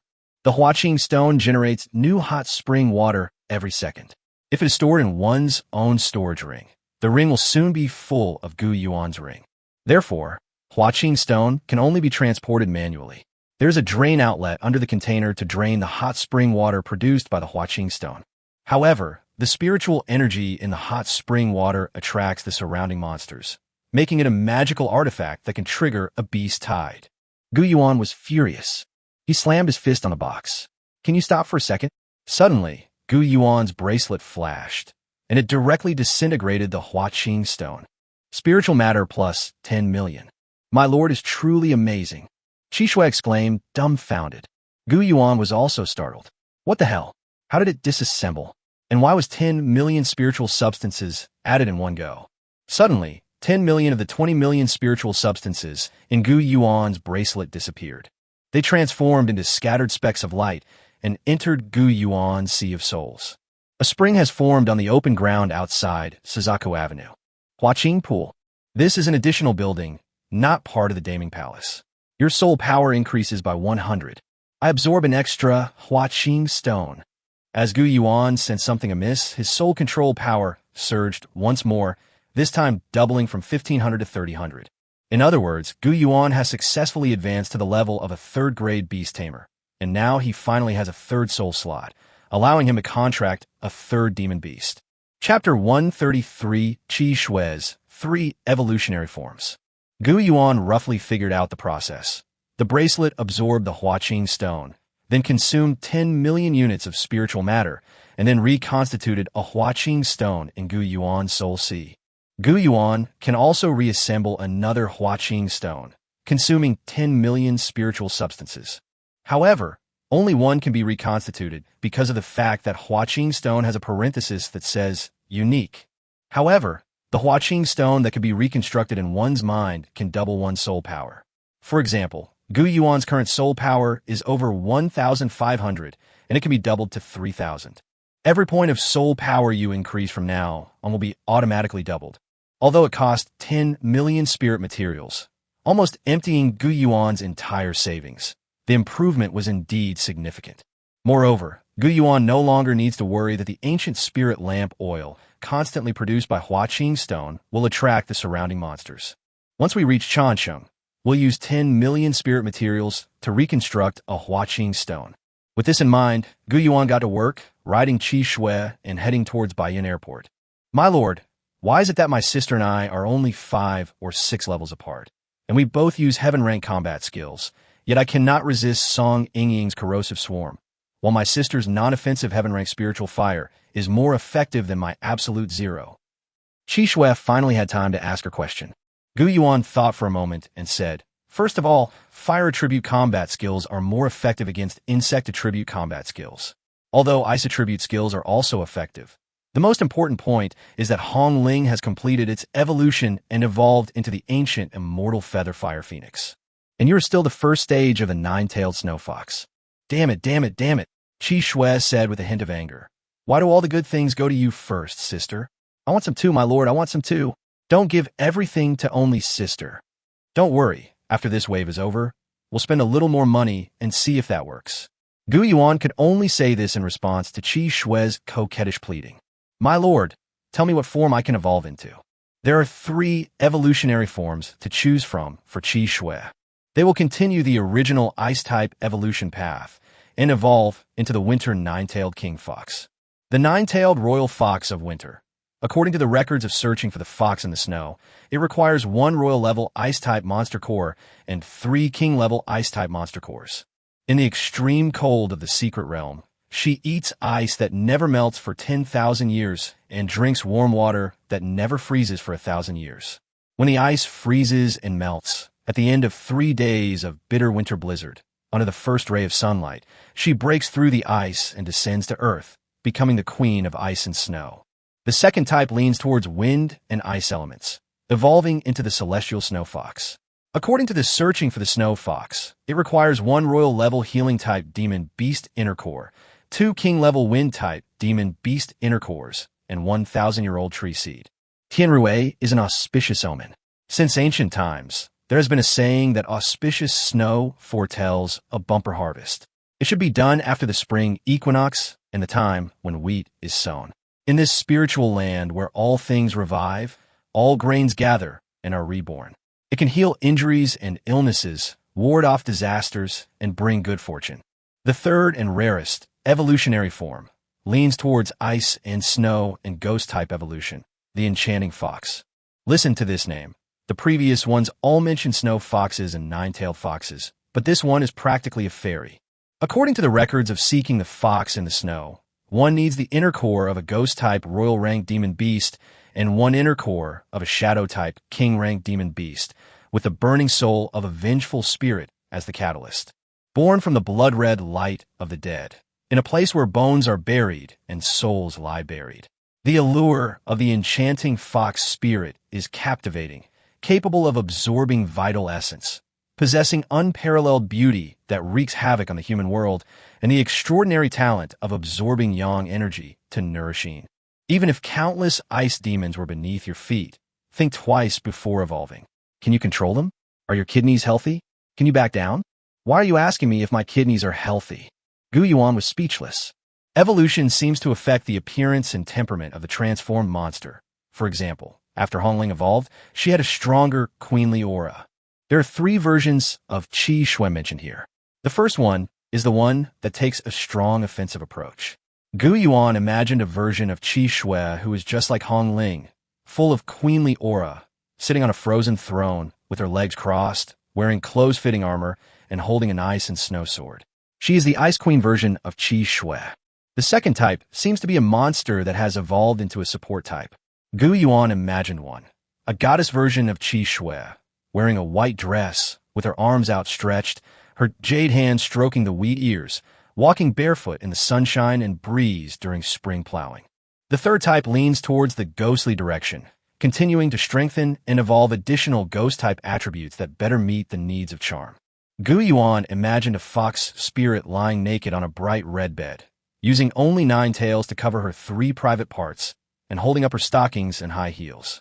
Her foxy eyes were framed by a mesmerizing smoky eye with a hint of black, and her lips were painted a dangerous deep red. She gave herself a subtle, alluring smile, exuding an intellectual charm. "My lord, come into my arms. The outside world is too complicated. Only I can help you forget your troubles." Cold sweat poured down Gu Yuan's forehead. This seemed to be an incredible direction for evolution.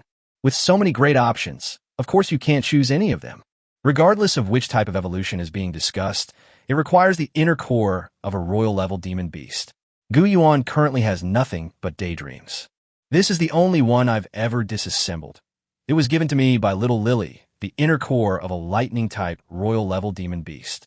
The key issue is that Gu Yuan doesn't even have enough spiritual material for the reconstructed inner core right now. If he just daydreams, Qi Shui won't be able to evolve. Gu Yuan dared not use any more spiritual matter. If it didn't have 10 million spiritual matter to reconstruct a new Huaqing stone by the time he reached Changcheng, Guangdong province would probably be doomed. I must deliver the Huaqing stone, even though I'm reluctant to part with 10 million spirit materials.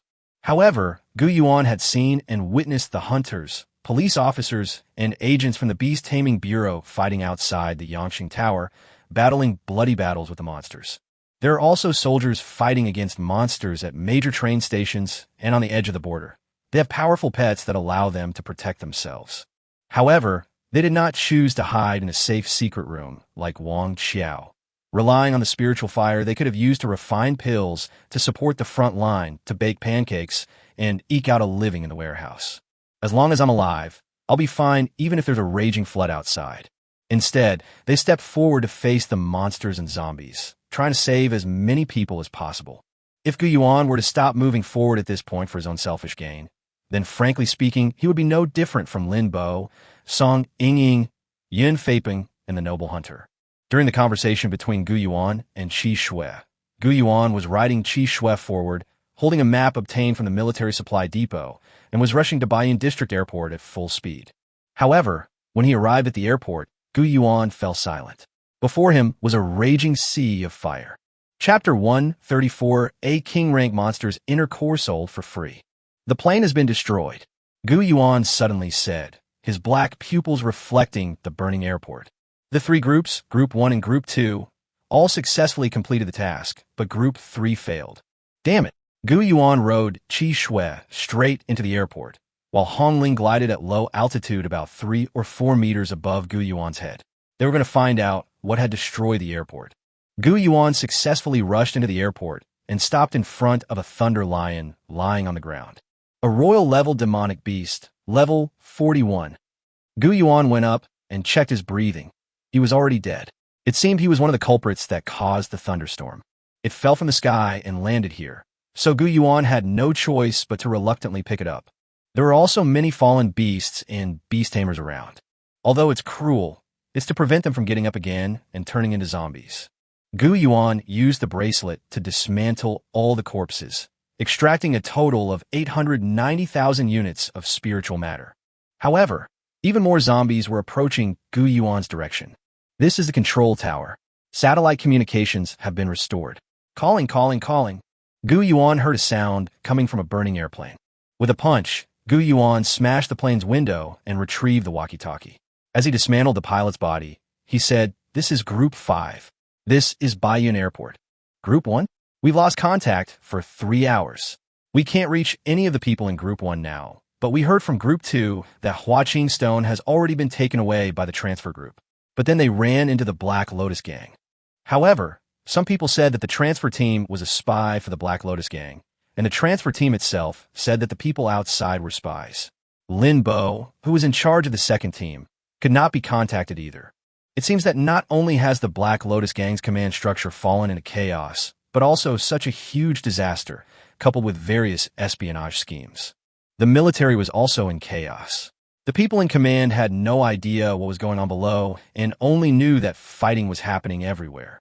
Never mind that, Huaqing Stone is with me, but Baiyun Airport doesn't have a single plane that can take off. I need transport planes and support. Gu Yuan shouted into the walkie-talkie, while behind him, Hongling Qi Shui unleashed ice and flames to fend off the zombies.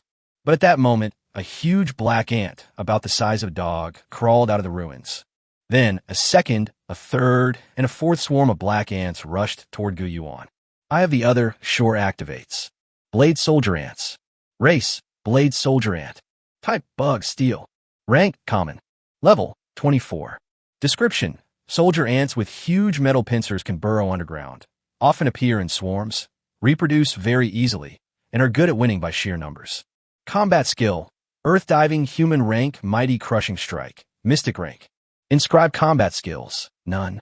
More and more razor-sharp soldier ants rushed out of the ruins, surging towards Gu Yuan like a black tide.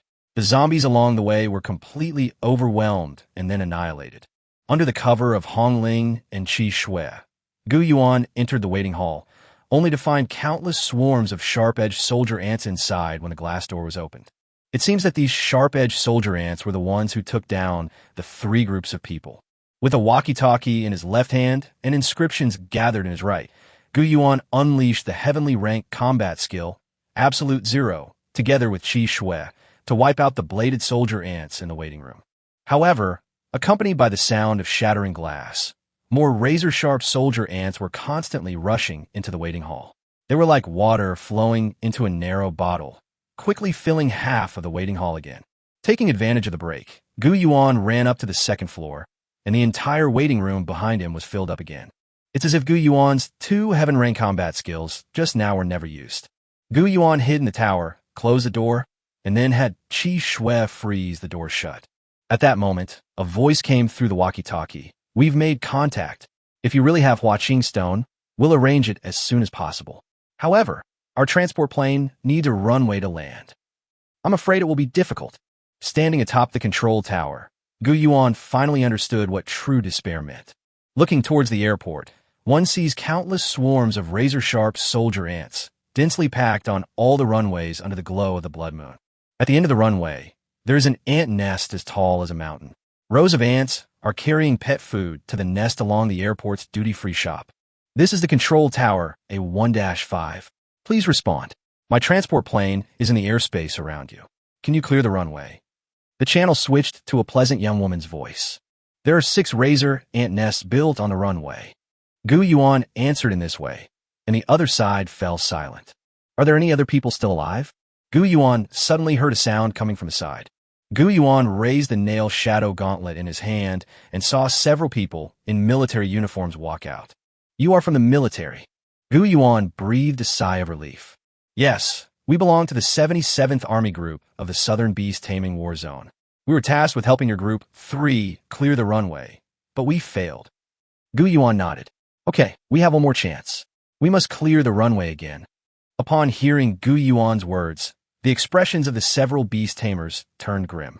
"When we cleared the runway last time, a total of 67 people and more than 130 beasts went, and they all died. Now, there are only 8 of us left, and you. This time is different from last time.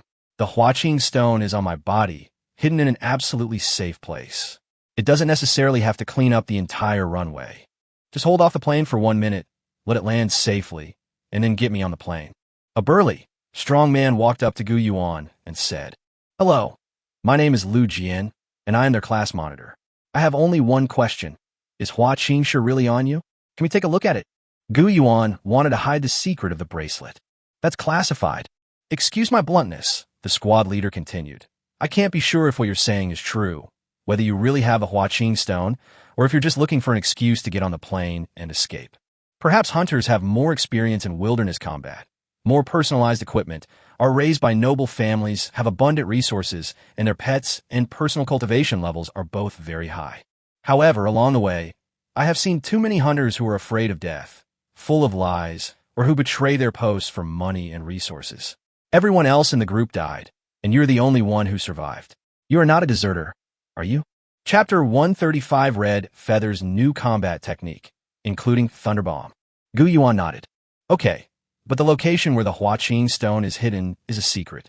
Please leave for a moment while I release the Huaqing stone. Then you can come in, confirm it, and then leave again before I take it back." After saying this, the soldiers exchanged glances and left. When they returned to the tower from the boiler room, they saw that the Huaqing stone had already been placed next to Gu Yuan. "It really is Huaqing stone. I never expected that the higher-ups would send such an important thing to a kid who's not even 20. Lu Jian looked at the Huaqing stone, which was constantly overflowing with hot spring water, walked forward, stroked the texture of the stone with one hand, and smelled the hot spring water. It's true. Such rich spiritual energy couldn't possibly come from ordinary hot spring water. The group went out again, and when they came back in, only Gu Yuan was left, straightening his sleeves. "I am sorry." Squad leader Lu Jian bowed deeply to Gu Yuan. "I doubted you just now. But even if it happened again, I would still choose to question you, because I have a responsibility to my class, and I need to be sure that we are truly risking our lives for our country." When Gu Yuan heard this, he could tell that these soldiers were completely different from the people in the cities he had encountered before. Gu Yuan didn't mind. This straightforward questioning, which went straight to the heart of the matter without any beating around the bush, was indeed very time-efficient. Gu Yuan placed the walkie-talkie on the table and said, "It's nothing. Now listen to my plan." As he spoke, Gu Yuan spread out the map. The entire Baiyin District Airport has 3 runways, T1, T2, and T3. The newly built T3 runway is the longest at 3,800 meters. "My plan is this." Gu Yuan said 1 minute. "We need 1 minute to ensure that all the razor ants on the runway cannot harm the aircraft. And in the process, the plane will taxi on the runway at decisive speed and open the rear door. We will jump onto the plane, and then the plane will take off directly away from Baiyin District." As Gu Yuan spoke, Everyone heard this crazy plan, including the female pilot on the other end of the walkie-talkie, who was stunned. "This is terrifying," came the female pilot's voice from the walkie-talkie. "This is the first time I've ever heard of having to maintain a speed of decision, glide for more than 3,000 meters, and at the same time open the rear cargo door to get people on board. This is the only way to get on the plane," Gu Yuan said. Everyone then looked at the airport runway, where countless bladed soldier ants were crawling around. No one could come up with a better solution than Gu Yuan's. "Everyone, take a 30-minute break. After 30 minutes, we will begin boarding," Lu Jian said. "Squad leader this. Even if I die today, I will send this child onto the plane," Lu Jian said, pointing at Gu Yuan with one hand. Gu Yuan also wanted to make the most of this half hour, so he went into the boiler room alone. Sitting in the boiler room, Gu Yuan opened his pet space and summoned Hong Ling and Qi Shui. Based on the knowledge gained from 5 years of beast taming and 3 years of simulation, a third-grade beast tamer represents a further improvement over a second-grade beast tamer. A first-class beast tamer can inscribe and contract with monsters. A second-ranked beast tamer possesses a beast taming space that can accommodate their pets. A third-grade beast tamer possesses the ability to remain undamaged during core fusion. There are 3 ways to acquire combat skills: inscribed, fused with cinnabar, transformed. The engraved combat skills are more powerful than those obtained through fusion, but they cannot be used across attributes and must be paired appropriately.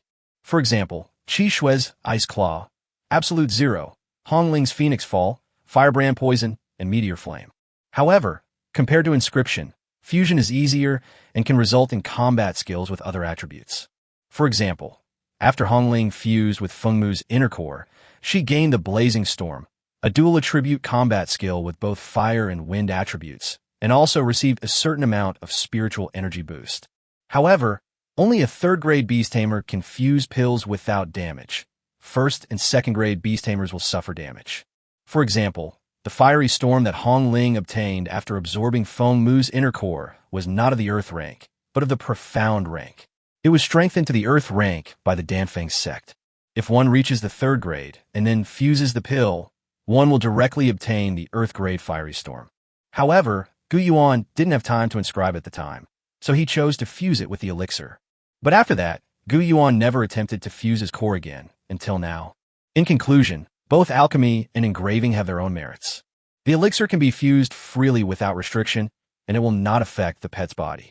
Engraving requires caution, because there are only so many parts on a pet's body.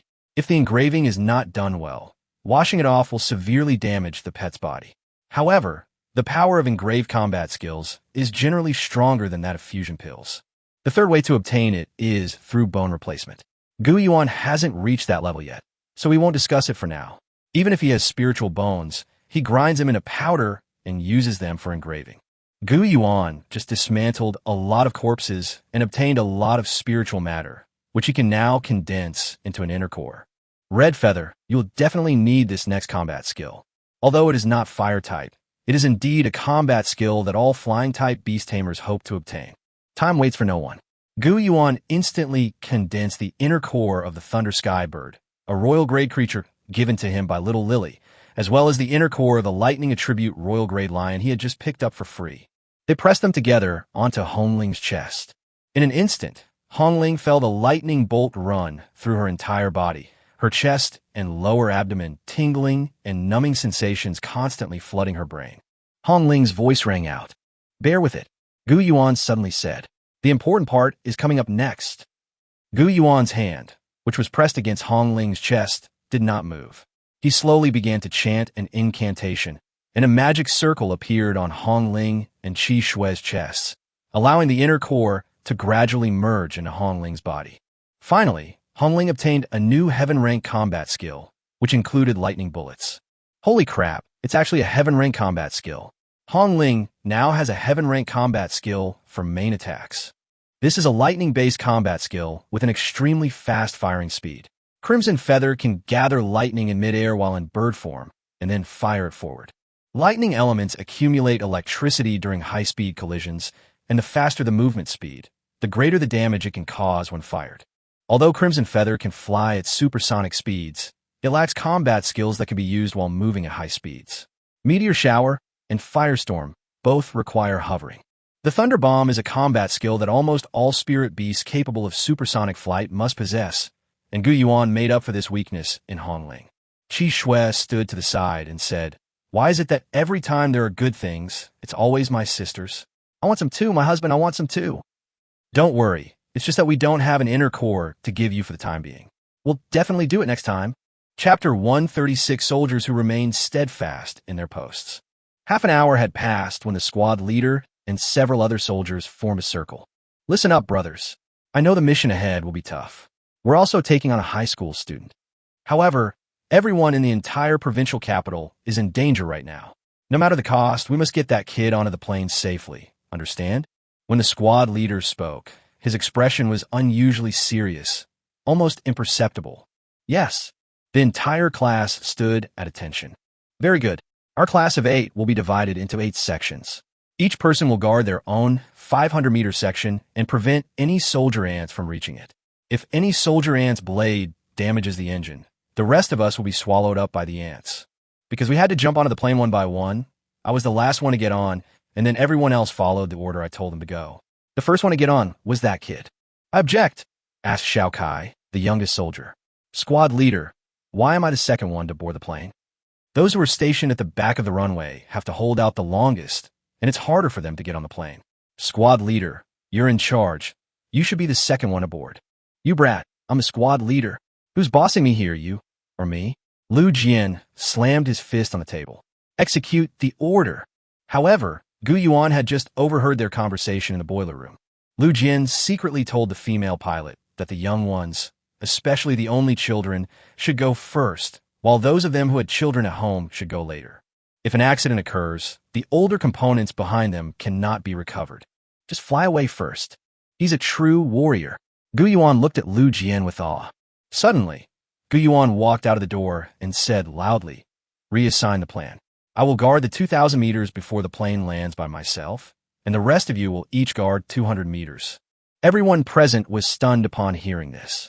"You must be joking," the class monitor said, stepping forward. "You are the most important one of all." "I know, but I'm confident that I can hold the line for the first 2,000 meters by myself." "Are you confident that one of you can hold the line for the last 500 meters? Your plan is actually riskier." Gu Yuan said this.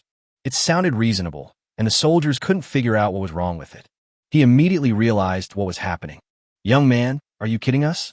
You're holding off 2,000 meters all by yourself. How is that possible? No one can hold out for 2 kilometers by themselves. And don't forget, the ant nest is right at the end of the runway. So I'm going to burn the anthill down with it."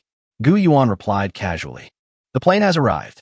At this moment, under the blood moon, amidst the red clouds, a small transport plane was rapidly flying towards the ground. "Everyone, I have to land now. Otherwise we won't have enough fuel left to fly to Changcheng." Upon hearing this, the group turned around and saw Gu Yuan running alone towards the airport. The crimson feathers swept across Gu Yuan's head, stirring up a fierce storm along the way, burning away ring after ring of sharp-edged ants. "He's gone." The soldiers were all stunned. However, at this moment, Gu Yuan did not stop and continued to rush toward the front of the runway. Meanwhile, the razor-sharp ants that had cut off Gu Yuan's retreat from behind surged onto the runway again. "Damn it, there's nothing we can do but wait and see if he can pull off a miracle," the squad leader said. However, at this moment, the female pilot was gliding downhill when she saw an ant nest the size of a small hill on the runway where she was about to land, and the entire runway had not been cleared at all. My scalp was tingling. Hey, what are you doing?" "Don't be afraid, keep descending. I'll finish this just as you're about to hit the ground. Land quickly." Gu Yuan roared as he parried the attacks of the bladed soldier ants. This female pilot has excellent mental fortitude. She actually did exactly as Gu Yuan said and crashed straight into the ant nest. "Hey, does this kid really want us all to die here?" Several soldiers looked shocked. Gu Yuan gripped the Earth's embrace tightly in his left hand, while in his right, he threw out the super soul weapon worth 100 million, the blazing 6 doors, which he had stolen from Wang Fei. Sharp spikes sprouted densely from both sides of the runway, piercing countless bladed soldier ants. The 6 doors of flame, burning fiercely, grew to over 60 meters high and pushed forward, burning all the bladed soldier ants on the runway to ashes. Furthermore, it crashed straight into the ant nest, completely shattering it. Thank you, Wang Fei. A soul weapon worth 100 million yuan is really something else. It's only because he's a young master from a family of alchemists in the capital that he deserves such expensive equipment. Gu Yuan's lips curved slightly. The female pilot was even more surprised when she saw the 6 doors engulfed in flames. Yeah, quick, put them away. I'm going to crash into them. The female pilot closed her eyes in fright, but Gu Yuan snapped his fingers. With a bang, the 6 doors, which were burning with flames, actually opened. That's right, it opened just like an ordinary door. The female pilot flew her plane through the door and finally saw the clean runway. As Gu Yuan had instructed, she began to taxi forward at a decisive speed, tilting her head back towards the sky. At the same time, the airport door behind them opened, and Gu Yuan was the first to jump on. Gu Yuan turned around and was the first to jump up. Yes, at 1-5, you're so cool. This is the first time I've ever seen such a fierce guy like you. You scare me to death. Gu Yuan gripped the support bar with one hand and stretched the other out. Jump up. At this moment, the plane was still taxiing forward, and the execution and teamwork of these soldiers were truly remarkable. Even with the sudden change of plans, they remained perfectly at their posts and cleared the latter half of the flight zone. The moment Gu Yuan withdrew the fiery 6 doors, countless razor-sharp soldier ants surged towards the tail of the plane like a tide, but the plane was also gliding forward at a considerable speed. After the plane had covered the first 200 meters, Xiao Kai retrieved his pet, jumped high into the air, and grabbed Gu Yuan's right hand with his left. Gu Yuan pulled him up because he had moved from his original position. The 200 meters were immediately engulfed by the sharp-edged soldier ants. However, because the process was very smooth, without any panic or crowding, and the plane happened to pass through this section, these swarm of razor-sharp soldier ants could only join the swarming army of ants that followed. 1, 2, 3. Gu Yuan would shout every time he pulled someone up. 7. The whole process was exceptionally smooth and orderly, which made Gu Yuan feel very comfortable. We're almost there, Gu Yuan thought to himself. However, at that moment, a huge explosion occurred, accompanied by rocks flying off the runway and dust billowing up. Queen Ant. The female pilot's screams came through the earpiece. At that moment, looking out from the cockpit where she was, a giant queen ant emerged from the ground. It was about 10 feet tall, larger than an airplane, and its entire body was covered with sturdy bone spurs. The plane had not yet climbed to a higher position than it. If no one deals with it, the plane will crash. Chapter 137, Taking Off with the Hopes of the Entire Province. The queen of the blade soldier ants opened her claws, attempting to completely dismember the plane before it took off. This is a level 36 blade soldier ant queen, a king-level ant. Several soldiers exclaimed in shock. It's over, we're going to crash. The female pilot's trembling voice rang out over the channel. Continue, take off. At this moment, the powerful voice rang out, and it was none other than the squad leader from before. Gu Yuan looked at him, stretched out his right hand, and prepared to pull him up, but the class monitor shook his head and rushed out. He had summoned his 2 tamed beasts. The level 36 Flaming Lion and the level 31 Blackbone Wolf are 2 pets. Only the Blackbone Wolf is a rare pet, while the Flaming Lion is only a common pet. However, they were even more valiant than many legendary pets, with the fiery lions spewing flames forward. Unfortunately, the ordinary grade pets were unable to completely burn these blade soldier ants. The fire ants howled in the flames, their sharp claws like blades still waving in the air, creating a death trap composed of flames and blades. However, Blackbone Wolf and Sergeant Liu rushed forward without hesitation at almost the same time, stepping into the trap. I will guard my 200 meters, no matter what you are. Squad leader Liu and the Blackbone Wolf charged through the waving pincers, letting the flames ignite their bodies. The Blackbone Wolf bit one of the queen ant's legs, while squad leader Liu suddenly leaped high into the air. He pulled a long military dagger from his waist, leaped up suddenly, and used his full weight to stab the ant-like leg. Snap! A cracking sound came as they pierced one of the leg bones of the queen blade ant. It crushed it to the side. The enormous queen ant tilted to the right, and the plane took off, almost touching one of the queen ant's sides. The plane has taken off. However, squad leader Liu Jian was unable to board the plane, leaving Guangzhou. He remained on the ground. A tidal wave of razor-sharp soldier ants surged toward the squad leader. The queen ant angrily rose to her feet, her raised blades poised to fall like a guillotine. However, amidst the pool of blood and a sea of ants, Lu Jian lay on the ground with a smile on his face, giving a military salute to the taking off plane. Red feather. Gu Yuan roared. All the pets were put into the pet space and boarded the plane, but there was one exception, one that was on the side of the runway, protecting the plane. That was Red Feather. Because Hongling doesn't need to take a plane, she can fly by herself. What reached Hongling's ears through the Soul Sea was not an order to retreat, but rather an order to retreat with Lu Jian. It made a sharp turn in the air, the burning flames surging, almost skimming the ground, and accelerated to the speed of sound. The violent explosion and the resulting shockwave scattered the hound-sized ants in all directions. Where the red feather flew, it left a trail of burning fire.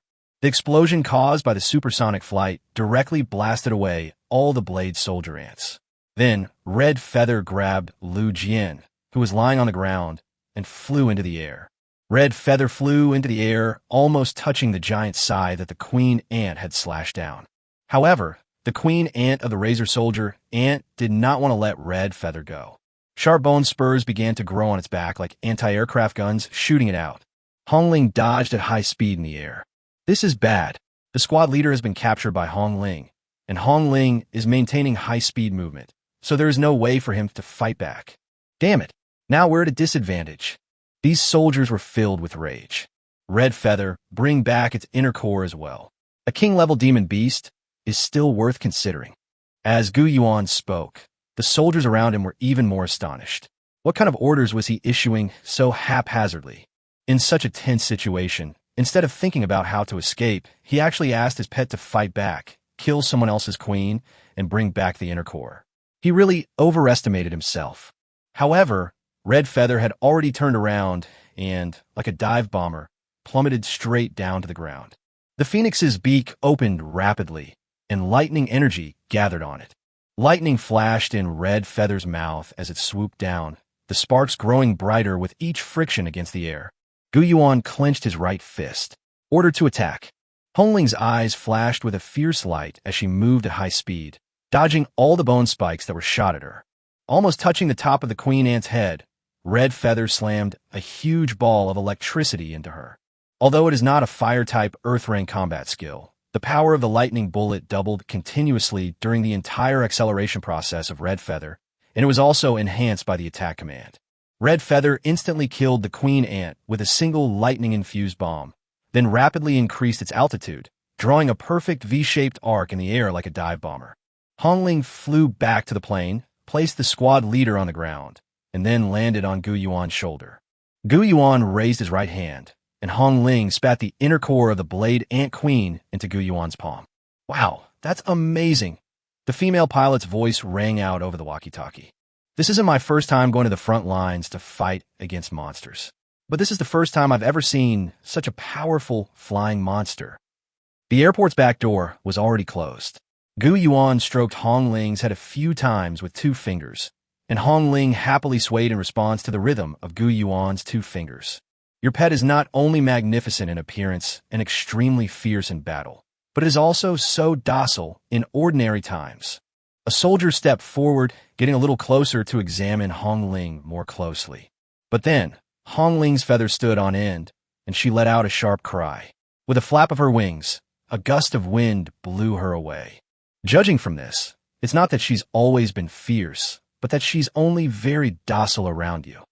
Lu Jian stood up, brushing the dust off his clothes as he spoke. I finally recognize you. You've been dominating the headlines in Guangzhou lately, and you've also been mentioned in various secret intelligence reports. You, the Phoenix Tamer, have successfully reached the level of a 3rd-grade beast tamer. These words shocked everyone present. They were all professional soldiers in their mid-20s, some even in their 30s. They were very clear about the difficulty of advancing from the 2nd to the 3rd rank. However, this young high school student was already a 3rd-rank official. No, he shouldn't be considered a high school student anymore. He's a prospective college student waiting to enroll. Gu Yuan nodded. Yes, I've already reached the 3rd rank. How exactly did you train your pets? Not only did they improve so quickly, but you yourself seem to have cheated, with your soul power increasing by hundreds every time. Chapter 138, Preparing for Battle. Gu Yuan smiled awkwardly. None of that matters. In short, We're about to leave Yangcheng, right? Gu Yuan said, placing one hand on the glass window and gazing down. At this point, the aircraft had entered the stratosphere. It was a military strategic transport aircraft capable of flying at an altitude of 30,000 meters. In the world before Gu Yuan transmigrated here, no airplanes flew to an altitude of 30,000 meters. It's pointless. The distance to the ground is too great. Even fifth-generation fighters only fly up to 20,000 meters. But in this world, there are no fighter jets. Beast tamers are the main fighting force, and the army's targets are rarely humans, but rather demonic beasts. The aviation industry mainly produces air combat weapons and transport aircraft. How can the transport plane bypass the monster's attack? It's simple. Design it to be able to fly at extremely high altitudes. As long as it flies high enough, reaching above 30,000 meters, normal organisms will die if exposed to low oxygen and high-altitude environments for a long time. There are probably no more than 10,000 monsters in the world that can fly to such heights, and most of them would stay at low altitudes and be too lazy to fly that high. Secondly, similar to trains, they're engraved with numerous completely concealed inscriptions to ensure safe flight. The blood moon is gone. Lu Jian breathed a sigh of relief, looking at the clear sky outside and the huge white sun hanging in the sky. Yes, that's right, Gu Yuan replied. The blood moon can only affect an area of about 20,000 meters above sea level. There won't be any zombies there. Once you reach this altitude, you're basically safe. Gu Yuan looked outside. At an altitude of over 30,000 meters, the surrounding sky was almost completely dark. The dense blue atmosphere was below him, and he could make out the outline of a circular horizon. At least, I've personally confirmed that the Earth is round, Gu Yuan said with a half-joking laugh. This was the first time Gu Yuan had ever looked down from 30,000 meters in the air.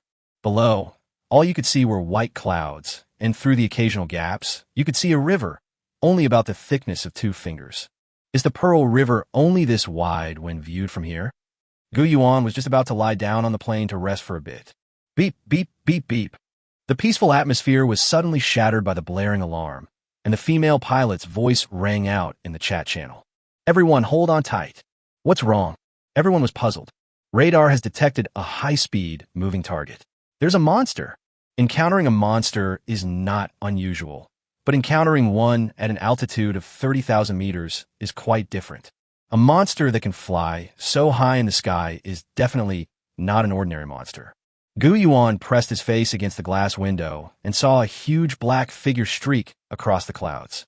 It was moving so fast that if it weren't for its enormous size, it would be impossible to see clearly. A royal-level demonic beast. The large bird had a ring of white down around its neck, a small head, a long neck, a very thick beak that curved downwards, and bright, piercing eyes. Its body is covered in magnificent, dark black feathers, with slender legs and sharp claws that gleam with a razor-like cold light. On the bird's head, there was a mask that looked like a skull, and its eyes gleamed with a blood-red light. Ghost vulture. Race, ghost vulture. Type, ghost/flying. Rank, royal. Level, 42. Description: the evolved form of the Wind Emperor vulture, a strange and cunning vulture-like monster, one of the very few monsters capable of supersonic flight, and with its powerful lung capacity, it can maintain strong combat power even in ultra-low oxygen environments. It can withstand ultraviolet rays without cloud cover, and has strong bones and excellent airtight fur. It can withstand temperatures as low as -50 degrees Celsius. Combat skills: Death's Wrath, Earth rank. Undead Summoning, Earth rank. Shadow Nightmare, Earth rank. Storm Whisper, Heaven rank. Inscribed combat skills: none. Why did we encounter it here? The female pilot looked terrified. What bad luck. We can only hope that the outer inscription coding will make it ignore us. However, the people on the plane were unaware that, just as the plane was gliding, the Queen Ant's claw had scratched the coating of the plane's hidden runes. The female pilot prayed, but outside came the piercing cries of birds, which were gradually growing louder. Get out of the way. The female pilot suddenly jerked the control stick to the left and saw the large bird fly straight past the side of the plane. The strong winds made the plane spin in the air. It's over. We've run into a royal-level demonic beast. These soldiers are now in despair. Calling the control tower. Calling the control tower. We have encountered a royal-level monster at an altitude of 30,000 meters and need backup. We need backup. The pilot's voice was so beautiful it could almost be described as cracking. Even someone as calm as her was terrified the moment she saw the royal level monster. Not to mention, it's a royal level monster that's over level 40. It's probably too late. The control tower's response sent chills down everyone's spine. We are very close to the front line where the monsters and the army are fighting. The 77th Army Group has 6 beast tamers of rank 6 and many level 60 pets. However, these pets are mostly for land combat. The few that can fly are not birds and cannot fly to an altitude of 30,000 meters. The voice from the control tower was unusually cold. "Then let's descend," the female pilot shouted. "Don't descend. There are many zombie birds on the edge of Guangzhou. If you land rashly, you'll just become sitting ducks. Yes, this is the domain of the kings of the skies, 30,000 meters above the ground, a place no monster can fly up to. Only royal level and uniquely speciesed, demonic beasts like the ghost vulture can maintain flight under such atmospheric pressure." The vulture did not rush to destroy the plane, but instead circled around it. "It's over." A deathly silence fell over the plane. If the Huaqing stone cannot be delivered, the entire Guangdong province will be doomed. Gu Yuan injected an inner core into Hongling's body through a fusion process. It was the inner core of the steel-bladed soldier Ant Queen. Hongling has acquired 2 new combat skills. Steel-based combat skill, Steel Edge Feather Earth rank. In addition, the common normal combat skill, Riding Stance Mysterious rank, was automatically upgraded to Earth rank by Danfeng's sect. These 2 combat skills are Gu Yuan's way of supplementing Hongling's missing minor skill system. "Master, I am finally able to fulfill that promise." Hongling embraced Gu Yuan in Gu Yuan's soul sea. "What promise?" Gu Yuan was somewhat bewildered. "I once said that once my strength is no longer weak, I will surely ask my master to ride me every day." Chapter 139 Ace Air Combat Decisive Battle at 10,000 meters above sea level. The vulture was still toying with them, circling the plane. It flapped its wings seemingly unconcerned, disrupting the airflow around the plane. "Ha ha ha ha!" The laughter was loud. As a demon beast with royal bloodline and level 40 or higher, it already possessed intelligence beyond that of ordinary people. Such intelligence has given rise to feelings of arrogance. "This airspace, exceeding 30,000 meters, is my territory, and I am the king here. To be able to fly here is truly a case of the loneliness of being at the top, because everything I see is below me, and everything is beneath my feet. How could ants possibly fight me?" The vulture's laughter echoed in the air, and it even circled the plane at supersonic speed. It's like a bored emperor wanting to kill a commoner who dares to casually enter the palace and see him. Killing him directly is too boring. He dared to infringe on his royal authority. We must slowly and gradually exert our power so that his fear will disappear due to the overwhelming disparity in strength. At this moment, inside the plane, Gu Yuan finally made up his mind. He was going to fight and dig out the inner core of that damn bird. In the ranking system, the Emperor level corresponds to the Myth level. Her rank is the same as Hongling's, both being second tier of all forms, but her level is higher than Hongling's. Furthermore, the Ghost Vulture also has an offensive heaven rank combat skill that it can use. Although Hongling also has one, it is of the lightning type. Gu Yuan already had a plan that would utilize the absolute zero that Qi Shui had given him in return. "Don't want to go by myself? I will share joys and sorrows with my master." Hongling's soul, embracing Gu Yuan's soul, is right under Danfeng Gate, at the end of the magnificent Zhuke Avenue. Gu Yuan suddenly remembered how difficult the journey had been. Hongling had gradually grown stronger from a little chick to level 2, level 6, level 10, level 20, and level 30. From a chick to a phoenix, and then to a powerful, ancient, fierce-feathered immortal phoenix. Step by step, wouldn't they face together and overcome together? Gu Yuan and Hongling will face a royal-level monster together. Stronger red feather. At this moment, Gu Yuan's thoughts were transmitted from Gu Yuan's mind to Hongling's mind through the red thread connected to Hongling's finger. "We will become stronger, and no one can stop us." Gu Yuan raised his right hand, and Hongling's right wing also gradually rose. The two moved in perfect unison, and even their determined gazes out the window were identical. "Yes, your majesty, I will walk alongside you and grow stronger together." Hongling let out a phoenix cry. With a bang, Gu Yuan opened the plane door and jumped out. Hongling followed closely behind him, spreading her wings and adopting a riding posture. Hongling's body grew to a gigantic size, its wings spread, and its tail feathers unfurled in the wind. It had transformed into a giant bird, 7 meters long, with a wingspan exceeding 15 meters, soaring into the sky at an altitude of 30,000 meters. Gu Yuan rode on Hongling's back, leaned down, and pulled out the moda in his hand. In an instant, Hongling's tail feathers and the moda in Gu Yuan's hand burst into flames. Red Feather began to soar upwards, breaking through the clouds. The vulture was still shocked by the cry it had just made. Impossible, that cry, a phoenix. However, it was too late for it to reject anything. The Red Feather had already broken through the clouds.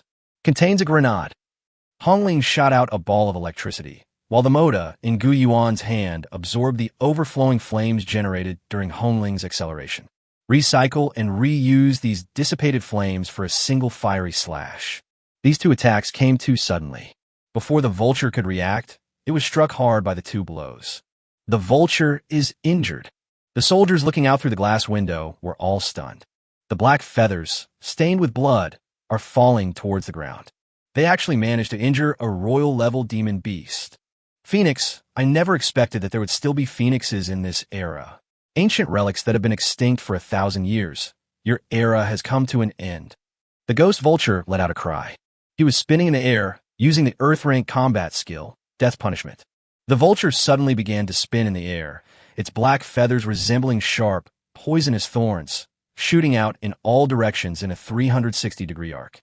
Red Feather, Steel-Edged Feather. Gu Yuan roared, and Hongling suddenly performed a rapid cobra maneuver from left to right, drawing continuous S-shaped curves in the air. The red feathers also transformed into solid metal, severing all the black feathers as it flew by, thus protecting the aircraft. "You guys get out of here," Gu Yuan shouted into the communication channel.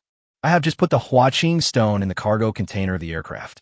Remember to let it absorb the hot spring water regularly, so that the plane doesn't get flooded." But the soldiers were stunned. "We can't abandon you. Do as he says," Lu Jian said. "Haven't you realized yet? In this situation, we can't do anything but drag him down. This is 30,000 meters above the ground. Let alone those who can't fly. Even flying-type monsters would basically go into shock due to the harsh environment. At such a high altitude, only his red feather can fight normally." Gu Yuan swallowed another breath-holding pill, having already experienced the power of being 30,000 meters above the ground. "Damn it, the temperature here is so low, at least minus 50 degrees Celsius. If it weren't for the constant heat generated by red feather, I probably would have frozen to death. Furthermore, there's the issue of oxygen scarcity. However, this isn't too bad, as the oxygen here is still much thinner than underwater. The most outrageous thing was the atmospheric pressure. I felt empty all over, my ears were ringing, my head felt light, and my whole body felt weak. However, both the red feather and the ghost vulture moved with lightning speed, soaring rapidly through the high sky. They chased each other in the air without any obstacles, their speeds exceeding 200 meters per second, as if they weren't at an altitude of 30,000 meters. "You damned phoenix," the ghost vulture roared, realizing that it couldn't gain any advantage over this bird, which was of a lower rank than itself. Finally, the ghost vulture was enraged. It slowly spread its wings, and the gale gathered towards the center of its wings. With a sudden downward swipe, it unleashed a heavenly rank battle skill, Storm. It was in a stratosphere that a rotating spiral cloud layer had formed. The massive airflow changes created an alto cumulus cloud in the sky, accumulating the clouds below to an altitude of 30,000 meters. Gu Yuan is currently located on the border of Guangzhou, close to the front line. Chapter 140, The Battle of Pingli. Many war correspondents filming on the front lines, upon noticing that everyone around them was looking up at the sky, also raised their heads and looked up at the sky. "What are you looking at?" Then I was also surprised. "What's going on? What kind of strange weather is this?" At this moment, everyone could see clearly that the cirrus clouds forming in the sky were slowly gathering, as if a battle of the gods was about to unfold. "Even the grand combat technique." A nearby officer exclaimed in shock, his eyes wide. Upon hearing this, host Wang Bing immediately moved closer, sensing that she had caught a whiff of big news. "I am Wang Bing, a young person to learn from. May I ask if you know what happened in the sky?" The stratosphere, more than 10,000 meters above sea level, is a forbidden zone for life. How could we fight at such a high altitude? If a demonic beast were to unleash a heavenly rank combat technique there, especially a wind-based one, the decrease in atmospheric pressure would create these peculiar alto cumulus clouds that reach heights of tens of thousands of meters. This is amazing. Although Wang Bing didn't understand a single word, he could still tell that this was an incredibly powerful battle between monsters. Just how powerful could a beast tamer be to fight monsters so high in the sky? Unfortunately, we couldn't see what happened at all. They were flying too high, far exceeding the limits of what the cameras could capture. We have installed all the high-precision cameras, but we can still only capture images from 20,000 meters above the ground. Even so, the billions of viewers were following the Guangzhou disaster. All around the world, what cameras could see were just two tiny black dots, no bigger than ants, moving at high speed through the air. Wang Bing glanced at the comment section. The viewers weren't disappointed because they couldn't see clearly. On the contrary, the battles that even the most advanced film crew recording equipment couldn't see were even more captivating to them. What kind of powerful beings could fight at such a high altitude? I heard it was to cover Hua Qingshi's retreat. Such an important task must be handled by a powerful 5th or 6th rank beast tamer. Yes, didn't you see that even a 5th rank beast tamer officer can only stand on the ground and look up? At this moment, at an altitude of 10,000 meters, facing the sudden storm, Red Feather's flight speed began to slow down. The wind elemental energy accumulated in the clouds gathered on the ghost vulture's body, like a heavy hammer, and smashed towards Hong Ling and Gu Yuan. Fall, Red Feather! Gu Yuan suddenly roared. Red Feather's entire body flipped downwards, its tail feathers completely ignited, and it plummeted straight down into the low sky. The vulture's ferocious blood-red eyes lit up. In close-quarters aerial combat, the most important thing was to bite the tail. Because everyone was flying too fast, they couldn't turn around in time, so those chasing from behind could just run ahead and shoot at will. Opportunity! The ghost vulture plummeted rapidly towards the lower sky like a madman, its spiritual energy rapidly gathering within its body, and it unleashed the storm whisper once more. The storm whispered around them, and as its entire body plummeted, it chased after Gu Yuan and Hong Ling. Red Feather was falling, and Ghost Vulture was falling too.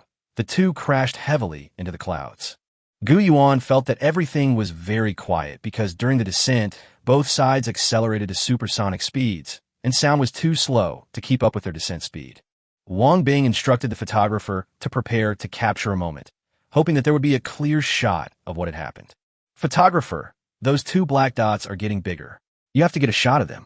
I'm sure that scene will be the next headline. Suddenly, the camera captured a perfect shot at the far end. The red phoenix was falling, and the boy who was leaning on its back was turning around. Cold air was gathering in his hands, and blue light was flashing. Coming head-on were the skull-masked vultures, constantly gathering gusts of wind. Wow, so young. Wang Bing blushed as she looked on, and all the netizens watching were stunned. Holy crap, the goddess actually blushed. They were immediately surprised that they were fighting at such a high altitude. It turned out that it wasn't the 5th rank, or even 6th rank, beast tamer they had guessed. Instead, it was a boy just as young as them. Gu Yuan plunged into the clouds, rapidly descending along the alto cumulus clouds. Go to hell. Gu Yuan swallowed 5 ice element enhancement pills. As he spoke, he raised his right hand and unleashed the heaven rank combat skill, Absolute Zero.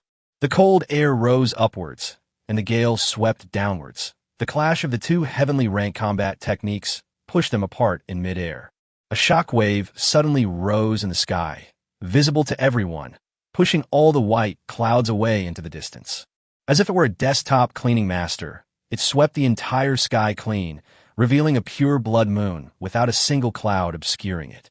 Gu Yuan dodged the attack, and so far, Gu Wuzhou has not realized the seriousness of the problem. The original white clouds have been cleared away, but dark clouds are forming all around. What is this? Ghost Vulture seemed to understand something at this moment, realizing that he had stepped into a trap set by the boy. The Absolute Zero cold air just now collided with the dark cloud rich in electric ions and lightning elements that formed after your stormy words. Gu Yuan raised his right hand, and the red-feathered bird's beak slowly opened. Now, Red Feather, use the lightning-infused missile. With a deafening roar, thunder roared across the sky, and the entire sky was obscured by dark clouds. In the dark clouds that seemed poised to engulf Guangzhou, countless electric snakes were dancing wildly, and blue lightning was converging on Hongling's mouth and Gu Yuan's hand. The lightning illuminated the boy's face.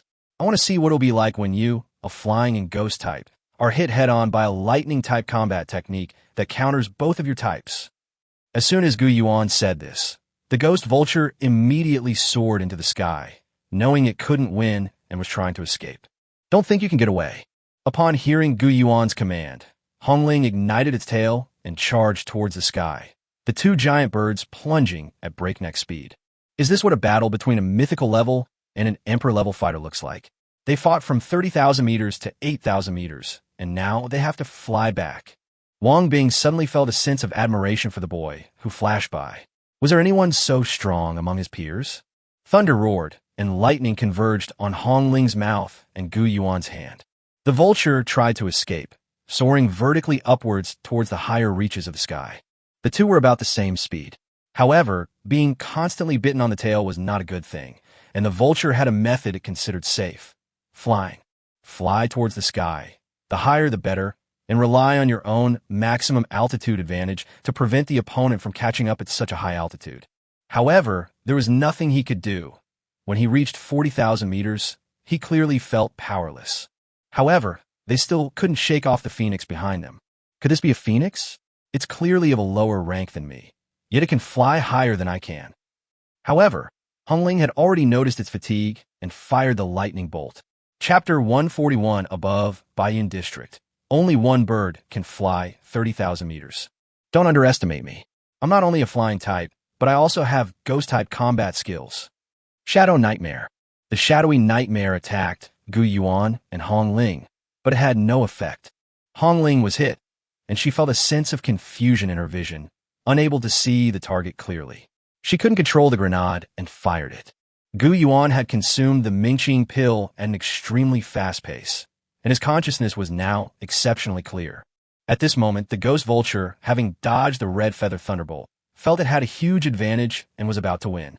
Because once Hongling's lightning-infused bullet misses, the lightning-infused bullet that the human boy sent back will have no effect whatsoever, so there's nothing to be afraid of. However, it flickered. Gu Yuan suddenly appeared above the ghost vulture's head, the electric ball in his hand drawing an arc in the air, attracting the electric ball, which was about to miss its target, to the side. Static attraction. Your lightning-infused projectiles aren't offensive. They're guided. Damn it. Even the phoenix's deviation was within your calculations. The vulture's eyes widened, its pupils reflecting the raging lightning.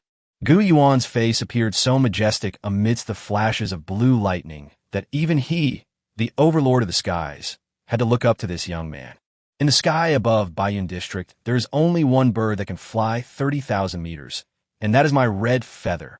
As soon as Gu Yuan said this, the electric ball in his hand smashed straight towards the chest of the ghost vulture, attracting Hongling's lightning-infused bullet, which also smashed down at the same time. In an instant, the sound of thunder was deafening, and the sky was filled with dazzling blue light. Gu Yuan dismantled the corpse of the ghost vulture and directly obtained 1 million units of spiritual matter. Most importantly, Gu Yuan has gathered the core material for the evolution of 7 snows, the inner core of a royal-level ghost-type demon beast. Gu Yuan landed on Hongling's back and found that Hongling had inexplicably deactivated her flight mode. Helpless, Gu Yuan held Hongling in one arm and fed her a Mingqing pill. Why isn't he awake yet? Gu Yuan sighed. Never mind. Let him get some rest. Then, holding Hongling, he took out the parachute he had just brought from the plane from his storage ring.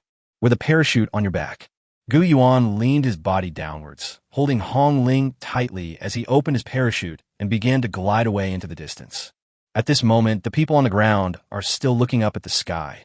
The thunderstorm just now contained lightning bolts. People's hearts were in their throats. Hundreds of millions of people watching the live broadcast of the battle were pounding with anxiety, wondering who would win. However, about 3 minutes later, a white bone mass fell to the ground. Yes, the skull of the ghost vulture. Wang Bing's voice reached the ears of thousands of households. He won. That young man won. He defeated a royal-level demon beast. At this moment, the barrage of comments exploded. That's amazing awesome. By the way, who is that person? He actually defeated a royal-level monster all by himself. That's incredible. He saved Guangdong province. As she drifted in the wind, Hongling had a nightmare in which she was in a cage. Her body returned to its original size, and in front of her was a huge furnace. Now that she had become a phoenix, she would never be afraid of flames. But in reality, at the beginning of his life, he was always afraid of the flames, because they were proof of failure. If he didn't perform well and couldn't be bought, that would be his fate. Brother, we've already lowered the price of this chick to 50 cents, but it was returned after we sold it. It's cheaper than eggs. Trash. Eggs are edible, and it's just a plaything. Since it can't please its master, then let it disappear. Hongling watched as the raging fire drew ever closer to her, and no matter how hard she struggled, she couldn't escape the cage. The tearing pain, the identity of a toy, the burning of flames. No, no, no, no. Gu Yuan was starting a fire to cook instant noodles when Hongling woke up and saw the flames emanating from the wood. Startled, Hongling lunged towards Gu Yuan, wrapping her arms around his shoulders and burying her face in his chest. Despite possessing such immense power, it trembled like a pitiful little bird. Master, Hongling can do anything for you. Hongling is very powerful. Please don't send me back. Hongling is very obedient. Hongling is very well behaved. Hongling can do many things. Please, master, don't send me back. Hongling hugged Gu Yuan tightly, tears streaming down her face, sobbing uncontrollably as if she were gripped by immense fear. She held on to Gu Yuan tightly, refusing to let go. Stop, stop. No way, Gu Yuan said repeatedly. That was just a dream. You were hit by the ghost vulture's combat technique, Shadow Nightmare. It was just a nightmare. When Meng heard this, Hongling gradually calmed down. Master, you don't want me, Hongling said blankly. Gu Yuan wiped away the tears from Hongling's eyes. Yes, I won't abandon you. Master, you really won't abandon me? No, it won't happen, Gu Yuan replied, and Hongling's mental state finally stabilized. This ghost-type combat skill leans towards dealing with the undead and mental interference. Gu Yuan had a nightmare for a few seconds before he woke up. That nightmare was terrifying. Gu Yuan dreamt that he hadn't actually traveled through time. It was all just a dream, and he was catching up on his winter break homework. The table full of winter break homework almost scared Gu Yuan out of his wits. A series of loud explosions rang out, and Gu Yuan raised his head. This place should be in the vicinity of Denyo Ku. Although he survived the fall from a height of 10,000 meters with a parachute, the wind blew him southwards from such a height, eventually causing him to land in this wilderness. To Gu Yuan's surprise, a battle was also breaking out here, and it was a battle between a royal-level demonic beast and a beast tamer. While eating instant noodles, Gu Yuan said, "The situation is very dangerous. Hongling, be careful. Let's go take a look." Meanwhile, at the municipal building, Qing Xue released the amethyst that had sealed her. Exhausted, she landed and saw that Song Yingying and Gu Yuan were nowhere to be seen. She breathed a sigh of relief, realizing that Lu Xian was beyond saving. Looking at Yifeng, who had fainted on the ground, he suddenly heard the howling of zombies coming from outside the door. Again, Qing Xue helped Yifeng up, and they ran outside. As the zombies chased past the toilet, they failed to notice that a severed claw extended over a dozen tentacles, pulling them back into place. In the darkness, a pair of blood-red eyes lit up again. Chapter 142 Re-encounter with Sayuri. Gu Yuan walked towards the direction of the explosion. The effect of the dark night cloak prevented any of the demonic beasts from spotting him. With this advantage, Gu Yuan evaded battles with dozens of beast tamers and demonic beasts. Gu Yuan noticed something strange. These demonic beasts were all tiger type, and these beast tamers were all highly trained hunters.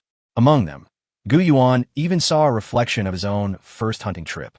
The Northwest hunting chief I encountered was a 7th-rank demon tamer, equivalent to a nuclear bomb. Gu Yuan sensed the seriousness of the problem and accelerated his pace forward. Gu Yuan discovered that these monsters were all very powerful in combat and knew how to cooperate. Only a royal-level monster could possibly gather all the tigers in the entire valley under its command. Gu Yuan suddenly remembered the heavenly star tiger that had destroyed the magic array. Little Lily should still be with it. Gu Yuan decided to take advantage of the chaos of war to continue his incursions deeper into the interior. The search took about half an hour. Gu Yuan saw Tianqing Huanghu and Xiaobei. Before them was a low grave. "Mom, I'm back." Little Lily knelt before the grave and placed a bouquet of flowers on the mound. "These are my mother's favorite peonies. The flower shop you loved most no longer exists. I went to ask, and it closed down more than 10 years ago." "Enough, daughter." Tianqing Huanghu lowered his head, as if kissing the low grave. "It's all my fault. I killed her." Those were the good old days. The 1980s. Little Lily looked up at Tianqing Huanghu with a mocking gaze. In the 1980s, the wave of reform and opening up began for mankind. "Enough, stop talking. I'm going to say it."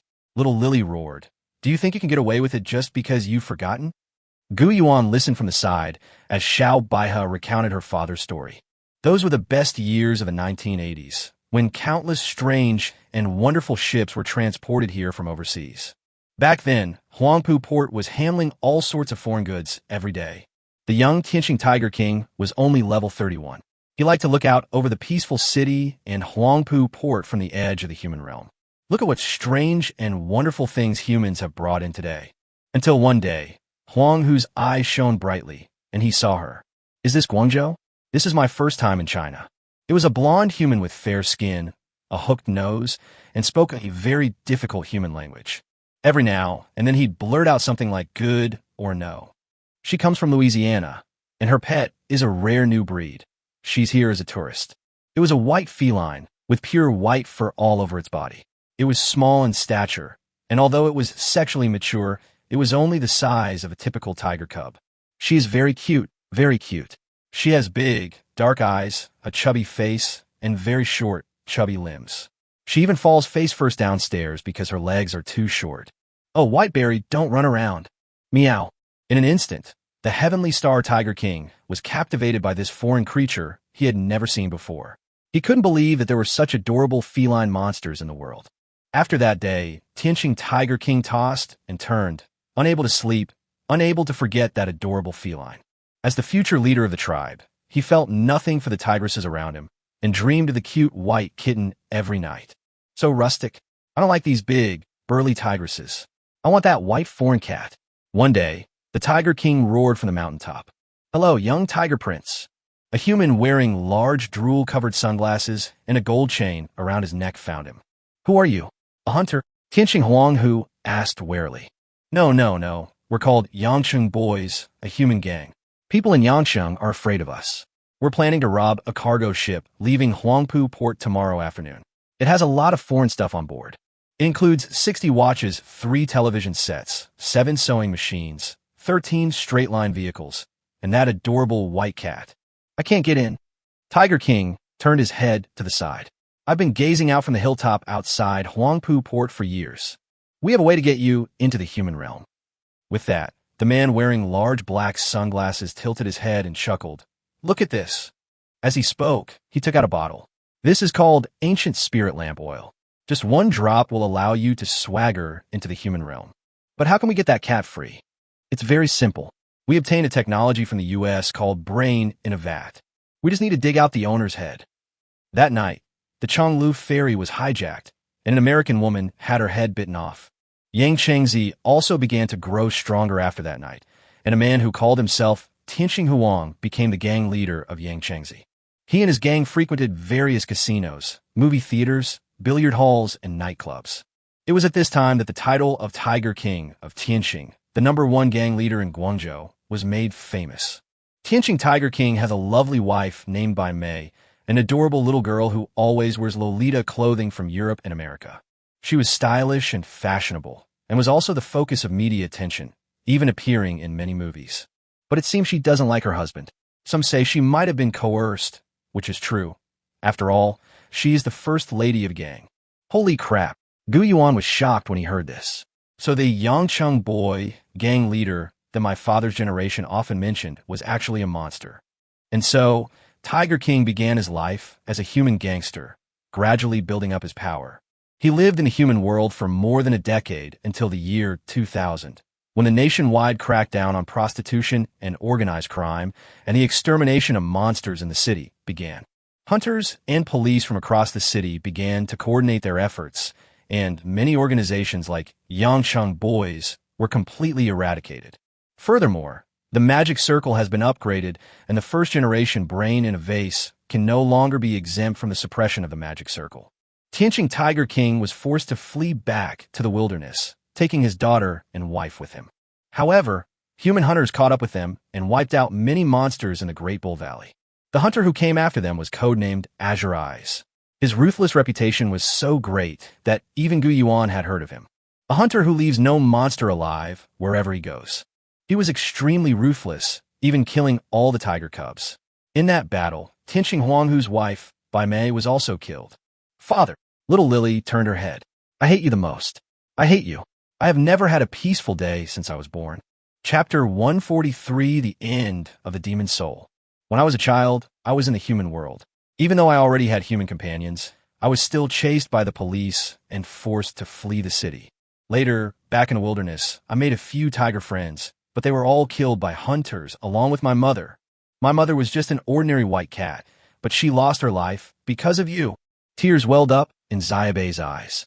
She rushed over and kept hitting her father with her little fists, but she couldn't move him no matter what she did. I hate you. I hate you. I hate you. Seeing his daughter like this, Tianqing Huang, a gang leader from the 1980s, actually closed his eyes. Back then, neither the hunter's Horcrux, the gangster's machete, nor the police's beast tamer could make him flinch. Now, his face is haggard, his eyes are tightly closed, and he can't even cry. Suddenly, a flash of cold light appeared, and the hunters caught up. Celestial Star Tiger? Celestial Star Tiger King. An aged voice came from behind him, and Gu Yuan turned his head to see the chief of the Southwest Hunter Zone. At this moment, 7 pets appeared behind him, the highest of which was even level 81. The old man was engulfed in flames, and wisps of white smoke rose from one of his eyes. 20 years have passed, and I have finally found you. Behind him, his 7 pets unleashed surging spiritual energy at his command, causing the surrounding trees and grass to scatter and dance in the air. Azure Eyes, when the hell are you going to stop chasing me? The Heavenly Star Tiger King was also enraged. This was his territory. Tigers have a strong sense of territory, and they will absolutely not tolerate this human daring to act recklessly here. Back when the Huangpu District ferry robbery happened, you killed my father. I spent 20 years as a policeman tracking down Yangchang Boy, and then 20 years as a hunter hunting down your tribe. Today, I've finally found you. I will definitely cut your head off and hang it on my fireplace. The old man with the gray eyes charged forward with his pet. I've long since run out of patience. The Heavenly Star Tiger was enraged. Countless starlight from the sky converged upon it. You kill my wife. You kill my father. A beam of light shot towards the sky, and in the center of the Great Bull Barren Forest, a shockwave from the explosion spread outwards. Trees within a radius of nearly 10 kilometers were snapped in half. That scared me to death. The ground slowly opened up, and a bunker emerged from underground. The bunker was then slowly dismantled. Gu Yuan, standing among them, wiped the sweat from his brow. He began to understand the imperfections of this world, and that the conflict between humans and monsters was irreconcilable. It's not fair to blame Lu Changchun for being ruthless and wanting to kill Xiaobei.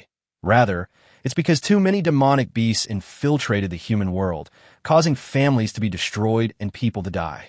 Gu Yuan put the Earth's embrace back into his storage ring, raised his head, looked at the blood moon in the sky, and couldn't help but gasp in amazement. Suddenly, Gu Yuan noticed something unusual in the distance, a group of men in black. Gu Yuan recognized these people at a glance, the Black Lotus Gang. Gu Yuan quickly used the Earth's embrace effect to burrow underground, and then heard the noise coming from above. Lord Hai Rue Mora, I am incompetent. The Huaqing Stone has been transported to Chan City and installed. It was Lin Bo's voice. With Huaqing Stone preserved, it's only a matter of time before the Chinese army repairs the damage to Guangzhou. I know, I never imagined that all our hard work over the years would be gradually undermined by that kid named Gu Yuan. 1,000-mile dike can be destroyed by an ant. My lord, what should we do next? Since we didn't capture Gu Yuan, we couldn't transform a coffin. You can create a soul-capturing environment by activating the blood moon. Then, our plan to use the black crystal bead to collect the soul of the Heavenly Star Tiger King and finally transform it into your pet through the other shore coffin will probably also fail. We also didn't manage to snatch the Huaqing Stone. This time we've lost everything. Gu Yuan has a phoenix that can fly at supersonic speeds, so it's unlikely that it's still around. Finding the coffin on the other shore is almost impossible. So let's go and seize the Tiger King's inner core. He and Song Yin are sworn enemies. We can reap the benefits and make up for our last loss. As the sound faded into the distance, Gu Yuan emerged from underground. Gu Yuan understood one thing from their conversation. This blood moon is actually a special kind of environment, a blood fiend's secret realm. According to the records of seeking the fox in the snow, one needs the inner core of a ghost-type royal-rank demon beast and one inner core of a shadow-type king-rank demon beast, with the burning soul of a vengeful spirit as the catalyst. Born from the blood-red light of the dead, in a place where bones are buried and souls lie buried. The allure of the enchanting fox spirit is captivating, capable of absorbing vital essence, possessing unparalleled beauty that wreaks havoc on the human world, and the extraordinary talent of absorbing yang energy to nourishing. At this moment, Gu Yuan had gathered the three important requirements for Qi Shui's second stage evolution. The inner core of the Blood Moon Ghost Vulture and the previous Shadow Might, a king-level demon beast that had parasitized Ashina Doer's body for 1,000 years. However, Gu Yuan was still missing one crucial element necessary for the evolution of the enchanting fox. Burn a vengeful spirit. Gu Yuan had no idea whether the vengeful spirit was flammable or part of Boruto. How to burn it, how to obtain it, these are all things I don't understand at all. Gu Yuan didn't know what to do. In fact, he had already thought of many ways to solve this harsh condition. For example, asking how Qi Shui was locked in a jar by that civil official back then. However, Qi Shui was completely unable to explain it clearly. She only knew that the civil official seemed to be a high-ranking official in the capital. He used many methods to collect Qi Shui's soul. However, now Gu Yuan knows the method. Under the illumination of the blood moon, the black crystal bead can collect the souls of other people. However, at that moment, a cluster of red eyes appeared all around. Gu Yuan saw a large number of demonic beasts and beast tamers who had died in the battle just now, all of whom had gotten up again and turned into zombies. Damn it, when will this night ever end? Gu Yuan roared at the blood moon in the sky, then raised his right hand and began to dismantle the zombies. Gu Yuan, even as a ghost, I will never let you go. From the distant horizon, a sound like that of a vengeful spirit could be heard. Gu Yuan saw a drifting, illusory figure chasing after him under the blood-red moonlight. Song Yingying has come after us again. Countless tentacles were spreading outwards from Song Yingying's body, eventually pulling on the bodies of many monster zombies and beast tamer zombies.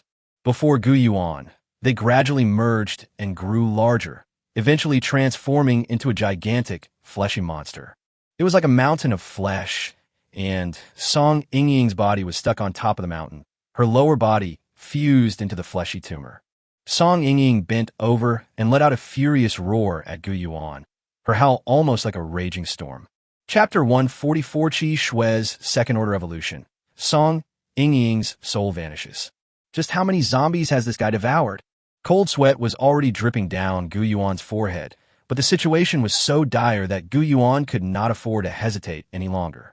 The giant tumor that Song Yingying transformed into simultaneously unleashed 6 Earth-rank combat skills. Death's Wrath, Ice Thrust, High-Pressure Water Cannon, Spirit Wind Slash, Blazing Fire Net, Savage Thrust. So many combat techniques came crashing down on Gu Yuan's face like a torrent of water. Gu Yuan took a rapid step back, and Hong Ling and Qi Shui were summoned at the same time. Master, she's too strong. We should retreat quickly. Hua Qingshi is safe now. Hong Ling spoke these words as she flew through the air. No. Gu Yuan shook his head. Song Yingying won't let me leave. She's so devoted to me that she'll chase after me no matter where I go. Gu Yuan walked forward step by step. Look at her.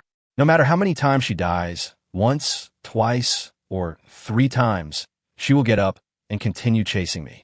Destroying her body will not stop her. Only burning her soul can bring her true peace. Gu Yuan actually charged towards Song Yingying, with countless tentacles attacking him from all directions.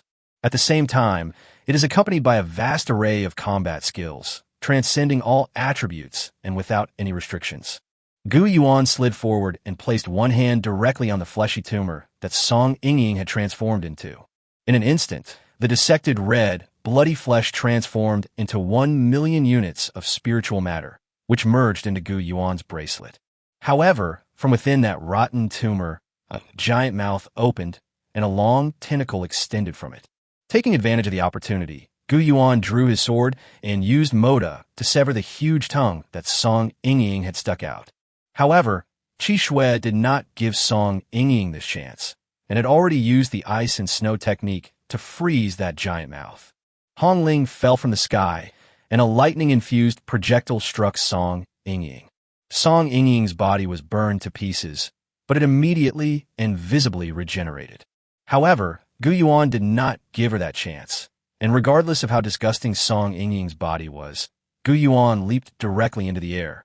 He stepped directly on its rotting lower body. He cut him in half at the waist with a single stroke. Which one is Song Yingying's true identity?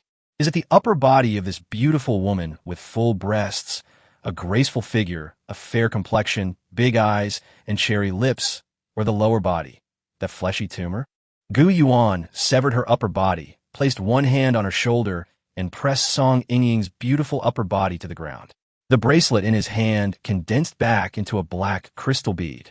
This one is not just an ordinary black crystal bead that is only half full, but a complete one, even more powerful than the one in the hands of the Black Lotus gang. However, when Gu Yuan pressed the black crystal bead on his Song Yingying's head, Song Yingying's beautiful skin rapidly decayed and then disappeared. The black crystal bead failed to seal its soul. You chose the wrong one. Gu Yuan was shocked. Yes, that beautiful upper body was Song Yingying's disguise, while the ugly tumor on her lower body was her true form. Gu Yuan, Gu Yuan. The ugly tumor's front mouth was frozen solid, but immediately a new, gaping maw full of fangs opened up from its back. You useless piece of trash. You good for nothing. You failed the exam. Useless man. Idiot, I wouldn't even look at you. No ability, no background. As countless tentacles wrapped around Gu Yuan's body, pinning him firmly to the rock, Gu Yuan felt blood continuously oozing from his body.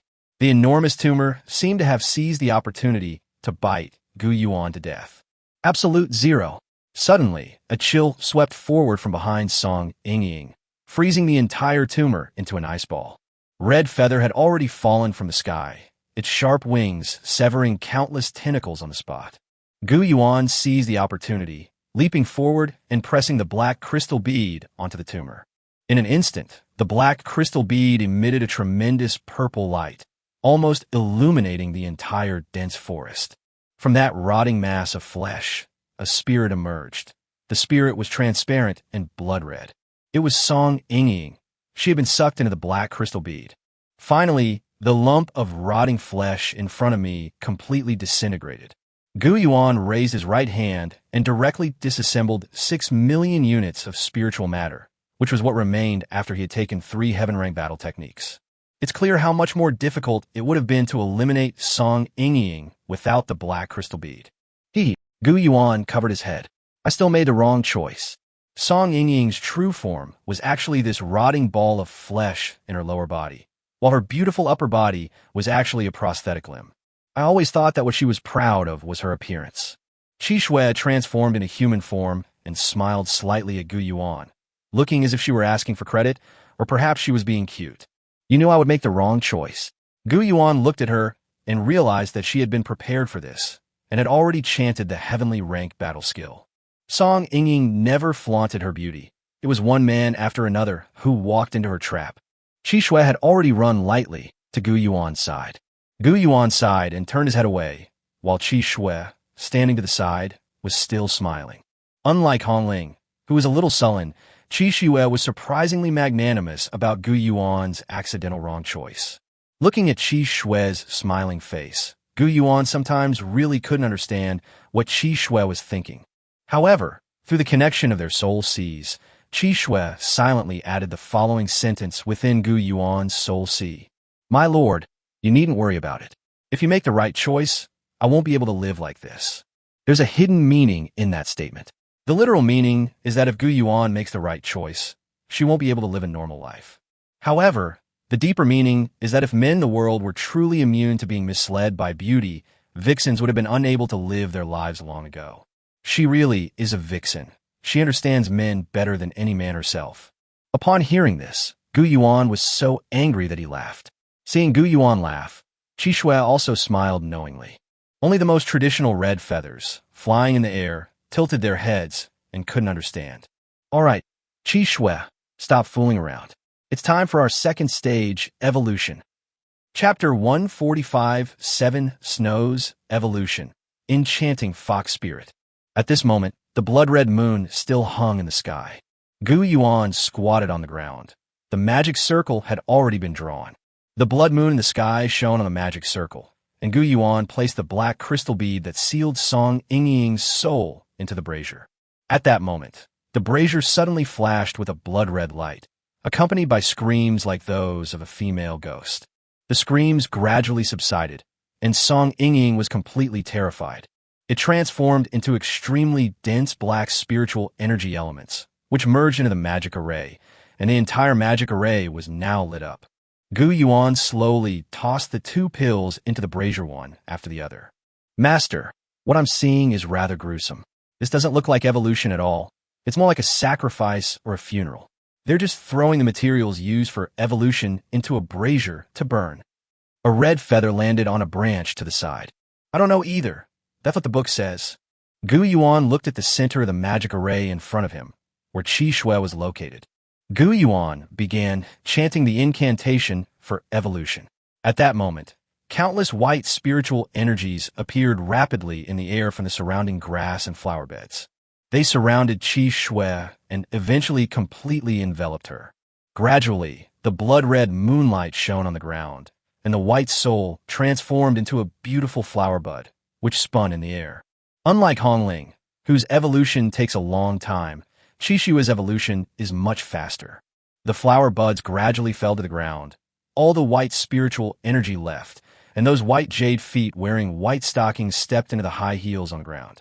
As Qi Shui landed, her jet black hair turned pure white, her pupils turned red, and her appearance became even more charming and captivating than before. Qi Shui's chest also grew larger, and blue patterns appeared on her 9 tails. My lord, I'm back. Qi Shui smiled charmingly, pressing her entire body tightly against Gu Yuan's again, her smile becoming even more alluring. I have a feeling that if we continue to evolve like this, I will be in great danger. Gu Yuan wiped the cold sweat from his forehead with one hand. The evolution was successful. The information returned by the Eye of the Other Shore is as follows. 7 Snow. Race, Enchanting Fox.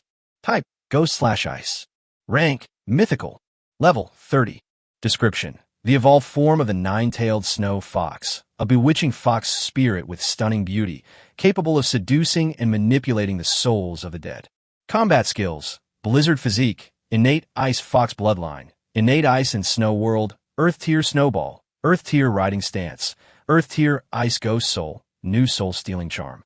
Inscribed combat skills. Absolute 0, heaven rank, bewitching eye, earth rank, ice claw, earth rank. Ice ghost soul, a heaven rank combat skill. The surrounding corpses will be resurrected as frozen ghosts to fight for Qi Shui. Soul stealing charm, earth rank combat skill, enhanced passive ability. Creatures charmed by Qi Shui will gradually have their life essence drained by Qi Shui, continuously strengthening Qi Shui until they die completely or break free from the charm. Damn, these 2 combat skills are pretty amazing. Gu Yuan couldn't help but praise it. In this way, Gu Yuan could be considered to have a rare ghost-type monster. Moreover, this evolution is actually the most suitable of the 3 evolutions for Qi Shui, because Qi Shui's mythical bloodline, which she obtained from the Tang dynasty, does indeed have a more prominent charm characteristic. Suddenly, Gu Yuan seemed to remember something and immediately said, Damn it, Qi Shui. Quickly switched to riding mode. Qi Shui successfully took human form. Several stripes appeared on her white fox tail. The bell around her neck became square, and many alluring blue patterns appeared on her fox face. Let's go, Qi Shui. Gu Yuan rode Qi Shui towards the battlefield they had just left. However, when Gu Yuan arrived, he witnessed this scene. The heavenly star tiger gathered all its power, forming a white sphere of light in its mouth that resembled billions of stars. However, the Sangyan on the other side was not to be outdone. His right eye was a sophisticated soul artifact, which emitted a pure white light in all directions. The white energy overflowing from above is merging into the mouth of the level 80 Sky Eagle. The two forces collided in midair, and the white light illuminated almost the entire forest, making one squint in the white light. Little Lily hid behind a branch in the distance. However, the third phantom flashed by in the air. Harry Mora, the man hidden in the black cloak, actually managed to break through the line of fire between the two sides using an 80th level shadow spider and gathered a dark power in his hand. In a single move, he pierced through the chest of the level 80 Heavenly Star Tiger King. Blood spurted from Tianxing Huanghu's chest. His inner core had been dug out. Song Yin was seriously injured in this battle. He clutched his chest and retreated quickly. However, although he maintained a calm demeanor on the surface, blood was already seeping from the corner of his mouth. Harry Mora, Humph, I never thought I'd have the honor of meeting you in person. Song Yin wiped the blood from the corner of his mouth. Harry Mora's voice was unusually gentle, and he even laughed. Seniorly, you flatter me. It is I, a junior, who have the honor of meeting you. Harry Mora stored the inner core in his storage ring, then turned to look at Song Yin. The Heavenly Star Tiger is dead. You're also seriously injured, so just die obediently. The inner core of your pet is mine too. As he spoke, Harry Mora raised his right hand and unleashed a heaven-rank combat skill, which Song Yin almost failed to block. No. Looking at her father lying in a pool of blood in front of her, Sayuri's eyes were filled with anger, confusion, sadness, and endless resentment towards her life. You are the worst father in the world. Little Lily knelt on the ground, tears streaming down her face, her eyes welling with tears as she sobbed. I hate you. Why? My mother is gone, my people are dead, my fans want to kill me, and even you big bad guy, have left me. I'm cursing you. Get up. I haven't finished cursing you yet. Meow. Little Lily kept meowing and simultaneously spitting out green hearts. This is her combat skill, Heal Meow. However, these acts of kindness had no effect on Tianxing Huanghu. It's dead. It can't come back to life. Despair filled Xiaobei's eyes, and at that moment, a member of the Black Lotus gang appeared behind her. Another royal level demon beast inner core. I'll take it. The Black Lotus gang member smirked as he thrust the dagger in his hand toward Little Lily's head. Xiaobei's body twitched as she shrank back in fright. However, death did not come as expected. Gu Yuan rushed over quickly and stopped at the last distance, flashing and appearing behind Xiao Baihe. Moda, wielding a tang sword engulfed in raging flames, severed the arm of the Black Lotus gang terrorist. Chapter 146. Hold on tight. Lily, I'll lead you out of the darkness. When the Phoenix Tamer saw that Gu Yuan had already rushed out, everyone was shocked. Even Harry Mora was stunned. I'm really surprised. You didn't run away. It is you who are trying to escape, not me. Gu Yuan knew how terrifying the power of an 8th grade beast tamer and an 80-level beast master was. According to the textbook, even if they exhausted all their strength, destroying the city would not be a problem. Gu Yuan wanted to save everyone who was still alive, so he looked up at Harry Mora. I've already informed the commander of the Southern Beast Taming War Zone via satellite phone that you are here, and that you should know better than me when more beast tamers above level 80 and rank 8 beast masters will arrive. Gu Yuan didn't bluff. The moment he discovered Harry Mora, he transmitted this crucial information through Teacher Han Yu's special account. Has he once again swayed the course of the war? Harriet Morris said indignantly. At least I now understand why so many people hate you so much, young man. Time is running out, but it's still enough for me to strangle you. As Harry Mora spoke, he gathered a surge of spiritual energy in his hand, but Song Yin would never give him that chance and was already charging straight toward Harry Mora. It would be almost impossible for Song Yin to defeat Harry Mora while still heavily injured from his battle with Tianxing Huanghu, but he could easily stall for time until reinforcements arrived. The two were locked in fierce combat in the air when Harriet Mora shouted into the communication channel, Lin Bo. What? Gu Yuan turned his head and saw Lin Bo, dressed in the iconic Black Lotus gang uniform, emerging from the bushes to the side. Gu Yuan, long time no see. Lin Bo's eyes flashed with murderous intent, filled with an almost manic rage. Everything was planned. After Bruto Yang defeated Han Yu, I would play the hero and save the beauty. I would then successfully win Han Yu's heart and enter the sights of the higher-ups of the Beast Taming Administration. But you took everything away from me. My woman, my future, my status, my money. Hearing this, Gu Yuan shook his head. It seems that the synthesis of venom from Pluto Yang's spider wasn't an accident. Finally, let me correct you on one point. Teacher Han Yue is not your woman. It will happen someday, but you won't see it. A powerful burst of spiritual energy suddenly erupted from Lin Bo's body. Behind him appeared 4 beasts. I have 10,000 soul power and 4 beasts that are over level 40. What makes you think you can fight me? Gu Yuan saw the information about Lin Bo's 4 pets. Golden Giant. Race, Golden Giant. Attribute, Rock Metal. Rank, Legendary. Level, 52. Description, a monster with powerful defense, the evolved form of the rock giant. It has a huge body with a granite shell covered in metal, and is the evolved form of the granite giant. Combat skill, Petrified Skin, Earth Tier, Savage Charge, Earth Tier. Inscribed combat skill, Crushing Stone Fist, Earth Rank, Mount High Press, Earth Rank, Mountain Collapse, and Earth Shattering, Heaven Rank. The other 3 tamed beasts are the Shadow Monkey and the Lava Turtle. Both of these are legendary level 40 monsters. Although they do not have Heaven Rank combat skills, their combat power should not be underestimated. What truly caught Gu Yuan's attention was the last one. Wishing Star. Race, Prayer Star. Attributes, Starry Sky Healing. Level, 40. Rank, Legendary.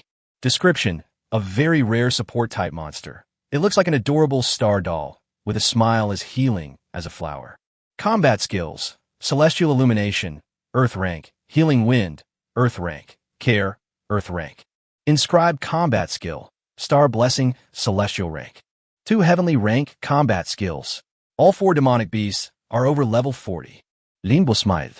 Although they can't compare to the rank of your pets, my 4 pets have an absolute level advantage, and with the powerful defense of the Golden Stone Giants and the healing support of the Prayer Star, you will have no chance of winning. So what if you have 2 more pets? Gu Yuan suddenly said, this number won't last long. What? Lin Bo asked in confusion as he carefully sensed the surroundings. You have already reached the level of a 3rd-grade beast tamer. Lin Bo thought to himself, what kind of cultivation speed is this? Others only increase their cultivation by tens of points at a time, eventually becoming a 3rd-grade beast tamer with over 3,000 soul power. This thing doubled in value. That's right, doubled in value. Just a few days ago, it was 1,500, and now it's 3,000. Is this cheating? Anyone who didn't know better would think you were playing an online game and had directly modified your character's data. TCH, so what if it's a 3rd-rank beast? Can you even find a contracted demon beast around here? Little Lily. Gu Yuan turned around and looked at the cute little girl kneeling on the ground with a look of despair on her face. You are the only one I will not force. Stand up. This is the 2nd time I'm asking you. Will you join me? Gu Yuan extended his right hand. The sky is collapsing and the earth is splitting. Lin Bo directly commanded his pet to unleash a heaven-rank combat skill. The stone giant slammed its fist down on the ground, causing the entire mountain range to tremble and countless cracks to appear in the ground. A deep chasm had been created between Gu Yuan and Xiao Baihe. Countless deep ravines, resembling bottomless abysses, crisscrossed the entire mountain range. Gu Yuan and Xiao Baihe were separated, and Qi Shui was unable to move forward. Fortunately, Hong Ling had already taken to the air and flew over the flying pebbles. He unleashed the 1,000 reverse fire slash, but then the wishing star showed its concern, and countless adorable little stars formed a shield in front of Lin Bo, blocking the attack. The rocks were crumbling, and Gu Yuan saw that the ground where Xiao Baihe was kneeling was gradually cracking. If she didn't get up soon, she would be dead. It won't end, Gu Yuan shouted. It will never end. After your father died, did the Black Lotus gang stop attacking you? Because you have royal blood, your bloodline will attract more people to seize your inner core. Yes, it's a curse I can never escape. Little Lily remained motionless, large tears falling to the ground. Bullshit, Gu Yuan roared. There's no such thing as destiny. Stand up. The rock you are on is about to collapse. Will you die there, or will you fight back? Your father came to Anjia, committing murder and arson, while you became a pop star. Isn't this your way of rebelling against this world? Isn't this the way you want to tell everyone that not all monsters are vicious? Come back with me and pursue the life you want. Each word gradually brought Sayuri's eyes to focus, until at a certain moment, her clear, big, innocent eyes regained their sparkle. With a loud bang, the rock shattered, and little Lily jumped up a second before falling, using her short legs to propel herself towards Gu Yuan. Chapter 147, The Third Pet Contract. Grab my hand. Not enough. Little Lily sensed the gap in distance. She couldn't jump over it. Her vision was shifting downwards, and she was about to fall. With a snap, Gu Yuan suddenly grabbed Xiao by his hand and pulled her up from the bottomless abyss. In an instant, spiritual energy overflowed. In Gu Yuan's soul sea, an adorable catgirl dressed in a pure white Lolita dress appeared before him. A thin red thread appeared in Gu Yuan's hand and eventually connected to Xiao by his finger. Contract complete. Finally, Gu Yuan successfully contracted Xiaobei, and Gu Yuan's third pet slot now has a cute cat. Damn it! Lin Bo glared angrily at Gu Yuan, who then stood up again. Meow. That cute little dwarf cat, this time as a royal pet, sat in Gu Yuan's pocket. It was as if she was trying to be cute, so she made the most fierce expression possible, baring her teeth at Lin Bo. The red feathers on its head were still harassing from low altitude, and another support-type pet appeared on the opposite side. TCH, another royal-level demon beast bloodline. Lin Bo raved angrily. What's so great about it? It's just an extra level 22 dwarf leg. It can't affect the outcome of the battle at all. Suddenly, Invisible Cat Lily let out a meow, and a colorless, transparent heart collided with Qi Shui and Hong Ling. With its stealth capabilities and supersonic speed, Red Feather is now comparable to a fifth-generation fighter jet in modern warfare, constantly unleashing mine-laden missiles that left Lin Bo in a sorry state. Qi Shui, who had just transformed into a fox and was about to run away, was also touched by Xiao by his love. Invisibility effect. Lin Bo never expected that this level 22 cat would have such a combat skill. Where did you go? Protect me. Lin Bo thought Gu Yuan was going to use Qi Shui to control him by taking advantage of his invisibility and charm. So he moved his shadow monkey and lava turtle closer to him, keeping a watchful eye on any movement. However, the target that Gu Yuan made Qi Shui run towards was not these few opponents. Instead, it ran towards the corpse of the Heavenly Star Tiger King, which had been pushed away by the cataclysmic event and was stuck in the crack. A pair of beautiful legs clad in black stockings landed on Tianxing Huanghu's head. Qi Shui slowly squatted down, her red pupils suddenly turning blue, exuding a ghostly aura. A jade-like hand with slender fingernails pressed down on the back of the corpse of the Heavenly Star Tiger. Rise, my darling, serve me. Suddenly, the already dead Heavenly Star Tiger opened its eyes again, its pupils turning ice blue, and its massive body twisting in the crevice. Those rotting wings suddenly flapped, and it flew into the sky, into the chest cavity where the inner core had been emptied. The blue ice, with its fierce blue glow, illuminated the ribs covered in bits of flesh. Tianxing Huanghu returns to the battlefield as a ghost. The Heavenly Star Tiger, which took flight, finally began to gather explosive power, although the corpse was only close to level 40 due to the removal of its inner core. However, this is also the remains of a royal-level demon beast, and the undead's characteristics of not being afraid of pain or death are also manifested in it. Like frozen bones, it rushed towards Lin Bo's direction. A low-level combat skill, a destructive white light, hurtled straight towards Lin Bo. This was completely beyond Lin Bo's expectations. The two pets were too close together, and in this single combat technique, they were instantly burned to death. Lin Bo was startled and put one hand on his waist, preparing to make a run for it. Then, she suddenly looked down and realized, damn it, that her flashing belt was on Gu Yuan's waist, and she had no flashing belt left to use. Fortunately, the level 50 Golden Stone Giant had already reached Lin Bo. Its entire body flashed with a bright white light, releasing the Guardian armor, and with its back to Lin Bo, it blocked the attack. Finally, Lin Bo successfully escaped disaster. At this moment, the Wishing Star had already released its heavenly rank combat skill, Star Blessing. The Wishing Star rose into the sky, its white light shining upon the Golden Giant. Countless colorful starlight illuminated the body of the Golden Stone Giant. The shattered iron armor and stones on the Golden Stone Giant miraculously reformed themselves. Immediately afterwards, the Golden Stone Giant quickly recovered its strength and, after releasing a heaven-rank combat skill once, immediately released it a second time. The ground trembled again, And this time the effect was even more powerful than the first time the cataclysmic event was unleashed. The ground rises to the sides with towering stone walls that seem to shrink towards the center. It was clear that they were preparing to crush Gu Yuan to death. At this moment, Qi Shui transformed into a fox demon and released another heavenly rank combat skill from behind the Heavenly Star Emperor Tiger Ice Demon. Absolute Zero. The freezing cold shot towards the ground, aiming to instantly kill the Golden Stone Giant. But after being blessed by the stars, the Golden Stone Giant's movement speed increased by an unknown number of levels. First, 3 stone walls formed behind him to mitigate the damage from this heavenly rank combat skill, and then his entire body submerged underground. Qi Shui's absolute zero shot missed. Lin Bo had fed this lovely star before, and with his hands clasped to his chest, he actually opened his mouth and began to softly sing. Immediately afterwards, he also unleashed the heavenly rank combat skill, Star Blessing. After experiencing 2 instances of starless blessings, the Golden Stone Giant leaped into the sky and crashed straight down at Qi Shui in midair. The Heavenly Star Tiger had one wing broken and fell towards the ground. Gu Yuan was still running forward when the stone walls on both sides began to tighten. Qi Shui seized the opportunity and leaped towards the wishing star. My wishing star can fly, you fox. Don't even think about it. Lin Bo hadn't finished speaking.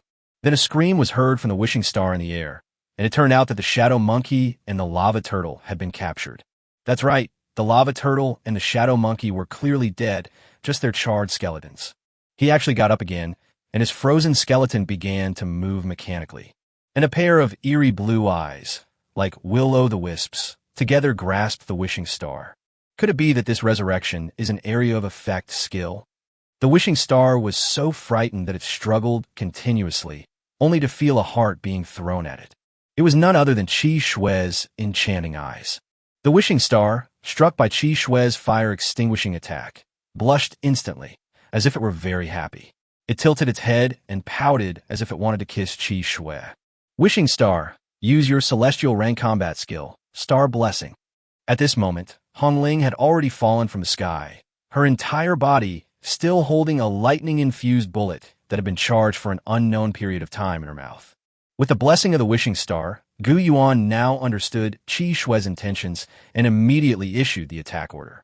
A lightning-infused projectile from Hongling struck the Golden Stone Giant directly, and the Heavenly Star Imperial Tiger, upon landing, released a destructive white light.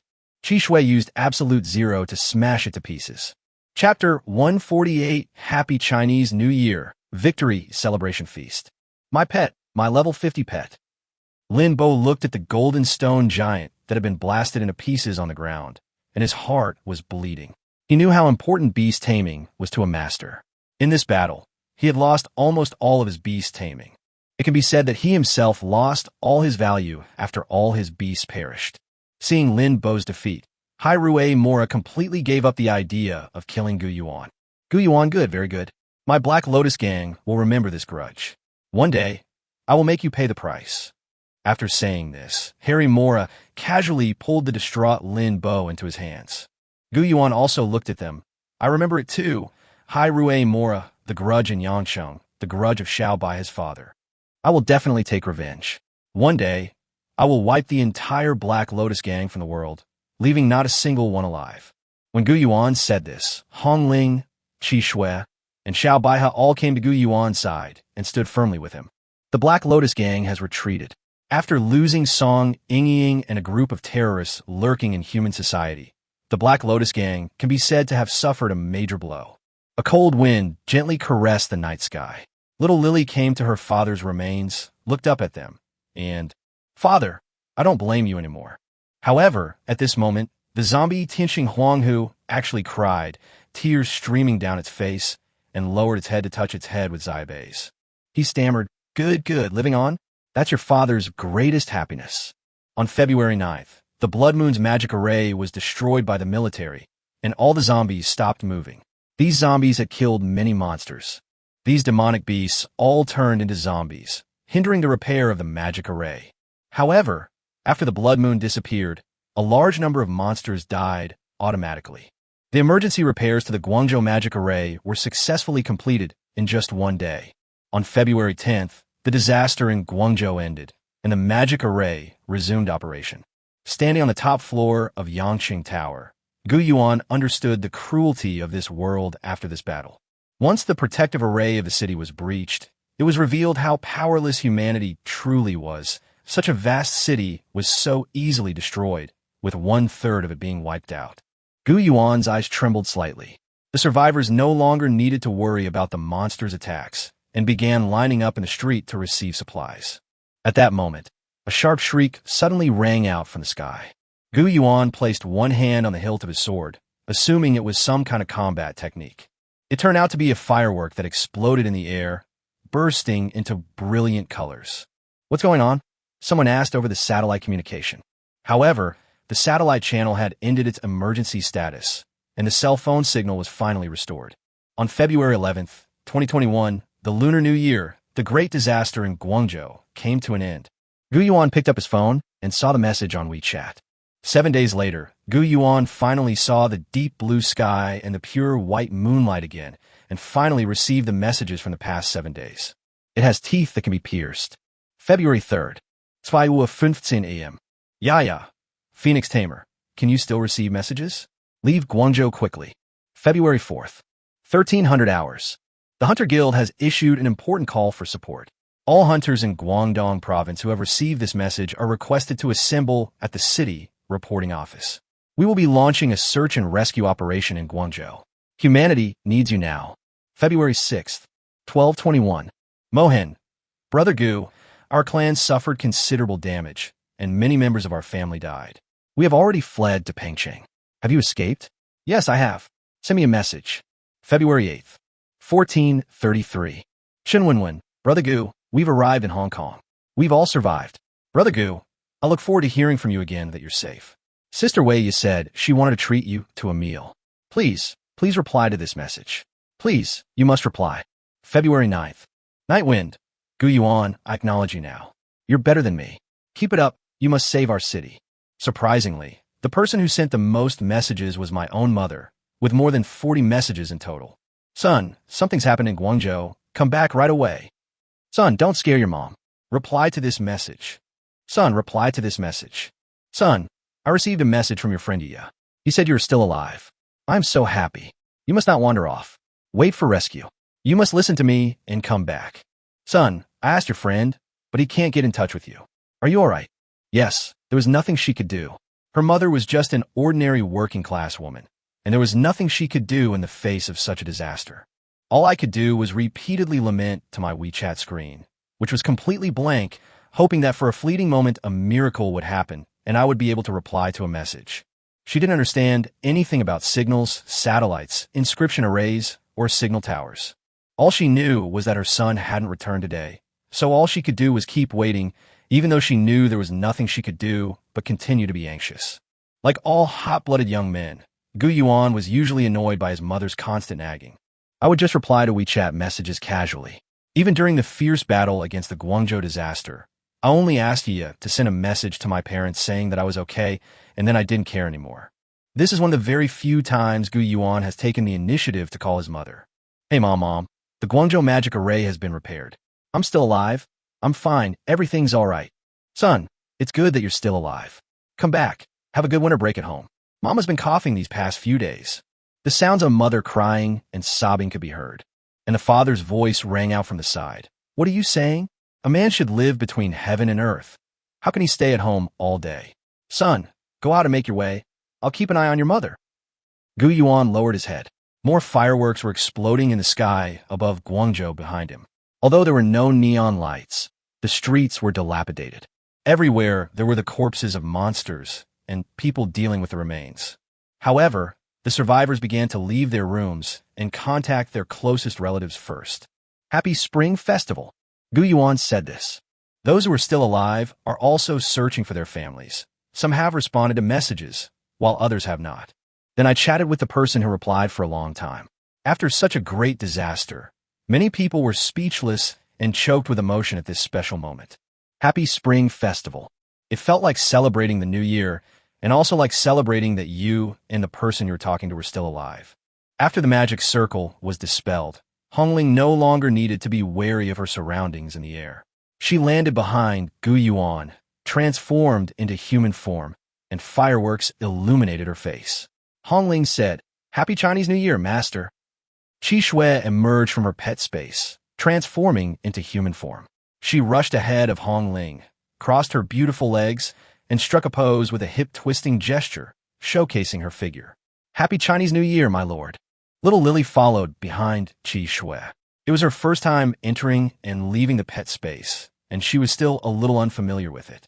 During the jump, the cat tripped and hit its head on the ground. It wobbled on its short legs and stood up again. Finally, little Lily transformed into a little girl dressed in a Lolita dress, with her hands behind her back, and said, "Happy Chinese New Year, Master." Then, little Lily tilted her head and meowed. "Looks like I'll have to spend this new year with you guys." Gu Yuan turned and walked into the elevator. Xiao Baihe, Qi Shui, and Hong Ling all gathered around Gu Yuan, and then they all took the elevator down together. Chapter 149. Explosive Impact Shocks the World, Earns Diamond-Level Medal. Gu Yuan took the elevator down to the first floor. A lot of supplies had been transported from the outside world. After the safety of Anjie was guaranteed, relief supplies began to flow into Yangcheng in an endless stream. Aside from the fact that urban reconstruction will take a considerable amount of time, medical care and food are no longer a problem. The layout of this hall reveals that warm, golden lighting illuminates the entire space. The table was laden with delicacies and fine wines from around the world. A long red cloth was stretched out in the middle, with the words "Heroes of the Battle of Guangzhou Award Ceremony" written on it. The Central Committee will award a medal to all those who performed outstandingly in the defense of Guangzhou. This is what many hunters who have joined this battle time and time again most desire. But there is only one highest honor, the Diamond-Level Beast Tamer Hero Medal. Since the founding of the nation, only 3 folk heroes who tame beasts have received this medal, and all of them have made their mark on history. Moreover, they grew rapidly with the help of preferential national resources. Diamond-Level Beast Tamer Hero Medal. Who will this medal be awarded to? I don't know, but all the major forces are watching and waiting. They can't wait to recruit this hero to join them. Everyone attending this conference was dressed in fine clothes. Even hunters who usually wore rags were required to wear formal attire. That's how war is. Although it brings death and terror, it also brings fame and glory. The man holding a glass of red wine was about 25 or 26 years old. He was reclining in a chair, swirling the wine in one hand and letting the other hand hang limply on the table. Beside him was a beautiful woman, presumably his favorite. She was feeding him the cut steak. "Who is he?" people around whispered. It was rare to see someone sitting so casually in such a formal setting. "I know him, the platinum-level hunter codenamed Silver Wind." In this defensive battle, he was in charge of the frontal breakthrough mission and was among the first to break through the beast horde outside Guangzhou. Upon entering the city, he had actually killed a level 60 monster. Level 60, some women in evening gowns looked at him with newfound respect. Having made such a great contribution, he should probably get the medal this time. Yes. These ladies and young women all looked at him with the admiration of a hero. However, the man lying in the chair was quite pleased and continued to have his tamed beast feed him. Clang, clang, clang, clang. As the rousing music gradually began to play, everyone raised their heads and turned their attention to the host. The host walked towards the crowd with his hands behind his back. Behind him was a diamond-grade beast taming hero medal with a light purple crystal in the center and 12 diamonds inlaid around it. The entire medal was made of platinum. It was placed in a velvet cotton cushion. "Distinguished guests, good evening." The host appearing on the stage is none other than the old man who appeared in the video that day, Liu Changchun, the director of the Central Security Bureau. He played a crucial role in the defense of Guangzhou, single-handedly changing the course of the battle. Yinfeng's lips curved into a smile. He successfully outwitted Hua Qingshi and single-handedly escorted him to the airport, where he faced off against a royal-level monster at an altitude of 30,000 meters, turning the tide of the entire battle. Yinfeng's lips twitched. "You're so amazing." The women who had been invited to the awards ceremony all turned to look at Yinfeng. However, Yinfeng's face was stiff, his head was down, and he didn't say a word. "Is Gu Yuan?"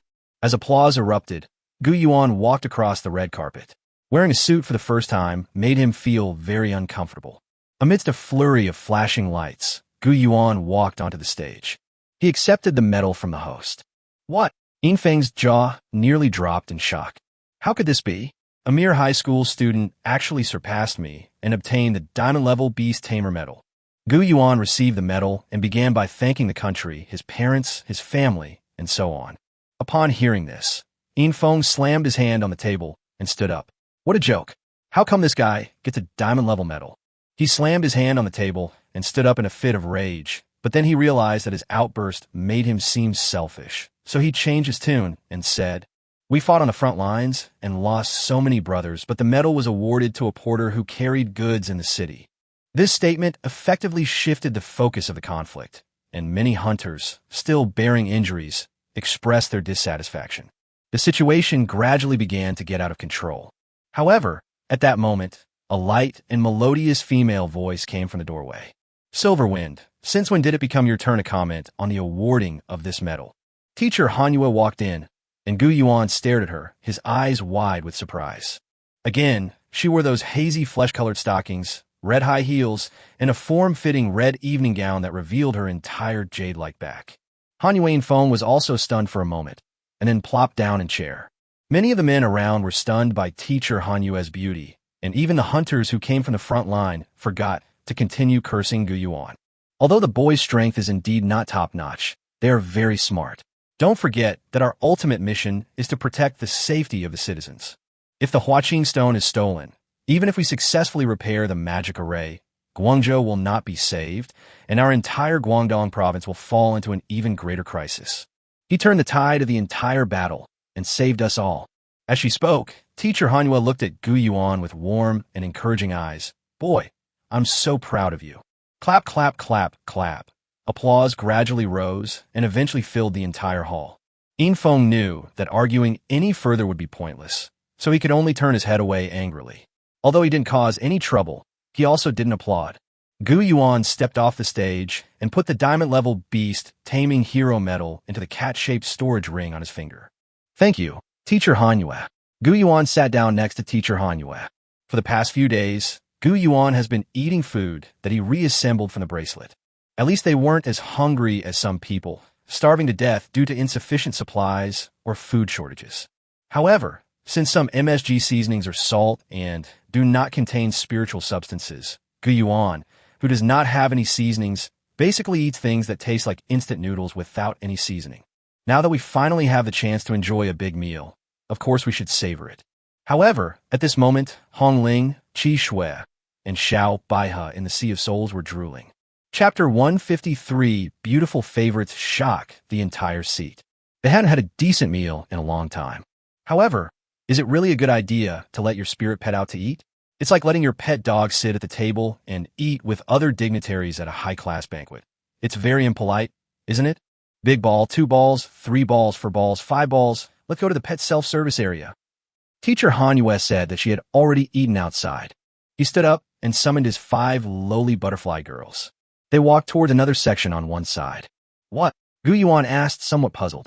"What district? This must be your first time attending such a high-class banquet."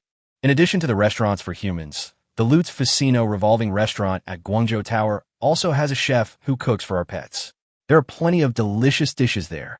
Upon hearing this, Gu Yuan casually drank a few sips of the red soup, devoured the 10,000 yuan steak in no time, then grabbed a few baguettes and followed Teacher Hanhua. And constantly comforting Qi Shui and Xiao Baihe in the Sea of Souls, who were currently holding her and wanting to eat. "My lord, I want it." "Wow, master, I want to eat fish. I want to drink fish soup." Hong Ling maintained her aloof demeanor, determined not to cause her master any trouble, and reprimanded. "Hey, we lowly servants are honored to participate in this party only because of our master. How can you make such demands without considering whether our master has eaten his fill?" "Gu." Hong Ling's stomach suddenly growled. Gu Yuan, Qi Shui, and Xiao Baihe all turned their heads to look at Hong Ling. Hong Ling's usually aloof face flushed red instantly. She turned her head away, too shy to utter another word. "Enough, stop fooling around. 7 days of continuous fighting. We only stopped to eat some fodder to stave off hunger. Everyone is exhausted. Tonight, someone is treating us to a feast, so eat as much as you like." Then Gu Yuan said, "And don't forget, the food we're eating tonight is specially made with rare and precious ingredients, so eat more of it. Upon arriving at the pet feast area, we found a wide variety of food, unlike the way pets are fed kibble, where all the kibble is piled together and then eaten. Instead, it is divided into transformed areas and untransformed areas. The feed in the unformed area is of lower quality and is placed in feed trays. The transformation zone is actually not much different from the human side. There are tables, plates, and knives and forks. The food is not all feed, but is arranged in a way similar to dishes. However, the transformation area is still different from the outside, and the difference lies in the guests who eat there. Their eating habits were bizarre. Some swallowed food whole, while others grabbed it and gnawed on it directly. Clearly, even after transforming into human form, their bestial nature had not disappeared. Of course, there are also those who pay attention to dining etiquette, but those are the pets of high-ranking military and business leaders. These people frequently visit high-end warehouses, and their pets are all very well-mannered. However, the hunters' pets, born from humble backgrounds, were basically unwatchable. One burly man with a tiger's head was performing a live performance of swallowing a braised piglet whole, without even chewing it. TCH, these guys are absolutely disgusting. In Feng stood to the side, holding a glass of red wine, and said this. Then he turned his head and saw Gu Yuan. This guy clearly doesn't have a noble family background, and his level is very low. Could it be that he summoned a bunch of wild beasts and is lying in the non-humanized area next to him, wolfing down the feed? Gu Yuan summoned Hongling, Qi Shui, and Xiao Baihe. Although not the strongest, they're definitely the most visually appealing group summoned by all beast tamers. Hongling's eyes were cold and aloof, giving her the air of a proud queen. Her entire being exuded an aura that kept strangers at bay. She stood straight and upright, with elegant manners. Qi Shui, on the other hand, gave the men present a captivating allure that made their hearts stop. With her seductive eyes sweeping over the men present, she turned around, displaying her devilish figure, and even blew a kiss. More men were looking at Qi Shui than at Hongling. Xiao Baihe is petite, but she is the #1 Lolita-style female internet celebrity in Guangzhou, and her looks are also quite good. Many hunters were startled by what they saw. Hey, why is Little Lily here? He took in Little Lily. Isn't that the monster that was being chased in Guangzhou the other day? The noisy atmosphere subsided, and many hunters came forward to surround Little Lily. This cat is the culprit that caused the disaster in Guangzhou. Yes, if it weren't for her, how would we have gotten our attention? It seems she also has some connection with the Heavenly Star Tiger who destroyed the magic array. Once again, Sayuri was surrounded by hunters. Every word they said stirred up unpleasant memories for her. The sense of danger and oppression sent a chill down Sayuri's spine. Was she still unable to integrate into the place where she was born? Hey, what you can do to my pet? Gu Yuan stepped forward, blocking the hunter's path. Do you know how dangerous this demon cat is? We're acting on behalf of heaven. In Feng and several hunters surrounded Gu Yuan as soon as they arrived. Gu Yuan glared at him and said, Fine, you'll have to get past me first. In Feng was eager to cause more trouble tonight and continued, What do you want if you want to fight? I'm ready. Enough, stop fooling around. At this moment, Zheng Long, Liu Changchun, Luo Jun, and Song Yin walked over at the same time. This lineup includes the Director General of the Beast Taming Administration of the Southern Theater Command, the Director General of the Central Security Bureau of the Southern Theater Command, the President of Sun Yat-sen University, and the President of the Southwest Hunter Guild. With these 4 bigwigs around, who would dare to cause trouble? This incident was the work of the Black Lotus Gang. Xiaobai did not break the law. If we really have to say why she was killed, it's because she didn't enter the city legally. But now, she has fulfilled her contract and is Gu Yuan's beloved concubine. Her presence here is in accordance with all laws and regulations. Pets are considered private property of citizens, belonging to the category of tangible movable property, and are protected by law. Liu Changchun said this. These words frightened the hunters so much that they all retreated. To trample on the law in front of the head of the judicial department was surely a death wish. Little Lily was incredibly excited to see all the humans who had been threatening to kill her retreat, and even that the strange old man had spoken up for her. See? I told you it was nothing. Gu Yuan walked over to Xiao Baihe and rubbed her cat's head. Petting a cat is so satisfying. It's so satisfying to pet a cat all the time. Little Lily was very happy and gave Gu Yuan a sweet smile. Go eat something delicious. From now on, you are forever free from a life of fear and anxiety. Little Lily lowered her head, her cheeks slightly flushed, looked at the toes of her Lolita white sneakers, twisted her body slightly, and smiled sweetly. Suddenly, she raised her head and said, I won't be moved by you. It's all what you should do as the master. I won't be moved at all. Chapter 151. Various factions frantically try to win over and continue extorting money. These rare and precious ingredients fed to imperial pets are far richer in spiritual energy than those fed to humans. Humans have a different body structure than beast tamers. Beast tamers have a stronger ability to integrate and absorb energy. A demon beast can easily become stronger by devouring the inner cores and spiritual substances within the body of other demon beasts. Humans cannot do that. Therefore, humans eat spirit rice and spirit grains with low spiritual content, or livestock fed with them, which provides some improvement, but not much. However, the food provided for the imperial pets is different. It consists of extremely expensive, rare, and precious ingredients rich in spiritual substances. Pork chops made from level 36 Earth Rank Fire Spirit Pigs, bread made from level 39 Spirit Fragrant Wheat, and bread towers made from level 21 Spirit Bamboo sections. Many of the pets, upon seeing these delicious dishes, pounced on them and devoured them greedily. Red Feather. You are the master's most favored pet and the master's pride. You must always maintain your elegance and never disgrace the master. Hongling thought to herself, looking at her two younger sisters with disdain. Qi Shui used her charm to bewitch a ghost monkey, making it hand over a chicken cutlet made from an extremely rare ghost chicken. She then ate it in one bite and went on to charm the next one. Little Lily, on the other hand, looks like an underage lowly, sitting on a chair, her legs too short. She swings from side to side on the chair, holding a big fish in one hand, taking a bite from the left and a bite from the right. Don't be like them and show your bestial nature. Hongling cut a small green cake with a knife and fork, placed it on a plate, gently pierced it with a fork, slowly sliced it open with a knife, and finally parted her lips to put it in her mouth. Chewing without showing her teeth, Hongling found the food delicious and remarked to the chef, "It's very tasty." "It tastes good. These are small cakes made with bamboo seeds, right? I really like bamboo seeds. Please give me 2 more. What is bamboo seed?" A hunter eating spaghetti suddenly blurted out this question for some reason. "It's the bamboo rice that forms when the bamboo flowers," said an elegant man who took a sip of wine. At this moment, everyone realized that, regardless of whether they were rich or poor beast tamers, they all focused their attention on Hongling. How beautiful, what an elegant movement. Is a royal pet that can eat so elegantly really not the kind of royal pet that nobles raise specifically to show off and receive guests? It's hard to imagine that such a pet could fight against a royal-level monster at an altitude of 10,000 meters. Many hunters looked at their own burly pets, which were so big they almost ate the plates themselves. He lowered his head even further when he was eating by himself. Comparing people is a recipe for disaster. Comparing goods is a recipe for throwing them away. Class is not defined, but rather formed naturally. Just like in this venue now, the upper class who are used to elegant small talk have gathered on the east side. The hunters and lower-ranking soldiers gradually moved naturally towards the west. Gu Yuan was on the east side. As the person who received the highest honor today, he was naturally pulled by teacher Manhwa to meet with many great families. "Manhwa, this is your student Gu Yuan.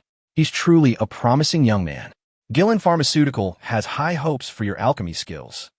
"Sister Manhwa, wow, this is the brother Gu Yuan you told me about, right? Little brother, are you interested in working for our beauty industry's hunter team?"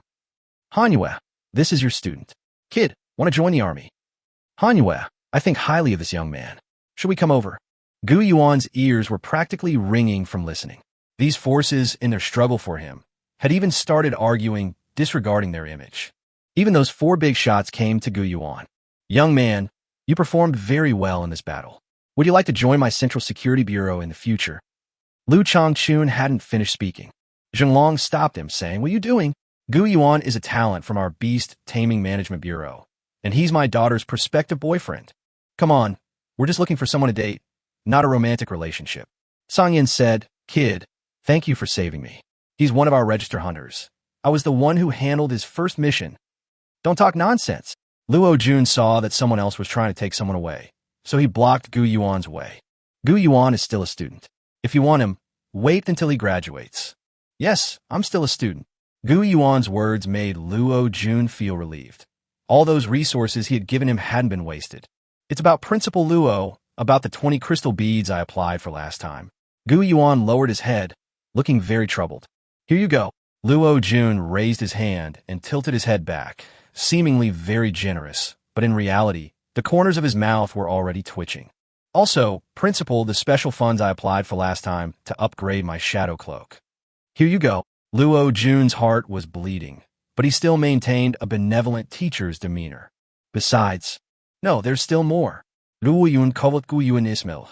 Gu Yuan, you've been working so hard this time. Go and get some rest. As she spoke, she pushed Gu Yuan aside. Teacher Hanyue took this opportunity to run out from the east side with Gu Yuan. It seems that boys prefer to be alone and don't like to depend on powerful forces. Teacher Hanyue said this. Yes, Gu Yuan nodded. The kind of occasions where they have 4 rules to follow when drinking is not suitable for me. You're doing well, unlike me, who gets a headache from listening to their arguments every day. Teacher Hanyue and Gu Yuan arrived outside the pet area, where the hunters, who were drunk, no longer maintained basic etiquette. They were holding brandy and tequila and blowing them around like they were drinking erguotu, a type of Chinese liquor. After arriving here, the atmosphere immediately became much more relaxed. Teacher Hanyue also took out a bottle of beer, pried it open, and started chugging it down. This is still the best. I always feel so constrained when I'm with those old folks. Drinking like this is the most enjoyable. Gu Yuan also tilted his head back and started chugging beer. Teacher Hanyue held her face with one hand and looked at Gu Yuan, saying, Hey boy, don't get drunk. We barely escaped death. How can we not have a good drink? At this moment, Gu Yuan received a text message from Yi Chuan.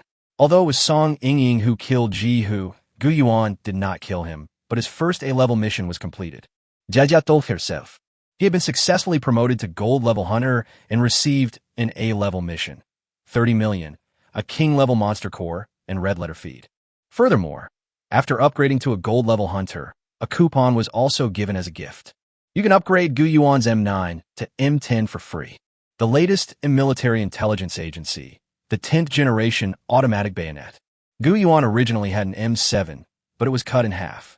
This M9 belonged to Wang Xiao, but it requires fingerprint unlocking, so he has never used it. This automatic upgrade not only upgrades the fingerprint recognition, but also refreshes it, saving you the cost of hiring someone to reset your fingerprint. Chapter 152 Post-Meal Bet, placing a wager on Red Feather. While drinking with teacher Hanyue, Gu Yuan listened to her say, Boys should take care of their health and never get drunk or lose control. 5 minutes later, teacher Hanyue's cheeks flushed and her body went limp as she hugged herself, clinging to her waist. Man, hiccup boy, no, don't drink, get drunk. My beautiful teacher, you've only drunk your second bottle. You're amazing. I'm sorry, boy. Teacher Hanyue actually started crying here, hugging Gu Yuan.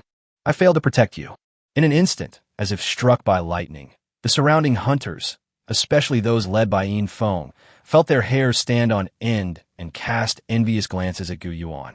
You actually know her. I'm completely confused by what I'm hearing.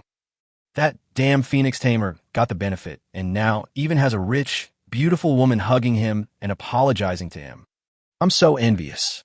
Why is it that not only is his pet beautiful, but Hanyu is also so good to him? I shouldn't have listened to you back then and dropped out of school to become a hunter. I'm going back to high school. The hunters started acting drunk and disorderly, and there were even signs that they were about to fight. Fortunately, several bodyguards wearing sunglasses arrived and helped teacher Hanyu leave. Gu Yuan sighed and started drinking again. Most of these hunters come from poor backgrounds. Even those who have risen to high positions, like Yin Feng, are mostly eccentric and dislike high society, so they also hang out here. Hey everyone, what should we play tonight? With that, the hunters started throwing a bunch of gambling toys on the ground. There were dice, playing cards, chips, and even a tablecloth used in traditional gambling. What's even more impressive is that it carried a revolver with only one bullet. Gu Yuan looked completely bewildered. Looks like you rarely go out in the wild and risk your life to make money, Yin Feng said, swirling his wine glass. Although these hunters have a relatively high economic level, they live in remote mountains without internet access all year round and cannot use Douyin, TikTok. In lawless areas, one's wild nature cannot be hidden. One becomes proficient in eating, drinking, whoring, gambling, and prostitution. Gu Yuan had just noticed that many hunters choose a pet of the opposite gender. Some female hunters have a handsome wolf-eared male pet, while others even have a bunch of handsome men who can transform into human form. Male hunters generally tend to be monogamous, either having only female pets or only male pets. For example, there's a handsome hunter on the side who keeps giving her flirty glances, and next to him stands her pet, who is transformed into a human. His upper body was bare, his muscles were strong, he had a spike collar around his neck, and his body was covered with bandages made of metal rings and leather straps. This is understandable. In the wilderness, without internet and without any other form of entertainment, the only game available via satellite phone is Snake. If you stay in a place like that for several months, let alone your male pet being able to transform into human form, even if it can't escape. Of course, not all beast tamers are like that, but they are generally proficient in all aspects of gambling. If you encounter other hunters in the wilderness and you don't end up fighting, you'll usually gamble a bit to pass the time. Some hunters even use gambling to resolve conflicts. Brothers, what do you want to play? High or low, odd or even bridge, Texas Hold'em, bullfighting, or poker? I'm tired of all of this. Before I went back to the city, I played these games for more than 3 months, and I played no less than 500 rounds of Dodiju. Let's have something new. Let me tell you about a betting method. Infong stood up, clapping his hands as he spoke. The French chef here prepares pet food made with rare and precious ingredients from all over the world. Since we've booked the whole place, you can eat as much as you want. Let's make a bet. Whose pet will eat the most tonight? As they spoke, these people actually set up the gambling tablecloth. The French chefs were terrified when they saw these people playing like this, and cold sweat dripped from their foreheads. I wondered to myself, are these people war heroes or just a local bandit gang? However, for the sake of the restaurant's reputation, they had no choice but to bring out a scale to assist in their betting. When it comes to eating, of course it's my pig brother.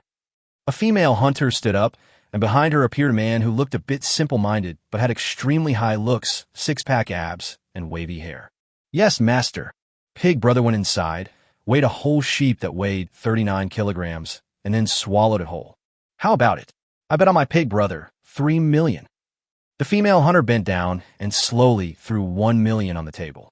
TCH, what's so great about it? My Pegasus can eat a ton too. Bullshit. Watch my soul-controlling ox. Eat as much as you want. Neighbor bird, it's up to you now. These people started putting money on the placemat. Gu Yuan thought to himself, these hunters really know how to gamble on anything. Indeed, since it's free, the more you eat, the better. In reality, their betting method is not simply about whose pet can hold more food. It's also a competition to see whose pet can digest spiritual matter the fastest, absorbing more external energy in the shortest amount of time. I bet 50 million. Infong threw 10 million on the gambling table. White and thin. Infong gave a look to the fair-skinned woman who had just fed him steak. The woman walked in, as if vying with Hong Ling for the spotlight, and maintained her elegant movements, cutting her steak with a knife and fork to eat. She ate quickly, but her movements were not at all rough. This is, one of the hunters exclaimed in surprise. A python, said the female hunter who placed the bet. A python that is very good at swallowing prey. Bai Bo ate while giving Hong Ling a cold glance. My master will win all the money, while your master can only win by betting on me. Upon hearing this, Hong Ling, who had initially disregarded Bai Bo's provocation, immediately widened her eyes, put down her knife and fork, and said in her soul sea, Master, I have a request. What? Put your bets on me. I will fight this white snake to the death. I just can't do anything with you, Gu Yuan said. At this moment, the situation on the field was extremely tense. There were originally nearly 50 million bets on Pig Brother and 13 million bets on others. However, it was discovered that Bai Bo had already eaten 392 caddies of spirit chicken meat, and the spiritual energy content of it exceeded the nearly 439 caddies of spirit beef that Brother Zhu had eaten. So the winds shifted, and more hunters began betting money on Bai Bo, 1 million, 2 million. There are now a total of 200 million yuan on the entire table. Gu Yuan stepped forward and said, I'll come too. I'll take the red feather. Chapter 153, A bet leads to hundreds of millions. What? Everyone present was stunned. You mean you think your big red bird is more efficient at absorbing spiritual flesh than my python? Infeng tilted his head and looked at Gu Yuan. Hong Ling, I believe in you. Gu Yuan thought to himself as he took out the reward money for the A-level mission that he had transferred to his account, 30 million, plus another 30 million from the medal reward. He also came to the gambling table. I'm betting my red feather. As Gu Yuan spoke, he placed a check on the table. At this moment, everyone present looked at Gu Yuan, and Yin Feng's lips twitched. However, he has already been outmaneuvered by Gu Yuan several times tonight. If he doesn't regain his dignity, how will he ever be able to face the hunter community again? So he added another 10 million. These hunters had initially treated this as a pastime, but the atmosphere was growing increasingly tense. Gambling is meaningless if you don't gamble big, Gu Yuan said. The batch of smuggled goods that Gu Yuan found yet to sell has already arrived in his account, and the final 10 million has been deposited into the account. If you're scared, then don't play, Gu Yuan said. Yin Feng was very confident in his own abilities, and upon hearing Gu Yuan's words, he took advantage of the alcohol. He first took off his flashing belt and threw it on the table, then took out a list. Dongguan City, Human District, I own all the shares of a beast-taming martial arts hall. I'll give you 10 million. In the end, they even made phone calls, saying that even betting their entire fortune wasn't enough, they borrowed another 5 million from the bank. All of it was placed on his own white body. Market closed. Market closed. A hunter shouted, and at this moment, everyone's attention was focused on by Bo and Hong Ling, the two elegantly behaving beasts. However, their speed was clearly increasing. The amount of bamboo rice cakes that Hong Ling ate, when exchanged, was already close to 500 caddies of spiritual meat, and Bai Bo was also at that number. All the French chefs got to work, and dish after dish was brought out one after another. The plates piled higher and higher, and Gu Yuan and Yin Feng both had solemn expressions. Suddenly, Bai Bo took the lead and bent forward. Gulp! She puffed out her cheeks, while Hong Ling continued eating. Bai Bo glared fiercely at Hong Ling, took another bite, and then actually spat it out. Bai Bo vomited a whole table full of vomit, but Hong Ling finished the last bit on her plate.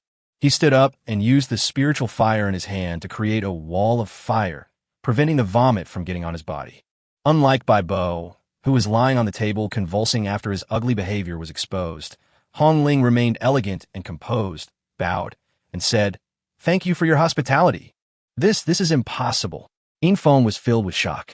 But then Gu Yuan lifted the entire tablecloth and put it all into his storage ring. A group of dumbfounded hunters were left behind. So, it turns out that the one who can eat the most among us is Sister Hong Ling. Little Lily's belly is bulging. She ate the least. I only ate a few fish, but drank a lot of soup. Chi Shui didn't eat much, but it was all expensive food. She was currently sitting to the side, picking her teeth. These hunters felt the gap even more acutely. The other hunters' pets were not only good-looking and had elegant eating habits, but they even ate more than their own pets. All told, Gu Yuan has now earned close to 400 million. Back in the room, Chi Shui looked at Xiao Bai seriously and said, "Xiao Baihe, do you know how important your arrival is to us?" Xiaobei thought, "I filled the gaps in the tactical system, namely the ability to sustain operations and the variety of tactics." "No," Chi Shui said, bringing over a table covered with mahjong tiles. "Before, the three of us could only play do diju, a card game, but now that you're here, we can play mahjong." We played mahjong for a while. Gu Yuan took out his diamond medal and examined it with some doubt. "How do I use this medal?" He said it has holographic projections. Suddenly, a blue halo flashed, revealing a highly futuristic interface. She appeared before Gu Yuan. There was even an AI projection standing next to it, saying, "Hello, esteemed Diamond Beastmaster Hero. I am your personal shopping guide. I'm Shopping Guide AI number 008. What would you like to buy?" Gu Yuan thought to himself, no wonder Yin Feng hated him so much. This gem actually had the effect of projecting magic stones, which was worth tens of millions. The cost of the metal itself was already so high, not to mention the countless treasures she can purchase. I wanted to ask if there are any good, soul artifact for me to use. Based on your personal information, your primary combat skill is air type. If you need to complete your tactical system, you need to supplement it with combat skills that are more in line with the wind type. I recommend the Rolls-Royce Wind Whisperer to you. No, I don't want to buy a car. I need a Horcrux. Sir, you may not know this, but at the beginning of World War II, Rolls-Royce was responsible for manufacturing aerodynamic Horcruxes during the Battle of the English Sea. The Spitfire, the wind-controlling horde used by the Royal Air Force against Germany, was manufactured with the assistance of Rolls-Royce. Later, with the collapse of the British colonial system, Rolls-Royce's glory faded. It was split into two parts, one of which was incorporated into the Royal Air Force of England to focus on manufacturing wind-type Horcruxes. Another part was acquired by BMW of Germany. The brand that resisted the German Iron Heel in the English Channel was conquered by BMW in a different way. The latest model, the Rolls-Royce Windtalker, is the Horcrux currently used by the Royal Air Force. After hearing this, Gu Yuan nodded, but then he saw the price. With a budget of $820 million, you can enjoy a 50% discount, only needing $410 million. Hey, why is it so expensive? Do you have any from China? There are no tariffs, so it should be much cheaper. The US has advanced military industry, so maybe they'll be cheaper there. Gu Yuan was puzzled. Not only are there no Chinese ones, but there are also no American ones. After all, as the world's two largest economies, their military factories do not need to exchange core technology patents for military supplies to obtain research and development funds. That seems to make sense. Gu Yuan really has no choice but to support domestic products this time. There aren't many beast tamers left who are qualified to buy this soul weapon. Rolls-Royce doesn't want to lose your order, so if you're willing, they will give you a Phantom for free. Phantom? What kind of Horcrux is this? Gu Yuan became interested. No, it's not a Horcrux, it's a car. Gu Yuan lost interest again and asked, then can you show me what effects the Wind Whisperer has? Sure. As he spoke, the new projection began to show the full appearance of the Rolls-Royce Wind Whisperer, a Horcrux that resembled a car key and could be hung on the waist. In the middle is the SS logo, and there are 3 buttons. These correspond to the Wind Shield, Air Knight, and Wind Sword. Chapter 1, 54 Cats. At this moment, Gu Yuan felt as if he had appeared in a desert, and a level 70 Royal Level Demon Beast, the Venomous Serpent, appeared in front of him. It raised its head and sprayed liquid venom at itself. This attack possessed the power of a level 70 Demon Beast. However, at this moment, the Wind Whisperer appeared in his palm and gently pressed down the Wind Shield. A whirlwind formed around him, creating a circular wind shield centered on him. Finally, it withstood an attack from a level 70 Royal Level monster. Immediately afterwards, Gu Yuan felt himself at an altitude of 10,000 meters, and the giant bird he was riding was accelerating into the sky, its goal pointing straight to the heavens.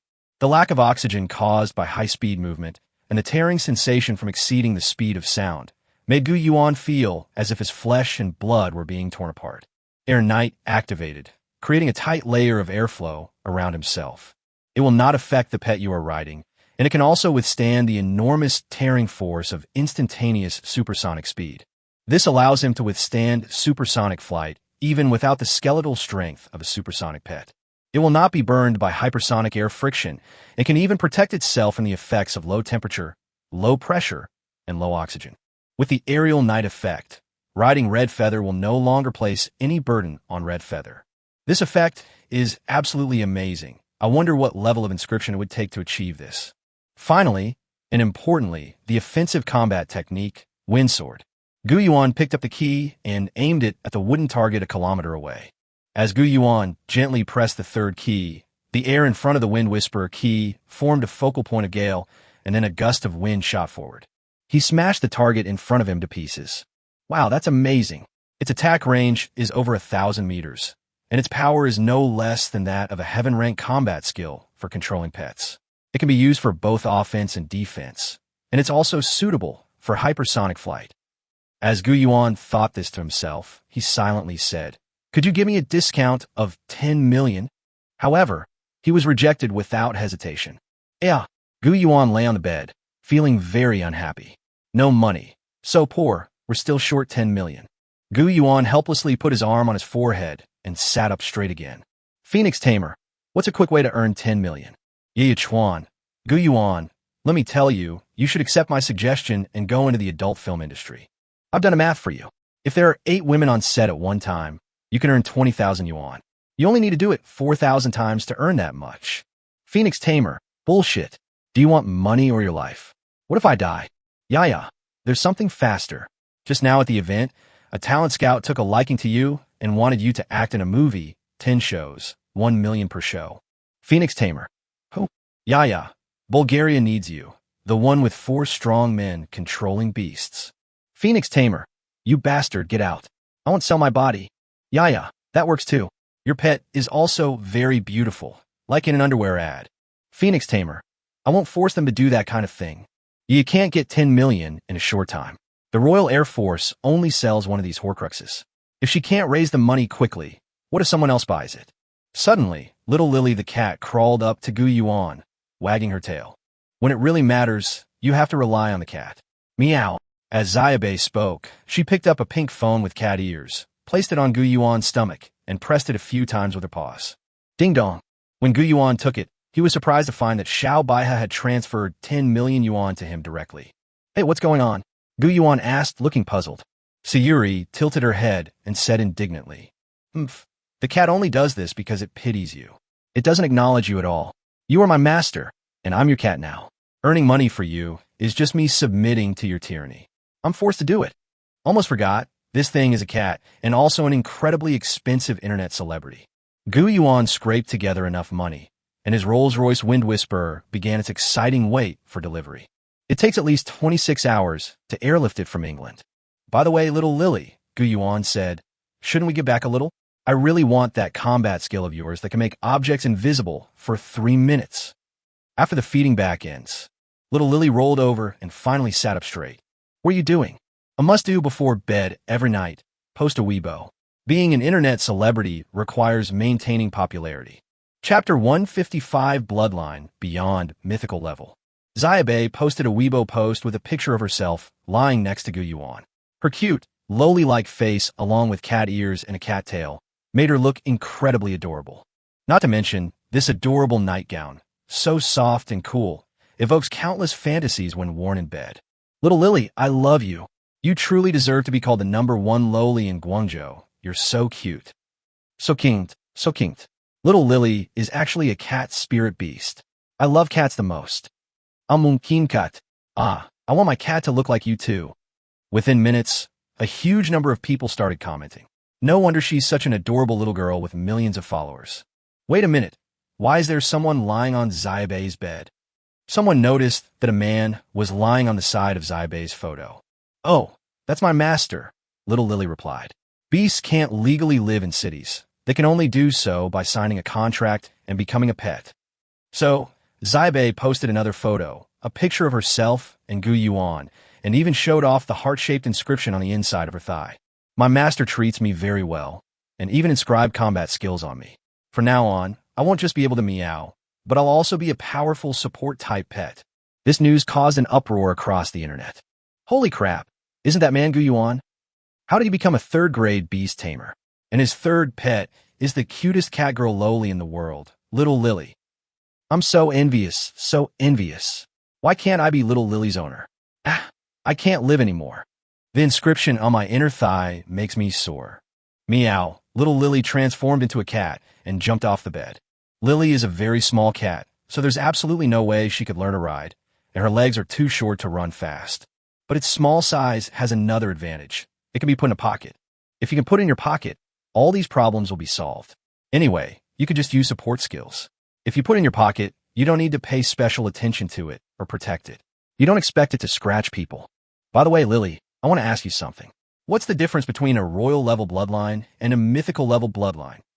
Meow, little Lily shook the cat's head from side to side. I don't know. All I know is that the strongest publicly known beast-taming bloodline is Myth, and the strongest known demon-beast bloodlines are Myth and Emperor. These comparisons all stem from the earliest bloodline comparison experiments, which involve the same species, different bloodlines, and the same level of demonic beasts unleashing the same combat skill. Mythical beasts are stronger than legendary beasts. Legendary beasts are stronger than rare beasts. Rare beasts are stronger than common beasts, and mythical beasts are not much different from royal-level monsters.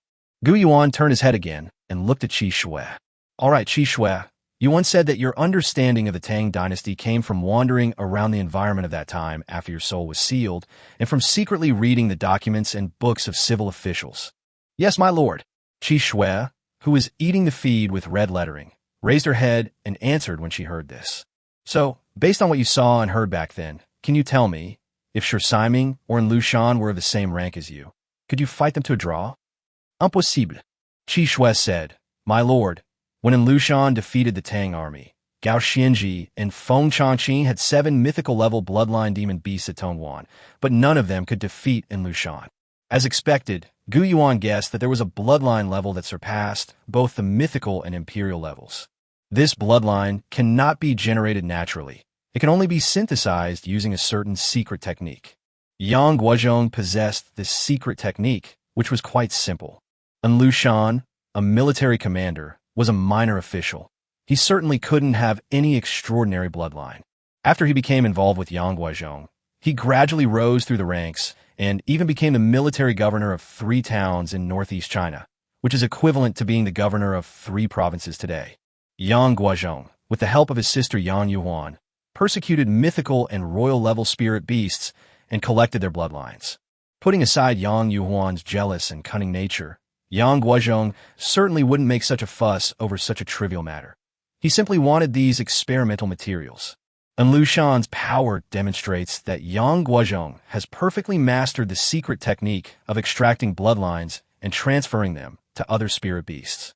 However, he continued to search for more bloodlines, which eventually led to widespread resentment and the collapse of the Tang dynasty. He himself was killed by a warrior named Zhang Shaojing during the Maui Slope Mutiny. As Gu Yuan organized his thoughts and sketched, he smiled as he wrote this part. So, he must be an ordinary human, skilled in bloodline magic, but without any combat ability. Are kings and nobles born with a special destiny? This imperial relative, who could separate the bloodline of the goddess of the 9 heavens and cause unrest in the Tang dynasty, was ultimately stabbed to death by an ordinary soldier. Gu Yuan looked at his bracelet. This also explains why this bracelet ended up in the hands of a commoner like me. Back when the Maui Slope Mutiny took place, it was a group of ordinary soldiers who killed Yang Guozhong's entire family.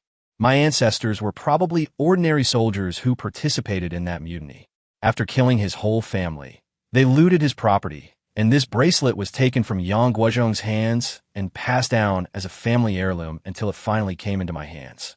Gu Yuan looked at his bracelet, and now the phoenix and fox had clearly appeared among the 9 blurry patterns on it. Like all mad scientists, Yang Guozhong does not believe in the concept of the strongest bloodline. He believes that there are even stronger bloodlines in the world. Thinking of this, Gu Yuan turned his head and said, Hong Ling and I discussed the changes before and after obtaining the bloodline. Gaining the bloodline altered some of Hong Ling's thinking, such as the way she speaks, and also gave her additional memories. Hong Ling's ordinary grade bloodline merged with her mythical grade bloodline. The ordinary grade bloodline was too weak and was overlooked, so was ultimately classified as mythical. But what if the bloodline being fused is that of a royal-level demon beast? Could the fusion of a royal-level demon beast and a mythical-level bloodline achieve a level surpassing both mythical and royal levels? Upon hearing this, little Lily turned her head, took short steps, and slowly moved out, meowing. Before it could run very far, Gu Yuan grabbed its tail with one hand and dragged it back. Meow! Little Lily screamed, only to be grabbed by the scruff of her neck and lifted up in Gu Yuan's hand, her short legs swinging in the air. No, don't experiment on cats. Cats are afraid of dying. Little Lily turned her head and looked at Gu Yuan pitifully. Who told you that cats might die from experiments? Gu Yuan said helplessly. Schrödinger, Little Lily said with a serious expression. Chapter 156 Evolution of the God Emperor Bloodline. Suspend the little Lily in the air to prevent her from escaping. Meow, meow, no. You're abusing the cat. Meow, meow, meow. Then Gu Yuan used the power of his bracelet to inject the mythical bloodline into the body of the royal-level demon beast. Lily may die. If Xiaobei survives, she could have a mythical bloodline, an imperial bloodline, or even a bloodline that surpasses both mythical and imperial levels. However, it is impossible for a Lily to be both dead and alive. During this process, Hongling will go outside to keep watch, while Qixue will be taken into the pet space. Qixue would have to wait until the experiment was over, and she left the pet control space to see the results. During this process, Xiaobei is subject to uncertainty. In Qixue's view, Xiaobei is in a superposition state of cat life and death. This experiment was later known as Gu Yuan's Cat Beast Taming Bloodline Thought Experiment. Excerpted from Beast Taming Bloodline 2077, 5 years of beast taming, 3 years of simulation, senior high school textbook. Let's go back to 2021. The experiment was over. Gu Yuan had just used 100,000 units of spiritual matter to inject a bloodline into Xiao Bai's body. At this moment, 3 of the 9 patterns on Gu Yuan's bracelet have been lit up, with an additional cat pattern added. The little lily cat sat on the ground, looking at her little paws. Her pure white fur was adorned with sparkling 5-pointed stars, some gold and some silver, making her even more adorable. Gu Yuan used his eye of the other shore to examine Xiao Bai's bloodline. Sayuri. Level, 22. Rank, God Emperor. Race, Starry Night Cat. Attributes, Healing, Starry Sky Light. Brief introduction, Unknown breed, unknown bloodline. Bloodline surpassing both royal and mythical levels. Possessing the dual characteristics of a star cat, a rare star-type monster that existed in the Tang dynasty, and a white-haired, short-legged cat, a modern breed, a powerful support-type beast tamer, which is difficult to understand. Combat skill, Star Blessing, Heavenly rank, Starry Night, Earthly rank, Healing cat, Mystic rank, Biting cat, Human rank. Engravé de combat skill, Invisible cat. Star Blessing, invokes the power of the stars to bless a target, increasing their movement speed and attack power by 100 for 3 minutes. Stars Shine, illuminates an area and reveals all enemies within the area, temporarily blinding them with its dazzling light. Healing Meow, emits a meow, and the resulting heart effect heals teammates upon hitting them. Biting Meow, emits a meow, generates a heart, and increases physical damage by 20 for 1 minute on the hit target. Gu Yuan had not seen the other bloodline combat techniques, but the invisible cat's invisibility time, which was originally only 3 minutes, has now increased to 5 minutes. By analogy, a God Emperor level bloodline is nearly 2/3 stronger than a myth level bloodline. God Emperor level bloodline. Gu Yuan lifted Xiao Bai high, looking at the short-legged kitten staring at him with teary eyes. She was really scared just now, thinking that he was going to die. However, at that moment, Gu Yuan said, Schrödinger was lying to you. You know that? I know this experiment will definitely succeed. Gu Yuan started talking nonsense. Little Lily tilted her head, her cat tail swaying from side to side. Really? Master, did you lie to me? Ugh. Why do I unconsciously speak in such a literary way? I don't like that at all. Really? Gu Yuan nodded. Suddenly, little Lily transformed into human form and pounced into Gu Yuan's arms, shouting, The cat doesn't care. The cat is going to bite you. Forehead. Faced with this fierce pounce, Gu Yuan thought that Xiao Baihe would bite his neck, but instead she bit his earlobe, pulled hard, and then stuck out her tongue to lick Gu Yuan's cheek. Meanwhile, overseas, on an unnamed island, Hai Rue Mora slammed his fist on the table in anger. Good heavens, one Gu Yuan has caused me to lose so many generals. One day I will destroy him. My lord, Limbo said, bowing his head. This time it wasn't entirely fruitless. By observing the laboratory structure at the top of the Guangzhou Tower, we deduce something very important, that there really is a bloodline that transcends mythology. Moreover, China has been researching this, but there's been no progress. I knew that even if you hadn't reminded me.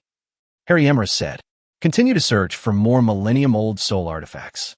This time it's all my fault for being too eager for quick success. Let's take it slow and spend 10 or 20 years researching something that surpasses the mythical and royal levels. After the existence of the God Emperor level bloodline, which only existed in history, the entire world will be unable to ignore us. However, regarding Yang Guozhong, although there are many historical records, he was, after all, a prime minister of a country, and many clues cannot be connected. We have been searching for so long, but we still haven't found any millennium-old soul artifacts related to him. Then keep sending people. China is only so big, and the ancient tombs are all buried deep in the mountains and forests. Keep searching. Go to antique shops to collect rubbings. Go to street stalls to collect antiques. As long as there is even the slightest possibility, we can't let it go. At this moment, Gu Yuan was sleeping when he suddenly felt something soft on his stomach. Looking down, he saw that Xiao Baihe had somehow crawled into his blanket. She hugged her waist, her short, white-stockinged legs dangling over her thighs, pressed tightly against her body. Meow, mouse, mouse, don't run away. My legs are too short. You can't run between my legs. Little Lily kept rubbing her face against Gu Yuan's. I hope she won't suddenly bite me. Gu Yuan sighed. He had heard from cat owners that cats would sneak into people's blankets and sleep with them when they weren't looking. Now it seems it's true, so Gu Yuan thought, let's just leave it at that. She has only recently become an extremely rare God Emperor level demon beast, and her mental state is somewhat unstable, so it's best not to disturb her. As a result, Gu Yuan felt a softness in his back when he was only half asleep. Little Lily wet the bed. Ding dong. Gu Yuan heard the doorbell ring. As soon as he opened the door, he saw that familiar face. It was the same deliverman from last time. Oh, you've been promoted to international freight forwarding. It's you again. The deliverman's bright smile froze instantly. He then took out a box and said, "Here, this is for you. It was sent from Europe. There's also a Rolls-Royce Phantom downstairs, a free gift." Chapter 157 Soul Power increases madly. Another beautiful girl appeared, and the delivery guy's expression instantly turned into one of extreme jealousy. How could this guy have so many beautiful women? Don't lie to me. You must be rich, right? Otherwise, why would someone ask me to drive my $8 million Rolls-Royce Phantom over to you? They also asked me to give you this key, saying it was airlifted from the UK. Gu Yuan looked at the car key in the box. It was indeed the Rolls-Royce Wind Whisperer, although its shape was very similar to a Rolls-Royce car key, and the additional button on the back did indeed function as a car key. However, its true purpose is definitely not as a Rolls-Royce Phantom car key. Its price is dozens of times higher than that of the car itself. You don't understand, I was really broke. That little girl gave me 10 million, otherwise I wouldn't have been able to afford it. With that, Gu Yuan closed the door. At this moment, the deliverman was completely shocked. A Rolls-Royce Phantom is worth at most 8 million, but that little girl gave her 10 million. Is it possible that his assets are actually negative 2 million? The deliverman was so angry he was pounding his chest and stamping his feet, constantly tugging at his clothes with one hand. Damn it. Why don't I have such a beautiful rich girl to keep me? The thing is, this guy who just lives off women actually has 3 gorgeous women. That rich woman who pays the most still has to wait in line. I'm so envious. Why can't I have that kind of treatment? After Gu Yuan finished this battle, he still had a lot of spiritual matter left. He extracted 6 million units of spiritual matter from Song Ying. Just as Gu Yuan was preparing to continue making ancient spirit lamp oil. However, they discovered that the same spiritual substance could not only produce ancient spirit lamp oil, but also another important resource, refined ancient spirit lamp oil. The amount of spiritual matter consumed remains the same, but the refined ancient spirit lamp oil can increase the cultivation speed by more than 5 times, but 10 times. It seems that absorbing the Huaqing stone has made the production of the ancient spirit lamp oil even purer. Gu Yuan then began a high-speed cultivation mode, which lasted for 5 days. Gu Yuan created a large number of crystal beads to help Qi Shui, Hong Ling, and Xiao Baihe level up. While cultivating on his own, he finally burned all the spiritual matter within 5 days. Gu Yuan successfully increased his soul control power by 1,000 points. Thanks to the Huaqing pool and extra building, Gu Yuan's soul control power doubled. Woohoo, that's amazing. It was completed in just half the time, effort, and spiritual resources. At this moment, a new building appeared behind Shingen Gate, where Gu Yuan was standing. Behind this magnificent gate, where princesses once married, is a cool, large lake with a winding pavilion across it. This place was about twice the size of the Eastern Palace, and was called the Western Inner Garden. That old emperor really knows how to have fun. He built such a huge artificial lake right in his own backyard, just like those rich people who like to show off their wealth these days. All he does is create things that are flashy but impractical. The West Inner Garden. The lake in front of the Hongguang Hall is magnificent and vast, with a surging momentum. Pool of Light enhances all your light attribute monsters and raises all their combat skills to Earth rank, with a level increase of 1. Light Burst. Your pet will receive an additional buff. Allies hit by its skill will have the Light Burst effect on their next attack. It's a perfect match, because Little Lily is exactly a support-type pet. Her combat skill is to enhance all other pets, and the targets she chooses are all her teammates. Gu Yuan felt great. During these 5 days, while Gu Yuan burned up all the spiritual matter during his cultivation, he also didn't forget to extort various cultivation resources from his principal. He also upgraded his M9 to M10 and upgraded his Dark Knight cloak again. Hongling has been upgraded to level 36, Qi Shui has been upgraded to level 32, and Xiaobei has reached level 29. Gu Yuan originally wanted to inscribe something for them, but unfortunately, he had no savings left and not much spiritual material left either. Gu Yuan planned to continue extorting money from his principal. Beep beep beep. Sorry, the subscriber you dialed is temporarily unavailable. Gu Yuan thought to himself. What is this old man doing? Did he block me? I only asked him for more than 80 crystal beads, and this old man started pretending to be dead. Does he even have a human being? Okay, that's a bit much, but it also proves something. Raising 3 pets requires 3 times the resources of raising 1. Although Xiaobei makes a lot of money from her own live streams, she's like a pet cat that brings its own food. However, owning a pet is a perfect way for the owner to manage their assets. As a prized possession, no matter how powerful or beautiful, it must depend on him. This sense of accomplishment, like that of a head of a household who rules over everything, is what Gu Yuan, this big man, desires. But alas, my wallet won't allow it. Beep, beep, beep, beep. Gu Yuan's phone rang. Gu Yuan thought to himself, could it be that Qi Shui's auspicious omen has been activated again? Gu Yuan wondered if he was going to get free spiritual materials again, or even a lot of money for free. Gu Yuan received a phone call. Hello, who is it? Is it the waste meat processing plant or the welfare lottery center? I won. Hello, Mr. Gu. We don't know what you've been bet on. We're from a mortgage company. Your beast taming martial arts school is currently in debt for 30 million. How do you plan to repay it? Gu Yuan felt as if someone had hit him on the head with a stick. How did his assets suddenly become negative 30 million? Damn it, that phone. Gu Yuan thought to himself that the person he lost was actually a debt-ridden, bankrupt beast taming martial arts school. Pack your bags. There's no point in staying here any longer. Gu Yuan was going to check on that damn martial arts school and sign some kind of agreement with the owner, selling off the valuable land and houses first. Let's see if we can use the assets to pay off the debt first. When Gu Yuan arrived downstairs, he saw a huge crowd of people taking pictures of his Rolls-Royce Phantom. Several internet celebrities who happened to be passing by even circled their cars while taking pictures. Gu Yuan stepped forward and shouted, "Get out of the way! Get out of the way!" Chapter 158 Wind Shadow Martial Arts School. Make way, make way.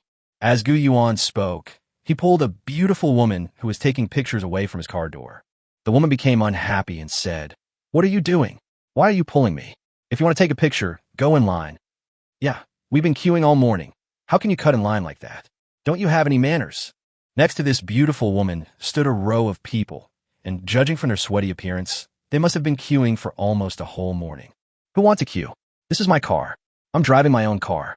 Why should I queue with a bunch of strangers like you?" When Gu Yuan said this, everyone was stunned and looked the young man up and down. "What? This is his car? That's impossible. There are probably only 3 Rolls-Royce Phantoms in all of China, and this young man owns one. I thought it was the car of the owner of a construction company that was in charge of the reconstruction. It's not rented, is it? Such an expensive car. No rental company in the whole of China could possibly have it. It's usually privately owned. This young man, could he be the son of some powerful family?" However, Gu Yuan ignored them and instead pressed the additional button on the back of the car's waistband. The Rolls-Royce Phantom's locks were unlocked, and Gu Yuan opened the door and got in. I don't even know if I could drive it or not. Although Gu Yuan has a driver's license, he only got it not long ago, and he hasn't driven it on the road since then. Not to mention this high-end car that Gu Yuan has never touched before. In fact, the driving difficulty has been greatly reduced because many things are automatic. As soon as Gu Yuanren sat down, the seat began to adjust itself. Pressing the start button, the engine's hum instantly made Gu Yuan feel his blood boil, as if he were riding a ferocious beast that roared deafeningly as soon as it was awakened. Gu Yuan tried lightly pressing the accelerator, and the force was like a thunderbolt, an overwhelming force, as the turbocharger unleashed a powerful burst of power. With a whoosh, the car shot forward at lightning speed, and the people gathered in front of it scattered in an instant. Hey, hey, hey, watch out. Yes, be careful not to bump into anyone. I'm talking to you. If this car gets scratched, won't you be bankrupt from paying for it? Move aside. Don't bump into other people's cars. The people around them quickly made way. Gu Yuan got onto the track, turned on his phone's navigation, and started looking for Fengying Beast Taming Martial Arts Hall. Gu Yuan started to find it strange as soon as he checked, because this Fengying Beast Taming Martial Arts School is not the kind of beast taming martial arts school that Gu Yuan imagined, which is on the verge of bankruptcy and located in some unknown corner, so difficult to find even with a map. On the contrary, when I entered Fengying, it was immediately displayed and it also received a lot of ratings and positive reviews. What's going on? Gu Yuan asked, driving while puzzled. As a new driver, Gu Yuan seemed a bit inexperienced on the road. It's not that Gu Yuan drove poorly or didn't follow traffic rules. Rather, Gu Yuan was too obedient to the rules of the driving school, to the point that he often blocked the way of other experienced drivers or did not drive according to their unspoken rules. Some taxi drivers were seething with hatred, but they didn't dare to squeeze Gu Yuan. Looking at his luxurious and imposing appearance, they were afraid that if they scratched him, their lives would be ruined. Gu Yuan arrived at the Fengying Beast-Taming Martial Arts Hall, located in Human, Dongguan City. This is a two-story detached house with a large space. Seeing this, Gu Yuan felt relieved. At least with this design, selling for 30 million wouldn't be a problem, so he didn't need to worry at all. Gu Yuan parked the car at the entrance, rolled down the window, and asked, "Hey, someone come here, your boss is here." "Boss?" The disciples guarding the gate were puzzled and looked Gu Yuan up and down. "Our boss is Infeng." "No, he's probably busy paying off his loan right now, so he gave me a martial arts school as collateral." Upon hearing this, the disciples covered their heads and sighed. A martial arts student turned and ran inside, shouting, "Something terrible has happened, master." "What are you doing?" "All in such a panic," said a burly, bearded instructor. "What are you doing?" "The debt collectors are here again." "Lu Shuai, no. Bossing sold us out and a new boss came." Upon hearing this, Lu Shuai was shocked, thinking to himself that he was doomed. But when he looked, he saw a Rolls-Royce Phantom parked at the entrance. In an instant, he beamed with joy. "This is wonderful news. A benefactor has bought us." But the person who came looked very young. "That will be even better. Only those rich, foolish second-generation rich kids would want us. We can follow him as his henchman and live a high-society life." Seeing Gu Yuan enter, Lu Shuai respectfully lowered his head, trotted to Gu Yuan's side, and said with a grin, "Boss, you've arrived. You must be tired from your journey. We didn't need you to come in person. May I ask, what does your father do?" "Why are you asking about my dad?" Gu Yuan looked the other person up and down. "This will make it easier to cooperate in the future." "No, how could I dare to talk about cooperation with you? We'd rather serve you like dogs and horses." "My dad works on a construction site," Gu Yuan said. These people were all shocked, while Lu Shuai was all smiles. "The construction industry is great. How large is it?" "Hundreds of subsidiaries, I guess." "Are you building plazas or commercial buildings?" "No, I run a transport business." "A multinational transportation and building materials company?" "No." "Border defense construction?" "No." "Maintenance of the magic array?" "On the front line." "A family of chief engineers?" Gu Yuan wanted to give him a couple of whacks on the head, but how could he say it? His father was a bricklayer. "Frontline workers." "Ordinary workers. Don't ask me about my mother. She's the female foreman in the textile factory." After hearing Gu Yuan say this, Lu Shuai sat down on the ground. He had just been laughing so hard, but now he was crying his eyes out. It's over, Infeng. You son of a bitch. How could you abandon us and run away? And you even sent such a useless guy to be our boss. Aren't you pushing us into a fire pit?" Gu Yuan thought to himself that at least he knew that it was no accident that someone like this, who was in charge, owed 30 million. "New boss, are you here?" At this moment, a young woman emerged from the side room in the backyard. She had a graceful figure, a beautiful face, and an unparalleled charm. He looked exhausted, leaning against the door frame with one hand. His body was wrapped in bandages, and many wounds were visible. As he moved, blood seeped out. "Flowers and snakes." Gu Yuan recognized the other party at a glance. "You are the platinum-level hunter codenamed Flower and Snake." Chapter 159, The Bondage of Flowers and Snakes. Codename, Flower and Snake. Platinum-level hunter. A 5th-grade beast tamer with a soul power of over 50,000, on the same level as teacher Manhwa, equivalent to 10 of my soul power. Gu Yuan thought to himself, looking at the other person, "If I'm not mistaken, you are the one in charge of this martial arts school, right? I'm truly honored that the young boss knows me." The flower and the snake took a step forward, their expressions growing more serious with each step, as if they were enduring a constant stinging pain. Gu Yuan certainly knew her. Yichuan, their information about hunters is sold everywhere, among which information about flowers and snakes is the most popular. It's not because she's a 5th-grade beast tamer and a platinum-level hunter, just like teacher Hanwei. Rather, it's because she appears to be the only recorded F-code beastmaster in the entire hunter system. This is no joke. Just based on this alone, he could be renowned throughout the entire hunter world. Countless people know her name. Hunters often make bets, with her figure being the stake. Then I went to Yichuan's place to buy various materials and some photos. Gu Yuan despised this vulgar behavior, but in order to keep up with the existing hunter data system and explore the true nature of the problem, he decided to keep up with the trend. To prevent being surpassed by other hunters through asymmetrical battles, I bought the complete set and studied it carefully. Of course, the fame of the flower and the snake is known to many hunters. Gu Yuan said, clasping his hands in a fist salute as he looked at the other man. That was true before, but now I am seriously injured and can no longer contribute to the Fengying martial arts school. Thanks to Lu Shuai for staying by my side. I am nothing more than a burden in this world. As Hua and the snake spoke, they coughed heavily twice. He fell forward, and Gu Yuan saw that he was about to hit the floor. Gu Yuan quickly stepped forward and hugged her. The sudden backward push even caused Gu Yuan to take a few steps back, almost falling to the ground as well.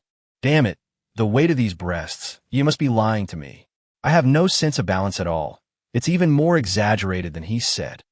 Gu Yuan put it back on the bed. Although he was very beautiful, Gu Yuan had no interest in other women.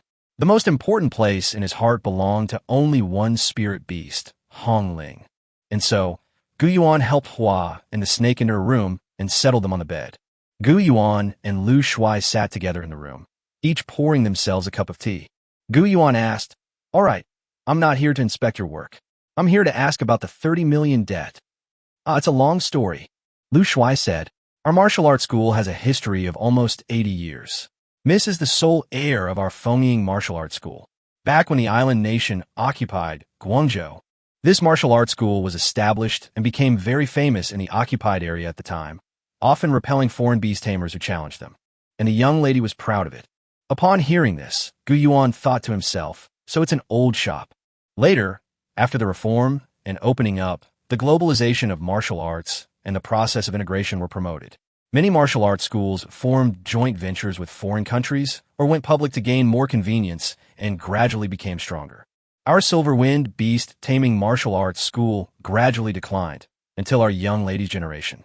Unfortunately, a playboy husband appeared. He went around drinking and carousing, organizing prostitutes, and helping to manage the establishments, and had already made a lot of money. Finally, they were caught in the 2013 Dongguan catastrophe and were all sent to jail. Damn, Gu Yuan thought back and realized that it really was true. Back then, the catastrophe was huge and widespread. Gu Yuan, who was in elementary school, didn't even know what was happening. Yichuan is an expert in this field. Gu Yuan asked for its opinion, and it surprisingly did not object. It is believed that although it eliminated a low-value industrial chain, it cleared the way for competition in the low-end market of the subsequent live streaming industry and replenished a large number of talents. As professionals in this field, our income has actually increased. And then, Gu Yuan continued to ask. Then, during our most difficult time, Miss stepped forward. That year, Miss was only 18 years old, just like you. She displayed amazing talent and unwavering will, gradually taking on the responsibility of the entire martial arts school, and was known by the code name Flower and Snake. He was the first to break the ancestral rule against joining the hunters, bringing back resources for his disciples and gradually building a reputation. At the same time, he abandoned old ideas and learned advertising, live streaming, and other promotional methods. At this point, Lu Shuai turned his head and said, "You know, with her figure, people will want to take a second look anywhere. Everything is moving in a positive direction." However, at this very moment, disaster struck. Upon hearing this, Gu Yuan focused his attention. About a month ago, when Miss was participating in an underground gladiatorial arena, some thieves attacked her to steal her prize. Miss had just finished a life-or-death arena match and was exhausted. She was severely injured and nearly died after escaping back. We spent a lot of money treating Miss and her beast's injuries and ended up heavily in debt. "Silver Wind was our last hope," said one of the martial arts school apprentices, standing to the side. "When we were most in need of money, Infeng bought us, but only as the boss, and promised not to interfere with our operations. We could keep the money we made. But now it seems," Gu Yuan said, standing up, "he doesn't have any feelings for you. He just sees you as a cash cow and will sell you off at a low price once he can't make any more money from you." At this point, Gu Yuan turned his head and asked, "What kind of pills did you use to treat Sister Flower and Snake? Can I see them?" Gu Yuan thought to himself, No matter what price range the pills are, I can easily disassemble and copy these myself. Let's see if I can help with the treatment. If Miss Flower and Snake can stand up again, then this martial arts school might still have the potential to continue and be preserved. Moreover, Gu Yuan really wanted to see what kind of top-grade pill the legendary pill, costing 20 million each was. This pill is called the blood-replenishing pill.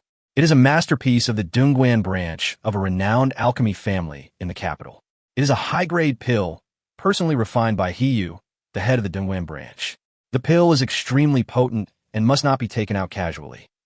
However, since you're the boss, I'll show it to you anyway. As he spoke, Lu Shuai handed the pill to Gu Yuan. Gu Yuan looked at the so-called expensive pills worth 20 million placed in the box, which turned out to be blood-replenishing pills. Gu Yuan was furious. This thing cost at most 2 million.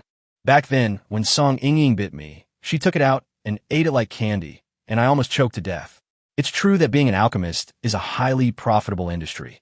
They charge 10 times the price of others for each one. That's it. Chapter 160, The Alchemist Playboy. Gu Yuan suddenly blurted out 2 words. That's it. This made all the disciples present feel disgusted. Tisish, you little brat who's never seen the world. You even look down on the masterpieces of other alchemists. The 2 disciples whispered to each other. However, Gu Yuan ignored it. Gu Yuan sensed something was wrong. Were the flower and the snake really that badly injured? Had they taken so many blood-replenishing pills without any effect? Gu Yuan took the pill and examined it carefully, but he could smell an unusual odor. The millennia-old process of making the elixir was not long enough, and it was clear that more Xiang Kuei grass was added, as well as a He Hong Zhen that should not have been included. Gu Yuan understood. It wasn't that the flower and snake were too badly injured, or that the medicine wasn't potent enough. Quite the opposite. The 20 million pills he took were not only made with inferior ingredients, but also contained a slow-acting poison. Gu Yuan looked at Lu Shuai and said, "Don't take this medicine anymore." Immediately afterwards, Gu Yuan summoned Hong Ling, who then used the bracelet to create several herbs. Then, he and Hong Ling interacted with their hands, gathering spiritual fire. As they crossed, they burned medicinal juices, creating a mid-grade antidote pill. At this moment, Lu Shuai narrowed his eyes and saw a 7-star symbol faintly appearing in the palm of Gu Yuan's right hand. The starlight that emanated from the room almost illuminated the entire space, as if the celestial avenues were ever-changing within it. Even the flower and snake, who were lying in bed and nearly unconscious, were awakened by the dazzling light. Turning her head, she saw that Gu Yuan had already refined a pill and had come to her side. "Sister Hua, take this antidote first, and everything will be all right. Next, I will refine some medicine to heal your injuries." "Tsh, you come here." The disciple next to him hadn't finished speaking. Lu Shuai slapped him across the face, yelling, "Shut up! When did it become your turn to speak?" Then Lu Shuai bowed. "If I'm not mistaken, you're the famous hunter, the Phoenix Tamer, Gu Yuan, whom many powerful organizations call a rising star, right? You just used the 7-star alchemy technique. I was too blind to recognize you." Lu Shuai felt a chill run down his spine. It turned out that a big shot had come. The main problem was that Gu Yuan was too unremarkable in appearance, and he only uttered 2 words from beginning to end: ordinary. Coupled with his ordinary, youthful attire, if he were among a group of ordinary high school students leaving school, even a high-level reconnaissance technique wouldn't be able to distinguish him. "I never thought I'd survive." Lying on the bed, the flower and snake were pale. "Young boss, it's a great honor to have you accept me." "Thank you, but I've already exhausted too much of my resources. So you need to get better and not let the money spent on your treatment become a sunk cost." Gu Yuan, relying on his 7-star alchemy technique, examined the pulse of the flower and the snake. Although the meridians are damaged, it is not serious. With a little conditioning and nourishment, it will definitely get better. Let me see if my beautiful sister is feeling well. A sarcastic voice suddenly came from the doorway. Gu Yuan's eyes widened slowly. Then he straightened up and turned around. The one who came in, well, Gu Yuan can only describe this look as a Korean-style idol trend. She wore a trench coat, her hair was dyed light yellow, she had heavy eyeshadow, and she wore a loose coat with a headband tied around her head. "Get out of the way." The 2 bodyguards next to him casually shoved the gatekeeper aside. After entering, stand respectfully in a dispersed manner. Several beast tamer bodyguards beside them restrained these apprentices. Among the crowd, Gu Yuan even spotted an acquaintance, Wang Xiao.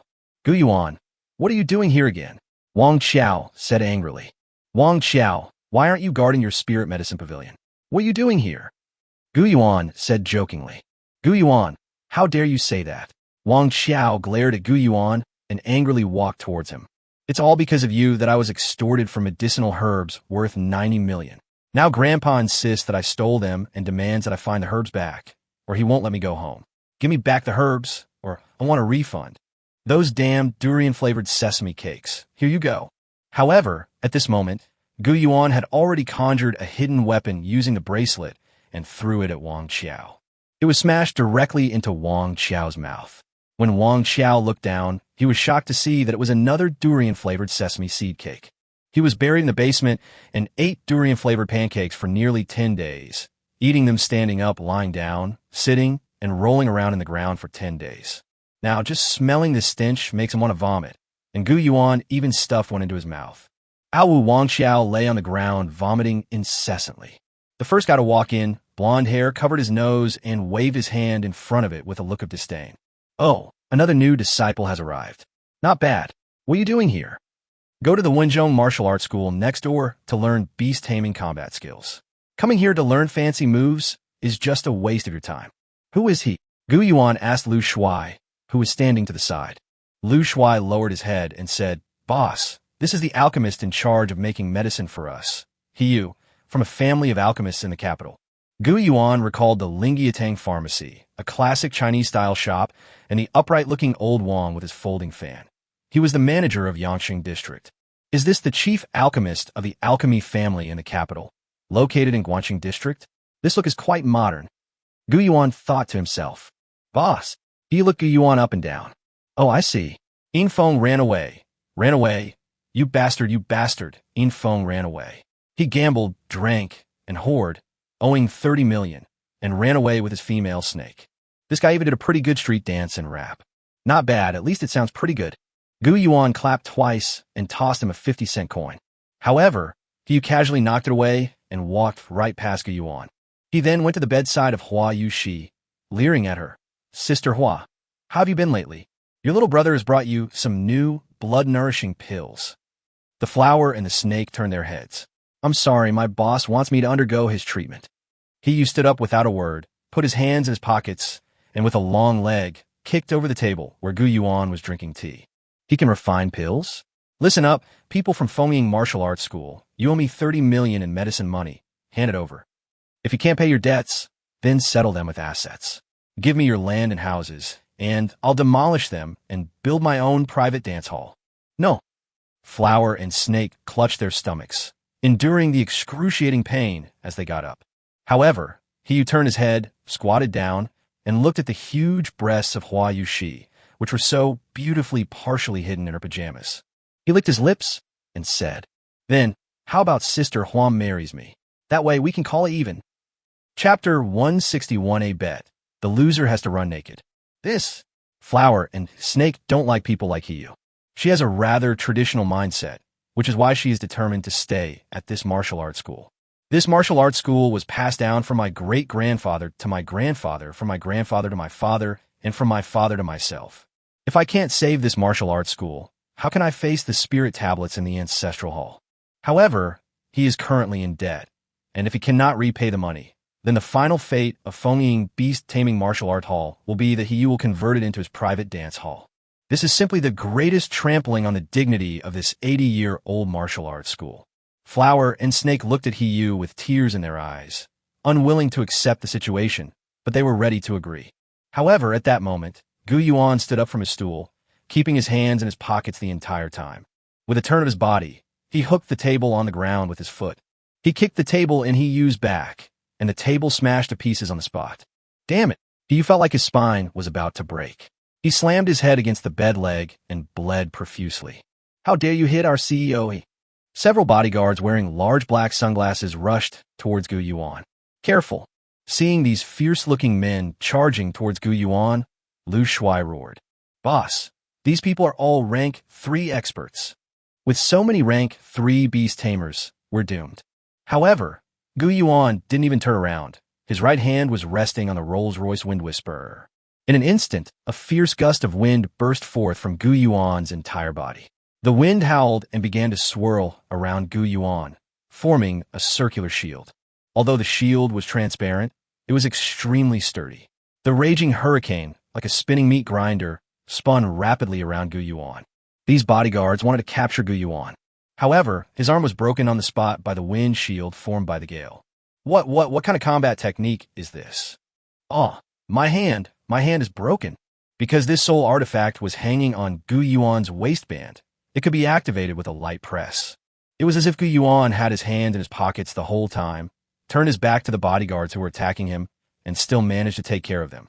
Rolls-Royce wind talkers. He was taken aback. While everyone else was dumbfounded and thought it was a combat skill, he had already realized that this soul weapon was extraordinary. Despite his head being bleeding profusely, he didn't even bother to wipe the blood continuously seeping from his forehead. He stood up and said in shock, "This is a Horcrux that only the Royal Air Force of England uses. Why do you have one? Are you an honorary duke or an honorary lord?" Gu Yuan looked at the other person and said, "No, I have never received medals for foreigners. They were too poor to exchange for foreign currency, so they sold them." He looked at Gu Yuan, his previous confidence gone. Gu Yuan's soul weapon just now wasn't just about having powerful combat capabilities. Those who can buy such Horcruxes must be supported by considerable force, or they must be people with outstanding achievements. It's really not worth it to go head-to-head with someone like that. But thinking about Miss Flower and Snake's enormous breasts, and how could he let this opportunity slip by after all the effort he had put into getting her to owe him 30 million? So he coughed twice and said, "Boss, please allow me to apologize for my offense just now. However, this does not change the fact that you owe us 30 million. Gu Yuan had already seen through Yu's scheme. This guy, a doctor who doesn't prioritize saving lives, charging fees is understandable, but mixing poison into medicine and then poisoning patients is unacceptable. Furthermore, by delaying the patient's treatment in this way, they can sell them even more medication. Finally, they drain the patient's savings, incur debts, and then force the patient to marry them. A doctor who amasses wealth and swindles women without any medical ethics or conduct should be thrown in jail. However, to prevent them from making excuses, Gu Yuan still needed to take a precaution. So Gu Yuan said, "I will not give you this 30 million. Boss, it's only right to pay back debts." He took a step forward, as if he were forcing the issue, or perhaps pleading for peace. He couldn't help but glance warily at the wind whisper with the SS mark hanging on Gu Yuan's waist. "How about this? Let's make a bet." As Gu Yuan spoke, he took out a contract. "This is the land deed and the repurchase contract. Let's have a contest of alchemy skills and refine the same kind of pill. If your pills are better than mine, they are all yours, and then I will have nothing to do with this martial arts school anymore." "Great." Yu's lips curled slightly, but he was secretly delighted. Alchemy was his forte, and as long as he won, then Miss Hua had absolutely no way to turn back. Her life was now entirely at her own mercy. Yu, gambling is not restricted by laws or regulations. Wang Xiao came to Yu's side and whispered something in his ear. Yu's lips curled into a smile. "Don't worry, I have a way. I'll switch the live streaming channel to let everyone see it. That way, even if we can't get the land deed, we can use public opinion to force them to shut down. May they never be able to take on any apprentices in their lifetime, and may they at least make a name for themselves for us." "All right," Wang Xiao thought to himself. Yu is indeed brilliant. With him around, what do I have to fear from Gu Yuan? So Wang Xiao made a phone call directly to the live broadcast channel of Dongguan Wang's pharmaceutical company, Ltd. At this moment, Shui Li, a well-known live-streaming e-commerce influencer, is promoting the latest low-level spirit-gathering pill. Suddenly startled, I pressed the earpiece and checked it several times. "Hey, I got it. Everyone, I have some good news to tell you all. Our developer of this improved low-level spirit-gathering pill, the handsome alchemist and trendy rap idol Yu. They unexpectedly encountered another alchemist competing in medicine refining, and the two agreed to a live-stream duel. The stakes were ownership of the renowned Wind Shadow, Beast, Taming Martial Arts School. In an instant, the entire live-stream room exploded. "Husband Yu, I love you. Yu, my husband. Yu, my husband. Oh my God. Yu, who are you going to beat up on live stream today?" The atmosphere in the live stream room had become lively. Then, the live stream switched to this side. At this moment, however, Gu Yuan suddenly said something else. Stop saying I lost. What am I supposed to do? What if you lost? Chapter 162, Stepping into Medicine Garden Mountain. The 7-star formation takes effect. He nodded and smiled slightly. Why don't we just write off the 30 million you owe me? No. Gu Yuan suddenly said decisively, then pointed at Yu with one finger. Even if I sell this martial arts school, it's worth at least 50 million. A 30 million bet? Who's going to bet with you? I want you to live stream yourself running naked around the first ring road of Dongguan City. Upon hearing Gu Yuan's words, Yu's face turned pale instantly. As Gu Yuan had guessed, his image was indeed meticulously designed. To put it simply, this guy cultivates a celebrity persona while working as an alchemist, then live streams himself refining and selling medicine to help Wang's pharmaceutical raise prices. This can be considered a chaotic phenomenon in modern industry, where manufacturing practitioners are not focusing on product quality, but instead meticulously studying how to create and sell products at high prices. Gu Yuan decided to teach the other party a lesson. If he were to take off his clothes and run naked in the street, it would essentially shatter his public image, which would be a very heavy blow to him. Upon hearing Gu Yuan's words, Yu's face turned deathly pale. Let's not even talk about persona or not. No one would accept this, let alone someone like him who values face so much. However, Gu Yuan glanced at the other person and asked, "What's wrong? Are you scared already? It's so fast." At that moment, Yu knew that countless fans were watching his live stream. Moreover, he was a 4th-grade beast tamer with over 10,000 soul power. How could he possibly lose to a 3rd-grade beast tamer like the other party? Moreover, he was a professional alchemist and beast tamer, while his opponent had a focus on combat as well. So, Yu opened his arms wide, seemingly very magnanimous and nonchalant, and said, "All right, boss, let's gamble. My husband is so handsome. My husband, I love you. Your fearless attitude is so cool." These fans have practically blown up the entire live stream, completely intolerant of any dissenting voices. As long as someone dares to speak ill of Yu, saying that Phoenix Tamer is very powerful, they would be subjected to a collective verbal attack on their entire family by thousands or even hundreds of people, and then kicked out. Gu Yuan smiled slightly, realizing that he had never actually planned to win. Gu Yuan had already used his eye of the other shore to sense that the other party's soul control power was as high as 10,000, twice that of his own, and that he was a professional alchemist. All I need is the data on his pill refining process. I'll use the spiritual energy testing device in the hall to test the data on the spiritual fire he uses, and then hand it over to the Beast Taming Management Bureau. Then compare the residual spiritual fire aura on the poison pill. If they're the same, you could be directly convicted of murder, a serious crime that cannot be washed away. All of this was taught to Gu Yuan by Teacher Hanhwa. Teacher Hanhwa really wasn't joking with Gu Yuan. She truly gave Gu Yuan special instruction once again, taking him to a classroom, dressed in a teacher's office lady suit, and teaching him how to gather evidence so that criminals would have nowhere to escape. I thought it would be useless, but I actually used it today. The structure of violence at the grassroots level in China is divided into 3 parts: police, hunters, and the Beast Taming Management Bureau. There are 3 violent institutions. The police manage civil disputes, such as when 2 beast tamers get into a fight, the police will intervene. Hunters defend against invading wild beasts, such as monsters that sneak into the human world. The Beast Taming Bureau is responsible for handling specific crimes committed by powerful beast tamers. For example, if someone uses combat skills to derail a train, putting 5,000 people in imminent danger, that would fall under the jurisdiction of the Beast Taming Bureau. The division of power among these 3 departments ensures that no single person wielding absolute power or force can influence the operation of a local government. However, this also presents a problem. Although the 3 are of equal rank, their qualifications, combat abilities, and educational levels vary greatly, making it easy for them to fall into chaos due to competition for merit and personal gain. For example, the chaos in Guangzhou is one such case. 2 beast tamers got into a fight and derailed a train. One of the beast tamers was carrying a wild monster that had infiltrated the human world. Who is responsible for this? In short, Gu Yuan figured that since there was no law against gambling, he could just throw him in jail and renege on the deal. However, this guy was clearly prepared, as he actually started a live stream. Damn it, this will probably damage the reputation of this martial arts school. Do I really have to smash the signboard of this 80-year-old shop with my own hands? Gu Yuan felt somewhat distressed, But now that the die was cast, he had no choice but to proceed. Humph. Is it even possible to refine medicine in a place like this? He began to find various ways to insult Gu Yuan, making him shiver as he muttered curses. This old, outdated shop that's about to go out of business is making medicine here. It's ruining my mood. Let's go to our flagship store in Dongguan and settle this once and for all.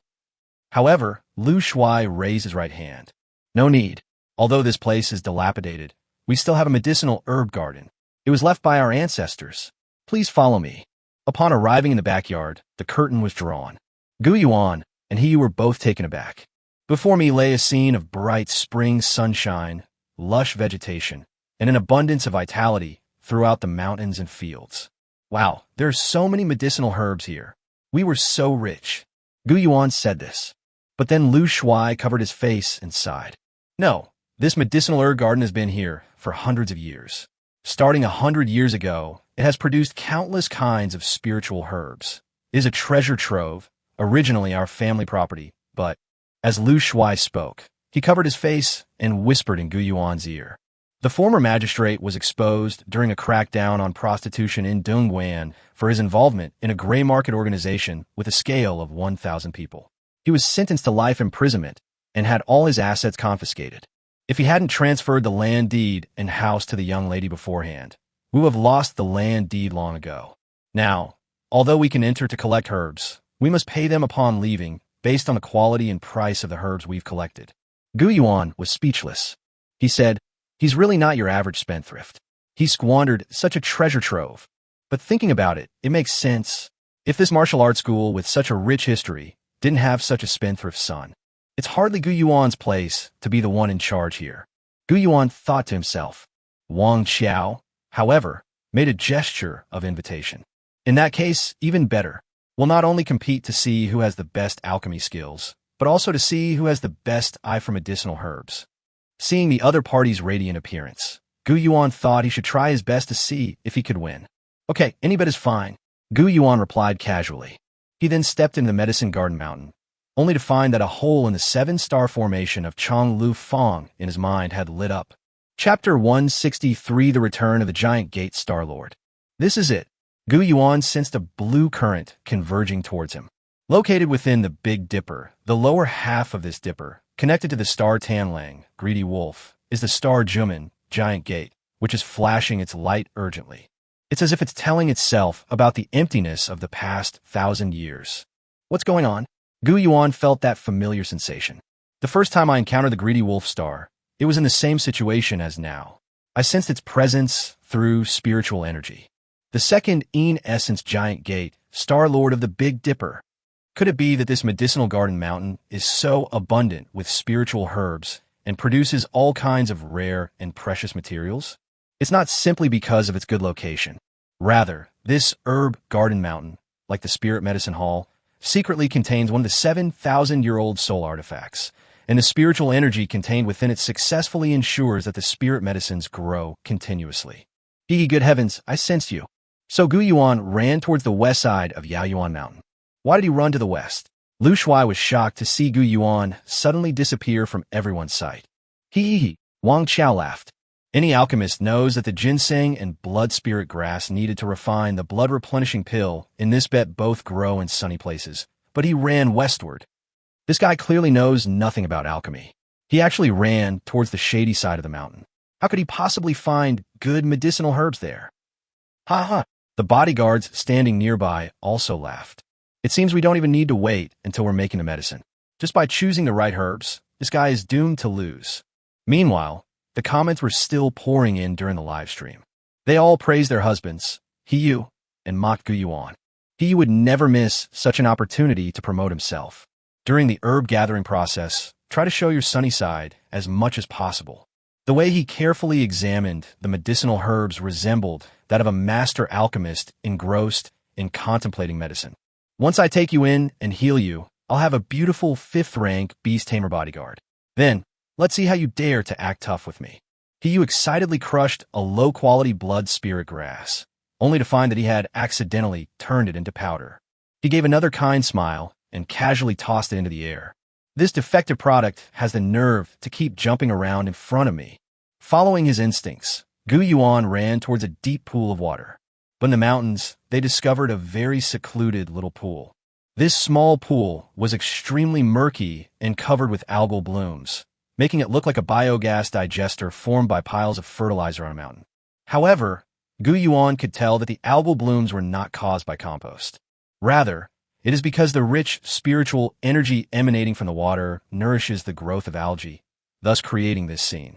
It is filled with a rich spiritual energy. We need to dive into the water to bring out the giant gate gem. Hongling shouldn't damage the underwater structure. Her yang energy and fire energy are too strong, even stronger than mine. Gu Yuan mentally complained, then looked at the little lily that was tucked in his pocket. Wah! Little Lily burrowed into Gu Yuan's pocket, only her cat eyes peeking out as she looked up at him. Don't bully the cat. The cat is afraid of water. Is it my turn to take action again? When Qi Shui came out of the pet space, she turned gracefully and a pair of blue high heels stepped on the ground. However, this design, you've changed into your swimsuit again. Gu Yuan thought to himself that every day this fox had a new way of showing off her figure in front of him. Whatever my lord likes, I have it. Qi Shui leaped into the water and dived into the deep pool. Qi Shui's blue eyes, illuminated by the water, shone brightly like jewels. Gu Yuan was able to access Qi Shui's senses through his soul sea and discovered that the location of the spiritual energy emanating from the giant gate star was actually a corpse beneath the pool of water. Around his neck hung a necklace, in the center of which was a blue gemstone that was sparkling brightly. Gu Yuan was stunned. Why would someone die in this place, with the giant gate star's Millennium Soul artifact around their neck? Qi Shui, bring him up. I need to ask him a few questions. Yes, sir. Qi Shui's blue eyes flashed, and her pupils contracted. Then, the skeleton actually stood up, and blue ghost fire flickered in its empty skeletal eyes. He walked across the bottom of the pool, but because he had no flesh and blood, and his bones were too dense to swim, he could only climb up the steep rock face to the bottom of the pool. Looking at the skeleton that had climbed ashore, Gu Yuan asked, "Answer my question. Why are you here?" The Ming, the great ancestor, has ordered a search in the South China Sea for the dragon. As he spoke, he knelt down directly in front of Gu Yuan and handed him a gemstone. The gemstone resembles an eyeball with a very sharp gaze and a golden pupil that spreads out like a celestial maiden scattering flowers. The necklace was removed from the skull's neck. Then the blue gem entered his soul sea and fell beneath the greedy wolf, star lord of the 7-star platform.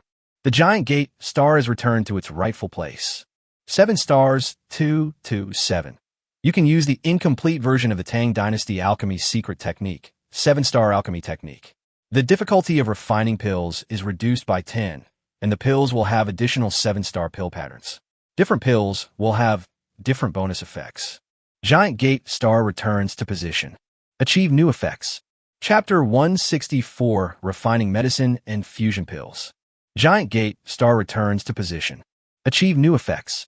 Tianji, the difficulty of your pill refining has been reduced by 10, and due to the effect of Guangzhe Fang, it has evolved to a reduction of 13.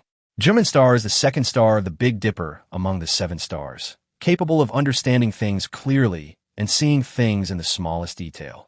By enhancing your sensory abilities, you can more easily perceive the quality of spiritual herbs growing within a 1-kilometer radius. The herbs you personally picked have their medicinal effects increased by 20. Due to the lighthouse effect, they evolve into an enhanced version of 26. Gu Yuan felt incredibly relieved. With this effect, the difficulty of refining pills had been reduced by a total of 39%. Furthermore, it can enhance one's ability to search for herbs, making it no longer impossible to defeat Yu in this gamble. Gu Yuan activated the perception effect of the giant gate and felt his vision gradually turn grayish-white. However, in the gray world, a transparent halo appeared around the various colorful spiritual herbs, and the colors of these halos were dazzling in the gray world.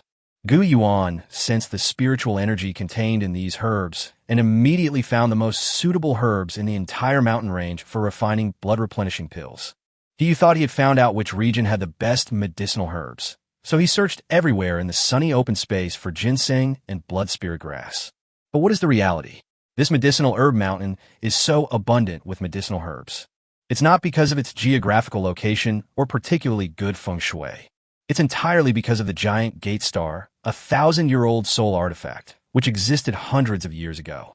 Because of the death of a Ming Dynasty official, his artifacts were lost here, and the spiritual energy of his giant gate nourished the medicinal herbs of this mountain. Therefore, the closer the medicinal herbs are to this pool, the stronger their medicinal properties. Gu Yuan also used his senses to identify the ginseng and blood spirit grass, which are the most potent among all the spiritual herbs. However, the quality of these ginseng and blood spirit grass is worrying. Ginseng is a root and rhizome herb, so the older it is, the stronger its medicinal properties and the larger it will be. The ginseng Gu Yuan found was only a little over 300 years old, but this 300 years was different from those that had been sun-dried for hundreds of years. It had grown for 300 years under the illumination of the giant gate star, making it the best of the best. The quality of blood spirit grass is determined by its color. The better the medicinal effect, the more vibrant the color. However, the blood spirit grass that Gu Yuan picked was not red. On the contrary, it was blue. Because under the illumination of the giant gate's spiritual light, the blood spirit grass had completely turned into the color of the giant gate star. When Gu Yuan returned to the entrance with these herbs, everyone present was astonished. This guy really hasn't improved at all. Wang Xiao laughed. Look at that ginseng, it's so small. And the blood spirit grass, it's not even red. Could it be that this idiot doesn't even know what the blood spirit grass looks like?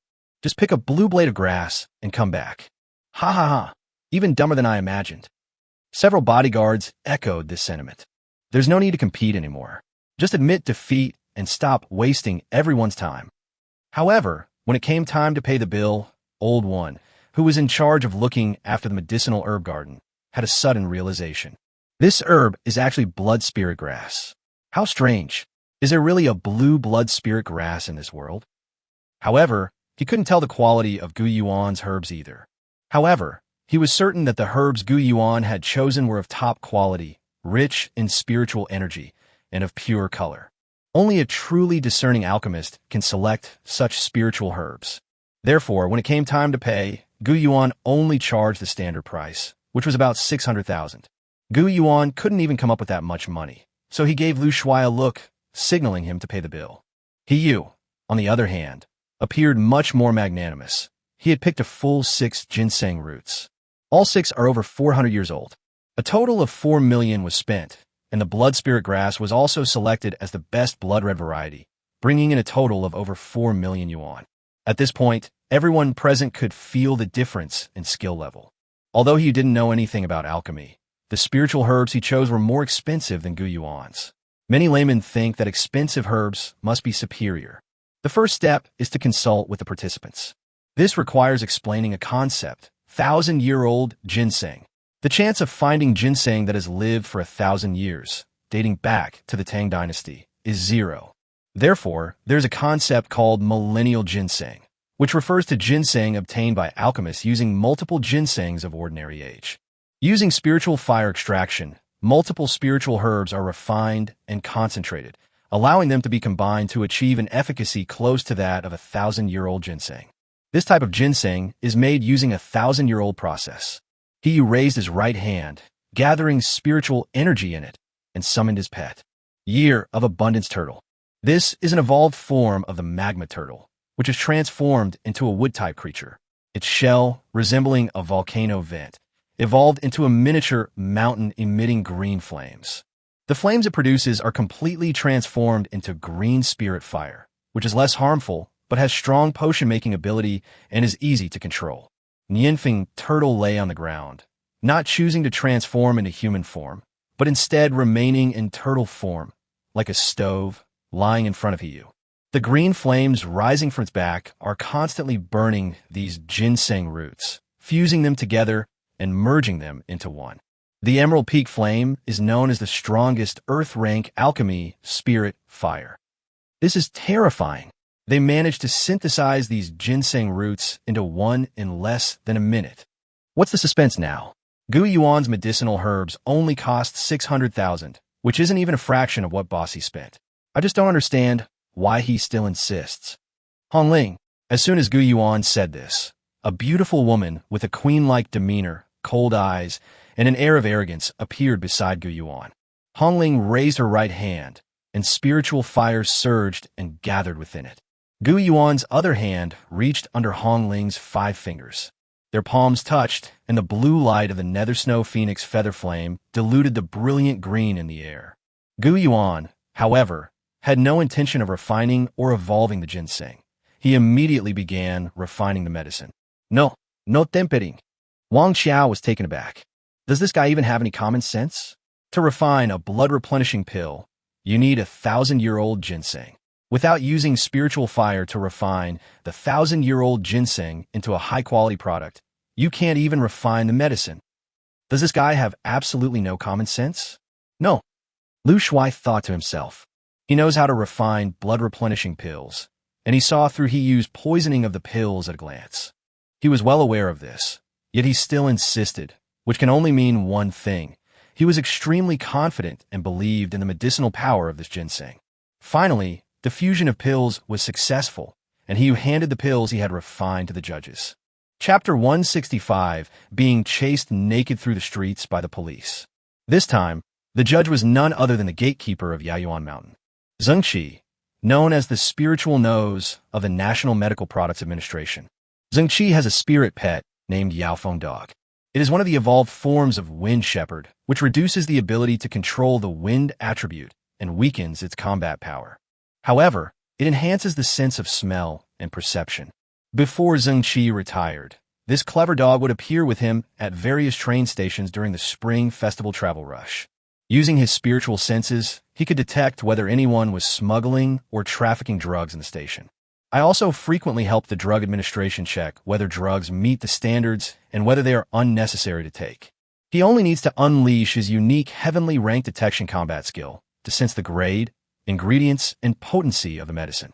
In the alchemy competition, since the materials used are all too expensive, it would be too costly to just find someone to consume them. As a result, Zheng Qi and his spirit pet often appeared in various alchemy competitions, serving as judges. The blood-replenishing pills that he melted were transparent in color and had a fiery red appearance. The center of the elixir was green, like a leaf encased in fiery red amber. Impressive. The alchemy technique is superb, and the selection of ingredients is also very meticulous. The two medicinal herbs work together to restrain each other while enhancing the efficacy of the medicine. As Zheng Qi spoke, he tilted his head back, as if he were enjoying the sweet medicinal aroma emanating from the pills. Old buddy, give me a score. The medicinal wind dog raised its head, its nose began to twitch, and it kept sensing the flow of spiritual energy. Finally, it suddenly widened its eyes. A pair of eyes gleamed with a green light. Woof, woof, woof, woof, woof, woof. Zheng Qi heard 7 chirps and said in surprise, "Old friend, is the score you gave so high? Hey, isn't his pet over level 60? Why can't it speak human language?" One of the bodyguards asked.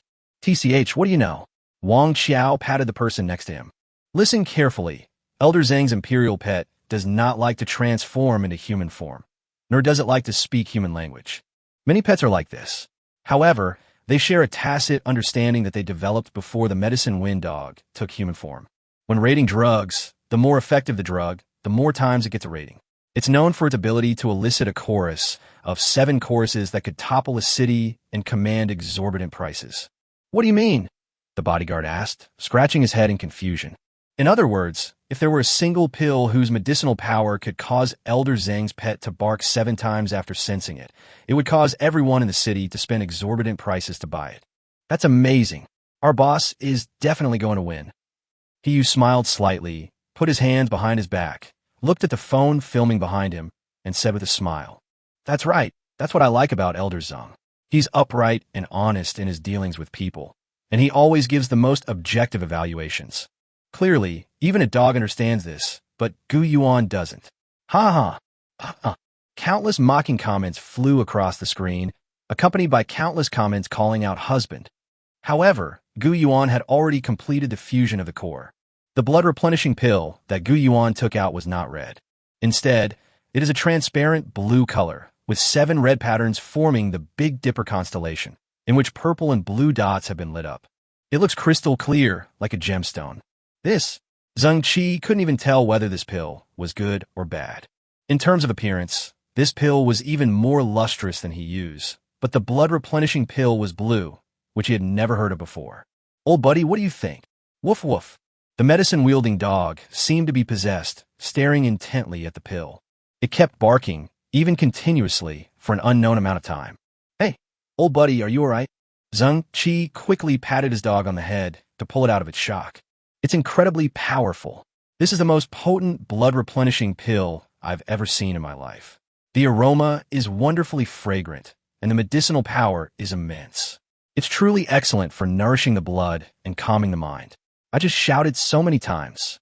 I don't remember anymore. I was completely obsessed back then.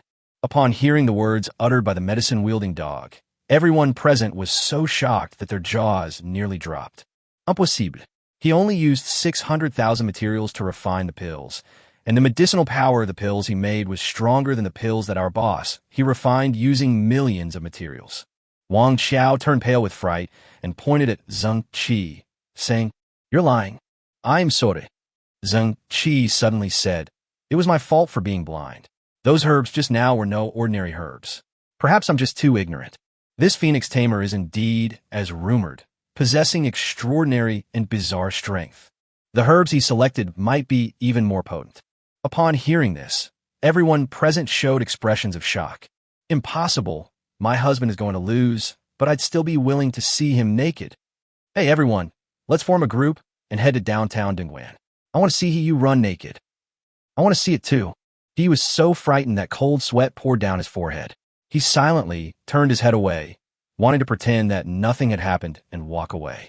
But Gu Yuan blocked his way and said, "You, it's time to keep your promise." "Promises? What promises?" "Those are just gentlemen's agreements. According to the Constitution of China, gambling is not protected by law. I have an IOU for you owing me 30 million. Do you have an IOU for me owing you a streaking trip?" As soon as he said this, the online sentiment changed. The road has turned dark. I've gone from being a fan to a hater. My idol is a man of his word. What you're doing is so embarrassing. I feel ashamed to be a fan of you. If you don't dare to do it, then don't agree. However, there were still staunch fans who argued with these people, and he firmly believed that he would not suffer too much loss. Until Gu Yuan took out a spiritual energy side meeting and said, "All right, since the law can't regulate betting agreements, can it regulate poisoning?" This is a spiritual energy surveying device used only by agents of the Beast Taming Administration Bureau. It can measure extremely fine spiritual energy residue. He Ming wondered, what does this have to do with me? Gu Yuan took out a measuring instrument and scanned on the pills that he had just refined, and then scanned on the pills that he had sold to Miss Flower and Snake. After the two scans were completed, everyone just saw that this pill was refined with your spiritual fire. The spiritual fire and energy residue on this pill are the same as those you sold to the Fengying Martial Arts School. But the pills you sold to the Fengying Martial Arts School were laced with crane red poison, a slow-acting poison. Chapter 166: The Love Between Flowers and Snakes. Gu Yuan still remembered teacher Han Yue's teachings that night. Wealthy and powerful beast tamers are very difficult to catch in the act, as they often find someone to take the blame for their crimes. If you want to arrest them, the important thing is not to prove the crime, but to prove that the crime was committed by them. Otherwise, they can just find a scapegoat. He never expected that his casual live stream would make him completely unable to escape Gu Yuan's grasp. He was shocked and turned to run away. However, Gu Yuan's lips curled slightly, causing Hong Ling to suddenly spew out a burst of flames. The flames swept towards Yu, but the force was well controlled, and Yu was not burned. But they burned all his clothes to ashes. "Wow, you're so small." Gu Yuan spoke with a smile, and the women watching around him blushed and turned their heads away. However, at this moment, the police that Gu Yuan had called had already arrived. You were suspected of poisoning and murder, and the police officer stared in shock at Yu, who was naked, and added blankly, "And also, the crime of disturbing public order and affecting the appearance of a city. A large forest has all kinds of birds. These police officers are equally experienced in dealing with streaking." They immediately chased after Yu, who was so frightened that he turned tail and ran. So that afternoon, he not only completed the streaking he had promised Gu Yuan in their bet, but also, furthermore, it fulfilled another requirement: to broadcast the entire event live, accompanied by a police chase. Just like in a police thriller, A naked man is running ahead riding a tortoise, while a group of police officers are chasing him. Major media outlets reported on it, and curious passersby gathered to watch, thinking it was some kind of police chase. As a result, they saw a naked man being chased. Upon closer inspection, it turned out to be Yu, the famously warm-hearted alchemist. Gu Yuan then returned to the room with the flower and the snake. Sister Hua, I have avenged you and saved the martial arts school for you. Gu Yuan squatted down beside the bed. The flower and the snake nodded, coughed twice, and holding onto the edge of the bed, tried to stand up. Young old boss, I never expected that the person who saved me would be a young talent like you. Miss Flower and Snake lay on her bed. Boss, if you don't mind me, I'm willing to do anything for you. Anyway, I'm already a useless person for the rest of my life. As long as the boss promises me not to demolish my ancestral home. However, Gu Yuan shook his head. Young boss, so you still don't want a useless person like me to stay here? No, I will heal you with the pill I just refined.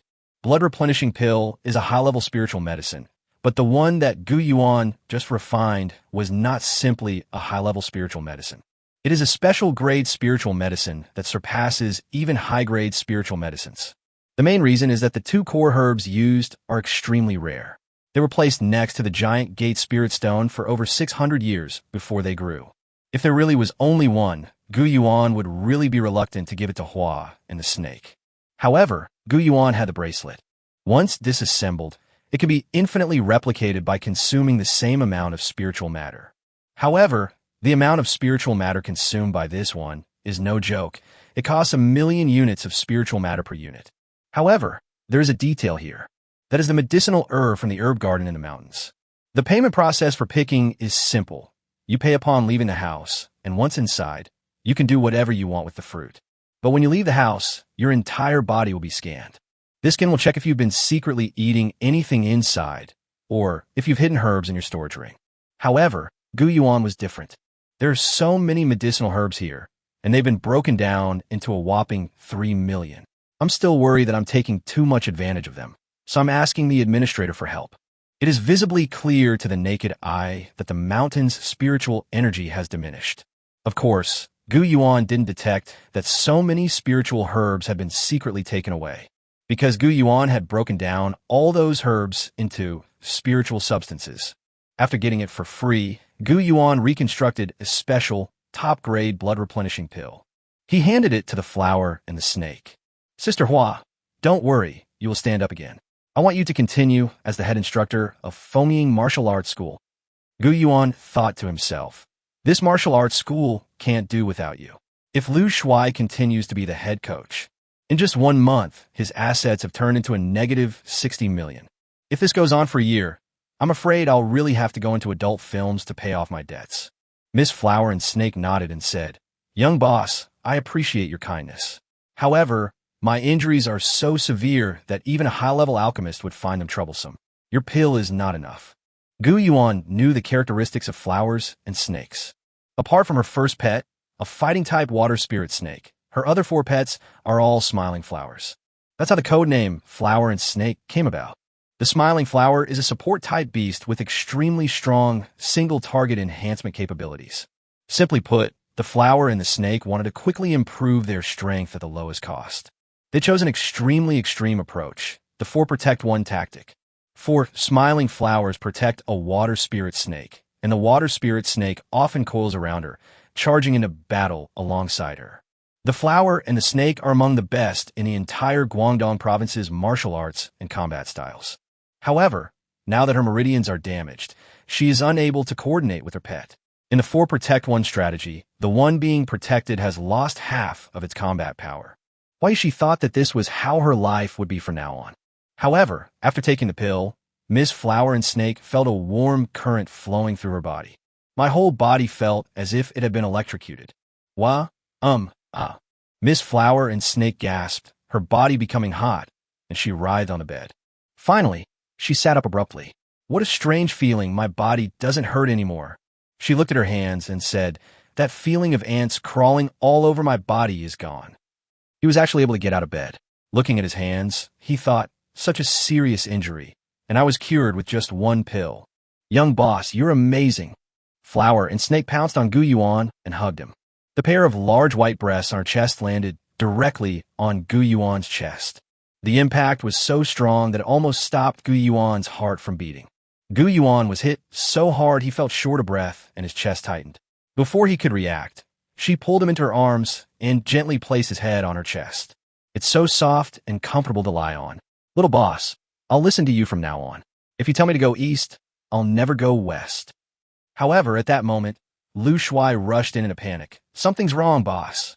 Wenzhong Martial Arts School is here to cause trouble.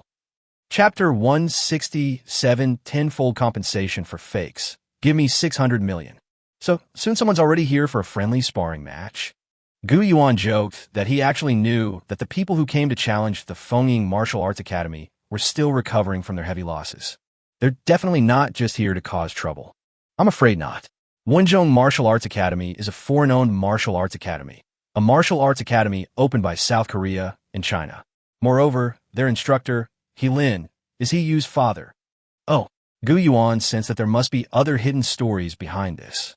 Hua and the snake approached Gu Yuan and said, Boss, the Wenzhong Martial Arts School doesn't seem to have any good intentions. I'd better go with you. Gu Yuan nodded and went to the reception hall of the Fengying Martial Arts Hall. In the center of the hall, there was a long table with two groups standing on either side, looking ready to fight at any moment. Gu Yuan sat in the center of the chair on the left, with Hua Yushi standing beside him. Sitting opposite him was a burly man with a big beard, who should be Lin, the head instructor of Wenzhong Martial Arts School. Standing beside him was Wang Yu, the second in command of the Wang family, a renowned family of alchemists from the capital, in Dongguan. The two groups sat facing each other, and Lin did not immediately overturn the table. Instead, he said very politely, Young brother Gu Yuan, you are indeed young and promising, and a newborn calf is not afraid of tigers. You flatter me, but in terms of courage, you, who dare to cause trouble in my martial arts school, is still a bit lacking. Gu Yuan's words almost made Lin choke and spit out his tea. One arrogant kid. I've come here today to talk to you about my son. As he spoke, Lin gave a look, and his henchman had already written a check for 100 million and placed it on the table. Gu Yuan accepted the check for 100 million. Just when Lin thought there was still room for negotiation, Gu Yuan spoke up. There's nothing to talk about. Gu Yuan said, glancing at Wang Yu beside him. The Wang family should know very well that you have always had a rule of compensating 10 times the price for fake products, and that you are selling fake medicine. They swindled 60 million from our Fengying Martial Arts School. I'll take 100 million now, but when will you transfer the remaining 500 million? Wang Yu was about to lash out upon hearing this. But seeing that Gu Yuan was not afraid of the other party's gaze, he said, You set the rules yourselves. If you don't pay, then we'll continue to appeal and see how the judicial system responds. Gu Yuan's words left Wang Yu speechless, and he could only sigh helplessly. Okay, our martial arts school will also contribute the 600 million. Gu Yuan sensed from this that the Wang family's power was truly immense. Lin would rather spend 600 million to repair his relationship with the Wang family than actually make them pay for the trouble his son caused. The prestige of a family of alchemists is truly immense. Gu Yuan thought to himself. However, Lin had already produced an agreement. You will get the money. Young Master Gu, this is about the settlement agreement.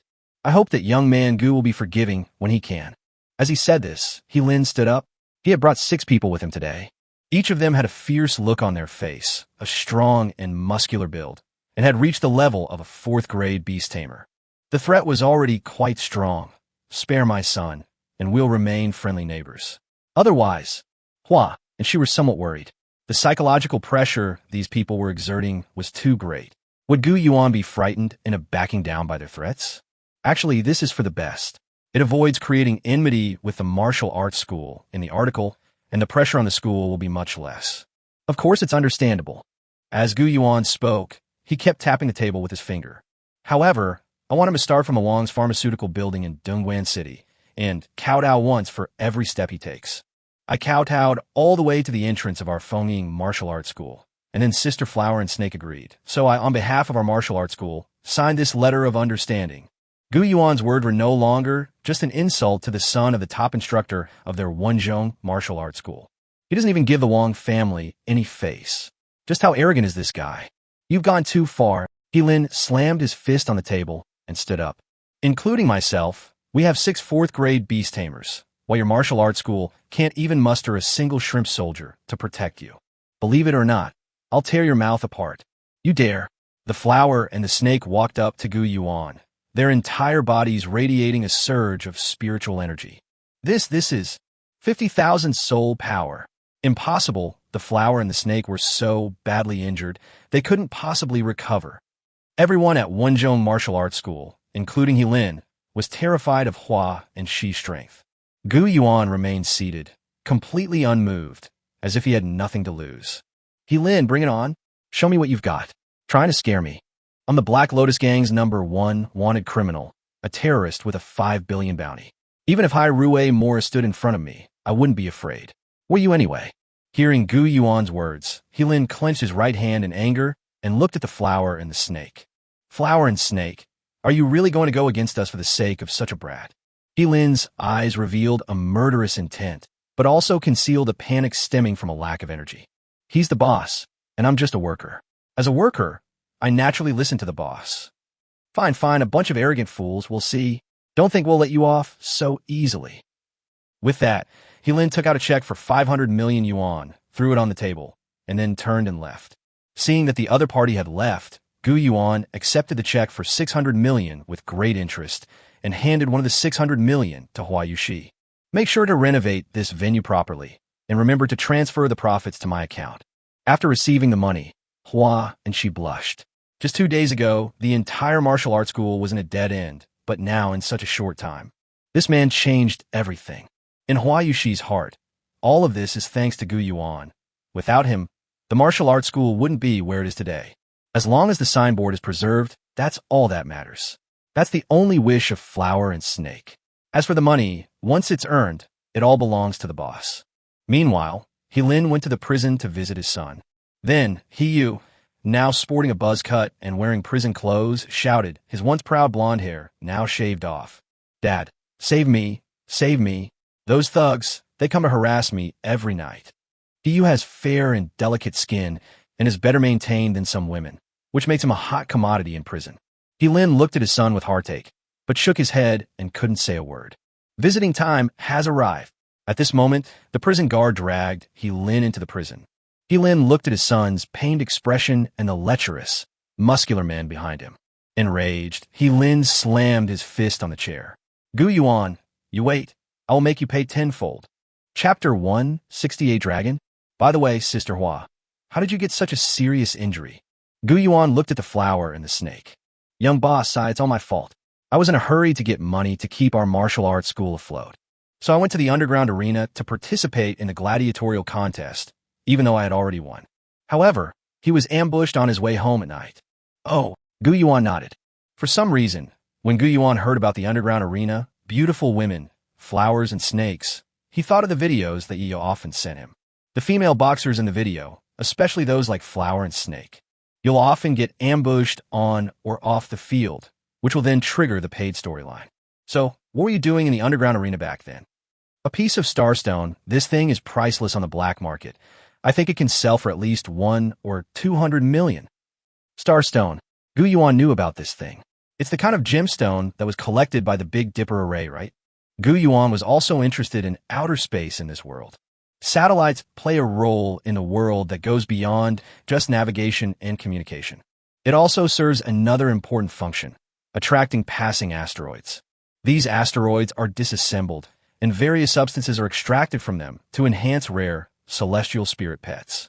And Starstone is such a stone. Unfortunately, Gu Yuan has never actually seen a starstone. He has only seen them in textbooks. No, it wasn't collected in modern times. That starstone was placed on the hilt of an ancient soul weapon. The knife is shaped like a wheel, and there is a mechanism behind the wheel, which is driven by a starstone. That was a soul weapon used by the Ming Dynasty's embroidered uniform guard. Upon hearing the name of the Ming Dynasty, Gu Yuan recalled the Ming Dynasty corpse bearing the name of the Giant Gate Star. He told himself that he had been sent south by the Ming Taizu Emperor to search for the dragon. The Ming Dynasty, the Starry Sky, dragons, and the 7-star formation for alchemy. I always feel that there are countless connections between them, but I can't connect them all. Gu Yuan felt he needed more information. So, Gu Yuan first sent a message to Yi to tell her about the procedure. Phoenix Tamer, Yi Chuan, can you give me some information about dragons? Tooth-piercing document. I clicked on it and took a look. The 4 emojis feature a cute anime character with long green hair and dragon horns on his head. Our group Dragon King. How to use the Dragon King. How to ride the Dragon King. Looking at this meme, there's a cute green-haired girl with tears in her eyes, being pulled backwards by someone's hand. Gu Yuan wanted to smash his phone, but then he remembered that this time he wasn't holding his satellite phone. Smartphones are fragile and break easily, so Gu Yuan picked up the phone again. Gu Yuan did not save them this time because he already had these drawings. Phoenix Tamer, you'll die if you don't post lewd pictures for a day. I'm asking you something serious. Yi Chuan, dragons, these mythical beasts, only exist in the West, and they all possess mythical bloodlines. They can fly, have dragon wings, and long tails and heads like lizards. Phoenix Tamer, isn't there a 5-clawed dragon like those in Eastern mythology? Yi Chuan, no, don't overthink it. Those are all made up in myths and legends. Totem, do you understand? A body that doesn't conform to aerodynamics can't possibly survive on Earth. Subsequently, Yi sent over some information about how many dragons exist in this world and which beast tamers are exceptionally talented. As for outer space and the Ming Dynasty, there's nothing particularly noteworthy about those either. In outer space, including the world's 3 major satellite arrays, GPS, Beidou, and GLONASS, we need to understand their history, current status, and real-world applications. Although they were classified, none of them were what Gu Yuan wanted. The content about the Ming Dynasty is even more extensive, including various unclassified materials, unofficial histories, and countless other sources. However, the content is all related to treasures and unclassified historical documents. Archaeologists might be interested, but that's not what Gu Yuan wanted. There was a lot of content. Gu Yuan sifted through the images and files related to dragons, which were all sorts of strange and unusual things. None of the cards were related to the eye-like gem in his hand, and he simply accepted them silently. Phoenix Tamer, same old rules. The money is owed, and you'll deduct it from my bonus each time the mission rewards are distributed. I need to go back to Sun Yat-sen University. Since modern information networks cannot provide the answers Gu Yuan seeks, the only option is to search for any secrets hidden in paper documents. Gu Yuan returned to Sun Yat-sen University, where reconstruction work was still ongoing. The library at Sun Yat-sen University is in a mess. No one is cleaning it. There's a hole in the ceiling, and there's no one here now. Gu Yuan casually picked up a bottle of Coke from a smash vending machine and got it for free. He swaggered to the entrance of the basement while drinking. Old man, are you dead yet? Gu Yuan shouted loudly. The strange old man, whose tongue had been cut out and who had a crow perched on his shoulder, looked at Gu Yuan. The Xinhai Revolution, 2 world wars, civil war, the Cultural Revolution, none of these things took our lives. Do you think a single monster invasion could damage the magic array beneath this library? The crow flew around Gu Yuan as it spoke. Gu Yuan nodded, thinking to himself that it made sense. I ask you, do dragons really exist in the world? Of course. I remember back in the Indo-Pacific theater, there was an English officer. The crow flew back onto the old man's shoulder and said. Gu Yuan interrupted impatiently. I'm talking about the dragon of China, which has the body of a snake, horns on its head, and a tail behind it.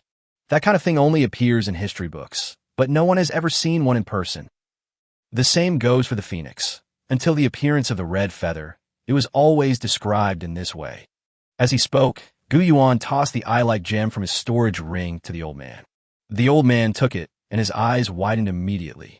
No, impossible. This is what's recorded in that book. What? Gu Yuan thought to himself that there was hope when he saw the old man so excited.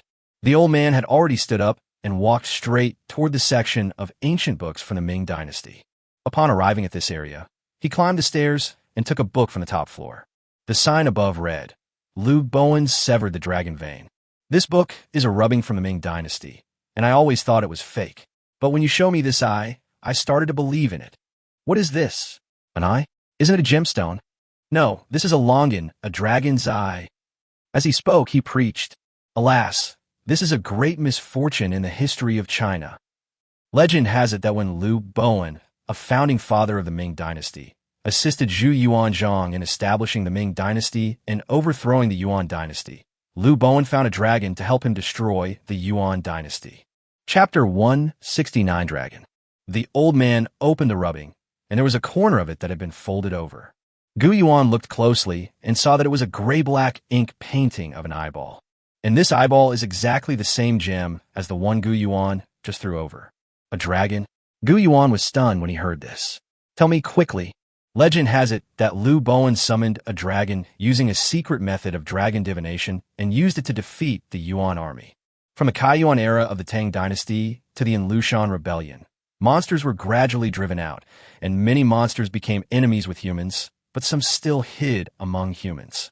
Dragon-type monsters are among the strongest recorded mythical monsters, capable of summoning wind and rain, and possessing the 4 basic attributes of wind, water, fire, and lightning. It has the strongest functionality and comprehensive combat capabilities. According to this book, Liu Bowen's dragon was the strongest dragon in the world, a 5-clawed golden dragon of extreme yang. It was with its help that the Yuan dynasty was destroyed. Upon hearing this, Gu Yuan nodded in agreement. Then what about severing the dragon vein? Zhu Yuanzhang was tyrannical in his later years, suspicious and fearful of ghosts and gods. The Ming dynasty had just been established, and its foundation was not yet stable. He worried that if another person emerged in the world, also finding the dragon's help, and then overthrew him, what would he do? So he sent his general, Liu Bowen, to take the lead. Liu Bowen's abilities were unfathomable. He was knowledgeable in astronomy and geography, knew all things in the world, and possessed various wondrous Taoist skills. Liu Bowen searched for mountains and rivers, smashed the dragon veins in various places, opened up mountains and broke rocks, blocked rivers, and cut off their flow so that dragons could no longer be naturally conceived. Finally, a special group of Taoist priests was formed. This group of Taoist priests were directly commanded by Liu Bowen. They used a special Taoist technique to capture the dragon, then gouge out its eyes, extract its bloodline, seal it away, and finally burn it to ashes with celestial spiritual fire. Slay all the dragons in the world. Hearing this, Gu Yuan nodded.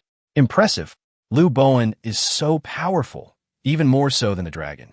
Wasn't Zhu Yuanzhang afraid that he was too strong and would affect his rule? Clever, the old man praised. So after it was all over, Zhu Yuanzhang poisoned Liu Bowen and killed him as well. Gu Yuan was speechless. What he said made so much sense that he didn't know how to refute it for a moment. Take it. As he spoke, the old man tossed the longan to Gu Yuan. After receiving the dragon eye stone, Gu Yuan asked, "You're not interested in this stone?" "What are your interests?" the old man asked. "I will never be able to leave this library for all eternity. And even if you have the dragon eye, so what? Liu Bowen has great magical power. Can you reverse his magic array?" However, Gu Yuan had already taken a step forward and taken a rubbing. "You said that books will find their destined owners. I found this longan stone in a remote ditch." Gu Yuan laughed and said, "So, do you think I'm a destined person?" The old man looked at Gu Yuan. "If you're still not convinced, then take it. China has been without dragons for 700 years. I'd rather believe it's a myth. I also don't want to chase after something illusory with hope, only to end up disappointed.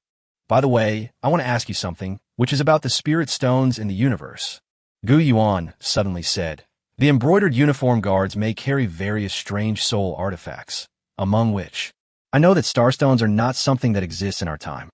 In other eras as well, meteorites have been attracted by chance and crashed onto Earth. There have even been instances where meteorite radiation created new species of pets." The old man said this. Starry Cat, Wishing Star, and a series of other rare pets with starry sky attributes are all evolved from this kind of radiation. They can use the power of the stars. There were many star cats in the Tang dynasty, but they're almost extinct in modern times. "Okay, I understand." Gu Yuan replied impatiently. "I need information on training the star cat." As he spoke, the old man gestured upwards with his lips. "If you want to take that manual for training star cats, then take it. The rules remain the same." Gu Yuan saw the book. It had a strange title, Starry Night Cat Breeding Stories. "Are you sure this isn't the name of a children's book?" Gu Yuan couldn't help but complain. The worst part was that the book's cover even had cute cat cartoon figures drawn on it. The person in charge of copying this book at the time was a little girl. She was heavily influenced by Western culture at the time, and the outside was decorated with crayon drawings by her daughter. As the old man spoke, he began wiping the cold sweat from his forehead with one hand, saying helplessly, "The methods of raising and training auxiliary pets tend to be gentle, since they often do not undertake difficult tasks. Gu Yuan returned home and, based on the content of the book, made a long-term plan for Xiao Baihe's training. It turns out this is another project that will require a crazy amount of money. Little Lily has 4 evolutionary paths. 2 are independent evolutionary paths of Star Cat, and the other 2 are independent evolutionary paths of Munchkin Cat. However, Little Lily is probably the first in the world to possess both mythical and royal bloodlines. A spirit pet that possesses both the bloodline of the celestial tiger and the bloodline of the Star Cat. How will this adorable cat evolve? We must be on the safe side. Gu Yuan will definitely choose the one from this manual, so that it can evolve into a higher form of the Star Cat. Lily has 2 evolutionary forms, Starlight Cat and Star-Eating Cat. The Star-Eating Cat is violent, difficult to tame, bloodthirsty, swift, and strangely cruel. It requires 1 Dark Star Meteorite, 1 Starry Sky Royal Grade Inner Core, and 2 Dark Grade King Grade Inner Cores. Starlight Cat. Gentle and adorable, it can transform into wings and fly. It is skilled at preying, curing illnesses, and bringing good fortune. It has fair skin and a beautiful appearance. It requires 1 Starlight Stone, 1 Royal Grade Starry Sky Inner Core, and 2 King Grade Light Inner Cores. Gu Yuan imagined 2 evolved forms of human beings. She wore a black cloak, somewhat like a vampire, with red eyes, blood-sucking fangs, and wielding a dagger.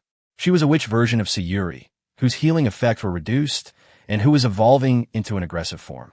Or rather, the magical girl version of Sayuri, with white stockings, a little angel wing on her back, a starlight wand in hand, a pink and white dress, and a sweet smile, would be better. Of course, either one is fine. Whether it's Starstone or Dark Starstone, they are both expensive and rare materials. Where are you going to find them on your own? Gu Yuan watched as Xiao Baihe, still in cat form, crawled across the ground, pushing a ball of yarn forward while balancing it on her head. He lifted his legs and dangled them on the ball, hoping to push it forward, but accidentally fell face first onto the ball, which rolled forward. She landed head first. Is this really a demonic beast with the bloodline of a god emperor? Gu Yuan sighed as he looked on in confusion. Gu Yuan sent a WeChat message to Miss Flower and Snake. Flowers and Snakes. The little boss's anonymous post is so unique. I won't change my name if I can't get Tamamo no Me. Flower and Snake. It's all right, little boss. I'll change the note. Please continue. The adorable little boss. Sister Hua, I want to ask you something. What are the rules of the competition you mentioned last time? The underground arena for obtaining star stones. Flower and Snake. That competition is based on a point system. How so? The underground arena has its own set of rules. It's not that the stronger you are, the easier it is to get points. Rather, it's related to challenging opponents of higher levels. Chapter 170 Target, Starstone. According to the explanation of Sister Flower and Snake, this underground arena is very different from a regular arena.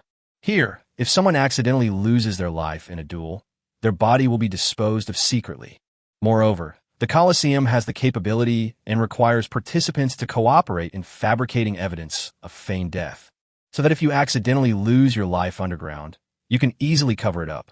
Moreover, there will be no security measures during the battle, the purpose of which is simple: to prevent match fixing.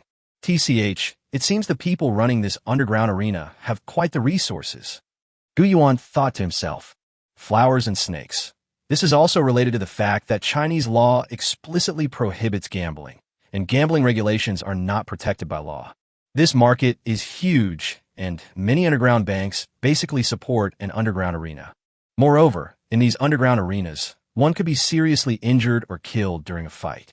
These are all things that happen frequently, and this bloodshed and violence, ironically, encourages some wealthy people to gamble. Here, it's not uncommon to see gamblers betting tens or hundreds of billions of dollars. There's even a special program every Saturday where people who have been starving for 3 days and monsters who have been starving for 3 days are put together for a life or death duel, which is very fair. Cute little boss. It's so dangerous. Would anyone really go and participate?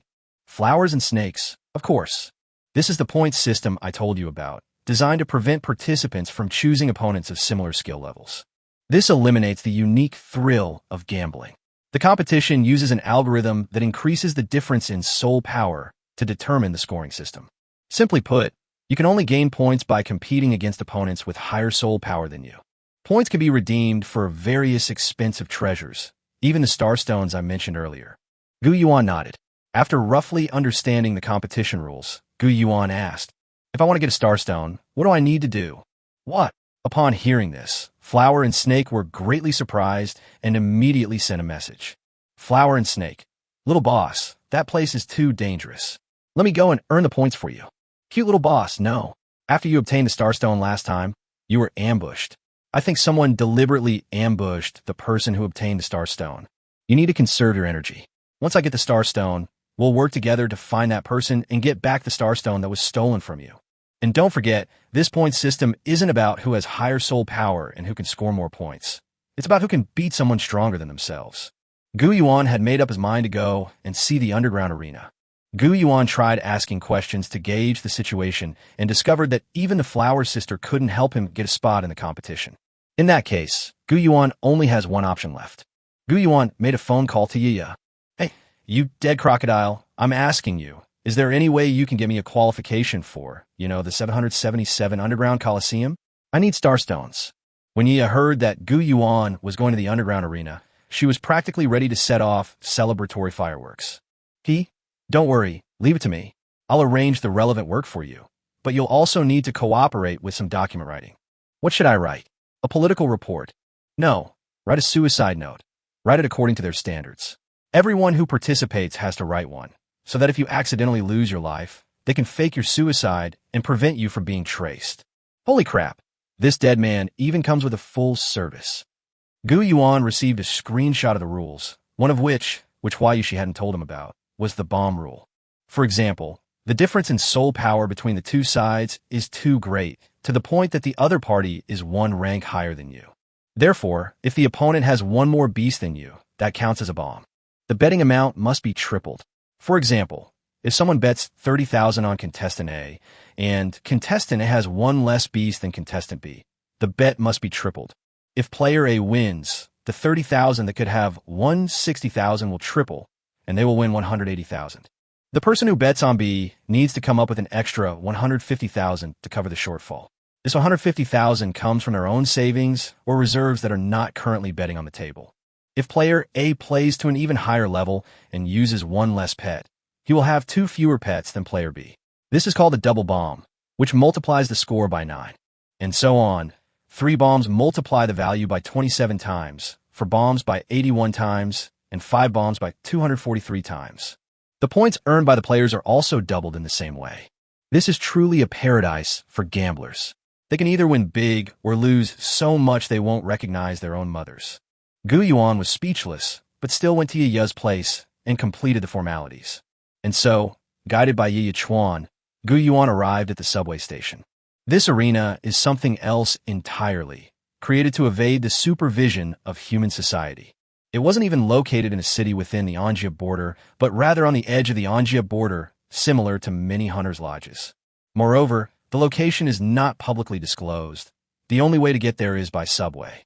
Gu Yuan arrived at an abandoned subway station and found that there were already many hunters like himself waiting there. "Sister Flower." Gu Yuan approached a man in black and greeted him in a low voice. "Oh my, how did you recognize me?" Huai Yushi raised her head. She was wearing a mask, and the hood of her trench coat was also pulled up. He was dressed in black, and his disguise was very sophisticated. Gu Yuan was speechless. He looked at her chest, which had shrunk considerably, probably because she was wearing a bralette that held it tightly in place. Unfortunately, looking around, there were no women older than her. Could it be that I didn't disguise myself well enough? Sister Hua anxiously examined her own body. "No, you're very good at disguising yourself. I found you through the process of elimination," Gu Yuan said quietly. "The young boss is so smart. How did you eliminate them?" Sister Hua praised with a smile.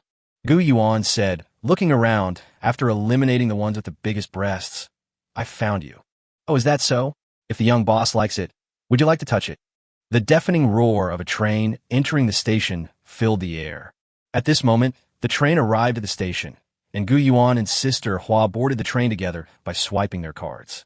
It was pitch black all around, and I could only feel the train constantly turning and changing tracks. Gu Yuan guessed that there were many underground arenas distributed on the edges of various safe zones.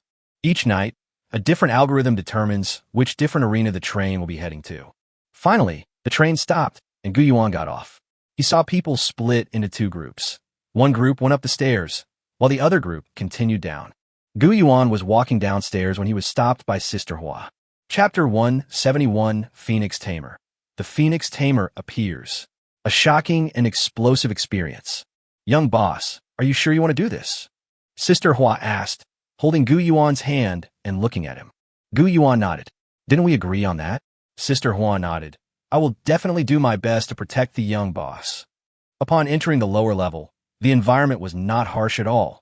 The ventilation was excellent, and there were various shops selling medicinal herbs, food, and alcohol. Many hunters are preparing. Gu Yuan noticed that there were many people here, not only Chinese, but also foreigners. Many of these people knew each other and came to the athletes' lounge, which was somewhat like a giant gym. Insults, smashed tables, dismantled chairs, and the violence of offline fights filled the place, some of which had already drawn blood. And there were countless people who said they wanted to go on stage and fight to the death. You only live once. This is the electronic sign hanging above the registration desk. Gu Yuan used to be a top student with excellent English skills, so he naturally knew where this famous quote came from. This comes from a forum called Wall Street Casino. This phrase sounds like it's an encouragement to do good, saying that you only live once. However, in English, the intended meaning is more often that you can only lose once. To put it simply, if you win, you can play with young models at the club. If you lose, you become a young model at the club. Hello, I'm new here. I need to register. Gu Yuan handed the ID card that Ye had given him to the waiter. This is a challenge mechanism where everyone who swipes their card will be anonymously displayed on the board. Others can choose to challenge you, and you can also choose to challenge other people on the board. The person being challenged has the option to accept or not. Ding dong, swipe the magnetic card. The entire signboard suddenly flashed. What's going on? Is there something wrong with the dashboard? Gu Yuan suddenly noticed that all the screens were flashing the same image at the same time. No, it's not that the signboard is out of control, but that someone has paid for the entrance effect on this ID card. The waitress stared blankly at the exaggerated special effects. At that moment, all the broadcast television sets and the large screens used for selecting participants displayed an image of a fiery red phoenix soaring into the sky.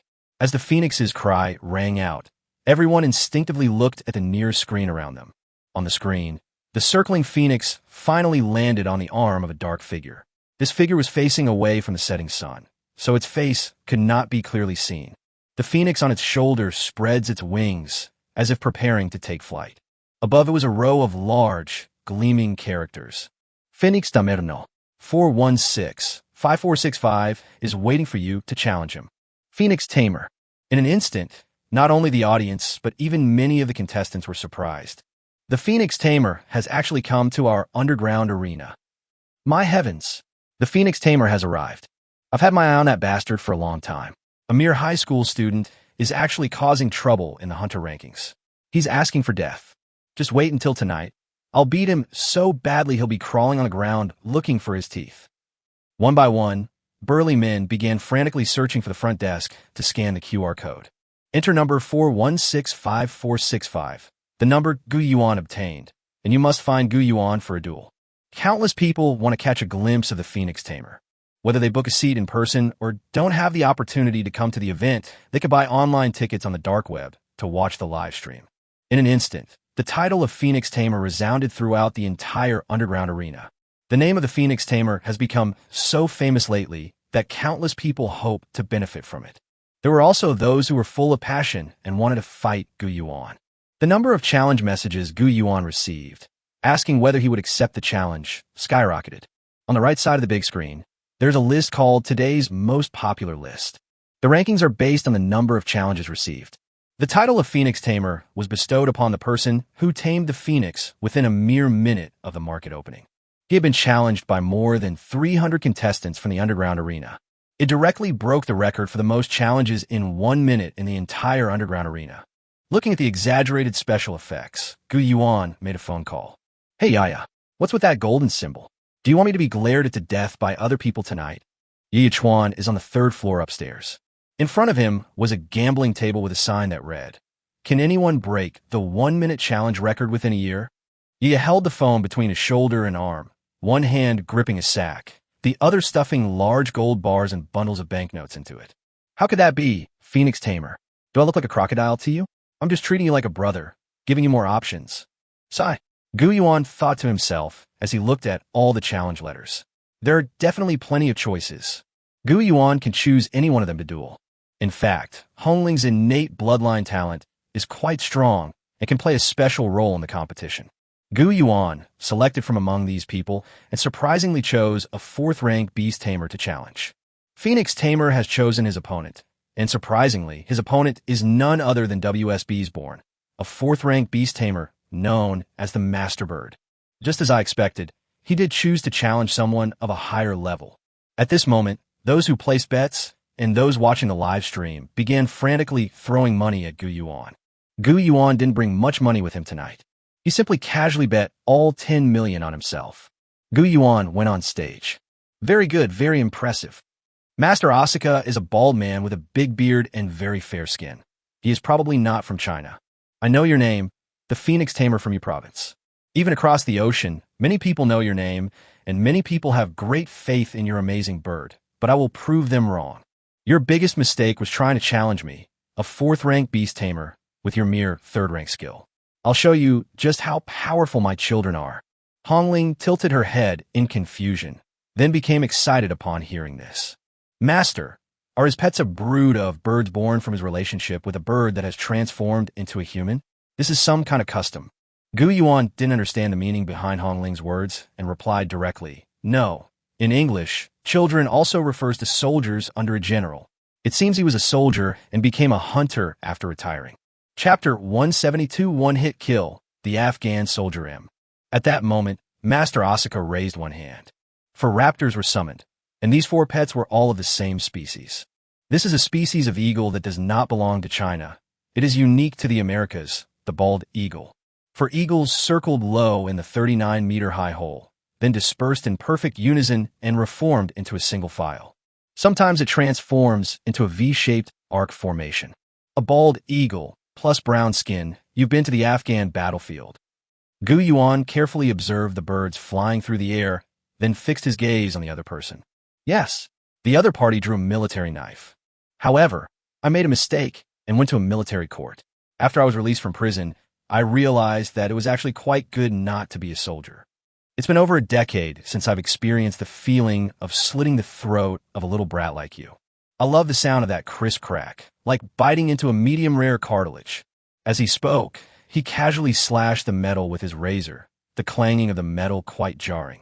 Young boss, be careful, these people really do kill. The flower and the snake were holding their breath in the audience. However, Gu Yuan nodded. I understand, you committed war crimes, right? The referee shouted. Phoenix Tamer, you're a rank 3 beast tamer, right? Quickly summon your other pets. No need, Gu Yuan said calmly.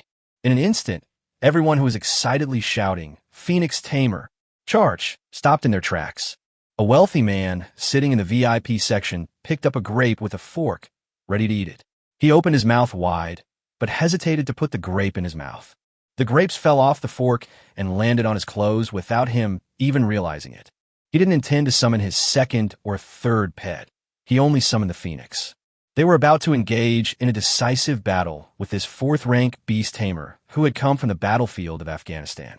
The opponent summoned 4 pets, which means that Phoenix Tamer has 3 fewer pets than him, which is equivalent to a 3-bomb, resulting in a 27-fold payout. For a moment, everyone present was stunned. Is it about suppressing Gu Yuan or Master Fein Yao?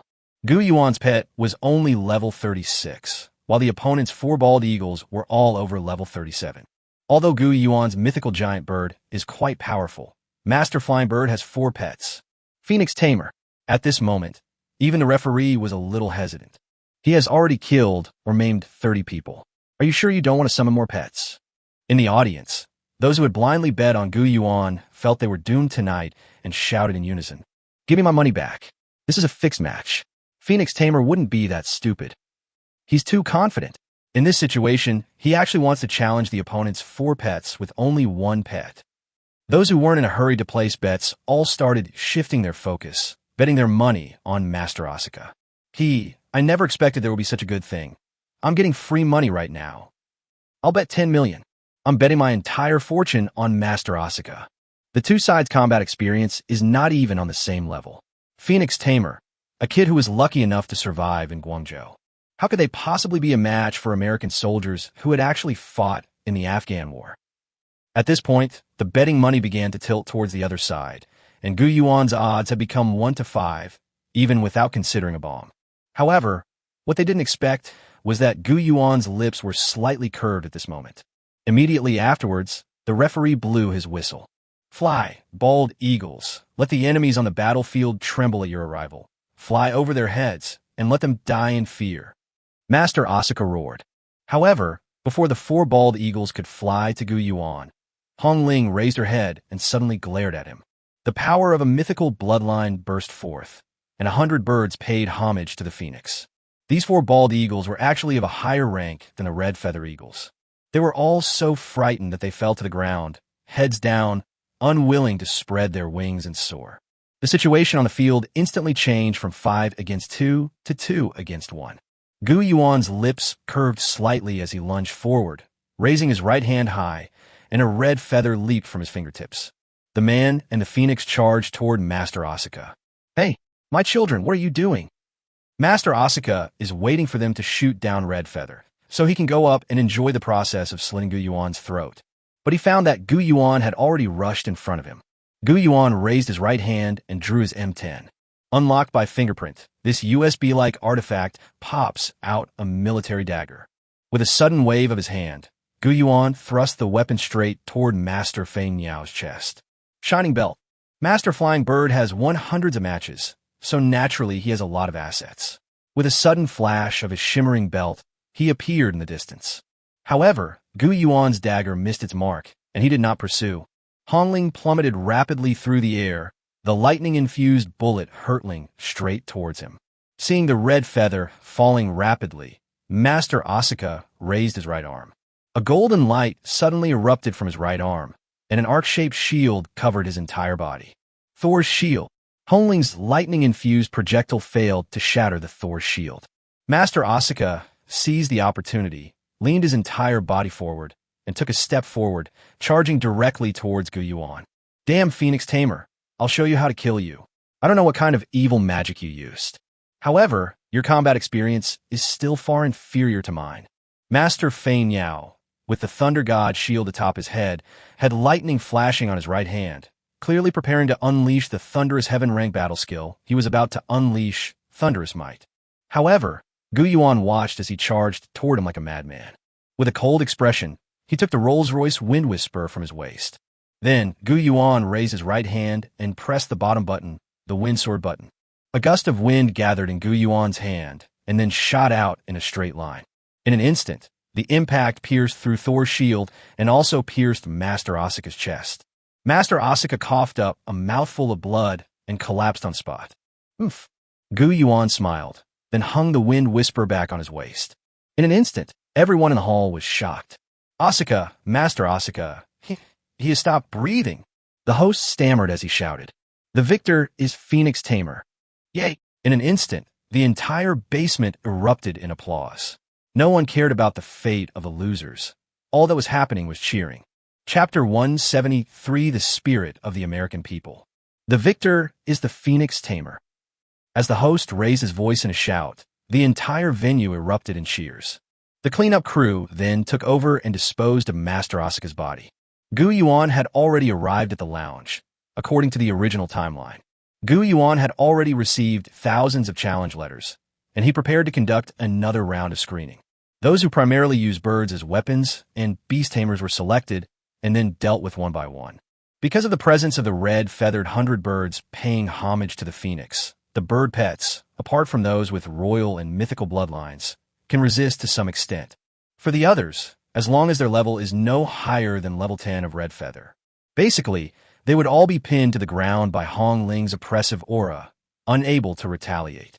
Gu Yuan could easily win with fewer troops. However, to Gu Yuan's surprise, the number of challenge letters on the system suddenly decreased. Many hunters, upon witnessing Gu Yuan in battle, would truly go for the kill. Furthermore, after recognizing Gu Yuan's strength in the first battle, none of them dared to challenge him rashly again. None of the beast tamers that Gu Yuan wanted to select who primarily use birds as their battle pets, dared to challenge him. However, there are still quite a few bold people who want to challenge Gu Yuan, and Gu Yuan is not afraid. He won more than 10 games in one night, basically a third-ranked player chasing a fourth-ranked player, and almost every game resulted in a blowout. People started betting on Gu Yuan like crazy, causing the odds to plummet. Damn it, this makes it even harder to make money. Aside from winning 6,000 points in the first battle and gaining 163,000 points from 3 bombs, Gu Yuan also gained points in the following battles. I've earned tens of thousands of points. But Gu Yuan's points skyrocketed from 0 to over 200,000, instantly making him a big spender in the underground arena. They've even broken into the top 100 on the points leaderboard. Moreover, Gu Yuan had just bet 10 million, and with a 5x payout, that's 50 million. The 3-bet multiplier increased the stake by 27 times, resulting in a direct profit of 1.35 billion. Gu Yuan felt the thrill of spending lavishly in this underground arena. 1.35 billion. I wonder how many people who bet on Master Asuka are now going bankrupt. Although Gu Yuan's odds plummeted afterward, he managed to survive thanks to his explosive power and his absolute confidence in the strength of his 3 pets. It can be considered a stable form of investment. Making tens of millions each time is not a problem. There is a redemption form at the points redemption area. 1,000 points for any attribute crystal bead, 1 piece. Red letter feed, T711, 5,000 points, kg. Advanced elixir recipe, 10,000 points, zhang. Royal level monster inner core, 50,000 points, kg. A sword inlaid with starstones, 500,000 points. There are also various precious feeds and soul artifacts that can be exchanged, but there are too many to list. In short, the display case showcasing the prizes is filled with a dazzling array of treasures. However, Gu Yuan will not use these points for the time being. Inner cores, crystal beads, soul weapons, and pill recipes can all be bought with money. Gu Yuan now needs to save up points to exchange for the starstones needed to evolve Little Lily. However, more points are needed to redeem starstones. Meanwhile, on the other side, on the 4th floor of the Coliseum, the casino's top executives were gathered around the conference table for an emergency meeting, and everyone looked grim. This Phoenix Tamer has already earned over 1 billion and won over 100,000 points. So what? One of the meeting participants said, twirling a throwing knife in his right hand. I heard from someone that he wants the Star Stone. Upon hearing this, the man wielding the dagger twisted his right hand and plunged the bayonet into the table. The key is that he's here every day, beating up 4th-ranked players with 3rd-ranked skills, and occasionally he'll even get a couple of big wins. He'll eventually climb up the ranks. We only have one of these Star Stones, which we use specifically to lure out masters from all walks of life to fight in the underground arena. If someone else wins it again, and we try to take it back, it might arouse suspicion. It seems he's making you all very uncomfortable. Suddenly, a dark halo flashed by, and the person who appeared beside the conference table was none other than Helin. Helin, why are you here instead of staying at your Wenzhong martial arts school? Upon hearing this, Helin's lips curled slightly, and he twisted his neck as he spoke. I'm sworn enemies with that guy, the bastard who's at the top of the challenge leaderboard tonight. Upon hearing what the other person said, everyone present was stunned. So, what do you want to do? I want you to arrange for me to run into him on the field, and then I'm going to strangle him with my own hands. To avenge my son. Helin thought of his handsome son with fair skin, who was now in prison, being picked up by those big men. The anger in Helin's heart was about to explode. However, you are a 5th-grade beast tamer. If you issue a challenge, the other party will definitely not accept it. It's very simple. Helin said, you disguise my information and say that I am a 3rd-grade beast tamer. In addition, add various rewards to make him think that I am easy to bully and that he can make a lot of money. I promise that I will tear him to pieces without revealing my strength. That way, your reputation will be preserved and my revenge will be achieved. All right. Zhong Chirue, their leader, stood up and agreed. After Helin left, the others were filled with doubt. Boss, what if he gets exposed? It will damage our reputation. Zhong Chirue chuckled. Tonight, Gu Yuan won't leave alive. What do you all think? The disaster in Guangzhou killed many people, and the underground banks have a lot of bad debts, right? Since they can't handle it, why not just kill Gu Yuan and send him to the Black Lotus gang? Then let them help us get the smuggling permits, and then we'll escape overseas. This underground arena is better off not being done. We'll take the gold abroad, become American citizens, and enjoy the air of freedom. At this moment, Gu Yuan was in the lounge. Gu Yuan was drinking his sugary soda while watching TV. Suddenly, Gu Yuan received a text message from Yi. The wind has picked up and receded. Yi wears this and rarely speaks so formally. This was a code word used by many gangsters back in the early 2000s. It means that things are getting tense, and I've already run away. What's wrong? From the very beginning, the number of people entering has exceeded the number of people leaving, and some people say that the exit track is malfunctioning and they will have to wait until tomorrow morning. I used to run a casino. If the game changes too much and the house can't pay the bill, they might just lock the doors, kill all the gamblers, and run away with the money. What about my 1.3 billion and tens of thousands of points? No, let's go. Fortune favors the bold. Isn't that the true essence of gambling? They're about to flip the table. It's not certain who'll flip the table. You're incredibly brave. Gu Yuan put the satellite phone into his pocket. Then, he stood up and went to the bar. Looking at the kind and friendly receptionist, he said, "Miss, I'd like to ask where I can collect my 1.3 billion yuan." Upon hearing Gu Yuan's words, the young lady took out a black magnetic card. "It's all in this card." "What kind of magnetic card is this? I've never seen one like this before. It doesn't look like an ICBC card, nor does it look like a CCB card. This is a card from Wankai Bank, a well-known underground bank in our area. If 1.3 billion is directly transferred into your account, such a large sum of money from an unknown source will flow into your account. The police will arrest you directly. You can take this card and exchange it for gold bars to withdraw cash when you leave, or you can deposit most of the money in the bank. When needed, go to an underground bank and withdraw a small amount. Chapter 174 has started being inscribed again, 2 at a time. I need the money right now. What should I do? Sorry to show up, but the gold bars and diamonds are only brought over for cash withdrawal each morning when we leave the venue." Gu Yuan frowned upon hearing this. You country bumpkin, this is a high-end club. Do you really think they won't pay you?" Yes. How could anyone come here to rob us? So what if he can fight? Phoenix Tamer is still just a cowardly, short-sighted brat. Hearing the elegant spectators in the audience holding wine glasses, Gu Yuan shrugged helplessly. "Young boss." Suddenly, Gu Yuan received a message from the flower and the snake. "You want to spend this money, right? I know a place where you can spend it. I know an old friend who has a lot of inner cores and supports underground bank account settlements." Upon hearing this, Gu Yuan immediately replied, "No matter who it is, I will spend all this money as soon as possible." It was already 2:30 a.m. Gu Yuan went up the stairs to the second floor, where he met a short, chubby man with a mustache and a top hat. "Hello, you must be Duke Fate, right?" As Gu Yuan spoke, he put his hands in his pockets. "I don't really like this title. When I left England, I should have chosen a pension instead of title, so I could still have some money to live in a villa." With that, he led Gu Yuan into his room.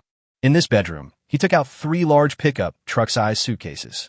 Gu Yuan opened the suitcases and saw that they were all filled with well-preserved inner cores. The various inner cores shone brightly. When Gu Yuan saw these inner cores, he smiled and said, "These are your life savings, right?" "Yes, back in England, I uncovered some smuggled goods that I've kept hidden my whole life. Now I've been dismissed from my post and am preparing to sell them.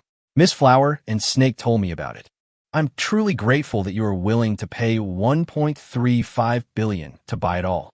Gu Yuan nodded, but what he didn't tell the other party was whether the money could be redeemed when the sun rose on the earth the next morning. "However, since we found someone willing to take the fall, let's just dump it on him." Gu Yuan tossed the magnetic card to the other person, saying, "This money is all yours." Gu Yuan also noticed it. He sold himself a total of 36 inner cores, among which 10 of them are mythical or royal level, while the rest are just the inner cores of legendary or king-level monsters.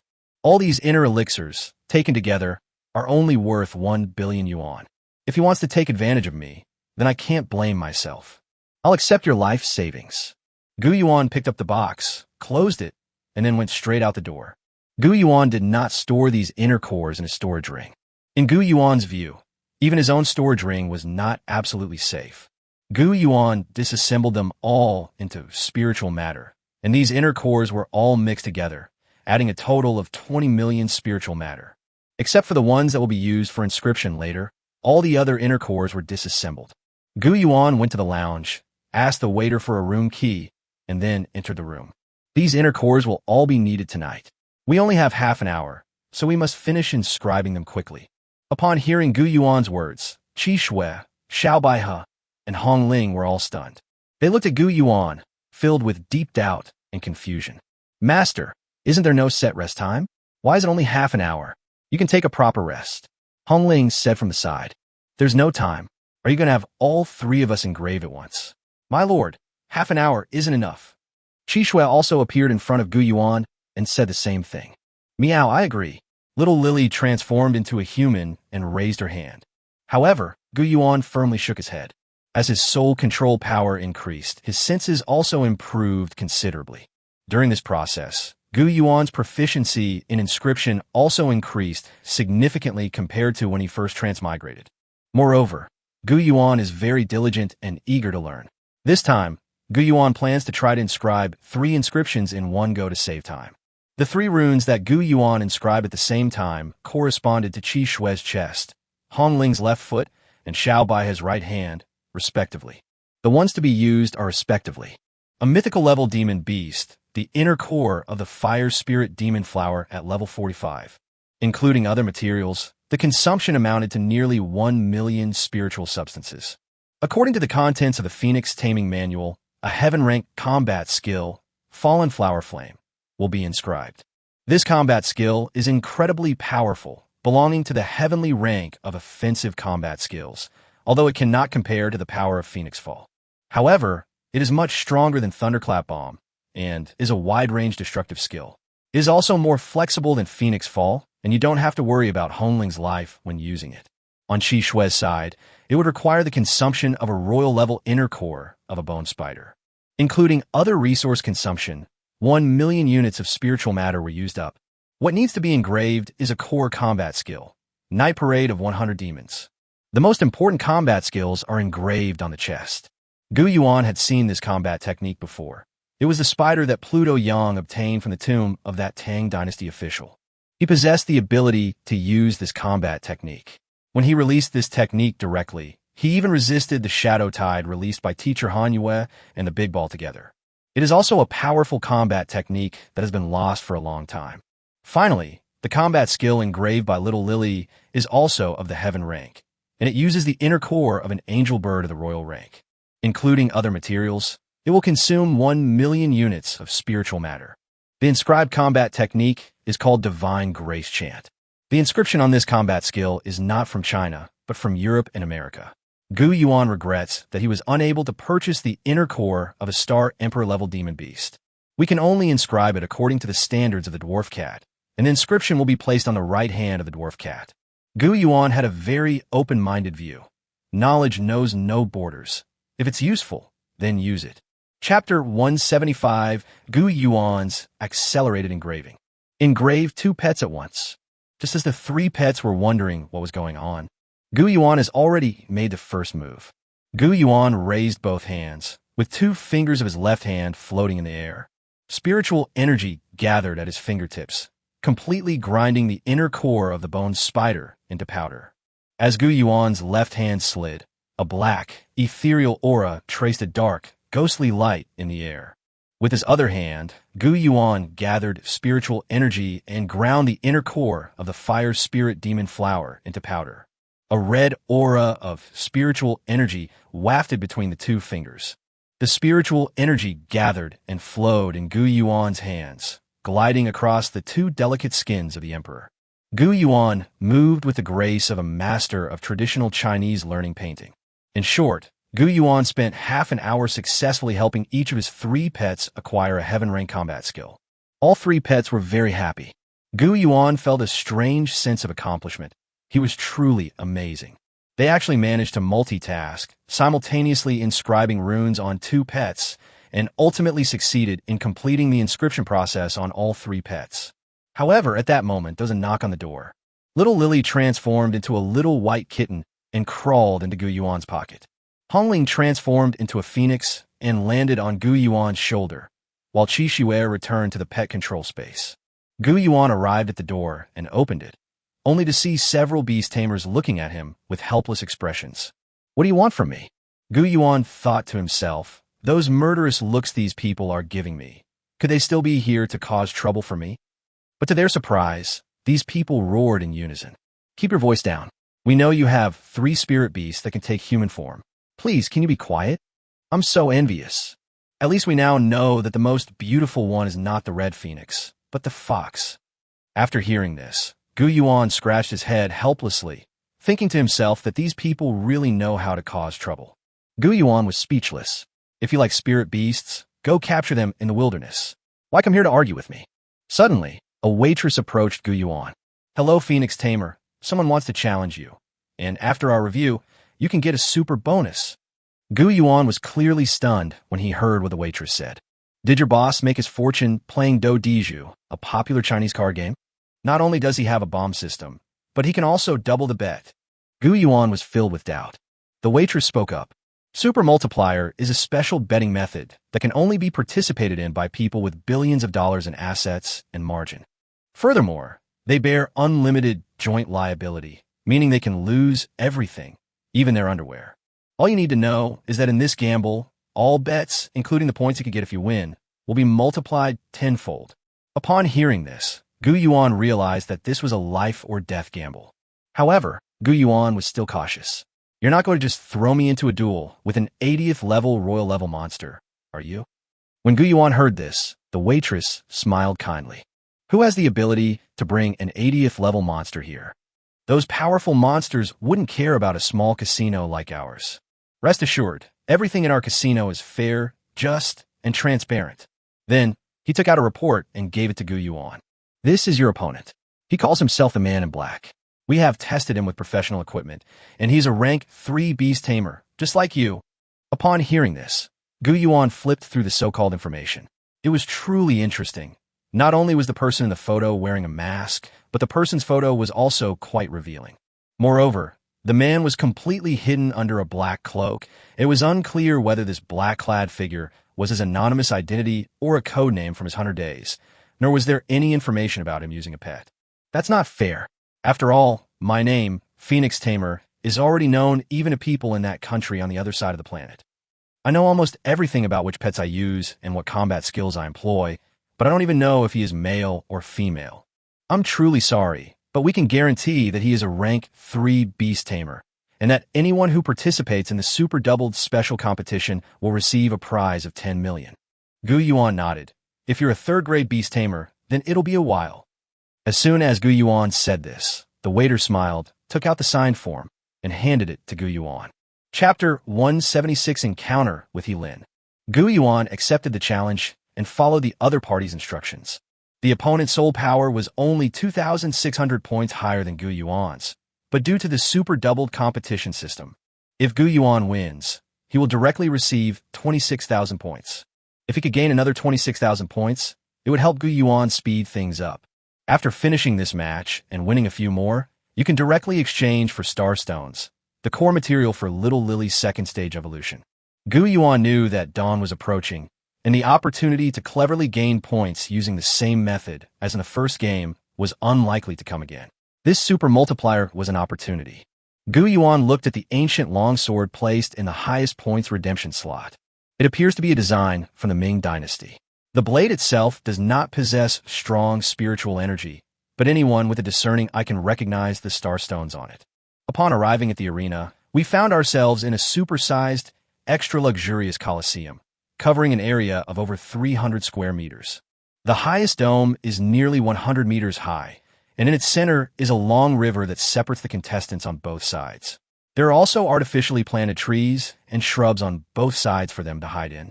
This is a multifunctional venue that caters to beast tamers who can fly, swim, are good at stealth, and are good at frontal combat. Gu Yuan silently watched the person approaching from the opposite side. He was draped in a black cloak, obscuring his face and age, but his broad, muscular build spoke volumes. His gender should be male.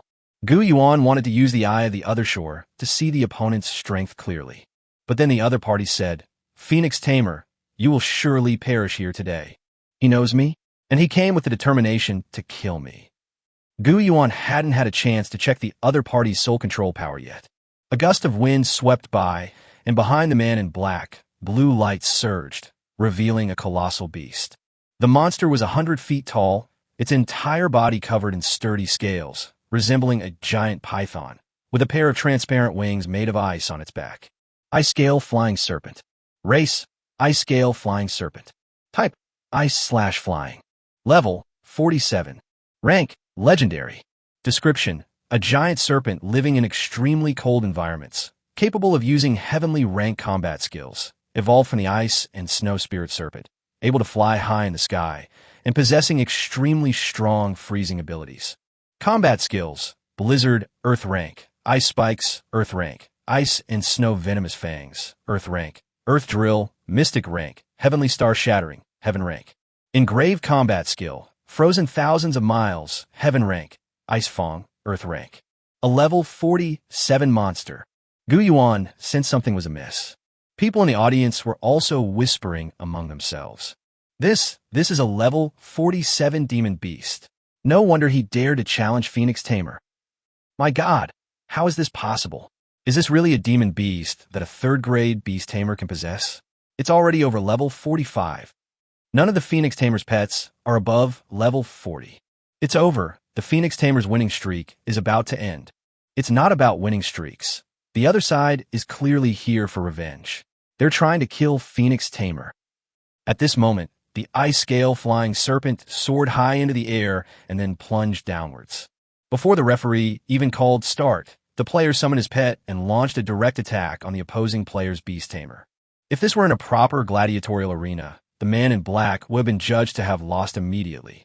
But this is a competition with doubled odds.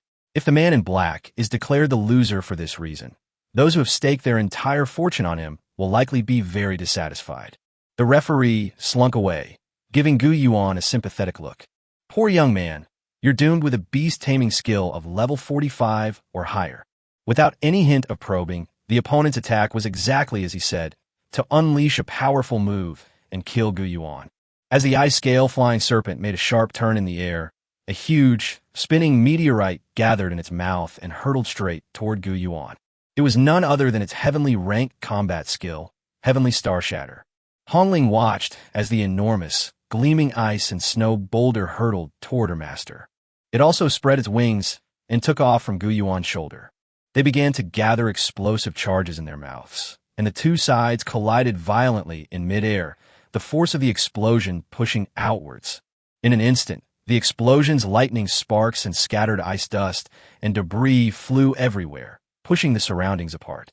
Although they weren't engraved heavenly rank combat skills, the impact of ordinary heavenly rank combat skills colliding together was enough to kill all the spectators.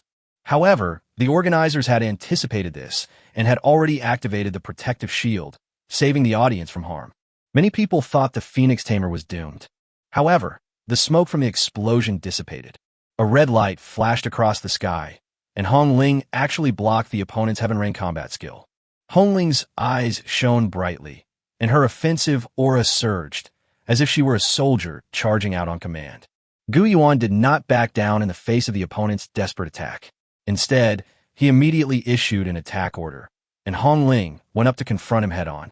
Red feathers swiftly slashed across the side of the Ice Scale Flying Serpent, its sharp claws tearing at the serpent's abdomen. A long scar was left on it, and bright red pustules began to grow on the scar. What disgusting boils! Is this poison? The Phoenix Tamer has such insidious combat techniques. The audience in the stands were stunned. Hong Ling made a sharp turn in the air, and lightning-infused bullets flashed in her mouth again as she accelerated downwards, the power of lightning gathering in her mouth. As the crimson feather approached, the lightning-infused bullet struck the back of the Ice Scale Flying Serpent, accompanied by a fiery explosion on the serpent's abdomen. The Ice Scale Flying Serpent crashed to the ground. Everyone saw the scales on the Ice Scale Flying Serpent peeling off. Wow, that's amazing. It seems we all underestimated the combat power of a mythical phoenix. It actually managed to knock off the Ice Scale Flying Serpent scales, which were as solid as 10,000-year-old ice. Gu Yuan laughed. You on the other side are too confident, aren't you? Summoning ice-type monsters to deal with my red feather. How little do you take me seriously? Lin was shocked.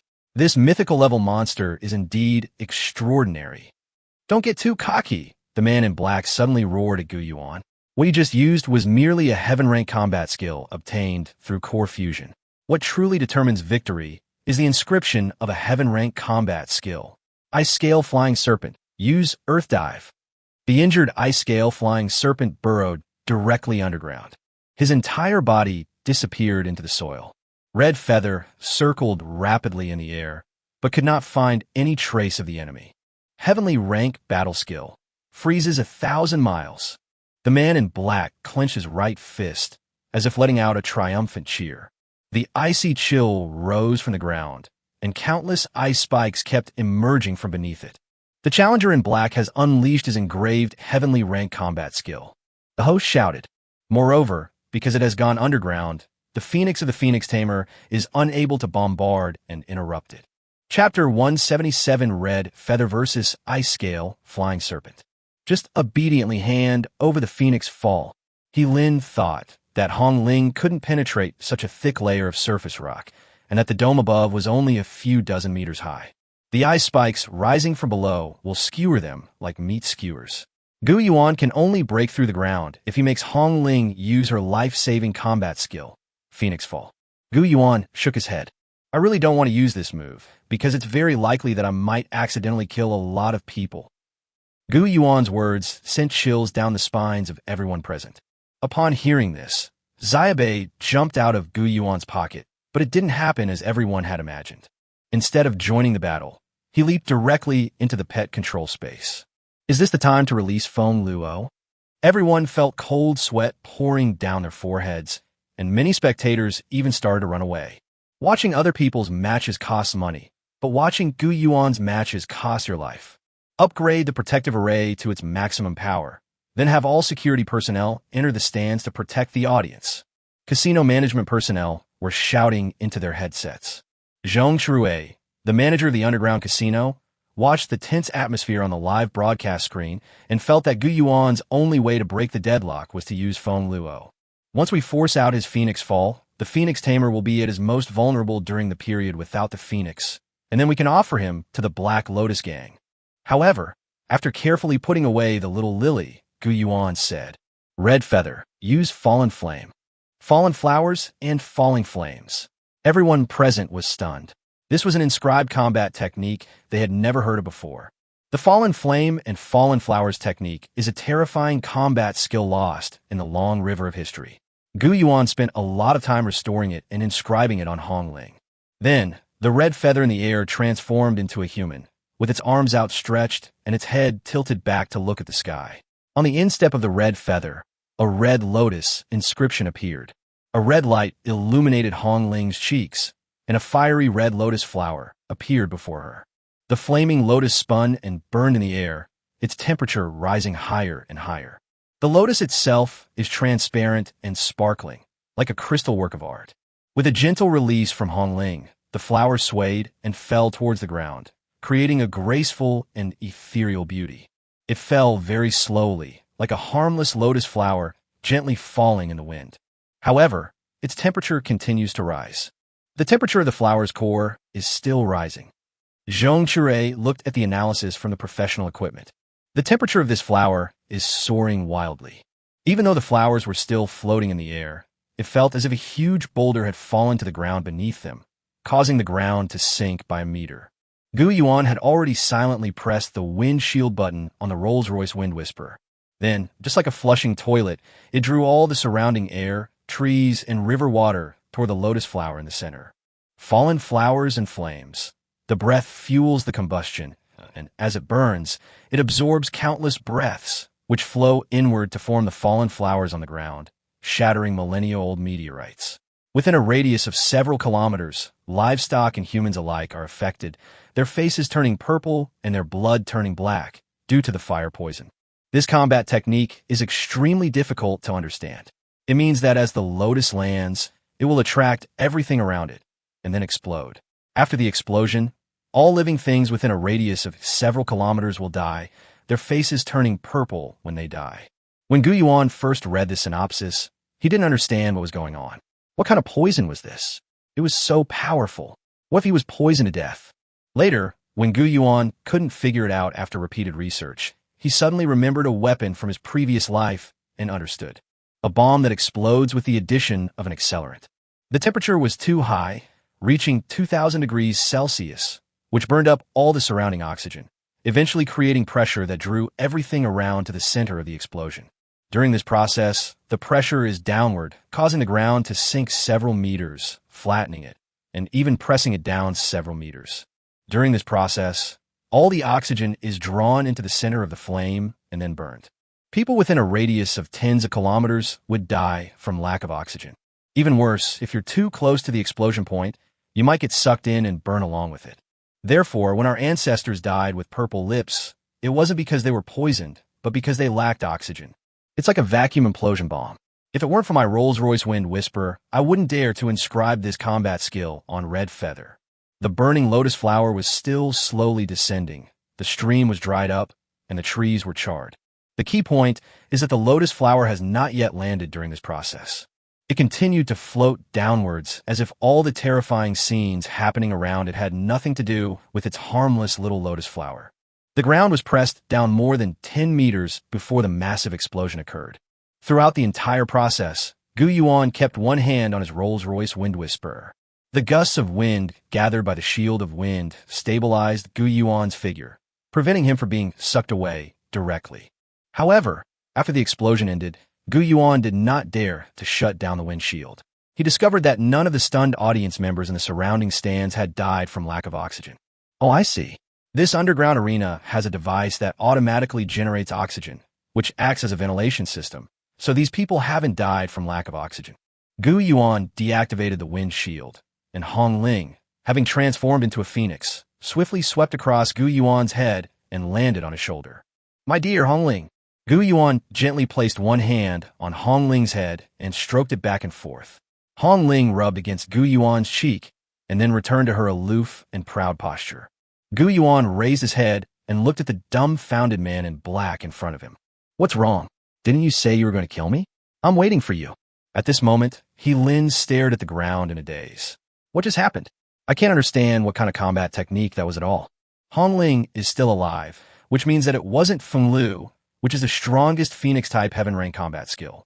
In other words, my ice-scale flying serpent was instantly killed before the opponent even showed its true strength.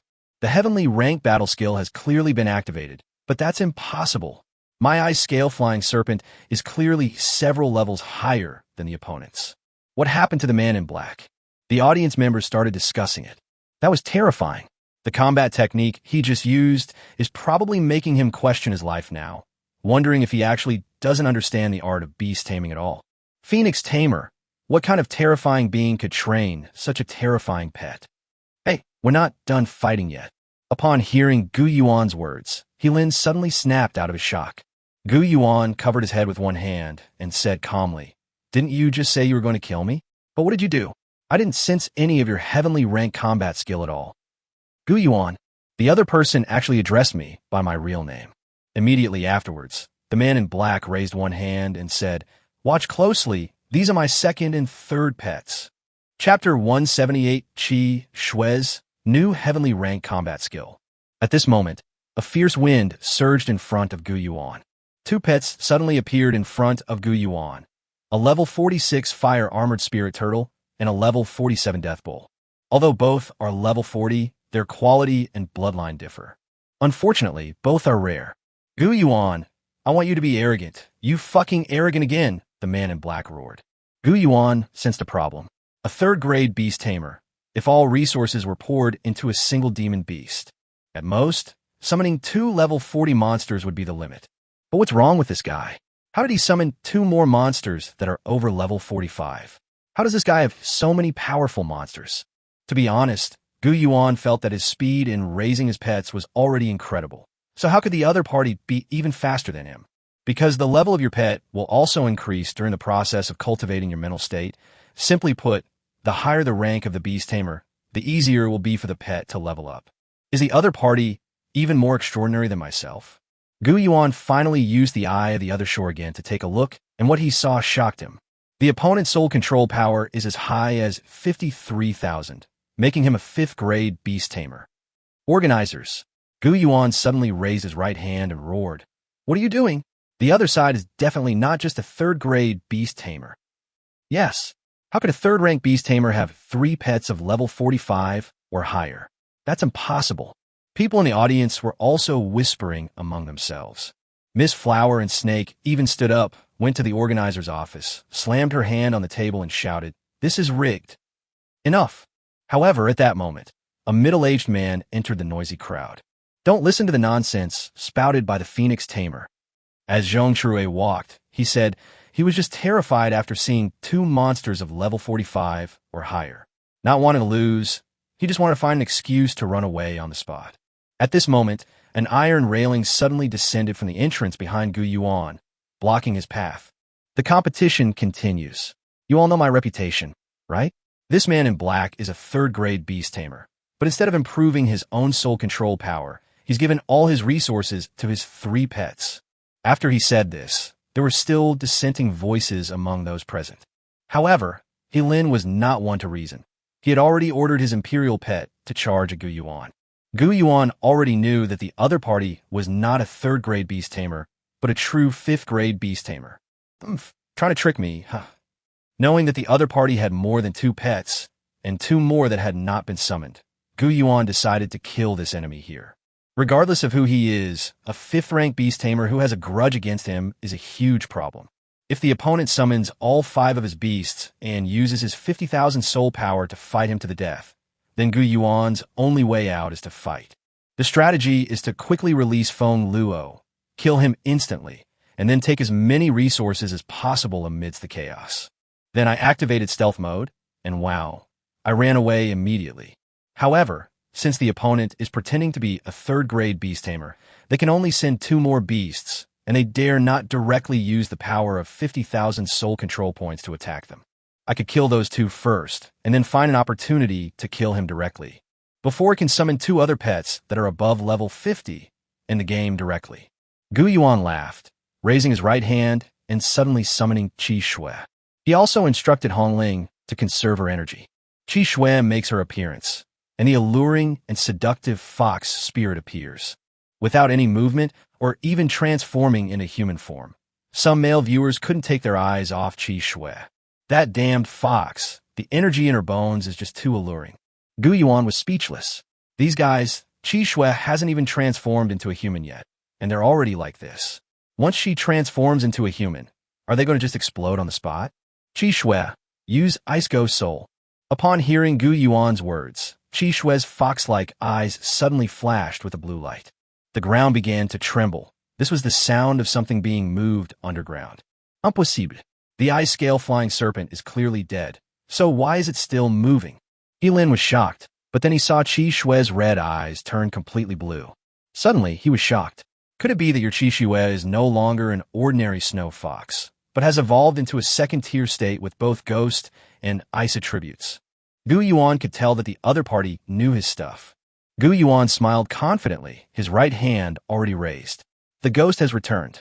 In Gu Yuan's original imagination, the moment he shouted such a Chinibuline and raised his right hand, a giant ice serpent formed from the frozen remains of a skeleton would emerge from the ground and strike a super cool pose with him. However, no, because the ice-scale flying serpent had already been flattened by the fallen flame. The body was compressed as if it were a thin photograph. When it crawled out, it was so light that it was blown against the wall by the wind. This is rubbish. Gu Yuan made this untimely remark, and surprisingly, the people around him nodded in agreement. Although it is not very lethal, it is extremely insulting. This level 46 ice-scale flying serpent was He Lin's childhood playmate. His good brother was brutally murdered in such a way, his body was buried underground, and then Gu Yuan summoned it out to show everyone. Look at its miserable death, and Gu Yuan mercilessly mocked it, calling it trash. This kind of hatred and resentment was something He Lin could never bear. Try calling me trash again. He Lin suddenly rushed towards Gu Yuan's direction, then raised his right hand, and spiritual energy gathered in his hand. He had actually used the heavenly rank combat skill he had gained through his own efforts, frozen 10,000 miles.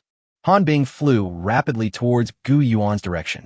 Gu Yuan retreated rapidly, drew his motive sword, and unleashed a burst of flames that pierced through the cold air pushed by his opponent. However, the level 47 Death Bull, braving the raging flames, unleashed its heaven-rank battle skill, desperate charge towards Gu Yuan.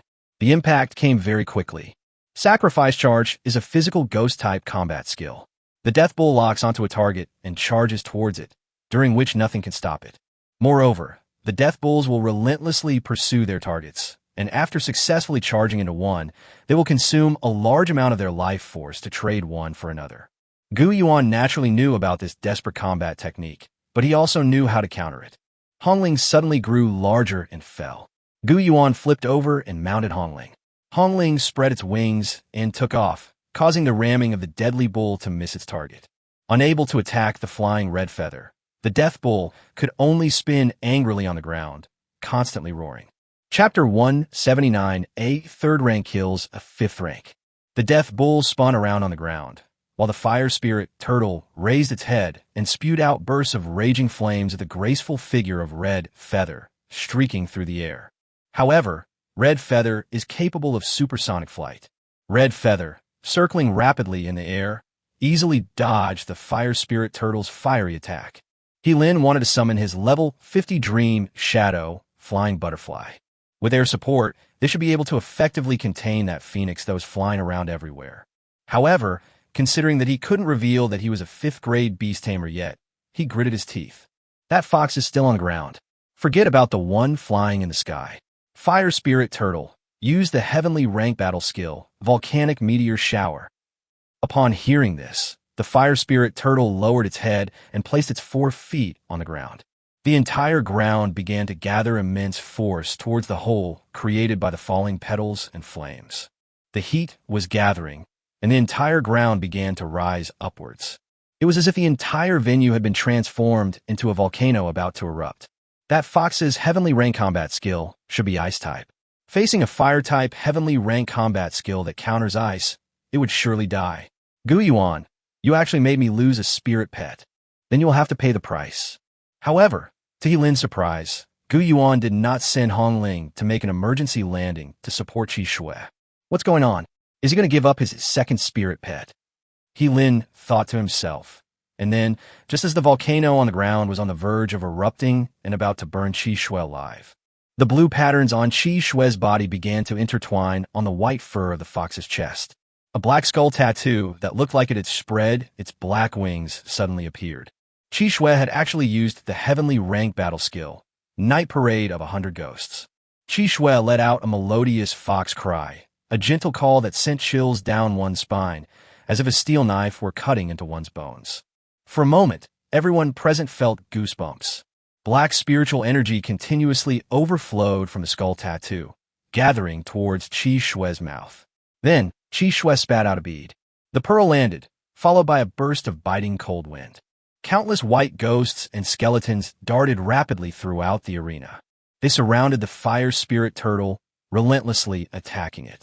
The Fire Spirit Turtle, gripped by fear, actually halted its impending heavenly rank combat technique. Qi Shui walked through the air where ghosts drifted and scattered, and Humei's eyes turned blue again.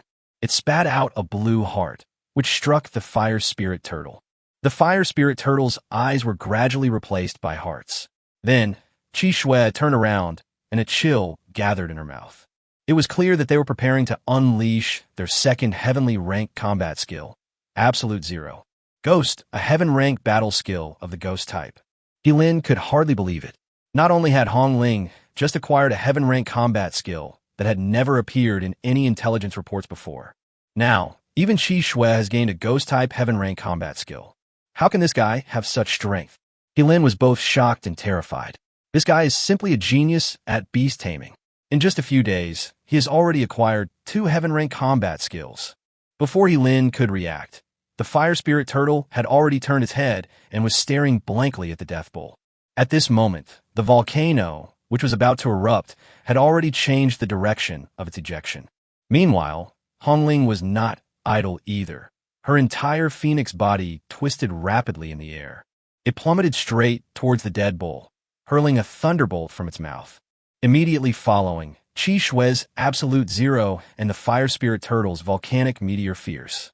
The 3 combat techniques, almost simultaneously, shot toward the Death Bull from 3 different directions.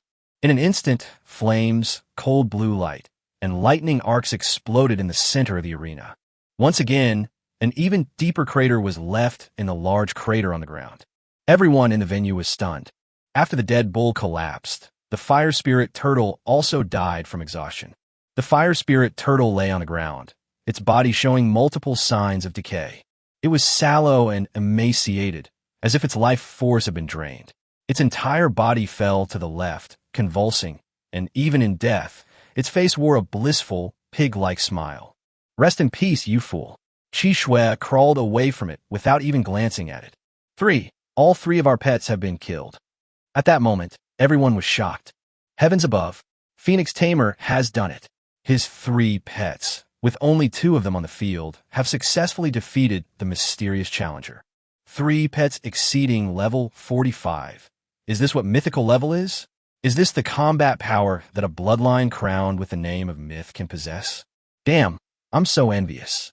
His pet is not only incredibly powerful, but also so beautiful. Phoenix Tamer 1. I'm rich. I mortgaged my house, sold all my pets, and bet 100 million on everything. From now on, I'll live the life of luxury cars and beautiful women. In contrast, there are the wealthy who lost. These people had great confidence in the mysterious challenger in black. After the first pet summoned by the man in black displayed its level 45 nature, they all chose to stake everything they had on the man in black. However, now they have lost everything in one fell swoop. Several wealthy men have frantically thrown away their wine glasses and the beauties in their arms, hoping to run away. However, he was immediately captured and brought back by the people of the Colosseum. Looking at the corpses of the 3 pets in front of him, Lin felt as if his heart was being torn apart. Calm down, it's not time to wait yet. The casino's commander, Zhong Chirue, repeatedly warned Lin via telepathy to remain calm. However, Lin's face was contorted with rage, and he gritted his teeth, saying viciously, "No, no, no." Lin's roar startled everyone. His right hand was raised high, and red blood energy gathered, indicating that he was about to summon other pets. Level 57 Flying Dragonfly. Level 50 Dream Shadow, UFO. 2 monsters, each over level 50, suddenly appeared on the scene, instantly shocking everyone present. What's going on, mysterious challenger? Why can you summon 2 more pets? 5th rank Phoenix Tamer. The Phoenix Tamer wasn't lying. This guy really is a 5th rank beast tamer. Hey, Zhong Chirue, you fucking liar. Give me my money back. Gu Yuan. Lin took off his black clothes, revealing his true face. I will make you taste all the pain my son suffered. I will repay you 10-fold, 100-fold, 1,000-fold to your monsters and to you.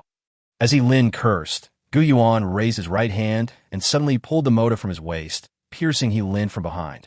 Chapter 180 Amassing 1,000,000 points. The moment Lin summoned his 2 monsters, both over level 50, almost everyone present agreed on one thing. Gu Yuan is doomed. For monsters above level 50, their combat power will undergo a qualitative change, regardless of their bloodline. Even myths cannot defeat a level 50 monster when the gap in strength is so large. It's over. Phoenix Tamer is doomed.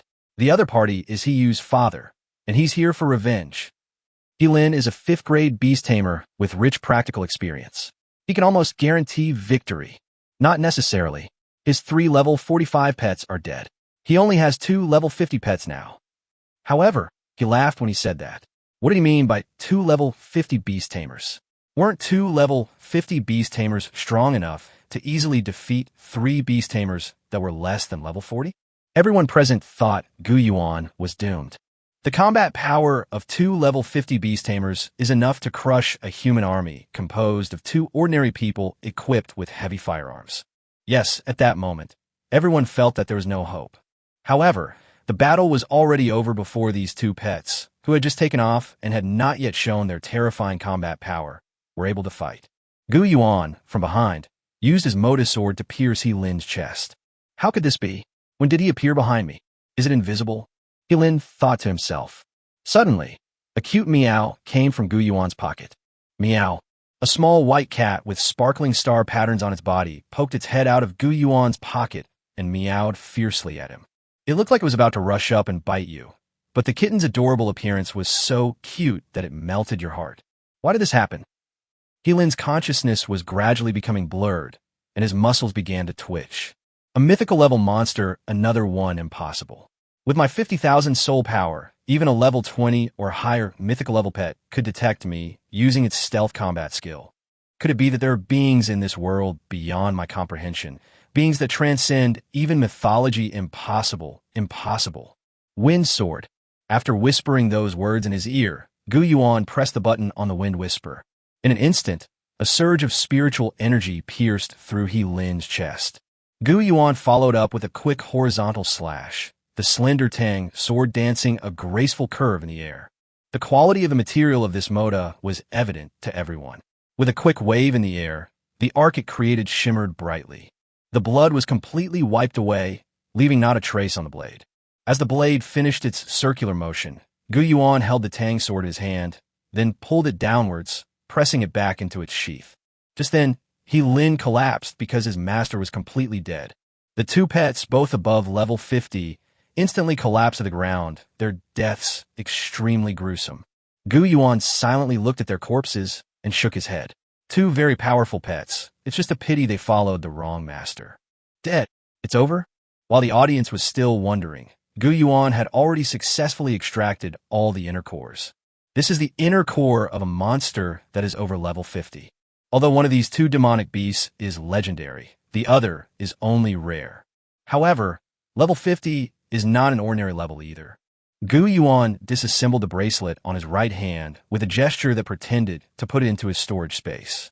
This was a successful way to get 2.6 million worth of spiritual materials for free. Gu Yuan glanced at He Lin lying on the ground, secretly pleased. Without you as the leader of your Wenzhong martial arts school, Miss Flower and Snake will have one less major competitor. That way she can help me earn more money. However, Flower and Snake were in the stands, covering their mouths, silently watching the scene unfold on the field, deeply moved. Could it be that he did all this for me? To avenge me? To help me revive the martial arts school? At this moment, Gu Yuan was still trying to settle accounts. So he turned his head to look at Zhong Chirui. Just as all the audience members were discussing this, Gu Yuan raised his right hand, gave Zhong Chirui the middle finger, and yelled, "Boss, are all the betting games here rigged? You keep saying it's fair, but is this really fair?" However, all the information I have tells me that this challenger in black is a third-grade beast tamer, and he just summoned 5 beast pets. Tell me, where the hell is this fair? At this moment, large beads of sweat were pouring down Zhong Chirui's forehead. "Boss, what should we do?" A man dressed in a black uniform and wearing glasses, who looked like a bank clerk, came to his side. "Once this disturbance ends, our reputation will be damaged, probably by dawn this morning. There will be many people who want to withdraw their gold from our bank. We simply don't have that much gold to give away. If the accounts don't match, we'll go bankrupt, and the whole casino will be finished. At dawn, when the train pulls into the station, there won't be a single piece of gold inside." Zhong Chirui said in a low voice, "Those inside will be members of the Black Lotus Gang. They are sworn enemies with the Phoenix Tamer. We will join them to kill everyone and then abscond with the money. And all we have to do is one thing. Find a way to stop the Phoenix Tamer and the audience from leaving before dawn." So that's what the boss means. The employee lowered his head, muttering in confusion. "Give them money, issue them bounce checks, say it's compensation. We absolutely cannot let them cause trouble and leave early. As soon as the Dawn Black Lotus Gang arrives, burn the checks we've issued, along with all these living people." After ending their hushed conversation, Zhong Chirui's complexion suddenly improved. "Everyone," Zhong Chirui came on stage, holding the microphone, laughing heartily. "This bet was an accident, a complete accident. This man in black used a treasure called the Shadow Stone, and this treasure is extraordinary." Zhong Chirui spoke with great intonation and rhythm, just like a storyteller. He was able to conceal his soul power and deceive us inspectors. "This is our negligence in inspection, and I will make him pay with his life." The bespectacled man, standing behind him, was stunned. "Boss, what's this?" "I will take care of your wife and children, so you don't need to worry." Zhong Chirui whispered something in his ear, and then ordered his men to drag the bespectacled man onto the stage and chop him up in front of everyone. Gu Yuan watched this scene with a smile, thinking to himself, they've even killed their own people. What credibility do they have left? However, at this moment, Zhong Chirui had already walked over from the stage, saying as he walked, "Everyone, those who lose this round don't need to pay. The casino will pay for it." Chapter 181, Gu Yuan's Plan. Upon hearing this, The losers all thought to themselves that they had successfully gotten something for free, and they stopped causing trouble. The winner, thinking whatever, it doesn't matter who gave me the money, stopped causing trouble. Everyone waited patiently for the train carrying the gold bars to arrive at dawn, and then everyone was overjoyed, returning home with a fortune. These people were handing out vouchers from underground banks with amounts written on them, billions, tens of billions, as many as you wanted. However, Gu Yuan did not think that way. Instead, he asked, "What about my points?" Phoenix Tamer, little brother, what do you suggest we do? Gu Yuan clapped his hands and said, "Listen carefully, his soul control power is 45,000 more than mine, doubled. That's 450,000. Plus, he has 2 more pets than me. 2 pets, that means 2 bombs, multiplying the score 9-fold, for a total of 4.05 million points. Don't you think so?" Zhong Chirui's face instantly turned ugly. "What? Are you trying to renege on your debt?" Gu Yuan roared. No, how could this be? I won't renege on my promise." Zhong Chirui, surrounded by tens of thousands of people, could only continue to agree. However, Gu Yuan continued, "Okay, what about my points?" In an instant, the entire casino, regardless of whether they had participated in the competition or not, whether or not they watched the match, everyone was once again stunned by the name Phoenix Tamer. This includes many foreigners, business tycoons, and even major dark forces. Everyone saw a man's name at the very top of the points table in this underground casino. Phoenix Tamer. A Phoenix Tamer from Guangdong province. How did you get over 4 million points? He has already crushed everyone on all the lists and has become the undisputed #1. Yes, at this moment, the person who was originally ranked first on the list, Qinglian Nu, has dropped 1 place. A new point suddenly appeared on top of her original 3.61 million points. Phoenix Tamer, 4.05 million points. This score puts them ahead of everyone else, placing them in first place. Qinglian Nu looked at the ranking and her face paled. Phoenix Tamer? What kind of hunter is this guy? How interesting. However, Gu Yuan had not yet left the venue at this time. Gu Yuan has already got his hands on him. All he needs to do is maintain the attention he receives. These people are completely obedient to themselves. For million points. Not bad, not bad. Here, give me 1,000 crystal beads first. Upon hearing Gu Yuan's words, Zhong Chirui nearly fainted. What does 1,000 crystal beads mean? Even if he emptied all the shops in Yangguan City, he still wouldn't be able to collect that many crystal beads. Sorry, our maximum exchange limit is only 500. Zhong Chirui found a waiter who was specifically responsible for serving Gu Yuan and had him run onto the stage, while also trying to find a way to get Gu Yuan off the stage. That's fine too. Bring all 500. Gu Yuan said listlessly. Then please follow us backstage. A waiter stepped forward, hoping that Gu Yuan would go backstage with them. No, Gu Yuan suddenly said, then sat down on the field and refused to leave. I've just been seriously injured and can't move. Go and get me the materials right away. Zhong Chirui now wished he could rush onto the field and strangle Gu Yuan on the spot. What do you mean by seriously injured? Are you injured? When someone is seriously injured, they can't move. They're lying on the ground, bleeding profusely. I see you're laughing so happily now, but it's all because I'm the one who's paying the price. Okay, here you go. Faced with this situation, Zhong Chirui had no choice but to grit his teeth and pay the bill. However, right after he settled the bill, Gu Yuan had a new job to do. Oh my, you can exchange feed with red text here? That's great. There's even a limit of 600 packs for this exchange. Sure, redeem them all from me. Zhong Chirui's heart was bleeding. These 600 bags of red letter feed were half of his casino's assets. It took billions to successfully purchase it, and it's been sitting on this podium for over half a year now. The purpose of this feed is to attract more beast tamers to fight. In reality, very few people can actually redeem these feeds. However, this Phoenix Tamer is simply too incredible. Not only did they turn the tide in a seemingly hopeless situation, but they also killed He Lin. And even after He Lin died, they displayed the strength of a 5th-grade beast tamer before finally falling.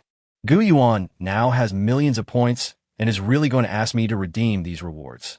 What should I do?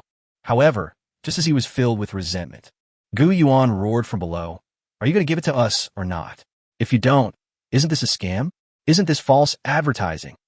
Watching Gu Yuan sitting in the center of the arena, legs crossed, on Qi Shui's back, drinking cola with great interest, Zhong Chirui suddenly had the illusion that he had been kidnapped and that the kidnappers were demanding an exorbitant ransom from him. Since they couldn't afford such a large ransom, they could only pay whatever amount they had on the spot. He left happily after the kidnappers had squeezed him dry of every last penny. He can forget about leaving here alive and happy. This was Zhong Qirui's last consolation to herself. After this round of self-consolation, Zhong Qirui still gave it to him. Finally, Gu Yuan also asked for a treasure, which was the precious sword inlaid with starlight stones. This time, Zhong Qirui actually felt relieved. Originally, this was the most precious treasure he didn't want to give away, but since Gu Yuan, that bandit, had already taken half of his assets, he actually felt a sense of relief, like a dead pig not afraid of boiling water. Realizing he should have been furious, Zhong Qiruei immediately flew into a rage and began making arrangements behind the scenes. Activate your strongest reconnaissance skills. We absolutely cannot let this kid get away. He has an invisibility technique that is extremely powerful. Even He Lin cannot detect him. Don't worry, came the voice of his subordinate through the earpiece. We'll use a level 62 blue-eyed demon. We guarantee this bastard won't get away. He must die today. However, what they didn't expect was that Gu Yuan actually had no intention of running away from beginning to end. After obtaining the desired materials and entering the player tunnel, Gu Yuan sent a message directly to Teacher Hanyue. The above is a satellite phone chat log between Teacher Hanyue and Gu Yuan. Gu Yuan, Teacher Hanyue, the reward you mentioned last time for the underground arena case was 2 high-level pill recipes and some red letter feed, right? Teacher Hanyue, yes, but it's not just about destroying the arena. We need to wipe them all out, and ideally, everyone should be there. That's very difficult. Do any boys have any good ideas? Chapter 182 Dreams and Barriers. Looking at this chat history, Gu Yuan realized that things had gotten this far. They've taken so many resources from this underground casino, they'll definitely mobilize all their manpower, close the casino doors, and start a direct robbery. That would be the best time to notify the Beast Taming Management Bureau. Gu Yuan not only pocketed a large amount of resources in one go, but also managed to get a reward for reporting them. It can be said that after the chickens have laid all their eggs, not only are the eggs taken away, but the chickens are also stewed. Gu Yuan's lips curved slightly, feeling incredibly pleased. To prevent any further accidents, Gu Yuan quickly walked through the empty corridor, preparing to return to the player's rest area as soon as possible.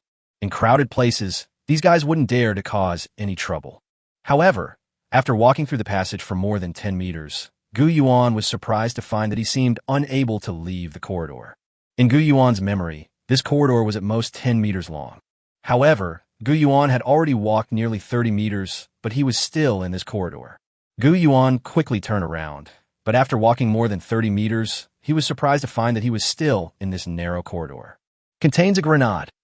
A current of electricity gathered in Gu Yuan's right palm, and a ball of electricity, sparking with sparks, slammed directly towards Gu Yuan's right side. An explosion rang out, sending debris flying, but the wall remained intact. Gu Yuan had seen this combat technique in the book he was preparing to inscribe. It was a ghost-type combat technique called the Spiral Corridor. This is a very strange combat technique that can distort space, trapping people who enter the corridor in a vicious cycle from which they cannot leave. Sure enough, this casino, just like what Sister Hua encountered back then, had already laid down this technique on the retreat route when someone won.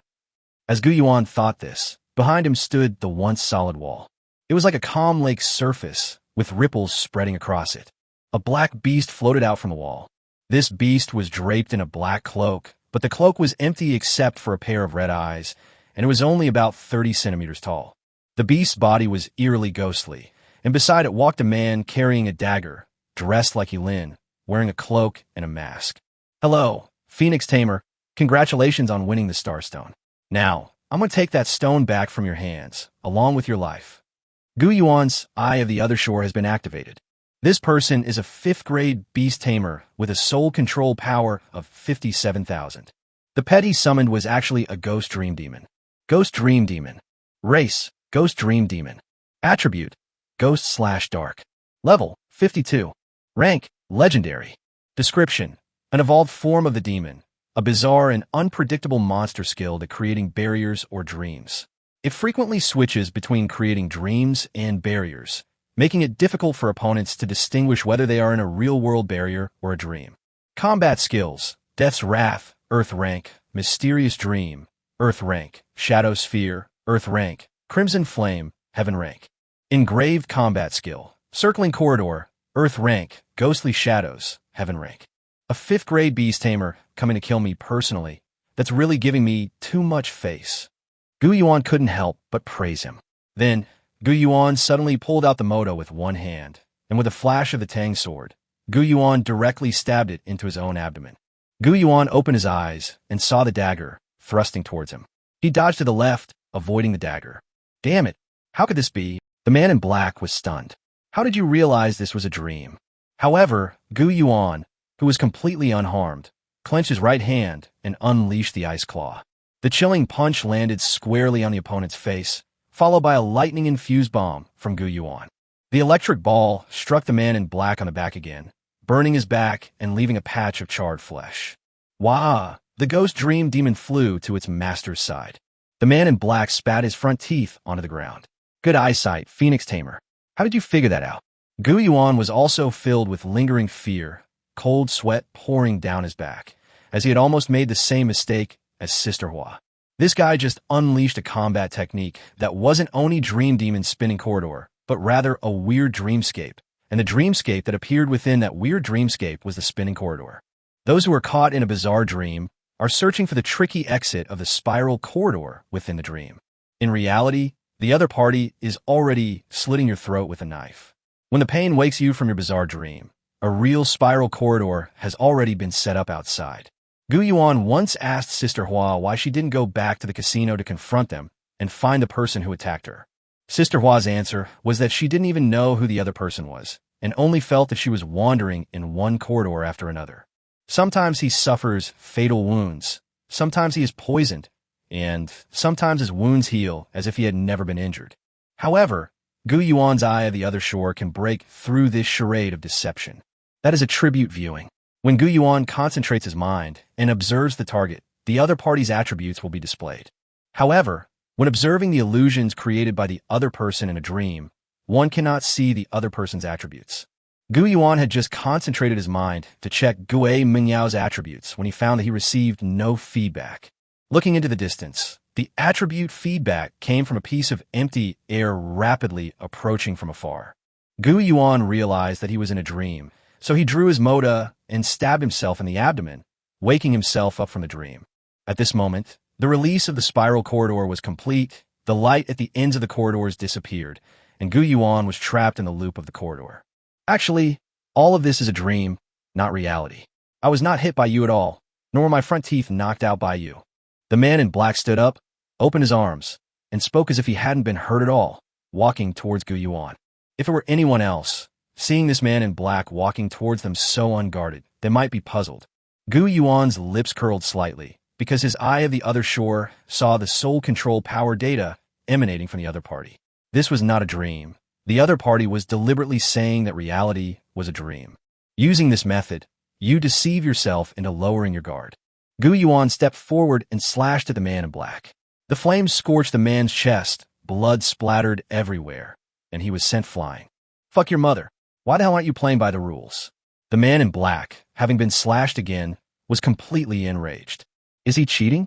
How can he always guess whether it's reality or a dream? Chapter 183, The Heartfelt Intentions of Flowers and Snakes. Don't harm the little boss. The man in black tore through the other's mask with his sword, and finally, Gu Yuan could see the other's face clearly. The other was also a hunter, codenamed Dream Magician. He frequently uses dreams and various Taoist techniques to distort space, making it difficult for enemies to distinguish between reality and dreams. Then, in the process, they outmaneuver their enemies, leaving them in a sorry state, while remaining completely unharmed themselves. But today, it is he who is in a sorry state. The Dream Magician felt he had encountered a freak. This guy, without suffering any damage, actually managed to make himself look terrible. The Magician of Dreams. Gu Yuan saw the face hidden beneath the black cloak. Gu Yuan smiled. All right, let's go again. Use your most powerful Dark Dream Demon to show me your special skill. Did you already show it just now? What did you do? Upon hearing Gu Yuan's words, The dream magician was so angry that his heart was trembling. This guy was far too arrogant. For a person, the greatest insult is when someone weaker than themselves steps into their area of expertise and then frantically berates them for being incompetent. However, what caused me even more pain was, that's exactly what this guy did, and he actually succeeded without dying. All right, Phoenix Tamer, you truly live up to your reputation. But so what? I'll still compete with you in intelligence without using dreams. I can crush you with my sheer strength. At this moment, the dream magician had already opened his pet taming space. Gu Yuan then saw 4 figures appear behind the other party. A level 50 Shadow Mite, a level 50 Fiery Lion, a level 49 Black Spirit Wind Swallow, and a level 46 Golden Python. The opponent's strength is clearly greater than Yilin's. Moreover, in a sense, Gu Yuan did not defeat Yilin at all. He had only just summoned his 2 strongest pets and hadn't even had a chance to fight when Yilin was betrayed by Gu Yuan. This time, with all 5 of the opponent's spirit pets summoned, Gu Yuan had absolutely no chance of winning. They should be here soon. I've been out of the channel for 3 minutes. If Sister Hua still hasn't noticed anything amiss, then her claim of being a 5th-grade beast tamer is probably fake. At this moment, the flower and the snake were running rapidly through the passage. Their speed was simply too fast. So much so that it was almost impossible to see clearly. Damn it, this is bad. It must be somewhere around here, little boss. Please don't let anything happen to you. However, when they reached the corridor, the flower and the snake froze, seeing a pool of bright red blood on the ground. On the wall, there were traces of blood-red splattered liquid and a large hole that had been smashed open. Could it be that the young boss has already been murdered? The flower and the snake were filled with despair, feeling the cold wind blowing through the empty corridor. Her slender, beautiful legs slid down, and she knelt on the ground with a thud, covering her mouth with her hands. It's over, it's over. The boss is only a 3rd rank, while the beast tamer who attacked me is at least a 5th rank. I was a full 3 minutes slow. No, a minute slow. A 3rd-grade beast tamer would be killed in less than 30 seconds against a 5th-grade beast tamer. However, in the convoluted corridor, Gu Yuan watched as the demonic beast charged toward him. Gu Yuan felt the time was right. Sister Hua should already be aware of the problem here. Right now, the most important thing I need to do is escape from this spiral corridor as quickly as possible. So, Gu Yuan raised his right hand, opened his pocket, and a cute cat head popped out. Cut!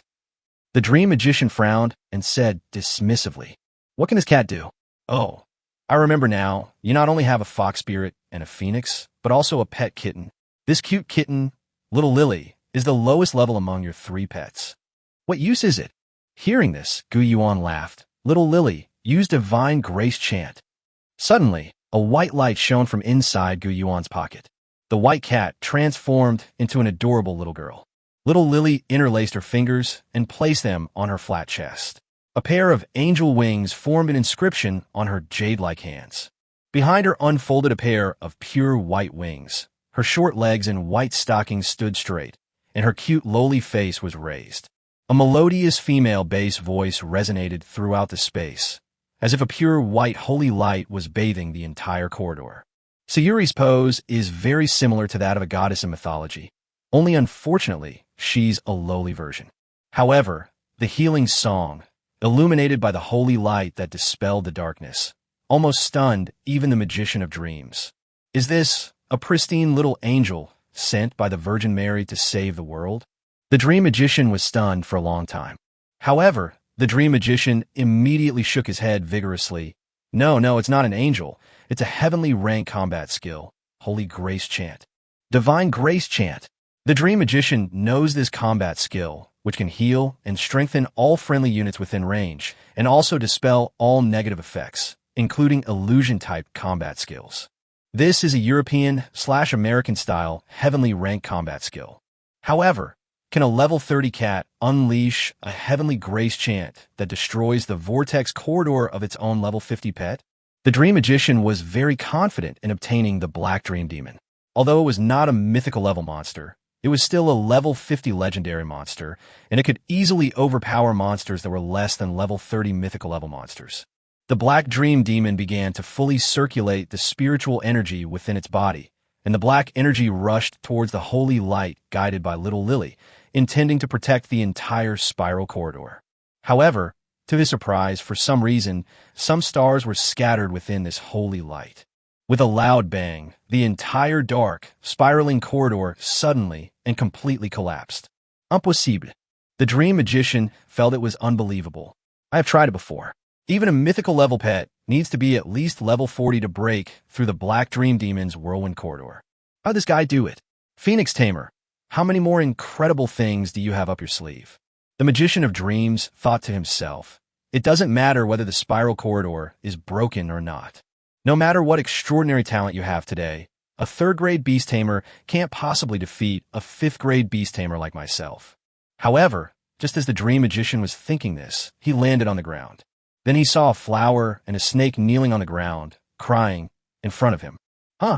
Flower and snake, shouldn't you have been severely injured by me, with all your meridians shattered, spending the rest of your life in a hospital bed? How? How did you end up here? Flower and snake raised their heads and saw the familiar man in black, his hands clenched tightly. Dream magician, give me back my dearest little boss. I want you to be buried with him. The flower and the snake roared hysterically, stepped forward, and punched the dream magician directly in the face. This punch was completely different from Gu Yuan's. Hua Yushi's punch dislocated the dream magician's jaw. 4 smiling flowers were summoned from behind it. The 4 smiling flowers were all engraved with the same combat skill, Heavenly Blessing. Heavenly Blessing, Earth rank, enhances the next combat skill of the selected ally, increasing its damage by 50%. Chapter 184. The casino refuses to admit defeat, closing the doors to seize the treasure. For heavenly blessings, each strengthening by 50 is 1.5. 4 times, it's 1.5 to the power of 4, which is a full 50,625 times increase. The flower and the snake's eyes were filled with tears, and they had summoned their strongest pet, the level 57 water spirit snake. The water serpent coiled around the flower and the snake, unleashing a heaven-rank combat skill, Ice Cold Break. Meanwhile, the flower and the snake unleashed the heavenly rank combat skill they had gained through their own efforts, Ice Frost Break. 2 streams of cold air emanated from the fists of the flower and the snake, and from the mouth of the water snake. The 2 lightsabers coalesced into 2 icy swords, which, as the 2 attacked simultaneously, slammed directly at the dream magician. The dream magician's 5 summoned creatures tried their best to defend, but they were unable to stop it. Scattered around by the impact, Flower and Snake seized the opportunity and lunged forward at high speed. She delivered an uppercut, sending him flying, and then swung her slender legs, kicking him against the wall. The dream magician, smashed into the wall, was beaten so badly he was barely recognizable as a human. The dream magician could have retaliated, but Gu Yuan, who was pondering how to deal with her dream, was thinking about how to do so. Suddenly, he was stunned by a punch from the flower and the snake. You bastard, the little boss, you just killed him like that." The flower and the snake fought and cried, their tears dripping onto the ground. His hands didn't stop. He pinned the dream magician against the wall and punched and kicked him wildly, each blow incredibly powerful. Amidst flying stones, flowing blood, and the sounds of bones shattering, the dying pleas of the dream magician sounded utterly powerless. Gu Yuan, who was standing behind, was stunned by the scene. He raised his hand calmly and said, "Sister Hua, I'm right behind you." "Huh?" Flower and Snake raised their heads, looked at Gu Yuan with teary eyes, and let go of the hand holding the magician of dreams. He didn't care at all that his joints had been scraped raw and were even bleeding because of the excessive force he used. She originally had a Horcrux gauntlet, but because the dream magician appeared so suddenly, she didn't even put it on before going up to beat people. "Hey, Sister Hua, I'm right behind you." Gu Yuan suddenly raised his hand and said, cold sweat breaking out on his forehead. "So, Sister Hua, is this fierce in a fight?" "Young boss." Flower and Snake pressed the dream magician against the wall with one hand, while stopping the fist raised in the other. Then, Hua and she blankly let go of each other's hands, rushed over, and hugged Gu Yuan tightly. "You scare me to death, young boss. What's wrong with you?" "No, I'm not injured at all," Gu Yuan said doubtfully. "I'm perfectly fine." "Then what about the bloodstains on the ground?" Flower and Snake looked at the bloodstains that had just been left on the ground. "Wah!" The dream magician was on the verge of tears, he sobbed, only able to make muffled whimpers because his jaw was dislocated. "Wah! I'll fuck your mother. The bloodstains on the ground are from when I was beaten. The flower and the snake, not understanding what they had said, scratched their heads in confusion. Could it be that he's the one who got hurt? The dream magician had been beaten to a pulp, but he felt that this last question hurt his pride more than his face was bruised. When a fifth-rank opponent faced a third-rank opponent, it wasn't him who was unharmed, but the other person. He even had his front tooth knocked out and was slashed by the opponent. Even more tragically, the flowers and snakes, seeing the bloodstains, assumed that Gu Yuan was injured and that the bloodstains belonged to him, so they attacked him with unusual ferocity. At first, I thought that Gu Yuan's punch and knife were only extremely insulting, not very harmful. In retrospect, the insults and harm were outrageously excessive. At this moment, a passing contestant froze, staring at the burly man lying on the ground, beaten beyond recognition, and said in surprise, What's going on? However, Gu Yuan raised one hand and pulled him over, saying, Brother, this guy is a casino assassin who specializes in killing those who win big prizes. Upon hearing this, the contestant was stunned. What did you say? At this moment, Zhong Chue, who was anxiously waiting on the third floor, received a message from his subordinate. How is it? Is Gu Yuan dead? No, the flower and the snake were with him. The magician was beaten into a level 1 cripple. He'll probably die if no one saves him. Zhong Chirue's heart skipped a beat. Flower and snake. That bitch ran away last time. Damn it, Phoenix Tamer is probably the thug he hired. However, just then, the sound of a train arriving at the station rang out, and Zhong Chirui smiled. Many wealthy people are taking their bank cards, which they won gambling the night before, and preparing to exchange them for diamonds or gold bars. But as they reached the train door, they heard the train attendant, who was wearing a wicked smile, say, Hello, everyone. All your gold bricks have been delivered. However, someone asked me to pass on a message to you. What? These wealthy tycoons started complaining. Do you even know who I am? How dare you make me wait? Spit out your bullshit. I'm listening. Don't waste my time. Listening to the incessant insults from these people, the flight attendant gave a contemptuous smile, revealing 2 long, thin fangs, like a python spotting its prey. Long live the Black Lotus Gang. At this moment, the glass doors and windows were shattered one after another. The flight attendant had transformed into a black serpent and swallowed the man in front of her who claimed to be the chairman of the group whole. Immediately afterwards, the sound of shattering glass rang out continuously, and more Black Lotus Gang monsters and beast tamers rushed into the underground casino. If the disaster in Guangzhou only revealed the Black Lotus Gang's cruel methods, these people have now finally witnessed the Black Lotus Gang's bloody tactics. They stormed into the empty basement, their Horcruxes continuously emitting halos of various colors, killing everyone they encountered along the way. Even those who come to gamble and are physically weak are the same. Many of their pets retain the habit of eating people in order to quickly dispose of the corpses. Gu Yuan, Teacher Hanyue, how much longer until you arrive? Gu Yuan sent a message to Teacher Hanyue via satellite phone, but Teacher Hanyue replied, We are working on opening up a passage from the ground to the underground. The entire perimeter of the casino is made of reinforced metal bricks. We need more time. Gu Yuan heard the sounds of fighting outside. While the others were still wondering, Gu Yuan looked at Hua Yushi and said, Sister Hua, come with me. And so, Gu Yuan pushed open the door, walked to the center of the hall, lifted the dying body of the dream magician, and roared. Everyone, the 777 underground casino will never let us leave alive. This is a hitman they hired. He almost killed us just now. He wants to steal the Star Stone. Do you all remember that the flower and the snake were seriously injured after obtaining the Star Stone? Add to that Lin, who just appeared at the competition, and He Yu, who poisoned the athletes. All of this is a conspiracy between the casino and the Wenzhong Martial Arts School. Chapter 185: The Black Lotus Gang's Sudden Attack. Gu Yuan's words were like a resounding slap in the face to those who claimed to have unwavering faith in the 777 underground arena. They initially mocked Gu Yuan, thinking he didn't know the rules and harbored too many doubts. However, what is happening outside now tells them that Gu Yuan's doubts are not unfounded. This underground arena might actually close down and then rob its customers when the betting situation becomes extremely unfavorable. Gu Yuan was meticulous, and, without considering the consequences, he first shifted all the blame onto Wenzhong Martial Arts School.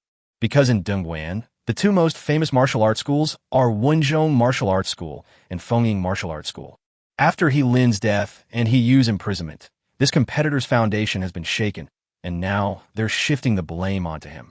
This would allow them to be completely wiped out, clearing the biggest obstacle to the rise of their own foaming martial arts school. The flower and the snake were taken aback when they heard this, because although He Lin appeared inside this underground arena, it would be too hasty to conclude that all of this is related to Wenzhong Martial Arts School based solely on the individual's behavior. So far, apart from He Lin, no other person has appeared who is associated with Wenzhong Martial Arts School. Could it be that all of this was for me? Flower and Snake were deeply moved. It was a tough decision made to revitalize our martial arts school. Hua Yusha thought that Gu Yuan was someone she could entrust everything to. His decisiveness had indeed given her family's ancestral martial arts school a chance to turn things around. Gu Yuan's words, coupled with the screams coming from outside, immediately attracted the attention of the contestants. Their strength should not be underestimated. The strongest among them is even a 5th-grade beast tamer. With over 100 3rd and 4th-ranked beast tamers also involved, closing the doors and robbing these gamblers was no easy task. This is why the 777 underground casino had to use all its resources to crack down on it. But all of this was within Gu Yuan's calculations, because only in this way could all their forces be mobilized. Only then can they become important contributors to their fight against crime and earn more rewards. After shouting these words, Gu Yuan was the first to walk to the front door and kicked it open. Everyone, those who aren't afraid of death, come with me. Let's get out of here and completely shatter this underground casino's conspiracy. Let them know that we're not easy to bully. Brothers, let's go together and keep up with the Phoenix Tamer. The entire venue was filled with excitement. They chanted the code name, Phoenix Tamer, and followed along. However, after the crowd rushed outwards, Gu Yuan, however, had Xiao Baihe activate the invisible cat effect twice. They made themselves, the flower, and the snake invisible. Before the flower and the snake could react, they had already become invisible. It felt like I was being pulled back by an invisible force of air. Just when she thought she had encountered some strange combat technique, Gu Yuan's voice rang in her ear. Sister Hua, come with me. Don't linger here any longer. Then, Gu Yuan led Hua and she back to the original lounge. Flower and Snake were a little confused and said anxiously, Little boss, don't we need to go to the front and fight those people? If all these participants fail, we will have nowhere to escape. However, Gu Yuan shook his head. No, I just need them to buy time, and then it will all be over when the people from the Beast Taming Administration arrive. So why are we here? Flower and Snake asked, looking puzzled. Gu Yuan smiled. Once the people from the Beast Taming Management Bureau come in, all the resources here will turn into embezzled funds. Why don't we take advantage of the chaos and pocket all the resources that are helpful for cultivation? After hearing this, Flower and Snake suddenly blurted out, Little boss, that's really mean. I was just so touched and was rushing forward with you. Gu Yuan clicked his tongue and looked at her with an indifferent gaze. Flower and Snake covered their mouths and smiled. I know, little boss. Resources and strength are the most important things. I'll help you. And so, while many Black Lotus gang members and contestants outside were locked in fierce combat, Gu Yuan, along with Hua and Shi, are trying to pry open the vault of the 777 Underground Coliseum. This underground arena, 777, is hiding a lot of resources, which will be used as bait to attract more beast tamers to participate in life-or-death duels underground. Since the initial intention was never to actually give these things away, the resources provided are all of the rarer type the better. But now Gu Yuan has benefited for nothing, arriving in front of a huge vault whose door is made of magic steel tempered by spiritual energy. The entire gate is 4 meters thick and covered with various intricate inscriptions, used to reinforce the vault. This is why Gu Yuan brought the flower and the snake here. The vault is too secure, and he cannot easily open it with his strength as a 3rd-grade beast tamer. So he called over his family's working-class friends, Flower and Snake, to help. The flowers and snakes gathered their spiritual energy, and with the assistance of the 4 smiling flowers, they used their water spirit snakes to unleash a heavenly rank combat skill.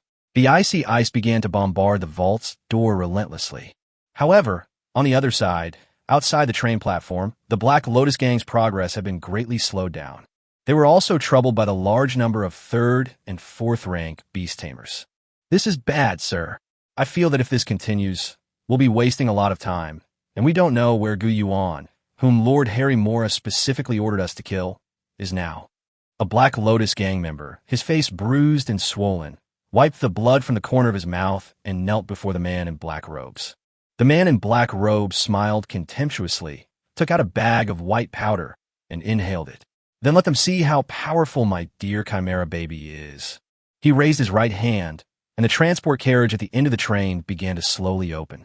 The sound of chains snapping and sliding could be heard throughout the process. A rather imposing and ugly monster poked its head out from within. This beast has a tortoise shell on its body, but its head is that of an eagle with a sharp beak. Below that, a pair of slender bird legs extend from the back of the tortoise shell, supporting the body with sturdy legs, and behind it are 6 pairs of crane feathers. It seems to be a combination of a turtle and a bird, and it possesses both water and fire elemental energies. Chapter 186, Delivering a Millennium Soul Weapon? The Black Lotus gang henchman next to him, whose face was bruised and swollen from the beating, stared at the strange monster in shock. Team Leader Changfeng, what kind of monster is this? I don't recognize it at all. This is the Chimera. In a mission a few days ago, I found a 1,000-year-old soul artifact that Yang Guozhong used in an ancient tomb. I call it the blood-gathering needle. What kind of needle? This Black Lotus gang member was clearly not high enough in rank and had no idea what his boss was talking about. Legend has it that mythical-level bloodlines and royal-level bloodlines can be fused to create a stronger bloodline that surpasses both mythical and royal levels. This bird turtle beast is the bloodline that our leader, Hairue Mora, personally found for me. I fused the bloodlines of the mythical-level immortal crane and the royal-level fire spirit turtle. Hearing his boss, group leader Changfeng, say these words, this young member of the Black Lotus gang was greatly surprised. So this bird turtle beast is a demon beast with the bloodline of a god emperor? However, Changfeng, a member of the Black Lotus gang, shook his head, sighed, and said, I also hope so, but it is obvious that he is not a true god emperor level bloodline. After the fusion, he almost fell into a state of madness. His consciousness was blurred, and he needed my command to act. Moreover, his movements were very unstable, and his combat power could not compare with that of a true god emperor. This is because there is something you haven't studied yet. That's what the young man said. It's not that I think the reason for this situation is because there's something I haven't researched, but rather that I'm missing another Horcrux. Bloodline is like a solvent, and the needle in my hand is merely a dropper to extract the bloodline from the container. To truly fuse a God Emperor level bloodline, another 1,000-year-old soul artifact is needed, capable of performing the reaction. These 2 millennium-old artifacts must exist simultaneously for the God Emperor level bloodline to reappear in the world in a controllable manner. Unfortunately, I still have absolutely no clue what this Horcrux is or where it is. Changfeng sighed. It's been 1,000 years. How low is the probability of meeting again? How many ancient tombs have we dug up to get one? How easy is it to collect them all? Let's just make do with it. He will wipe out all those overconfident guys. Just as chaos reigned outside, Flower and Snake's sister finally succeeded in prying open the sealed door. Gu Yuan and the Flower and Snake successfully entered the room. As soon as the door opened, Gu Yuan grinned from ear to ear. He was extremely excited to see all sorts of cultivation materials inside. There is food for feeding spirit pets, as well as the inner cores of various demonic beasts. Gu Yuan even saw among them the royal-level demon beast cores that these guys were unwilling to exchange with him for. This royal-level demon beast inner core is extremely precious. It is the inner core of a royal-level demon beast called Punching Snake. This royal-level demon beast's inner core is exactly the same star-type royal-level demon beast inner core that little Lily needs to use when she evolves. Gu Yuan could just take it into his possession. Sure enough, these days, exchanging resources through points is too slow. It's really awesome to just pry open someone else's door and take whatever you want. Gu Yuan began putting the materials into his storage ring, while Hua and the snake helped him choose. Get those most valuable resources for Gu Yuan. Unfortunately, Gu Yuan's storage ring was only that big. Gu Yuan didn't want to reveal the bracelet, so he summoned Hong Ling and the others, instructing them to eat as much as they could. However, just as Gu Yuan picked up a bag of red feed and was about to put it into his storage ring, he suddenly heard a series of metallic clanging sounds coming from above his head. Then suddenly a large hole appeared in the ceiling above, and 5 butterfly lowly girls flew out from it. The beautiful teacher, dressed in a black combat suit, had a graceful and sexy figure. Teacher Hanhua leaped and landed in front of Gu Yuan. Teacher Hanhua was quite heroic on the battlefield. After landing, she tossed her hair. "Boy, what are you doing here?" Gu Yuan saw Teacher Hanhua land right in front of him and thought to himself, "I can't be that unlucky. You just happened to fall into this vault. How am I supposed to explain this?" So it turns out the reason you arrived later than I expected wasn't because there was some kind of magical metal shell on the outside that you couldn't break through. It's because you dug in the wrong direction, digging right above someone else's vault, wasting a lot of time excavating over that vault. Gu Yuan looked at Teacher Zheng Hanyue's serious expression, which reminded him of a student engrossed in playing on their phone during class. It was as if I heard my homeroom teacher's footsteps behind me. Gu Yuan immediately handed the red-lettered feed he was holding to Teacher Gu Hanhua. "Teacher Hanhua, look, this is the dirty stuff I found. It's very suspicious. I'm just testing it to see if there's any poison in it." Gu Yuan's expression immediately turned righteous and solemn, and his voice was upright and incorruptible, completely different from the bandits who had just entered the village. Hiccup. Little Lily, who was sitting in Gu Yuan's pocket, suddenly hiccuped. The adorable cat's face still had bits of food on it, and Hong Ling and Qi Shue had already scurried back into their pet space. This adorable dwarf cat is not only the smallest in size and eats the least, but it also runs slower than them. The burp caught Teacher Hanhua's attention. Teacher Hanhua squinted at Xiaobei and said, "Is this the way you said to test if there's any poison?" "Yes, this is called Schrodinger's cat experiment. First, we give the cat some food, and then we see if it will be poisoned after eating too much. Right now, it's in a superposition of life and death, and it needs to digest for a while." Gu Yuan continued speaking with a serious expression. Teacher Hanhua covered her head with one hand and sighed. "Fine, I'll just believe it for now." However, before Teacher Hanhua could finish speaking, Flower and Snake jumped out from the side, dragging a large bag of feed in their hands. "Hey boss, look, I found another bunch of orange-colored feed. Hurry, you can't fit it all in there, I'll carry it for you." Flower and Snake excitedly carried the feed, then hugged Gu Yuan from the side, her hands around his waist, her astonishingly large chest nestled against his arm. Upon seeing this, Teacher Hanhua exclaimed in surprise, "A boy! Who is he?" Gu Yuan wished he could disappear into a hole in the ground. "Teacher Hanhua, please let me explain." "Hanyu." Upon hearing this, Huaishi looked up at the dashing and spirited Teacher Hanyu before her. "That stubborn cop, boss. How did you end up knowing someone like that?" However, when Teacher Hanhua heard this, the veins on her head twitched. Her fair, jade-like hand grabbed Gu Yuan's wrist and pulled him toward her. "Flower and Snake, I know her.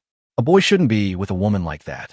Chapter 187, A monster formed from a mixed bloodline. Teacher Hanhua certainly knew about Hua and Shi. In her memory, Hua and Shi often frequented various illegal places in order to make money. He even used his physical advantages to promote his martial arts school. Boys shouldn't be with bad women. "Let's go." Teacher Hanhua started to drag Gu Yuan away as she spoke. However, Flower and Snake on the other side were displeased. Hey, you stubborn fool, what are you saying? What do you mean by a bad woman? The little boss is with me." Hua, and she grabbed Gu Yuan's waist and pulled him to the left with all their might. Their strength was obviously greater than that of Teacher Hanyu, and the force they generated caused the teacher to stumble forward. She leaned against Gu Yuan from the other side. Sandwiched between Teacher Hanyu and the two mature beauties, Huayu and Shi, Gu Yuan felt an unusual sense of comfort. Little Lily, sitting in Gu Yuan's pocket, looked up at the four balls bouncing back and forth above her head, bumping against Gu Yuan's shoulders. I thought to myself, when will I be able to have such an impressive bust like them? However, at that moment, a severely wounded hunter crawled into the vault from the side. He was clearly badly injured, covered in blood, his clothes were tattered, and he was crawling forward, pressing his fingers hard on the ground. "Oh no! Help! The Black Lotus gang outside has summoned a very strange beast. We're about to be overwhelmed. Where's the Phoenix Tamer?" When this person is lying on the ground, half dead and half alive, seeing that Gu Yuanzi was sandwiched between Teacher Hanyu and the two women, Hua and Shi, he suddenly felt a deep sense of heaviness. He was already on his last breath, and he was struggling to get up. This bastard is really lucky. Not only does he have 3 very beautiful imperial pets, but he also has mature beauties like Hanyu and Huayu surrounding him. Why don't I have such treatment? However, before he could even utter those words, a burst of spiritual energy exploded outwards, revealing that someone outside had unleashed a heaven-rank combat skill. Gu Yuan was quite familiar with his heavenly rank combat skill. It was wind blade across 10,000 miles. The gust of wind, like a blade, rushed in through the crack in the door. Those who hadn't climbed into the safe were immediately struck by the sharp blade, blood flowing freely. Be careful, it's a boy. Young boss, lie down right now. Teacher Hanyue, along with Wiyush, each pressed one hand on Gu Yuan's head, and the three of them lay face down on the ground. The gale force winds thinned the entire vault door, making the incoming wind feel like sharp blades. The precious materials in the vault were cut into pieces and scattered all over the ground. When Gu Yuan looked up, he saw the strange tortoise bird beast. This monster was completely different from what Gu Yuan knew, and he had never seen it in any illustrated guide. Gu Yuan immediately activated his eye of the other shore to investigate. Tortoise and bird beast. Race, tortoise bird beast. Type, fire, water, wind.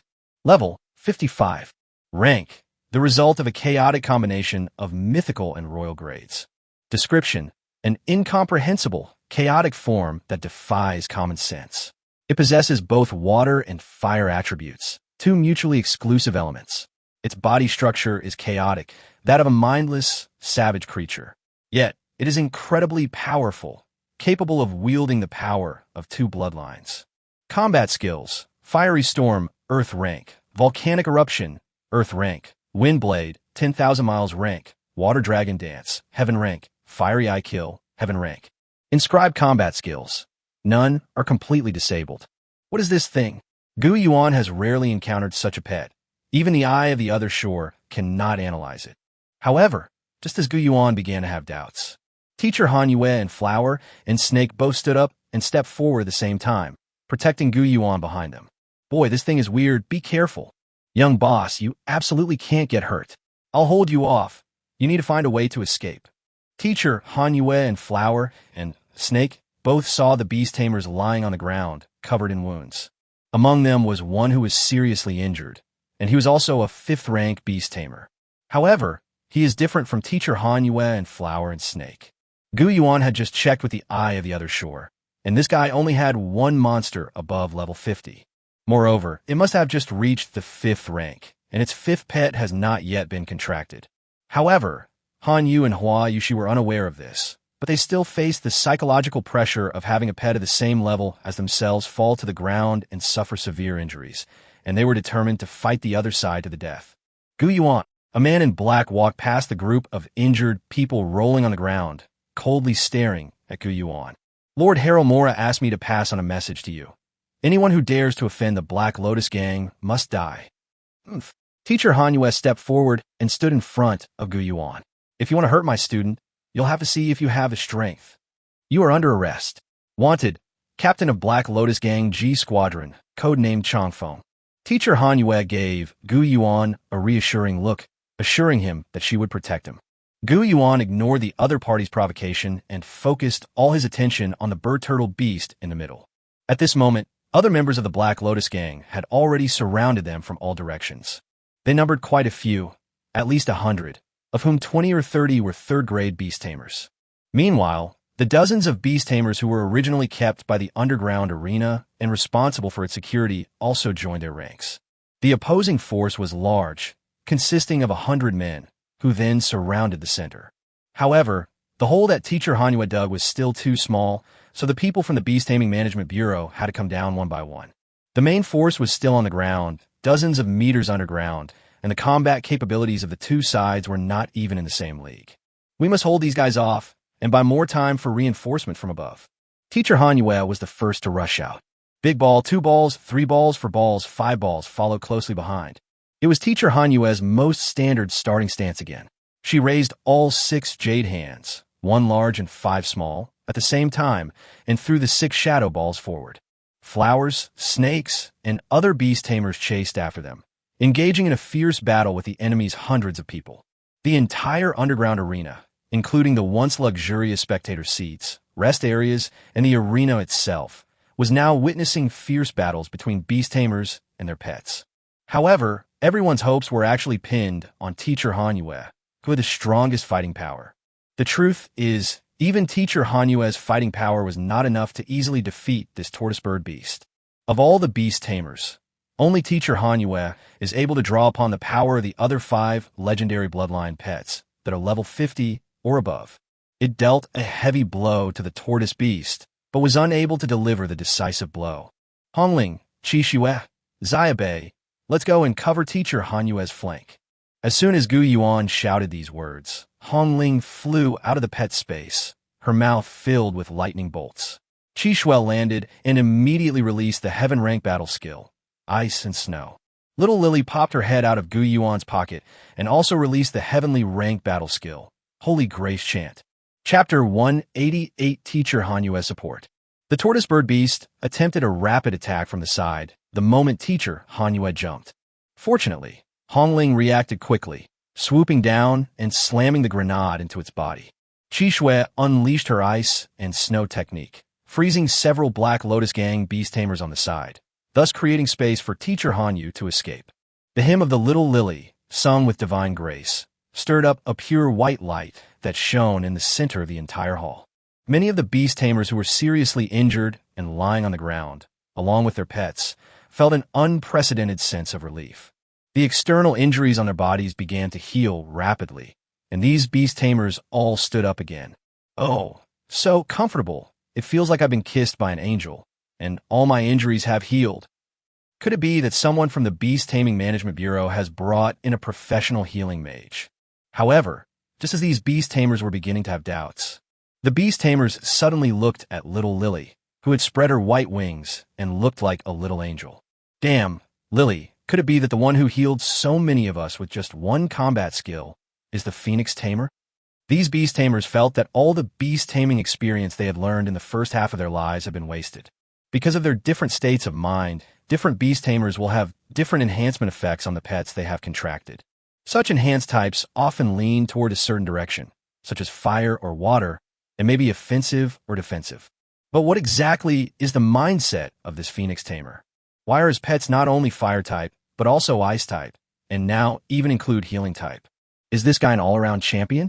However, looking at the shocked crowd, Gu Yuan said angrily, "Stop looking at me. Focus your attention and attack that turtle with the bird's head." Gu Yuan roared, finally pulling everyone back from their shock. To their surprise, after being illuminated by Little Lily's hymns of grace, a faint glow appeared on their bodies. This is the effect of Gu Yuan's West Inner Garden, a light burst, created by a beast with light-type attributes contracted by Gu Yuan. After unleashing a combat skill that hits a teammate, that teammate's next attack will be accompanied by a light burst effect. The light burst not only increases the damage of the next attack, but also has an effect similar to a flashbang, temporarily blinding the target. That tortoise bird beast is too powerful. Let Han Yue handle it. Yes, we are too weak. We can't change the course of the battle at all. Hearing these people say such dejected things, Gu Yuan felt a surge of anger. Listen to me. Hurry up. Gu Yuan shouted anxiously. A second-rank beast tamer, illuminated by the holy blessing, gritted his teeth and unleashed a battle skill on his pet, a level 21 spirit windbird at the turtlebird beast. However, after the combat technique struck the tortoisebird beast, the exploding light not only scorched the beast's flesh, causing it to tear open, it also burned the eyes of the tortoisebird beast. Holy crap, when did my pet become so powerful? It's been enhanced. Little Lily's incantation has enhanced my pet. For a moment, everyone in the venue was shocked. Just how many more powerful combat skills did this Phoenix Tamer possess that they could never have imagined? Many beast tamers also try to have their pets attack the tortoisebird beasts. Thanks to its chaotic bloodline, the tortoisebird beast possessed powerful resistance and quickly recovered from its burned eyes. However, just as his burned eyes were recovering, they were struck in the face again by the beast tamer's pets, causing them to be burned once more. Wow, that's amazing! A female beast tamer exclaimed, covering her mouth. It's really stronger than the pets of many professional support beast tamers. For a moment, the entire space seemed to be filled with the sound of fireworks. More and more beast tamers began to gather together and attack the tortoisebird beast, because the Holy Grace chant healed too many fallen and dying beast tamers and their pets. With the addition of Han Yu and Hua Yushi, the scales of victory began to tip in Gu Yuan's favor. This kid, Teacher Han Yue was originally engaged in a fierce battle with the tortoise bird beast. He pondered how he could defeat this tortoise bird beast, as well as how to deal with so many members of the Black Lotus gang. However, now, Gu Yuan has turned the tide of the battle all by himself. With a smile on her lips, Teacher Han Yue looked at Gu Yuan amidst the chaos of the battlefield. Boys have become this strong? However, there's still a long way to go before you catch up with me. Teacher Han Yue nodded to her 5 little girls.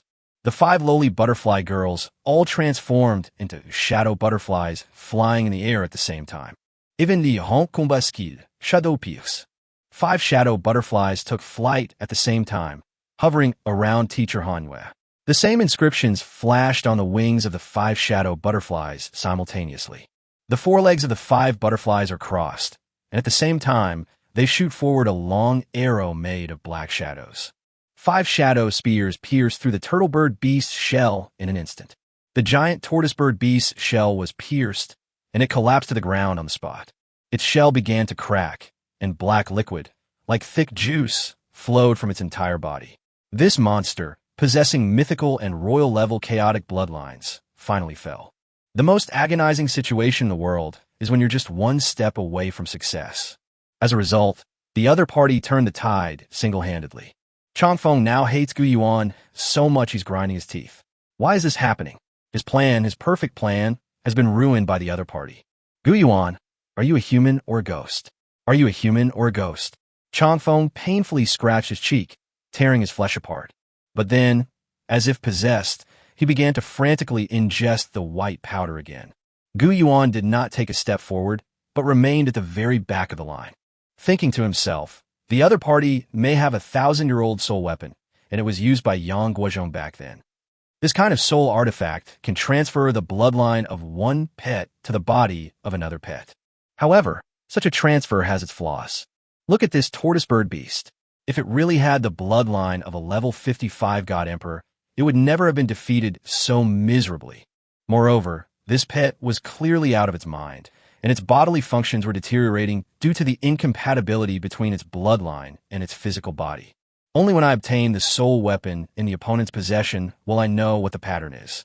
But with so many people watching, I probably have no chance of taking that 1,000-year-old artifact from the other party. However, Changfeng smiled at this moment, a smile bordering on madness, like that of a crazed wild beast. Gu Yuan, no matter what, you must die today. Changfeng raised his right hand, spread his 5 fingers, and a pendant fell out from them. Gu Yuan, let me show you what we're capable of. This Changfeng was clearly also a 5th-grade beast tamer, and he had summoned 4 beast pets. These 4 pets are all of the same breed, the Death Bull. Chapter 189, Chaotic Aggregate. What exactly is this guy trying to do? Gu Yuan had no idea why the other party would summon a pet like the Death Bull. Deathly Bull. This is the 2nd time Gu Yuan has encountered this pet today. If it is indeed a demonic beast, what terrifying combat skills does the Death Bull possess? It's a death charge where one life is exchanged for another.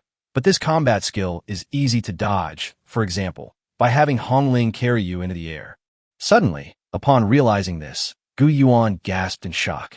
Could it be that this guy wanted to sacrifice the lives of 4 level 50 Death Bulls in a 1-for-1 trade with him? Gu Yuan took a step back, but Changfeng had already noticed his movement and burst into laughter. Too late. Ha ha! In an instant, the pendant in his hand began to emit a surge of crimson light. A flash of light, and the 4 dead bulls died simultaneously. The bloodline that was absorbed into it merged into the body of the tortoise bird beast lying on the ground. The tortoise bird beast actually got up again. However, the body has become even more deformed, lacking any of the symmetry that a living being should have. For pairs of long bull horns grew from his head, and his tortoise head shriveled up and shrank into a shell. It simply exposes the 4 pairs of bull horns. Brown cow hairs grew on its shell.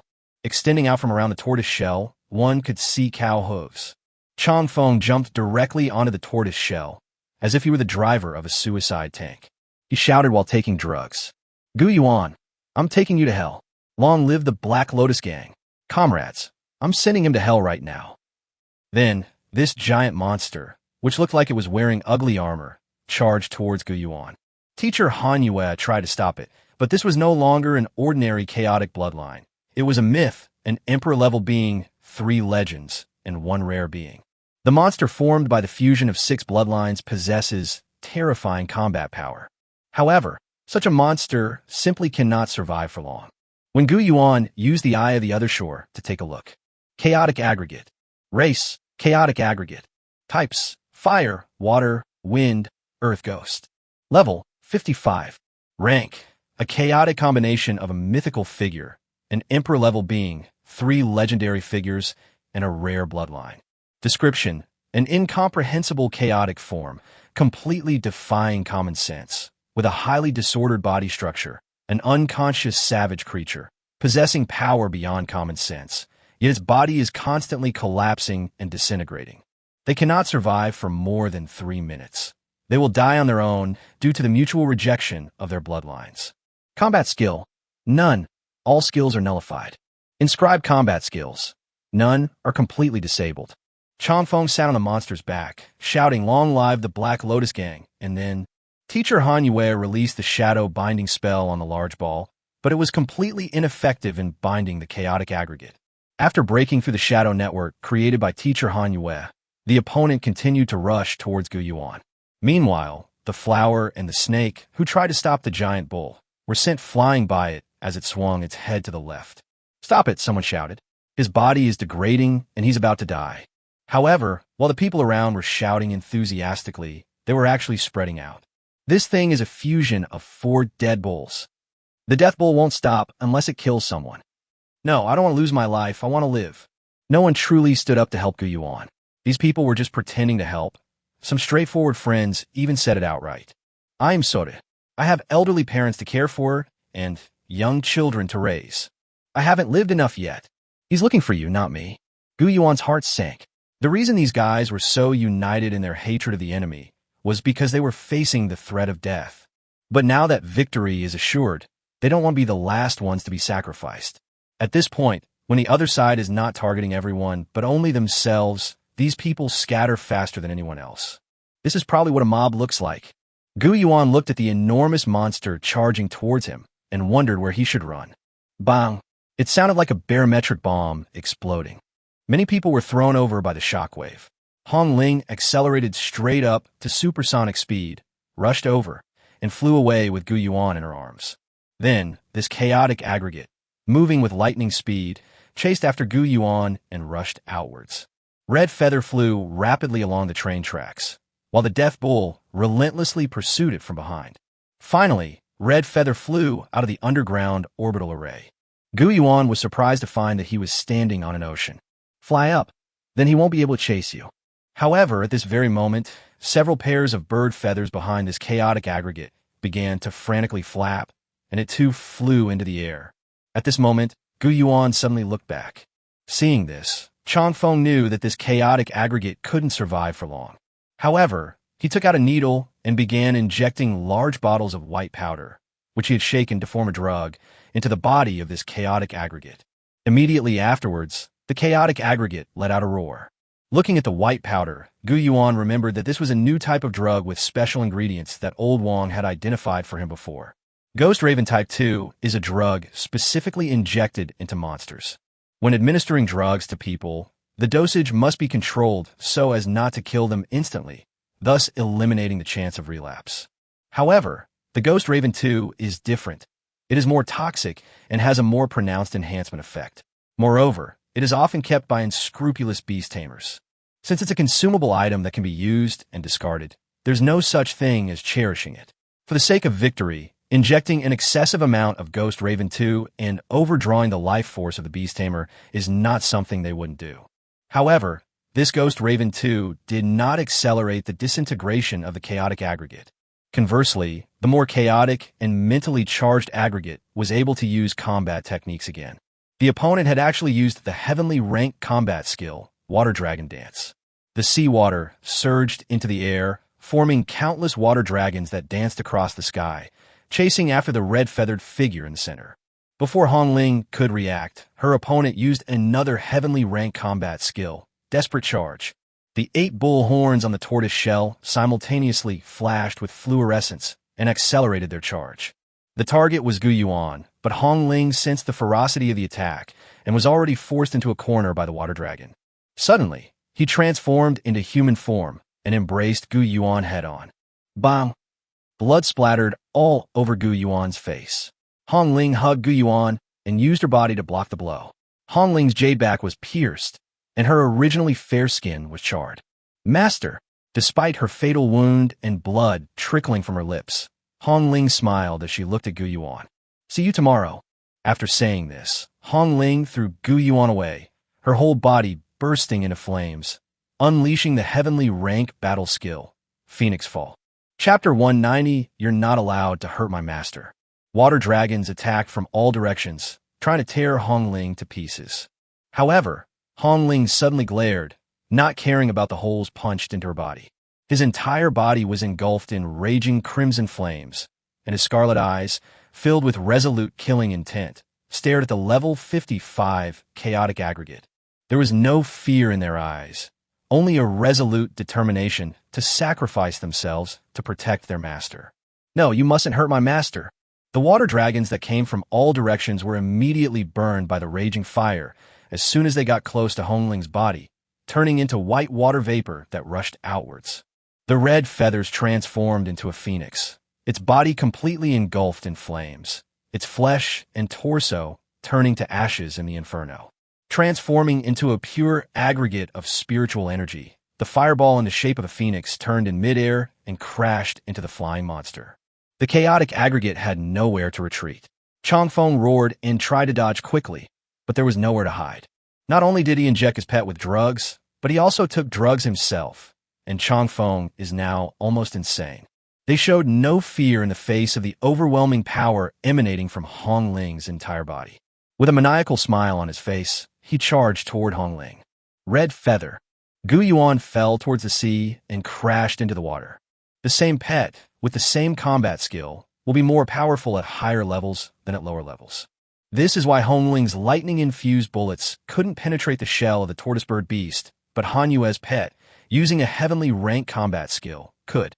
At this point, Hong Ling's level was already 36. Compared to when she was around level 10, the power of her Phoenix Fall skill had increased 7 or 8 times. Gu Yuan fell into the sea, while Hong Ling crashed into the chaotic aggregate.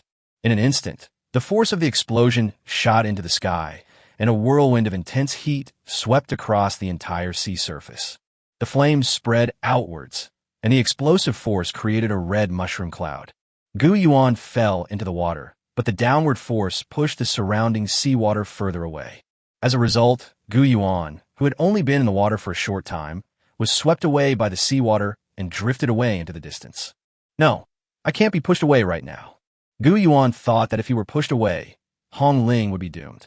Because the explosion was so powerful, the surrounding seawater was pushed aside, and the red, feathered egg, which had no cushioning, would smash to pieces on the ground. Gu Yuan used the Rolls-Royce Wind Whisper Sky Knight button to create a vortex of flowing air around himself, preventing himself from being pushed away by the seawater and the impact. Gu Yuan felt himself remain in place as the hundreds of meters deep seawater rapidly receded, creating waves tens of meters high that crashed against the coastal reefs. At this moment, the location where Hong Ling Fenglu was standing actually turned into land. The intense flames even scorched the seabed at the epicenter of the explosion, creating a patch of fiery red scorched earth. A tiny red dot of light flashed and fell from the sky. Gu Yuan quickly ran over, reached out his hands, caught the red feathered egg, and then put it into his pet space. Although the red feathered egg was fragile, Gu Yuan already possessed 5,000 units of soul control power, which allowed him to effectively utilize the spiritual energy within him. This will prevent me from accidentally dropping and breaking Hong Ling's egg due to carelessness, slipping, or using too much force. At this moment, the torrent that had been blasted apart by the red feather began to flow back rapidly, and Gu Yuan saw a giant wave, hundreds of meters high, crashing towards him. Fortunately, Gu Yuan reacted quickly and activated the Wind Whisper's wind shield, successfully blocking the surging waves around him. Gu Yuan, you surfaced. The sky was clear, and the force of the explosion dispersed all the surrounding clouds. Sea fish kept falling from the sky, splashing and hitting the water. The seawater that had been thrown into the air fell back down, even turning into a sun shower. Suddenly, a fish hit Gu Yuan on the head. When Gu Yuan picked it up, he saw that the fish was dead. blood was seeping out, and upon closer inspection, a pendant, resembling a bullet, was seen piercing through his body. This soul weapon has amazing resistance to explosions. It wasn't destroyed, even though it was at the epicenter of the red feather explosion. It's estimated that after that Black Lotus gang leader was reduced to ashes, he flew out of the pocket. It was supposed to fly several thousand meters away, but it was blown up into the sky by the sea fish. The pendant was like a bullet. It pierced through so many sea fish that it got stuck on one of them before falling down and hitting me. Gu Yuan muttered to himself, feeling that this was the only reasonable explanation. I'm so lucky. Then, Gu Yuan raised his head and carefully examined the pendant. The pendant was peculiar. It was also made of Kaiyuan wood. In the center of the Kaiyuan wood, there is a downward-pointing, needle-like thorn, which looks very sharp. Is this the needle that Guy was talking about, the one that can transfer blood? As Gu Yuan was thinking this, his bracelet suddenly began to emit a strange attraction. A white light shone from her own bracelet, and then merged into Gu Yuan's bracelet. When Gu Yuan focused his consciousness on the bracelet again, he found that 3 different options appeared in his mind. The first is the dismantling and recombination of spiritual matter. Second, unlocking bloodline levels 3 to 9. Third, bloodline dismantling and recombination. With this third option, Hongling and Qi Shui can also evolve into the same God Emperor level bloodline as Xiao Baihe. However, Gu Yuan now has to be careful in dealing with this so-called God Emperor level bloodline. Look at that monster that just lost its mind and could only live for a dozen minutes or so. That was the product of a forced fusion of bloodlines. Absolutely, we cannot let Hongling and Qi Shui become like that. He must be as meticulous as Yang Guozhong was back then, carefully judging the situation, and only after ensuring that everything is foolproof should he allow Hongling and Qi Shui to also become God Emperor level bloodlines. Why did Yang Guozhong only produce 2 bloodlines that surpass mythology, in Lu Shan and Shi Siming, instead of simply creating a reinforced company, sweeping across the entire Tang dynasty, and becoming emperor himself? There must be a reason why in Lu Shan, the defeated demon troop commander, was chosen. Gu Yuan used the ice and snow technique to freeze the seawater, and then walked along the water's surface, freezing the seawater in front of him into a solid ice surface that he could walk on. After passing through, the ice surface automatically melted into the ocean current. Sigh, even though I can't spare Chi-Chi, I can still enjoy the feeling of being Chi-Chi myself. Gu Yuan caught the roasted sea fish that fell from the sky and ate it as he walked forward. Chapter 191, Can I Oppose? Teacher Han Yue and Wayush both nervously chased after Gu Yuan from the tunnel where he had left. They had just sensed a huge fluctuation of spiritual energy. This is that combat technique from last time. Teacher Han Yue's forehead was covered in cold sweat, and she stopped in her tracks. What happened? Boy, you must be all right. Seeing Han Yu standing there in a daze, Huayushi sternly reprimanded. Hey cop, why aren't you moving? Little boss, you absolutely can't have anything happen to you, or I'll never forgive you. And so, the two chased the train to the exit of the tracks. Why would someone design a train track exit that leads to a cliff overlooking the sea? Teacher Han Yue complained. Flower and Snake shrugged. It's probably related to the railway track change. Without permission from above, the train tracks are connected here. If a train starts operating without authorization and attempts to leave the underground, it will hurtle at 200 miles per hour straight out to sea and smash to pieces.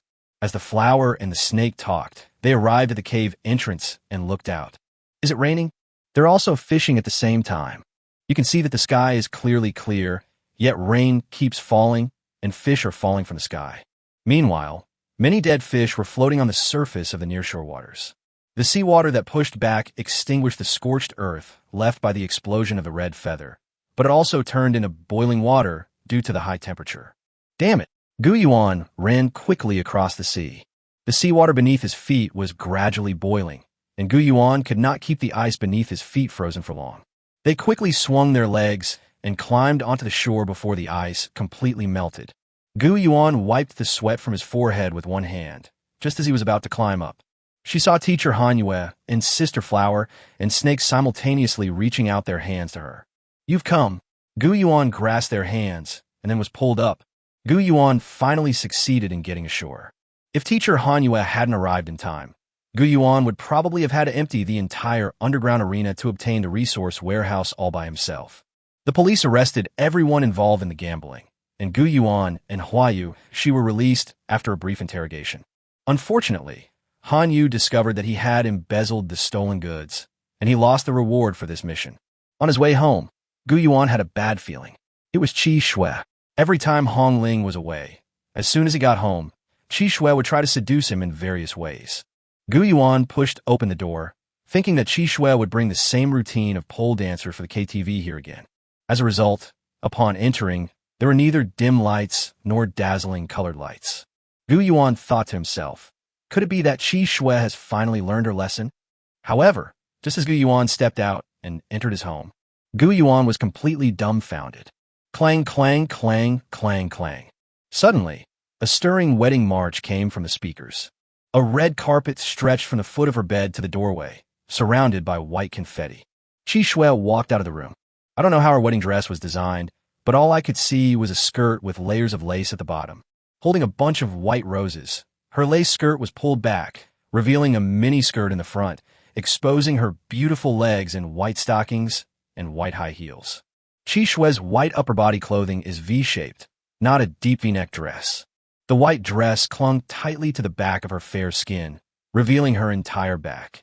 What kind of clothes are these? Gu Yuan was stunned. My lord, Qi Shui's red eyes held a hint of provocation. Her long hair cascaded down her back, appearing incredibly smooth beneath her wedding veil. She held the white roses she was carrying to her chest. She walked step by step toward Gu Yuan. Hey, stop right there. Qi Shui, what are you trying to do? However, Qi Shui had already half squatted on the ground, looking up at Gu Yuan with a slight smile on her lips. My lord, I am about to propose to you. Gu Yuan was stunned, thinking to himself that this fox was getting more and more cunning. I've already calculated the time. Qi Shui thought to herself, Sister Hong Ling, it'll be at least 3 more hours before I revive. Once everything's over, I can become a #1 pet spirit beast. Oh ha ho ho ho. My lord, Gu Yuan was just about to take a step back when he saw Qi Shui transform into a fox. With a swift turn of her lithe body, she blocked Gu Yuan's path before transforming back into human form. He stood up straight and cornered him. My lord, don't always be so cold to her. Sister Hongling isn't here. Qi Shui seemed to have pinned Gu Yuan against the wall, her fair face pressed against his face, one hand resting on the wall next to Gu Yuan's cheek. The fox demon looked at Gu Yuan with bright, beautiful eyes. My lord, don't be afraid. Meow. Suddenly, Xiaobei popped out of Gu Yuan's pocket and looked at Qi Shui with a disdainful look. The fox is naughty, the cat scratches. Little Lily jumped directly onto Qi Shui's dress and tore it open with a single claw. Qi Shui heard the sound of her skirt being torn and felt very excited. My lord, you... When Qi Shui said this, Gu Yuan helplessly raised his hands, indicating that he hadn't done anything. I felt something seemed to be crawling around inside. It also made a meowing sound, and its furry texture made Qi Shui feel very uncomfortable. Suddenly, Qi Shui's eyes widened as she felt something scratching at her. Looking down, I saw that little Lily had somehow crawled under my skirt. She even opened her mouth and bit down on the inside of her thigh. In an instant, Qi Shui screamed, and even the streetlights were shaken to their brightest. She overlooked one thing again. With great difficulty, Hong Ling was gone. However, now it's not just myself and Hong Ling as my 2 pets anymore. I now have a 3rd pet. The cat, Lily, also joined them. Qi Shui was filled with resentment and roared. You little short-legged cat, how can you be so annoying? When Xiaobei transforms into a human, it is true that Qi Shui is 1.7 meters tall in human form, with legs that are nearly 1 meter long. Xiaobei is only about 1.4 meters tall. Her height just reaches the other person's chest. Her head is not even as big as the other person's chest, and her chest is about the same size as Qi Shui's back. If you didn't know better, you'd think they were elementary school students. No, that's not true. Xiaobei's cheeks flushed red, and she put her hands on her hips, wanting to argue her case, but she lacked evidence to prove her point, so she could only glare angrily at the other party. I'm very pretty. You wait until I change my clothes too. Xiaobei then took out her phone, which had a pink cat cover, and started making a call. Chapter 192, Every time I go home, it's a headache. A few minutes later, A designer from France knocked on the door and brought in a huge pile of dresses. Hey, what are you guys doing? Gu Yuan sat to the side, scrolling through his phone with a bored expression. I thought that little Lily could replace Red Feather and make Seven Snow quiet down. As a result, she herself went out and bought a bunch of evening gowns. Little Lily had 6 white flowers adorning her jet black hair and wore a veil. She must have been trying to create a very pretty look. As a result, the long, off-the-shoulder dress had just been put on and the person had stepped outside when it fell down because of their flat chest. Unfortunately, despite her advanced age, she is so petite that her strapless miniskirt tends to slip down. Not only Qi Shui, but even Gu Yuan couldn't help but laugh out loud. No, you mustn't laugh at the cat. Xiaobai clenched her fists in anger, stood on tiptoe, leaned forward, and stomped her feet angrily, as if venting her anger on the floor. Then she went back and changed into a brand new evening gown. This time, the style is cute Lolita, with a touch of adorable European princess vibes. Isn't the kitten adorable? Xiaobai stood with her hands on her hips, staring at Qi Shui. Shorty, Qi Shui said. Meow, meow, meow. Little Lily struck a super fierce pose, like a cat demon, and pounced toward Qi Shui. Then the two of them started fighting. After more than 3 hours, Gu Yuan finally finished clearing the abyss for the day. Hongling has almost been successfully resurrected. You're awake, Hongling. Yes, master, I have been resurrected. It is so good to see that you are all right. However, at that moment, Qi Shui and Xiao Bai ran up to Gu Yuan at the same time. Little Lily tilted her head back. Clearly, she had won the argument with Qi Shui and was now on the verge of tears. Qi Shui crossed her arms and charmingly pressed a finger to her lips. My lord, tell me, am I prettier, or is this short, stout man more beautiful? Short winter melon. Little Lily jumped up angrily, trying to steal Gu Yuan's attention. You vixen. Hey, owner, tell me, who's prettier, the cat or the cat? Isn't the cat the cutest? Then, both Xiaobai and Qi Shui moved closer to Gu Yuan. Gu Yuan thought to himself, it really is hard to judge. They are all stunningly beautiful women. So, Gu Yuan looked helplessly at Hongling and said, Hongling, please help me think of a solution. Hongling silently looked at the large pile of dresses that the two of them had tried on when they were competing in beauty. Hongling blinked, seemingly lost in deep thought about something. Are they having a competition to see who looks better in their dresses? Hongling thought to herself and nodded. Understood.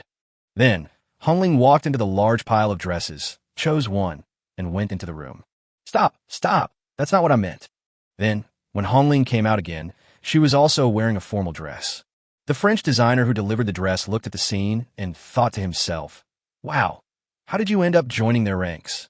Gu Yuan quickly stepped forward to explain, it's not what you think. They just want to have a competition to see who looks better in a dress. My lord, Qi Shui was the first to move closer to Gu Yuan. Little Lily leaped over and hugged Qi Shui from behind, swinging her short legs backward. Get away from me. Get away from me. I'm clearly dressed prettier. Master, Hongling didn't play around with them. She just wore her formal dress and silently lowered her head, like a little girl waiting for their favor. She didn't want to appear too eager, but the anxiety in her heart was constantly pounding against Hongling's soul. So much so that she looked at Gu Yuan with a yearning gaze, somewhat hesitantly. It was as if she wanted Gu Yuan to choose her, but was too embarrassed to say it. Gu Yuan was stunned, wondering what to do. Bang, bang, bang.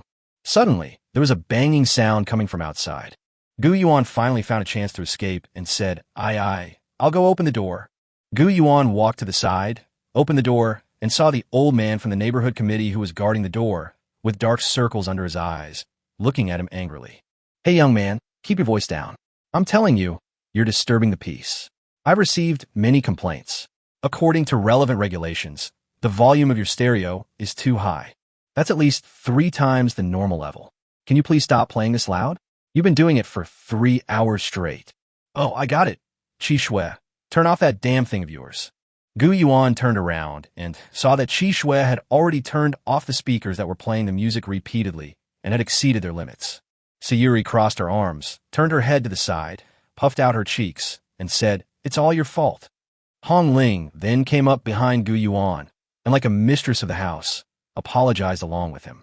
TSK. The gatekeeper shook his head. Young people these days. Then the old man from a neighborhood committee left with his large flashlight. Hey, old man. What do you mean by shaking your head like that? What are you thinking about? For a long time afterward, Gu Yuan didn't go running around.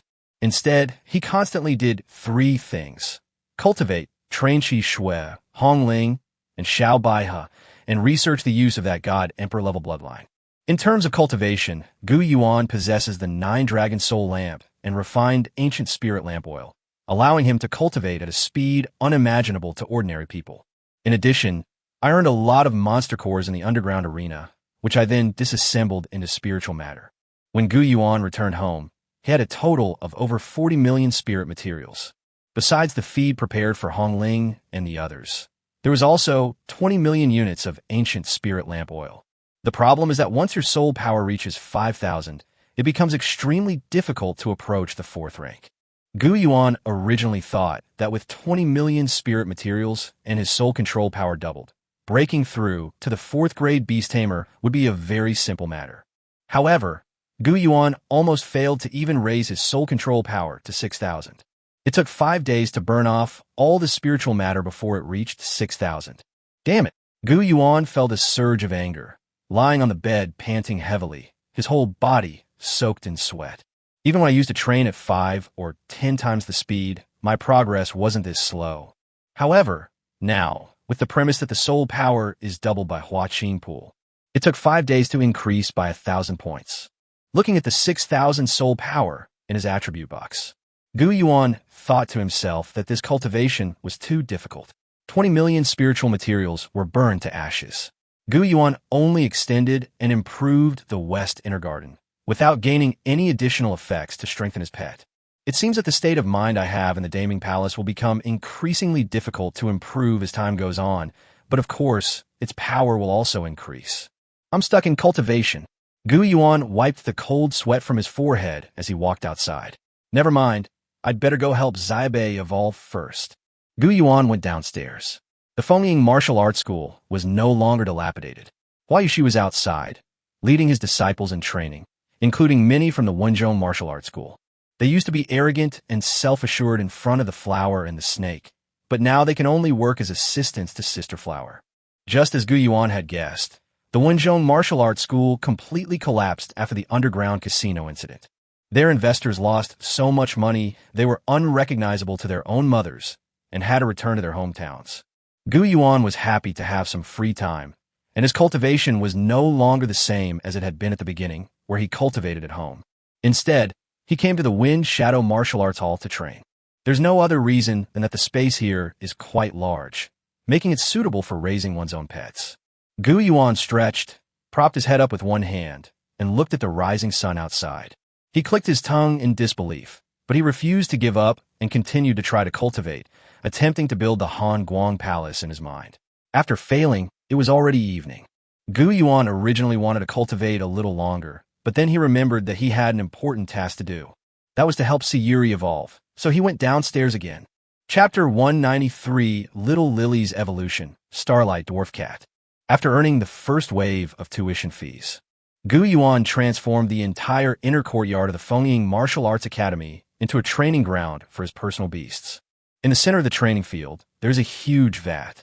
The jar contains 3 types of feed labeled in red. Yes, to outsiders, every single grain of this red label feed is priceless. In Gu Yuan's training ground, he prepared 3 large vats that could fit a person inside. On the 3 jars, stickers were affixed with the names of Hong Ling, Xiaobei, and Qi Shui.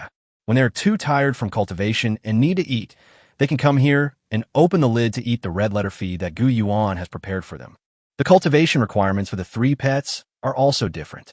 On the left side of the courtyard, there's a large open-air lava pool, which contains seabed lava that Gu Yuan pumped out from the seabed at a cost of more than 10 million. Hong Ling cultivated in this molten lava, although 10 million was indeed a painful sum for Gu Yuan. Fortunately, Hong Ling continuously produces black gold stones during her cultivation. Each of these stones can sell for 500,000, which helps to recoup some of the costs. Qi Shui is a bewitching fox spirit. According to the contents of the book, Searching for the Fox in the Snow, that Gu Yuan obtained, Qi Shui wanted to accelerate her cultivation speed. Qi Shui needs to cultivate in a dark and cold place. So, Gu Yuan dug an ice cellar underground and put a rare material called blue ice inside. This blue ice is a special natural treasure that will never melt, no matter when. In this perpetually frozen ice cellar, Qi Shui is absorbing ice crystal beads and ghost crystal beads. Gu Yuan opened a crack in the side of the ice cellar and looked down. Although Qi Shui often has the air of a vixen and is the most frivolous of all the pets. However, it must be admitted that Qi Shui is the most clever and cunning of all my pets. After all, she was a fox.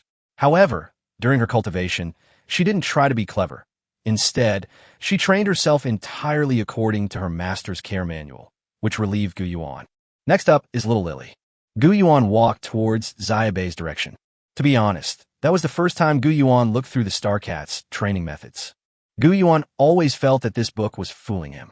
The person who copied the book had accidentally copied a foreign kindergarten children's management manual as a secret manual and given it to him. Xiaobei's training place was a sealed box about the size of a baby crib. A special stone called light stone hangs on this sealed box. A pure white light illuminated the entire box, and little Lily, transformed into a cat, lay inside, wearing large sunglasses as if sunbathing. She was also holding a large lollipop, but what was on top of the lollipop was definitely not candy, but a light crystal bead that could enhance little Lily's abilities. What kind of crazy training method is this? Gu Yuan rubbed his temples with one hand, thinking to himself that his cat was so difficult to please. Come out. Gu Yuan casually scooped Xiao Baihe out of the box. Meow. Little Lily meowed in confusion. Gu Yuan had just gone to check. After absorbing a large number of crystal beads obtained from the casino and eating the feed that it had reconstituted itself, Hongling finally broke through to level 40.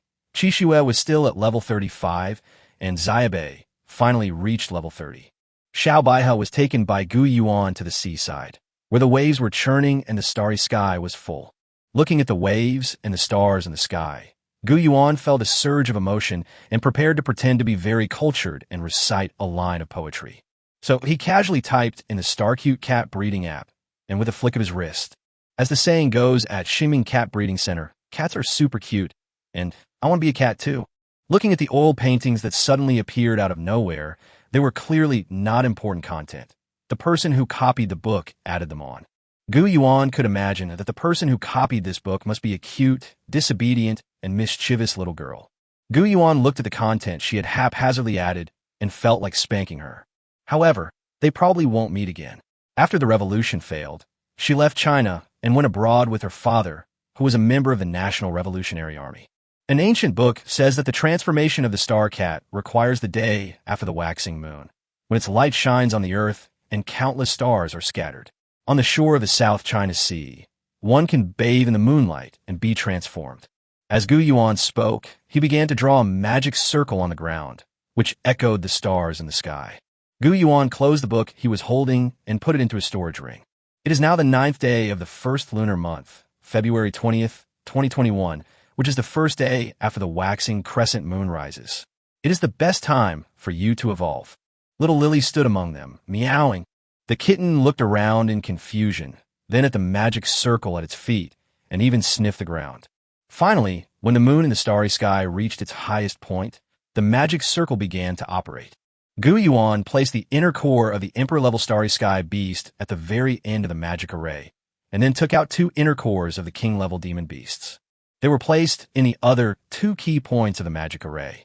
Starlight shone on the magic array, and the starlight halo shone from the sky onto the inner core. More and more light continuously overflowed from the inner core, eventually converging into Xiaobei's body. Little Lily's body gradually floated up, and the white light of evolution almost illuminated the entire cat's body. Meow, Yuri evolves. Little Lily squealed excitedly, and finally, the star pattern on the cat's white fur became even more dazzling.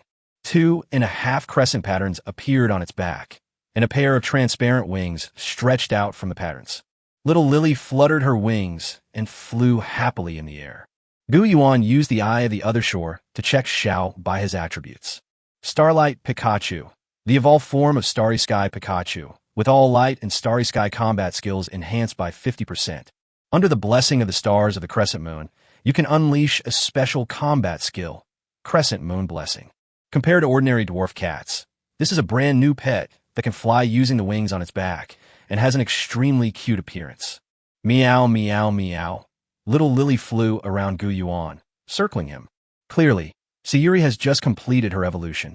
Accustomed to walking on all fours since childhood and unable to run fast, she has now suddenly gained the ability to fly in the air. Little Lily was very excited. She happily spun around in the air several times before finally landing back on the ground. The little Lily, acting as a human, looked at the water again and again. How about it? Isn't it even cuter now? Gu Yuan had chosen the perfect moment to boast about his evolution. Little Lily suddenly turned her head and said with tears in her eyes, "Why am I still so short and have no breasts? Isn't it said that evolution means growth?" Chapter 194 Bloodline Fusion Hindered. The journey to find the dragon begins. This growth refers to strength, not height and bust size. Why are you concerned about your physique instead of your improved healing abilities? Although that's what he said, Gu Yuan actually couldn't take his eyes off Xiao Baihe. This guy really did become even cuter after evolving, just as he had imagined.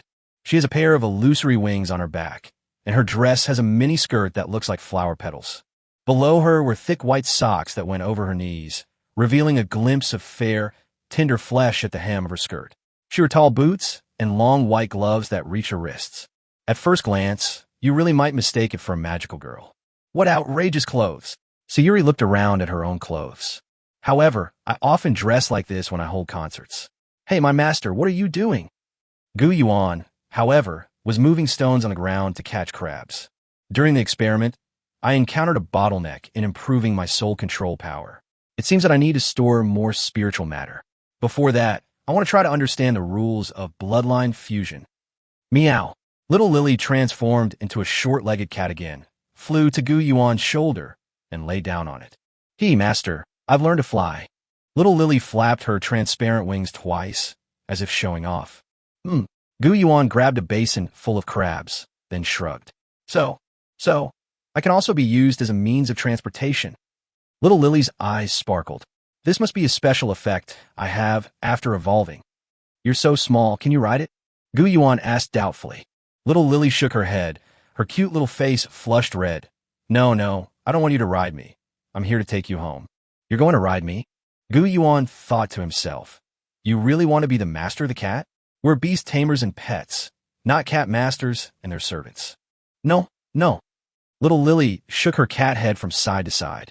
I'll take you flying. Let's fly back. Gu Yuan looked at Little Lily's pair of transparent little wings and thought to himself, this thing can carry me flying. What's with that expression? Don't you believe me? Little Lily angrily grabbed Gu Yuan's collar from behind with her little paws.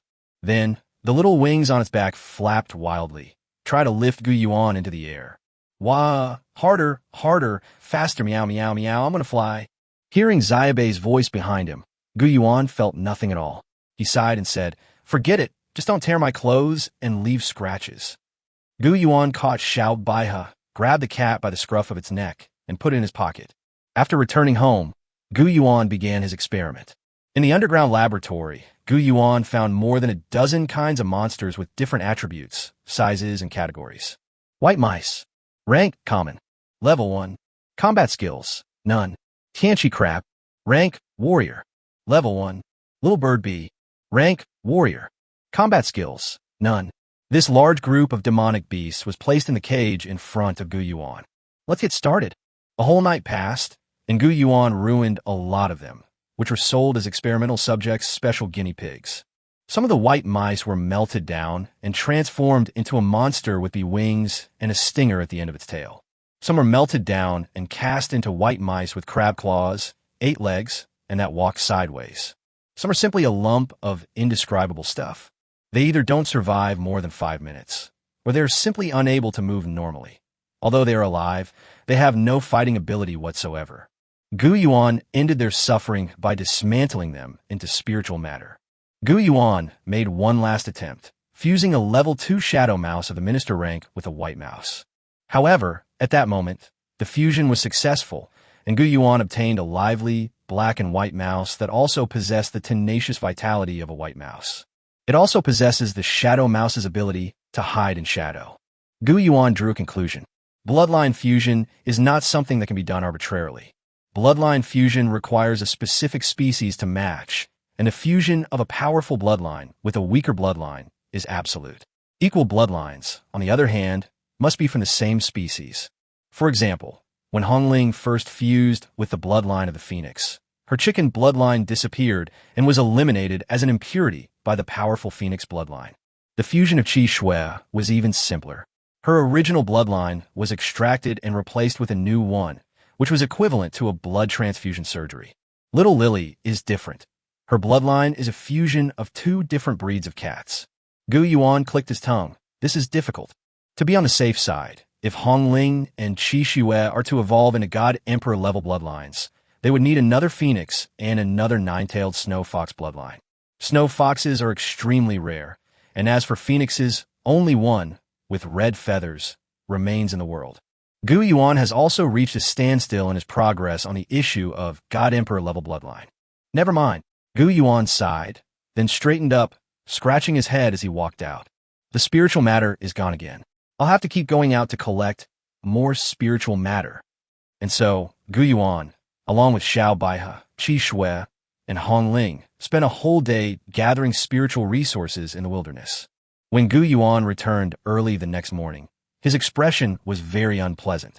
I spent the whole night farming and only managed to collect tens of thousands of spirit materials, because many monsters were killed during the fall of Yangqing.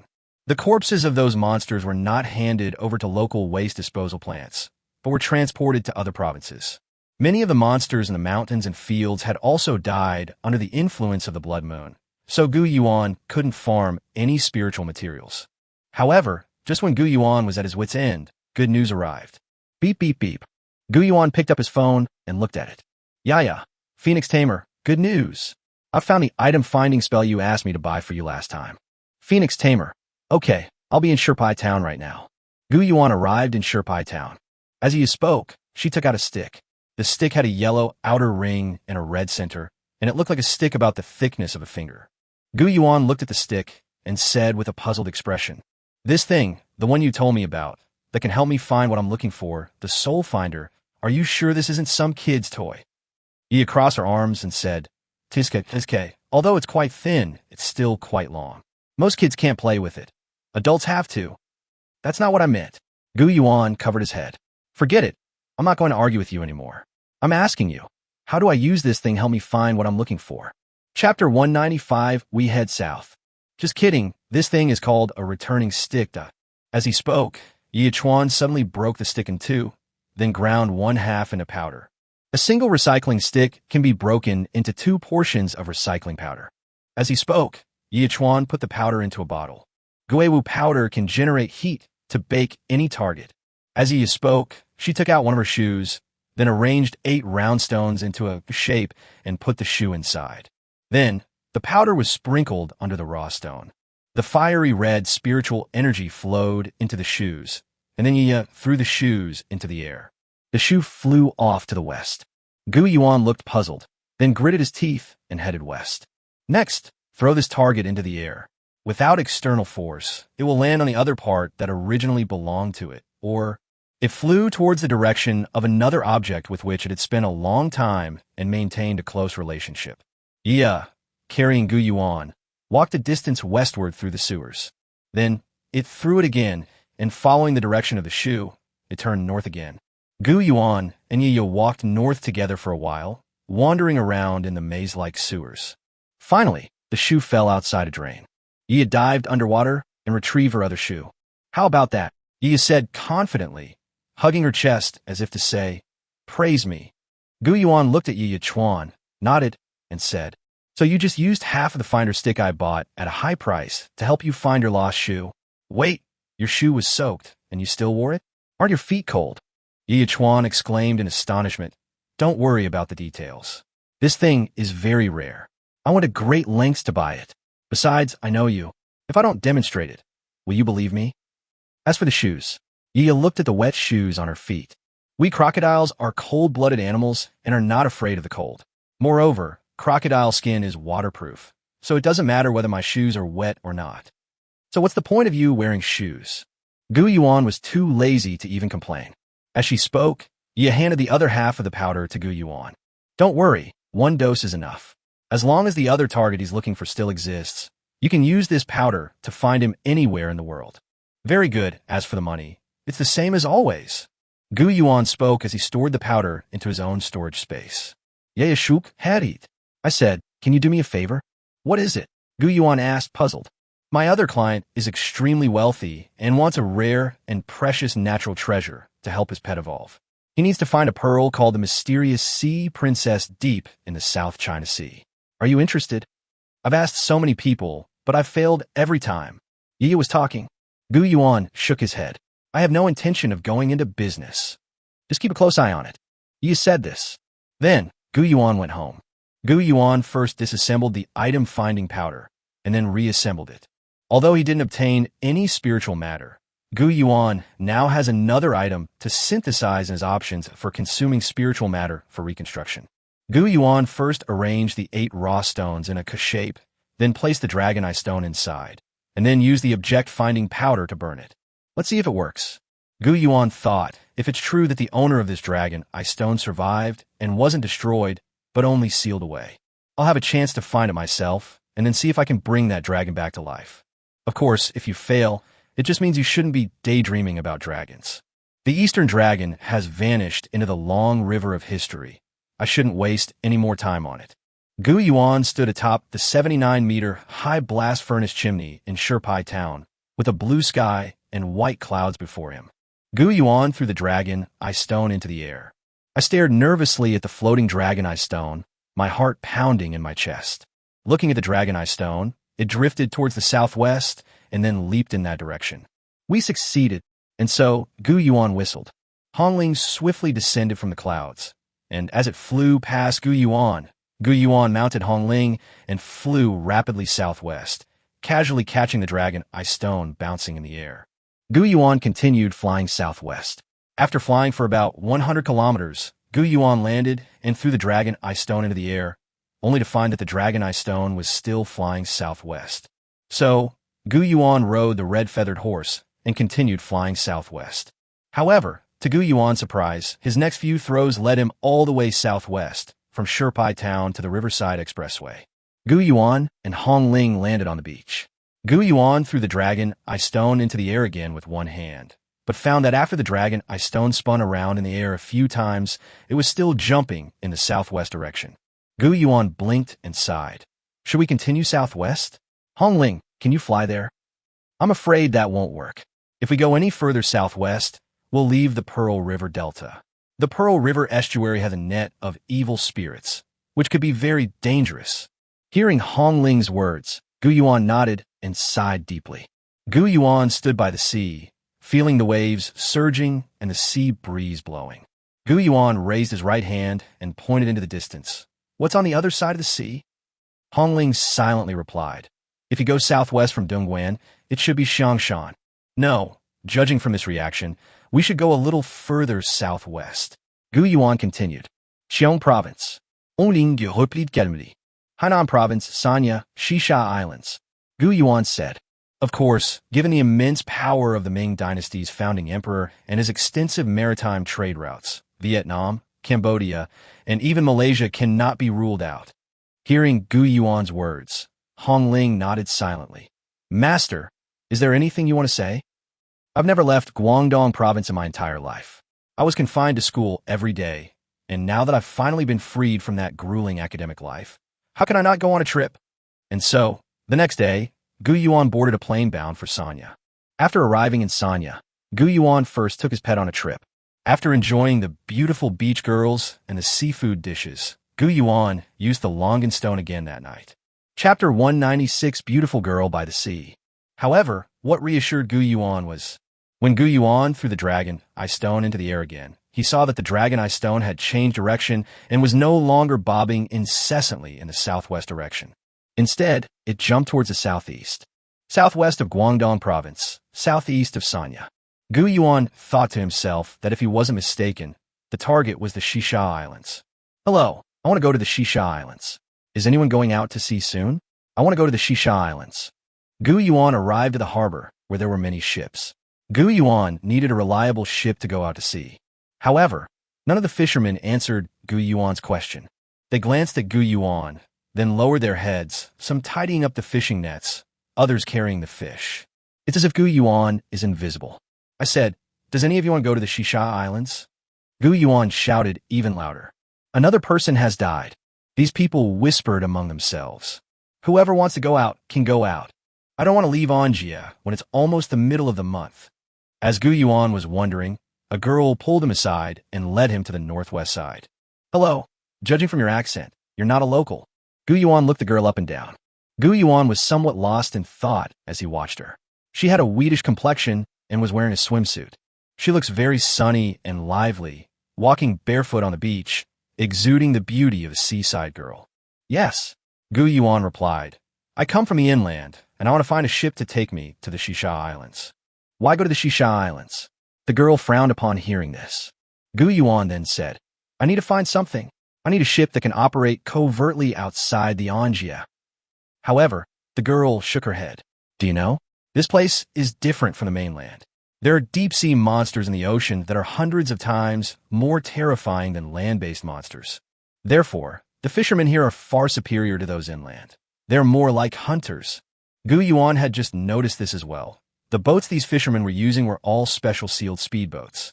Moreover, the harpoons they carried were all soul weapons worth tens of thousands of yuan, and they were accompanied by all sorts of ferocious pets, whose levels were generally higher than level 20. "So what?" Gu Yuan asked, puzzled. The girl suddenly produced a hunter's license and said, "Hello, my codename is Xiao Bei, and I am a black iron level hunter. I am currently on a mission to warn those who want to go to sea. Recently, terrifying deep-sea monsters have been spotted in the South China Sea. Without a hunter's license, one is not allowed to leave the security circle at will." "An E-rank mission, right?" Gu Yuan nodded. "I've seen similar missions at the Hunters Guild before, such as educating residents about common beasts or reminding them of safety precautions." Upon hearing this, Xiao Bei was greatly surprised. "Wow, big brother, I never expected that you, who are about the same age as me, are also a hunter. Indeed, there are very few hunters of our age." Gu Yuan said, his hands in his pockets. "What level are you?" Xiao Bei asked, a hint of pride on his face. "Not everyone can have the strength of a black iron level like me." Clearly, the other party considers themselves to be a plastic level hunter, which is even lower than a black iron hunter. "Gold great," Gu Yuan exclaimed. Those fishermen and hunters who had been ignoring Gu Yuan stopped and looked up at him. "Really?" Xiao Bai's lips twitched. You are gold level." "Yes." Gu Yuan casually took out his gold level hunter certificate. An 18-year-old gold level hunter. Many hunters gathered around Gu Yuan. "Young man, we're going to the Shisha Islands tomorrow. If you'd like, we can give you a ride." No, follow me. Our ship is bigger and faster, much better than your wrecked ship." "You're talking nonsense, young man. Do you want to join our Sea Wave Guild? We have 3 ships, all heading east. You can choose anyone to join us." Gu Yuan thought to himself, "So it turns out these people ignored me just now because they thought I was young and a burden, so they didn't want to take me along." As soon as he showed his hunter certificate, these guys realized he was a formidable opponent and immediately began to gravitate towards him. But this made Gu Yuan feel very uncomfortable. Going to sea is a very difficult thing. Although there is satellite positioning, you can't guarantee what kind of situation you will encounter at sea. Gu Yuan had seen a news report like this before when he was watching the news. The Margaret ship attack refers to a ship that encountered a monster attack at sea. The ship lost its way, and eventually, due to lack of food, the people on board resorted to cannibalism.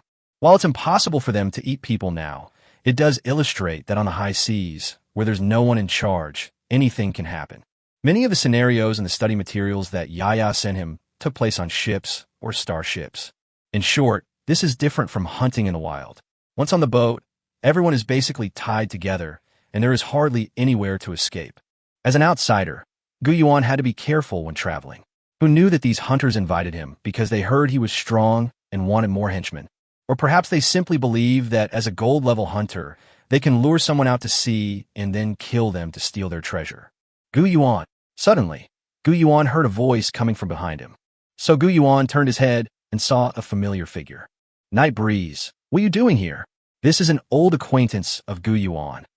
"Don't you know I'm from Sanya?" The night wind spread its arms and spoke thus. Gu Yuan shook his head. "I don't know. You never told me." Even Night Wind was ruffled. "No, we're alumni from 2 different generations. You were the first to be admitted through the special admission program, and I was the second. I even know which neighborhood you live in, but you don't even know where I'm from. Gu Yuan blinked and said naturally, everyone only cares about who's first. Who cares if you're second? Upon hearing this, Yifeng nearly coughed up blood, wishing he could just use the harpoon in his hand to stab Gu Yuan in the head. Is this guy deliberately reopening old wounds? Night Wind sighed helplessly, then continued, I'm too lazy to argue with you. Night Rain, let's go home. Don't stand with this kind of person for too long, or you'll get angry. However, the beautiful girl with wheat-colored skin widened her eyes. You're Gu Yuan, wow, the big demon king my brother talked about. I admire you so much. Chapter 197, I sold the principal again. Gu Yuan was a little confused, wondering what this girl was talking about. My brother is so arrogant. He talks about how great he is in front of me every day and tells me to learn from him. He wants me to be like him after I finish my second year of high school and take the special entrance exam to get into a good university. You even claim to be the best. Until that day, I saw the video online of you turning the tide and taking on 3 opponents single-handedly. Yu held Gu Yuan's hand and said, he told me how amazing he was, how he scored a crucial point in the high-level league, allowing Sun Yat-sen University to defeat Guangxing Yusho Academy 19-18. Later I found out that his 1 point was a tactical gamble by someone else, and the other 18 points were all won by you alone. Yu held Gu Yuan's hand, speaking with great enthusiasm, while the many hunters around them watched Yifeng, barely managing to suppress their laughter. Hey, are you my sister or his sister? How can you betray your brother like this? Yifeng was so ashamed he wished he could disappear into a hole in the ground.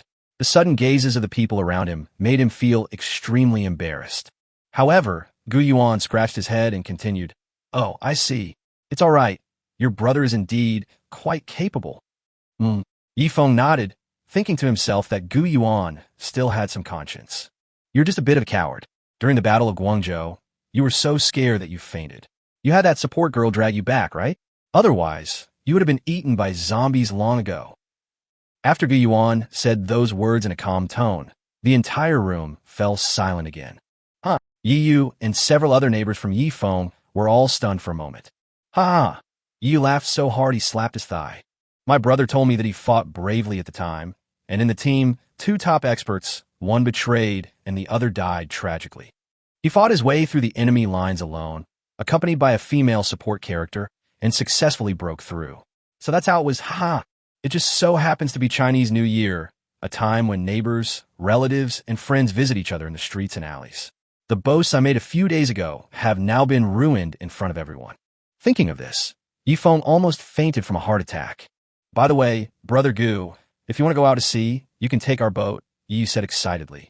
He then turned to look at Yifeng. Brother, didn't you get your hunter's license too? Let's go together. Yifeng thought to himself, is my younger sister just looking for something to cause me trouble? Yifeng looked at his younger sister, who was frantically leaning towards Gu Yuan. He worried that he would not only lose face and have his sister stolen from him, but also have to give her up as well. At that moment, from the Fisherman's Delight 3 Delicacies restaurant behind the Night Wind, a plump chef walked out and shouted loudly in this direction. Night Breeze, your classmate is here. Why didn't you say anything? Come on, since he's Night Breeze's classmate, come to our house. I'll treat your classmate to authentic sashimi. You've taken such good care of our yeffing, and we haven't even properly thanked you yet. Okay. Gu Yuan nodded after hearing this. The fish slices in Sanya are very famous, and Gu Yuan had wanted to try them for a long time. Moreover, they were free, so he couldn't miss the chance. After hearing this, Yifeng thought to himself, this guy has never taken care of me at all. He's always undermining me. Just when I'm about to soar to new heights, this guy pops up and crushes me with his cheat-like power. That night, Gu Yuan ate at Yifeng's restaurant. Night Breeze had a very unpleasant evening. His fat chef father kept scolding him, saying this wasn't right, that wasn't right, and so on. They were clearly implying that Gu Yuan was someone else's perfect child, which made Gu Yuan feel quite embarrassed. Later, his father tactfully walked away, saying that he was going out to play cards during the new year, leaving the space to the young people. Gu Yuan and Yifeng were eating sashimi together when Gu Yuan spoke first. You're only a few hundred soul power away from the 3rd rank, right? Hearing Gu Yuan's words, Yifeng nodded. You're still the same, with an almost superhuman level of insight. You're the monster, Gu Yuan said in confusion. I always thought you were from a rich family, But I only found out today, when I came to your house, that your family runs a restaurant in Sanya. Yes, that's right, Yifeng said. That's why I don't want to lose to someone like you, who's a gold digger. I have no parents to rely on. My father and mother are just cooks and waiters here. From a young age, I witnessed how my parents, who were struggling to make a living, were ruthlessly extorted by those powerful sea hunters and beast tamers. So I was determined to become someone of high status. Stop. Gu Yuan raised one hand and solemnly refused. What do you mean by marrying a rich man? When did I ever marry a rich man? Weren't you being kept by teacher Hanhua? Ye Feng Bilinkit, Somahat puzzled. It's all over the school that you're being kept by teacher Hanhua, in the office, in the infirmary, on the teacher's desk after school, or on the exercise equipment on the playground. You obtain cultivation resources in this way. Hearing this, Gu Yuan was dumbfounded. What on earth were those guys at school talking about? No, I wasn't kept by teacher Hanhua. I thought about it, but I did imagine teacher Hanhua on the lectern, wearing her uniform. Ugh. Gu Yuan straightened up and coughed. In short, those are all rumors. I have my own ways of acquiring resources, and I am definitely not being kept. On the contrary, you come from a commoner family. How did you obtain such an incredible cultivation speed? However, after hearing this, Yifeng rested his chin on one hand, ate a piece of sashimi, and said, How about this? Let's make a deal, an intelligence trade. You tell me a secret about how you acquire resources, and I'll tell you a secret about how I can accelerate my cultivation. Gu Yuan nodded, knowing it was impossible for him to reveal the secret of his bracelet. Then, with a wicked grin, he said, Listen to me, Yifeng. You were originally the fourth-ranked freshman at Sun Yat-sen University. After the disaster in Guangzhou, Liu Hongji joined the military. The little princess of the ice-type family has disappeared somewhere. And you, besides me, have the strongest soul control and were one of the few who participated in the Battle of Yangqing. Surely people from other schools have contacted you, right? You should do what I did. Call Principal Luo Jun and tell him what benefits other schools have promised you, implying that he should give you more resources. You can do that. Yifeng was stunned. Yes. Gu Yuan nodded, thinking to himself, Principal, you've blocked me, haven't you? Oh well. I sold you out of information. Anyway, when Yifeng asked you for resources, it wasn't mine. If you have a headache, that's your problem. Chapter 198, Night Wind and Dragon. Night Wind nodded, then continued. All right, since you put it that way, then I'll tell you why my cultivation speed is so fast. Hearing Yifeng's words, Gu Yuan sat up straight and said, Speak. Night Wind sighed and continued. If I told you, you'd probably think I'm crazy. But that's the truth. When I was little, I often secretly went out to sea. Once, the wind and waves were too big, and my firefox and I lost our way at sea. Then, Yifeng paused for a moment when he said this, and then, as if he had finally made up his mind, he said, I saw a dragon. When Gu Yuan heard this, he suddenly stood up. Xiao Baihe, with her cat-like paws sticking out of Gu Yuan's pocket, tried to steal some sashimi from the table. As Gu Yuan stood up, his body leaned forward, and the cat's head hit the table directly. But soon it snatched a tuna in its mouth, waddled away on its short legs, and ran off into the distance. The fire spirit fox of Night Wind immediately chased after it. The two pets were fighting over fish slices in the distance. Gu Yuan and Yifeng stared blankly at each other. Don't be angry. Yifeng scratched his head. I really saw it, but when I said it, everyone thought I was an idiot. The doctor said I was dehydrated and confused because I drank seawater and also said I saw a sea snake.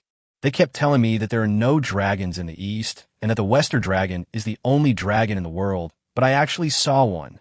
No, it's nothing. Gu Yuan thought to himself as he said this. I've finally found a clue. And then?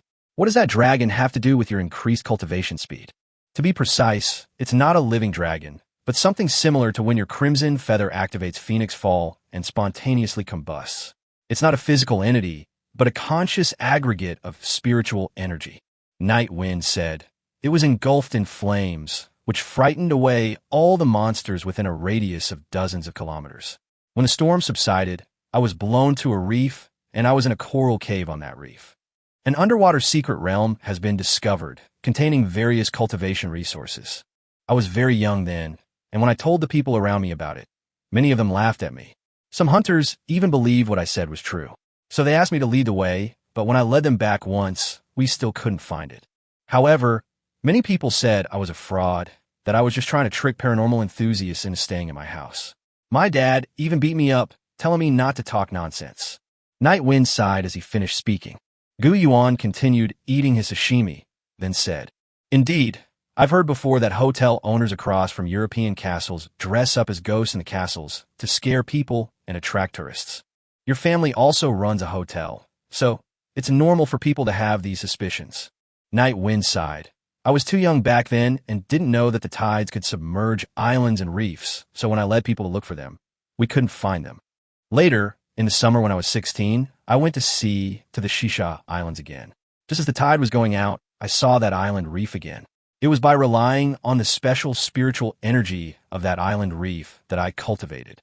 There, my state of mind improved incredibly fast. But I never saw a dragon again. Yifeng looked at the dishes on the table and sighed. Maybe I'm just dehydrated. Those Western media outlets are right. There are no dragons in the East. There are no Eastern dragons in this world. That's just a totem. The real dragon is the Western wyvern. Maybe. Gu Yuan was a little full. He looked at Xiao Baihe and Yifeng's fire spirit fox beside him. The two little guys had their bellies bulging and were drooping on the ground. Can you take me there tomorrow? The island you mentioned where you saw the dragon. Gu Yuan's words caused Yifeng to break out in a sweat. Night Breeze shook his head and looked at the table. Recently, there have been reports of strange monsters appearing in the Shisha Islands. Going out to sea recklessly could easily lead to deaths. Why don't you come back in the summer? No. Gu Yuan continued. I need to gather as much relevant information as possible in the next few days. On the second day of the second lunar month, the dragon raises its head. This is a traditional Eastern festival, but the date on this lunar calendar date has a special meaning. This date is mentioned repeatedly in Liu Bowen's book on severing the dragon vein. If there's even a 1 in 10,000 chance that you'll happen to be there, it's best to do it on that date. This is because this date is the day when the true dragon is born, and Liu Bowen chose the second day of the second lunar month each year to slay the dragon and gouge out its eyes. Night Breeze hesitated, looking at Gu Yuan's determined eyes, and recalled the journey they had taken together when they were teammates, and how this guy always managed to create miracles. All right, I'll help you with this. By the way, where's my sister? It'll be safer to bring her along. That girl, don't underestimate her just because she's only a first-grade beast tamer. Her only pet, the sea sprite, is very useful, and that little girl is an expert on the sea. Ocean hunting is different from hunting in the wilderness. Monsoons, waves, the habits of monsters, the direction of water currents, warm currents, and cold currents are all things that need to be paid attention to. My sister's tan skin is from sunbathing at sea. She won't die so easily. As he spoke, Yifeng opened the door to his room. When the door opened, they saw a wheat-colored girl lying in a pool of blood on the ground. She got up, blood dripping from her eyes and mouth, a knife stuck in her lower abdomen, and crawled towards the direction of the night wind. She was dressed in flowing white robes, her hair disheveled, looking like a female ghost from a movie. Brother, I'm dead. It's all your fault for bullying me. I'll make you pay with your life. A ghost. Yifeng was so frightened that he jumped up on the spot, ran backward, and broke through the second-floor window and jumped out. Gu Yuan looked at Yiyu, blinked, and said, You've gone a bit too far. Hee. Yiyu tossed the model knife aside and playfully ate the tomato juice on her lower abdomen. Brother Gu, thank you for telling me that my brother used to be afraid of ghosts. If he keeps nagging me every day to study hard and be like him, I'll be so happy. I'll scare him. Yiyu made a motion like a fierce ghost pouncing on its prey, waving her hands in the air like claws. And so, the night passed without further incident. The next morning, Yifeng took Gu Yuan to their family's dock. Gu Yuan had assumed that the boat Yifeng was referring to was a rather dilapidated small fishing boat. However, the ship was incredibly large, over 80 meters long, and made entirely of metal, equipped with an ocean-going engine. Chapter 199, A Trip to the Dongsha Islands. It's really rare to find that your family owns an ocean-going fishing boat. Gu Yuan looked at the white, 80-meter-long ship with 2 interior rooms and small harpoon guns. Yes, this fishing boat is the most expensive asset in my family. If it weren't for renting out the fishing boat to various beast tamers, my mother wouldn't have had enough money to send me to study in Guangzhou. Is renting out fishing boats really that profitable? Gu Yuan wondered. No. Night Wind answered righteously. In the South China Sea, there are too many monsters, especially at the beginning of the year. After spring arrives, the ocean currents move frequently, and the monsters become even more ferocious. Few people go hunting during this season, but daring hunters often try to take advantage of the situation to seize resources, and no one dares to act as a guide. They would choose to rent a boat to go out to sea, but none of them came back alive. So our family relied on collecting deposits to rent out 20-meter speedboats, and that was it. We used a deposit to buy a 30-meter speedboat, then rented it out, and then used a deposit to buy a 40-meter speedboat. This is already our family's 8th boat. When Gu Yuan heard this, cold sweat poured down his forehead. Is it possible to play like this? So, your family only sent you to study in Guangzhou because they didn't have the money? Gu Yuan also raised his head. Night Breeze nodded. Yes, my family's poor. Even though we only had enough money to send one child to study in a big city, they still chose me. I must take on this responsibility. My younger sister will be a senior in high school next year, and this is the first time I've felt this empowered. I'm going to see this time, no matter how big the risk, I'm going to hunt monsters, make money, and send my sister to study in Guangzhou. Gu Yuan nodded upon hearing this. All right, according to the hunter's rules, the prize money is divided according to rank. I'm rank 3, you're rank 2, and your sister is rank 1. If we hunt a monster, I'll take half, and you and your sister will take 2/6 and 1/6 respectively. The atmosphere was somewhat heavy, and everyone felt as if they were about to face death. Gu Yuan wanted to ease the tension. So, your ship is new, right? Giving the ship a woman's name will bring good luck. As Gu Yuan spoke, he looked at Yifeng and asked, what name should we give her? How about we use the one we looked at during our study session last night? Yifeng smiled slightly. Last night, Gu Yuan and Yifeng not only talked about dragons, but also exchanged views on the issue of acquiring resources for cultivation. They also exchanged study materials, each holding their own opinion on their treasure possessions, and debated endlessly. But in the end, they found common ground in the same collection. And so, Gu Yuan painted a name on the ship. The little girl, Yiyu, looked at the ship's name with a puzzled expression, her head full of question marks. Gu Yuan stood at the bow of the boat, gazing into the distance. Night Wind pressed the start button, and a roar came from the cabin, followed by a shout. Tsubasa, a main launch. The fishing boat sped off into the distance. Just after Gu Yuan set sail, another ship quietly followed. This was Gu Yuan's first time sailing out to sea, and before him stretched a vast expanse of ocean and sky. Before them stretched a vast expanse of blue, where the water met the sky, rippling gently and reflecting the sunlight that illuminated the faces of the 3 high school students. We'll be leaving the Anjia Magic Array in about a nautical mile. Night Wind said. Yes. Gu Yuan nodded. This world was very different from the world he lived in. Many beautiful wild scenic areas in the world where Gu Yuan used to live have become dangerous areas due to the appearance of monsters. The Shisha Islands are also within China's sphere of influence. However, only a few islands have a few simple magic circles for beast tamers to rest and stay temporarily. The vast sea areas in the middle are dangerous places, without the protection of the protective array. Moreover, the ratings are all in red, and some are even black. Gu Yuan was fishing idly when he reached the edge of the Anjia Formation, just a few hundred meters away. Gu Yuan saw a fishing boat following them. Gu Yuan looked at the fishing boat with some doubt. Are there other people going to the Shisha Islands as well? Suddenly, 6 or 7 black ships appeared in Gu Yuan's field of vision. These ships were completely different from ordinary ships. In front of them were sharp rams, and behind them were black launchers.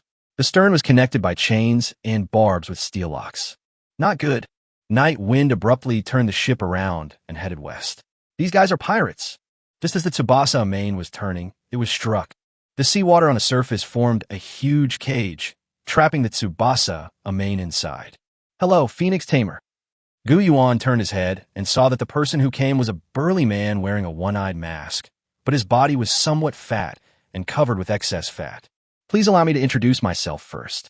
My name is Luo Yonghao, and I am the leader of the Hammer Pirate Gang. Hammer? Gu Yuan thought to himself, why don't you name yourself Hammer? Luo Yonghao looked at Gu Yuan. Listen up, Black Lotus Gang. Last week on the dark web, they increased your bounty from 500 million to 5 billion, settled directly in US dollars. Interesting. Gu Yuan nodded. My head is worth more than the head of a listed company. For a fleeting moment, Gu Yuan even considered insurance fraud, such as figuring out a way to create another head from the bracelet. Then take it to the Black Lotus gang to collect the money. However, Gu Yuan thought about it and realized that it wouldn't work.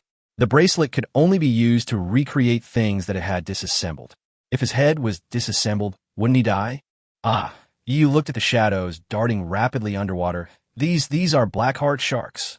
Gu Yuan lowered his head and examined the largest one, which belonged to Luo Yonghao.